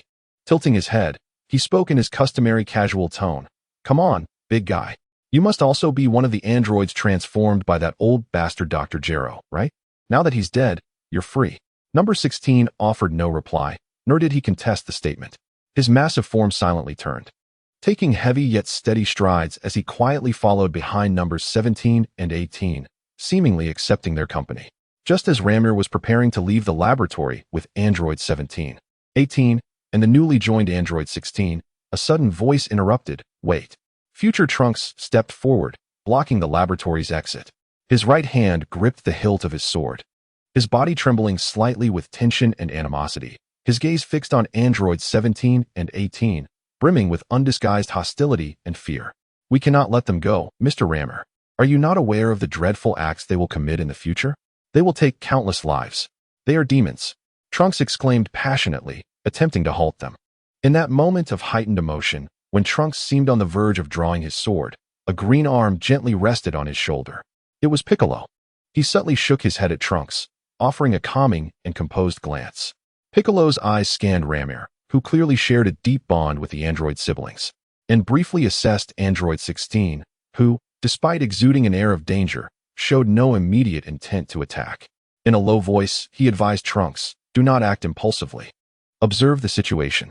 I trust Ramir will provide his judgment and explanations. Acting rashly could lead to unpredictable consequences." Piccolo's tranquility had a calming effect on Trunks, and it also eased the tension among Krillin, Tien, and the others, who had been equally on edge.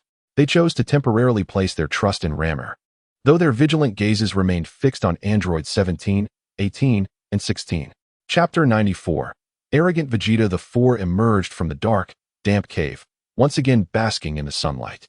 Robbie stretched his body, savoring the long-awaited fresh air, and casually inquired, "Shall we depart? Where to next?" Lazuli also directed her questioning gaze at Ramir.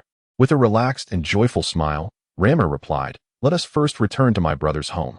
By the way, I haven't had the chance to tell you that I am actually a Saiyan, not a native human of Earth.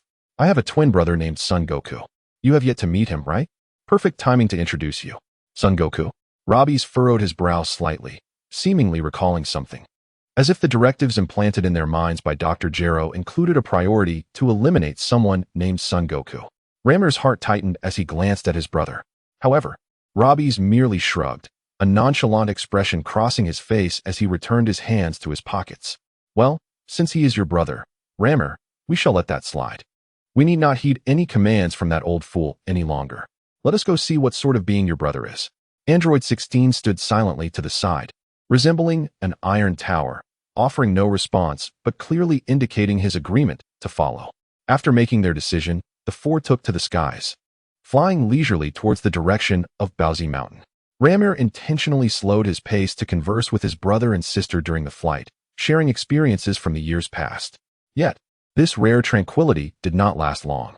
In the distance, a flash of malevolence and arrogance streaked through the air at an astonishing speed, swiftly catching up with them before coming to an abrupt halt, hovering a short distance away. The figure clad in a familiar combat suit, with a mane of distinctive hair, was engulfed in a white aura, none other than Vegeta. He cast a cold glance at Ramel and his companions, his gaze lingering momentarily on androids 17 and 18, brimming with scrutiny and unabashed hostility. With a disdainful snort, he refrained from immediate confrontation, instead directing his flight towards the group below, which had just emerged from the cave. Observing the situation, namely, Piccolo and Trunks, Ramel and his companions merely spared him a fleeting glance, choosing to ignore him and continue their trajectory. They had long grown accustomed to Vegeta's haughty demeanor. As long as he did not provoke them, they saw no reason to engage. Vegeta landed beside Trunks, arms crossed defiantly, pointing with his chin at the four distant silhouettes retreating into the sky, his tone laced with malice as he inquired, "Hey, kid, who are those people? The woman, the black-haired boy, and that giant. They emit no energy whatsoever." Trunks briefly elucidated the relationship between Ramel and the pair of android siblings, as well as the recent events that transpired in the laboratory. Upon hearing this, Vegeta's face contorted with extreme disdain and fury. "What?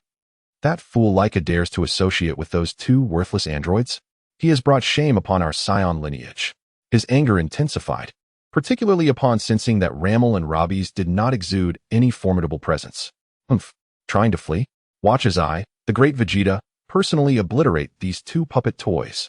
With a sinister grin, Vegeta's aura erupted violently, propelling him skyward like a golden arrow, racing ahead with a speed far surpassing that of Ramel and his companions, swiftly overtaking them and halting approximately 20 meters above, blocking their path. He crossed his arms, chin raised slightly, surveying the quartet from his elevated position, ultimately fixing his gaze on Robbie's and Ramel, his voice dripping with contempt and murderous intent. "Hey, you two lifeless, wooden android toys are creations of Dr. Gero, aren't you? Thinking you can escape with Laika? Unfortunately for you, today you have crossed paths with me, Vegeta, and you are destined to become mere scrap metal." Ramel furrowed his brow, stepping forward to shield Ramel and Robbie's, his icy voice carrying an unmistakable threat. "Step aside. Do not be so arrogant, Laika," Vegeta roared in response. "Akin to a lit powder keg, what do you think you are? Just a fortunate low-level warrior who became a Super Saiyan before me. I am not the same helpless individual you once trampled upon years ago." His voice resonated with pride and confidence, the golden aura around him blazing even more fiercely. "Behold, I, Vegeta, can also transform into a Super Saiyan. And after 3 years of hellish training, I have utterly surpassed you and Kakarot. I am now Super Vegeta. Do not meddle here, or I shall deal with you as well." Beside him, Lapis observed Vegeta's self-aggrandizing and overly dramatic demeanor, unable to restrain himself from turning to Ramiel and inquiring, "Ramiel, is this fellow a bit unhinged? Does he usually behave this way?" Although his voice was not loud, it was sufficiently audible for all present, including Vegeta, to hear. "What did you say? Damn puppet." Vegeta's forehead instantly erupted with a multitude of veins, his fury completely consuming his reason. "I shall dismantle you, this toy, into pieces." No sooner had he spoken than Vegeta's figure surged forward. His golden aura expanded explosively, a formidable presence sweeping around him like a raging torrent. In an instant, he maximized his speed, transforming into a Super Saiyan. A streak of golden lightning accompanied by a sonic boom, charging towards Lapis, whose hands remained casually in his pockets. His fist was aimed directly at Lapis's face, intent on delivering a fatal blow. This strike was swift, fierce, and precise, embodying Vegeta's pride and all his strength as a Super Saiyan.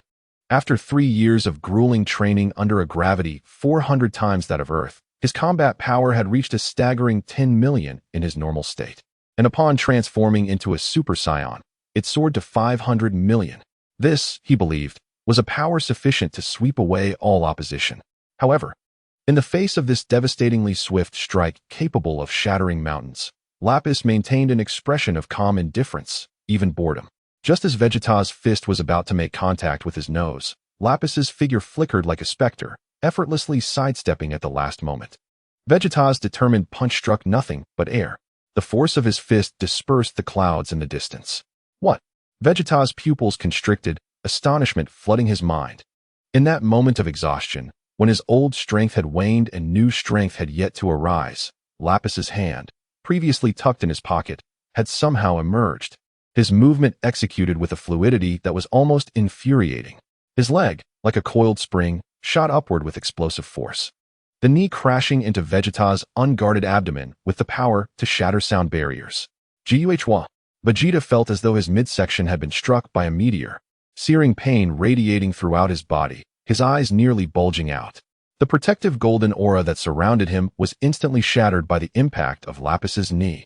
He was sent flying backward like a golden comet, hurtling away at a speed even greater than before. Boom! Vegeta's body slammed into a massive rock face below, embedding itself deep within, triggering a violent landslide, dust and debris soaring into the sky.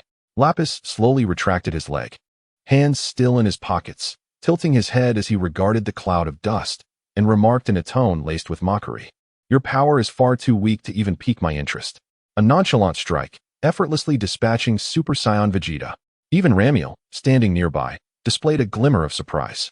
He was aware of the strength that Lapis and Lazuli possessed post-transformation, but he had not anticipated it to be to such an extent. The power of Vegeta's earlier attack was certainly formidable, yet it was so easily deflected and countered by Lapis. How infuriating! A ferocious roar erupted from the crumbling mountainside. A golden aura surged forth once more, sending debris scattering in all directions. Vegeta struggled to rise from the depths of the pit, though blood trickled from the corner of his mouth, and he appeared disheveled. The fire of rage and humiliation in his eyes burned ever brighter. "You scoundrel! How dare you underestimate me? Die!" Vegeta's pride had been trampled upon like never before, the veins on his forehead bulging as if they might burst. The overwhelming arrogance that accompanied his transformation into a Super Saiyan rendered him utterly incapable of accepting such disgrace at the hands of an artificial being. He unleashed his terrifying energy without reservation, a golden tempest swirling around him. With his palms pressed together before his chest, a highly compressed sphere of golden energy, radiating with destructive waves, swiftly formed between his hands and began to expand rapidly. "Brace yourself." Bang, bang, bang, bang, bang. As Vegeta's frenzied roar echoed, he thrust his hands forward with tremendous force. The colossal golden energy orb instantly fragmented into hundreds of smaller, yet equally formidable, golden projectiles, cascading towards the suspended figure of Lapis like a torrential meteor shower, sealing off every possible avenue for escape. Faced with an attack capable of erasing an entire city from existence, Lapis commenced a dazzling display of evasive maneuvers in midair. His movements were graceful and precise, dancing amidst the rain of energy blasts. Each sidestep and subtle shift deftly evaded the trajectories of the energy orbs. Despite the hundreds of assaults, not a single one grazed his garments. Boom, boom, boom. The earth below bore the brunt of the onslaught. The relentless energy projectiles fell like rain, triggering a series of violent explosions. The ground shook violently, pockmarked with countless charred craters, debris flying, and smoke billowing.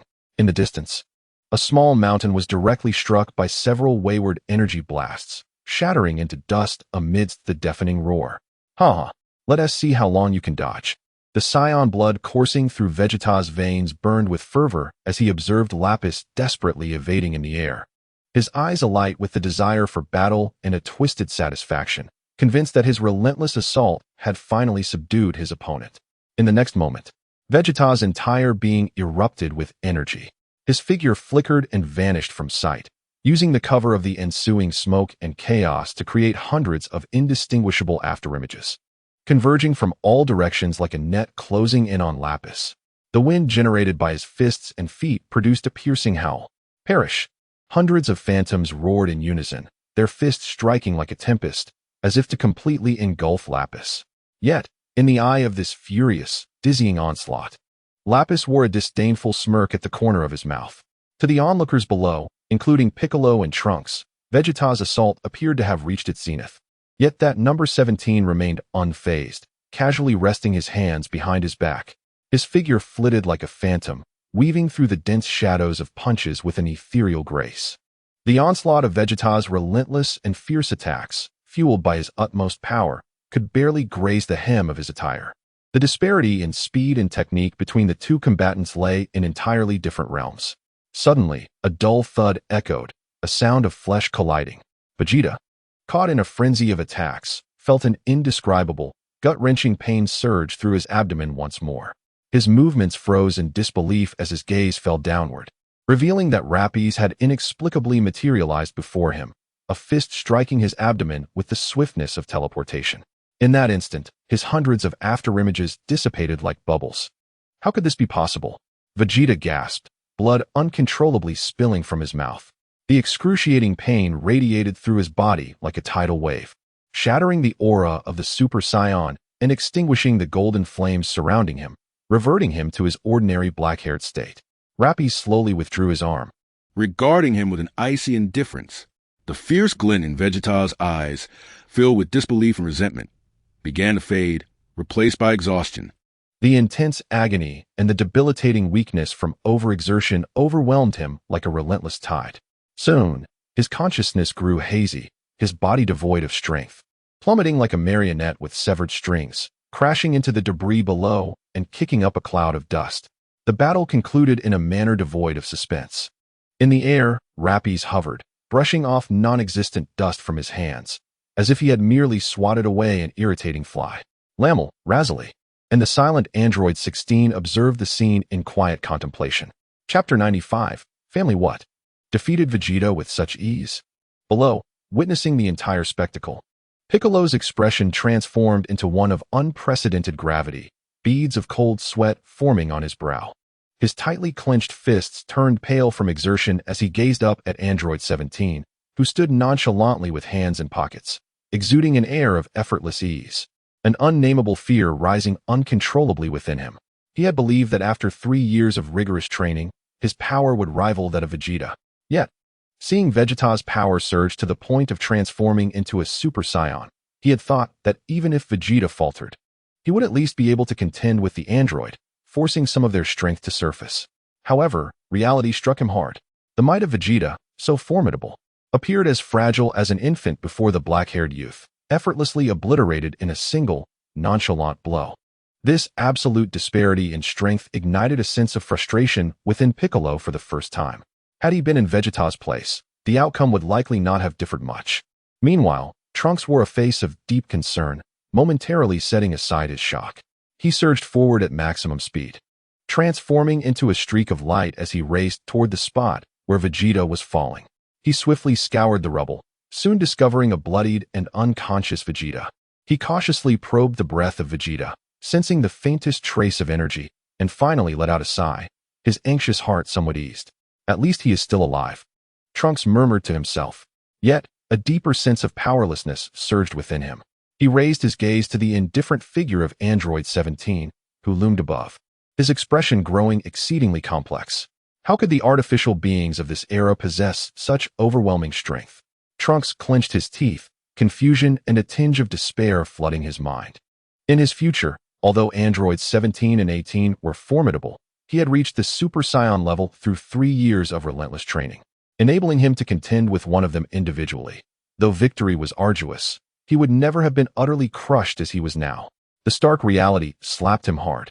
Not only had the course of history deviated dramatically, but the power of his adversaries had escalated to an unfathomable degree.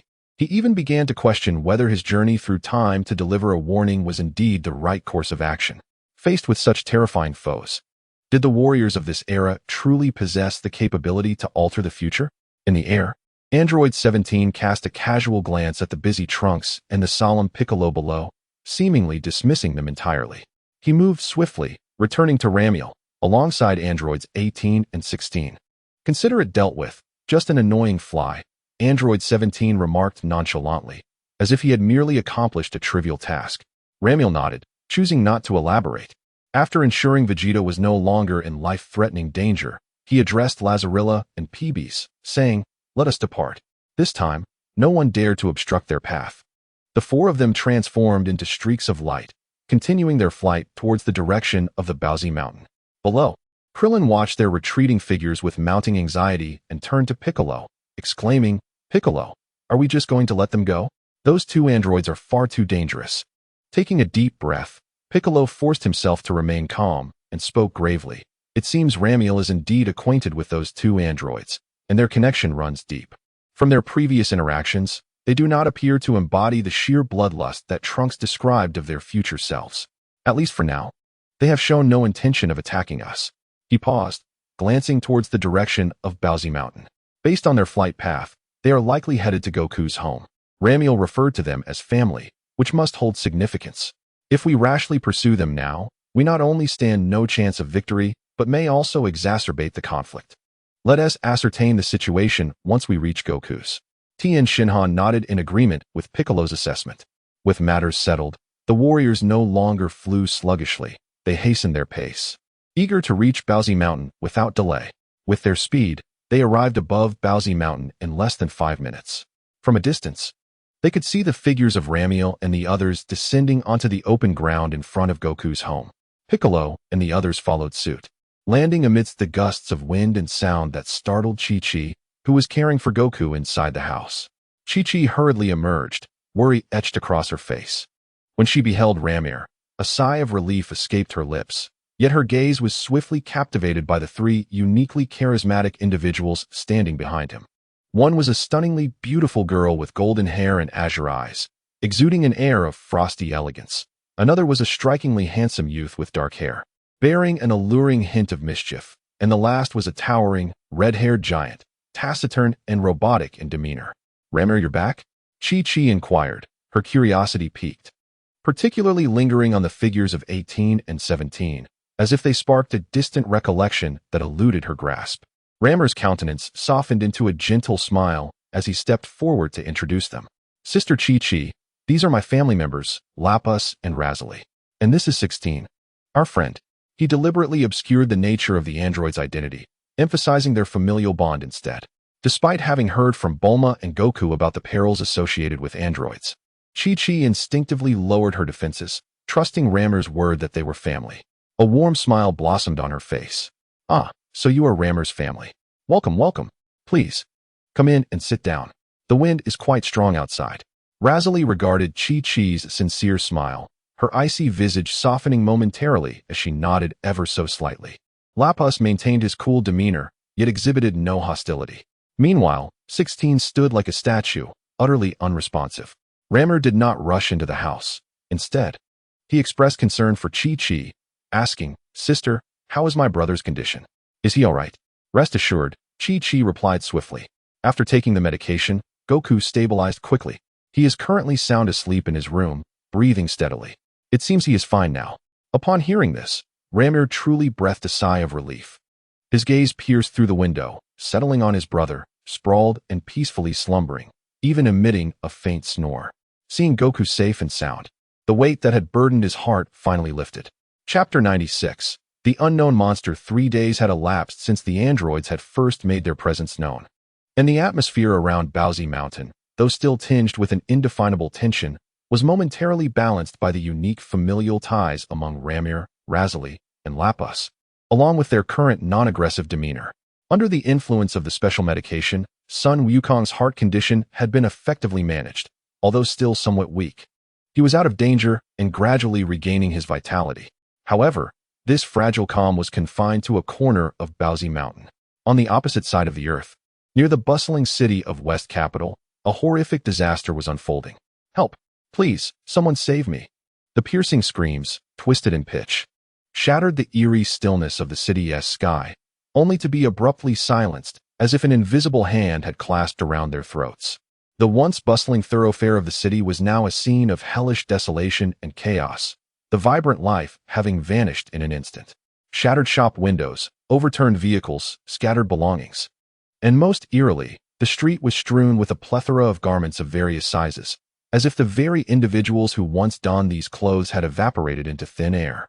At the heart of this calamity stood the source of destruction, a grotesque and terrifying creature. Towering at approximately 2 meters, it emanated an unsettling shade of dark green. Its skin adorned with patterns reminiscent of insect exoskeletons. Its head bore a chilling amalgamation of insect and human features, with enormous, compound-like yellow eyes that glimmered with sheer avarice and frigid malice. A tail, several meters long and tapering to a sharp point akin to a wasp's stinger, writhed ominously behind it, shimmering with a foreboding glimmer. The creature exuded an overwhelming aura of malevolence, thickening the air with an oppressive weight. At this moment, the monster advanced upon the last few innocent civilians, huddled in a corner, paralyzed by sheer terror. It appeared to relish the sensation of its prey's desperate struggle. Suddenly, With a swift motion, the stinger-like tail lunged forth like lightning, piercing the chest of a middle-aged man with deadly precision. A short, anguished cry escaped his lips, his eyes bulging with visceral fear and agony. What followed was a scene of sheer horror. The man's body swiftly withered, akin to a punctured balloon, shrinking before the naked eye. His once supple skin dulled, resembling the gnarled bark of an ancient tree, as if some unseen force drained the very essence of life from him. In mere seconds, a living man was reduced to a desiccated husk, which then disintegrated like a weathered sand sculpture, leaving behind only a pile of empty garments. Monster, do not approach. I beg you. Help. Someone save us. The remaining citizens, utterly shattered by the unimaginable terror, either collapsed to the ground or erupted into frantic cries for mercy. Yet, their pleas fell on deaf ears, awakening not a modicum of compassion within the creature. Instead, it seemed to amplify its hunger. Its tail struck again, like the scythe of death. With a series of swift, piercing strikes, the last few citizens met the same fate, transforming into additional heaps of clothing upon the ground. The creature's gaze finally settled upon the sole survivor beneath a lamppost, a pregnant woman, her abdomen prominently swollen. Her legs bore the marks of injury from flying debris, blood flowing freely, rendering her immobile. Terror-stricken, she could only watch as the monster drew nearer. It licked its insect-like lips, emitting a series of unsettling clicks as it approached leisurely.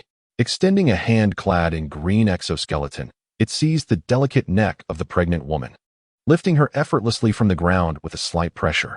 Struggling violently against suffocation and fear, despair filled her eyes, threatening to overflow. Confronted by such a terrifying creature, she contemplated the desperate act of colliding headfirst into it. But the stirring of the life within her womb ignited her primal instinct for survival and the profound love for her child, bringing tears of helplessness and despair to her eyes. I beseech you, spare me and my child. The pregnant woman pleaded with the last vestiges of her strength. The monstrous being emitted a chilling, rasping laugh, its yellow compound eyes gleaming with excitement. You shall provide me with exquisite life energy, becoming a part of my perfect form. You should feel honored.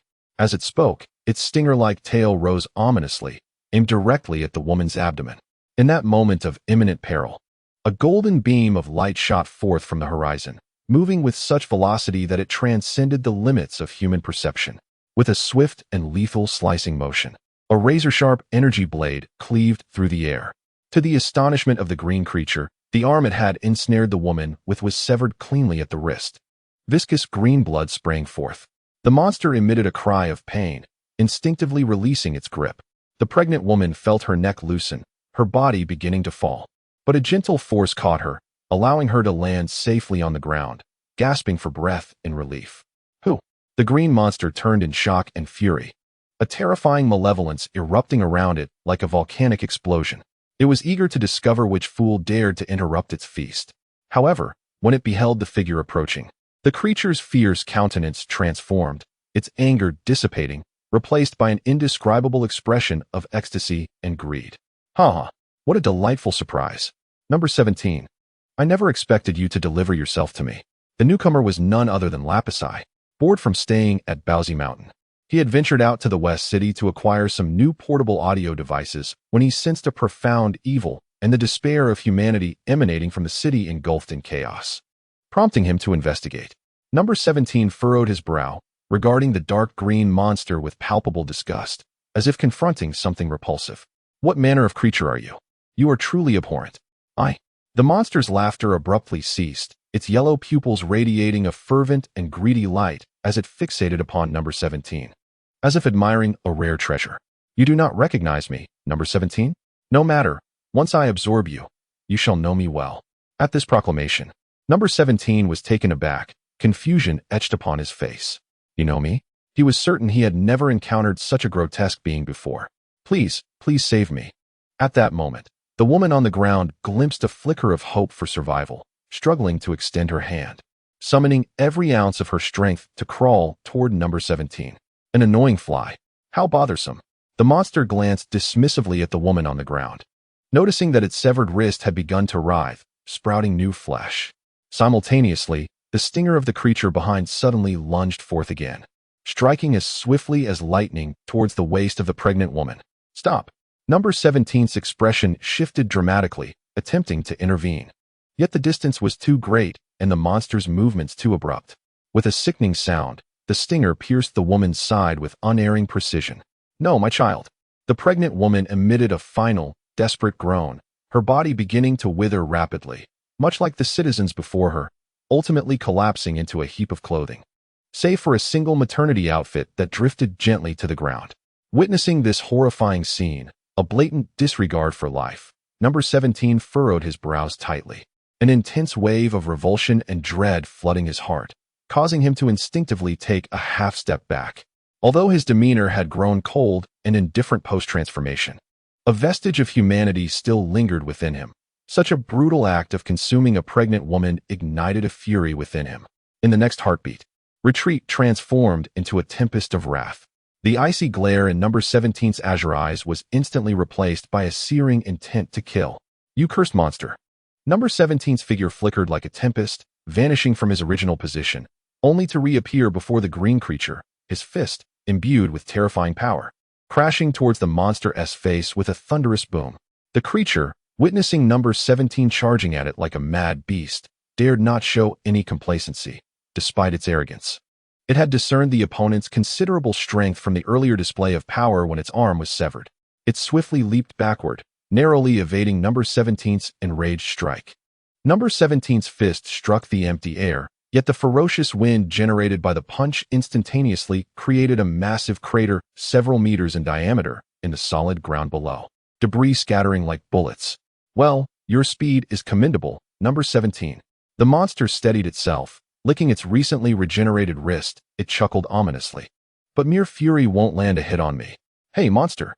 Number 17 suppressed the impulse to rend the creature limb from limb, coldly inquiring, "What exactly are you? How do you know me? And what did you mean by absorbing us?" The green creature cackled with smug delight, its yellow compound eyes glimmering with cunning. "I might as well tell you, since you are about to become a part of me. Once I absorb you and Number 18, I shall become the most powerful and perfect warrior in the universe. As for who I am, you may call me Cell." "Absorb us?" Number 17's anger morphed into a chilling smile. "You, this repulsive creature, think you can defeat and absorb me? You truly underestimate your own mortality. Whether I underestimate my mortality or not, you shall find out soon enough." The creature, now identifying itself as Cell, grinned ominously, its aura intensifying. "Your energy smells delectable." Number 17's expression darkened, an aura of murderous intent enveloping him like a tangible force. "I've changed my mind. I will not kill you immediately. Instead, I shall beat you to a pulp and then dismantle you piece by piece. You will pay dearly for your earlier actions." A battle was imminent. On the street, the last two non-human entities are about to engage in a battle that will determine the fate of life and evolution. Chapter 97. The Cost of Overconfidence. Rappies coldly gazes at the grotesque creature below, who calls itself Cell. Despite the creature's strange and formidable aura, the pride within No. 17 prevents him from viewing it as an equal adversary. The anger from his recent failure to save a pregnant woman, combined with his intense disdain for Cell's cruel actions, crystallizes into a palpable intent to kill. Such abhorrent beings deserve to be utterly eradicated, Number 17 murmurs to himself, his aura no longer contained, forming a visible white vortex that sweeps away debris and remnants of clothing from the ground. In an instant, his figure blurs, vanishing as if through teleportation, only to reappear before Cell.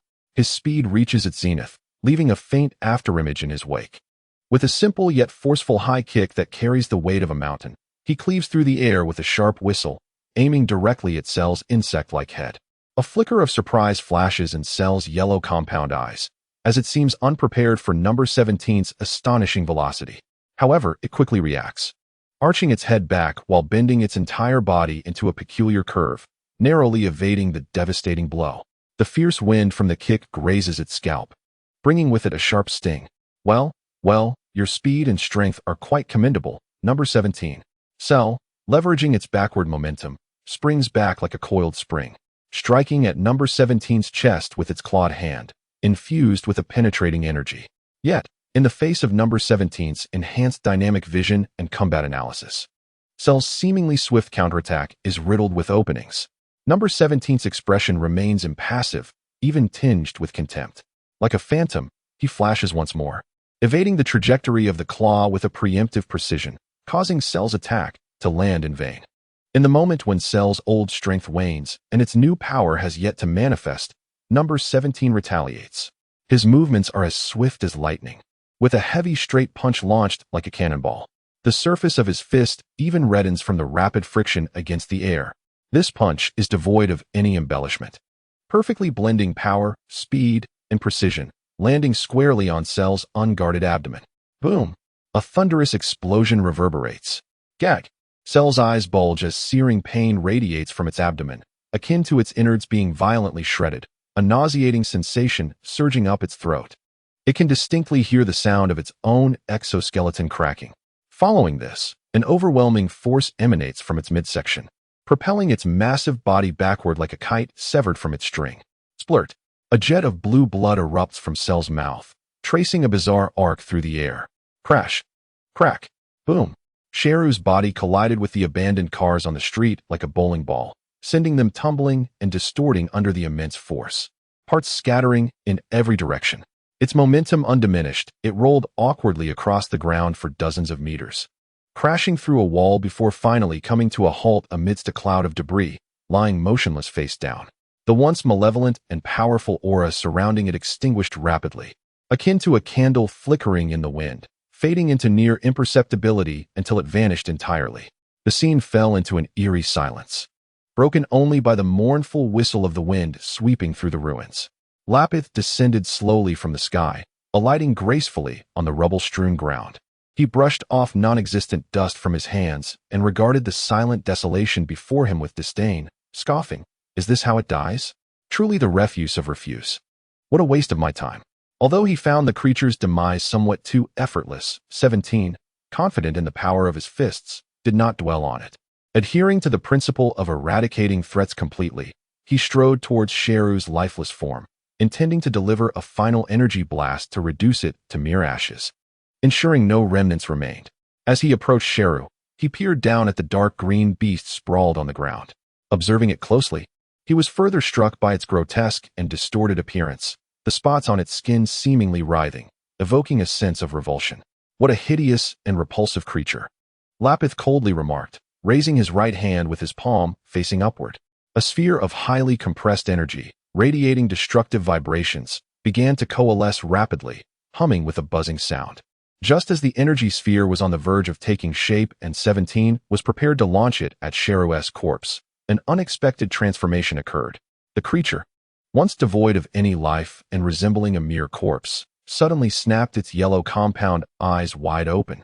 Within them was no trace of dying lethargy, but rather a cunning and greedy glint of triumph.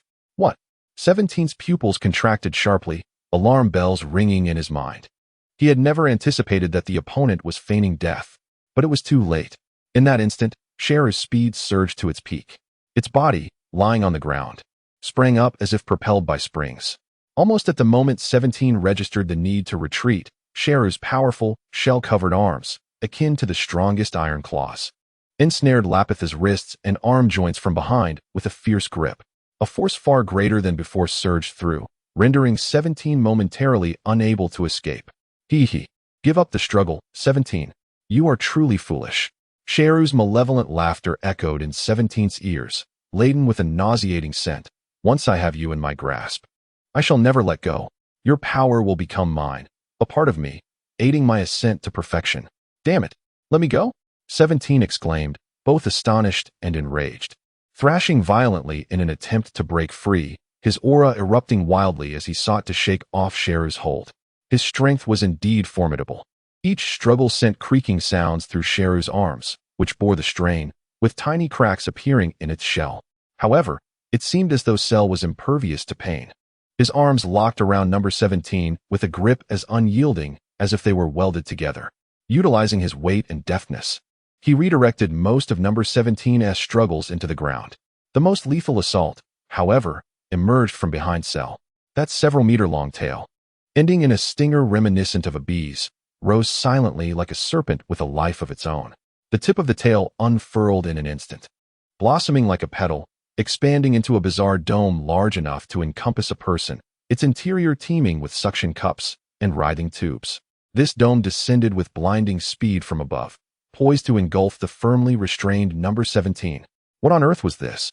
Sensing the imminent threat above, number 17 struggled with even greater fervor, but with his arms constrained, he found it challenging to mount an effective defense. With a sickening sound, the grotesque dome precisely enveloped number 17's entire upper body, including his head and arms. The slick, viscous sensation within the dome sent a shiver down number 17's spine. Almost immediately, a powerful suction emanated from within, accompanied by a toxin that seemed to numb his nerves.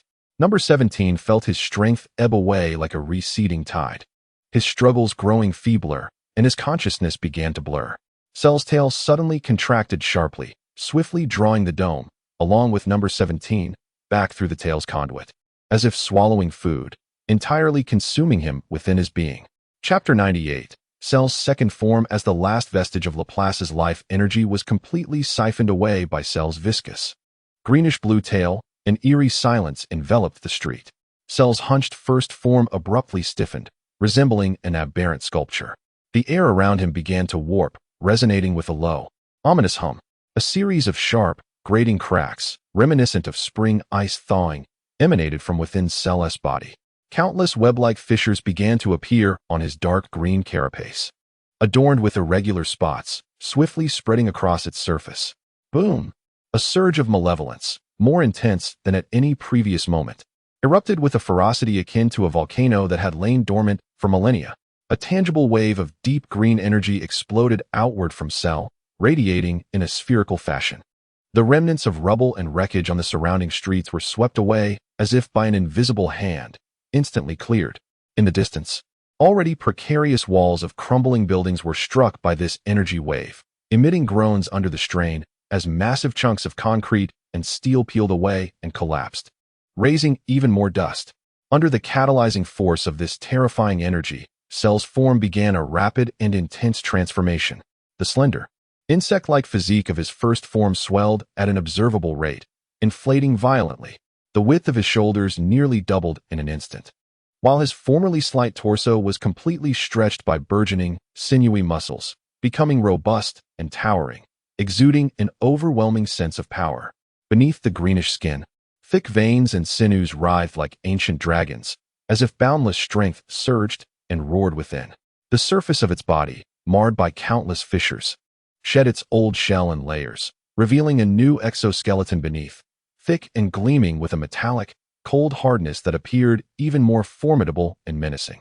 The transformation of its head was particularly striking. The once letter-shaped frontal armor had completely shattered and vanished, exposing a pale pink, gently pulsating cerebral cortex beneath, intricately veined like a delicate web, evoking a sense of fragility and eeriness. Its arms and legs had grown extraordinarily robust, muscles bulging like granite, brimming with explosive power. Each hand had evolved from 3 fingers to 4, with tips transformed into sharp, dagger-like black claws that shimmered with a chilling glint. Its feet morphed into a form reminiscent of long combat boots, the soles equipped with yellow cushioning structures. Merely standing there caused the rock beneath to sink several centimeters, a testament to its astonishing weight and strength.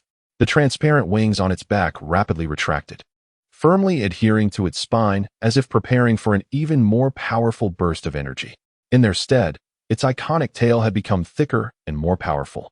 The orifice that had just devoured number 17 fully closed, leaving only a smooth and pointed vertebra that swayed slightly behind, reminiscent of a serpent's flickering tongue. The alterations to its face were equally monumental. The mouth structure, once akin to a breathing mask, had split open, forming 2 thick, sausage-like lips that, when parted, revealed 2 rows of interlocking, menacing fangs glistening with an eerie white glow in the dim light. Its nose had become pronounced, and within the deep-set eye sockets, the compound eyes had gradually lost their crimson hue during the evolution, transforming into a deeper, colder purple, with pupils dancing with uncontrollable excitement and an extreme arrogance. Evidently, the process of evolution was accompanied by immense agony. Initially, Cell had tightly pursed its newly formed thick lips, furrowing its brow as it bore the painful sensation of cellular tearing and reorganization, emitting a suppressed growl from its throat. As the violent cracking of muscles and bones gradually subsided and evolution neared completion, the expression of pain on its face abruptly vanished. Ah-ha-ha-ha-ha-ha-ha. Cell suddenly stretched its sausage-like mouth wide, revealing an exaggeratedly sinister grin, the corners of its mouth nearly reaching its ears. A deep, raspy laughter rumbled from its throat, initially subdued but soon escalating to a resounding roar of unrestrained mirth. Amidst the laughter lay an overwhelming satisfaction in acquiring newfound power and a profound disdain for future prey.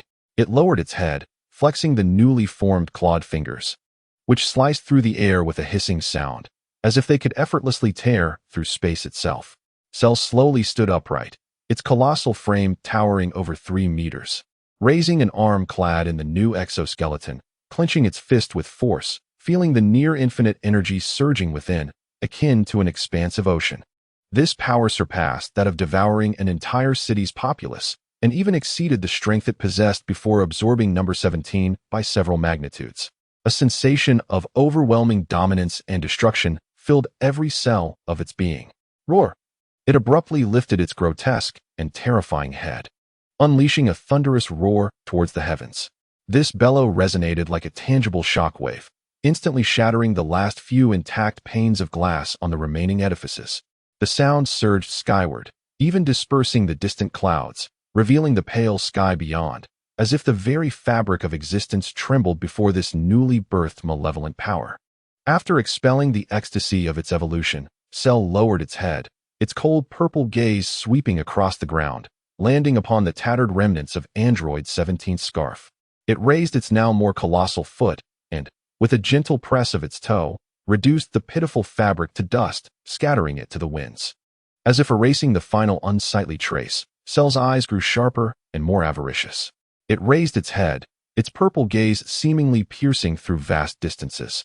A cruel and confident smirk curled at the corners of its lips, as Cell's thick lips parted to emit a deep voice imbued with the confidence to crush all. Perfect power is intoxicating, but still incomplete. You are next, Android 18. Chapter 99. Fusion of Piccolo and the God. At the very moment Cell devoured Android 17 and completed its evolution, a significant decision concerning the fate of the Earth was brewing high above in the Celestial Temple. In a secluded area, distanced from the crowd, Piccolo was deeply engrossed in meditation when the aged yet familiar voice of the god resonated within his mind, calling him with an unprecedented urgency. Furrowing his brow, Piccolo interrupted his practice, hesitating not for long before propelling himself skyward, transforming into a streak of green light, racing towards the temple.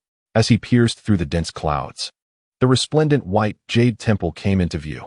Piccolo descended onto the cold, smooth courtyard before the temple, where he found the god quietly seated in his customary position, alongside the loyal and silent Mr. Popo. The atmosphere was unusually grave. You have arrived, Piccolo, the god spoke slowly, his voice tinged with weariness and resolve. What brings you to summon me? Piccolo inquired, arms crossed. Due to their shared origin, an innate connection always existed between him and the god. Yet it was the first time he had been summoned so formally and urgently. The god did not respond immediately, instead gazing at Piccolo with eyes profound enough to seemingly perceive all that exists. Piccolo met his gaze in silence. The air fell still, the only sound being the howling winds above. At length, the god broke the silence, his voice calm yet imbued with undeniable authority. Piccolo, you and I, or rather, you and your father, King Piccolo, are fundamentally one. We were once the same Namekian, the malevolent essence that sought godhood manifested as your father, while the pure part became me. Now, both of us remain incomplete beings. Piccolo's eyes flickered slightly. He sensed the direction of the goddess' discourse but refrained from interrupting, choosing to listen intently. Thus, the god continued, his gaze intensifying. What I propose is a union of our two essences. Despite a lingering premonition, when the words were uttered from the mouth of the deity, a ripple of emotion stirred within Piccolo. He fell silent for a moment before speaking in a subdued tone. Could you enlighten me as to why? You must be acutely aware that fusion signifies your total disappearance. The crisis posed by the androids appears to have temporarily eased due to Ramiel's involvement. What compels you to sacrifice yourself? The deity sighed deeply, concern evident in his eyes, because something far more dreadful than the androids has emerged on Earth. I had initially believed the crisis had subsided, but recently, through the divine consciousness of the Earth, I sensed a disturbing phenomenon. A multitude of humans globally are vanishing inexplicably, not through death, but rather being entirely absorbed by some entity. Piccolo's expression grew serious. The deity's voice quivered slightly. The cause is a horrifying monster that has appeared below. I cannot discern its full form, but its potential for growth is terrifying.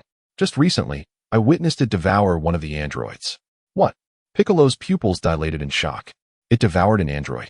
This is utterly beyond my comprehension. Indeed, the deity nodded gravely. After consuming that android, the monster underwent a staggering transformation. Its energy level has surged at an alarming rate, now reaching a point where I cannot even fathom its limits. I am certain that neither you, nor Goku, nor Ramiel could possibly contend with that creature. He raised his gaze, looking intently at Piccolo. Now, our only hope lies in our fusion. We are of the same essence. Through fusion, our powers will not only combine, but will undergo a qualitative change. We shall possess strength that rivals, or perhaps even surpasses, that of the Super Saiyans. Based on your current power, post-fusion, your combat abilities will multiply exponentially. Only thus can we hope to vanquish that monster and save the Earth. Mr. Popo, anxious, attempted to intervene. Lord Deity. The deity raised a hand, resolutely silencing Mr. Popo. There is no need for further counsel, Popo. My decision is made. His gaze returned to Piccolo, imbued with a sense of relief and entrustment. Piccolo, my body has aged significantly. I do not have much time left. Yet you are still young, brimming with boundless potential. I can serve as nourishment for your growth, assisting you in transcending your limits. Fear not, for after our fusion, your consciousness will prevail, and I shall not interfere. This is the final act I can perform as the deity of Earth. With tears in his eyes, Mr. Popo, fully aware of the deity's unyielding resolve, could only bow his head in sorrow. Lord Deity. Finally, the deity addressed Piccolo. Upon our fusion, the position of the deity of Earth will become vacant. I ask of you, please visit Namek once more to seek out a righteous and kind Namekian to come to Earth and inherit the role of deity, safeguarding the balance here. This is my last request. Upon finishing his words, the celestial being gradually closed his eyes and opened his arms, his entire form beginning to emanate a soft and pure white light, as if willingly dissolving his existence and returning to the essence. Goku gazed at the elder before him, a figure with whom he had battled for half a lifetime, yet sharing a common origin. His heart was a tempest of emotions, an insatiable thirst for power, the shock of sacrifice, and an acknowledgement of responsibility. He understood that this might be the singular choice before him.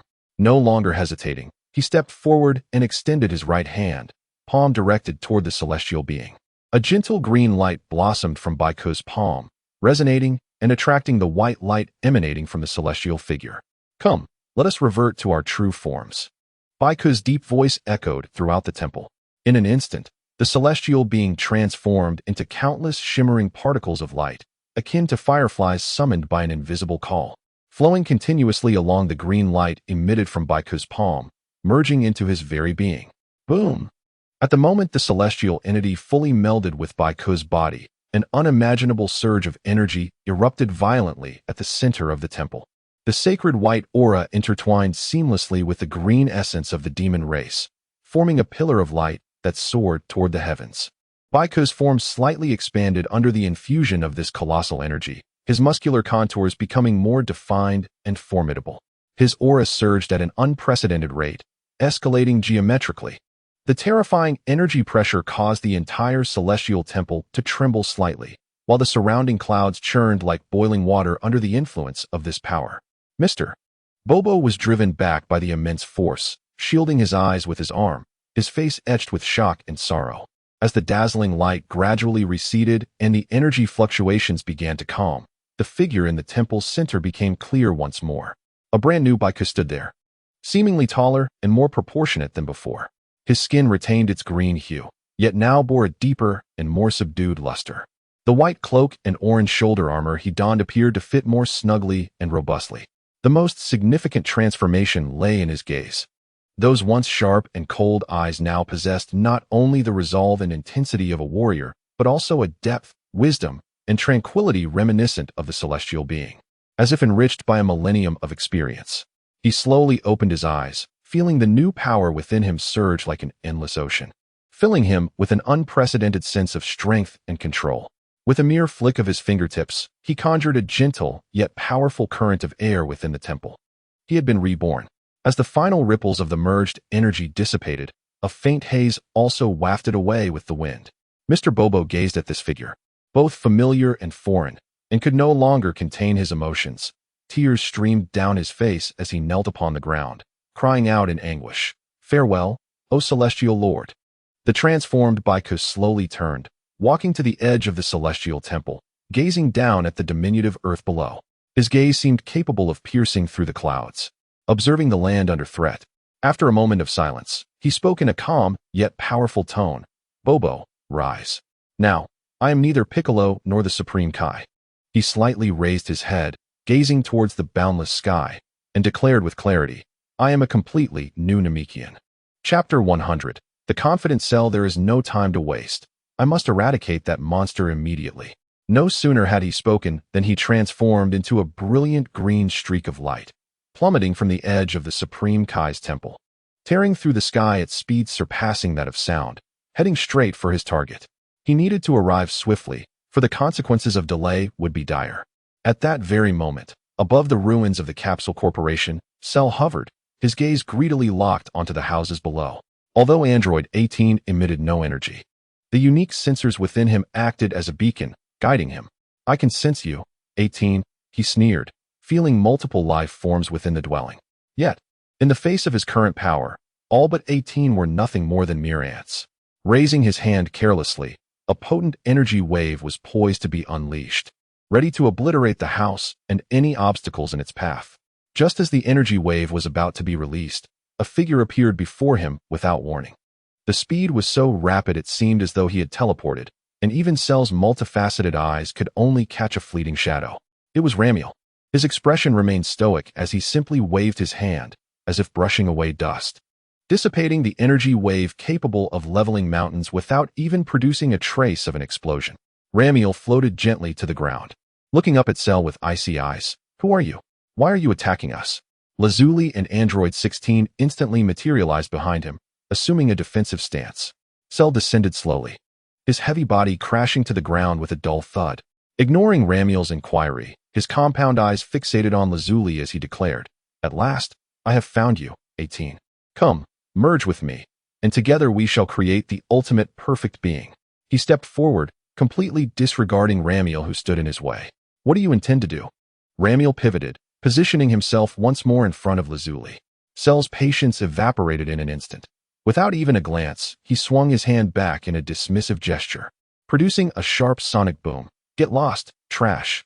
With a crisp sound, the impact rang out, yet it was not Ramiel who was sent flying. Instead, Ramiel's hand had somehow firmly grasped Cell's wrist. The arm of Cell, capable of shattering mountains, was now immobilized by Ramiel's grip. Cell was taken aback, his compound eyes flickering as he attempted to retract his hand, only to feel as though his wrist was ensnared by the strongest of iron clamps, utterly unmovable. Ramiel's fingers gradually tightened. "I ask you again, what do you desire?" His voice remained calm, yet beneath that calmness lay the impending eruption of a volcano. The sound of grinding bones echoed ominously from Cell's wrist. For the first time, astonishment flickered across Cell's face. His defenses were alarmingly fragile before this seemingly ordinary youth. "You bastard!" Cell roared, his other hand forming a blade-like gesture, entwined with intense energy, aimed directly at Ramiel's heart. The strike was as swift as lightning.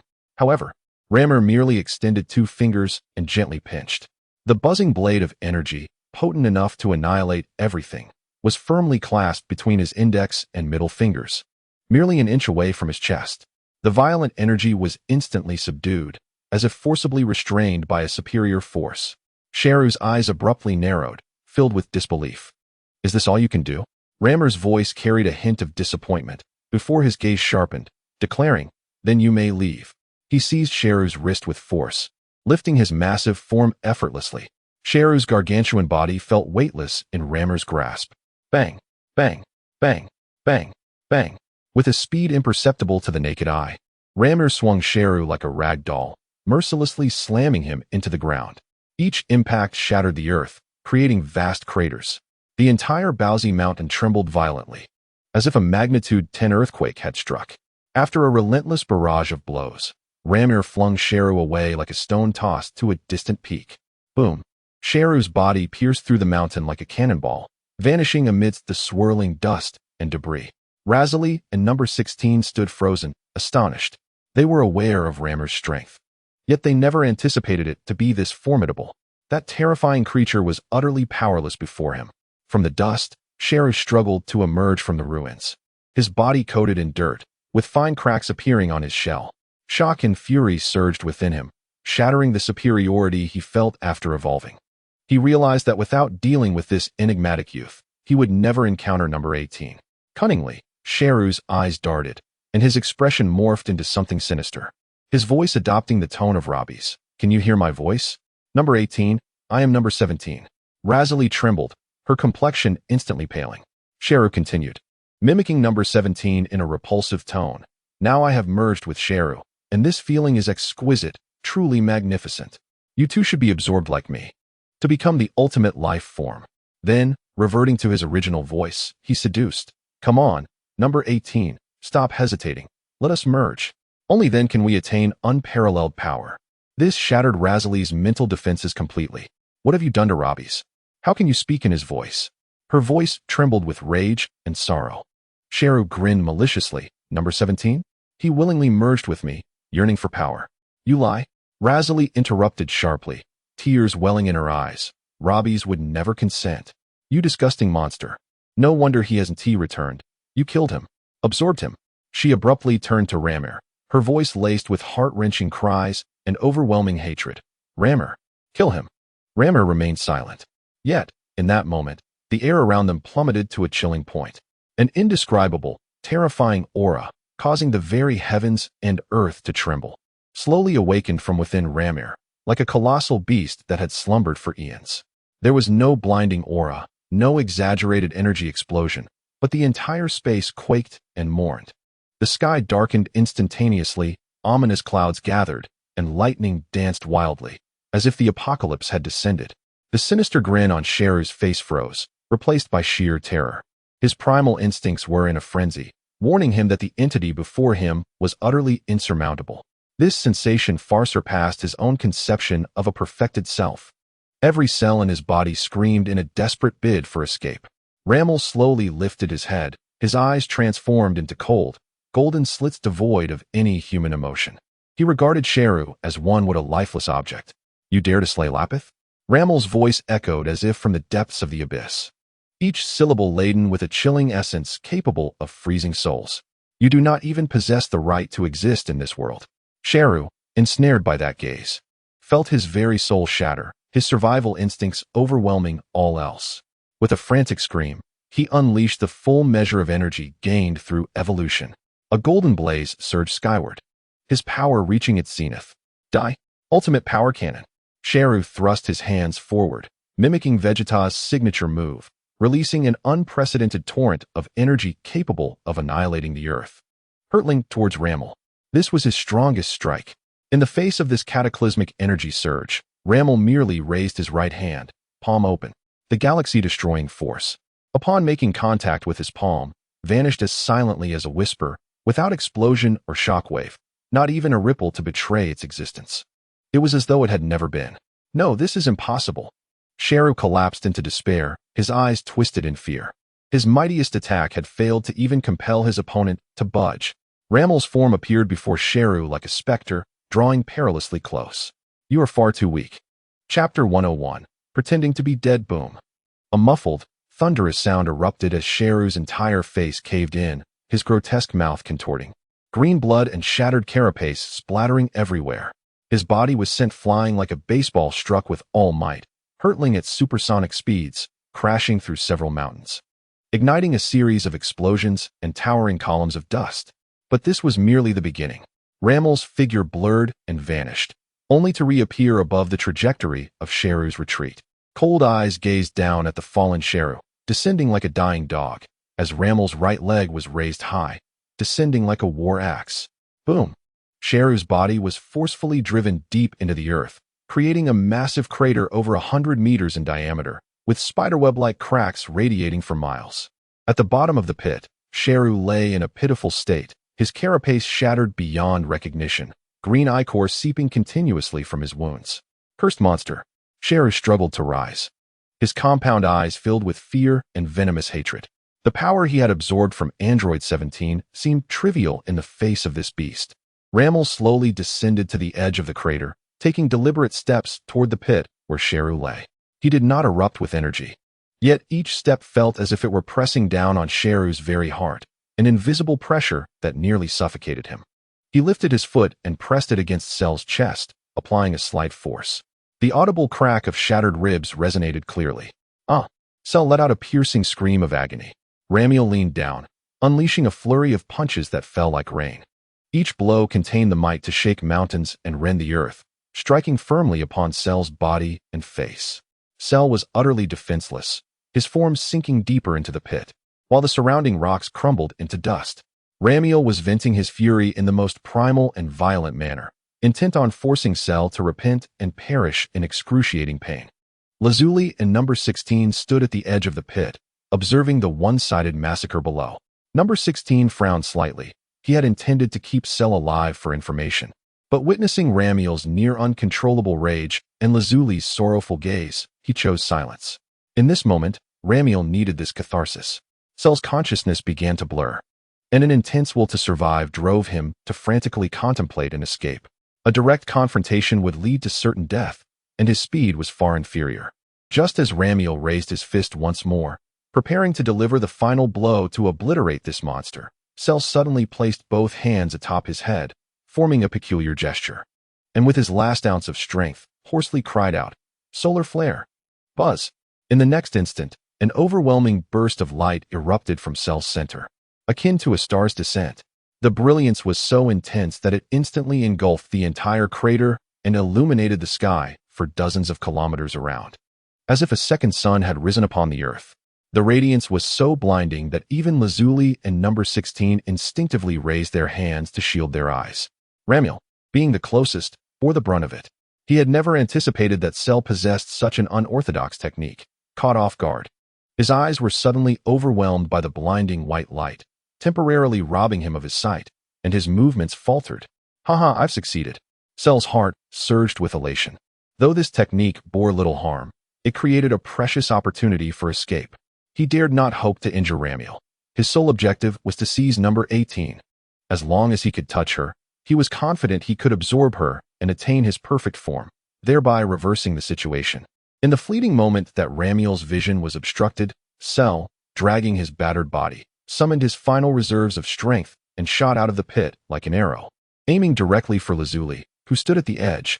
Madness and greed sparkled in his multifaceted eyes. Number 18. She is mine.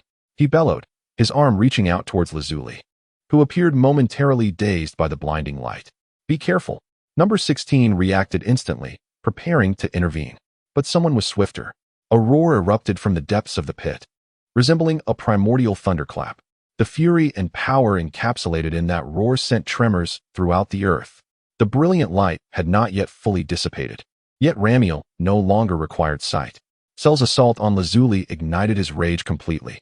A far wilder, more chaotic, and destructive aura surged forth, shattering the clouds in the sky, only to be replaced by an even denser tempest of energy. The earth heaved violently, akin to tumultuous waves. As the radiant light dissipated, the figure of Ramir emerged. His hair had transformed into a vivid shade of grass green, and his pupils had vanished. Muscles swelled dramatically, his height soaring to an alarming nearly 2.5 meters, tearing his upper garments asunder. A yellow-green energy storm engulfed him, crackling arcs of electricity leaping within, distorting the very fabric of space itself due to this overwhelming power. You seek your own demise. Ramir emitted a roar that was far from human. He did not move. Instead, he raised his hand towards Salu, who was charging at Lazuli. In the next instant, his form vanished like a specter, not through teleportation, but through a speed so extraordinary it defied comprehension. The air seemed to rend apart, producing a shrill scream of sonic explosion. As Salu surged forward, he was momentarily blinded. A colossal green figure now loomed between him and Lazuli. A massive hand enveloped in emerald flames clamped down upon his skull with a velocity beyond his capacity to react. Like a vice grip. Impossible. Salu's thoughts froze. The disparity of power was exponentially more daunting than before. He felt akin to a mere insect ensnared by a dragon's claw. Ramir's pupil-less eyes, glowing with a cold light, fixated on the captive Salu. Without uttering a single word, his other fist surged forward, moving faster than the eye could perceive. With a sickening thud, Ramir's fist pierced through Salu's chest as effortlessly as a red-hot knife through butter. His hand penetrated from the front, emerging from the back, splattering green blood and internal organs in all directions. Salu's movements ceased entirely. He incredulously lowered his gaze to behold the gaping, translucent void in his chest. The searing pain had yet to radiate through his body.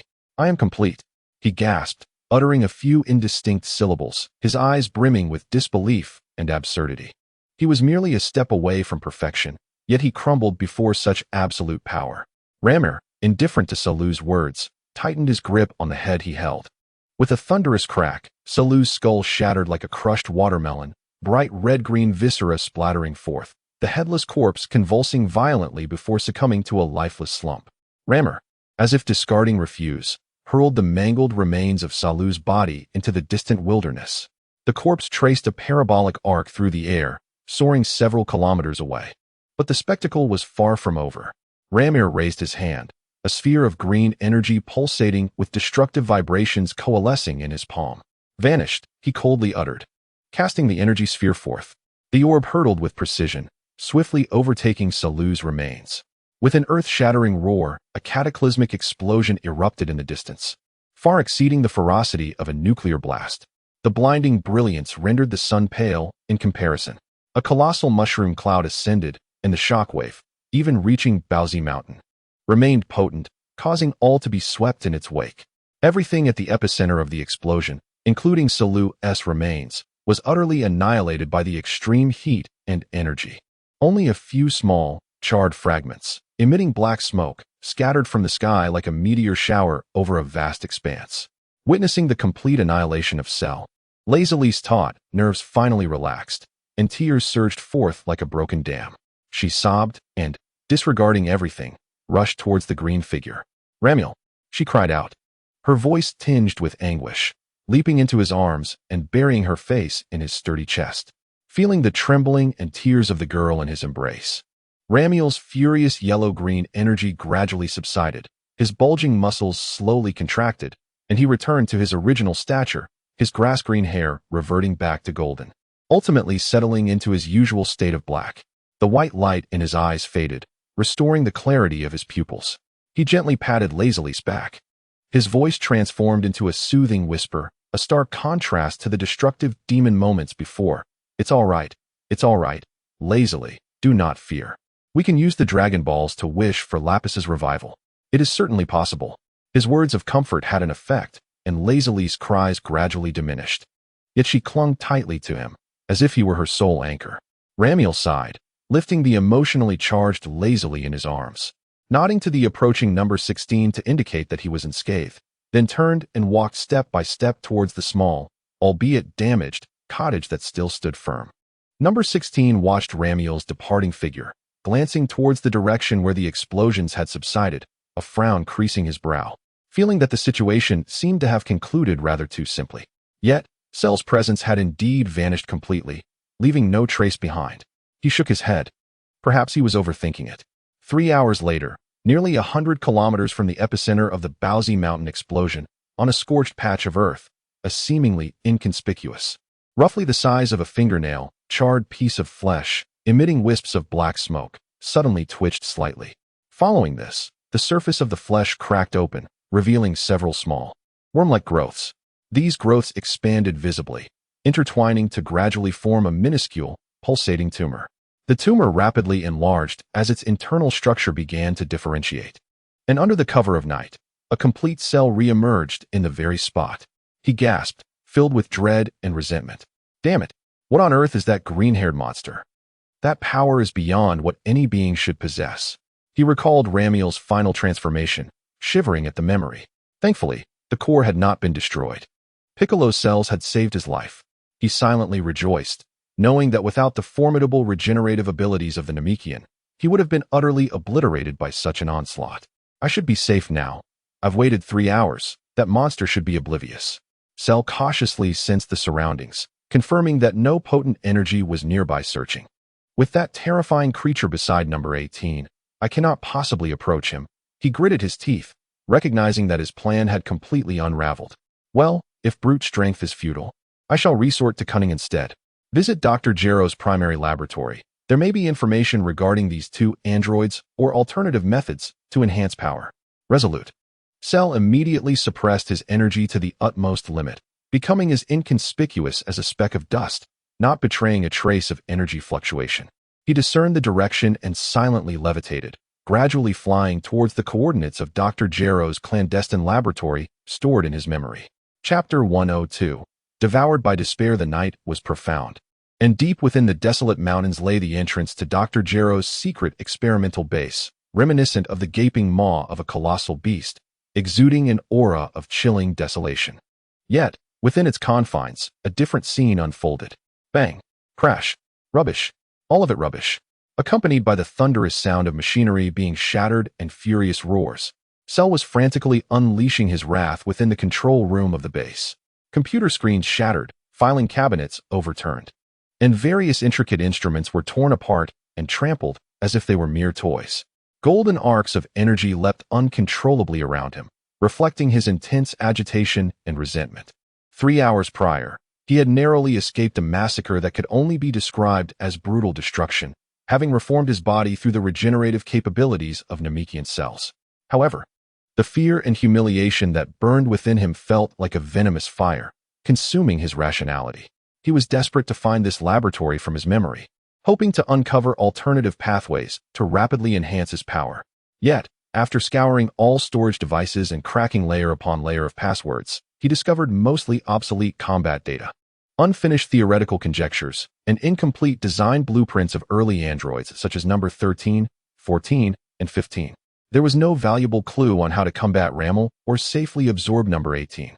Damn it, what kind of rubbish has that old fool Dr. Gero left behind? Cell kicked a massive mainframe, causing it to cave in, sparks flying. Am I, Cell, destined to never become complete, forever trampled underfoot by that monster? He was unwilling to accept this fate. He was the ultimate life form, forged from the fusion of countless powerful cells. He possessed the growth potential of a scion, the regenerative abilities of a Namekian, and the terrifying talents of the Frisia lineage. He should be perfect. How could he falter here? Just as Cell's fury reached its zenith, ready to obliterate the entire base, a thunderous roar erupted from above the facility. The underground space shook violently, as if a magnitude 12 earthquake had struck. The sturdy alloy ceiling twisted and cracked, and a torrent of scorching air, mingled with rock and soil, cascaded down like a waterfall. A colossal wave of green energy, infused with a sense of annihilation, pierced through the thick rock layers of the surface, striking the core of the base with unerring precision. The destructive force of the explosion ravaged the entire underground facility. What? Cell gasped in horror, hastily channeling energy to envelop himself, yet was still violently hurled by the shockwave, crashing through several walls before tumbling into a heap of rubble. Who was it? In an astonishing turn of events, he was able to pinpoint this location with such precision and unleash a formidable assault. Could it be that the green-haired monster has pursued him? The mere thought of this possibility sent a chill of terror through Cell, compelling him to nearly flee at once.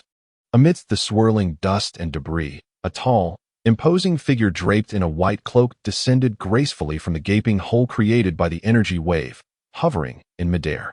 The cold moonlight filtered through the chasm, illuminating his green skin and the eyes that embodied the sharpness of a warrior fused with the wisdom of a deity. Upon recognizing the visitor, Cell first sighed in relief, only to be enveloped by a surge of indignation at the perceived slight. "So it's you, Piccolo," he exclaimed, rising from the rubble and brushing off the dust with a tone laced with disdain. "What? Do you think that by becoming stronger, you can play the savior? Can you truly contend with me?" He sensed Piccolo's energy, which indeed exceeded his prior impression, even inducing a sense of pressure. However, it was still far from the threat posed by that green-haired fiend. Since no useful information could be gleaned here, absorbing this Namekian fusion would undoubtedly amplify my power considerably. Piccolo landed softly, his gaze sweeping over the ravaged base before settling on Cell. His voice was deep and authoritative. "You are the creature that devours humanity and has absorbed Android 17.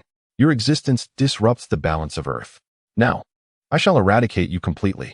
Eradicate me? With you? Cell sneered, launching the first attack. He moved with the swiftness of lightning, leaving afterimages in his wake as he charged at Piccolo, aiming a punch directly at his face. He intended to end this swiftly to avoid any complications. However, as Cell unleashed his ferocious assault, Piccolo merely sidestepped, narrowly evading the blow. In the same fluid motion, his right fist struck with even greater speed, crashing into Cell's abdomen with tremendous force. A resounding thud echoed as Cell's eyes bulged, a mixture of bile and blood erupting from his mouth. It felt as if his very insides had been rearranged by that single punch. His body, uncontrollably arching like a cooked shrimp, was propelled backward like a cannonball. How could this be? His speed and strength, Cell's mind blanked in disbelief. Yet, Piccolo's onslaught had only just begun. His form vanished like a wraith, only to reappear behind Cell's trajectory, delivering a devastating kick that swept across Cell's back like a battle axe. The sound of cracking bones was distinctly audible. With a gasp, Cell spat out more blood, his body changing course as he soared diagonally upward. Piccolo's figure flickered once more, appearing above Cell, fists raised high as if preparing for a slam dunk, and then he struck down with the force of 1,000 tons. The impact was thunderous as Cell plummeted to the ground like a meteor, crashing into the already battered earth and creating yet another crater, sending a cloud of dust billowing into the air. Coughing, Cell lay at the bottom of the pit, racked with pain, his exoskeleton shattered, and he could scarcely move. He struggled to raise his head, gazing at the descending Piccolo, his eyes filled with disbelief and humiliation. How could your power be so formidable? You are merely a Namekian. He could not accept that he had been so thoroughly overpowered by a mere Namekian. Unyielding, Cell roared in fury, erupting from the pit once more. Reckless in his charge towards Piccolo, this time, he utilized every limb, even employing his tail, unleashing a frenzied barrage of attacks. Yet the outcome remained unchanged. Piccolo stood resolute against Cell's tempestuous onslaught, his form as immovable as a rock, each block and evasion executed with impeccable precision and ease. Each of Piccolo's counterattacks landed squarely upon Cell, producing thudding sounds of impact. Crack, bang, thud. Cell was rendered powerless, his visage battered and bruised, blood and saliva splattering in a dismal display. His once proud fighting techniques appeared juvenile and laughable in the face of the newly evolved Piccolo, enriched by centuries of martial wisdom. Die! Cell screamed in exasperation, violently swinging his spiked tail, akin to a venomous scorpion, aimed at Piccolo's neck. This was his last resort. Piccolo's gaze turned icy. He did not flinch or evade. At the instant the tail lunged, his right hand shot out like lightning, seizing the midsection of the tail with unfaltering accuracy. His fingers tightened like iron clamps. What? Cell gasped in shock, attempting to retract his tail, only to feel it as if it were welded to an iron pillar. Unmoving, with a surge of strength, Piccolo whirled Cell around. Whoosh! Cell's body spun through the air like a windmill, gaining speed. The overwhelming centrifugal force leaving him dizzy and unable to break free. Damn it! Let go of me! Cell struggled futilely. Piccolo seized the moment, channeling power through his core, and hurled the spinning form of Cell towards the distant ruins of the laboratory. Boom! Cell's body crashed into the debris like a cannonball, collapsing remnants of walls and instruments, the force unabated as he penetrated the reinforced alloy floor, ultimately crashing into the depths of the basement, where he came to a halt amidst a cacophony of impact and twisted metal. The basement was shrouded in dust, cloaked in darkness. Cell lay amidst the shattered remains of machinery, coughing up blood, feeling as though his entire body had been dismantled. He struggled to prop himself up against a relatively intact cylindrical device, its faint indicator lights flickering, and fought to rise. Damn it! I never expected Piccolo to become this powerful. Despair and resentment filled Cell's heart. Am I to be annihilated here before evolving into my perfect form?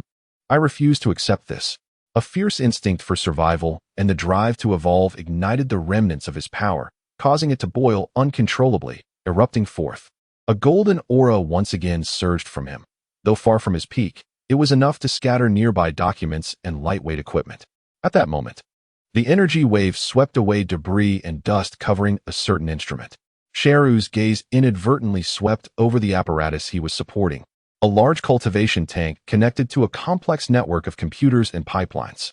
The tank's body was primarily metallic, yet one side was composed of reinforced glass.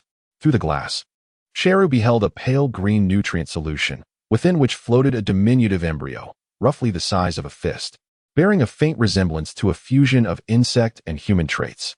The embryo appeared to pulsate gently, exhibiting a fragile semblance of life. In an instant, Gero's eyes widened in shock. As the ultimate android designed by Dr. Gero, he immediately recognized what this was, the embryo of Gero from a different timeline, one that had not yet achieved successful research in his current reality. Perhaps due to the constraints of time, this embryo's development lagged significantly behind that of his own timeline. A wild and audacious thought flashed through Gero's mind like a bolt of lightning. If absorbing androids 17 and 18 could allow him to evolve into his complete form, then what if he absorbed this alternate version of himself, possessing the same cellular foundation but potentially with subtle differences? Could it also lead to his evolution? This idea brimmed with uncertainty and immense risk. Any misstep could lead to his utter ruin. Yet, at this moment, confronted with the imminent pursuit of Piccolo, he had no other options left. This was the sole flicker of hope amidst despair. A gamble. A glint of determination and resolve flashed in Gero's eyes. He hesitated no longer. The tail, which had recently regained its strength, suddenly shot forward, the sharp tip aimed like a syringe at the tank's glass. With a sharp crack, the reinforced glass shattered. The pale green nutrient solution cascaded forth. The tail's sharp tip accurately penetrated the tiny, still-forming embryo. A weak yet kindred energy began to flow through the tail, surging continuously into Gero's body. Gero closed his eyes, fully directing and absorbing the power that emanated from another version of himself. His body began to tremble slightly, the green luminescence enveloping him flickering erratically, and his breath underwent an indescribable, peculiar transformation. Chapter 103. Complete form. In the underground laboratory, the dust had yet to settle. Piccolo hovered above the massive crater he had created, his brow furrowed, his sharp gaze sweeping the desolate ruins below like a searchlight. Just moments ago, he had distinctly sensed that Gero, whose presence had been weakened by injury, had not only failed to continue diminishing after plummeting to the lower level, but was instead enveloped by an eerie, vibrant energy fluctuation. Following that, an indescribable, heart-stopping transformation was underway. It felt as though a lethal seed was breaking through the soil, rapidly growing into an imposing, toxic plant. Something was amiss. Alarm bells rang in Piccolo's mind. He could not allow Gero to complete this process. Without a moment's hesitation, Piccolo swiftly maneuvered his hands, condensing high-density green energy orbs within his palms. Whoosh, whoosh, whoosh. Countless beams of green energy rained down like a tempest, accurately targeting the area where Gero had fallen. The sound of explosions echoed relentlessly, flames reaching for the heavens, once again ravaging the already battered underground base. The robust alloy structure melted under the ferocious impact of energy, while rocks and soil were hurled into the air. The entire mountainous region trembled violently, as if on the verge of collapse. Without pause, Piccolo continued his bombardment for nearly a minute, until he sensed the structural integrity below had become exceedingly unstable, at which point he gradually ceased his assault. Taking a deep breath, he focused on the chaotic flow of energy beneath him. It seemed that Cell's presence had vanished. No, it had not disappeared. In the densest part of the explosive smoke, an indescribable, frigid, malevolent energy source of staggering magnitude awakened, akin to an ancient, slumbering beast stirring from its slumber. Boom! A visible surge of golden energy erupted from the depths of the ruins, reminiscent of a volcanic explosion. All the smoke, flames, and debris generated by Piccolo's earlier assault were instantly scattered and obliterated by this overwhelming wave of power, as if they were mere scraps of paper. A new figure gradually floated up from the disfigured underground pit, ultimately hovering at the same height as Piccolo. The moonlight cascaded down, illuminating his appearance. Standing approximately 2 meters tall, his physique was perfectly proportioned, exuding an aura of strength. His skin was predominantly green, adorned with black spots resembling insect exoskeletons, lending him an air of mystery and eeriness. His lower legs and chest were covered with a hard, black substance akin to biological armor, glistening with a metallic sheen. 2 sharp protrusions resembling insect antennae sprouted from the apex of his head, while his facial features bore a closer resemblance to a human, with a distinct nose and mouth. The lips an unusual shade of pink. Most striking were his purple eyes, cold and merciless, as if imbued with the chill of the cosmos. Behind him, a pair of folded black wings, glowing faintly, rested quietly, while his tail seemed to have retracted into his body. The entire visage emanated an oppressive sense that transcended the realm of biology, approaching perfection. He stood high in the air, slightly bowing his head, his indifferent purple eyes gazing down at the apprehensive Piccolo. A smirk of superiority curled at the corners of his mouth as he disdainfully taunted, "In my eyes, you are as insignificant as the busy ants scurrying below. With a mere flick of my hand, I could crush you." Piccolo's pupils constricted violently, every muscle in his body tensing instantaneously, cold sweat uncontrollably trickling down his green skin from his forehead. From this new iteration of Cell, he felt an unprecedented and terrifying pressure. Who are you?" Piccolo's voice carried an unrecognized dryness. "How can you possess my essence? And Goku's essence? Vegeta's, even Frisia's and King Cold's? How is this possible?" Cell appeared to revel in Piccolo's shock and fear. Clenching his fist, he slightly unleashed the vast energy contained within him. Boom! A visible dark green wave of energy erupted explosively from his center. Wherever the wave passed, the remnants of the already ravaged base crumbled to dust, as if crushed by an invisible giant hand. Surrounding rock layers cascaded and disintegrated. It even incited a minor atmospheric explosion, with shockwaves sweeping through the landscape, causing distant trees to sway precariously. This overwhelming aura, steeped in despair, spread rapidly across every corner of the earth, akin to a plague. In a nameless mountain range, a contemplative Vegeta abruptly turned to face the direction of the energy's eruption, his expression transforming in disbelief. "What kind of absurdity is this? This power is a disturbing amalgamation of Kakarote's and my own, infused with a nauseating malevolence." Meanwhile, at Bun Mountain, Ramir comforted Lazuli and the silent android 16 beside them, simultaneously lifting his gaze, piercing through walls toward the source of the energy. Ramir furrowed his brow. Is this energy emanating from that creature? Yet, it feels entirely different. At the Kame house, Krillin, Gohan, Tien, and Kaiatsu, engrossed in their training, were suddenly stricken with dread, nearly gasping for breath under the weight of this terrifying aura. At that moment, all warriors of a certain caliber across the globe sensed it. Instinctively turning their gazes toward the direction of Cell, their faces etched with shock and gravity. In the next instant, figures soared into the sky, transforming into streaks of light, racing anxiously toward the origin of the energy. "Ah, since you have inquired so earnestly, I shall graciously enlighten you," Cell remarked with a mocking tone. "My name is Cell, the ultimate artificial being created by Dr. Gero." That old man stealthily collected the cells of many of Earth's top warriors, including you, Son Goku, and Vegeta, using ultra-microscopic B-robots. Some even accompanied you on your journey to Namek to gather the cells of Frisia and his father, King Cold. Through advanced genetic engineering, he cultivated an embryo, namely me. He paused, relishing the increasingly shocked expression on Piccolo's face, and continued, "As for why I hail from the future, it's quite simple. My creation took an excessively long time. Dr. Gero, unable to wait, utilized some of the core materials on androids 17 and 18. Consequently, I was completed by a computer, which means I must absorb them to achieve my true form. Unfortunately, in my original timeline, 17 and 18 were exterminated by that brat Trunks. Thus, I had no choice but to eliminate him, regress back to my embryonic state, and utilize his modified time machine to return to this era where everything is still salvageable." Upon hearing this, Piccolo was profoundly shaken, as all the pieces of the puzzle fell into place. So that's it. No wonder this monster is so bizarrely powerful.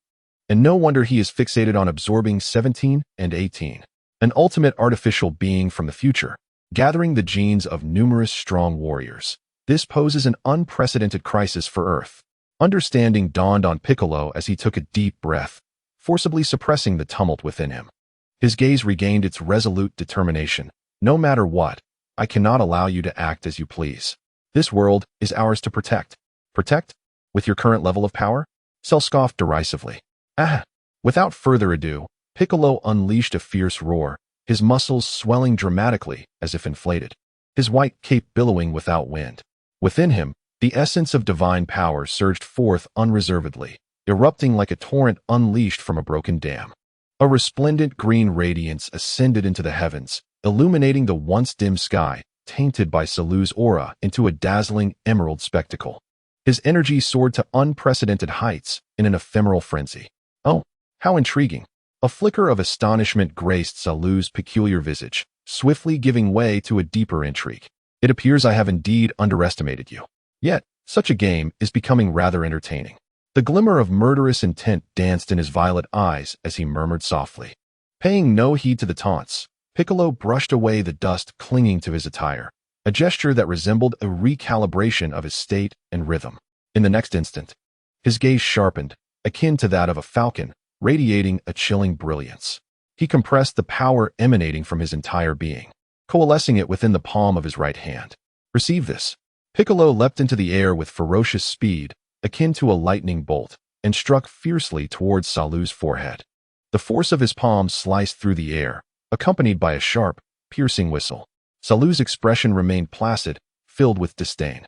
He made no significant defensive movements. Instead, with a mere thought, a solid, azure sphere of energy materialized around him, encasing him perfectly. He was confident that such an attack would not even breach his protective barrier. However, what he could never have anticipated was that at the moment Piccolo's palm was about to make contact with the energy shield, an intense, swirling motion erupted within his hand. A highly compressed, spiraling wave of green energy instantaneously formed. Magic spiral. With a sizzling sound, the spiral wave violently rubbed against the azure shield, emitting a deafening noise. In less than half a second, the seemingly impenetrable barrier shattered like glass, splintering into countless fragments of luminous energy. What? Salu was astounded, his disdain morphing into sheer astonishment. He had never anticipated that Piccolo possessed such formidable penetrating prowess. In a flurry of urgency, he raised his arm, covered in a black shell, crossing it defensively above his head. Boom! The spiraling energy wave collided violently against Salu's arm. Though shielded by his armor, the terrifying force penetrated through, sending waves of excruciating pain coursing through him. Damn it! Salu's fury ignited in an instant. Having just attained his complete form, he was now humiliated, receiving a resounding slap to the face, a disgrace of epic proportions. With a sudden surge of power, Salu's knees bent, his form darting forward like a wraith, almost melding into Piccolo's body. In a brutal knee strike, executed with speed imperceptible to the naked eye, he rammed into Piccolo's unguarded abdomen. Gasp! A surge of immense pain swept through Piccolo's entire being. Feeling as though his very organs had shifted, unable to suppress it, he coughed up bile, his visage paling instantly. The momentum of his advance was abruptly halted, his body plummeting like a kite severed from its string. Boom! Piccolo's knees crashed heavily against the ground, creating two deep craters.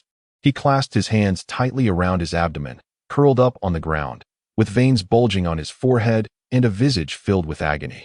Resembling a being on the brink of despair, Cell descended slowly from the sky, landing a short distance from Piccolo, coldly observing his struggles, letting out a disdainful snort. Humph. You almost faced a grave misfortune. Piccolo, that spiral energy wave was a new technique of yours, wasn't it? Alas, in the face of absolute power, any skill is futile. Chapter 104. Piccolo's defeat. Cell's scornful words echoed through the night sky, dripping with a cat-and-mouse mockery.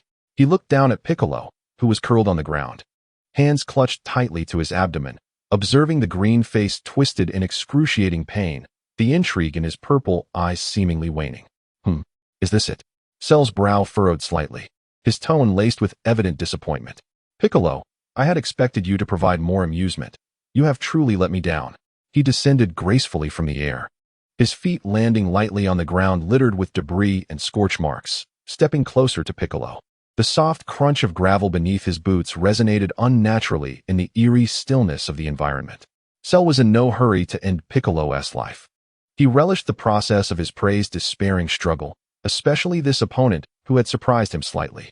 Piccolo seemed utterly immersed in his excruciating agony, showing no reaction to Cell's approach or taunts, merely trembling slightly, suppressed groans escaping his throat. Cell halted about 5 meters away from him, arms crossed, assuming an entirely scrutinizing posture of a victor over the vanquished. It seems the game ends here. He shook his head, seemingly preparing to declare the conclusion. However, in that very instant, an unexpected turn of events occurred. The seemingly helpless Piccolo, who appeared to be in unbearable pain, had his right hand tightly clutching his abdomen, with his index and middle fingers discreetly aligned below Cell's line of sight. An exceedingly subtle, yet highly concentrated energy was swirling madly at his fingertips, compressing. This energy was not the familiar green he typically wielded. Instead, it manifested as a dangerously spiraling light of red and yellow, resembling a miniature sun forcibly confined to his fingertips, with the energy fluctuations being astonishingly suppressed to the bare minimum. So much so that even the close-by Cell failed to notice immediately. Just as Cell's words hung in the air, and his vigilance dropped to its lowest point, Piccolo's previously curled form sprang up like an extremely compressed spring. With a swift turn, he faced Cell. The anguish etched on his face vanished in an instant, replaced by a sharp and resolute calculation. The once dissipated aura around him surged like a volcanic eruption. Magic convergence, energy cannon. Die, monster! Piccolo unleashed a thunderous roar. His poised right hand, fingers like a cannonball, thrust forward with explosive force. That red and yellow intertwining spiral energy beam was no longer the tentative magical spiral convergence. It was his ultimate finishing move, honed over time and optimized in energy structure. Whoosh! A slender yet overwhelmingly destructive spiral beam shot forth at a speed surpassing thought itself. As it passed through, the space rippled subtly, and the air was ionized, emitting a sharp, piercing shriek. The beam's target was none other than the astonished visage of Cell. It was too swift, too sudden. Cell had been entirely unprepared for the fact that Piccolo's prior grievous injuries and suffering were nothing but a masterful ruse.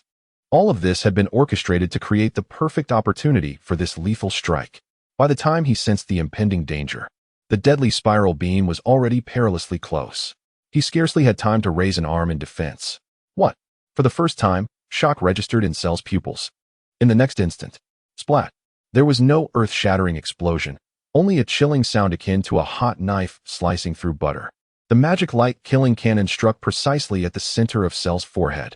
The highly concentrated spiral energy instantaneously penetrated his skull, generating an eerie disintegration at its epicenter. The face that had just moments ago displayed disdain began to vaporize rapidly from the point of impact, as if it were ice cast into the blazing sun, vanishing without a trace. The headless corpse stood rigidly in place, the neck severed and charred, yet no blood gushed forth. Only wisps of blue smoke arose. Thud! The body, bereft of its head, finally succumbed, toppling backward and crashing heavily to the ground, sending up a cloud of dust. Ha! Piccolo maintained his poised stance, gasping for breath, beads of sweat glistening on his forehead. That last strike had nearly drained him of his strength, imposing a tremendous toll on both his body and spirit. He fixated intently on the fallen headless corpse, his heart racing. Had he succeeded? A tidal wave of immense joy and relief surged within him. He had triumphed. Against overwhelming odds, through sheer intellect and tenacity, along with this meticulously planned fatal blow, he had finally vanquished this terrifying monstrosity. The choice to fuse had proven correct. He had protected the Earth. However, Piccolo's elation barely lasted 3 seconds. A clear, icy voice, laced with a hint of mockery, abruptly resonated across the desolate battlefield, emanating from the very headless body lying on the ground. Piccolo, you did quite well. Piccolo's smile instantaneously froze, his pupils narrowing to pinpricks, as if all the blood in his body had congealed in that moment. Excellent strategy. Pretending to be gravely injured, luring the enemy in, and then unleashing a hidden finishing move that nearly ensnared even me. Cell's voice remained calm, as though it were not his own head that had just been vaporized. Under Piccolo's horrified gaze, that headless corpse began to move. It propped itself up with its hands, the motions a bit stiff, yet undeniably it stood once more. Then, an even more chilling scene unfolded. From the charred neck stump, muscle and tissue began to writhe and grow as if alive. The verdant flesh buds intertwined and expanded, reconstructing the structure of the neck at a pace visible to the naked eye, then extending upwards to form the jaw, mouth, nose, and finally the eyes, culminating in that scalp adorned with dark spots and 2 antennae. In merely 2 or 3 seconds, an intact head, even regaining the previous expression of cold indifference, reappeared atop Sheru's neck, as if that fatal blow had never transpired. How could this be? Piccolo staggered back, his face etched with disbelief and horror. I had unleashed the full force of my special beam cannon, and it had clearly struck. Why did it have no effect? A profound sense of defeat and deeper fear coiled around his heart like a chilling serpent. Gero moved his newly formed neck, producing a soft cracking sound, and gazed upon Piccolo's despondent, faith-shattered visage with delight filling his violet eyes. What troubles you, Piccolo? Gero mocked, advancing step by step. Where has that calculated vigor to annihilate me vanished?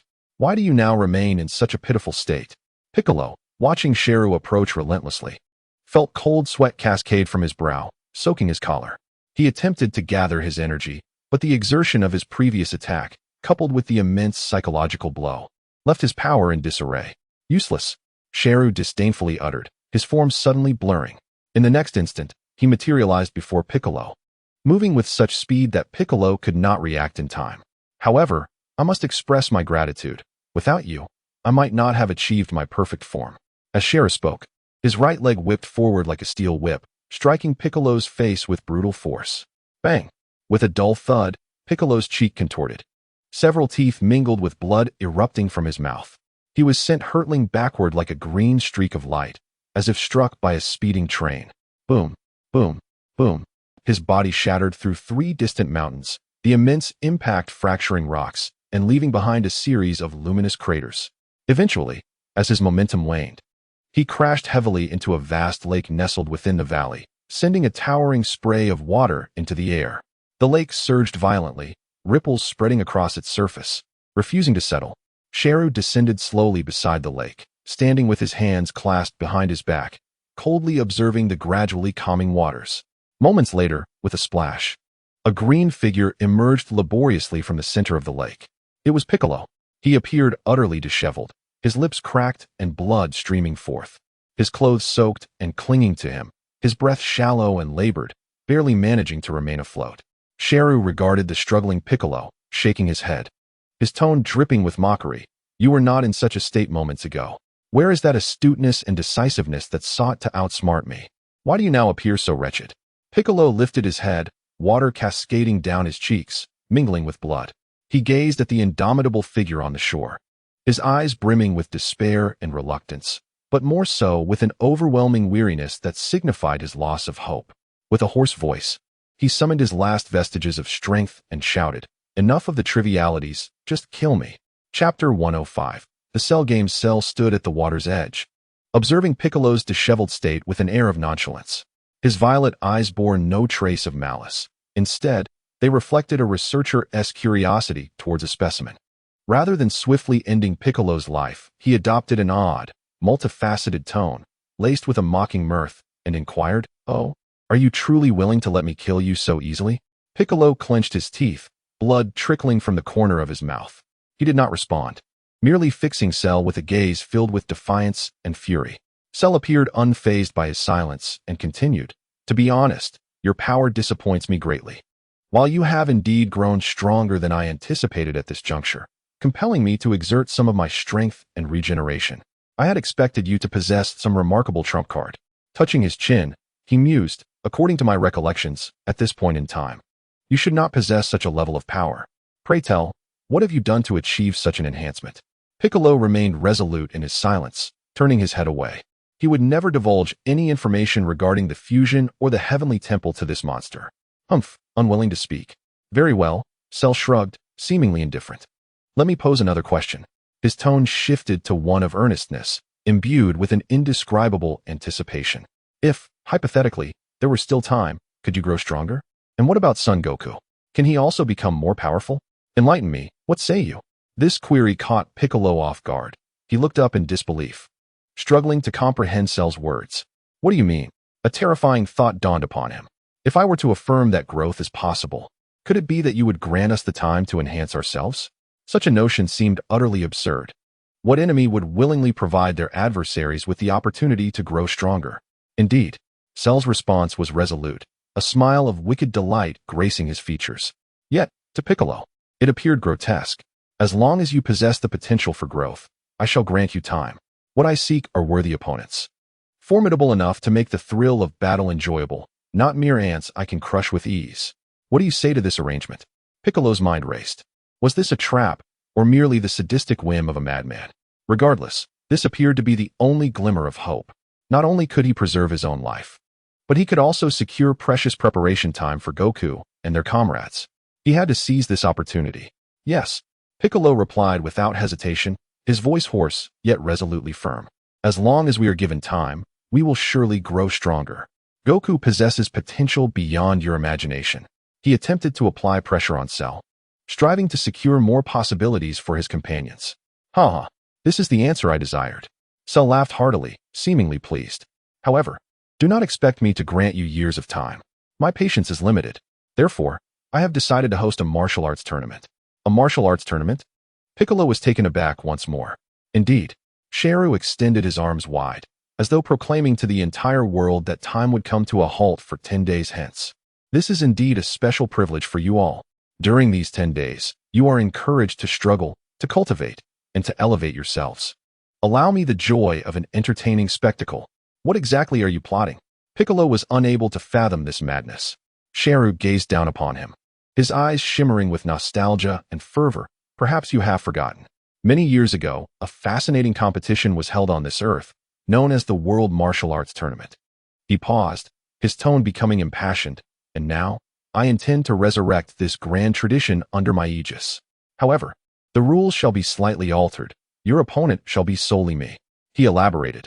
The contest shall adopt a one-on-one elimination format. I shall only proceed to battle the next contender once I have vanquished the previous one. You may bring as many participants as you wish. The greater your numbers, the more advantageous it will be for you, as it will allow for the depletion of my stamina. Therefore, do seek out as many capable fighters as possible. As for the specific venue and other particulars, I shall notify you shortly. At that time, I will broadcast it globally through Earth's television networks. Let all the insignificant creatures witness how their so-called heroes wail beneath my feet. Ha! Gero's laughter echoed through the night sky, imbued with a confidence and cruelty that suggested he had dominion over all. It appears that this shall be a truly, exceptionally thrilling contest. He licked his pink lips, as though envisioning the grandeur of the events 10 days hence. Suddenly, as if recalling something, he addressed Piccolo. Oh, by the way, I kindly remind you to prepare more of those miraculous beans known as Senza beans. Otherwise, you may not endure many rounds. Piccolo's heart plummeted. This monster is even aware of the Senza beans. He truly possesses an intimate knowledge of Earth. Finally, Gero's expression turned abruptly cold, his tone tinged with a barely concealed venom and murderous intent. Moreover, convey to that green-haired scoundrel to clean his neck and await my arrival. The last encounter was an everlasting humiliation for me, Gero. 10 days from now, I shall personally ensure his complete obliteration. He shall experience despair more agonizing than death itself. With that, Gero disregarded the icy Piccolo, who felt as though he had plunged into an abyss. A dark green aura flickered around him, his form slowly ascending into the air, his black wings unfurling with a swift motion, glinting with a cold metallic sheen under the moonlight. Cherish these final 10 days well. Warriors, strive to please me, and perhaps I shall grant you a swifter demise. Ha! Accompanied by an arrogant, raucous laughter, Gero transformed into a dark green streak of light, vanishing instantaneously into the horizon, leaving behind his terrifying presence and a death sentence for 10 days hence, like a heavy cloud overshadowing the entire earth. In the lake, Piccolo stared in silence at the direction Gero had vanished. The immense pressure and uncertainty of the future nearly overwhelmed him. Yet he knew that this was not the time for despair. He must act immediately, seeking out Goku and all remaining comrades capable of battle. He struggled to emerge from the water, landing on the shore, staggering a few steps before barely regaining his footing. Sensing the familiar aura rapidly approaching from all directions, Piccolo took a deep breath, forcing himself to remain calm. Chapter 106, The Room of Spirit and Time. In the sacred hall, the atmosphere was so tense it felt as though it could drip with moisture. Piccolo sat cross-legged on the ground, bearing the disheveled appearance and wounds from his fierce battle with Cell. Yet, at this moment, his primary concern was to convey the profound despair and imminent crisis to everyone present. He recounted in detail every aspect of his confrontation with Cell, from the initial suppression to the horror of Cell evolving into his perfect form after absorbing the embryo, and finally, to the sense of helplessness he felt when his most powerful attack, the special beam cannon, was effortlessly regenerated and countered by his opponent. Ultimately, He revealed Cell's maniacal and cruel declaration of the impending tournament he dubbed the Cell Games. The situation was dire. Piccolo's voice was low and hoarse, warning that in 10 days, the martial arts tournament known as the Cell Games would commence. If they were to lose, Cell would annihilate the Earth, specifically targeting the elimination of Lamir. A profound silence enveloped the group, their faces etched with shock and gravity. Vegeta crossed his arms, his face a stormy shade of blue, his clenched jaw betraying an inner turmoil not solely born from Cell's formidable strength, but also from the mingling of his own and Kakarot's essence within Cell, inciting a sense of defiled rage. Krillin, Tien, and Kaiatsu appeared pale, their imaginations overwhelmed by the display of power exhibited by the fully realized Cell. Gohan clenched his fists, a mix of fear and determination reflected in his eyes. Just as the atmosphere reached a suffocating peak, a familiar and vibrant voice shattered the silence. "Hey, everyone's here." The group turned toward the sound and beheld Goku, who had mysteriously appeared in the plaza of the Sacred Hall. His eyes sparkled with brightness, and he seemed in good spirits. "Goku, Dad, Kakarot." The crowd erupted in astonishment and joy. Goku chuckled, scratching his head. "I just woke up, and since Lamir didn't want to come, I sensed everyone's energy gathering here, indicating something serious was afoot, so I used instant transmission to arrive." "Piccolo, you don't look well." Piccolo succinctly reiterated the situation to Goku. Upon hearing it, Goku's smile faded, replaced by a serious demeanor, yet curiously, he exuded little fear. Instead, a fierce fighting spirit ignited in his eyes. The cells of so many powerful warriors from the future's perfect android sound like an extraordinary opponent. At that moment, their gazes converged on the peculiar door at the depths of the temple, the entrance to the room of spirit and time. Piccolo had previously elucidated the wonders of this extraordinary realm, a boundless world with extreme conditions, where gravity was 10 times that of Earth and temperatures fluctuated drastically. Most crucially, a year spent inside equated to merely a day outside. However, a person could only remain inside for 2 days in their lifetime. Otherwise, the exit would vanish, leaving them eternally trapped. "We have many people this time," Goku spoke first, breaking the silence as he surveyed the assembled warriors. "Only 2 can enter at a time, so let us spend 2 full years inside before emerging. Who shall enter first?" Without a moment's hesitation, Vegeta stepped forward, proclaiming proudly, "Humph. Naturally, I shall go in first. Kakarot, do not presume that awakening grants you precedence. I shall demonstrate the true essence of a Super Saiyan's power." He cast a glance at Trunks beside him. "Trunks, join me." Trunks paused momentarily, then nodded earnestly. "Yes, father." The others had no objections. Vegeta's prowess was indisputable, and Trunks, hailing from the future, had endured greater tribulations. Possessing immense potential, their father-son duo was undoubtedly the prime choice for the initial entry. Mr. Popo silently approached, unveiling the grand door adorned with mysterious patterns. Beyond it lay a blinding expanse of light, seemingly a passage to another realm. With a disdainful snort, Vegeta entered the luminescence without hesitation. After nodding to the others, Trunks followed suit. The door gradually closed behind them, severing the connection between the temple's interior and exterior. A merciless race against time had officially commenced. They needed to leverage the precious 2 years beyond that door to achieve a remarkable surge in strength within a mere 10 days. Simultaneously, on the opposite side of the Earth, in a bustling modern metropolis, vehicles surged like a river, neon lights flickered, and people remained engrossed in their daily routines, oblivious to the impending calamity. The figure of Cell appeared silently above the city, like a specter. He gazed down at the throngs of people and vehicles below, his purple eyes devoid of emotion, exuding an air of aloof indifference and a hint of mischievous malice. A smirk crept upon his lips as he descended rapidly, crashing down in the heart of the city's most vibrant street with the force of a meteor. Boom! The sturdy asphalt was dented, cracks spiderwebbing outward. The screech of brakes pierced the air as a car, unable to evade the impending disaster, swerved violently, colliding with a lamppost, the front crumpling and smoke billowing from the hood. A stout, irate middle-aged man stumbled from the driver's seat, shaken, and immediately began to curse at Cell. "Damn it. Can't you see? Don't drag me down with you if you want to die." His tirade was abruptly cut short. Cell had not even spared him a glance. He merely raised his hand, dangerous energy coalescing at his fingertips. Whoosh, whoosh, whoosh, boom, boom, boom. Numerous energy beams, akin to the scythe of death, effortlessly struck the towering buildings flanking the street.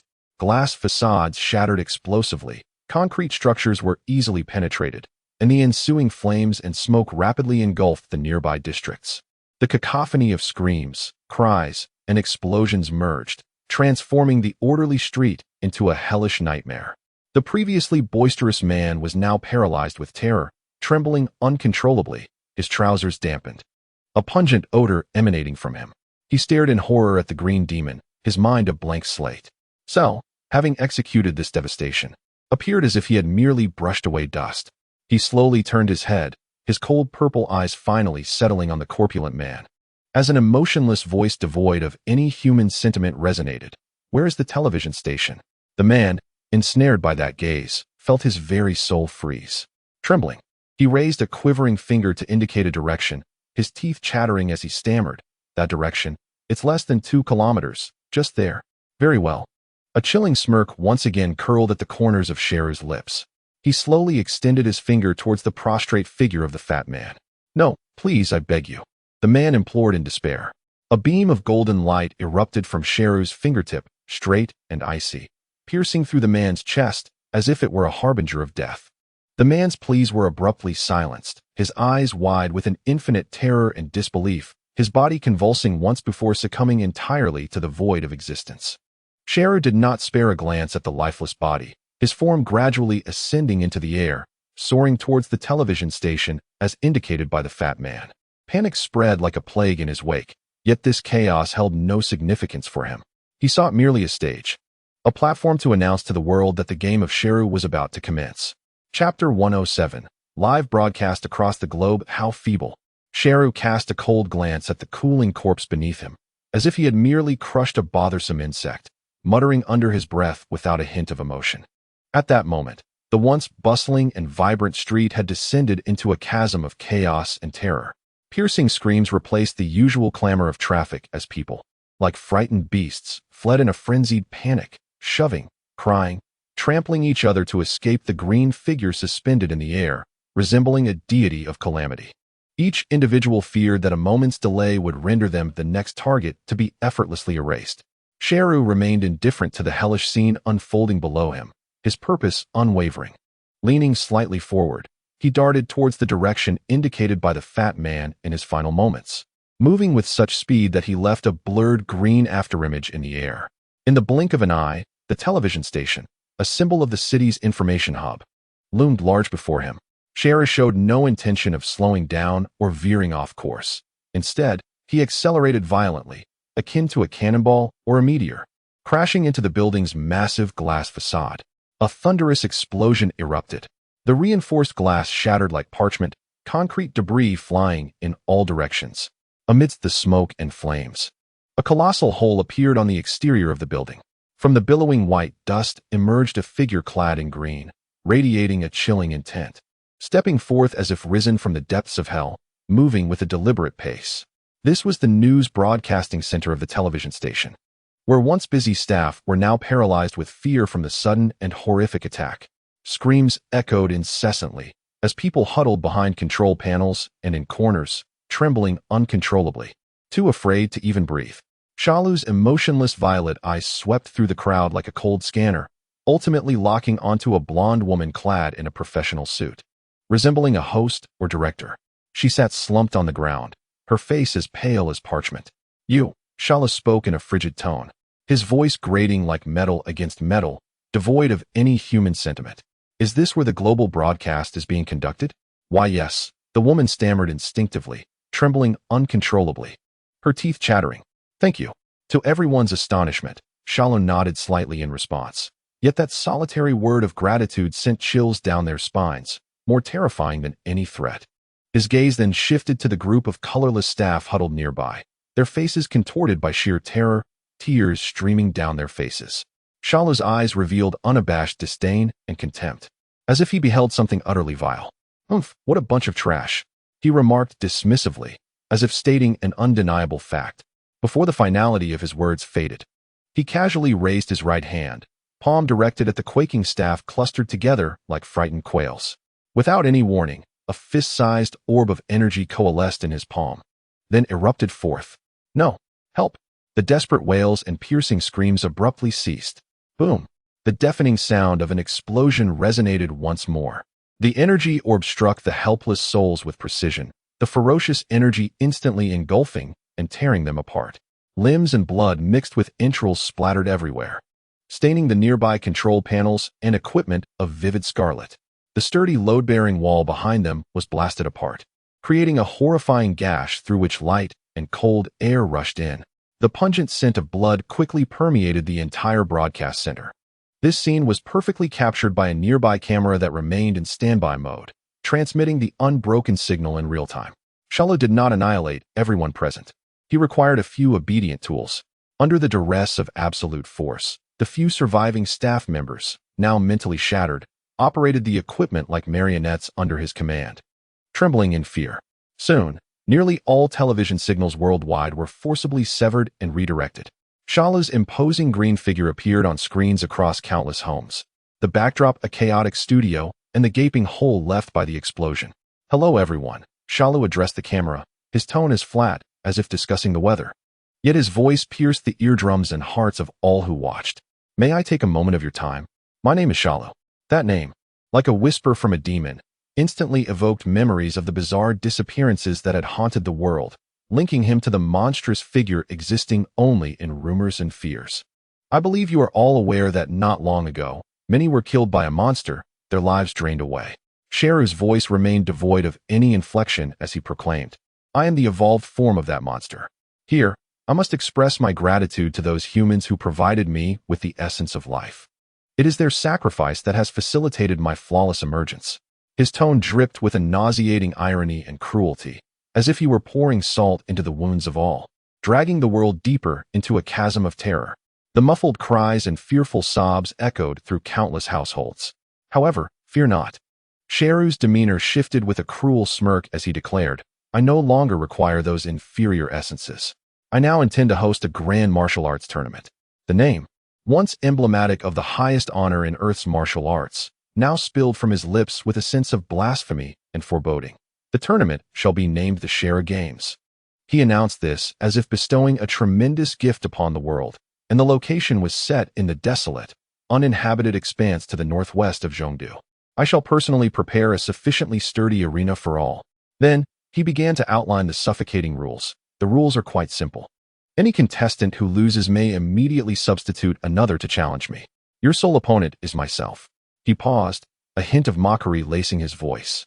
This is quite advantageous for you, is it not? You may employ a rotating challenge. The regulations are also lax. Surrendering or being knocked out of the ring constitutes a loss. Of course, his gaze suddenly turned frigid. To be killed by me also counts as a loss. Finally, he cast forth the ultimate, despair-inducing wager. If no other human can defeat me, I shall annihilate everyone on this planet. This chilling proclamation, akin to a final judgment, plunged the world into a silence of utter despair. The time was set for 10 days hence. Sheru issued his final ultimatum, inviting all to challenge him. Upon concluding, he faced the camera, revealing a smile that intertwined supreme arrogance, cruelty, and anticipation. This smile, coupled with the chaos and bloodshed behind him, painted one of the darkest and most terrifying scenes in Earth's history, indelibly etched into the souls of every witness.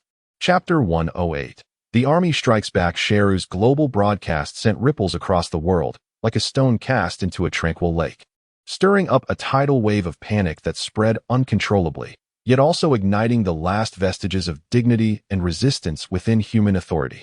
As Sheru departed the ravaged streets of the city, now reduced to ruins, the eyes of the world converged upon the vast desert to the northwest of Zhongdu, where he proclaimed the Sheru Games would be held. Dear viewers, we are currently providing you with an urgent report from the site of the incident. In the sky, a military helicopter hovered perilously, its doors flung wide open. A reporter, clad in a bulletproof vest, his face pale, yet feigning calm, shouted hoarsely into the camera. His voice nearly drowned out by the wind. As you can see, His Majesty has dispatched our nation's most elite and powerful forces to hunt down this unbridled monster. Such a grand scale and such advanced equipment. One cannot help but believe that this monstrous entity shall surely be subdued. Justice will ultimately prevail. The host's voice resonated through satellite signals, reaching the ears of every anxious viewer still glued to their television screens across the globe. The screen displayed exhilarating scenes. On the ground, a torrent of tanks and armored vehicles stirred up clouds of dust. In the air, a swarm of fighter jets and armed helicopters roared past like a hive of bees. This magnificent exhibition of modern military might momentarily dispel the shadows in the hearts of many, as cheers and shouts of hope echoed worldwide, as if they could already envision the triumphant return of the army and the demise of the monster. However, the cacophony and the palpable aura of impending doom emanating from this grand display clearly reached the celestial realm far above. As he meditated, striving to recover from his injuries and assimilate the experiences of his battle with Cell, Piccolo suddenly opened his eyes, his brow furrowed tightly, his expression turning grave. "What is it, Piccolo?" Sun Wukong, who had just concluded a discussion on training plans, sensed his unease and inquired immediately. Piccolo took a deep breath, his tone heavy. The military on Earth has mobilized a vast number of forces, gathering towards Cell's location. What? Wukong's expression darkened instantly. What do they intend to do? Are they seeking their own demise? Krillin approached, his face etched with concern and resignation. Wukong, Piccolo, let us remain calm. We all know that this is futile. Yet it is their chosen form of resistance. We cannot stop everyone. He paused, attempting to think positively. Let us not forget, we still possess the Dragon Balls. If the worst were to occur, we could resurrect those who fall. He continued, the immediate priority is that we must seize every moment to train. Only by becoming sufficiently strong can we truly put an end to this calamity. Sun Wukong clenched his fists, understanding Krillin's despair while recognizing that the Dragon Balls were their last resort. Yet, the thought of ordinary soldiers facing an insurmountable foe and sacrificing their lives weighed heavily on his heart. He finally nodded gravely. You are right, Krillin. I hope they come to realize this soon and cease their needless sacrifices. What we can do now is to grow stronger as swiftly as possible. A shadow loomed over the group's spirits as they became acutely aware of the weight of the responsibilities upon their shoulders. Meanwhile, in the northwestern desert of Central City, Cell had leisurely departed from the desolate city he had ravaged and arrived at this vast, sandy expanse. Suspended in midair, his cold purple eyes scanned the barren landscape below, seemingly in search of a suitable venue. Before long, his gaze settled upon a solitary, towering rock formation at the edge of the wasteland, reaching hundreds of meters into the sky. This will suffice as my stage for the game, he muttered to himself, casually raising his right index finger. A slender yet exceedingly concentrated golden beam erupted from his fingertip, striking the distant mountainside with surgical precision. There was no thunderous explosion. Yet the immense stone mountain seemed to be severed by an invisible force in an instant, shattering with a resounding crash. Enormous rock fragments broke apart, suspended in midair. Gero's fingers moved gracefully and precisely in the air, akin to a conductor leading a symphony. Those irregular, floating stones appeared to be imbued with life, swiftly transformed into uniform, perfectly edged massive gray bricks under the influence of an unseen power. Following the movement of his fingers, these tens of thousands of bricks flew towards a flat area in the center of the desert, as if manipulated by an invisible giant hand. They interlocked and stacked upon one another, producing a deep, resonant rumble, and amidst the swirling dust, a colossal, ancient, an imposing arena rose from the ground at a visible pace. The arena was a standard square, measuring several hundred meters on each side and standing approximately 3 meters above the ground, constructed entirely from heavy rock, its surface as smooth as a mirror, devoid of any guardrails. This was the stage of Gero's game, erected in a remarkably short span of time through his terrifying power and meticulous control over energy. At the very moment the arena took shape, an immense cloud of dust suddenly surged from the once tranquil desert horizon, obscuring the sky. Soon after, the roar of engines approached, rumbling across the land like distant thunder. Heavy tanks, adorned with camouflage and boasting robust cannons, burst through the sandstorm like steel behemoths, their heavy treads thundering against the earth. Concurrently, a sharper, more intense buzzing filled the air as dozens of advanced fighter jets and armed helicopters, laden with munitions, swooped down from the clouds like a hunting flock of eagles, circling the arena in an attack formation.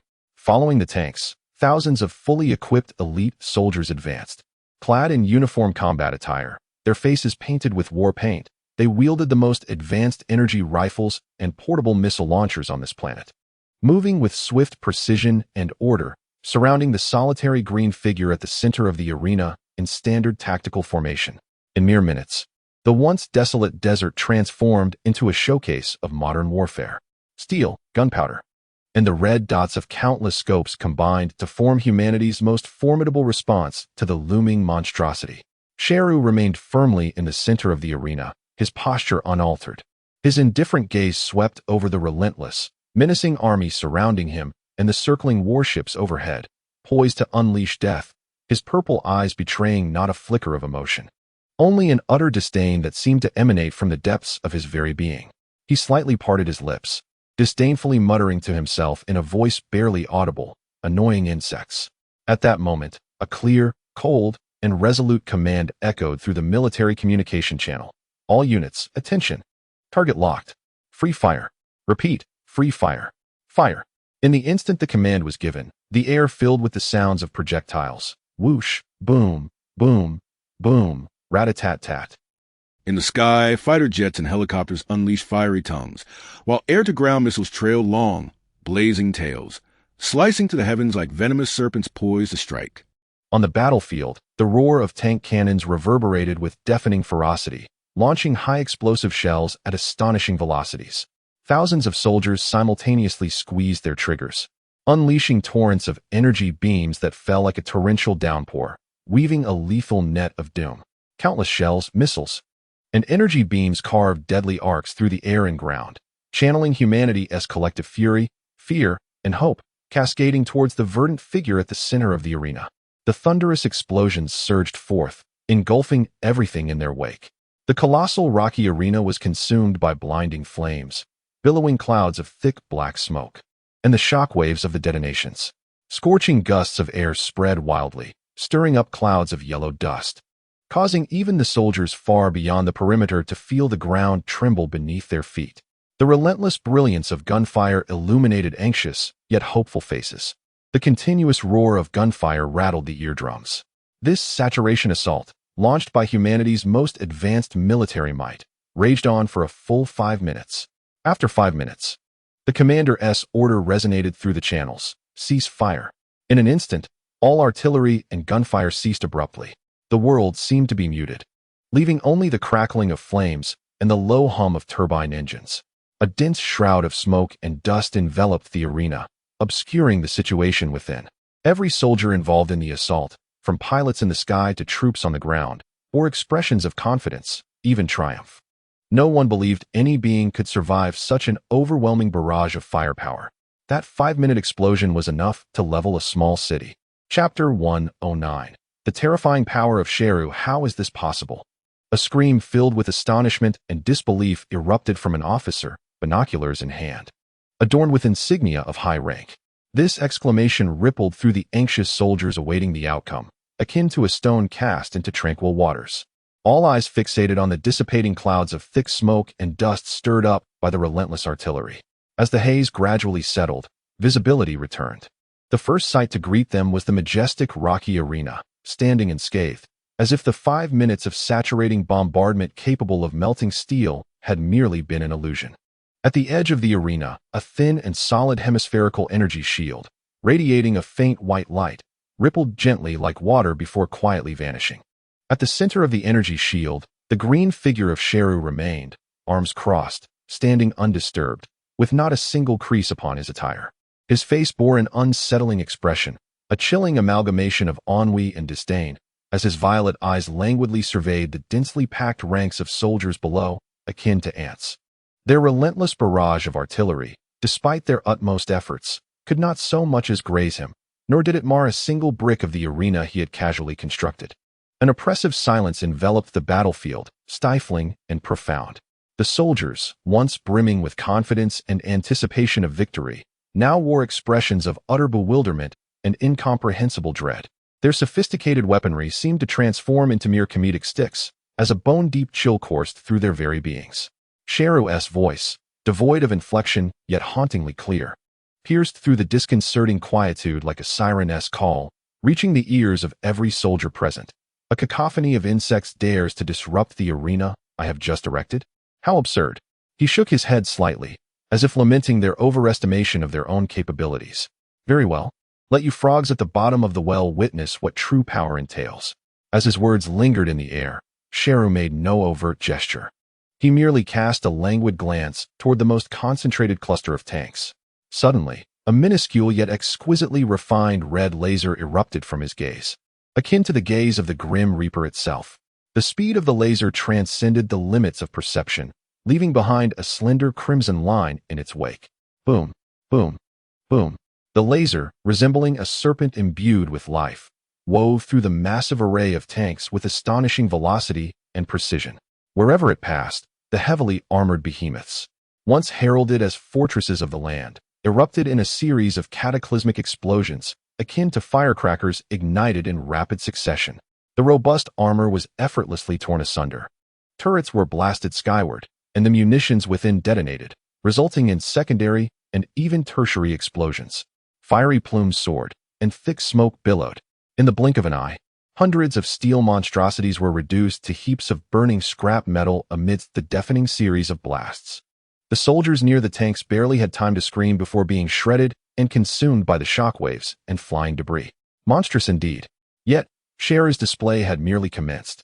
Nonchalantly, he raised his right hand, palm upward, and a dark green energy sphere, no larger than a ping-pong ball, yet pulsating with a heart-stopping energy, coalesced instantly. Go, he commanded with a casual flick of his wrist. The diminutive sphere shot upward as if animated, and upon reaching a certain apex, it abruptly fractured. 1 became 2. 2 became 4. 4 became 8. In the blink of an eye, hundreds, even thousands of similarly sized dark green energy orbs filled the sky like a guided swarm. With a subtle motion of his fingers, akin to the Grim Reaper conducting a symphony, the energy orbs surged forth, homing in on the aircraft still circling above, desperately seeking an opportunity to strike or already veering toward escape. Boom, bang, thunderous roars filled the air. The sky instantaneously transformed into a theater of deathly fireworks. Aircraft, emblematic of humanity's pinnacle of aviation technology, fell from the heavens like birds struck by a shotgun, erupting into fireballs in rapid succession. The burning wreckage, shrouded in black smoke, plummeted from the sky like a rain of meteors, crashing into the desert and igniting further explosions and flashes of light. The pilots' cries, curses, and final prayers were drowned beneath the relentless cacophony of blasts. In mere seconds, the once mighty aerial formation, which had blotted out the sun, was utterly obliterated, leaving only scattered flames and drifting black smoke as testament to their former existence. The ground returned to silence. Yet this stillness was suffused with the acrid scent of charred flesh, blood, and the chilling aura of death. The previously formidable and imposing army had vanished, leaving behind a scarred landscape, smoldering debris, and countless charred corpses that had failed to escape. Shalu surveyed his handiwork as though he were merely clearing away some unsightly refuse. He frowned, seemingly displeased by the pervasive odor of gunpowder and blood that hung in the air. Casually, he parted his lips and, gazing at the desolate scene before him, exhaled gently. A seemingly tender breeze flowed from his mouth, but the moment it left his lips, it expanded violently, transforming into a terrifying whirlwind that swept across the land. The tremendous wind pressure lifted every remnant of tanks, fragments of aircraft, the remains of soldiers, and even the thick layers of sand, coiling them together like a colossal ochre dragon, roaring towards the distant horizon, ultimately vanishing from sight. In an instant, the battlefield appeared significantly cleansed, save for the solitary arena still standing and the green figure upon it, as if nothing had ever transpired. Only the lingering scent of burning and the undisturbed dust upon the horizon silently narrated the tale of the brief, yet brutal onslaught that had just unfolded. Simultaneously, within a grand and heavily fortified palace, a burly man clad in immaculate military attire, his expression fraught with panic, burst into the king's council chamber without observing the customary protocols of knocking. "Your Majesty, a calamity has befallen us." His voice quivered with a tremor of anguish and profound fear. "The army we dispatched has been completely annihilated. Not a single soul returned. All communication has been severed." "What?" The king, who had previously feigned composure while anticipating tidings of victory, felt as though every bone in his body had been wrenched away upon hearing this news. collapsing unceremoniously from his throne to the floor. He gazed at the stack of confident military deployment documents in his hands, tears of regret and despair uncontrollably streaming down his cheeks. It is all my fault. It was I who commanded them to go, and I have condemned them. The king's voice trembled with choking sorrow and self-reproach. Your Majesty, you need not blame yourself. The military man, despite his own terror, mustered the strength to offer consolation. It is not your fault, nor that of the army. It is that monster named Shalu. He is beyond the reach of conventional force. His power has transcended our comprehension. He inhaled deeply, as if making a resolute decision, and solemnly suggested, Your Majesty, it appears that our only hope lies in finding a true master of martial arts. As stated in the announcement, to defeat him honorably in the martial arts tournament 10 days hence. Only then may humanity have a glimmer of survival. Upon hearing this, the king seemed to grasp a lifeline, struggling to sit up with the assistance of his attendants, and nodded in agreement. Yet, as he contemplated the terrifying power of Sheru, capable of annihilating an entire army with a mere wave of his hand, a deep sigh of despair escaped him. He murmured softly, as if questioning himself and everyone around him, but who, at this moment, can vanquish that monster? His thoughts drifted back to many years prior, to a time shrouded in terror. The child who once defeated the Demon King Piccolo must have grown by now. He wondered if he would emerge this time. A bittersweet expression crossed his face as he reminisced. After the incident with the Demon King Piccolo, he had contemplated implementing a universal martial arts education to strengthen our capabilities. Unfortunately, many deemed it a groundless concern, a waste of resources, and the initiative never came to fruition. He clenched his fists, as if resolving within himself, if this crisis could somehow be averted, I shall resolutely advocate for martial arts education across the globe. Your Majesty, what do you think of Mr. Satan? The man in military uniform hesitated before naming a candidate, his eyes betraying a hint of admiration. Satan? The king furrowed his brow, envisioning a burly figure with an extravagant hairstyle, often seen on television shattering bricks with exaggerated bravado. You mean the one who won the last World Martial Arts Tournament and has been a multiple-time world boxing champion? Indeed. The military man perked up at the king's lack of outright dismissal. Mr. Satan is incredibly powerful, recognized worldwide as a champion fighter. With him in the ring, he can surely defeat that monster Sheru. His tone brimmed with blind confidence in Satan. Observing the near-worshipful gaze of his subordinate, the king felt a wave of frustration. As king, he was privy to more information and was acutely aware that the level of the so-called World Martial Arts Tournament had significantly declined since the true masters had retired. Satan's achievements, though remarkable to the average person, held little weight against the formidable Sheru in his eyes. Yet, he recognized that this loyal subordinate was a fervent admirer of Satan and could not outright dismiss his hopes and the last flicker of optimism. Seemingly fearing the king's disapproval, the military man hastily added, Your Majesty, there's more news. Upon hearing of the army's total annihilation, Mr. Satan boldly declared through the media that he would personally defeat Sheru and save everyone. He has shown immense courage and responsibility. So brave, truly fearless. The king murmured under his breath, the words barely audible. What did you say, Your Majesty? The military man inquired, not having heard clearly. Nothing. The king quickly composed himself, forcing a smile. In that case, his courage is commendable. We must wholeheartedly support Mr. Satan. I hope he can truly work miracles and vanquish that monstrous foe. He finally let out a deep sigh, having long since surrendered all hope. Fear not, Your Majesty. The man in military attire, brimming with confidence and with gleaming eyes, declared, I have witnessed Mr. Satan's prowess. He will surely prevail. I shall represent the nation to contact him and extend our utmost support. As he strode determinately and swiftly out of the council chamber, the king slumped helplessly upon his throne, dismissing his attendants. In the vast hall, only the sound of his long, heavy sigh remained. Alas, if even the most elite army could be effortlessly swept away like dust by a mere Satan, how could one not lose hope? He shook his head, fatigue and despair etched across his face. Yet, in this tumultuous world, where hearts were fraught with anxiety, perhaps they too sought a beacon of hope.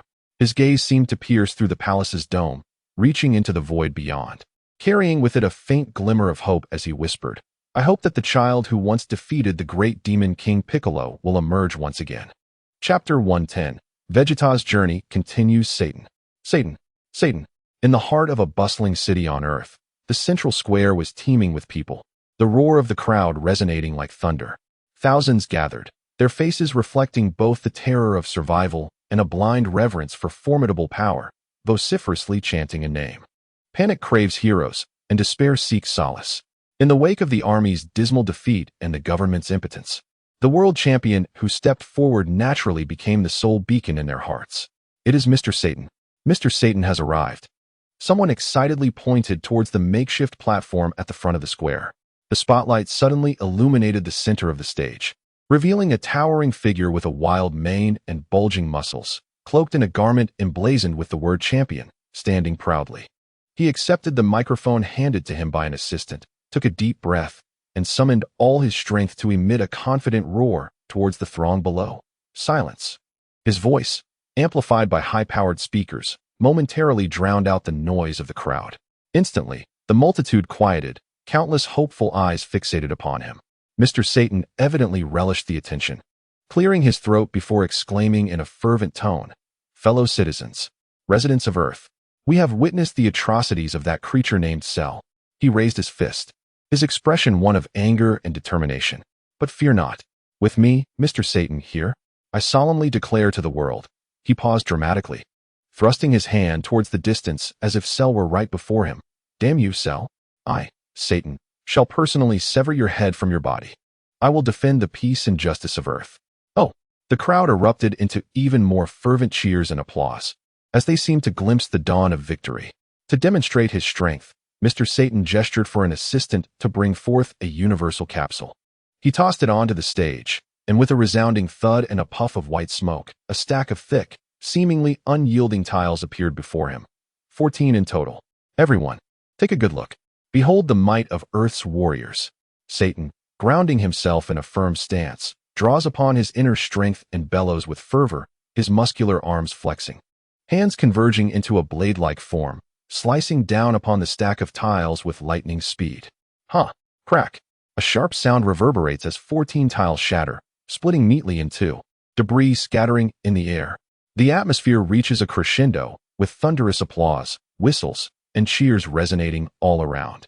Satan, brimming with pride, raises his arms in triumph, basking in the adoration of the crowd, boldly proclaiming, "Do you see? This is power. I, Satan, am the mightiest man on earth. Salute, prepare to meet your doom." High above, in the divine realm, the ambience starkly contrasts the fervor below, enveloped instead in an oppressive tranquility.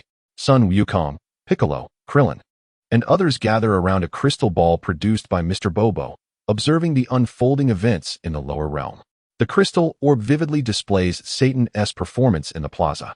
Krillin, witnessing Satan's triumphant display of strength, twitches his lips in disbelief and cannot help but exclaim, "Does this fellow called Satan truly comprehend the terror of Salu? Has he not witnessed the fate that befell the army? Is he not merely courting death by engaging in Salu's game?" Piccolo, arms crossed, lets out a derisive snort, his purple eyes reflecting a cold, all-seeing indifference. How utterly foolish. Yet, this individual is not entirely devoid of intellect. At least he possesses some awareness.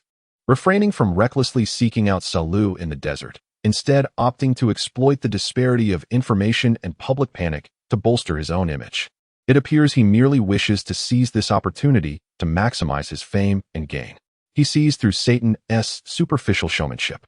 Sun Wukong, pondering the progress of Vegeta and Trunks in the hyperbolic time chamber, refrains from further commentary on Satan, focusing entirely on his training and the impending battle, murmuring softly.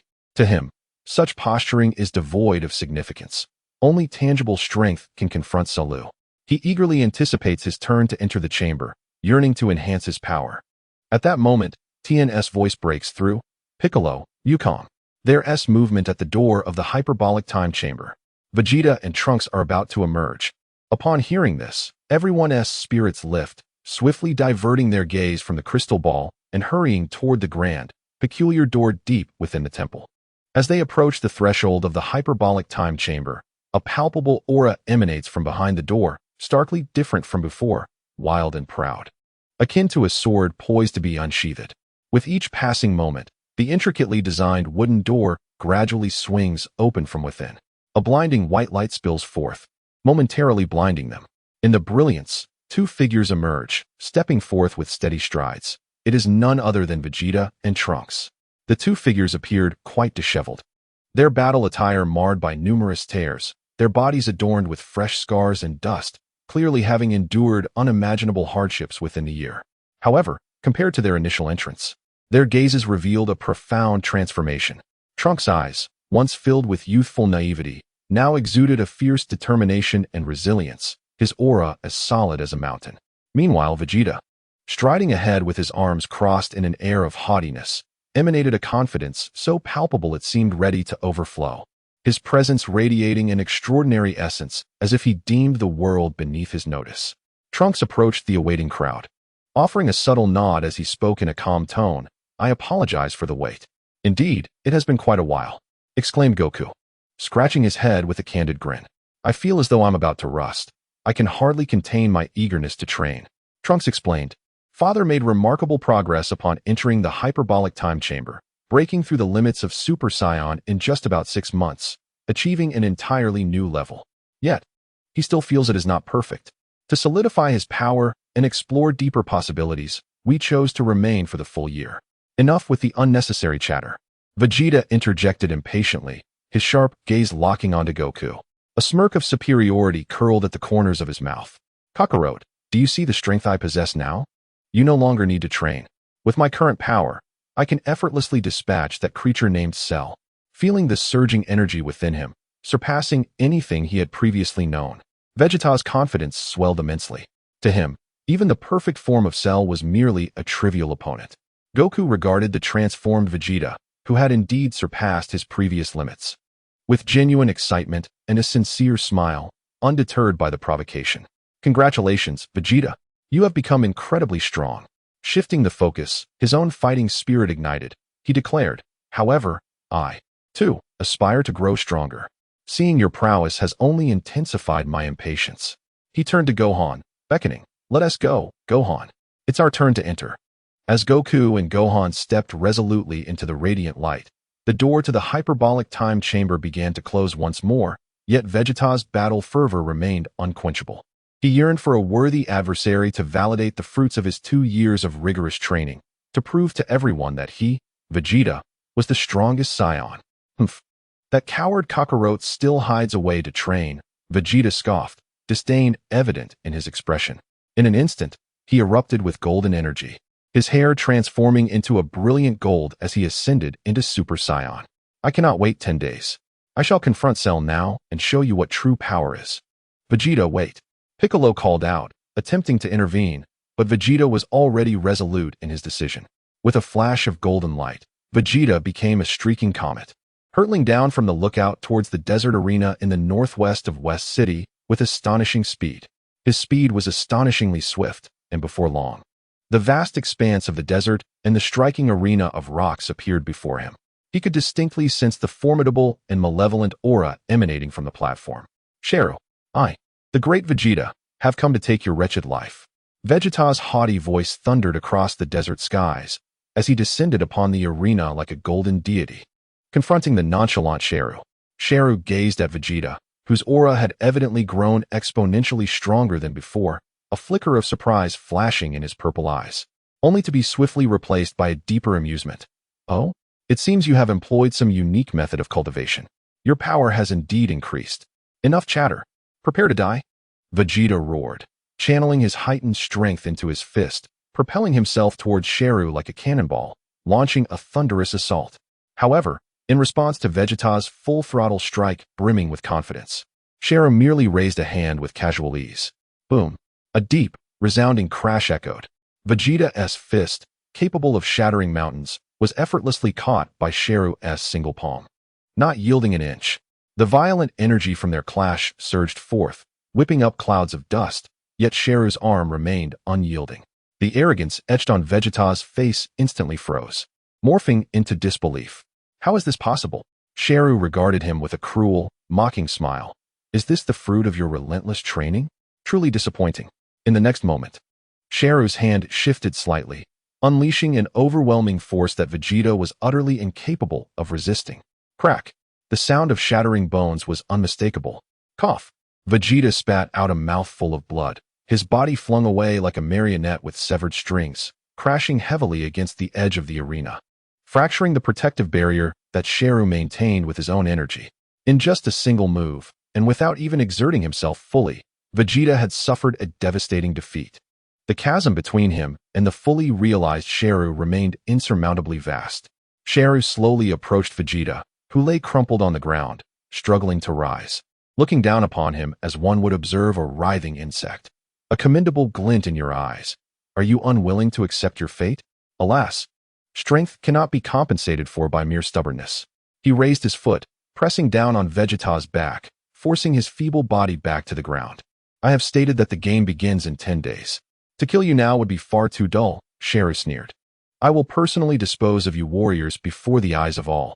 So scuttle back, Vegeta. Cherish the last moments of your life. With that, Gero casually kicked Vegeta off the arena, as one might discard a stone. Vegeta's body tumbled across the sandy ground for quite a distance before finally coming to a halt.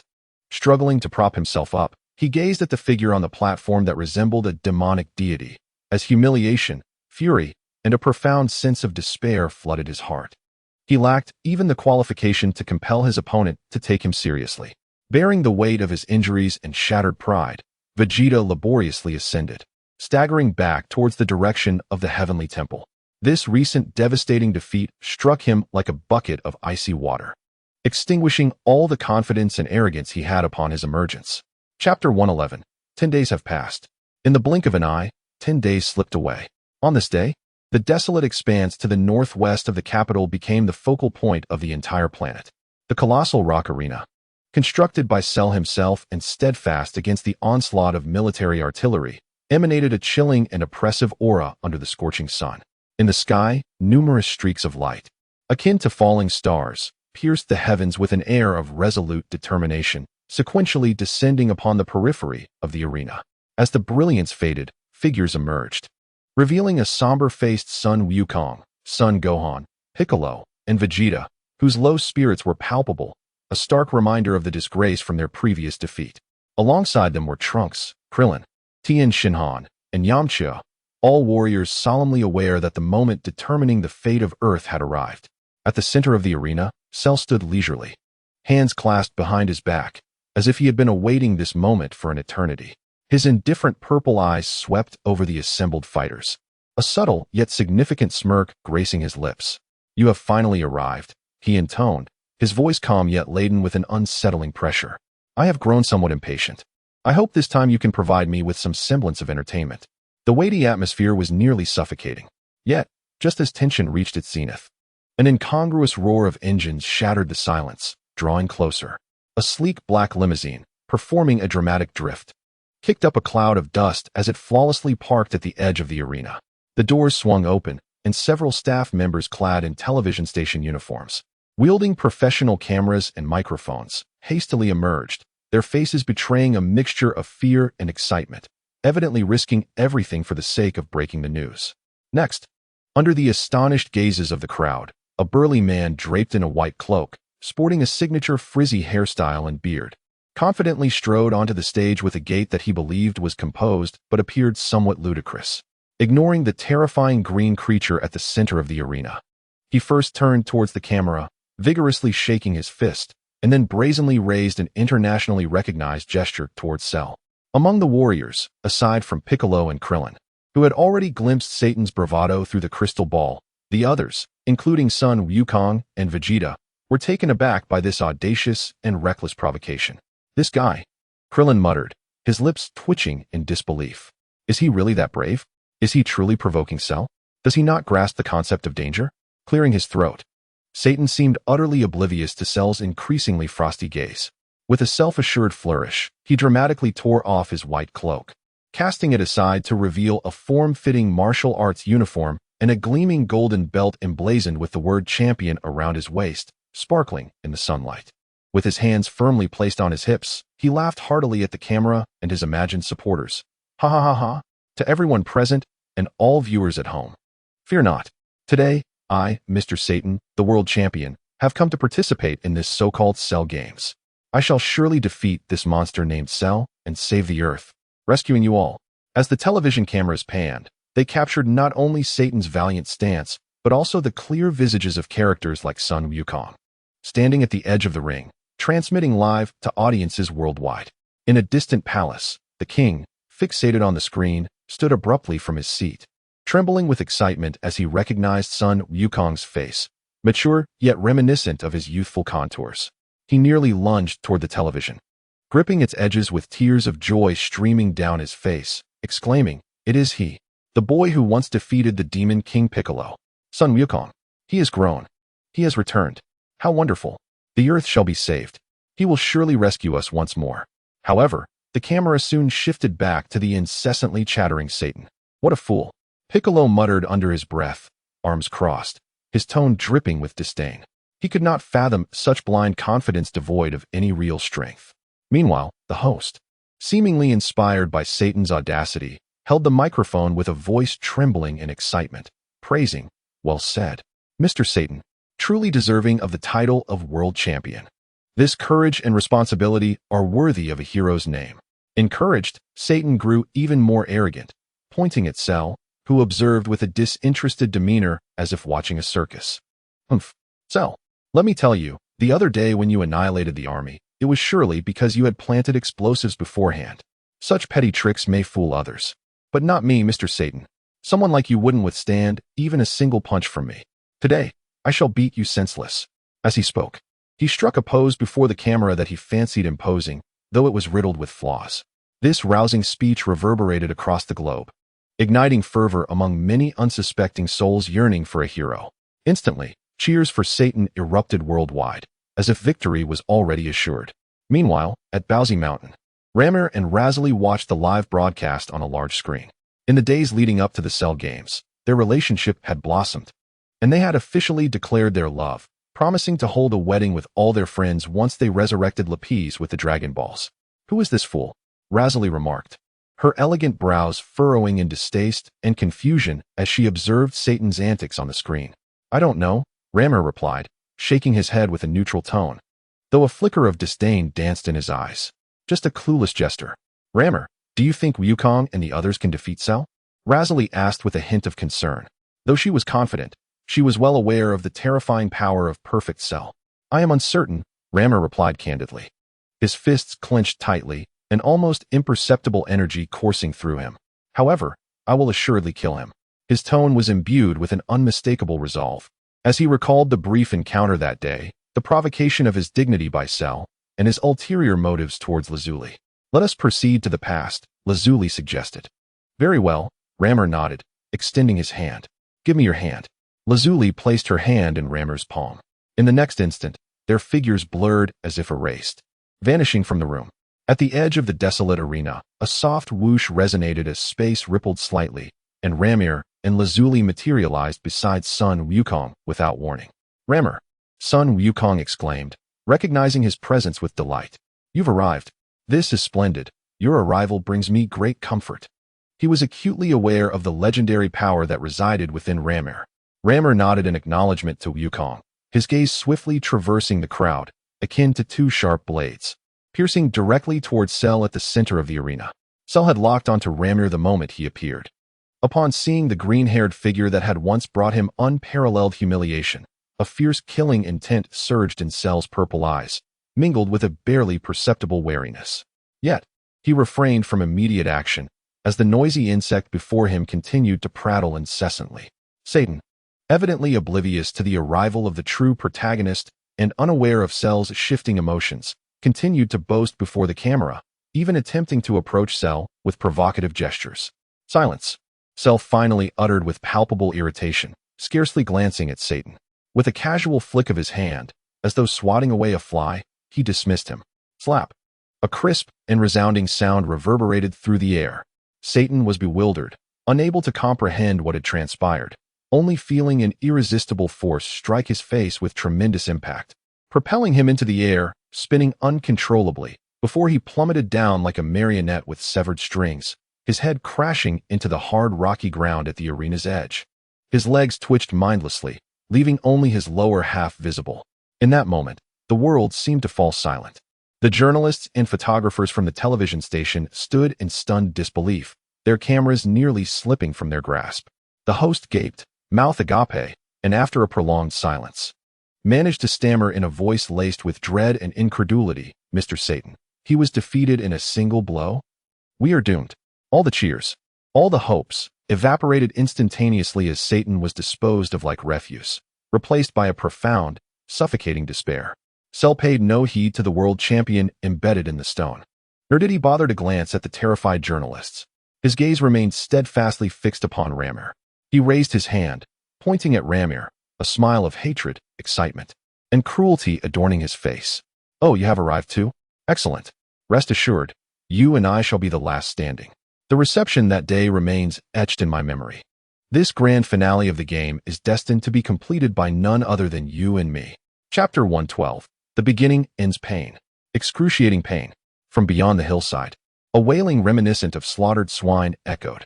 There emerged Mr. Satan, covered in dust and debris, struggling to crawl out from a small pit.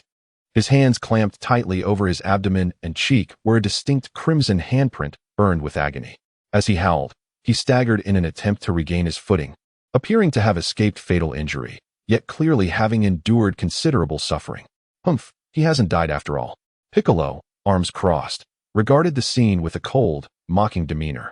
Simultaneously, the commentator, witnessing Satan's plight through the camera, spoke with a voice tinged with despair and the brink of collapse, exclaiming into the microphone, "What on earth is happening? Mr. Satan has fallen from the ring. Is it truly the case that Earth is beyond salvation?"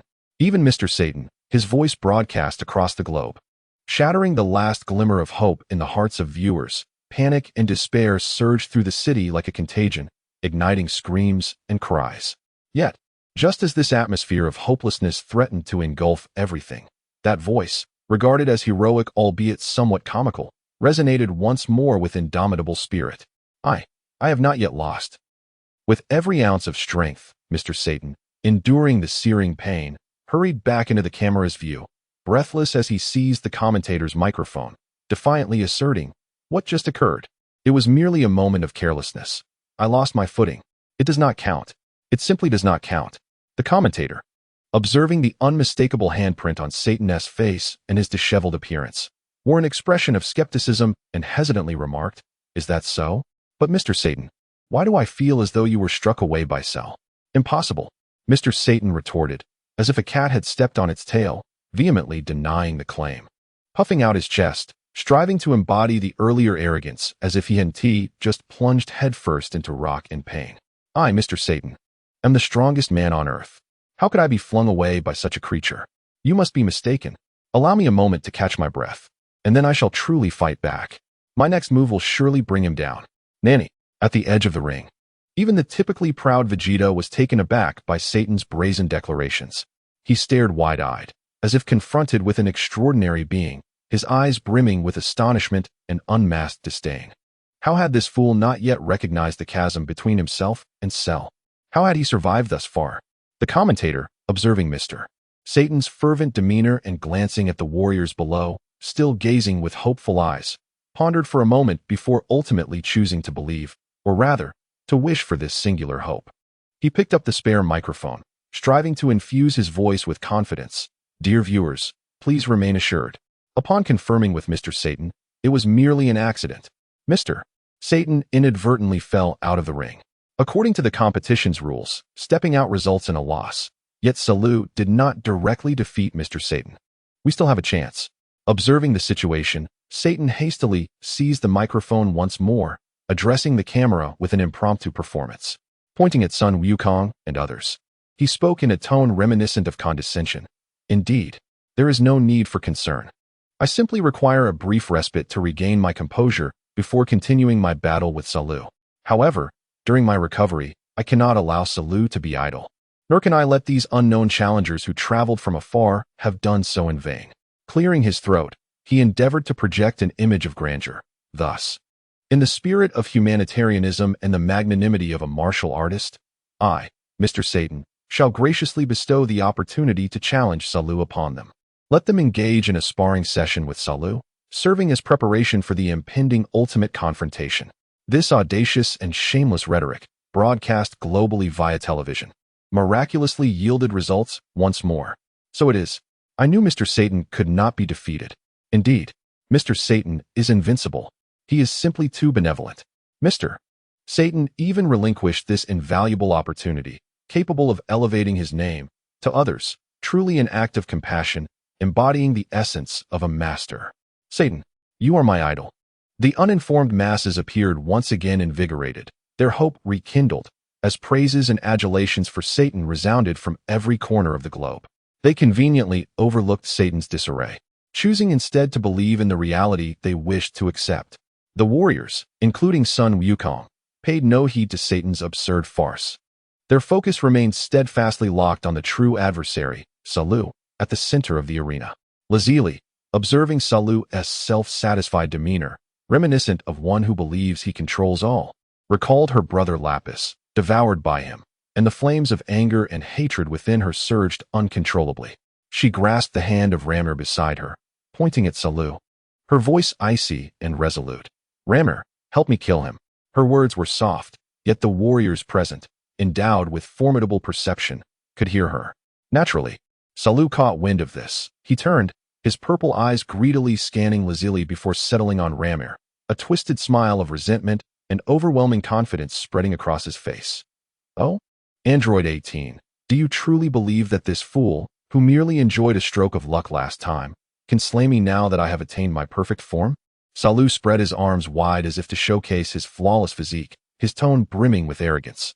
I have now become complete, the most perfect life form, amalgamated from the genes of numerous powerful beings.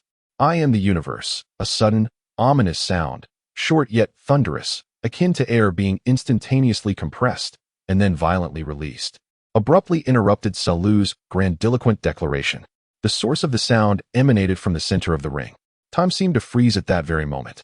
Everyone was left in a state of shock, including Vegeta, who was poised to watch the spectacle, and Goku, who wore an expression of eager anticipation. On the arena stage, the embodiment of Cell's perfected evolution remained suspended with arms outstretched. However, the upper portion of his body, comprising his head, chest, and arms, had vanished entirely. It was not an explosion, nor was it vaporization. It was as though an invisible behemoth had devoured him in one bite, or some incomprehensible force had utterly eradicated him from existence. The edges of the severed area were as smooth as glass, presenting a bizarre sense of spatial distortion, devoid of blood or tissue, enveloped instead in a void of darkness. As if nothing was ever meant to exist there. Cell's remaining lower half, robbed of support, swayed rigidly for a moment before collapsing onto the arena floor with a dull thud, kicking up a cloud of dust. Silence. A deathly stillness enveloped the entire desolate landscape. The television cameras dutifully captured this horrifying scene, while the commentator gaped in disbelief, producing only incoherent sounds from his throat, unable to utter a single word. Audiences worldwide were left dumbfounded, their minds struggling to process the visual information. The devil, who had been ready to continue boasting, froze mid-sentence, his eyes wide with terror, as if he had encountered the most horrifying sight imaginable. The warriors were equally astounded. Piccolo's pupils constricted sharply, Vegeta's arrogance was abruptly frozen in place, and Goku displayed an expression of profound shock and gravity.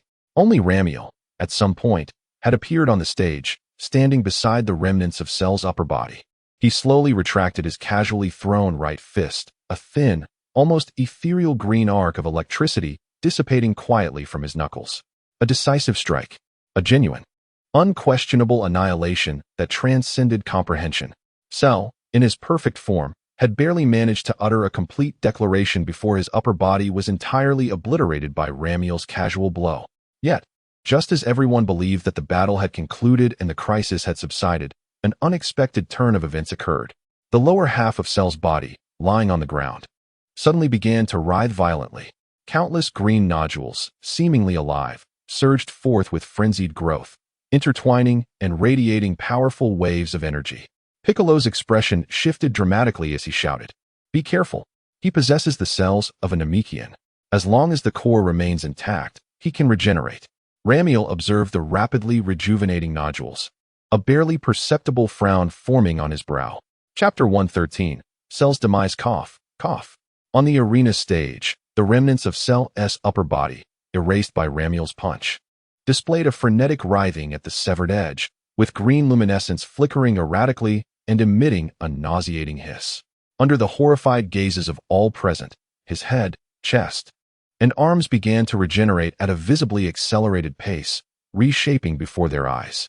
Though it appeared to unfold slowly, it was merely a matter of a few breaths before a fully restored Cell, now imbued with a profound wariness, stood once more. He fixed his gaze intently on the eerily calm, green-haired youth opposite him, as if attempting to perceive every facet of his being. The previous strike had been so swift it surpassed his reflexes, so powerful it shattered his understanding.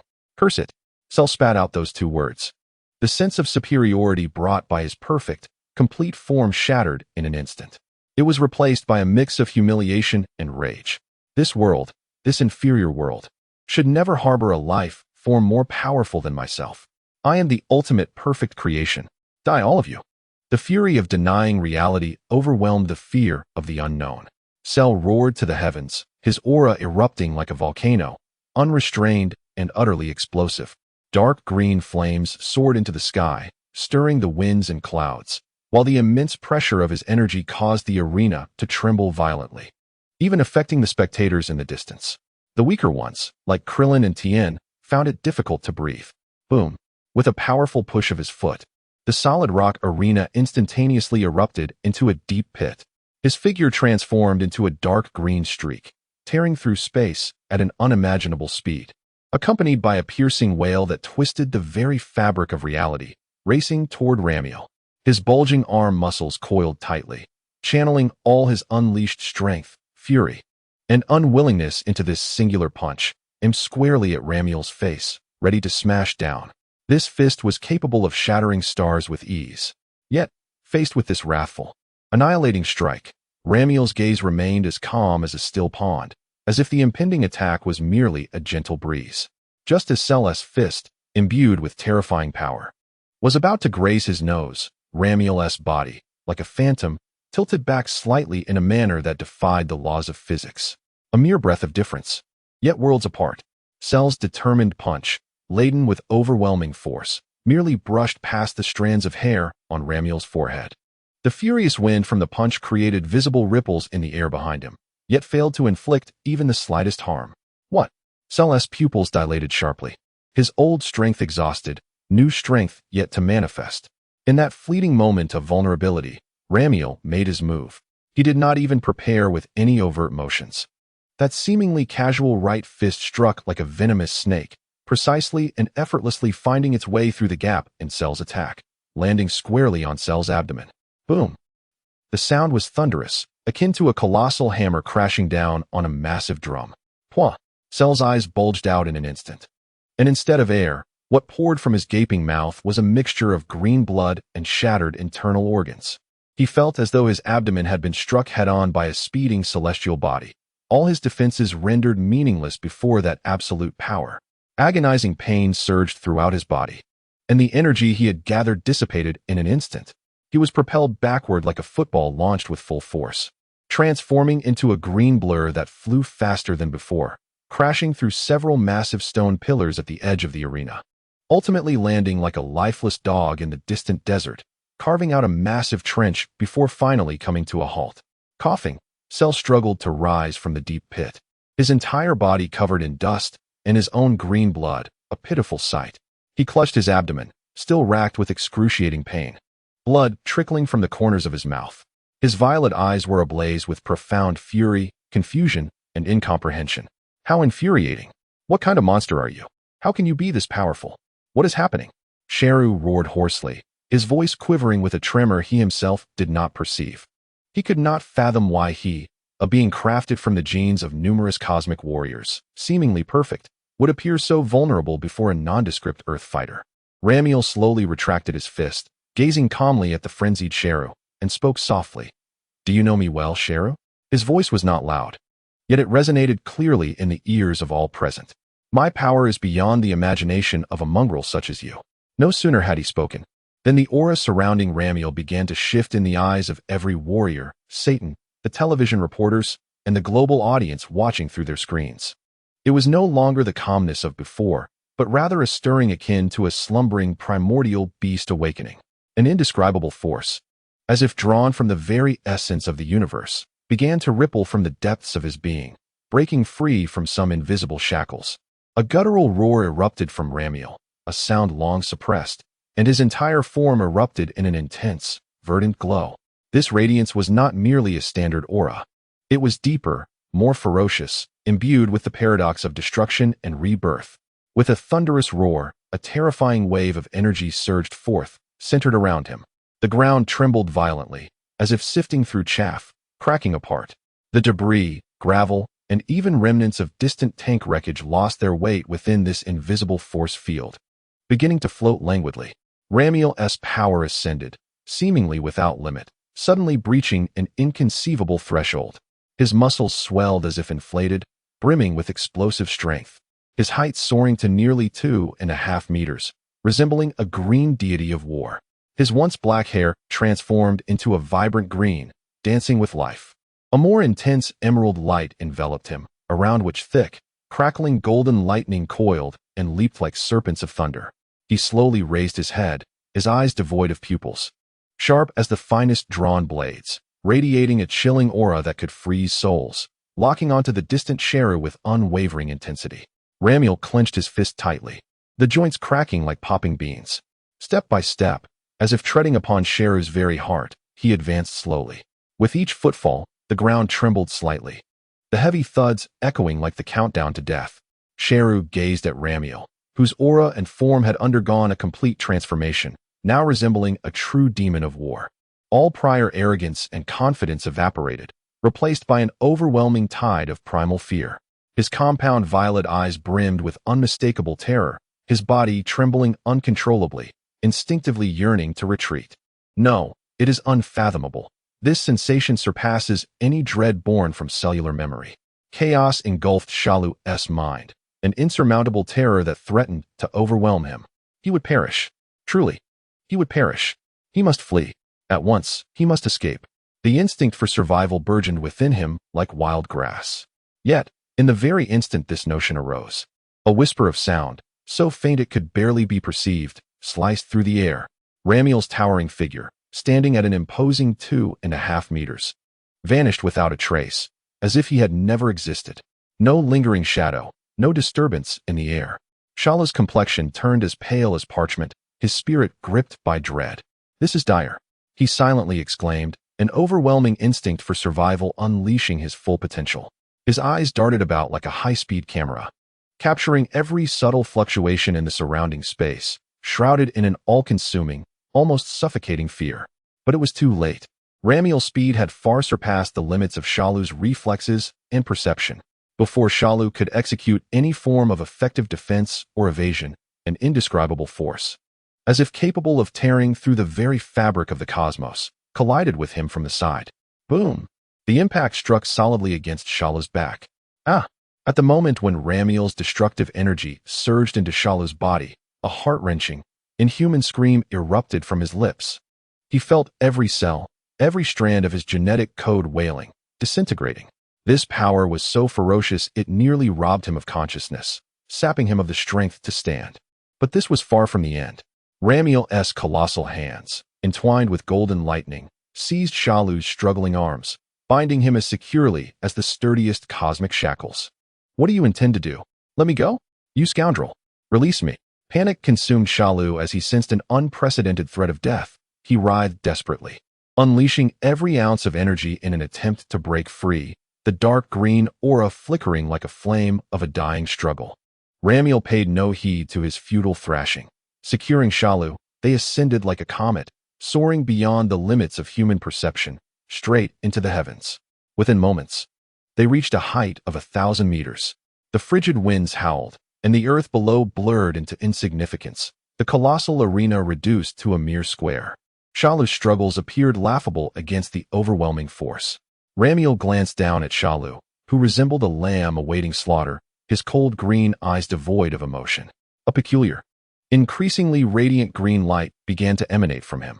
This luminescence, unlike the chaotic aura, was more subdued yet harbored a destructive energy capable of warping the very space around them. "Stop! What do you want from me? Let me go!" Gero felt the overwhelming force coalescing around him, a power potent enough to obliterate him completely. Consumed by terror, he emitted a desperate wail, his struggles intensifying. Amidst Sheru's frantic thrashing and terrified screams, the green radiance emanating from Ramir grew ever brighter and more resplendent, as if he were transforming into a humanoid green star. Ultimately, before the astonished gazes of all those below, and under the dazed observation of a global audience glued to their screens, Ramir in the sky fully transformed into a green sun descending upon the earth. An infinite burst of light and heat erupted, painting the surrounding sky and clouds in a hauntingly pure green hue, as if the very heavens were ablaze. This extreme green luminescence lasted but a fleeting moment. In the next instant, the brilliance rapidly contracted inward like a receding tide, vanishing entirely. As the sky regained its original color, only Ramir's towering green silhouette remained, quietly suspended in the air. In his grasp, the once captive Sheru had utterly vanished, without explosion, without ash, without a trace of his previous existence. Chapter 114. Dandy, are you joking?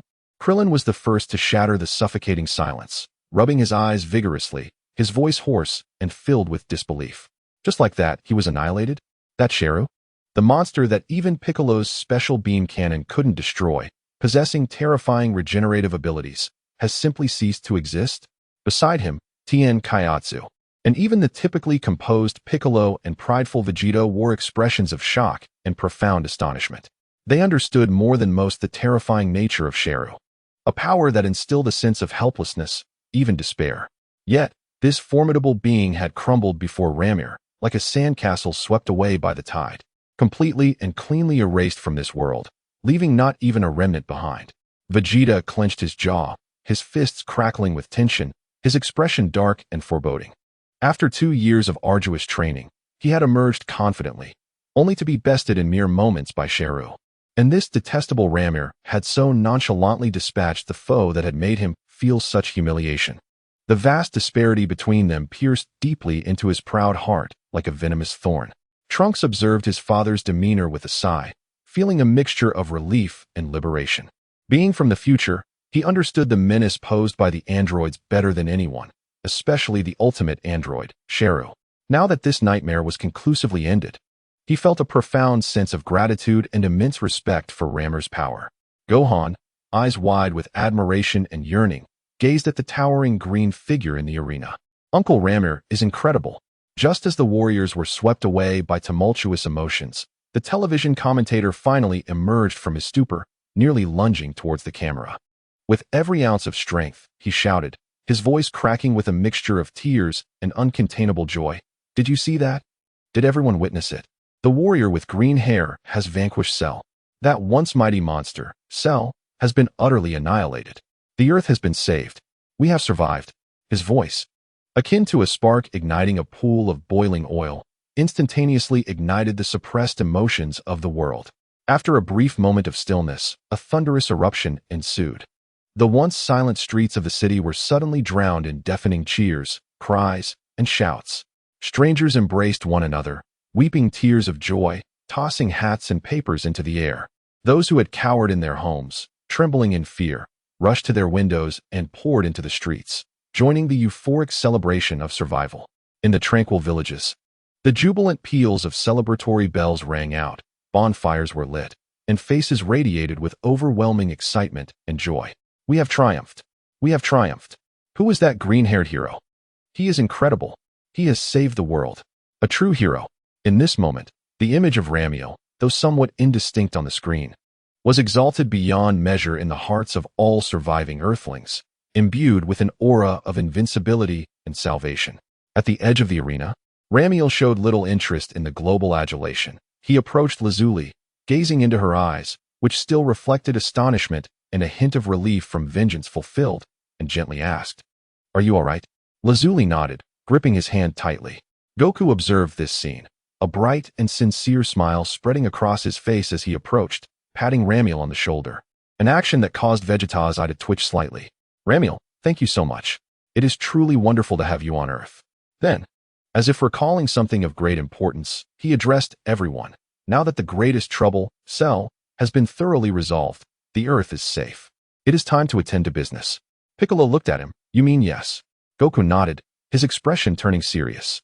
The Supreme Kai has vanished due to merging with you. The Earth cannot be without a Supreme Kai and Dragon Balls. I must journey to Namek to seek a virtuous and kind-hearted Namekian to take the Supreme Kai's place and recreate the Dragon Balls. This is the final request of the Supreme Kai, and also yours, Piccolo. Piccolo fell silent for a moment before nodding.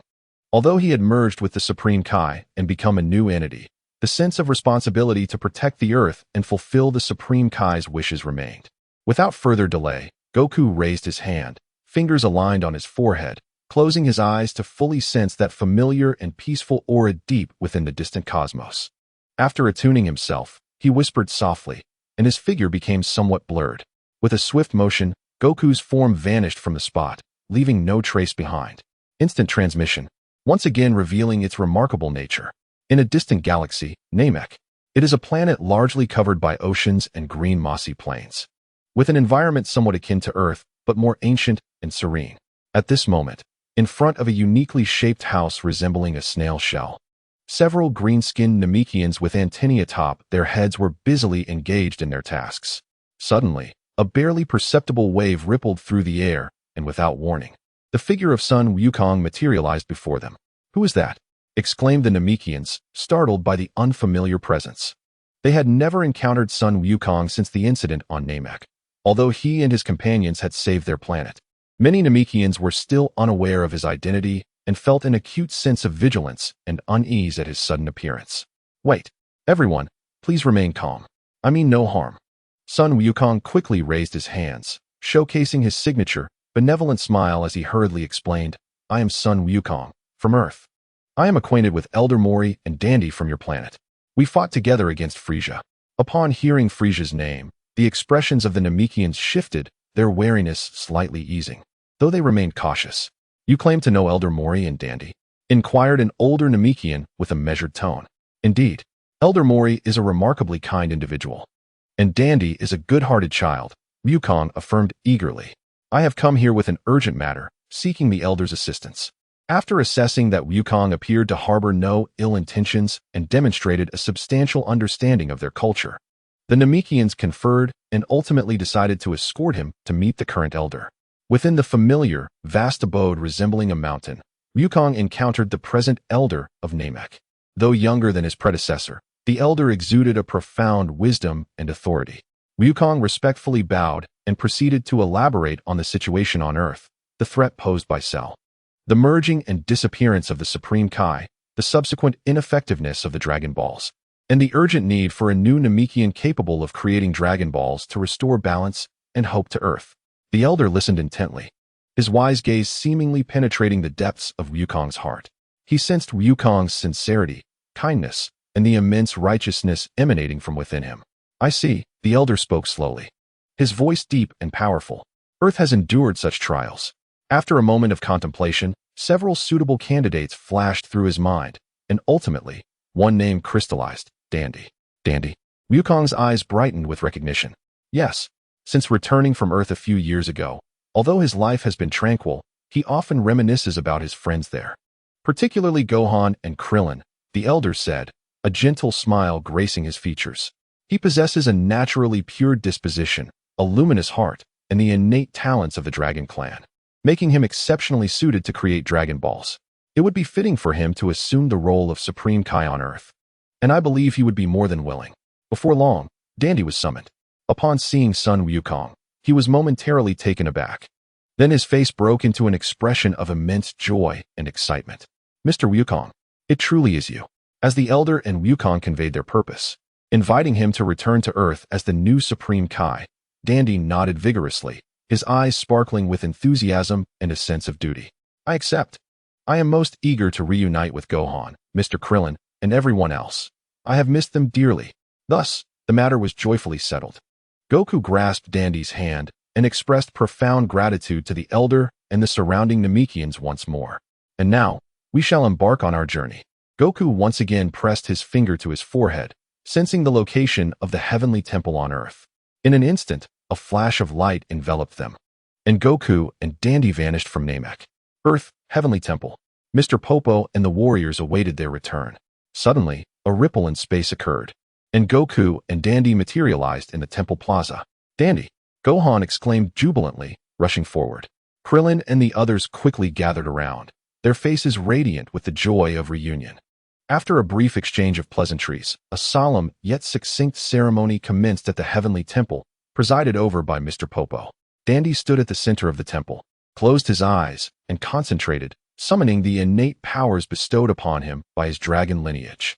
A gentle, sacred light emanated from him, resonating with the entire temple. A vast and gentle will began to connect and merge with the core of the earth. Moments later, the light gradually subsided. Dandy slowly opened his eyes, and his demeanor exhibited subtle changes, becoming more composed, imbued with a hint of divine radiance. He had succeeded, officially becoming the new deity of Earth. Simultaneously, across the globe, 7 Dragon Balls, shimmering with an orange glow, reformed and lay quietly in wait for the next moment to grant a wish. Chapter 115. The Wedding. All right, everyone. Goku clapped his hands, a brilliant smile illuminating his face, drawing the attention of the assembly back from the joy of reunion. Now that Dandy had become the new deity and the Dragon Balls regained their power, it was time to realize our most significant objective. Piccolo, arms crossed, spoke solemnly. "Indeed, it is time to bring back those who perished innocently due to Cell." Ramel glanced at Lazuli, his eyes filled with reassurance, and also Lapis. Lazuli tightly clasped Ramel's hand, nodding emphatically, her eyes shimmering with anticipation. Over the past 2 months, although vengeance had been achieved and her bond with Ramel had deepened, the absence of her brother Lapis remained an unhealed wound in her heart. The newly appointed deity, Dandy, approached the Dragon Balls. Taking a deep breath, he prepared himself. Although this was not his first summoning of the Eternal Dragon, as the new deity of Earth, this was his inaugural attempt. He focused intently and recited the ancient incantation in the clear and powerful Namekian tongue. "Arise, Eternal Dragon, grant my wish." Thunder rumbled. The once clear sky darkened in an instant, clouds roiling and lightning dancing. The 7 Dragon Balls erupted in a dazzling golden light, coalescing into a tremendous beam that pierced the heavens. The radiance twisted and swelled within the clouds, ultimately transforming into an enormous, magnificent green dragon. Its red eyes shone like searchlights, surveying the crowd gathered below in the temple. Its authoritative voice resonating through the cosmos. "Speak your wishes. I can grant you one wish of any kind." Though many had witnessed this spectacle before, each occasion still evoked a profound sense of astonishment. Stepping forward as the representative, Sun Wukong raised his head and proclaimed with a loud voice, "Dragon, please resurrect all those who were slain by Cell." This wish encompassed all lives lost either directly or indirectly due to Cell, including the innocent civilians devoured for energy and the 17th android, Lapis, who had been absorbed during the battle. The dragon's crimson eyes gleamed with intensity. "This wish is quite simple." A hum reverberated, emanating an indescribable wave imbued with the principles of life and reincarnation, radiating from the dragon and sweeping across the entire Earth and even the farthest reaches of the cosmos. In the next moment, a miracle unfolded. In cities and villages across the globe, those who had been consumed by Cell, leaving only their abandoned garments behind, reappeared in a state of bewilderment, as if awakening from a harrowing nightmare. Within military bases, soldiers who had sacrificed their lives in the fight against Cell gazed in disbelief at their restored bodies, exchanging incredulous looks. Meanwhile, atop the Heavenly Temple, a brilliant light flickered, revealing a young man clad in an orange vest with long black hair, bearing a striking resemblance to Lapis, who appeared somewhat dazed before everyone. Indeed, it was the 17th android, Lapis. I am not," Lapis murmured, gazing at his own hands. Memories anchored in the moment he was pierced by Cell's tail, his power relentlessly siphoned away. "Lapis." Lazuli could no longer contain her overwhelming emotions, tears streaming down her face as she released Ramiel's hand and rushed forward like a whirlwind, enveloping her regained brother in a tight embrace.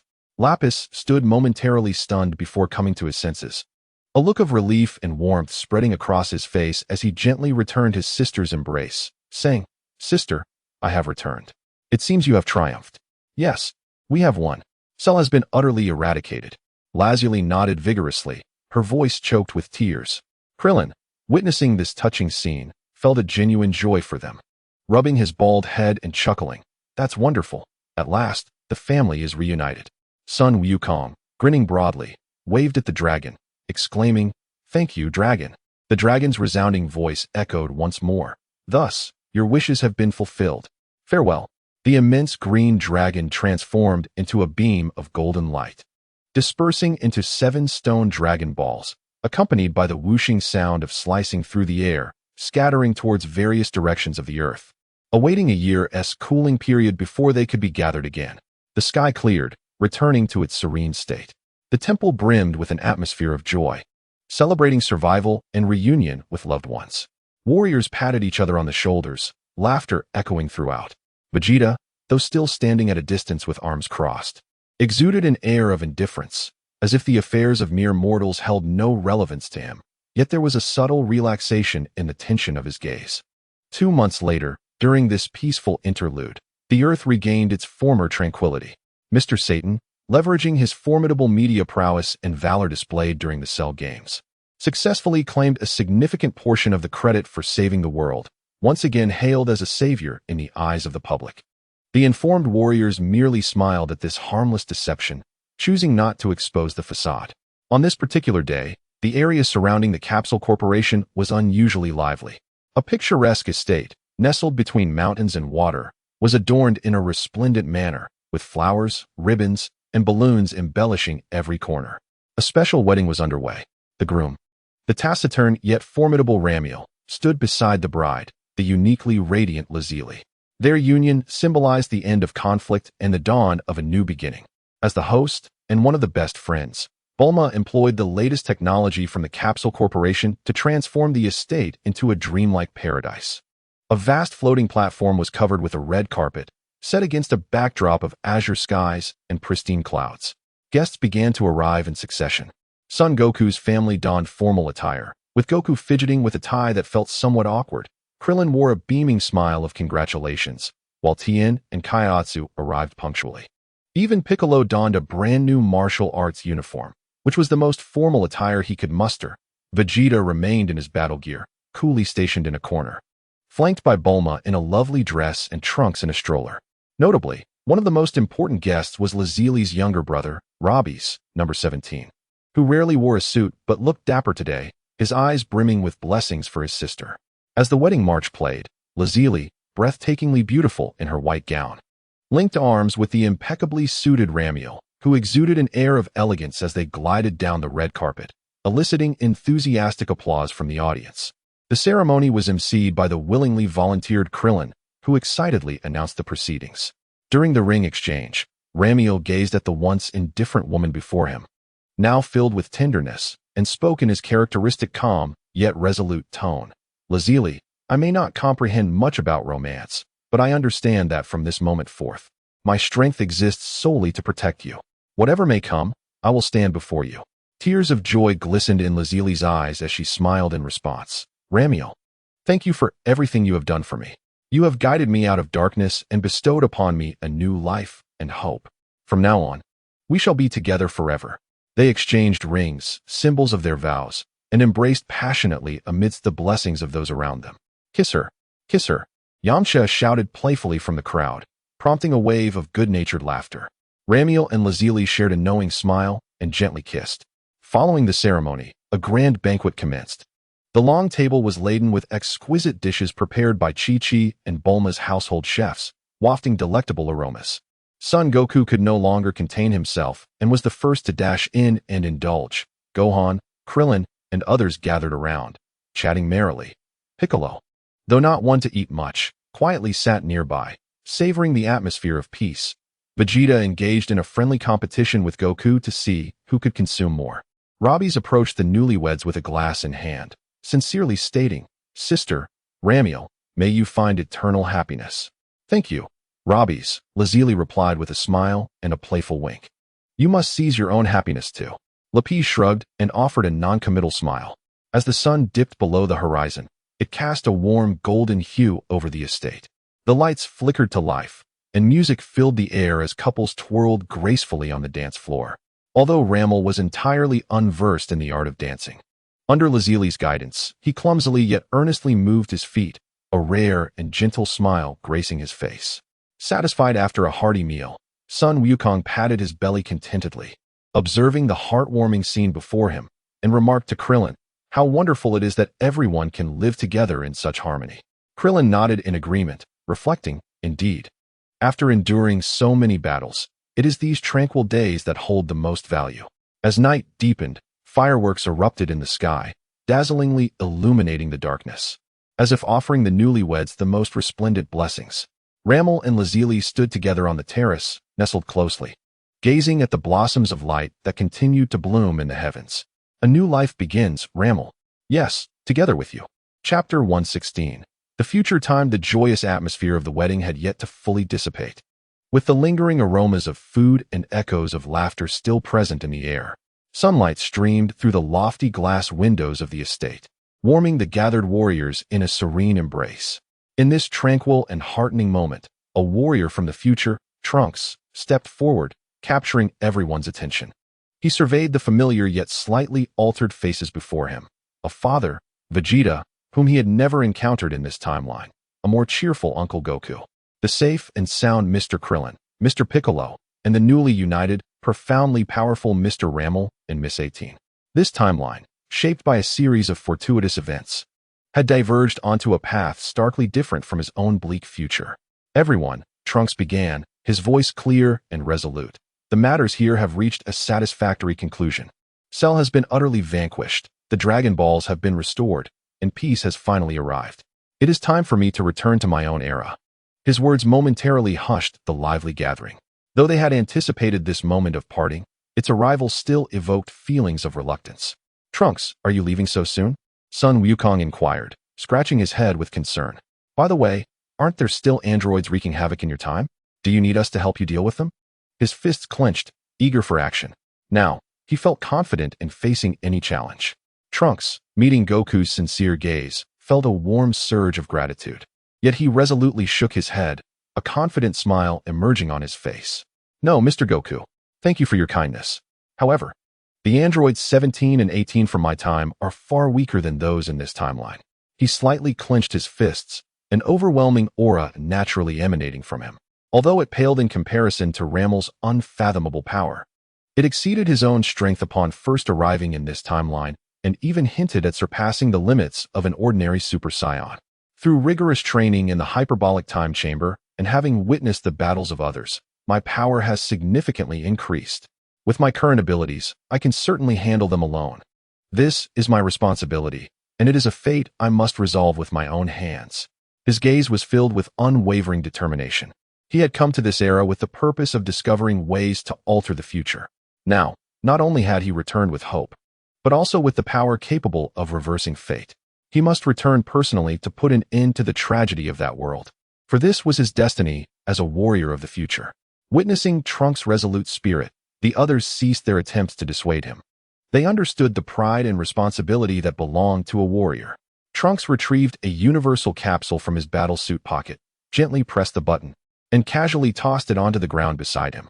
With a loud bang, accompanied by a cloud of white smoke, a sleek time machine, reminiscent of a colossal octopus, appeared before them, standing in stark contrast to the festive surroundings, yet exuding a solemnity that transcended time and space. Trunks opened the hatch and took one last glance at the time and space that had granted him rebirth and hope. His gaze lingered momentarily on the silent, green-haired warrior. He turned to Ramiel and solemnly stated, "Mr. Ramiel, this world is fortunate to have your presence. I hope you will continue to safeguard this hard-won peace and protect everyone." He was acutely aware that, had it not been for Ramiel's emergence, this time and space would likely have succumbed to a fate as bleak as that of his own future. Ramiel observed the young man from the future, burdened with a heavy mission yet still resilient. A fleeting glimmer of unspoken approval flickered in his calm eyes as he nodded slightly in acknowledgement of this entrusted duty. Trunks then looked towards Vegeta, his father. Vegeta remained with his arms crossed, turning his head away, adopting a cold demeanor. Yet Trunks could sense the unexpressed emotion lurking beneath the taut corners of his mouth. "Take care, Dad," Trunks whispered. Vegeta grunted, not turning back, merely murmuring, "Don't embarrass me." Trunks smiled and waved farewell to Goku, Piccolo, Krillin, and the others. "Well then, everyone, goodbye. Thank you for your care during this time." Without further hesitation, he stepped into the cockpit of the time machine. The hatch slowly closed, severing his image from this sunlit and hopeful era. A low hum emanated from the time machine as it began to emit strange waves of energy, causing the surrounding space to warp and blur. With a distinctive sound, as if piercing through the barriers of dimensions, the orange-yellow time machine, along with the future warrior, vanished before the eyes of the onlookers, leaving behind only faint impressions on the grass as evidence of its existence. In another time and space, a shattered future awaited. The sky remained eternally draped in a leaden gray, suffocating in its oppressive weight. On the earth, the ruins of abandoned cities sprawled like the carcasses of colossal beasts, stretching to the horizon, with silence reigning as the only melody. No birds sang, no life stirred, only the wind wailing through the broken walls, akin to the cries of lost souls. Suddenly, within the stillness of the desolate sky, it seemed as if an invisible giant hand had torn an irregular rift, revealing a kaleidoscope of dazzling, incomprehensible temporal turbulence. In the next instant, an orange-yellow time machine burst forth from the breach like a storm-born seabird, exuding an air that was utterly incongruous with this despairing world, and slowly descended onto a barren plain. As the hatch opened, Trunks stepped out. He still carried with him the faint warmth of another time, yet the familiar sight of decay before him washed that warmth away, leaving behind a heavy sense of responsibility and icy resolve. The air was tainted, laden with the sense of gunpowder and decay. He inhaled deeply the air of his era, his gaze sharpening like a blade. This timeline was undeniably different. He murmured softly, his voice resonating clearly in the silence. The past versions of number 17 and number 18, under the influence of Mr. Ramiel and the others, were not beyond redemption. Even Miss Lazuli had found a place to belong. Yet here, his gaze swept across the distant ruins of the city where he had fought countless battles and witnessed his comrades fall, his fists clenched tightly, knuckles whitening from the strain. The androids of this era were stained with the blood of countless innocents. Their crimes were unforgivable. Moreover, this age lacked the absolute power of Mr. Ramiel to avert disaster. The true battle was only just beginning. Trunks declared with a voice imbued with unwavering determination and strength, "It is I who shall bring this to an end." He fixed his direction, his form transforming into a streak of light as he sped towards a concealed coordinate at an unprecedented velocity. Before long, he arrived at a well-camouflaged entrance leading underground. Skillfully bypassing layers of defenses, he stepped into a dim yet orderly corridor. At the end of the passage lay a basement filled with intricate instruments and displays. A figure sat with their back to him, quietly engaged at a large computer, their fingers flying over the keyboard, streams of data cascading across the screen like a waterfall. That familiar blue hair, though somewhat disheveled in this environment, still exhibited a tenacious spirit. It seemed the sound of footsteps had caught their attention, causing the figures typing to momentarily falter. "Mother," Trunks paused, gazing at the strongest woman in the world who had held up a sky for him. His voice tinged with a barely perceptible tremor, yet brimming with unprecedented strength and hope. "I have returned." Chapter 117. The Future Timeline 2. Hearing that familiar call of mother, Bulma's fingers abruptly halted on the keyboard, her eyes, somewhat weathered yet still bright, sparkling with uncontainable joy. She quickly turned, rising from her chair, and strode towards Trunks, her gaze akin to the most precise scanner, meticulously scrutinizing him from head to toe. Although her son had not been gone for long, the time had stretched infinitely amidst worry and anticipation. Soon, she noticed the evident changes. "Oh," Bulma exclaimed softly, her face reflecting surprise. "Trunks, it seems you have grown quite a bit taller during your absence. Moreover, he appears to have become considerably more robust. It is not merely his height. My son has undergone a transformation in spirit, shedding much of the previous heaviness and urgency, while gaining a newfound composure and an understated brilliance." As Trunks observed the genuine concern in his mother's eyes, warmth filled his heart, and he nodded in affirmation. "Indeed, mother, within the Palace of the Gods, there exists a peculiar chamber known as the hyperbolic time chamber. Although the environment inside is exceedingly harsh, the flow of time differs from the outside. A year spent within equates to merely a day in the outside world. Father and I engaged in rigorous training there. The hyperbolic time chamber? A day equating to a year? Such a wondrous place exists," Bulma exclaimed, her scientific mind swiftly grasping the underlying principles, and she felt elated that her son had the opportunity for such training. She then recalled the most pressing question and curiously inquired, "By the way, how is the past timeline?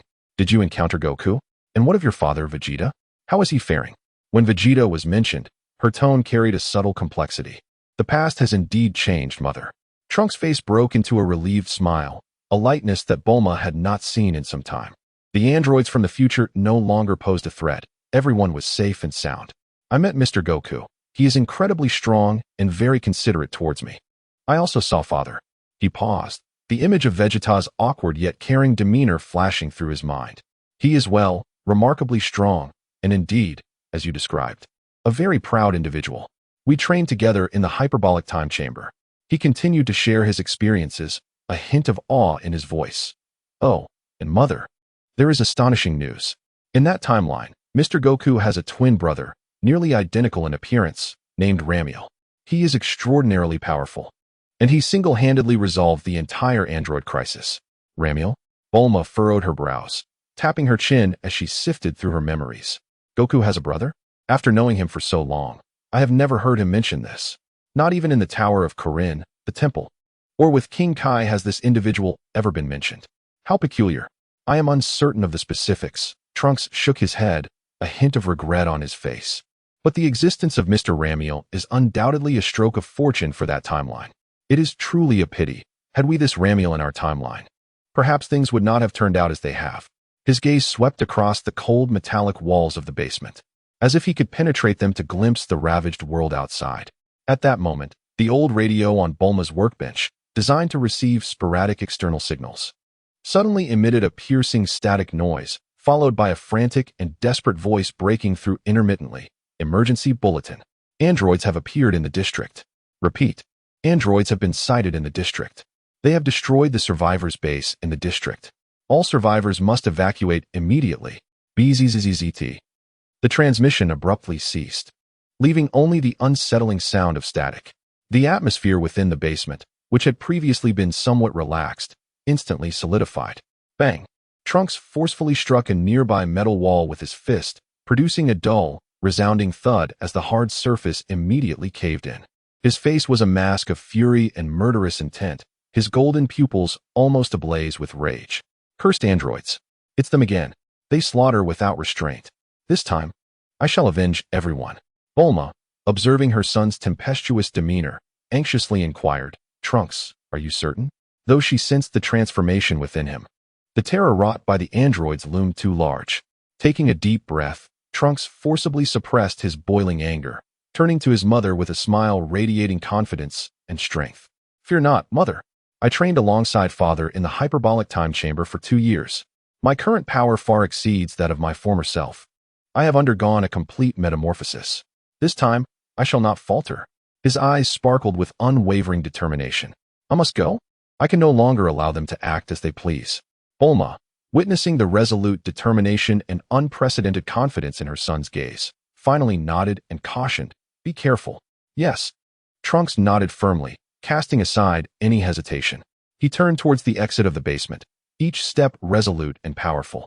Upon reaching the surface, he was met with the familiar yet suffocating sight of devastation. Beneath the leaden sky, the ruins silently narrated their agony. Trunks fixed his gaze in the direction of the androids, his expression sharpening with intensity. Boom! A surge of golden energy, far more concentrated and ferocious than ever before, erupted from within him. The ground fissured around him. His hair transformed into a radiant golden hue, standing on end as potent energy waves stirred the air, creating miniature cyclones. Whoosh! In the next instant, he became a golden meteor, tearing through the sky at a speed unfathomable to the naked eye, propelled by boundless fury and resolve toward the distant realm of the androids. His velocity was such that it left a lasting golden trail in the air. The area, once a sanctuary for survivors, had now morphed into a burning hellscape. Amidst the remnants of shattered walls, flickering flames and charred remnants could be glimpsed, while the air was thick with the acrid scent of smoke and blood. Bang! Bang! Bang! Cursed! Cursed! Cursed! The exquisite visage of Android 18 was now twisted with rage as she hovered mid-air, resembling a petulant, spoiled child, relentlessly hurling powerful energy spheres at the desolate ground below. The continuous explosions echoed piercingly, flames leaping skyward, further ravaging the already broken earth, as if this was the only way to vent her pent-up fury. How childish! Android 17 lounged casually against a crooked concrete pillar, arms crossed, observing his sister's outburst with his customary teasing tone. Is it really necessary to come here and demolish everything just because you lost a game? Shut up. Mind your own business.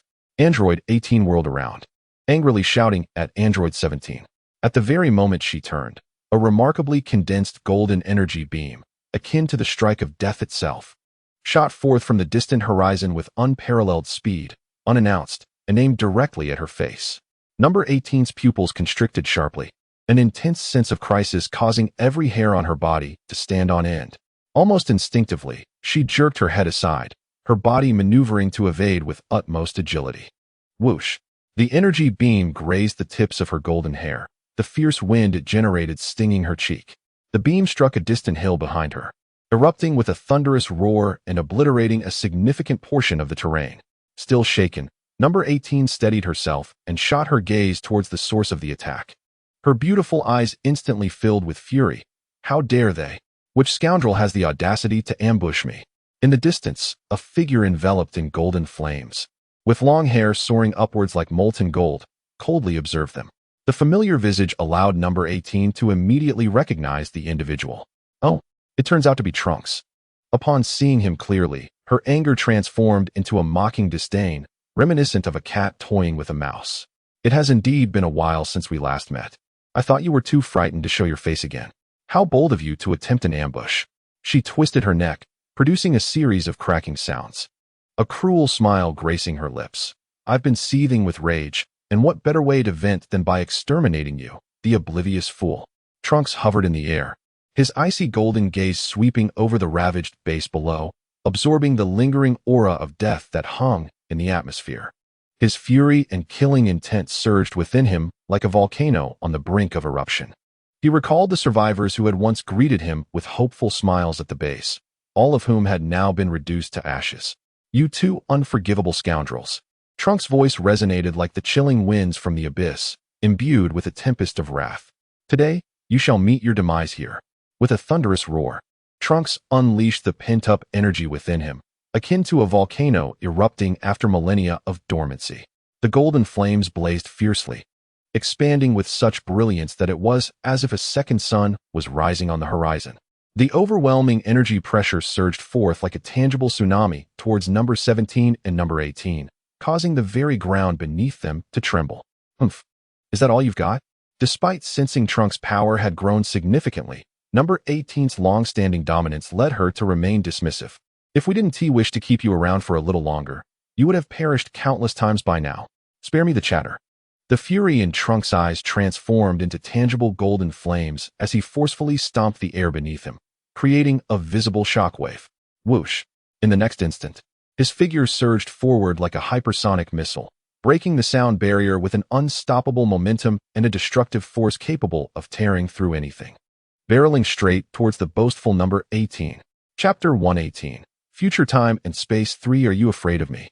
Confronted by the formidable aura of Android 17. Despite a fleeting surprise at his speed, Android 18 suppressed her unease, bolstered by her long-standing dominance. With a disdainful huff, she retorted, You think you can challenge us? Had we not wished to prolong your existence for our own amusement, you would have perished countless times already. Accept your fate. Trunks, choosing silence, locked his golden, furious gaze upon the two instigators of countless tragedies. With a sudden, forceful leap, he propelled himself through the air, a thunderous shockwave accompanying his ascent, transforming into a golden streak of lightning that surged forth with an unprecedented, terrifying velocity. Be cautious, 18. He is different from before, remarked Android 17, who had been observing with an air of nonchalance. As Trunks unleashed his full speed, his brow furrowed tightly, sensing an oppressive force emanating from the golden aura that was markedly distinct from any prior encounters. He urgently cautioned her, though his warning arrived too late. Trunks' speed had transcended their familiar comprehension. Before 18 could fully mitigate her contempt or adopt a defensive stance, the golden flash had already closed the distance between them. A fist enveloped in concentrated golden energy, veins visibly straining, rapidly expanded in her field of vision, carrying an overwhelming might she had never before sensed in Trunks, crashing violently into her once exquisite, now contorted visage. A resounding thud echoed, a sound so dull it made one's teeth ache. Ugh. 18 was struck by an indescribable force, akin to a speeding train colliding with her head-on. Agony radiated from her face throughout her body, her mind blank. Even hearing the pained creak of her neck under the unbearable strain, she was utterly out of control, resembling a tattered marionette flung with all its might, transforming into a blurred afterimage that shot backward at a speed surpassing her advance, crashing through several crumbling walls, ultimately embedding herself deep within a heap of rubble she had recently created, sending dust and debris swirling through the air. Damn it, you bastard. After a moment, 18 struggled to rise from the debris, her once delicate features now swollen and bruised, a cut on her lip oozing blood, her golden hair matted with dust, presenting a disheveled appearance.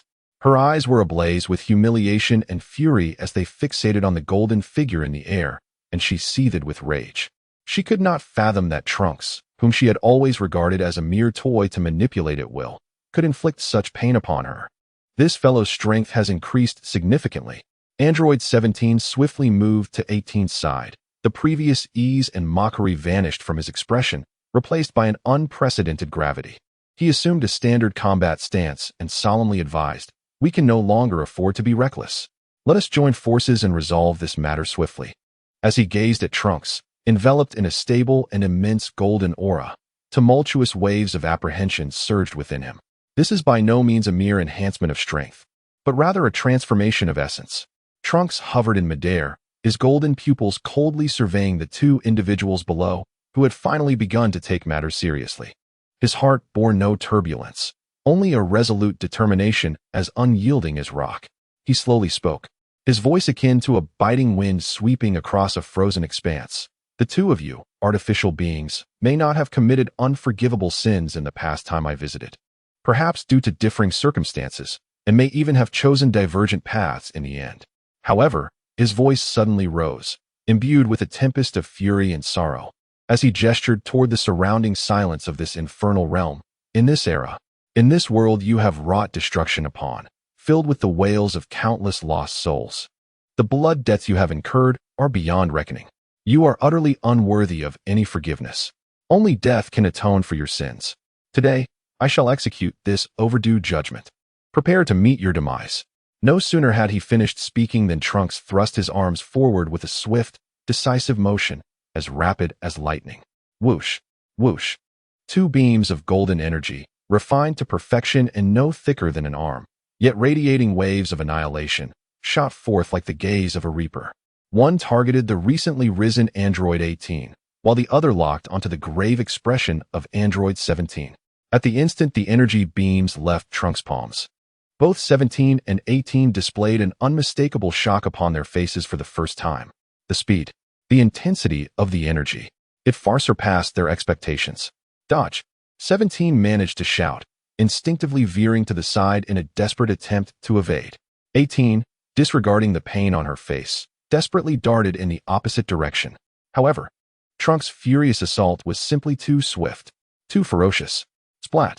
Boom! Though 17 reacted with remarkable speed, the edge of the beam still grazed his arm, which he had not managed to fully withdraw. There was no explosion, only a sound reminiscent of a hot knife slicing through butter. As his entire left arm vanished in an instant from the shoulder down, the severed edge gleamed as smooth as glass, with no blood immediately gushing forth, only the charred marks of searing heat.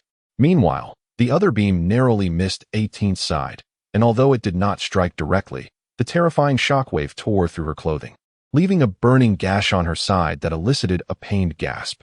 What was even more chilling was that the two energy beams, undeterred, crashed into the distant ground, accompanied by a deafening explosion, carving out two massive, charred trenches over 100 meters long and several meters deep. 17, are you all right? 18 exclaimed, clutching her wounded side, her gaze filled with horror as she looked at 17, who had lost an arm. "I'm fine." 17 gritted his teeth, cold sweat beading on his forehead, his face pale from the excruciating pain and loss of blood. The astonishment and a hint of fear in his eyes as he looked at Trunks reflected an unprecedented realization. This individual's speed and power were as if he were an entirely different being. He gazed intently at Trunks, a profound seriousness etched upon his features. In his recollection, While the opponent possessed considerable strength, it was merely on par with Android 18, destined to be gradually depleted by her seemingly infinite energy. Yet now, the aura, speed, and power emanating from Trunks, particularly his mastery over energy, had multiplied beyond comprehension. His prowess had ascended to a terrifying level that even made him feel a chill of trepidation. To linger in distraction at such a moment would be tantamount to courting death. Trunks' cold voice rang in Android 17's ears like the tolling of a death knell. 17's expression shifted dramatically as he turned abruptly, only to behold a streak of golden lightning mere inches away. Trunks moved with such velocity that he seemed to teleport, materializing right before him. Die! Trunks roared, his fist enveloped in golden flames, imbued with destructive force. In an instant, faster than 17 could react, it pierced through his chest like a searing iron spear. A chilling sound of penetration echoed ominously. 17's body stiffened in disbelief as he looked down to find a gaping hole, the size of a bowl, in his chest, the edges crackling with electricity. He coughed violently, attempting to speak, but only blood poured forth, mingled with fragments of his own insides. He felt his strength dissipating rapidly, his body suffering a catastrophic blow. With the last vestiges of his energy, he struggled to turn his head towards the stunned Android 18 nearby, his lips moving to form a faint yet clear whisper. Run? He is beyond our capability. Before his words could fully escape, the light in his eyes dimmed swiftly. Trunks, devoid of pity, yanked his arm from 17's chest, allowing the broken body to slump lifelessly to the ground. Simultaneously, he swiftly brought his hands together before him, palms facing each other. As a radiant and ferocious golden energy coalesced and compressed, far surpassing what had been summoned before.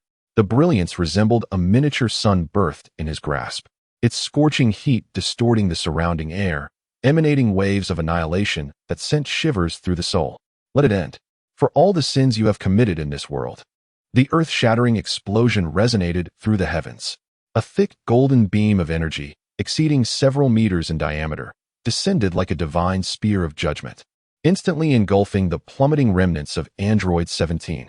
When the radiance subsided, apart from a few drifting ashes, every trace of 17's existence had been utterly reduced to dust by that cataclysmic force. Chapter 119. Future Time-Space 4 Bastard.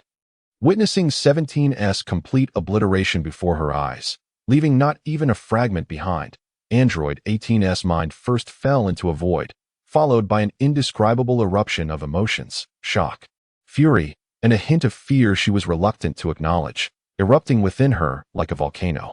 Her once exquisite visage contorted in extreme rage, her golden locks seemingly stirred by an invisible wind, radiating an exceedingly unstable wave of energy.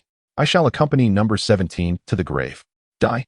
The loss of her soul companion shattered the long-held superiority derived from absolute power, causing number 18 to unleash a hysterical scream. She had completely lost her sanity, consumed solely by the frenzied desire to obliterate the golden warrior before her. Clenching her fists tightly, she channeled her nearly boundless energy into her legs, transforming her form into a blurred white streak, propelled forward with a resolve akin to mutual destruction. Her fierce fist aimed directly at Trunks' face. This strike, fueled by fury, possessed the power to pierce mountains.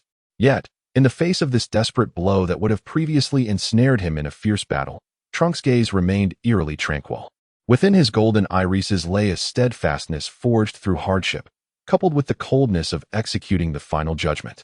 With a disdainful snort escaping his nostrils, he did not flinch or retreat, but instead advanced with greater speed. Their figures intertwined in the blink of an eye. Just as number 18's fist was about to make contact with Trunks, his right hand moved, swiftly, so fast that it transcended the limits of visual perception.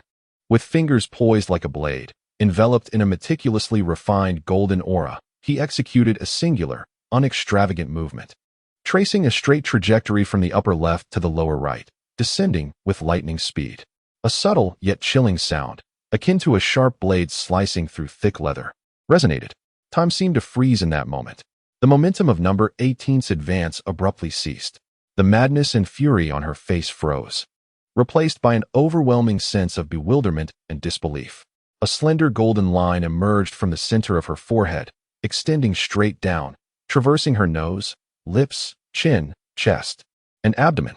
In the next instant, a torrent of warm, crimson blood erupted violently from that golden line, staining the scorched earth beneath her feet and splattering onto Trunks' cold attire.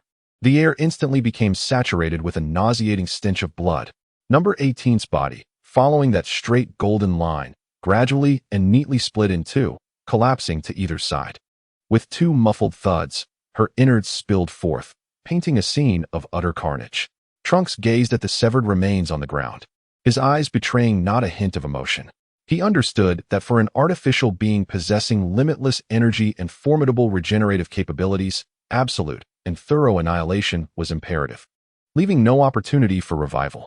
Without a moment's hesitation, he swiftly brought his hands together, a blinding golden energy converging and compressing between his palms, emitting a shrill hum reminiscent of countless birds in flight. Ultimate flash. Accompanied by Trunks' icy proclamation, his palms thrust forward with tremendous force. A golden torrent of energy, colossal in diameter and imbued with dual intentions of purification and destruction, surged forth like a roaring golden dragon, instantaneously engulfing the severed remains of number 18 and the blood-soaked earth beneath. Within this torrent of energy, a fleeting yet excruciating cry, the last vestige of number 18's consciousness, emerged, only to be swiftly drowned out by the tumult of power. As the golden radiance, bright enough to illuminate the dim world, gradually receded, all that remained at the site where number 18 once stood was a vast pit, its edges crystallized. Her figure, her essence, every trace of her existence evaporated like dew under a scorching sun, dissolving into the air thick with the scent of blood. Silence once again enveloped this ravaged land. It was over. The protracted horror, a nightmare that had claimed countless lives, brought forth by these two androids, had finally come to a definitive close. The golden aura surrounding Trunks gradually diminished, his upright hair cascading down, reverting to its deep purple hue. With his head bowed, he stood at the brink of the deep pit, allowing the blood-scented wind to tousle his hair. "I did it," he murmured, his voice carrying a barely perceptible tremor. "I avenged everyone." A single, scalding tear escaped the corner of his eye, mingling with the dust and blood on his face, falling onto the charred earth beneath him. Yet, almost immediately, a wave of relief surged forth, a long-suppressed emotion finally unleashed. He raised his head, letting out a laugh that was not of joy, but rather a cathartic release, tinged with tears. Ha ha ha! As if in response to this laughter that signified the end of darkness, the heavy, leaden gray clouds above, seemingly eternal, quietly parted, allowing shafts of long-awaited, warm, golden sunlight to pierce through, defiantly illuminating the scarred earth, brightening Trunks' tear-stained face as well as the silent ruins. Light had finally returned to this despairing world. A month later, the future world, now free from the androids, revealed humanity's astonishing resilience and vitality. With Trunks' assistance, the remaining human survivors emerged from their hidden corners, joining hands to clear the rubble and rebuild their homes. Though remnants of destruction surrounded them, the seeds of hope had been sown, and the outlines of new towns began to take shape, with long-lost smoke curling upwards once more. Communication and transportation networks gradually resumed, thanks to the efforts of Bulma and others. Trunks, the warrior who had personally extinguished the Dark Age, naturally became the irreplaceable hero in the hearts of all survivors. A true savior. In the future world, in West City, within the newly arranged Capsule Corporation residence, Trunks and his mother Bulma enjoyed a rare moment of leisure, leaning comfortably against the sofa in a relatively cozy living room.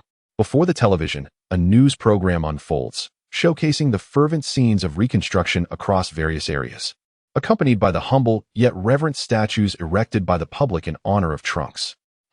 Look at you, now a renowned savior of the world. Bulma chuckles, nudging her son lightly with her elbow, her tone imbued with both maternal pride and playful teasing. Trunks, slightly embarrassed, scratches the back of his head, a gentle smile gracing his face. "Mom, please don't tease me. I have never cared for titles like savior. All I desire is for everyone to live without fear, to enjoy this hard-won peace and tranquility. That is enough for me." His gaze drifts beyond the window, towards those laboring to build a new home, his eyes brimming with hope for the future. However, at that moment, Trunks' relaxed demeanor vanishes. He sits upright, his brow furrowing in concern. A faint, yet chillingly familiar malevolent aura, akin to that of a venomous serpent, suddenly encroaches upon his senses. "Mom, I need to step out for a moment," he declares, his expression now grave. Sensing an impending visitor, Bulma, noticing the abrupt change in her son's countenance, feels a pang of anxiety. Her smile fades as she nods worriedly. "Be careful, Trunks." He offers her a reassuring glance before swiftly exiting the room, his movements silent, as he makes his way to a desolate expanse on the outskirts of West City. Scarred by the ravages of war and seldom trodden by human feet, the ground is riddled with craters and the remnants of discarded machinery, an eerie silence enveloping the area. Trunks halts, his keen gaze surveying the surroundings like that of a hawk. The wind stirs up dust, creating a mournful sound. Suddenly, from a shadowy corner formed by massive metal fragments, a faint, unsettling rustling pierces the silence. "Come out," he commands, his voice low yet imbued with an undeniable authority, as if tolling the bell of fate. "I have discovered you, Cell." A brief, tense silence ensues, followed by a series of unsettling scrapes from the shadows. The grotesque creature, green and insectoid in nature, slowly reveals itself, its compound eyes glimmering with uncertainty. "Trunks," Cell's voice, a bizarre amalgamation of various life forms, reverberates with evident surprise. "How did you know I was here?" He had believed himself well concealed, his presence meticulously suppressed, making detection seemingly impossible. Trunks' expression remains inscrutable, a veneer of icy indifference masking his intent as he unveils Cell's deepest scheme. "Humph, were you planning to ambush me, seize my time machine, and return to the past to locate and absorb androids 17 and 18 to achieve your so-called perfect evolution?" "Nanny." In that fleeting moment, Cell's pupils constricted to the size of pinpricks, his entire exoskeleton trembling slightly from sheer shock. His mouth, reminiscent of an insect's mandibles, opened and closed in disbelief, as he instinctively clenched his hands tightly. "How could you possibly know my plan?" This had indeed been his intention. As his hazy consciousness awakened, he instinctively sought the presence of androids 17 and 18. After calculating his odds, he concluded that he was not yet their match and resolved to absorb some animal energy to enhance his powers before confronting them. However, by the time he felt confident enough to absorb 17 and 18, he witnessed the two androids being vanquished by Trunks. In despair, after a prolonged observation, he decided to seize the time-traveling device and return to a past where all was still salvageable. Yet, this plan had never been divulged to anyone. How did Trunks come to know of it? Trunks did not answer Cell's question. He merely stepped forward, his aura rising like that of a slumbering dragon. His gaze was sharp as a blade, fixed upon the potential source of all calamity. "I shall not grant you another opportunity to harm humanity or disrupt the peace of any timeline. Today, here, I will put an end to you." His tone was imbued with an unwavering confidence forged through adversity, devoid of hesitation or fear. Having witnessed the terror of perfect Cell and having personally triumphed over the androids, he would allow no tragedy to transpire again. Cell, recovering from his initial astonishment, let out a low, twisted laugh, his somber visage rife with disdain and scorn for the feeble human before him. "You, a mere scion? You will become the first nourishment on my path to evolution. This place is merely beginning to rebuild. It is not a battleground," Trunks retorted, disregarding Cell's arrogance as his gaze swept over the faint outlines of newly constructed buildings in the distance. "Find a more fitting place for your demise." Before his words had fully dissipated, a tremendous force erupted from within Trunks, far surpassing Cell's expectations, akin to a cataclysmic tsunami. Though the golden aura had yet to manifest, the sheer pressure of his energy had materialized into a palpable shockwave that radiated outward from him. "What?" Cell could only emit a horrified shriek as his still-developing form was hurled like a withered leaf in a tempest, uncontrollably soaring into the sky by this irresistible force. Just as Cell flailed in midair, attempting to stabilize himself, Trunks appeared beside him like a specter, moving with such speed it seemed as if he had teleported. He seized Cell's spiked tail, his muscles taut and his core engaged. "Go!" With a commanding shout, Cell felt an indescribable strength surge from his tail, and his entire body was swung like a wrecking ball, launched forcefully toward the distant horizon. The velocity was so great that it created a piercing shriek as it tore through the air. Trunks' gaze was icily resolute, as a resplendent golden aura erupted around him, his hair transforming into a brilliant golden mane that soared skyward. With a forceful step in midair, a thunderous shockwave reverberated, and his figure morphed into a golden comet. swiftly pursuing the trajectory from which Cell had been cast aside. Boom! Cell's form plummeted like a meteor, violently hurled thousands of meters away, crashing heavily onto a desolate, scarcely trodden stretch of wasteland on the outskirts of West City. The unforgiving ground yielded to the impact, creating a deep crater and sending dust and debris spiraling into the air. Struggling to rise from the pit, Cell was covered in dust and abrasions, green, viscous fluid seeping from its cracked exoskeleton, presenting a pitiful contrast to its earlier arrogance. Just as it managed to regain its footing, an overwhelming sense of dread cascaded from above. Trunks, shrouded in golden flames, descended slowly before it, blocking all avenues of escape. His cold, emerald eyes glimmered with unmasked intent to kill and deep-seated hatred, fixating unwaveringly on Cell. How could this creature have grown so powerful? A surge of uncontrollable anxiety washed over Cell, its demeanor frantic as it murmured to itself. The magnitude of power Trunks now displayed surpassed the understanding of its nascent form entirely. Step by step, Trunks advanced, each footfall resonating with a weight that felt as if it were crushing Cell's very heart. Golden arcs of energy crackled around his clenched fist, an unmatched ferocity emanating like an invisible mountain, suffocating Cell and forcing it to retreat. Wait. The terror of death engulfed Cell like icy waters, prompting it to recoil in panic, its compound eyes wide with existential fear. It hastily pleaded, "What wrong have I committed? I have only just come into existence. I haven't even had the chance to leave this barren land. I have done nothing wrong. You cannot kill me." This is indiscriminate slaughter. It endeavored to employ logic and a sense of innocence to bargain for its survival. Yet, Trunks' gaze remained unyielding. Imbued with the cold clarity of foresight, "You will do so in the future."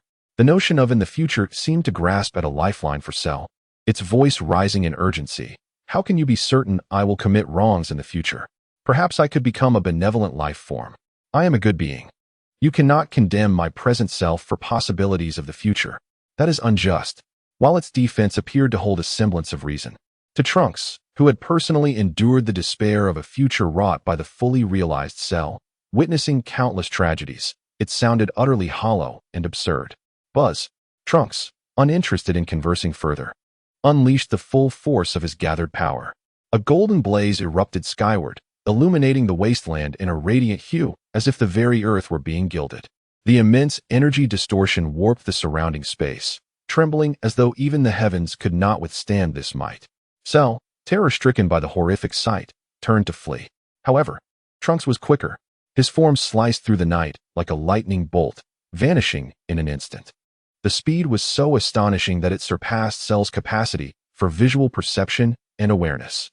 Before Cell's feeble mind could react, an indescribable, excruciating pain surged through its abdomen. Ah! Cell emitted a piercing scream, contorted in agony, its eyes bulging from the sheer intensity of the torment, as eerie green veins rapidly spread across its eyeballs. Its mouth gaped open, and uncontrollably, like a spouting fountain, it expelled a copious amount of repulsive, foul-smelling, green viscous liquid. Its already grotesque insectoid visage twisted further into a horrifying grimace due to the extreme suffering. Trunks' fist, enveloped in a golden aura, had deeply penetrated Cell's abdomen. But this was merely the beginning. A glint of cold light flickered in Trunks' eyes as his fists rose like a tempest, and in the next instant, they struck heavily against the sides of Cell's frail head. Boom! Like a watermelon crushed by a hammer, Cell's head exploded with a muffled thud. Various colors of brain matter, blood, and tissue splattered outward like fireworks, an overwhelming stench instantly permeating the air, inducing nausea. Having previously battled the fully formed Cell in the main timeline, and aware of its terrifying regenerative abilities, Trunks afforded this fledgling Cell no chance of revival. He watched coldly as the headless corpse slowly collapsed, his hands coming together in front of him, where a highly compressed golden sphere of energy, brimming with destructive potential, rapidly coalesced, emanating a pulse that sent shivers down the spine. "Be obliterated," Trunks declared icily, and then he pressed the energy sphere, like a seal of death, firmly against the still twitching remains of Cell. Zbuzboom! At the moment of contact, an even more radiant light erupted. The energy, like countless tiny golden blades, began to frantically dismantle and annihilate every part of Cell's body. Every single cell, from the muscles to the bones, from the exoskeleton to the viscera, until even the minutest cells were thoroughly purified by that pure and domineering energy, leaving no trace of existence whatsoever. When the brilliance finally faded, only a slight depression remained on the ground, its edges bearing crystalline, scorched marks. The latent threat, the yet-to-mature cell along with all its potential, was decisively and utterly erased from this timeline by Trunks. Rising slowly, Trunks allowed the golden aura surrounding him to gradually recede. He gazed toward the distant lights of reconstruction in West City, a symbol of hope, and exhaled a long, deep breath, releasing the pent-up turmoil within him. At last, the future truly lay in humanity's hands. The Cell Saga concluded. Chapter 121. 7 years later, time flies, and the years pass swiftly. Since the conclusion of the world-encompassing Shala game, and the subsequent demise of the ultimate threat at the hands of Ramir, Earth has been graced with a true era of peace and tranquility lasting 7 years. There have been no cosmic invaders, no deranged androids, nor monstrous entities from the future. The entire world revels in a serene atmosphere of reconstruction, development, and rejuvenation. During this span, numerous lives have embarked on new chapters. The family of Sun Wukong and Chi-Chi welcomed a new addition, their second son, Sun Goten, a lively little boy of 7 years who has inherited his father's innocent smile and scion potential. Shortly after their marriage, Ramir and Razali chose to relocate from the vicinity of Baozi Mountain, establishing their own home in a tranquil area near the mountains, conveniently distanced from the city's clamor, yet accessible to their friends. Soon after, their love manifested in the arrival of a son named Ramas, who possesses his father's emerald green hair and his mother's azure eyes, being only 2 months younger than Sun Goten. On a sun-drenched afternoon, with a gentle breeze caressing the air, 6-year-old Ramas lay on the carpet of his room, engrossed in assembling several robot models. Suddenly, a familiar whooshing sound pierced the air, accompanied by a bright, cheerful voice. "Hey, Ramas." Ramas lifted his head towards the window and beheld a golden, fluffy nimbus cloud floating outside, upon which sat 2 figures. The one in front, a boy 2 months his senior, was Sun Goten, who waved excitedly at him. Behind him was the gentle and refined young man, Sun Gohan. "Hey, Goten, brother Gohan," Ramas exclaimed, setting aside his models with a joyful smile and racing to the window. Sun Goten leaned over the edge of the nimbus, eagerly exclaiming, "Ramas, I convinced my brother to take me to Trunks' house in West City. Aunt Bulma has so many fascinating toys and game consoles. Do you want to come along?" Trunks, being Bulma's son, always had the latest technological marvels and delightful playthings, making his home a favored destination for both Ramas and Goten. "Absolutely. I want to go." Ramas' eyes sparkled with excitement as he nodded. "Wait for me. I need to tell my mom." He turned and dashed down the stairs like a whirlwind, calling out, "Mom, brother Gohan and Goten are here. I'm going to Trunks' house in West City to play." Outside in the courtyard, Ramir was leisurely reclining in a chair, savoring the serene afternoon, a cup of tea resting on a small table beside him. Razali was nearby, meticulously pruning a few exotic flowers she had personally planted, which shimmered with an unusual luster under the sun, an alien variety she had procured through a universal capsule from an unknown source. Upon hearing her son's call, Razali looked up and replied in a voice that was cool yet infused with tenderness, "Go ahead, but remember to listen to brother Gohan. Don't cause any trouble. And be back before dinner." "Got it." Ramas cheered, ready to rush outside. Ramir slightly turned his head, his gaze traversing the courtyard to behold the floating nimbus cloud, upon which rested Gohan and Goten. His perception of energy surpassed that of ordinary beings, and he was already aware of their arrival.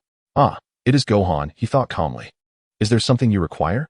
His tone, compared to 7 years prior, now bore a serenity that hinted at his integration into an ordinary life.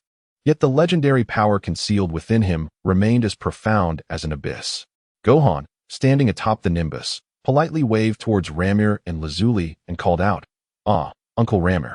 "Aunt Lazuli, nothing of particular importance. I am heading to the nearby city of West City to attend high school, and it's on the way." Goten insisted on seeking out Trunks to play, and I thought Ramas might wish to join us, so I came to inquire. Gohan had matured into a tall high school student, balancing academics and training, his demeanor steady, embodying the essence of a bookworm. "I see," Ramir nodded. "Then off you go. But do exercise caution."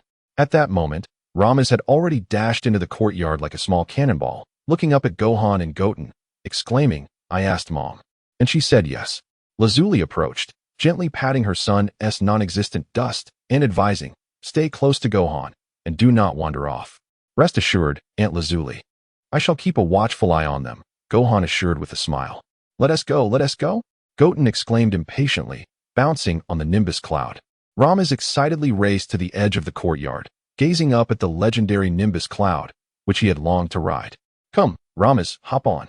Gohan extended his hand with a smile. Ramos nodded vigorously and, with a gentle leap, landed securely on the soft, buoyant Nimbus with Gohan's assistance. It was his first experience riding the Nimbus, and he found it utterly enchanting. "Hold on tight. We're off," Gohan commanded as he maneuvered the Nimbus.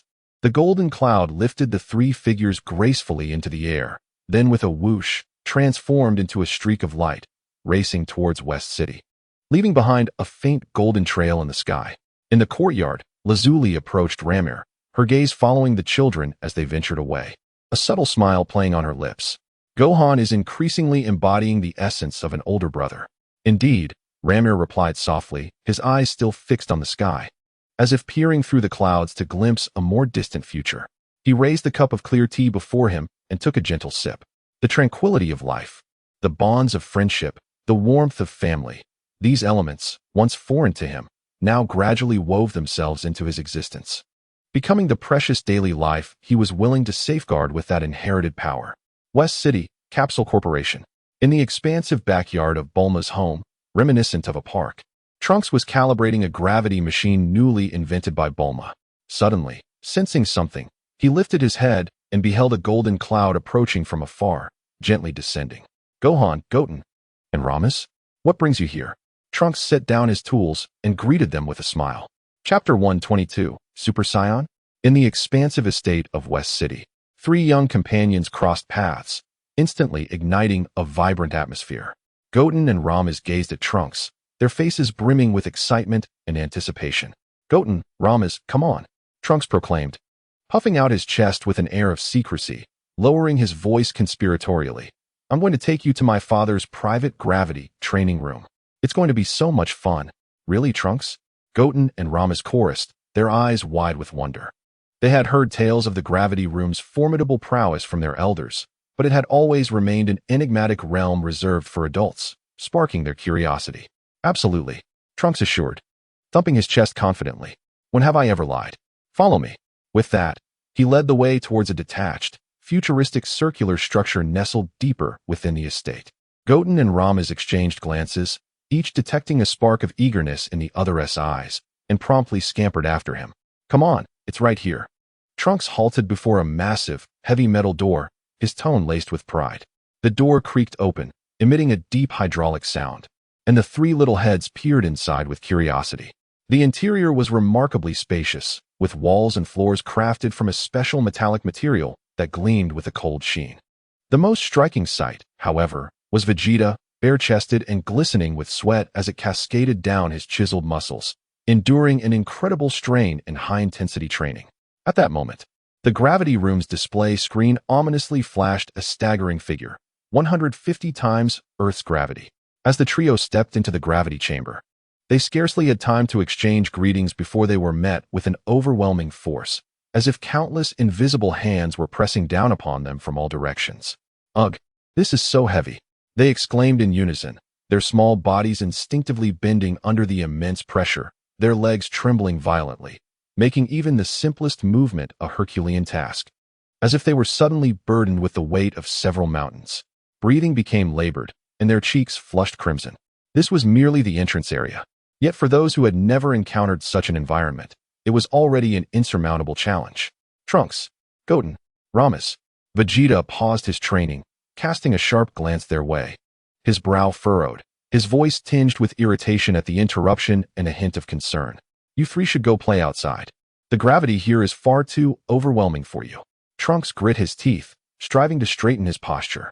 But the 150-fold gravity proved to be excessively taxing for their young bodies. He glanced at Goten and Ramos, who were equally struggling. Ramos, with his dark green hair plastered to his forehead with sweat, gasped for breath, yet a spark of determination flickered in his blue eyes as he suggested, "This gravity is too intense. I think we should transform into Super Saiyans. Goten nodded vigorously, his face reddened with effort. I think so too. Trunks inhaled deeply, striving to withstand the immense pressure weighing upon him. All right, then let's transform. In the next moment, an astonishing scene unfolded before Vegeta's eyes, causing his pupils to constrict in disbelief. A resonant hum filled the air as three streams of golden energy, though modest in scale, erupted simultaneously from the three young ones.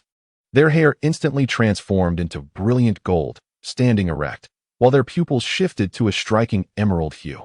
The formidable energy waves momentarily dissipated some of the gravitational constraints, allowing their previously hunched bodies to straighten significantly. They had become Super Saiyans, and remarkably, 3 Super Saiyans, each merely around the age of 7 or 8. Vegeta's initial displeasure was swiftly eclipsed by sheer astonishment. He momentarily forgot his training, his eyes widening in incredulity as he beheld these 3 shimmering little beings. His voice wavered slightly, betraying his surprise. Trunks, when did you 3 manage to become Super Saiyans?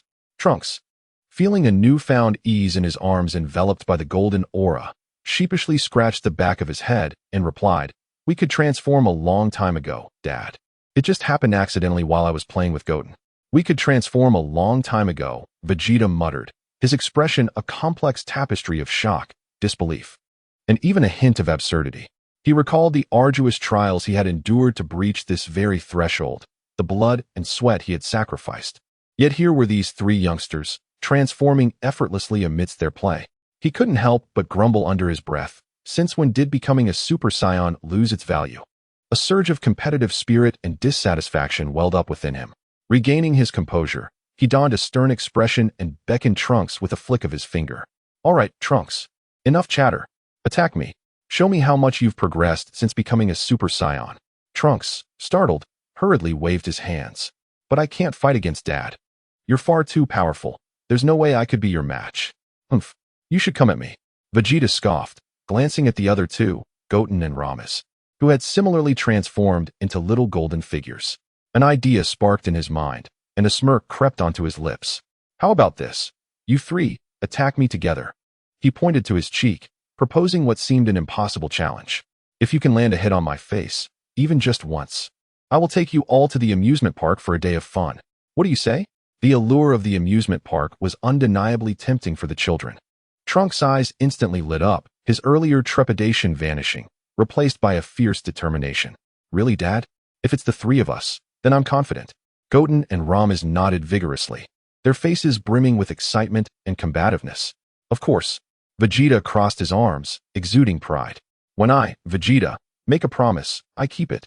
All right, here we come."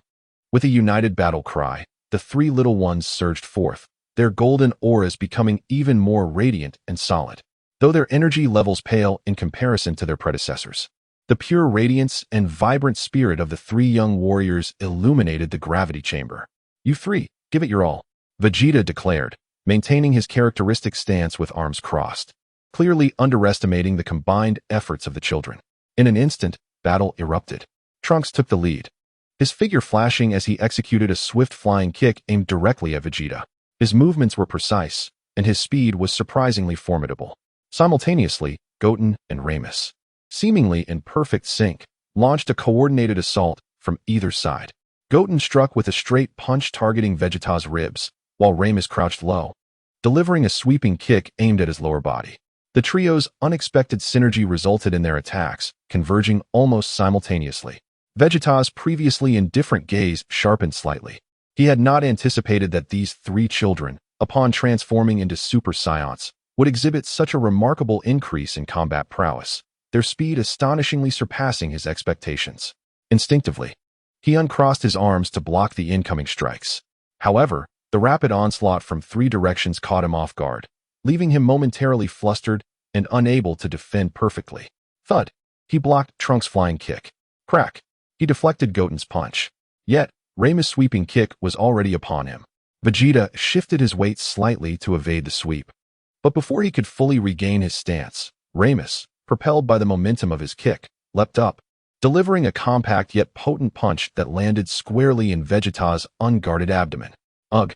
Vegeta grunted in surprise, although the impact was not overwhelming. The sensation momentarily caught him off guard. In that fleeting moment of hesitation, he felt a forceful thrust beneath his chin. Goten, seizing the opportunity, executed a rapid uppercut that struck upward against his jaw, causing Vegeta's head to involuntarily tilt back. Just as he was recovering his posture, Trunks had somehow leapt into the air, merging his hands into a hammer-like form, and with the force of gravity, he slammed down onto Vegeta's head. Thud! The impact was solid, and Vegeta felt a buzzing in his skull, a wave of dizziness washing over him. He could only rely on his battle instincts. Frantically swinging his arms to fend off the anticipated barrage of attacks, his footing wavering. Was he truly being overpowered by 3 6-year-olds? Had he been struck in the face? As Vegeta emerged from that moment of disorientation, a fierce sense of humiliation and the indignation of a proud prince erupted within him like a volcano. What a jest! He was the prince of the Saiyans, Vegeta.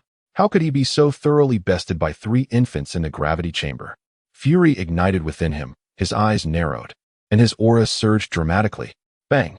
A merciless punch, swift as lightning, connected directly with Trunks' face, who cried out in pain as his small frame was sent flying backward. Rolling several times on the ground, the golden aura nearly extinguished. In a swift and decisive motion, Vegeta executed a rapid turn and delivered a fierce elbow strike that collided violently with the freshly landed Rames's cheek. The impact sent Rames hurtling backward, crashing against a distant wall before sliding down. Subsequently, Vegeta targeted the oncoming Goten, delivering a ferocious knee strike to his abdomen. Goten doubled over, clutching his midsection as he crumpled to the ground. It was only after witnessing the 3 young ones being sent sprawling that Vegeta paused, taking a moment to catch his breath, though it was more out of frustration than fatigue. How could he be compelled to exert himself seriously to deal with these 3 little brats? Daddy, why do you hit us so hard? Trunks was the first to rise, cradling the rapidly swelling side of his face. The golden aura around him had diminished, and tears glimmered in his large eyes as he pitifully lamented. Goten and Rames also clutched their wounds, their eyes glistening with unshed tears as they looked up at Vegeta. Observing the pitiable expressions of the 3 children, particularly Trunks on the verge of tears, a flicker of discomfort crossed Vegeta's face. He forced his expression to remain stern and scoffed. Humph. You 3 fools. I never said I wouldn't retaliate. In battle, does the enemy ever abide by rules? Despite his harsh words, upon witnessing his son's tear-streaked visage and the other 2 children struggling to hold back their tears, the proud Saiyan prince felt a stirring in the softest recesses of his heart. He irritably clicked his tongue and ultimately turned his head away. His voice still firm yet noticeably softened. All right. Stop crying. Men must not behave like this. After a brief pause, as if grappling with an incredibly difficult decision, he quickly added, in a little while, I'll take you 3 to the amusement park. This proclamation seemed to possess an enchanting quality, instantly dispelling all pain and grievances. The 3 children simultaneously ceased their impending tears, their expressions transforming from gloom to joy, radiating smiles brighter than the sun as they chorused, Really? That's wonderful. Uncle Vegeta, Daddy, is the best. Hooray. Off to the amusement park. As he observed the trio's sudden shift from tears to exuberant cheer, Vegeta's lips twitched slightly, ultimately forming a barely perceptible, resigned smile. He shook his head and turned towards the shower, leaving behind a remark. Humph. Hurry and change your clothes. You all stink of sweat. We depart in 10 minutes. Chapter 123. School. A few days later, in a bustling city near Satan City, the sun shone brightly, and the streets bustled with vehicles, creating a scene of tranquility. However, this serenity was abruptly shattered by the shrill sound of tires screeching and the urgent clamor of brakes.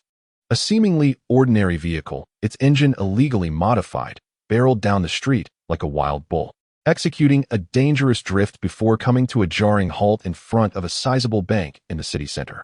The door flung open violently, and several burly men, their faces obscured by black hoods that left only their fierce eyes visible, jumped out, brandishing powerful automatic rifles. Nobody move.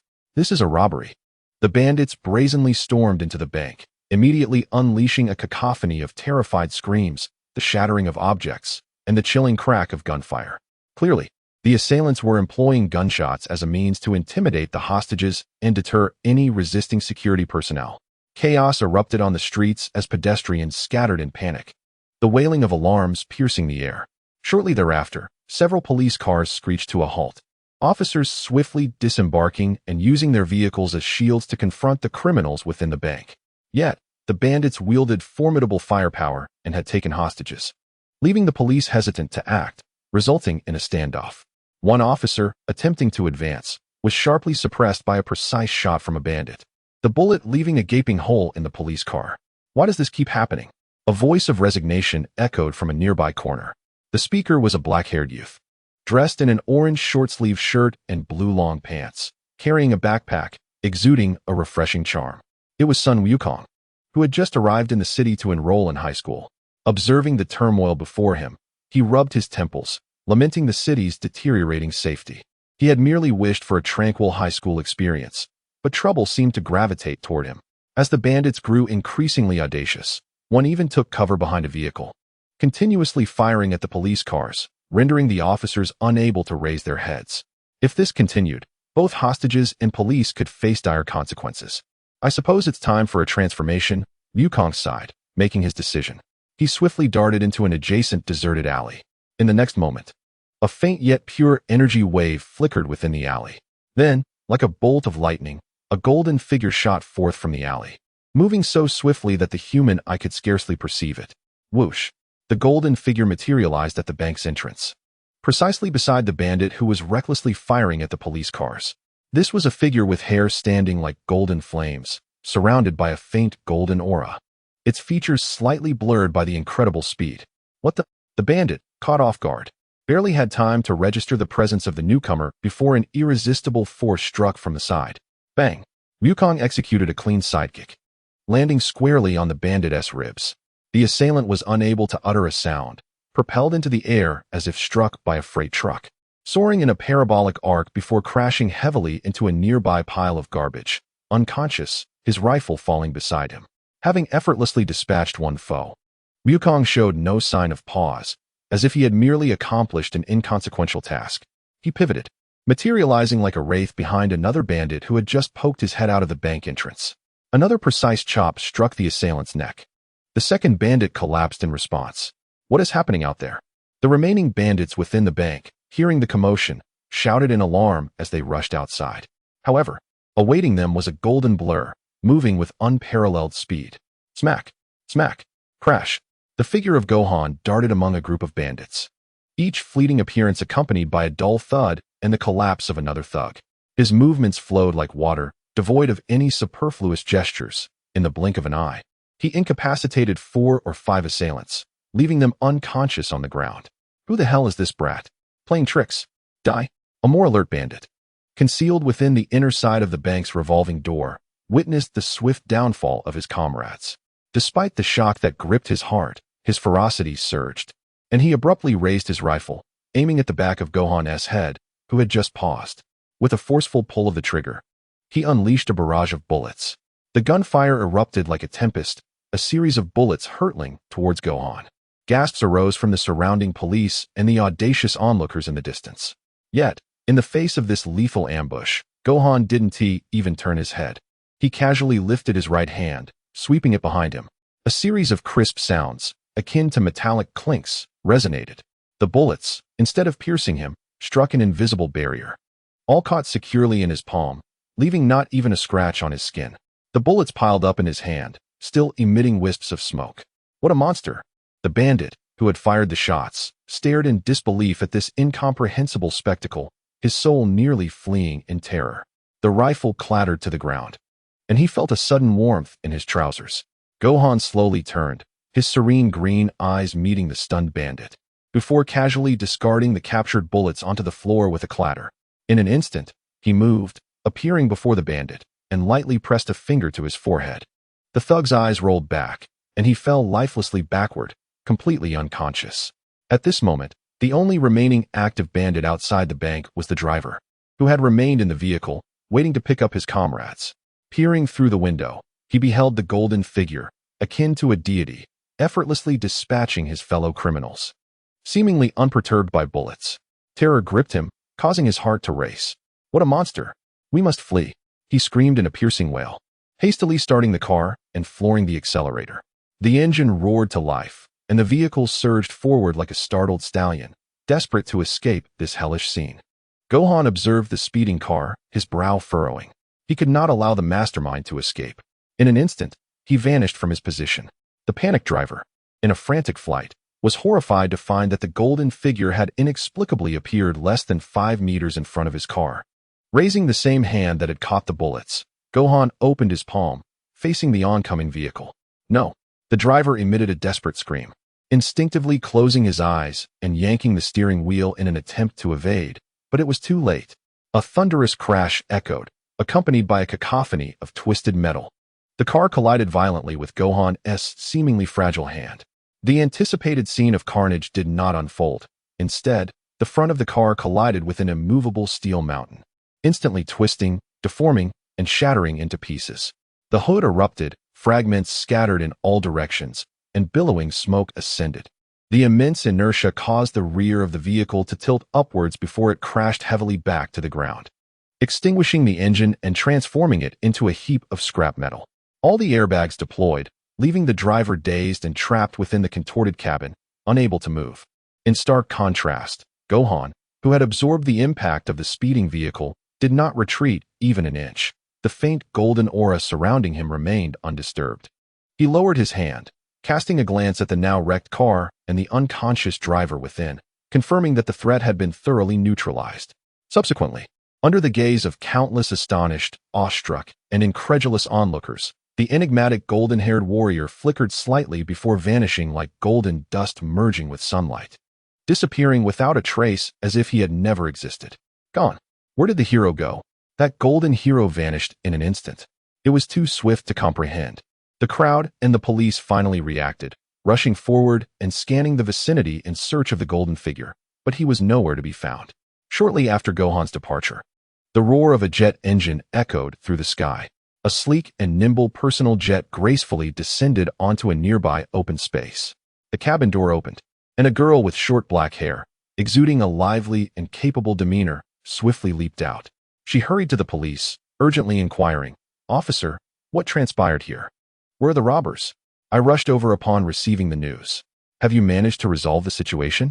A police officer shook his head, gesturing towards the sprawled, unconscious criminals and the wrecked vehicle, his face a mixture of astonishment and fear. "Miss Bidalai, it was not our doing. It was a golden-haired warrior. He appeared like lightning, swiftly defeating all the robbers and even catching bullets with his bare hands. When that car attempted to flee, he simply stopped it with his hand. He was nothing short of superhuman." "A golden-haired warrior?" Bidalai furrowed her brow, this description evoking vague rumors circulating in the city recently. "Was it him?" The officer, recalling something, added, "By the way, Miss Bidalai, one of our colleagues witnessed up close that the golden-haired warrior seemed to wear the same school badge as yours." "What?" At his words, Bidalai's eyes widened in disbelief. "A badge identical to ours. He is a student from our school." Her mind raced through the faces of the boys at school. How could someone with such extraordinary powers, able to catch bullets and halt cars, remain unnoticed in the school environment? "Is there someone with golden hair at our school?" Bidalai murmured to herself, and then a wave of intense curiosity and competitive spirit surged within her. She clenched her fists, her eyes shimmering with determination. "No matter who you are, no matter how deeply you hide, I will surely uncover your identity." Chapter 124.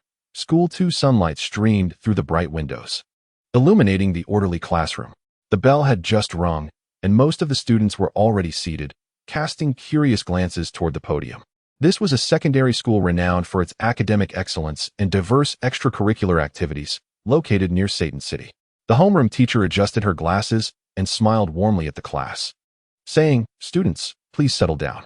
Starting today, we have a new classmate joining us, and I would like to introduce him." She gestured towards the young man standing beside her. "This is Sun Wukong, who achieved perfect scores across all subjects in the entrance examination. Let us all learn from him." A murmur of astonishment rippled through the students at the mention of perfect scores. Wukong bashfully scratched the back of his head, revealing a gentle and slightly shy smile. He was dressed in a crisp white shirt, complemented by a black vest and orange trousers, presenting a fresh and spirited appearance. "All right, Mr. Sun, please find a seat wherever you like," the teacher instructed. "Certainly, teacher," Wukong replied, nodding as he scanned the classroom for an available spot. "Come, sit here." A melodious voice chimed in. In a row by the window, A lively girl with golden wavy hair was smiling and waving at him, with an empty seat beside her. Wukong smiled back and courteously responded, "Okay, thank you," as he made his way to the seat.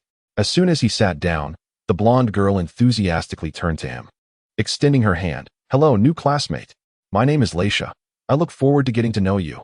Her smile was infectious. Wukong gently shook her hand. "Hello, Laika. I am Sun Wukong." Laika then pointed to a girl with short black hair, sharp eyes, and a poised demeanor, seated on her other side, who was also in front of Wukong. "This is Bloodline. She is quite famous at our school for her martial arts prowess."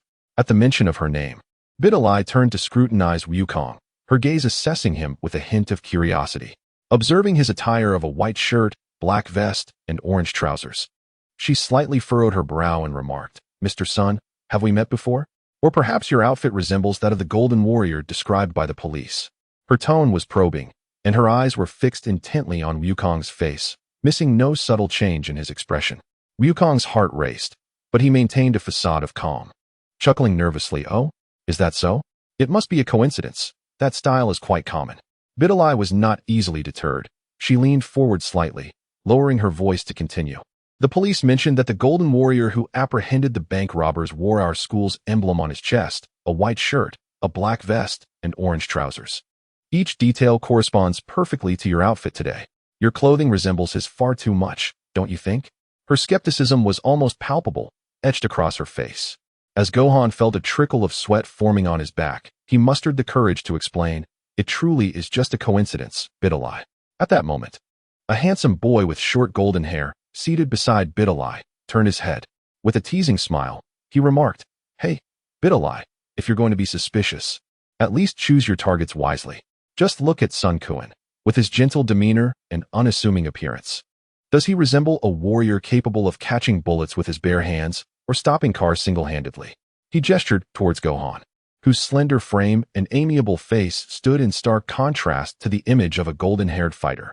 Moreover, the so-called warrior was indeed golden-haired, while Sun Quan possessed black locks. "Your suspicions seem rather unfounded," he concluded. Laika nodded in agreement, chiming in, "Exactly, Bloodline. Gohan looks like a model student. How could he possibly be that kind of superhuman?" Hearing his classmates' remarks, Gohan felt a slight sense of relief. Bloodline, observing Gohan's distinctly different hair color and demeanor from the rumored Golden Warrior, began to reconsider her hasty judgment. She pursed her lips and straightened her posture, yet the doubts in her heart lingered. She pondered, could this really be mere coincidence? However, his attire was far too reminiscent, and she recalled her father, when intoxicated, vaguely mentioning that there existed remarkably powerful individuals whose hair could change to gold under certain circumstances.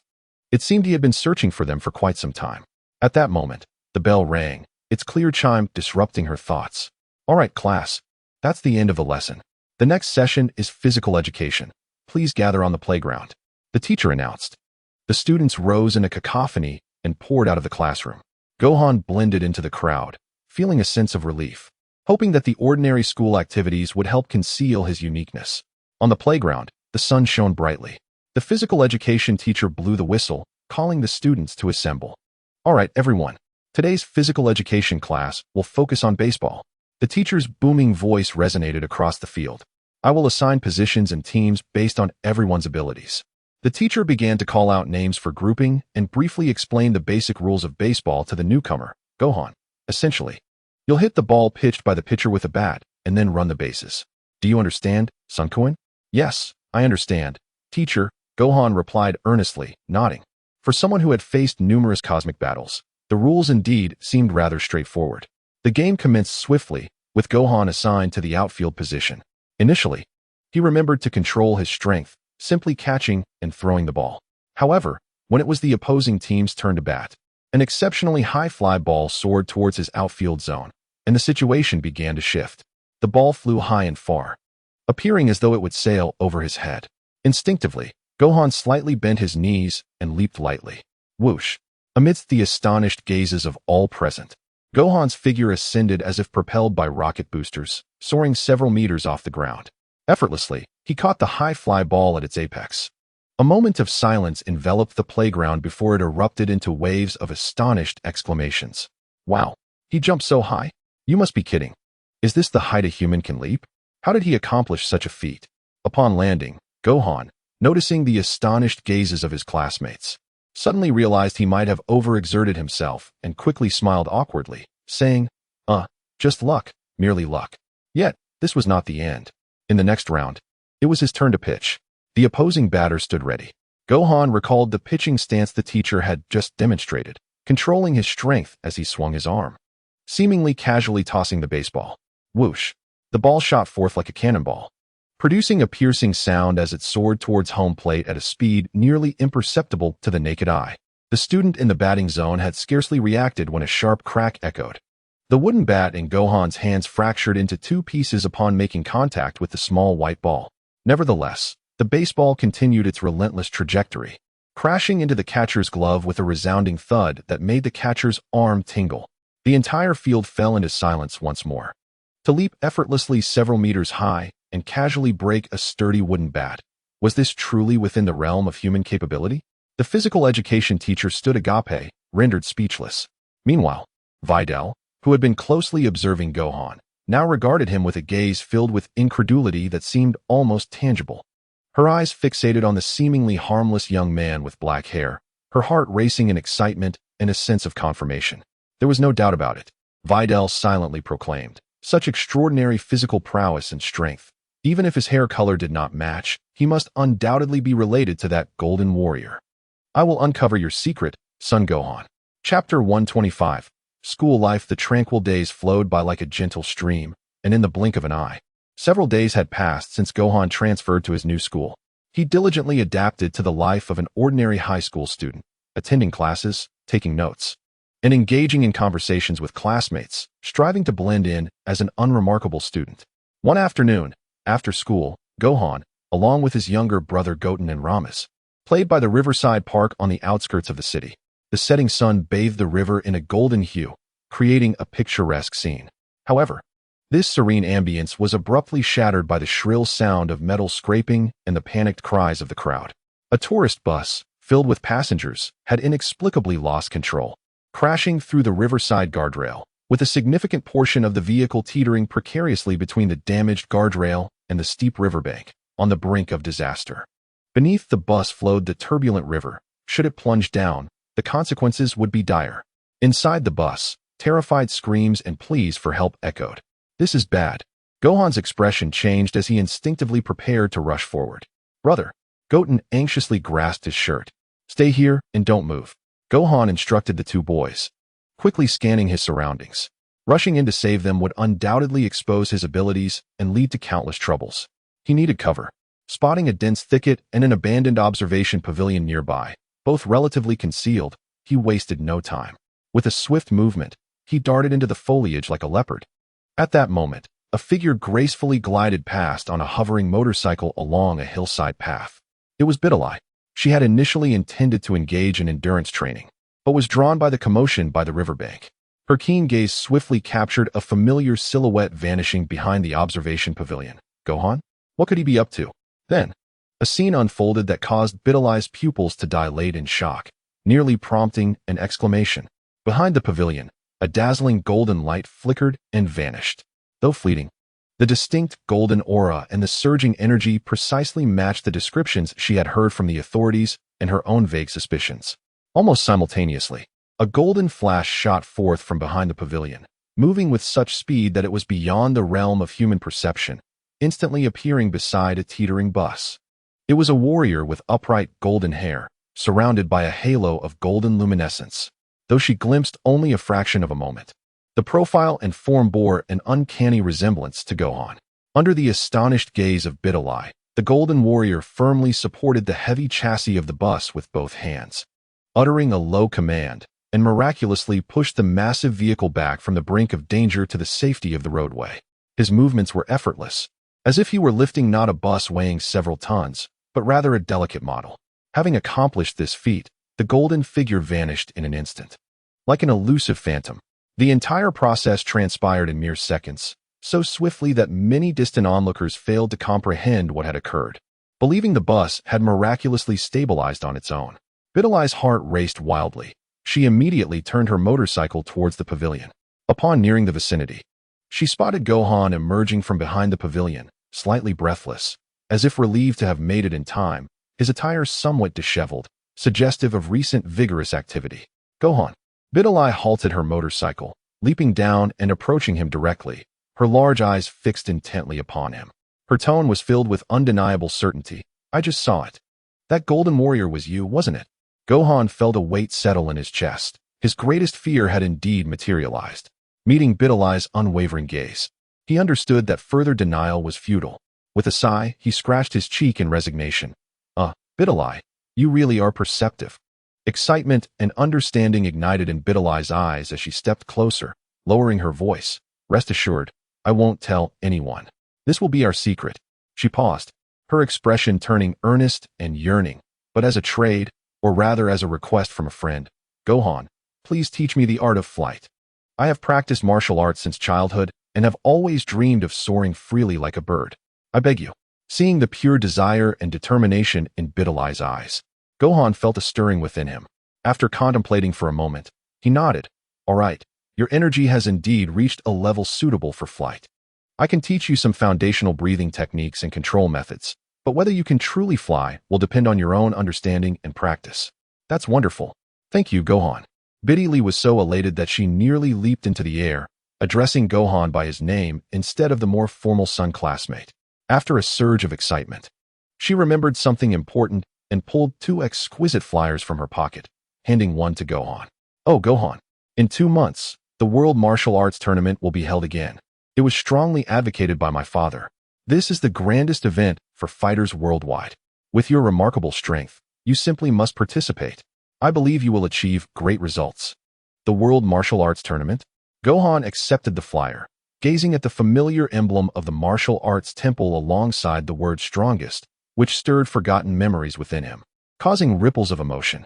Indeed, this was an excellent opportunity to test his skills and engage with various masters.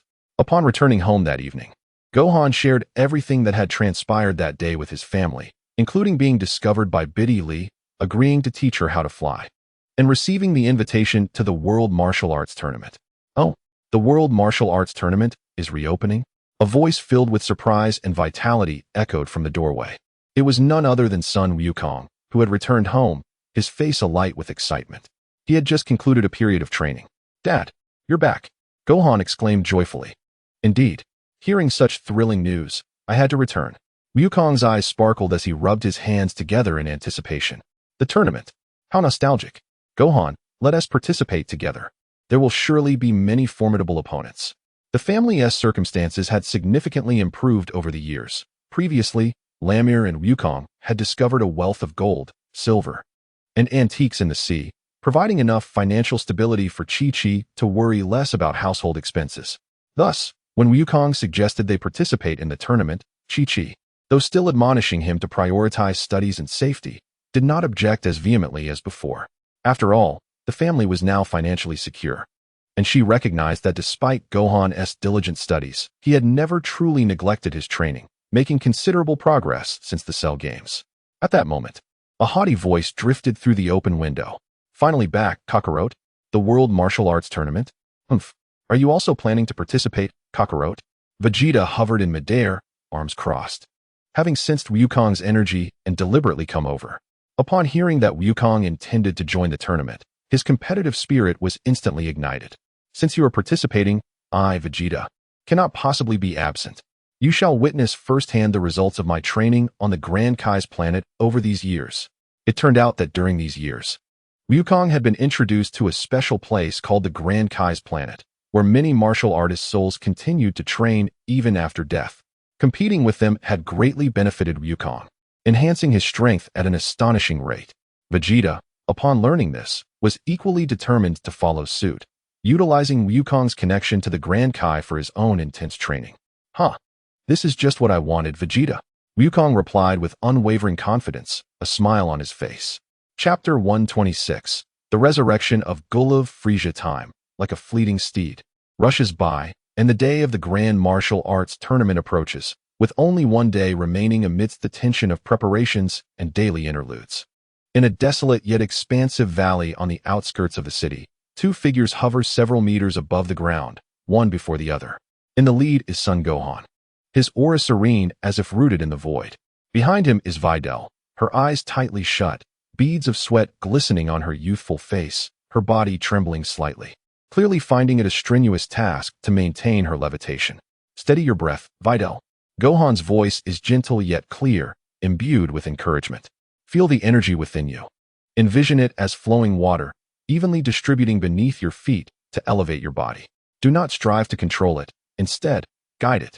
Videl grits her teeth, earnestly attempting to adjust the faint yet tangible flow of energy within her according to Gohan's teachings.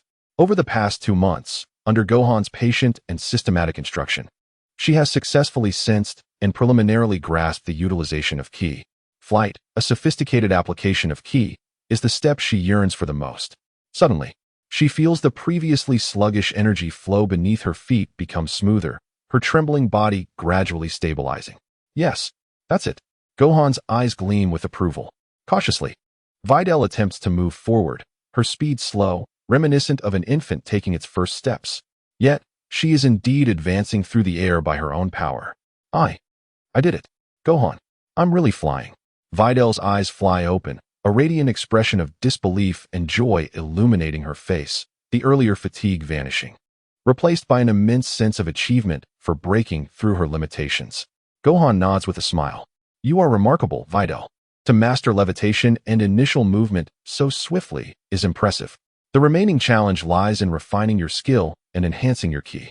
The two gradually descend to the ground. Videl's excitement lingers, her heart still racing as she gazes at Gohan, saying earnestly, Thank you, Gohan. Without your guidance, I might never have touched this realm. This is the result of your own efforts, Gohan humbly replies with a smile.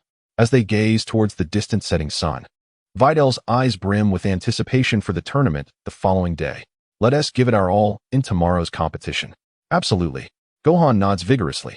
However, on the other side of the earth, beneath a facade of peace, dark shadows are quietly coalescing. In a remote, desolate corner of the earth, strewn with rocks and red sandy soil, an area seemingly forgotten by the civilized world stands a makeshift base, exuding an alien technological vibe. Inside the base, the once ambitious and now laughable Pilaf, along with Shu and Mai, kneel shivering on the ground, their faces etched with fear. Before them stands a tall, stern-looking alien named Sorb. Clad in Frisia's army uniform, a loyal remnant of Frisia's cadre. In his hand, he wields an energy controller displaying the status of the miniature bombs implanted within the trio. Useless fools, move quickly. The voice of Sorbi was frigid, devoid of any emotion. According to the remnants of the Legion's records and your invaluable experiences, the Dragon Balls should be scattered across this region. Should you fail to locate them, you are aware of the consequences. Tears streaming down his face, Pilaf repeatedly bowed his head, exclaiming, Yes, yes, yes. Lord Sorbi, we shall do our utmost. We shall certainly do our utmost. Ashu nodded fervently beside him, while Xiaowu bit her lip, her eyes filled with resentment and humiliation. Not long ago, the three of them had unfortunately fallen into the clutches of the remnants of Frisia's army, led by Sorbi, and had been forcibly implanted with lethal bombs. Under the looming threat of death, they were compelled to return to their old ways, utilizing the Dragon Ball radar invented by Pilaf to seek out the mysterious orbs that could grant any wish for Sorbi. Under the coercion of absolute force, and with the aid of the radar, their search proved unexpectedly efficient. A few days later, the final Dragon Ball, the 5-star ball, was discovered deep within a cave. The 7 orange spheres were neatly arranged on the desolate ground, emanating a warm and mysterious glow in the dim light. As Sorbi gazed at the Dragon Balls, a flicker of fervor and reverence finally crossed his cold visage. Following the stammered incantation of the ancient spell recited by Pilaf, he clumsily intoned in the Mikian language, known to the higher echelons of the Frisia army after their invasion of planet Namek. Come forth, Shenron. Grant my wish. Boom. The once clear sky was instantly shrouded by tumultuous dark clouds, turning day into night. The 7 Dragon Balls erupted in brilliant golden beams of light, converging high above in the heavens. The immense energy stirred the atmosphere, and bolts of lightning danced wildly. The vast and majestic energy waves, even from a great distance, prompted Son Goku, Vegeta, and Piccolo, who was conversing with Dundee in the temple, to simultaneously lift their heads, their expressions turning grave. Is this energy that of Shenron? Goku pondered, gazing into the distance. Within the golden light, the colossal green dragon reappeared, its red eyes resembling searchlights as it looked down upon Sorbai and the trembling Pilaf trio below. Gatherer of the 7 Dragon Balls, speak your wish. The dragon's grand and ancient voice echoed through the cosmos. I can fulfill 3 wishes for you. Sorbai, stifling the excitement within him, took a deep breath and shouted with all his might, Shenron, please resurrect our Lord Frieza and his brother Cooler. This wish had been rehearsed countless times in his heart, reviving the Emperor of the Universe and restoring the glory of the Legion. The dragon's red eyes blazed with intensity. This wish is simple. Buzz, an indescribable wave, imbued with the laws of life and reincarnation, radiated from Shenron, sweeping across the entire Earth and reaching into the distant reaches of the universe, touching the other dimension where souls reside. On the barren ground, 2 indistinct forms began to coalesce from thin air, taking shape. Energy surged wildly, matter was reshaped, and the spark of life was forcibly drawn back from the realm of silence into the present world. As the radiant light gradually coalesced, a diminutive figure, enveloped in a white exoskeleton and adorned with a lengthy tail, emerged, emanating a chilling and malevolent aura, with a visage reflecting a momentary bewilderment of newfound existence. It was swiftly replaced by a signature expression of cruelty and arrogance. The cosmic overlord, Frieza, had returned to life. Almost simultaneously, another towering and robust figure materialized. Also shrouded in a white skeletal shell, this entity bore a more formidable tail, exuding an oppressive presence that was even more frigid and composed than Frieza's. Frieza's elder brother, the mightier Cooler, opened his cold, unfeeling eyes. What an unpleasant experience, Frieza remarked, stretching his neck with a soft crack. His voice laced with feigned politeness, yet brimming with malice. Who would have thought that I, Frieza, would once again walk the realm of the living? Cooler remained silent, his emotionless gaze sweeping across the surroundings until it settled on Sorbet, to whom he offered a slight nod of acknowledgement for his efforts. Lord Frieza, Lord Cooler, Sorbet exclaimed, kneeling on one knee, welcoming their return with fervor. The Pilaf trio, paralyzed with fear, lay crumpled on the ground, scarcely daring to breathe. Frieza's gaze drifted to the colossal dragon in the sky, a dangerous smirk curling at the corners of his mouth. It seems the time has come to settle accounts with those wretched Saiyan monkeys, especially that one called Goku. Chapter 127. The Resurrected Cooler. Frieza, you have 2 wishes. The grand and ancient voice of the dragon echoed across the desolate expanse, shattering the brief silence following Frieza's resurrection. Its red eyes resembled 2 massive searchlights, coldly surveying the minuscule wishmaker below. Sorbet looked eagerly at Frieza, anticipating the imperial command that could alter the very fabric of the universe. The Pilaf trio, however, cowered on the ground, wishing to bury themselves in the earth. Frieza tenderly caressed his newly restored arm, the signature smile, an unsettling blend of insincere courtesy and profound cruelty, reappearing. Immortality is no longer my desire. In the face of absolute power, it seems less enticing, he mused. Recalling his defeat on Namek at the hands of Goku, and the chilling power of Ramiel that he had learned of in Hell, his yearning for pure strength surged to its zenith. What I need now is power, the kind that crushes all, instilling utter despair in every adversary. Frieza's eyes glinted with a frenzied light as he lifted his head, poised to articulate the long-conceived second wish to the dragon. My second wish is. Just as the wish was on the cusp of escaping his lips, a figure suddenly appeared, ghost-like, without warning, positioning itself between Frieza and the dragon, obstructing Frieza's view. Clad in an orange martial arts uniform, with black hair and an expression of slight confusion and curiosity, it was none other than Goku. Hey, is that really you, Frieza? A moment ago, I sensed the presence of the dragon and an unwelcome aura. Indeed, you have been resurrected. Sun Wukong scratched his head, as if merely encountering an old acquaintance who was not particularly favored. Who are you? Frieza, startled by this sudden turn of events, instinctively leaped back, creating distance between himself and the newcomer. The facade of composure on his face shattered in an instant, replaced by astonishment and a hint of confusion. Cooler immediately assumed a combat stance, his gaze sharp as he fixated on this uninvited guest. Upon recognizing Sun Wukong, a surge of mingled hatred, humiliation, and an unacknowledged fear flooded Frieza's heart. It was this Saiyan. Time and again, he had thwarted his plans and cornered him into despair. Yet, he swiftly realized what was paramount at this moment: the wish. It must be fulfilled immediately.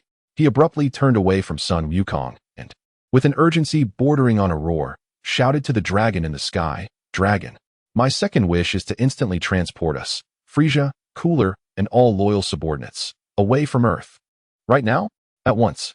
He understood that engaging in battle with Sun Wukong on Earth, in their current state of just being revived and not yet fully acclimated or enhanced, was far from a wise decision. He needed time and space to regroup and gain greater power. The dragon's voice, devoid of emotion, resonated. "This wish is simple."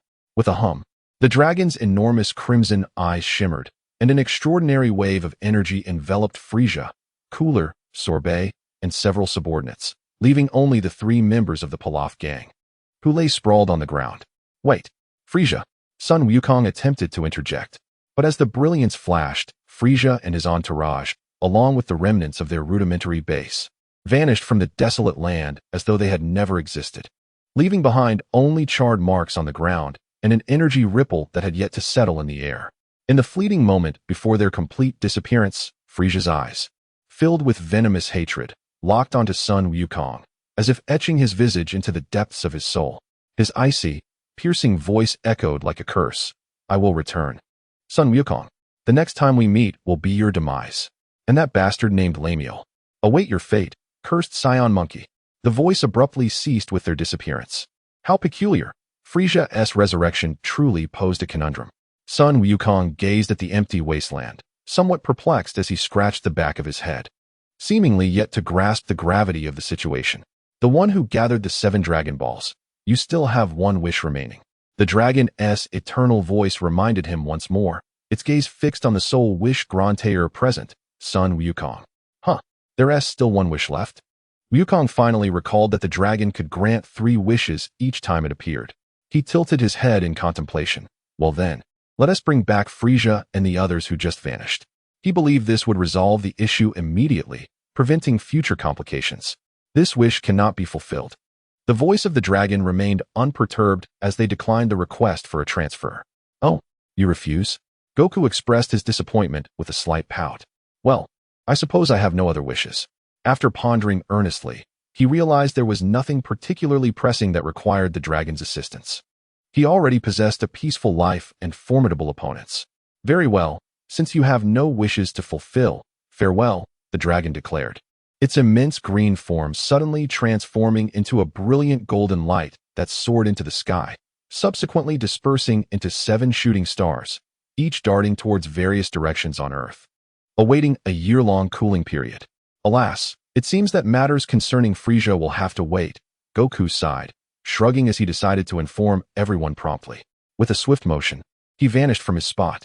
In West City, outside the Capsule Corporation's gravity chamber, Vegeta had just concluded an intense training session, wiping the sweat from his brow. Suddenly, Goku's figure materialized before him. "Kakarot, what brings you here?" Vegeta inquired, furrowing his brow. "Oh, Vegeta, I have something to tell you," Goku replied directly. "Frieza has been resurrected." "What?" Vegeta's wiping motion came to an abrupt halt, his face instantly transforming into one of wild joy and fierce battle intent. A predatory grin spread across his lips. "Oh, Frieza has returned. Ha! This time, I shall personally slay him. He will learn the true terror of Prince Vegeta." He envisioned himself triumphantly standing over Frieza, avenging the humiliations he had suffered under Frieza's command. In a distant, desolate star system, on a barren asteroid, a flash of light heralded the arrival of Frieza and his entourage. Damn Saiyan monkeys. Upon landing, Frieza could no longer contain his seething rage and smashed a massive rock into fragments with a single punch. His chest heaved violently, and his face contorted in extreme fury. "How dare they show up now? They interrupted my ambitions." Cooler, maintaining a semblance of calm, surveyed the surroundings and remarked, "Frieza, compose yourself. Though his timing is unfortunate, it has spared us from a direct confrontation while we are still weakened. Our immediate priority is to enhance our power swiftly." "I know that without your prompting." Frieza forced himself to regain his composure, yet the flames of fury in his eyes remained undiminished. The torment of being confined in that abhorrent place for so long was an endless agony. "I shall repay those wretched Saiyan monkeys 1,000-fold for the suffering I endured there." The abhorrent place he referred to was heaven, a realm characterized by tranquility, peace, love, and laughter.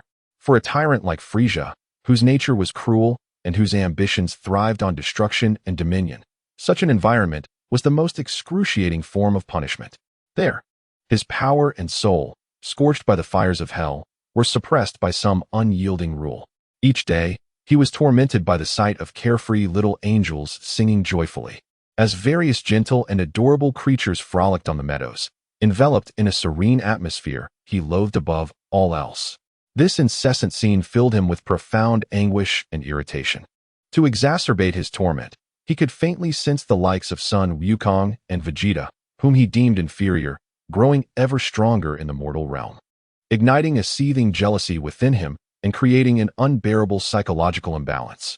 Whenever he recalled the tortures he had endured in paradise, Frisia could not suppress the throbbing of his temples, yearning to obliterate everything in sight. He inhaled deeply, turning to Gula. Gula, we must exert every effort to enhance our strength in the shortest possible time.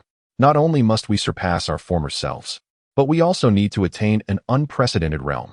Given our innate talents, this should not be a distant goal. He paused, a hint of profound embarrassment crossing his features. And perhaps we should practice that so-called fusion technique taught to us by our little brother from the planet Metamor before we venture to that repugnant place. He spoke the words fusion technique through gritted teeth. Humph, that absurd dance. Gula furrowed his brow, clearly repulsed by the thought of that posture as well. Let us hope we need not resort to it. Frisia nearly roared in response, for the very notion of such a stance was excessively humiliating. It tarnished the magnificent image of Frisia the Great. Yet, his hatred and trepidation towards Sun Wukong, and particularly the enigmatic and formidable Ramir, ultimately overshadowed his disdain for the shameful gesture. In pursuit of overwhelming power and vengeance, he seemed compelled to contemplate this distasteful course of action. Chapter 128. The martial arts tournament commences. The day of the illustrious World Martial Arts Tournament had finally arrived. The site on Papaya Island, having undergone renovations and expansions, now stood even more grandiose and spectacular. Enormous hot air balloons floated overhead, emblazoned with slogans, while the air buzzed with excitement as martial arts enthusiasts and curious visitors from around the globe crowded the venue. The familiar ambience evoked a plethora of memories for the warriors. Sun Wukong, Vegeta, Gohan, Piccolo, Krillin, Ramir, Lazuli, and the mothers Bulma and Chi-Chi gathered near the entrance. Goten, Trunks, and Little Ramas were particularly animated, their eyes darting around in wonder at everything that surrounded them. Piccolo, arms crossed, and his green visage betraying no emotion, calmly reminded the throng, still immersed in the joyous reunion. Hey, stop dawdling. If we don't hurry to register, we'll miss the deadline. Ah, right, they exclaimed in unison, suddenly aware of the urgency. Let us go, let us go. They hurried towards the registration area, the lengthy queue revealing the immense popularity of this martial arts event. As it came time for Ramir and Lazuli to register, Lazuli unexpectedly linked her arm with Ramir's and declared, Ramir, I wish to sign up as well. Ramir looked at her in surprise. Lazuli blinked her striking blue eyes, her tone laced with a hint of mischief and anticipation. The championess prize is a staggering 10 million. Even if I place third, there's still 3 million to be earned. Since we moved out from our brother's place to live independently, our expenses have certainly increased. You must return with a first-place victory. Although Ramiel possesses formidable strength, she harbors her own pride and a slight yearning for participation. With an unchanging expression, Ramiel calmly remarked, That is of no concern. If funds run low, I can explore the depths of the ocean once more. There should still be plenty of sunken ships and treasures there. To him, acquiring worldly wealth appeared to be no great challenge. Upon hearing this, Lazuli smiled and leaned against him, saying, That sounds wonderful, my dear. However, I still wish to partake personally and experience the atmosphere of the competition. It has been quite some time since I last moved my limbs. She shook her fist, a spark of determination glimmering in her eyes.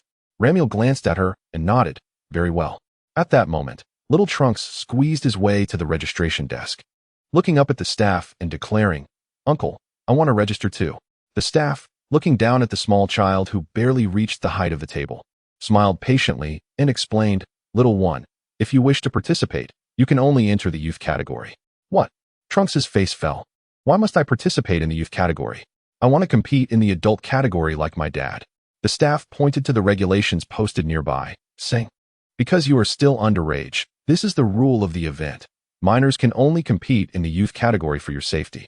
Dejected, Trunks turned to Goten and Ramaz behind him, saying, hey, Goten, Ramaz, they said we can only enter the youth category and cannot face the adults. What? How can this be? Goten exclaimed, jumping and shouting, I want to compete with Dad. Ramaz rushed forward, looking up with a serious expression, mimicking the tone of adults. I do not wish to participate in this youth category. I want to compete with the grown-ups.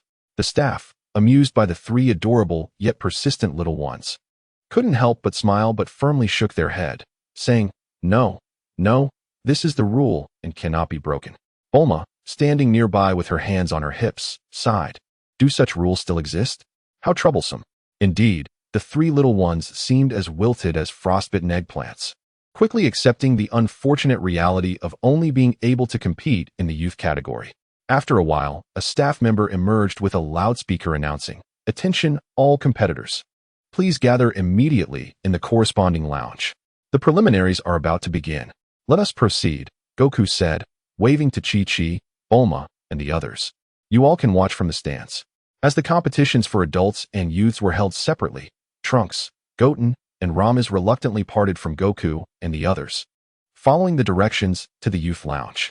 At the entrance of the adult competitors' passage, a female reporter was interviewing a muscular contestant. Thank you very much for agreeing to our interview. Just as she finished, she turned and spotted Goku, Vegeta, Piccolo, Ramiel, Gohan, Krillin, and Tien Shinhan approaching. This group of individuals possesses a diverse array of temperaments. Some are exuberant, others are austere, and still others exude a calm demeanor. Together, they create a distinctive aura that stands out remarkably among the multitude of contestants. It appears that this is likely the final batch of competitors for today. The female reporter's eyes sparkled with excitement as she urged the photographer, let us quickly capture a few shots before we head into the arena. She briskly approached, thrusting the microphone towards the edge-walking, sour-faced Vegeta. Good day.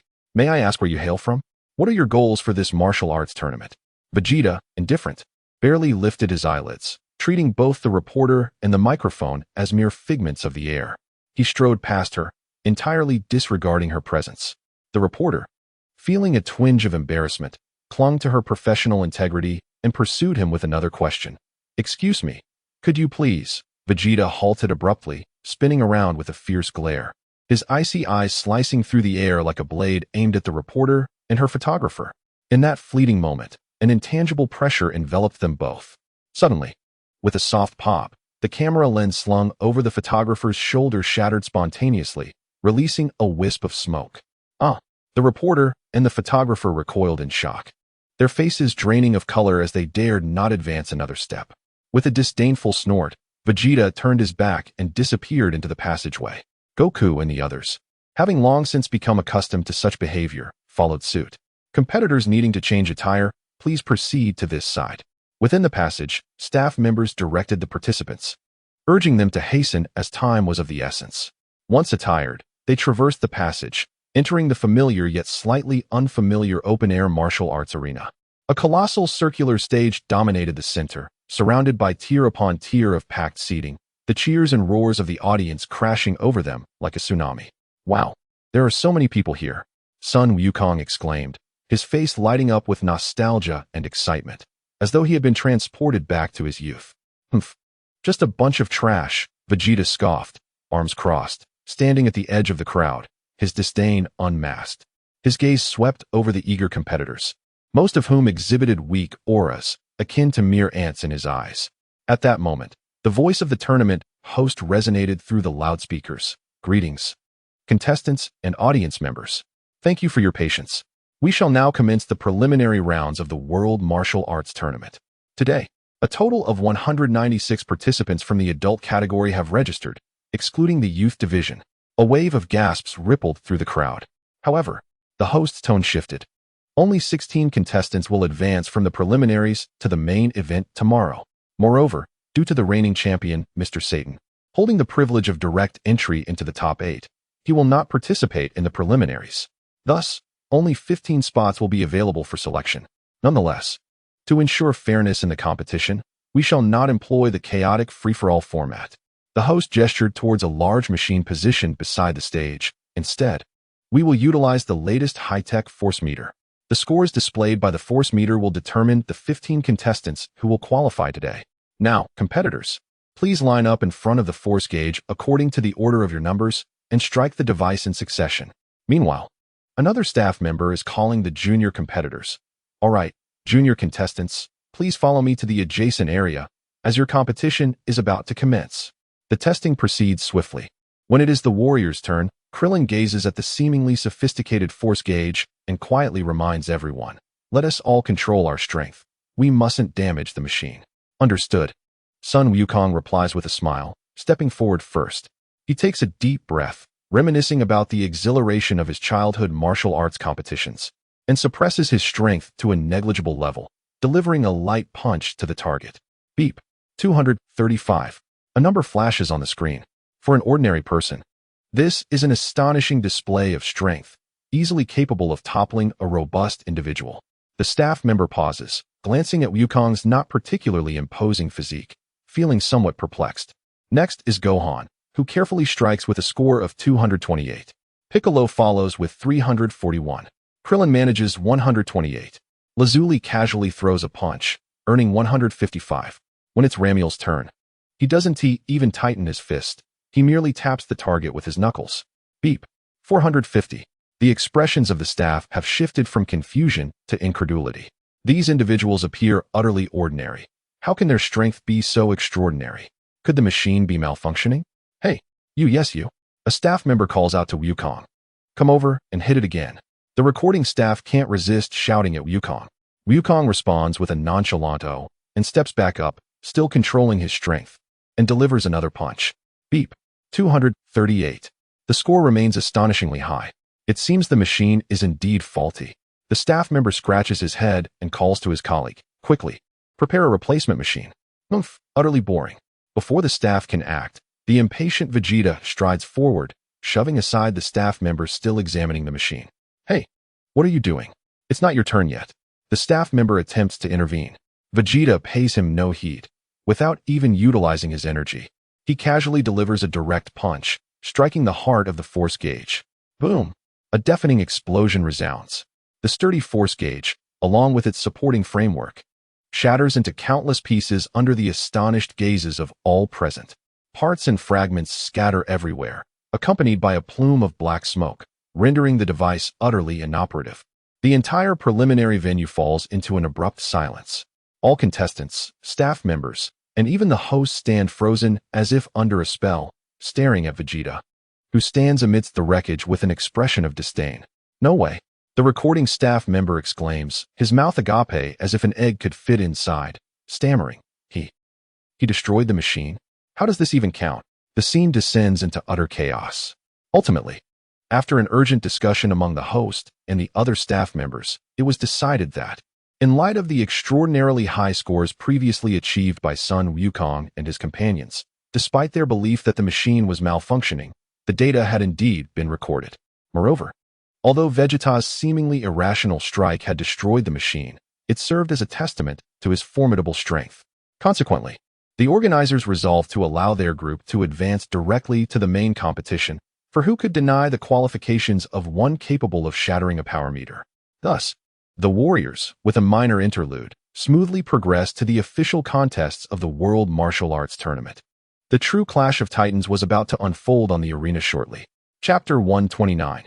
The youth group competition due to Vegeta's handiwork. The unfortunate power meter had been reduced to a pile of smoking scrap metal, leaving a small portion of contestants unable to undergo testing. The staff busily cleared the site, frantically discussing subsequent plans. Goku and his companions waited idly, observing the frantic activity around them. Hey, Vegeta, Goku nudged the impatient Saiyan prince beside him, gesturing in another direction. I heard the youth group competition has already begun. Since we have to wait here for a while, would you like to check it out? With arms crossed, Vegeta scoffed. Anything is better than lingering in this utterly tedious place, watching these ants scurry about. Let us go see. I'd like to gauge whether that Trunks boy has embarrassed me. Reaching a consensus, the group proceeded towards the auxiliary venue for the youth competition. The main and auxiliary venues were adjacent, Though the latter was slightly smaller, it was equally vibrant. Upon arriving at the spectator area of the auxiliary venue, they were greeted by the enthusiastic voice of the host resonating through the loudspeakers. All right. Thank you for your patience, dear audience. The highly anticipated youth competition of the World Martial Arts Tournament is about to commence. The audience erupted in fervent cheers and applause, with many parents accompanying their children to witness the event, creating a lively atmosphere. First, we will commence the youth group competition specifically designed for participants under the age of 15. The host announced with great fervor. Although it's a youth group, the prizes are substantial. The champion will receive a prize of 10 million zeni, while the runner-up will take home 5 million. A wave of astonished gasps swept through the crowd, and the children's eyes sparkled with excitement. Moreover, the host paused for effect, revealing an even more enticing piece of news.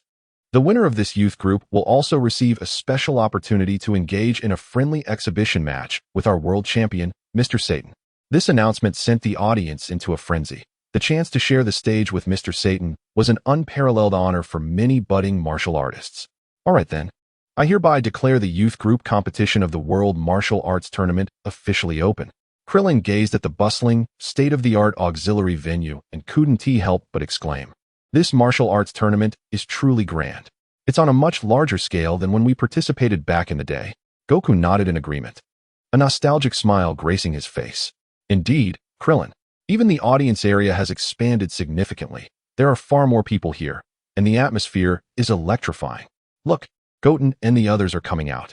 With keen eyes, Klin pointed towards the entrance where Trunks, Goten, and Ramas, three spirited youngsters clad in bespoke miniature martial arts uniforms, energetically followed their peers into the arena. Despite being the youngest participants, their vitality and enthusiasm rivaled that of the older competitors. The host announced, as you can see, there is no preliminary round for our youth division. A total of 35 confident young participants have entered. The rules mirror those of the adult division. If one falls and remains down for 10 seconds, voluntarily surrenders, any part of their body touches the ground outside the ring, or they are knocked out, they lose. Now, let the competition commence. With the host's authoritative command, the youth division's contest officially began. At first glance, the matches appeared somewhat akin to child's play to seasoned warriors like Goku.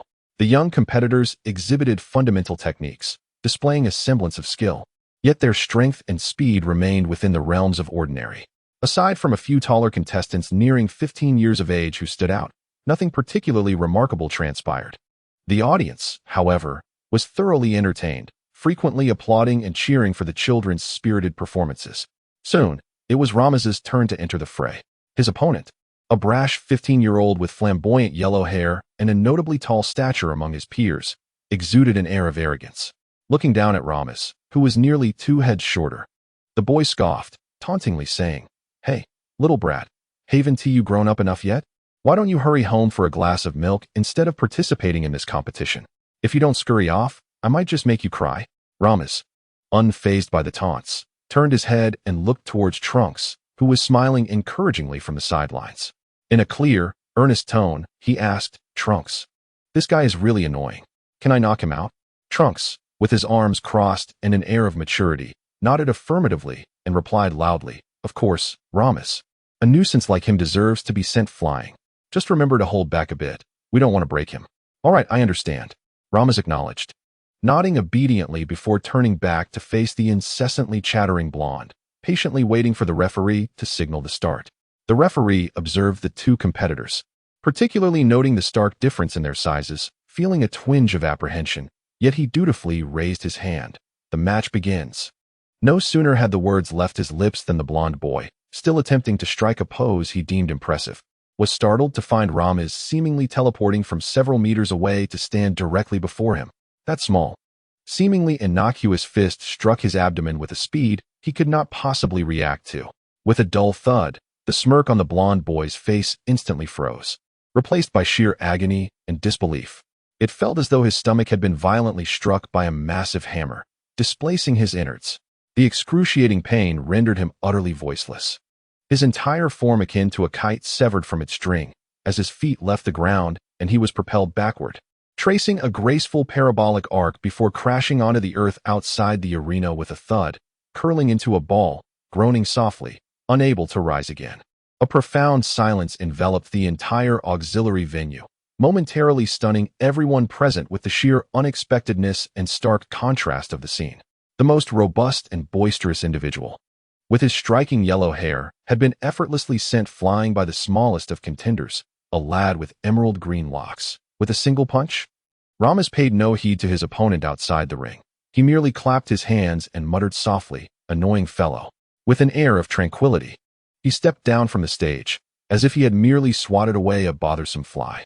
A cacophony erupted following that brief moment of silence, louder than any prior exclamations. "My heavens! Did you witness that? The green-haired child. So swift. I barely caught a glimpse of his strike. What kind of monstrous strength is this? That yellow-haired boy must weigh at least 70 or 80 pounds, and yet he was sent flying with a single blow? Is this really a child?" The warriors in the audience exchanged knowing smiles, entirely unsurprised by the outcome. A subtle curve appeared at the corner of Piccolo's mouth, seemingly pleased with Rames's decisive display. The matches in the junior category continued, with Rames's astonishing punch. Although the subsequent battles featured many ordinary children, all eyes were inevitably drawn to Trunks, Goten, and Ramos. Their contests unfolded with little suspense. Regardless of the opponent, victory was achieved in a single move. The distinction merely lying in whether the adversary was gently nudged off the stage or, like the yellow-haired boy, sent hurtling away. They epitomized the concept of restraint. Yet the speed, strength, and combat awareness they exhibited transcended the realm of the junior category, leaving the audience in awe and even prompting moments of existential reflection. The competition swiftly progressed to the semifinals. In an unfortunate turn of events, Goten faced Trunks. The two friends exchanged blows on the stage, their movements so rapid that they left ordinary spectators in a daze. Ultimately, Trunks triumphed narrowly, leveraging his slightly superior experience and strength to advance to the finals. In the other semifinal, Ramos also advanced with ease. At long last, the climax of the junior category unfolded in the final match between Trunks and Ramos. The atmosphere was undeniably electric as the two contenders stood on the stage, bowing to one another. "Ramos, I want to go easy on you like I did with Goten," Trunks declared, his blue eyes brimming with fighting spirit. "Indeed, Trunks, I will also give it my all." Ramos nodded, a subtle flow of energy enveloping him.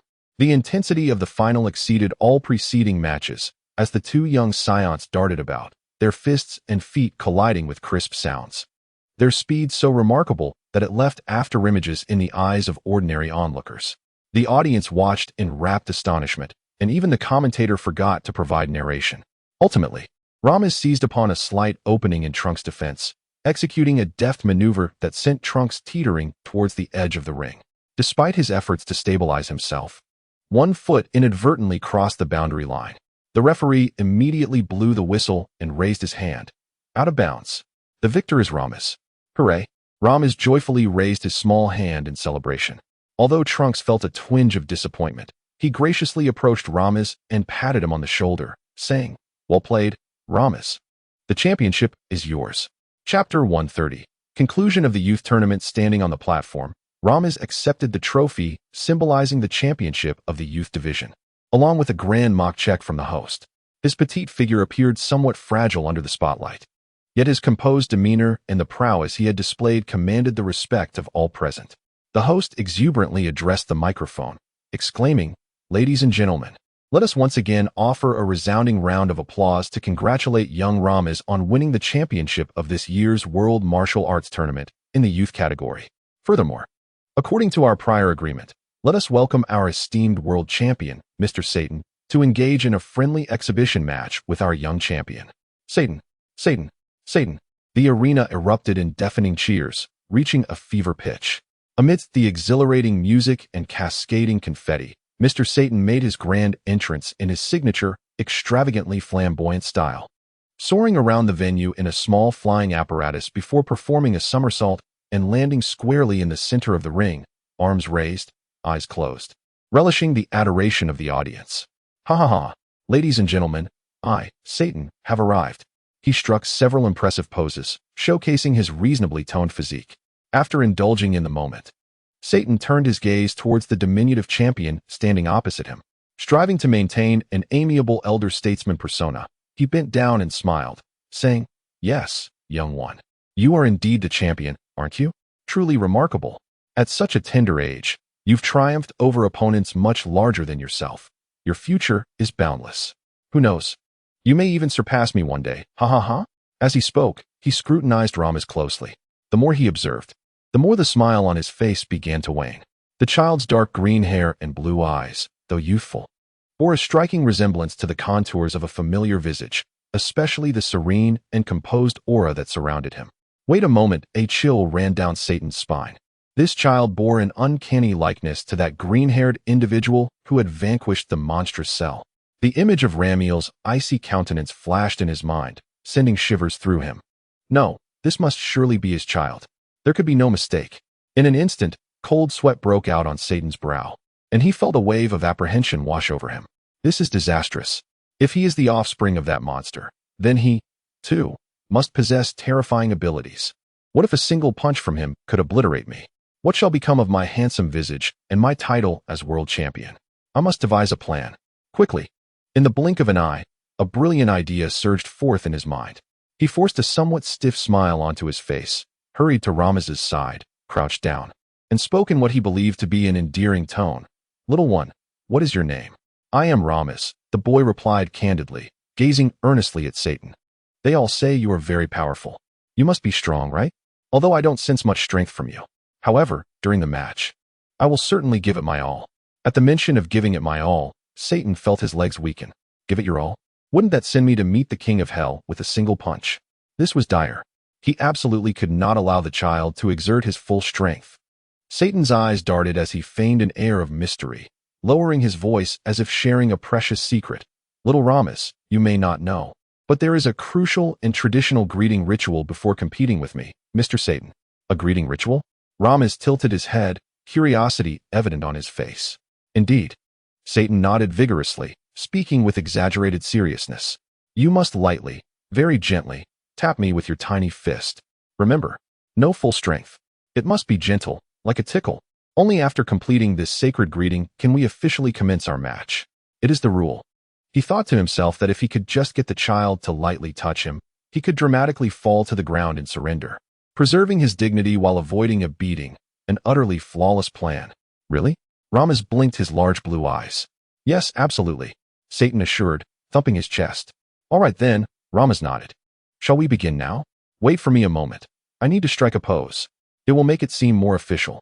Satan, saying this, hurried to the center of the ring, striking a rather awkward pose, believing it to be impressive, and exchanged a knowing glance with the referee, indicating that they could start. The referee, though puzzled, blew the whistle. Rames, remembering the instruction to strike gently, took off running towards Satan with his short legs. Upon reaching Satan, he clenched his tiny fist and, with utmost caution, truly exerted only a modicum of force, aiming for Satan's deliberately solemn face. With a light pop, the contact was made. However, even this gentle tap felt to Satan as if he had been struck by an iron rod. Satan felt an irresistible force surge through him, and in an instant, his feet lifted off the ground, propelled backward like a strong man caught in a tempest. Under the terrified gaze of the audience, he traced a long, arching trajectory before crashing into the concrete wall beneath the audience stands with a resounding thud. The impact left a spiderweb-like dent in the wall, and like a painting, he slid down to the ground, motionless. The entire venue fell into utter silence. Everyone was stunned by this sudden, absurd spectacle. The world champion, Mr. Satan, had been sent flying by a gentle punch from a 6-year-old, and had he just broken the wall? Before the audience could recover from their shock, the prostrate Satan suddenly sprang up, performing an impressive flip. He clutched one side of his quickly swelling face, adopting an exaggerated tone as if he had sustained a grievous injury, and pointed at Rames, wailing loudly. Oh dear, what a formidable punch. I have been defeated. You are truly remarkable, young one. Uncle has indeed been vanquished by you. No wonder you are the champion of youth. The youth are indeed formidable. As he spoke, he staggered away, limping towards the contestant passage, continuously muttering words of admiration, swiftly disappearing behind the scenes. The host, finally coming to his senses, though sensing something amiss, immediately seized the microphone with professional poise, exclaiming in an excited voice, Tion Tion. Unbelievable. Mr. Satan, the world champion, has been struck down by young Rames with a single punch. Although it was merely an exhibition match, this is astonishing. This young lad is truly a future star in the martial arts community. Satan, darting backstage, quickly waved away the approaching staff and journalists, insisting, "It's nothing. I'm just exhausted. I accidentally twisted something earlier. I need to head to the backstage lounge for a nap. Please, do not disturb me." He hurried into his exclusive rest area, closed the door, and immediately revealed his true self, clutching his swollen cheek, grimacing in pain, and softly lamenting, "Ouch. This is unbearable. That little rascal hits so hard. I told him to go easy, yet he struck with such force. My bones feel as if they might snap. Thankfully, I, Satan, am clever enough to stage this act of defeat. Otherwise, I would have made a fool of myself in front of the entire world. Ouch, this hurts so much." Unbeknownst to him, Ramos had genuinely exerted what he believed to be the lightest of touches. Meanwhile, having completed all proceedings, Ramos sought out Goten and Trunks, who were waiting for him. He handed the small trophy to Goten, pouting. This competition was dreadfully boring. The only enjoyable part was sparring with you two. Otherwise, there was no challenge at all. I wished to compete in the adult division alongside my father and the others. Upon hearing this, Trunks' eyes gleamed with mischief as he lowered his voice, suggesting, "Shall we secretly participate in the adult division?" Secretly participate? Goten and Ramos leaned in with intrigue. "I just stealthily observed the adult division," Trunks replied mysteriously. "I saw a person wearing a mask, clad in an oversized robe. That garment could easily conceal the three of us." "You mean?" Goten's eyes sparkled with excitement. "We can approach him, pretend to be his fans asking for an autograph, and then," Trunks mimicked a swift downward chop with his hand, "we quietly knock him out. Then we can hide beneath his robe and impersonate him to enter the adult division. Wouldn't that work?" "Wow, what a brilliant idea, Trunks." Goten clapped his hands in enthusiasm. "This way, we can indeed compete in the adult division." Ramos finally expressed his interest as well. The three little rascals, fueled by their newfound plan, promptly set off in search of the masked individual. Before long, they located their target in a corner of the contestant lounge.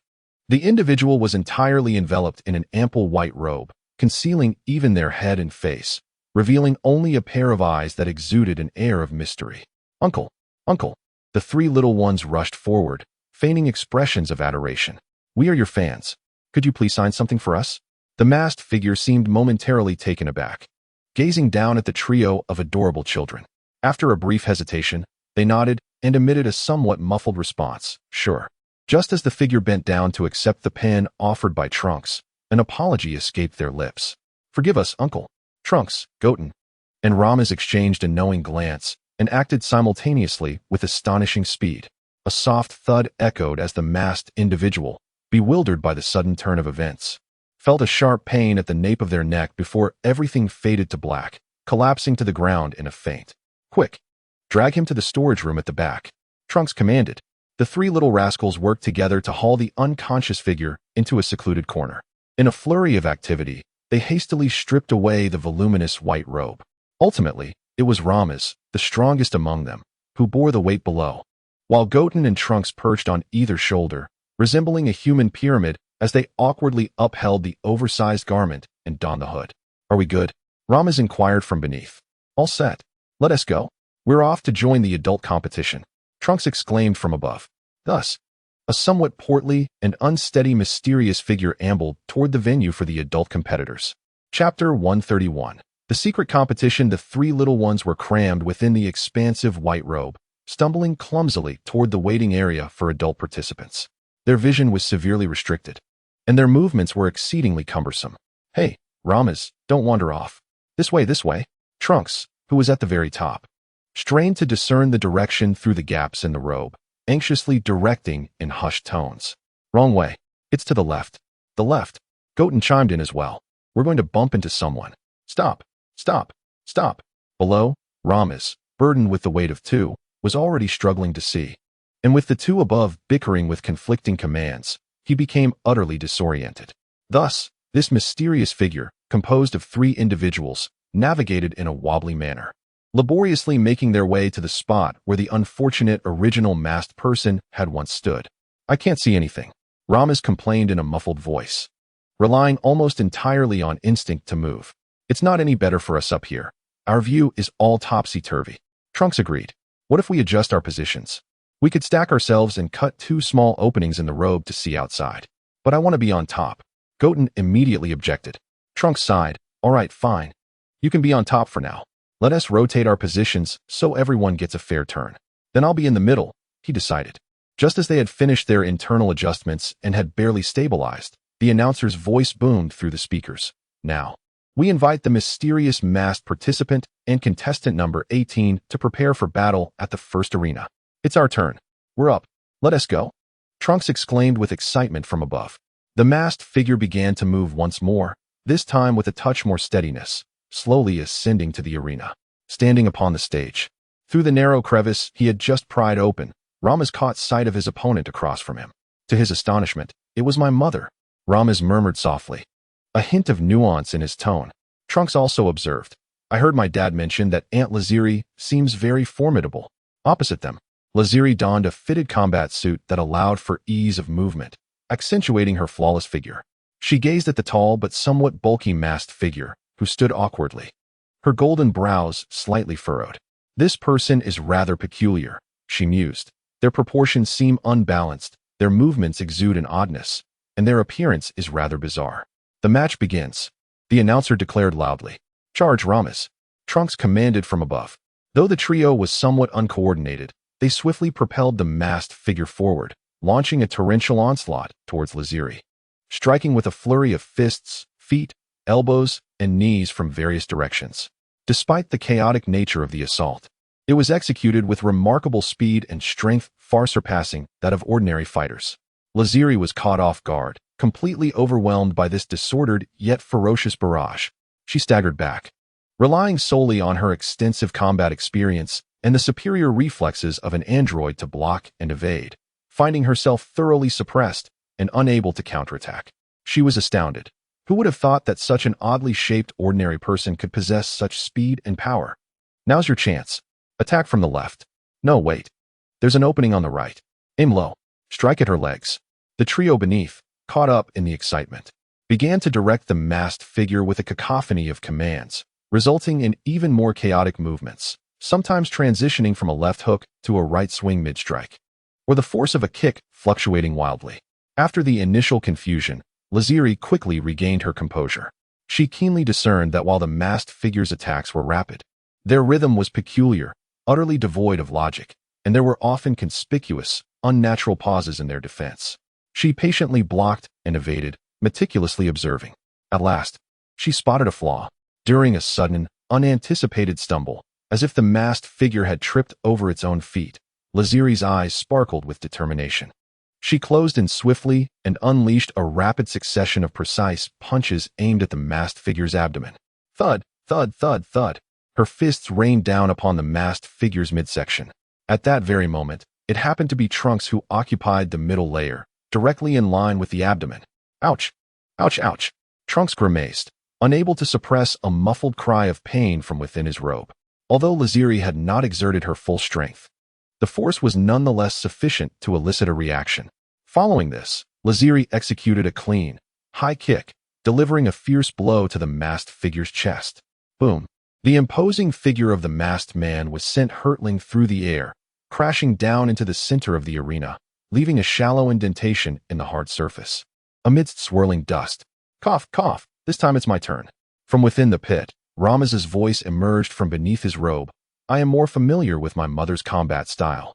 Goten, come down. Lazili stood at a distance, observing the masked man squirm awkwardly in the pit, resembling a struggling insect, before he stiffly regained his footing. Her curiosity deepened. The masked man launched another assault. This time his style had noticeably transformed. It became more agile, reminiscent of her son Ramaz's attacks, often attempting strikes from unexpected angles. Prepared. Lazili responded with composure. Yet the opponent's altered tactics proved to be quite formidable, though she managed to block most of the strikes. She occasionally found herself hit by his cunning punches and kicks, producing dull thuds. Something is amiss, she pondered while fighting. His attack patterns and rhythm are completely different from before. It's as if he has become a different person. Tentatively, Lazili executed a powerful side kick aimed at the masked man's head. To her astonishment, the masked figure sprang lightly into the air, evading her blow. Lazili paused momentarily, taken aback by his ability to fly. Without hesitation, she leapt into the air, engaging in a more intense confrontation with him. They moved swiftly through the air, their fists and feet colliding, creating resounding thuds that elicited gasps from the audience below. "Goten, counter with your legs," Ramas shouted from above. At that moment, Lazili seized the opportunity, launching a swift kick towards the masked man's waist. Below, Goten attempted to maneuver his body to the left, while Ramas, guided by instinct, felt it best to block to the right. Their sudden divergence in strategy caused the masked man's body to sway awkwardly in midair, caught in an uncomfortable rigidity. With her vast combat experience, Lazili would not let such a prime opportunity slip away. She quickly adapted, closing in once more to unleash a flurry of rapid punches that landed squarely on the masked man's abdomen, causing poor Trunks to absorb the brunt of the damage once again. Bang, bang, bang. Ow! Following this, Lazili executed an even more ferocious downward kick, resembling a battle axe, that sent the masked man crashing down from the air. Boom! This time, the impact resonated throughout the arena, sending dust soaring into the sky, and creating a deeper, larger pit than before. "I can't take it anymore.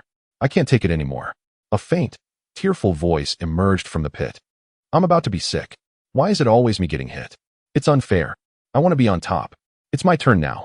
Suspended in midair, Lazili gazed down at the masked figure, who was once again beginning to stir and struggle to rise amidst the dust. A preposterous, yet strikingly rational hypothesis flashed through her mind like lightning. The sudden shift in the mode of attack, reminiscent of the childish combat habits, particularly those of Ramas, with his clumsy coordination and the apparent discord among them, alongside their indomitable tenacity, became clear to me. A flicker of understanding crossed Lazili's eyes, mingled with both exasperation and amusement. Each transformation in their offensive strategy bore a striking resemblance to the styles of my son Ramas, and those two little rascals, Goten and Trunks. This so-called masked figure was nothing more than a disguise donned by those three youngsters. Upon realizing this, a knowing smile, tinged with a hint of mockery, curled at the corners of Lazili's lips. She observed the masked individual, who had just taken flight again, albeit with slightly altered movements, and resolved to confirm her suspicion. With her hands poised before her, three brilliant energy blasts coalesced in an instant. "Hey, look over there. What is he planning?" gasped the audience below. With a flick of her wrist, Lazili directed the three energy blasts not towards a single target, but in a triangular formation, aimed at the masked figure's head, chest, and abdomen, effectively sealing off his primary escape routes. "It's coming. It's coming." The energy blasts. "Quickly, dodge to the left. Right. There's more space on the right. Crouch down." The trio concealed within the robe were suddenly thrown into disarray, huddling together in the confined space, instinctively attempting to maneuver their bodies towards what they believed to be safe. Trunks sought to move left, Goten to the right, while Ramas aimed to crouch down. The simultaneous exertion of force in three different directions upon a single robe resulted in a resounding rip. In the terrified gaze of the audience and the host, that tall, enigmatic masked figure, just as the energy blasts were about to strike, astonishingly split into three pieces. The voluminous white robe was completely torn asunder, disintegrating into fragments that floated away. The three figures concealed within the robe, Goten, Trunks, and Ramas, were laid bare to the glaring light, akin to peanuts stripped of their shells. The three youngsters remained frozen in their respective poses of attempted escape, bewildered expressions adorning their faces as they exchanged glances in the ring. Initially, the host nearly screamed in terror, mistaking the scene for a horrific dismemberment. After rubbing his eyes and realizing that it was merely three lively, albeit somewhat disheveled, children, he exhaled a long sigh of relief, picked up the microphone, and with a mix of amusement and disbelief announced, "This is truly unexpected." The so-called mysterious masked figure was actually portrayed by the three contestants from the junior division, Goten, Trunks, and Ramas. According to the tournament rules, multiple individuals impersonating a single contestant is a serious violation. Therefore, the masked figure's results are hereby nullified. The victory of this match goes to contestant Lazili, advancing to the next round. A moment of silence enveloped the audience before it erupted into uproarious laughter and chatter. This was perhaps the most comical duel in the history of the World Martial Arts Tournament. Lazili gradually descended from the air and approached the ring, gazing at the three boys standing side by side, heads bowed, resembling three prisoners awaiting judgment. eliciting both amusement and exasperation from her. She approached Ramos, extending her index finger, and without a hint of hesitation, delivered a sharp flick to his forehead. Thwack! Ouch! Ramos exclaimed, clutching his head. Well done, Ramos. Lazuli placed her hands on her hips. Her expression stern, yet her eyes betrayed a flicker of suppressed amusement. Have you become so audacious? Even daring to hit your mother now? And conspiring with Goten and Trunks to cause mischief? Just wait until I return home to give you a proper lesson. Aware of his misdeeds, Ramos lowered his head, muttering softly, we just wanted to participate in the adult division's competition. Trunks and Goten shrank back, avoiding Lazuli's gaze. Chapter 132, King of the Demon Realm, Dabura. The World Martial Arts Tournament for adults was in full swing, the audience roaring with enthusiasm, creating a vibrant atmosphere. However, the ambience in the contestants' preparation area was markedly different. Sun Wukong, Vegeta, Son Gohan, and Piccolo were engaged in various activities. Some were performing warm-up exercises reminiscent of calisthenics, while others simply sat idly, their faces etched with boredom. To them, the preceding matches were scarcely worthy of a mere appetizer. At that moment, two unexpected guests stood quietly at the entrance of the preparation area. The leader, clad in the distinctive luxurious robe of the Supreme Kai, adorned with the iconic patera earrings, bore a youthful visage. Yet his gaze held an ancient authority that belied his years. He was the last surviving Supreme Kai, East Supreme Kai Shin. Following closely behind him was a tall, robust green-skinned attendant, Kibito. Shin maintained a serious expression, scanning the warriors with a scrutinizing eye, striving to project an aura of divine intimidation. Clearing his throat, he began to speak in a tone he deemed profound and enigmatic. You must be Ramir. Before he could finish, he was abruptly interrupted. Hey, Vegeta. Sun Wukong entirely disregarded him, instead pointing at Kibito. Isn't that guy your next opponent? He looks quite solid. Humph, just trash, Vegeta replied, crossing his arms, barely lifting his eyelids. I'll take care of him in 3 seconds. Ramir, the one being addressed, kept his eyes closed throughout, seemingly indifferent to everything around him. Shin, his carefully cultivated aura and opening remarks were swiftly dismissed, leaving him rooted in place, embarrassment palpable enough to scrape out an entire apartment with his toes. I am the Supreme Kai, the exalted deity, the overseer of the cosmic order. How dare these mortals disregard me so? Kibito, witnessing Shin's public humiliation, erupted in indignation. He stepped forward, pointing an accusatory finger at Sun Wukong and the others, and yelled, How dare you, you ignorant mortals, to show such disrespect towards the Supreme Kai? He is the great deity who governs the universe. You're too noisy. A voice, devoid of any dramatic flair, cut through the tension. Unbeknownst to anyone, Ramir had opened his eyes, his brow slightly furrowed, evidently annoyed by Kibito's incessant chatter. Without rising from his seated position, he languidly lifted his hand and waved dismissively in Kibito's direction. Slap! The crisp, resounding sound of a slap echoed through the air. Jebbit had no clear understanding of the events unfolding around him. He merely felt an overwhelming and irresistible force strike him violently across the face. It was as if he had been collided with head-on by a high-speed maglev train, instantly lifting him off the ground and spinning him in midair for 720 degrees before he crashed through the thick wall of the preparation area. A tremendous sound of impact echoed outside, accompanied by the sound of rubble collapsing. On the wall remained only a large human-shaped hole and drifting wisps of dust. The Supreme Kai, Shin, was taken aback, his pupils narrowing to mere pinpoints, the facade of authority he had maintained crumbling in an instant, leaving only sheer astonishment. He was well aware of Jebbit's formidable strength. Even if he was not the pinnacle of combat power, he was certainly not someone an ordinary person could easily contend with. Yet, the opponent had dispatched him with an effortless swat, akin to swatting a mere mosquito. There was no opportunity for a reaction whatsoever. The entire preparation area fell into an eerie silence. The onlooking competitors turned pale, too frightened to even breathe. Shin stood in silence for several moments, swallowing hard. He gazed once more at Sun Wukong and the others. His expression transformed entirely. The arrogance and condescension had vanished without a trace, replaced by gravity and even a hint of pleading.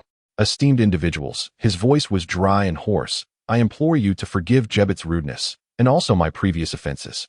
I am not here to assert my superiority, but to address a matter of utmost urgency that concerns the very survival of the universe, and I require your assistance. Survival of the universe? Sun Wukong scratched the back of his head, finally intrigued. Is the opponent stronger than Cell? Taking a deep breath, Shin began to recount the buried tale of terror.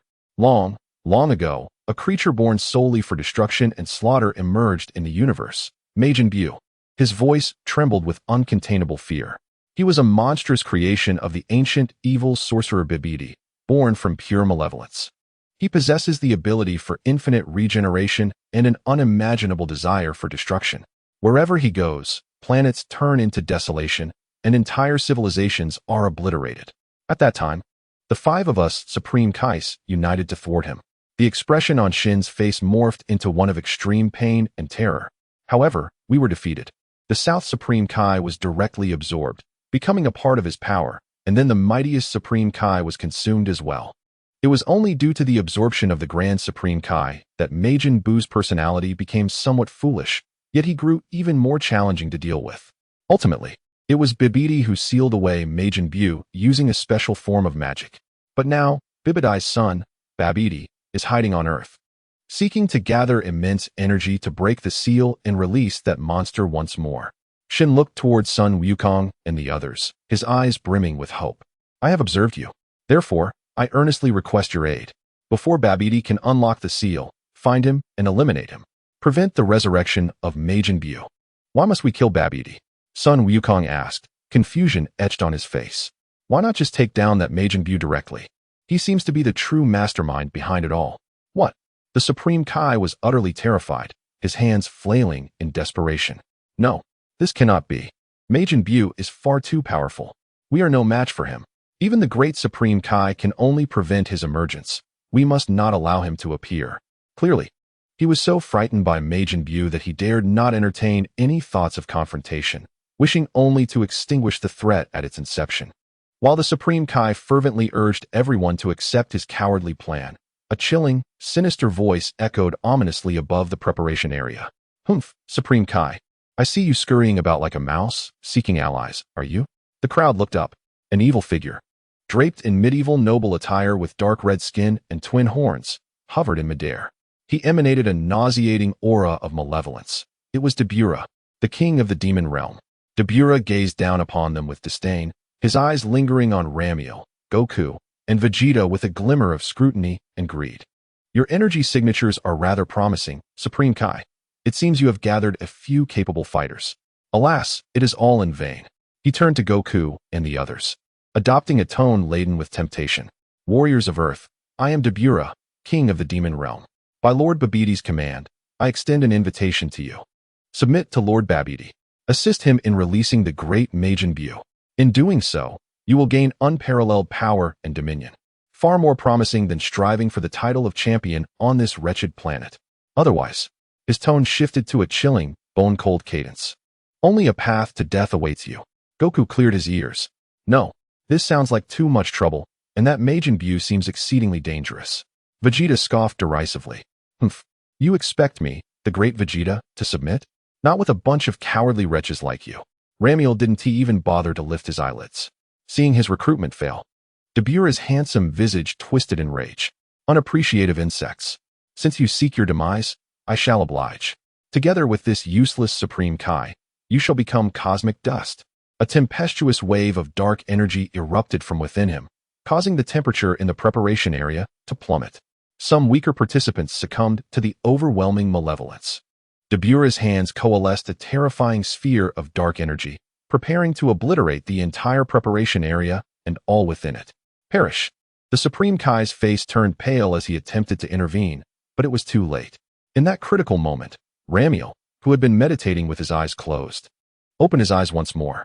He regarded the raucous Dabura in the air with a flicker of impatience. Noisy, remaining seated, he casually raised his right index finger toward Dabura in the air and gently tapped it. Whoosh! A nearly imperceptible green beam shot forth from Ramiel's fingertip, transcending space and distance in an instant. In a state of sheer terror, with his mind utterly blank and unable to react, Dabura felt a piercing sensation directly through his forehead. The energy he was gathering came to an abrupt halt, and the grotesque expression on his face froze completely. In disbelief, he lowered his gaze to the rapidly expanding hole on his forehead, as the dark energy within him dissipated chaotically like a deflating balloon. Impossible. He managed to utter a few words, his eyes dimming completely. His body fell like a marionette with severed strings, plummeting to the ground with a thud, stirring up a cloud of dust and leaving no trace of life. The once mighty king of the demon realm, Dabura, was effortlessly slain by Ramiel without even a single strike. The god of the kings was left agape, his mouth wide enough to fit a dinosaur egg, as he glanced from Dabura's lifeless body to the serene-faced Ramiel, his mind completely overwhelmed. Sun Wukong blinked. Oh, it's been resolved. Vegeta scoffed, a waste of time on mere trifles. Ramiel shut his eyes once more, continuing to recuperate. The god of the kings regarded this group of earth warriors, who appeared utterly oblivious to the concept of fear, with mixed emotions. Perhaps, just perhaps, they possessed the capability to confront Majin Buu? In Chapter 133, Majin Buu, the little sorcerer Babidi, who was concealed in the shadows and observing everything through a magical crystal ball, was now nearly paralyzed with fear. His wrinkled, withered visage, resembling desiccated bark, was etched with incredulous terror as beads of cold sweat cascaded down like a waterfall, soaking his ludicrous mage robe. No, it cannot be. That worthless Dabura. How could he be bested by that individual with just a finger? Babidi's voice trembled with sharp intensity as he fixated on the fatal void on Dabura's forehead within the crystal ball and on Ramiel, who had closed his eyes again as if nothing had transpired. A chilling dread surged from the soles of his feet to the crown of his head. He was acutely aware of Dabura's strength, the king of the demon realm, the embodiment of malevolent power, one of his crucial guarantees for unlocking his father's seal and releasing Majin Buu. Yet, this formidable entity had not been able to withstand even a single move, no, not even a finger, before that person, a monster. Babidi clutched his head, pacing anxiously in place. No, I cannot confront him directly. To venture out now would be to court death. I must flee. I must escape at once. His previous arrogance and confidence had been utterly crushed in the face of Ramiel's overwhelming power. All notions of energy collection and universal domination became insignificant in comparison to preserving his own life. He staggered to the center of the room, where a colossal egg adorned with bizarre patterns, pulsating like a heart, hovered. This was the vessel containing Majin Buu's seal. Just wait. Damn earthlings. And that detestable god of the kings. Babidi muttered through clenched teeth as he hastily activated a short-range spatial teleportation magic circle, vowing, once I break Buu's seal and restore his full power, I will ensure that you, and the entire earth, pay the most painful price imaginable. A fleeting shadowy light flashed, and the magic circle activated, whisking away Babidi and his cherished egg of Majin Buu, leaving only a gradually dissipating aura of malevolence and an empty hideaway. Almost in the next instant after Babidi's departure, the Kaioshin, sensing the lingering evil energy, arrived at the scene with Goku, Vegeta, Piccolo, and others via Jebit's instant transmission. Jebit had emerged from the rubble.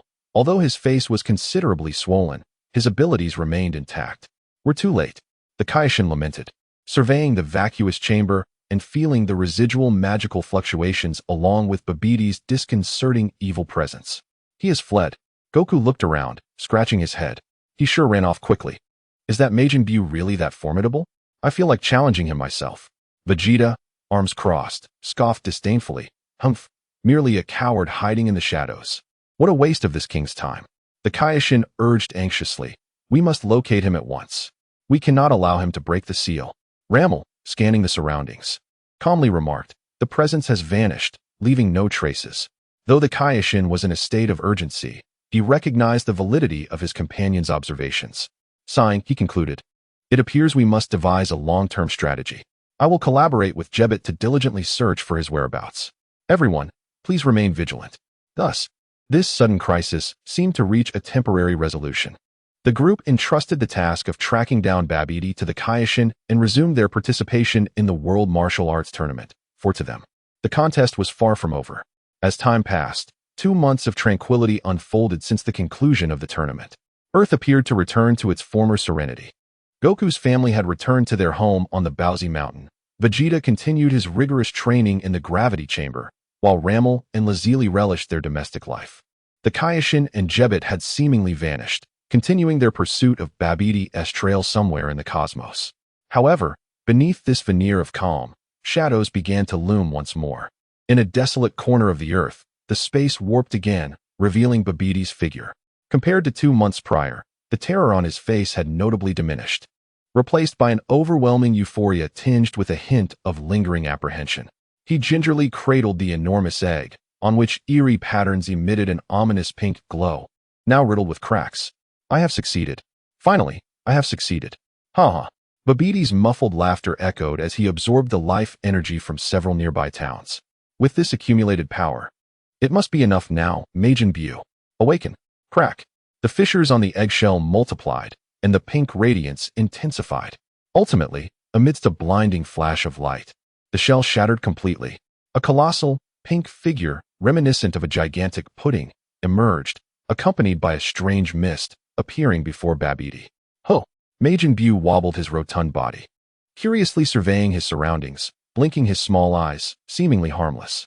Babbidi gazed at the formidable Majin Buu before him, his heart swelling with elation. Yet, he was swiftly reminded of the harrowing scene from 2 months prior, when Ramir effortlessly dispatched Gero with a mere flick of his finger. A chill coursed through him once more. He remained uncertain. Having just awakened, Buu's power seemed yet to be fully restored, leaving him questioning whether he could decisively triumph over that human. No, he could not act recklessly. Babbidi suppressed his immediate urge for vengeance, his cunning nature compelling him to adopt a more prudent approach. He resolved to test the waters first, or perhaps allow Buu's strength to reach its zenith. With a glimmer of mischief in his eyes, he addressed the curiously poking Buu. Buu, having just awakened, you must be quite hungry. There are many delectable treats outside. You may roam and indulge at your leisure. However, do exercise caution around those with black or green hair, as they possess formidable auras. Babbidi dared not issue a direct command for Buu to engage in battle, fearing the uncontrollable backlash it might provoke. He could only guide him in such a manner. Delicious treats? Buu's small eyes sparkled with delight, and he patted his belly, emitting a joyful chuckle. With that, his massive form floated effortlessly into the air, soaring toward the nearest city with astonishing speed. Babbidi watched the direction in which Buu vanished, a sinister smile creeping across his face. Go forth, my Buu. Let this world first experience your terror, and allow me to witness how those individuals will respond. In the bustling commercial district of West City, Majin Buu descended like a gigantic, pink balloon, causing a wave of panic and curiosity among passers-by. Yet he seemed unfazed, his little nose twitching as it caught the alluring scent wafting from a beautifully adorned cake shop at the corner. Cake. Such a fragrant cake. Buu drooled as he floated to the glass display of the cake shop, his face pressed against the glass, gazing longingly at the exquisite pastries within. His eyes landed on a colossal cake adorned with strawberries and cream. He extended a finger to poke the glass, then pointed at the cake, offering a friendly smile to the trembling shop attendant inside. The attendant was near tears, too frightened to unlock the door. After waiting impatiently for some time without receiving his cake, Buu tilted his head, seemingly recalling Babbidi's suggestion to indulge freely. Thus, he extended his plump hand and gave a gentle push. Crash! The reinforced glass of the display shattered instantaneously. He seized the coveted large cake and stuffed it into his mouth, chewing with satisfaction, a blissful expression illuminating his pink face. My shop. My display. The shop owner rushed out, witnessing the chaos within and the sight of Buu licking his fingers, pounding his chest in despair. At that moment, a familiar figure happened to pass by, Mr. Satan, our world champion. He was in the vicinity for a business event that day. Initially startled by Buu's bizarre appearance, Satan soon realized that Buu had merely broken the display and taken a cake without causing any harm, and oddly enough, the scene of him enjoying the cake was somewhat endearingly silly. Amidst the terrified crowd and the sorrowful shopkeeper, Satan's vanity, reminiscent of a world hero, began to stir once more, perhaps accompanied by a flicker of latent kindness deep within. He adjusted his suit, cleared his throat, and struck his signature pose before stepping forward. Ahem. Citizens, do not panic. I, Mr. Satan, am here. He first procured his wallet, retrieving a thick stack of bills, which he handed to the shopkeeper. Fear not. My good sir, I shall compensate for your losses. This pink fellow may merely be hungry. His approach was somewhat direct. Turning towards the cake-savoring Buu, he endeavored to infuse warmth into his voice. Hey there, you large pink creature. One must pay for their food. One cannot carelessly destroy another's belongings. Would you still like to eat? I shall treat you to a feast. How does that sound? Bu lifted his gaze towards this generous stranger, a glimmer of curiosity and affection flickering in his small eyes. He nodded vigorously, mumbling, "I want more." Observing Bu's innocent demeanor, Satan felt an inexplicable conviction that he must be a good soul. Simultaneously, he pondered the potential enhancement to his own reputation by associating with such a uniquely endearing character. "Very well, follow me. I know a place where the cakes are even more delectable," he declared with a grand gesture. Thus, under the astonished gazes of onlookers, the formidable Majin Bu followed the world champion Mr. Satan, step by step, towards the next dessert shop. Chapter 134. The Guidance of Satan. After several days of companionship, Mr. Satan and his pink friend, Majin Bu, had surprisingly forged a delightful harmony. Bu resided in Satan's spacious estate, engaging primarily in culinary adventures led by Satan, especially indulging in sweets that left him utterly enchanted. As days passed, Satan also witnessed Bu's extraordinary strength. Initially taken aback, he soon realized that this being of immense power behaved more like a big child, driven by simple whims and desires, which gradually emboldened him. One sunny afternoon, as they sat in the garden pavilion adorned with exquisite pastries and red tea, Bu was engrossed in devouring a colossal pudding, his face smeared with delight.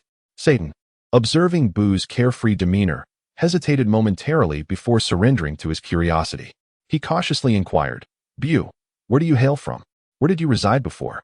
Bu, lifting his pudding-smeared face, blinked his small eyes as if contemplating, then replied in his distinctive, echoing tone, "Bu was created by Bibidi." "Bibidi?" Satan exclaimed, taken aback. "Yes, an annoying, wrinkled little fellow." Bu nodded emphatically, his voice laced with evident disdain. He lurked in the shadows, mumbling incantations with peculiar objects, and then, with a bang, I emerged. He claimed to have created Bu to assist him in conquering the universe. He wanted Bu to kill many and destroy numerous planets. As Bu animatedly gestured, it was as if he were recounting an exhilarating game. I did just as he told me. Bang, bang, bang. Boom, boom, boom. I eliminated those beings and shattered those luminous planets. How delightful. Listening to Bu's innocent tone as he described these cataclysmic events, Satan felt his muscles twitch uncontrollably, and a cold sweat drenched his back. He felt as though he were listening to a child excitedly narrate the tale of demolishing a neighbor's house, which, in truth, was an entire galaxy. "And then what happened?" Satan inquired, his voice dry. "And then?" Bu tilted his head. "Then Bibidi sealed me away, and a fellow named Kaioshin came along and killed that dreadful Bibidi. Afterward, it was Bibidi's son, Babidi, another bothersome little fellow, who released me. He said I was to help him rule the universe. But he vanished somewhere, which is why I could roam freely and enjoy delicious cakes." Upon mentioning cakes, Bu happily licked his fingers. Satan felt as if his heart might leap from his chest. The plump, jovial creature before him, indulging in pudding, was once a harbinger of ruin for countless planets. He suppressed the urge to flee and, gazing at Bu's unadulterated joy, a thought suddenly emerged. Taking a deep breath, he inquired with utmost gentleness, "Bu, do you truly find joy in killing many and destroying numerous planets? Do you not perceive that as wrong?" "Wrong?" Bu paused. His chewing halted, his small eyes filled with confusion. "Why is it wrong?" Bibidi and Babidi both said so. They claimed this was the very essence of my existence. The most enjoyable game. Satan gathered his courage and continued to guide him. "But consider this. On those planets you have destroyed, there may be delightful cake shops, cherished by many. If you obliterate them, those individuals will have nowhere to indulge in cake and will surely be heartbroken. By ending their lives, they will never again see their friends and family, who in turn will be profoundly saddened. How can this possibly be deemed enjoyable?" For the first time, Bu's expression turned serious. He set down his pudding, seemingly striving to comprehend Satan's words. His typically cheerful pink visage now bore an unsettling calmness. Satan was taken aback by this expression, his heart racing with fear as torrents of cold sweat cascaded down his brow. He hastily waved his hands, his voice shifting in pitch. "No, Lord Bu, just pretend I said nothing. Do as you please, as long as it brings you joy. Please, do not be angry." He feared that in the next moment, this fiend might unleash his wrath, reducing him and the entire estate to rubble. However, contrary to Satan's expectations, Bu did not become angry. Instead, it seemed he had achieved an epiphany, and his serious demeanor melted away like ice in the sun, revealing his characteristic, albeit somewhat foolish, smile. "Oh, So that is how it is? Satan, you say that this is wrong? Then I shall not do it anymore. Huh? Satan stood frozen, hardly able to believe his ears. You are not going to do it anymore? You mean you won't kill anymore? Indeed. Bu nodded vigorously, as if affirming a simple truth. Satan replied, if that is the case, then do not kill, and you won't wreak havoc anymore. Satan's voice trembled with a mix of excitement and disbelief. No more destruction. Bu confirmed once again, patting his round belly. Destroying is not fun at all. Eating is far more enjoyable. Satan gazed at Bu in a daze, realizing at that moment that this being, endowed with the power to annihilate worlds, possessed a mind as innocent as that of a child. All of his previous malevolence stemmed from the twisted guidance of his creator and liberator. Perhaps his true nature was not irredeemably evil. A surge of inexplicable responsibility welled up within Satan's heart. He steadied himself and began to attempt to explain to Bu, in the simplest of terms, the concepts of good and evil. For instance, helping others and sharing food are good. Hitting people, stealing, and causing destruction are bad. Bu listened with a semblance of understanding, nodding vigorously whenever Satan provided examples of how such actions would lead to a lack of cake or make others cry, indicating that he would remember. As Satan felt as though he were engaged in the most magnificent yet perilous endeavor of cosmic preschool education, a sinister voice, filled with rage, suddenly echoed throughout the garden. Bu, you foolish imbecile. How dare you associate with this inferior human? Listening to his nonsense. With a ripple in the air, the figure of the little sorcerer Babidi materialized, his face ashen with fury, pointing at Satan and ordering Bu sternly, immediately, kill this human. He is corrupting you, defiling your pure evil. It turned out that Babidi had been hiding for a time, using magic to observe and confirm that no formidable adversary had emerged on Earth to threaten Bu. His confidence swelling. He could hardly wait to seek out Bu and begin his conquest, only to stumble upon this scene of Satan educating Bu, which infuriated him to no end. Bu looked at the suddenly appearing Babidi without moving. Are you deaf? Bu. Seeing Bu disregard his command, Babidi became even more enraged. I command you, kill him. Otherwise, I shall seal you once again. You will remain in that dark egg forever. Upon hearing the word seal, a clear expression of disgust and resistance appeared on Bu's face. He glanced at the fuming Babidi, then at Satan, who looked tense and was sweating profusely. Suddenly, a nearly sycophantic, foolish smile spread across Bu's plump face as he floated closer to Babidi. I understand, Bu said in a conciliatory tone. Seeing Bu relent, Babidi let out a cold snort, his tone softening slightly. That's more like it. Now act. Satan's heart leapt into his throat, fearing that Bu would ultimately obey the commands of the Creator's Son. However, just as Bu floated close to Babidi, that obsequious smile vanished in an instant, replaced by an icy innocence and unwavering resolve. He swiftly extended his chubby, seemingly harmless hand and grasped Babidi's neck, lifting him effortlessly. What are you doing? Bu, let me go? Babidi struggled in terror, feeling as though his neck was about to be crushed. He futilely flailed his short limbs, attempting to utter a spell. Babidi was utterly despised. Observing Babidi, who squirmed like a fledgling chick in his grip, Bu spoke with an unsettling innocence.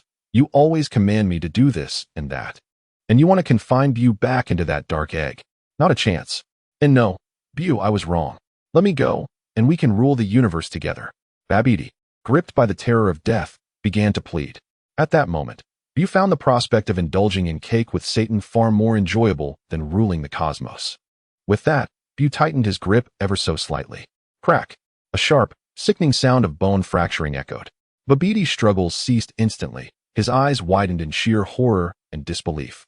Before his head tilted, and he lost all vitality. He would never comprehend that the ultimate weapon, painstakingly created and unleashed by him and his father, would ultimately turn against them due to the simplicity of cake and a few trivial words. Like disposing of refuse, Bu casually discarded Babidi's lifeless body onto the ground, then dusted off his hands and turned to the astonished, nearly petrified Satan, his face once again adorned with a pure smile. Satan, the annoying Babidi is gone. Shall we go to that newly opened ice cream shop later? Satan gazed at Babidi's corpse on the ground, and then at the gluttonous Majin Bu, who had quickly reverted to his food-loving demeanor. He opened his mouth and, after a moment of hesitation, managed to utter a single word. All right.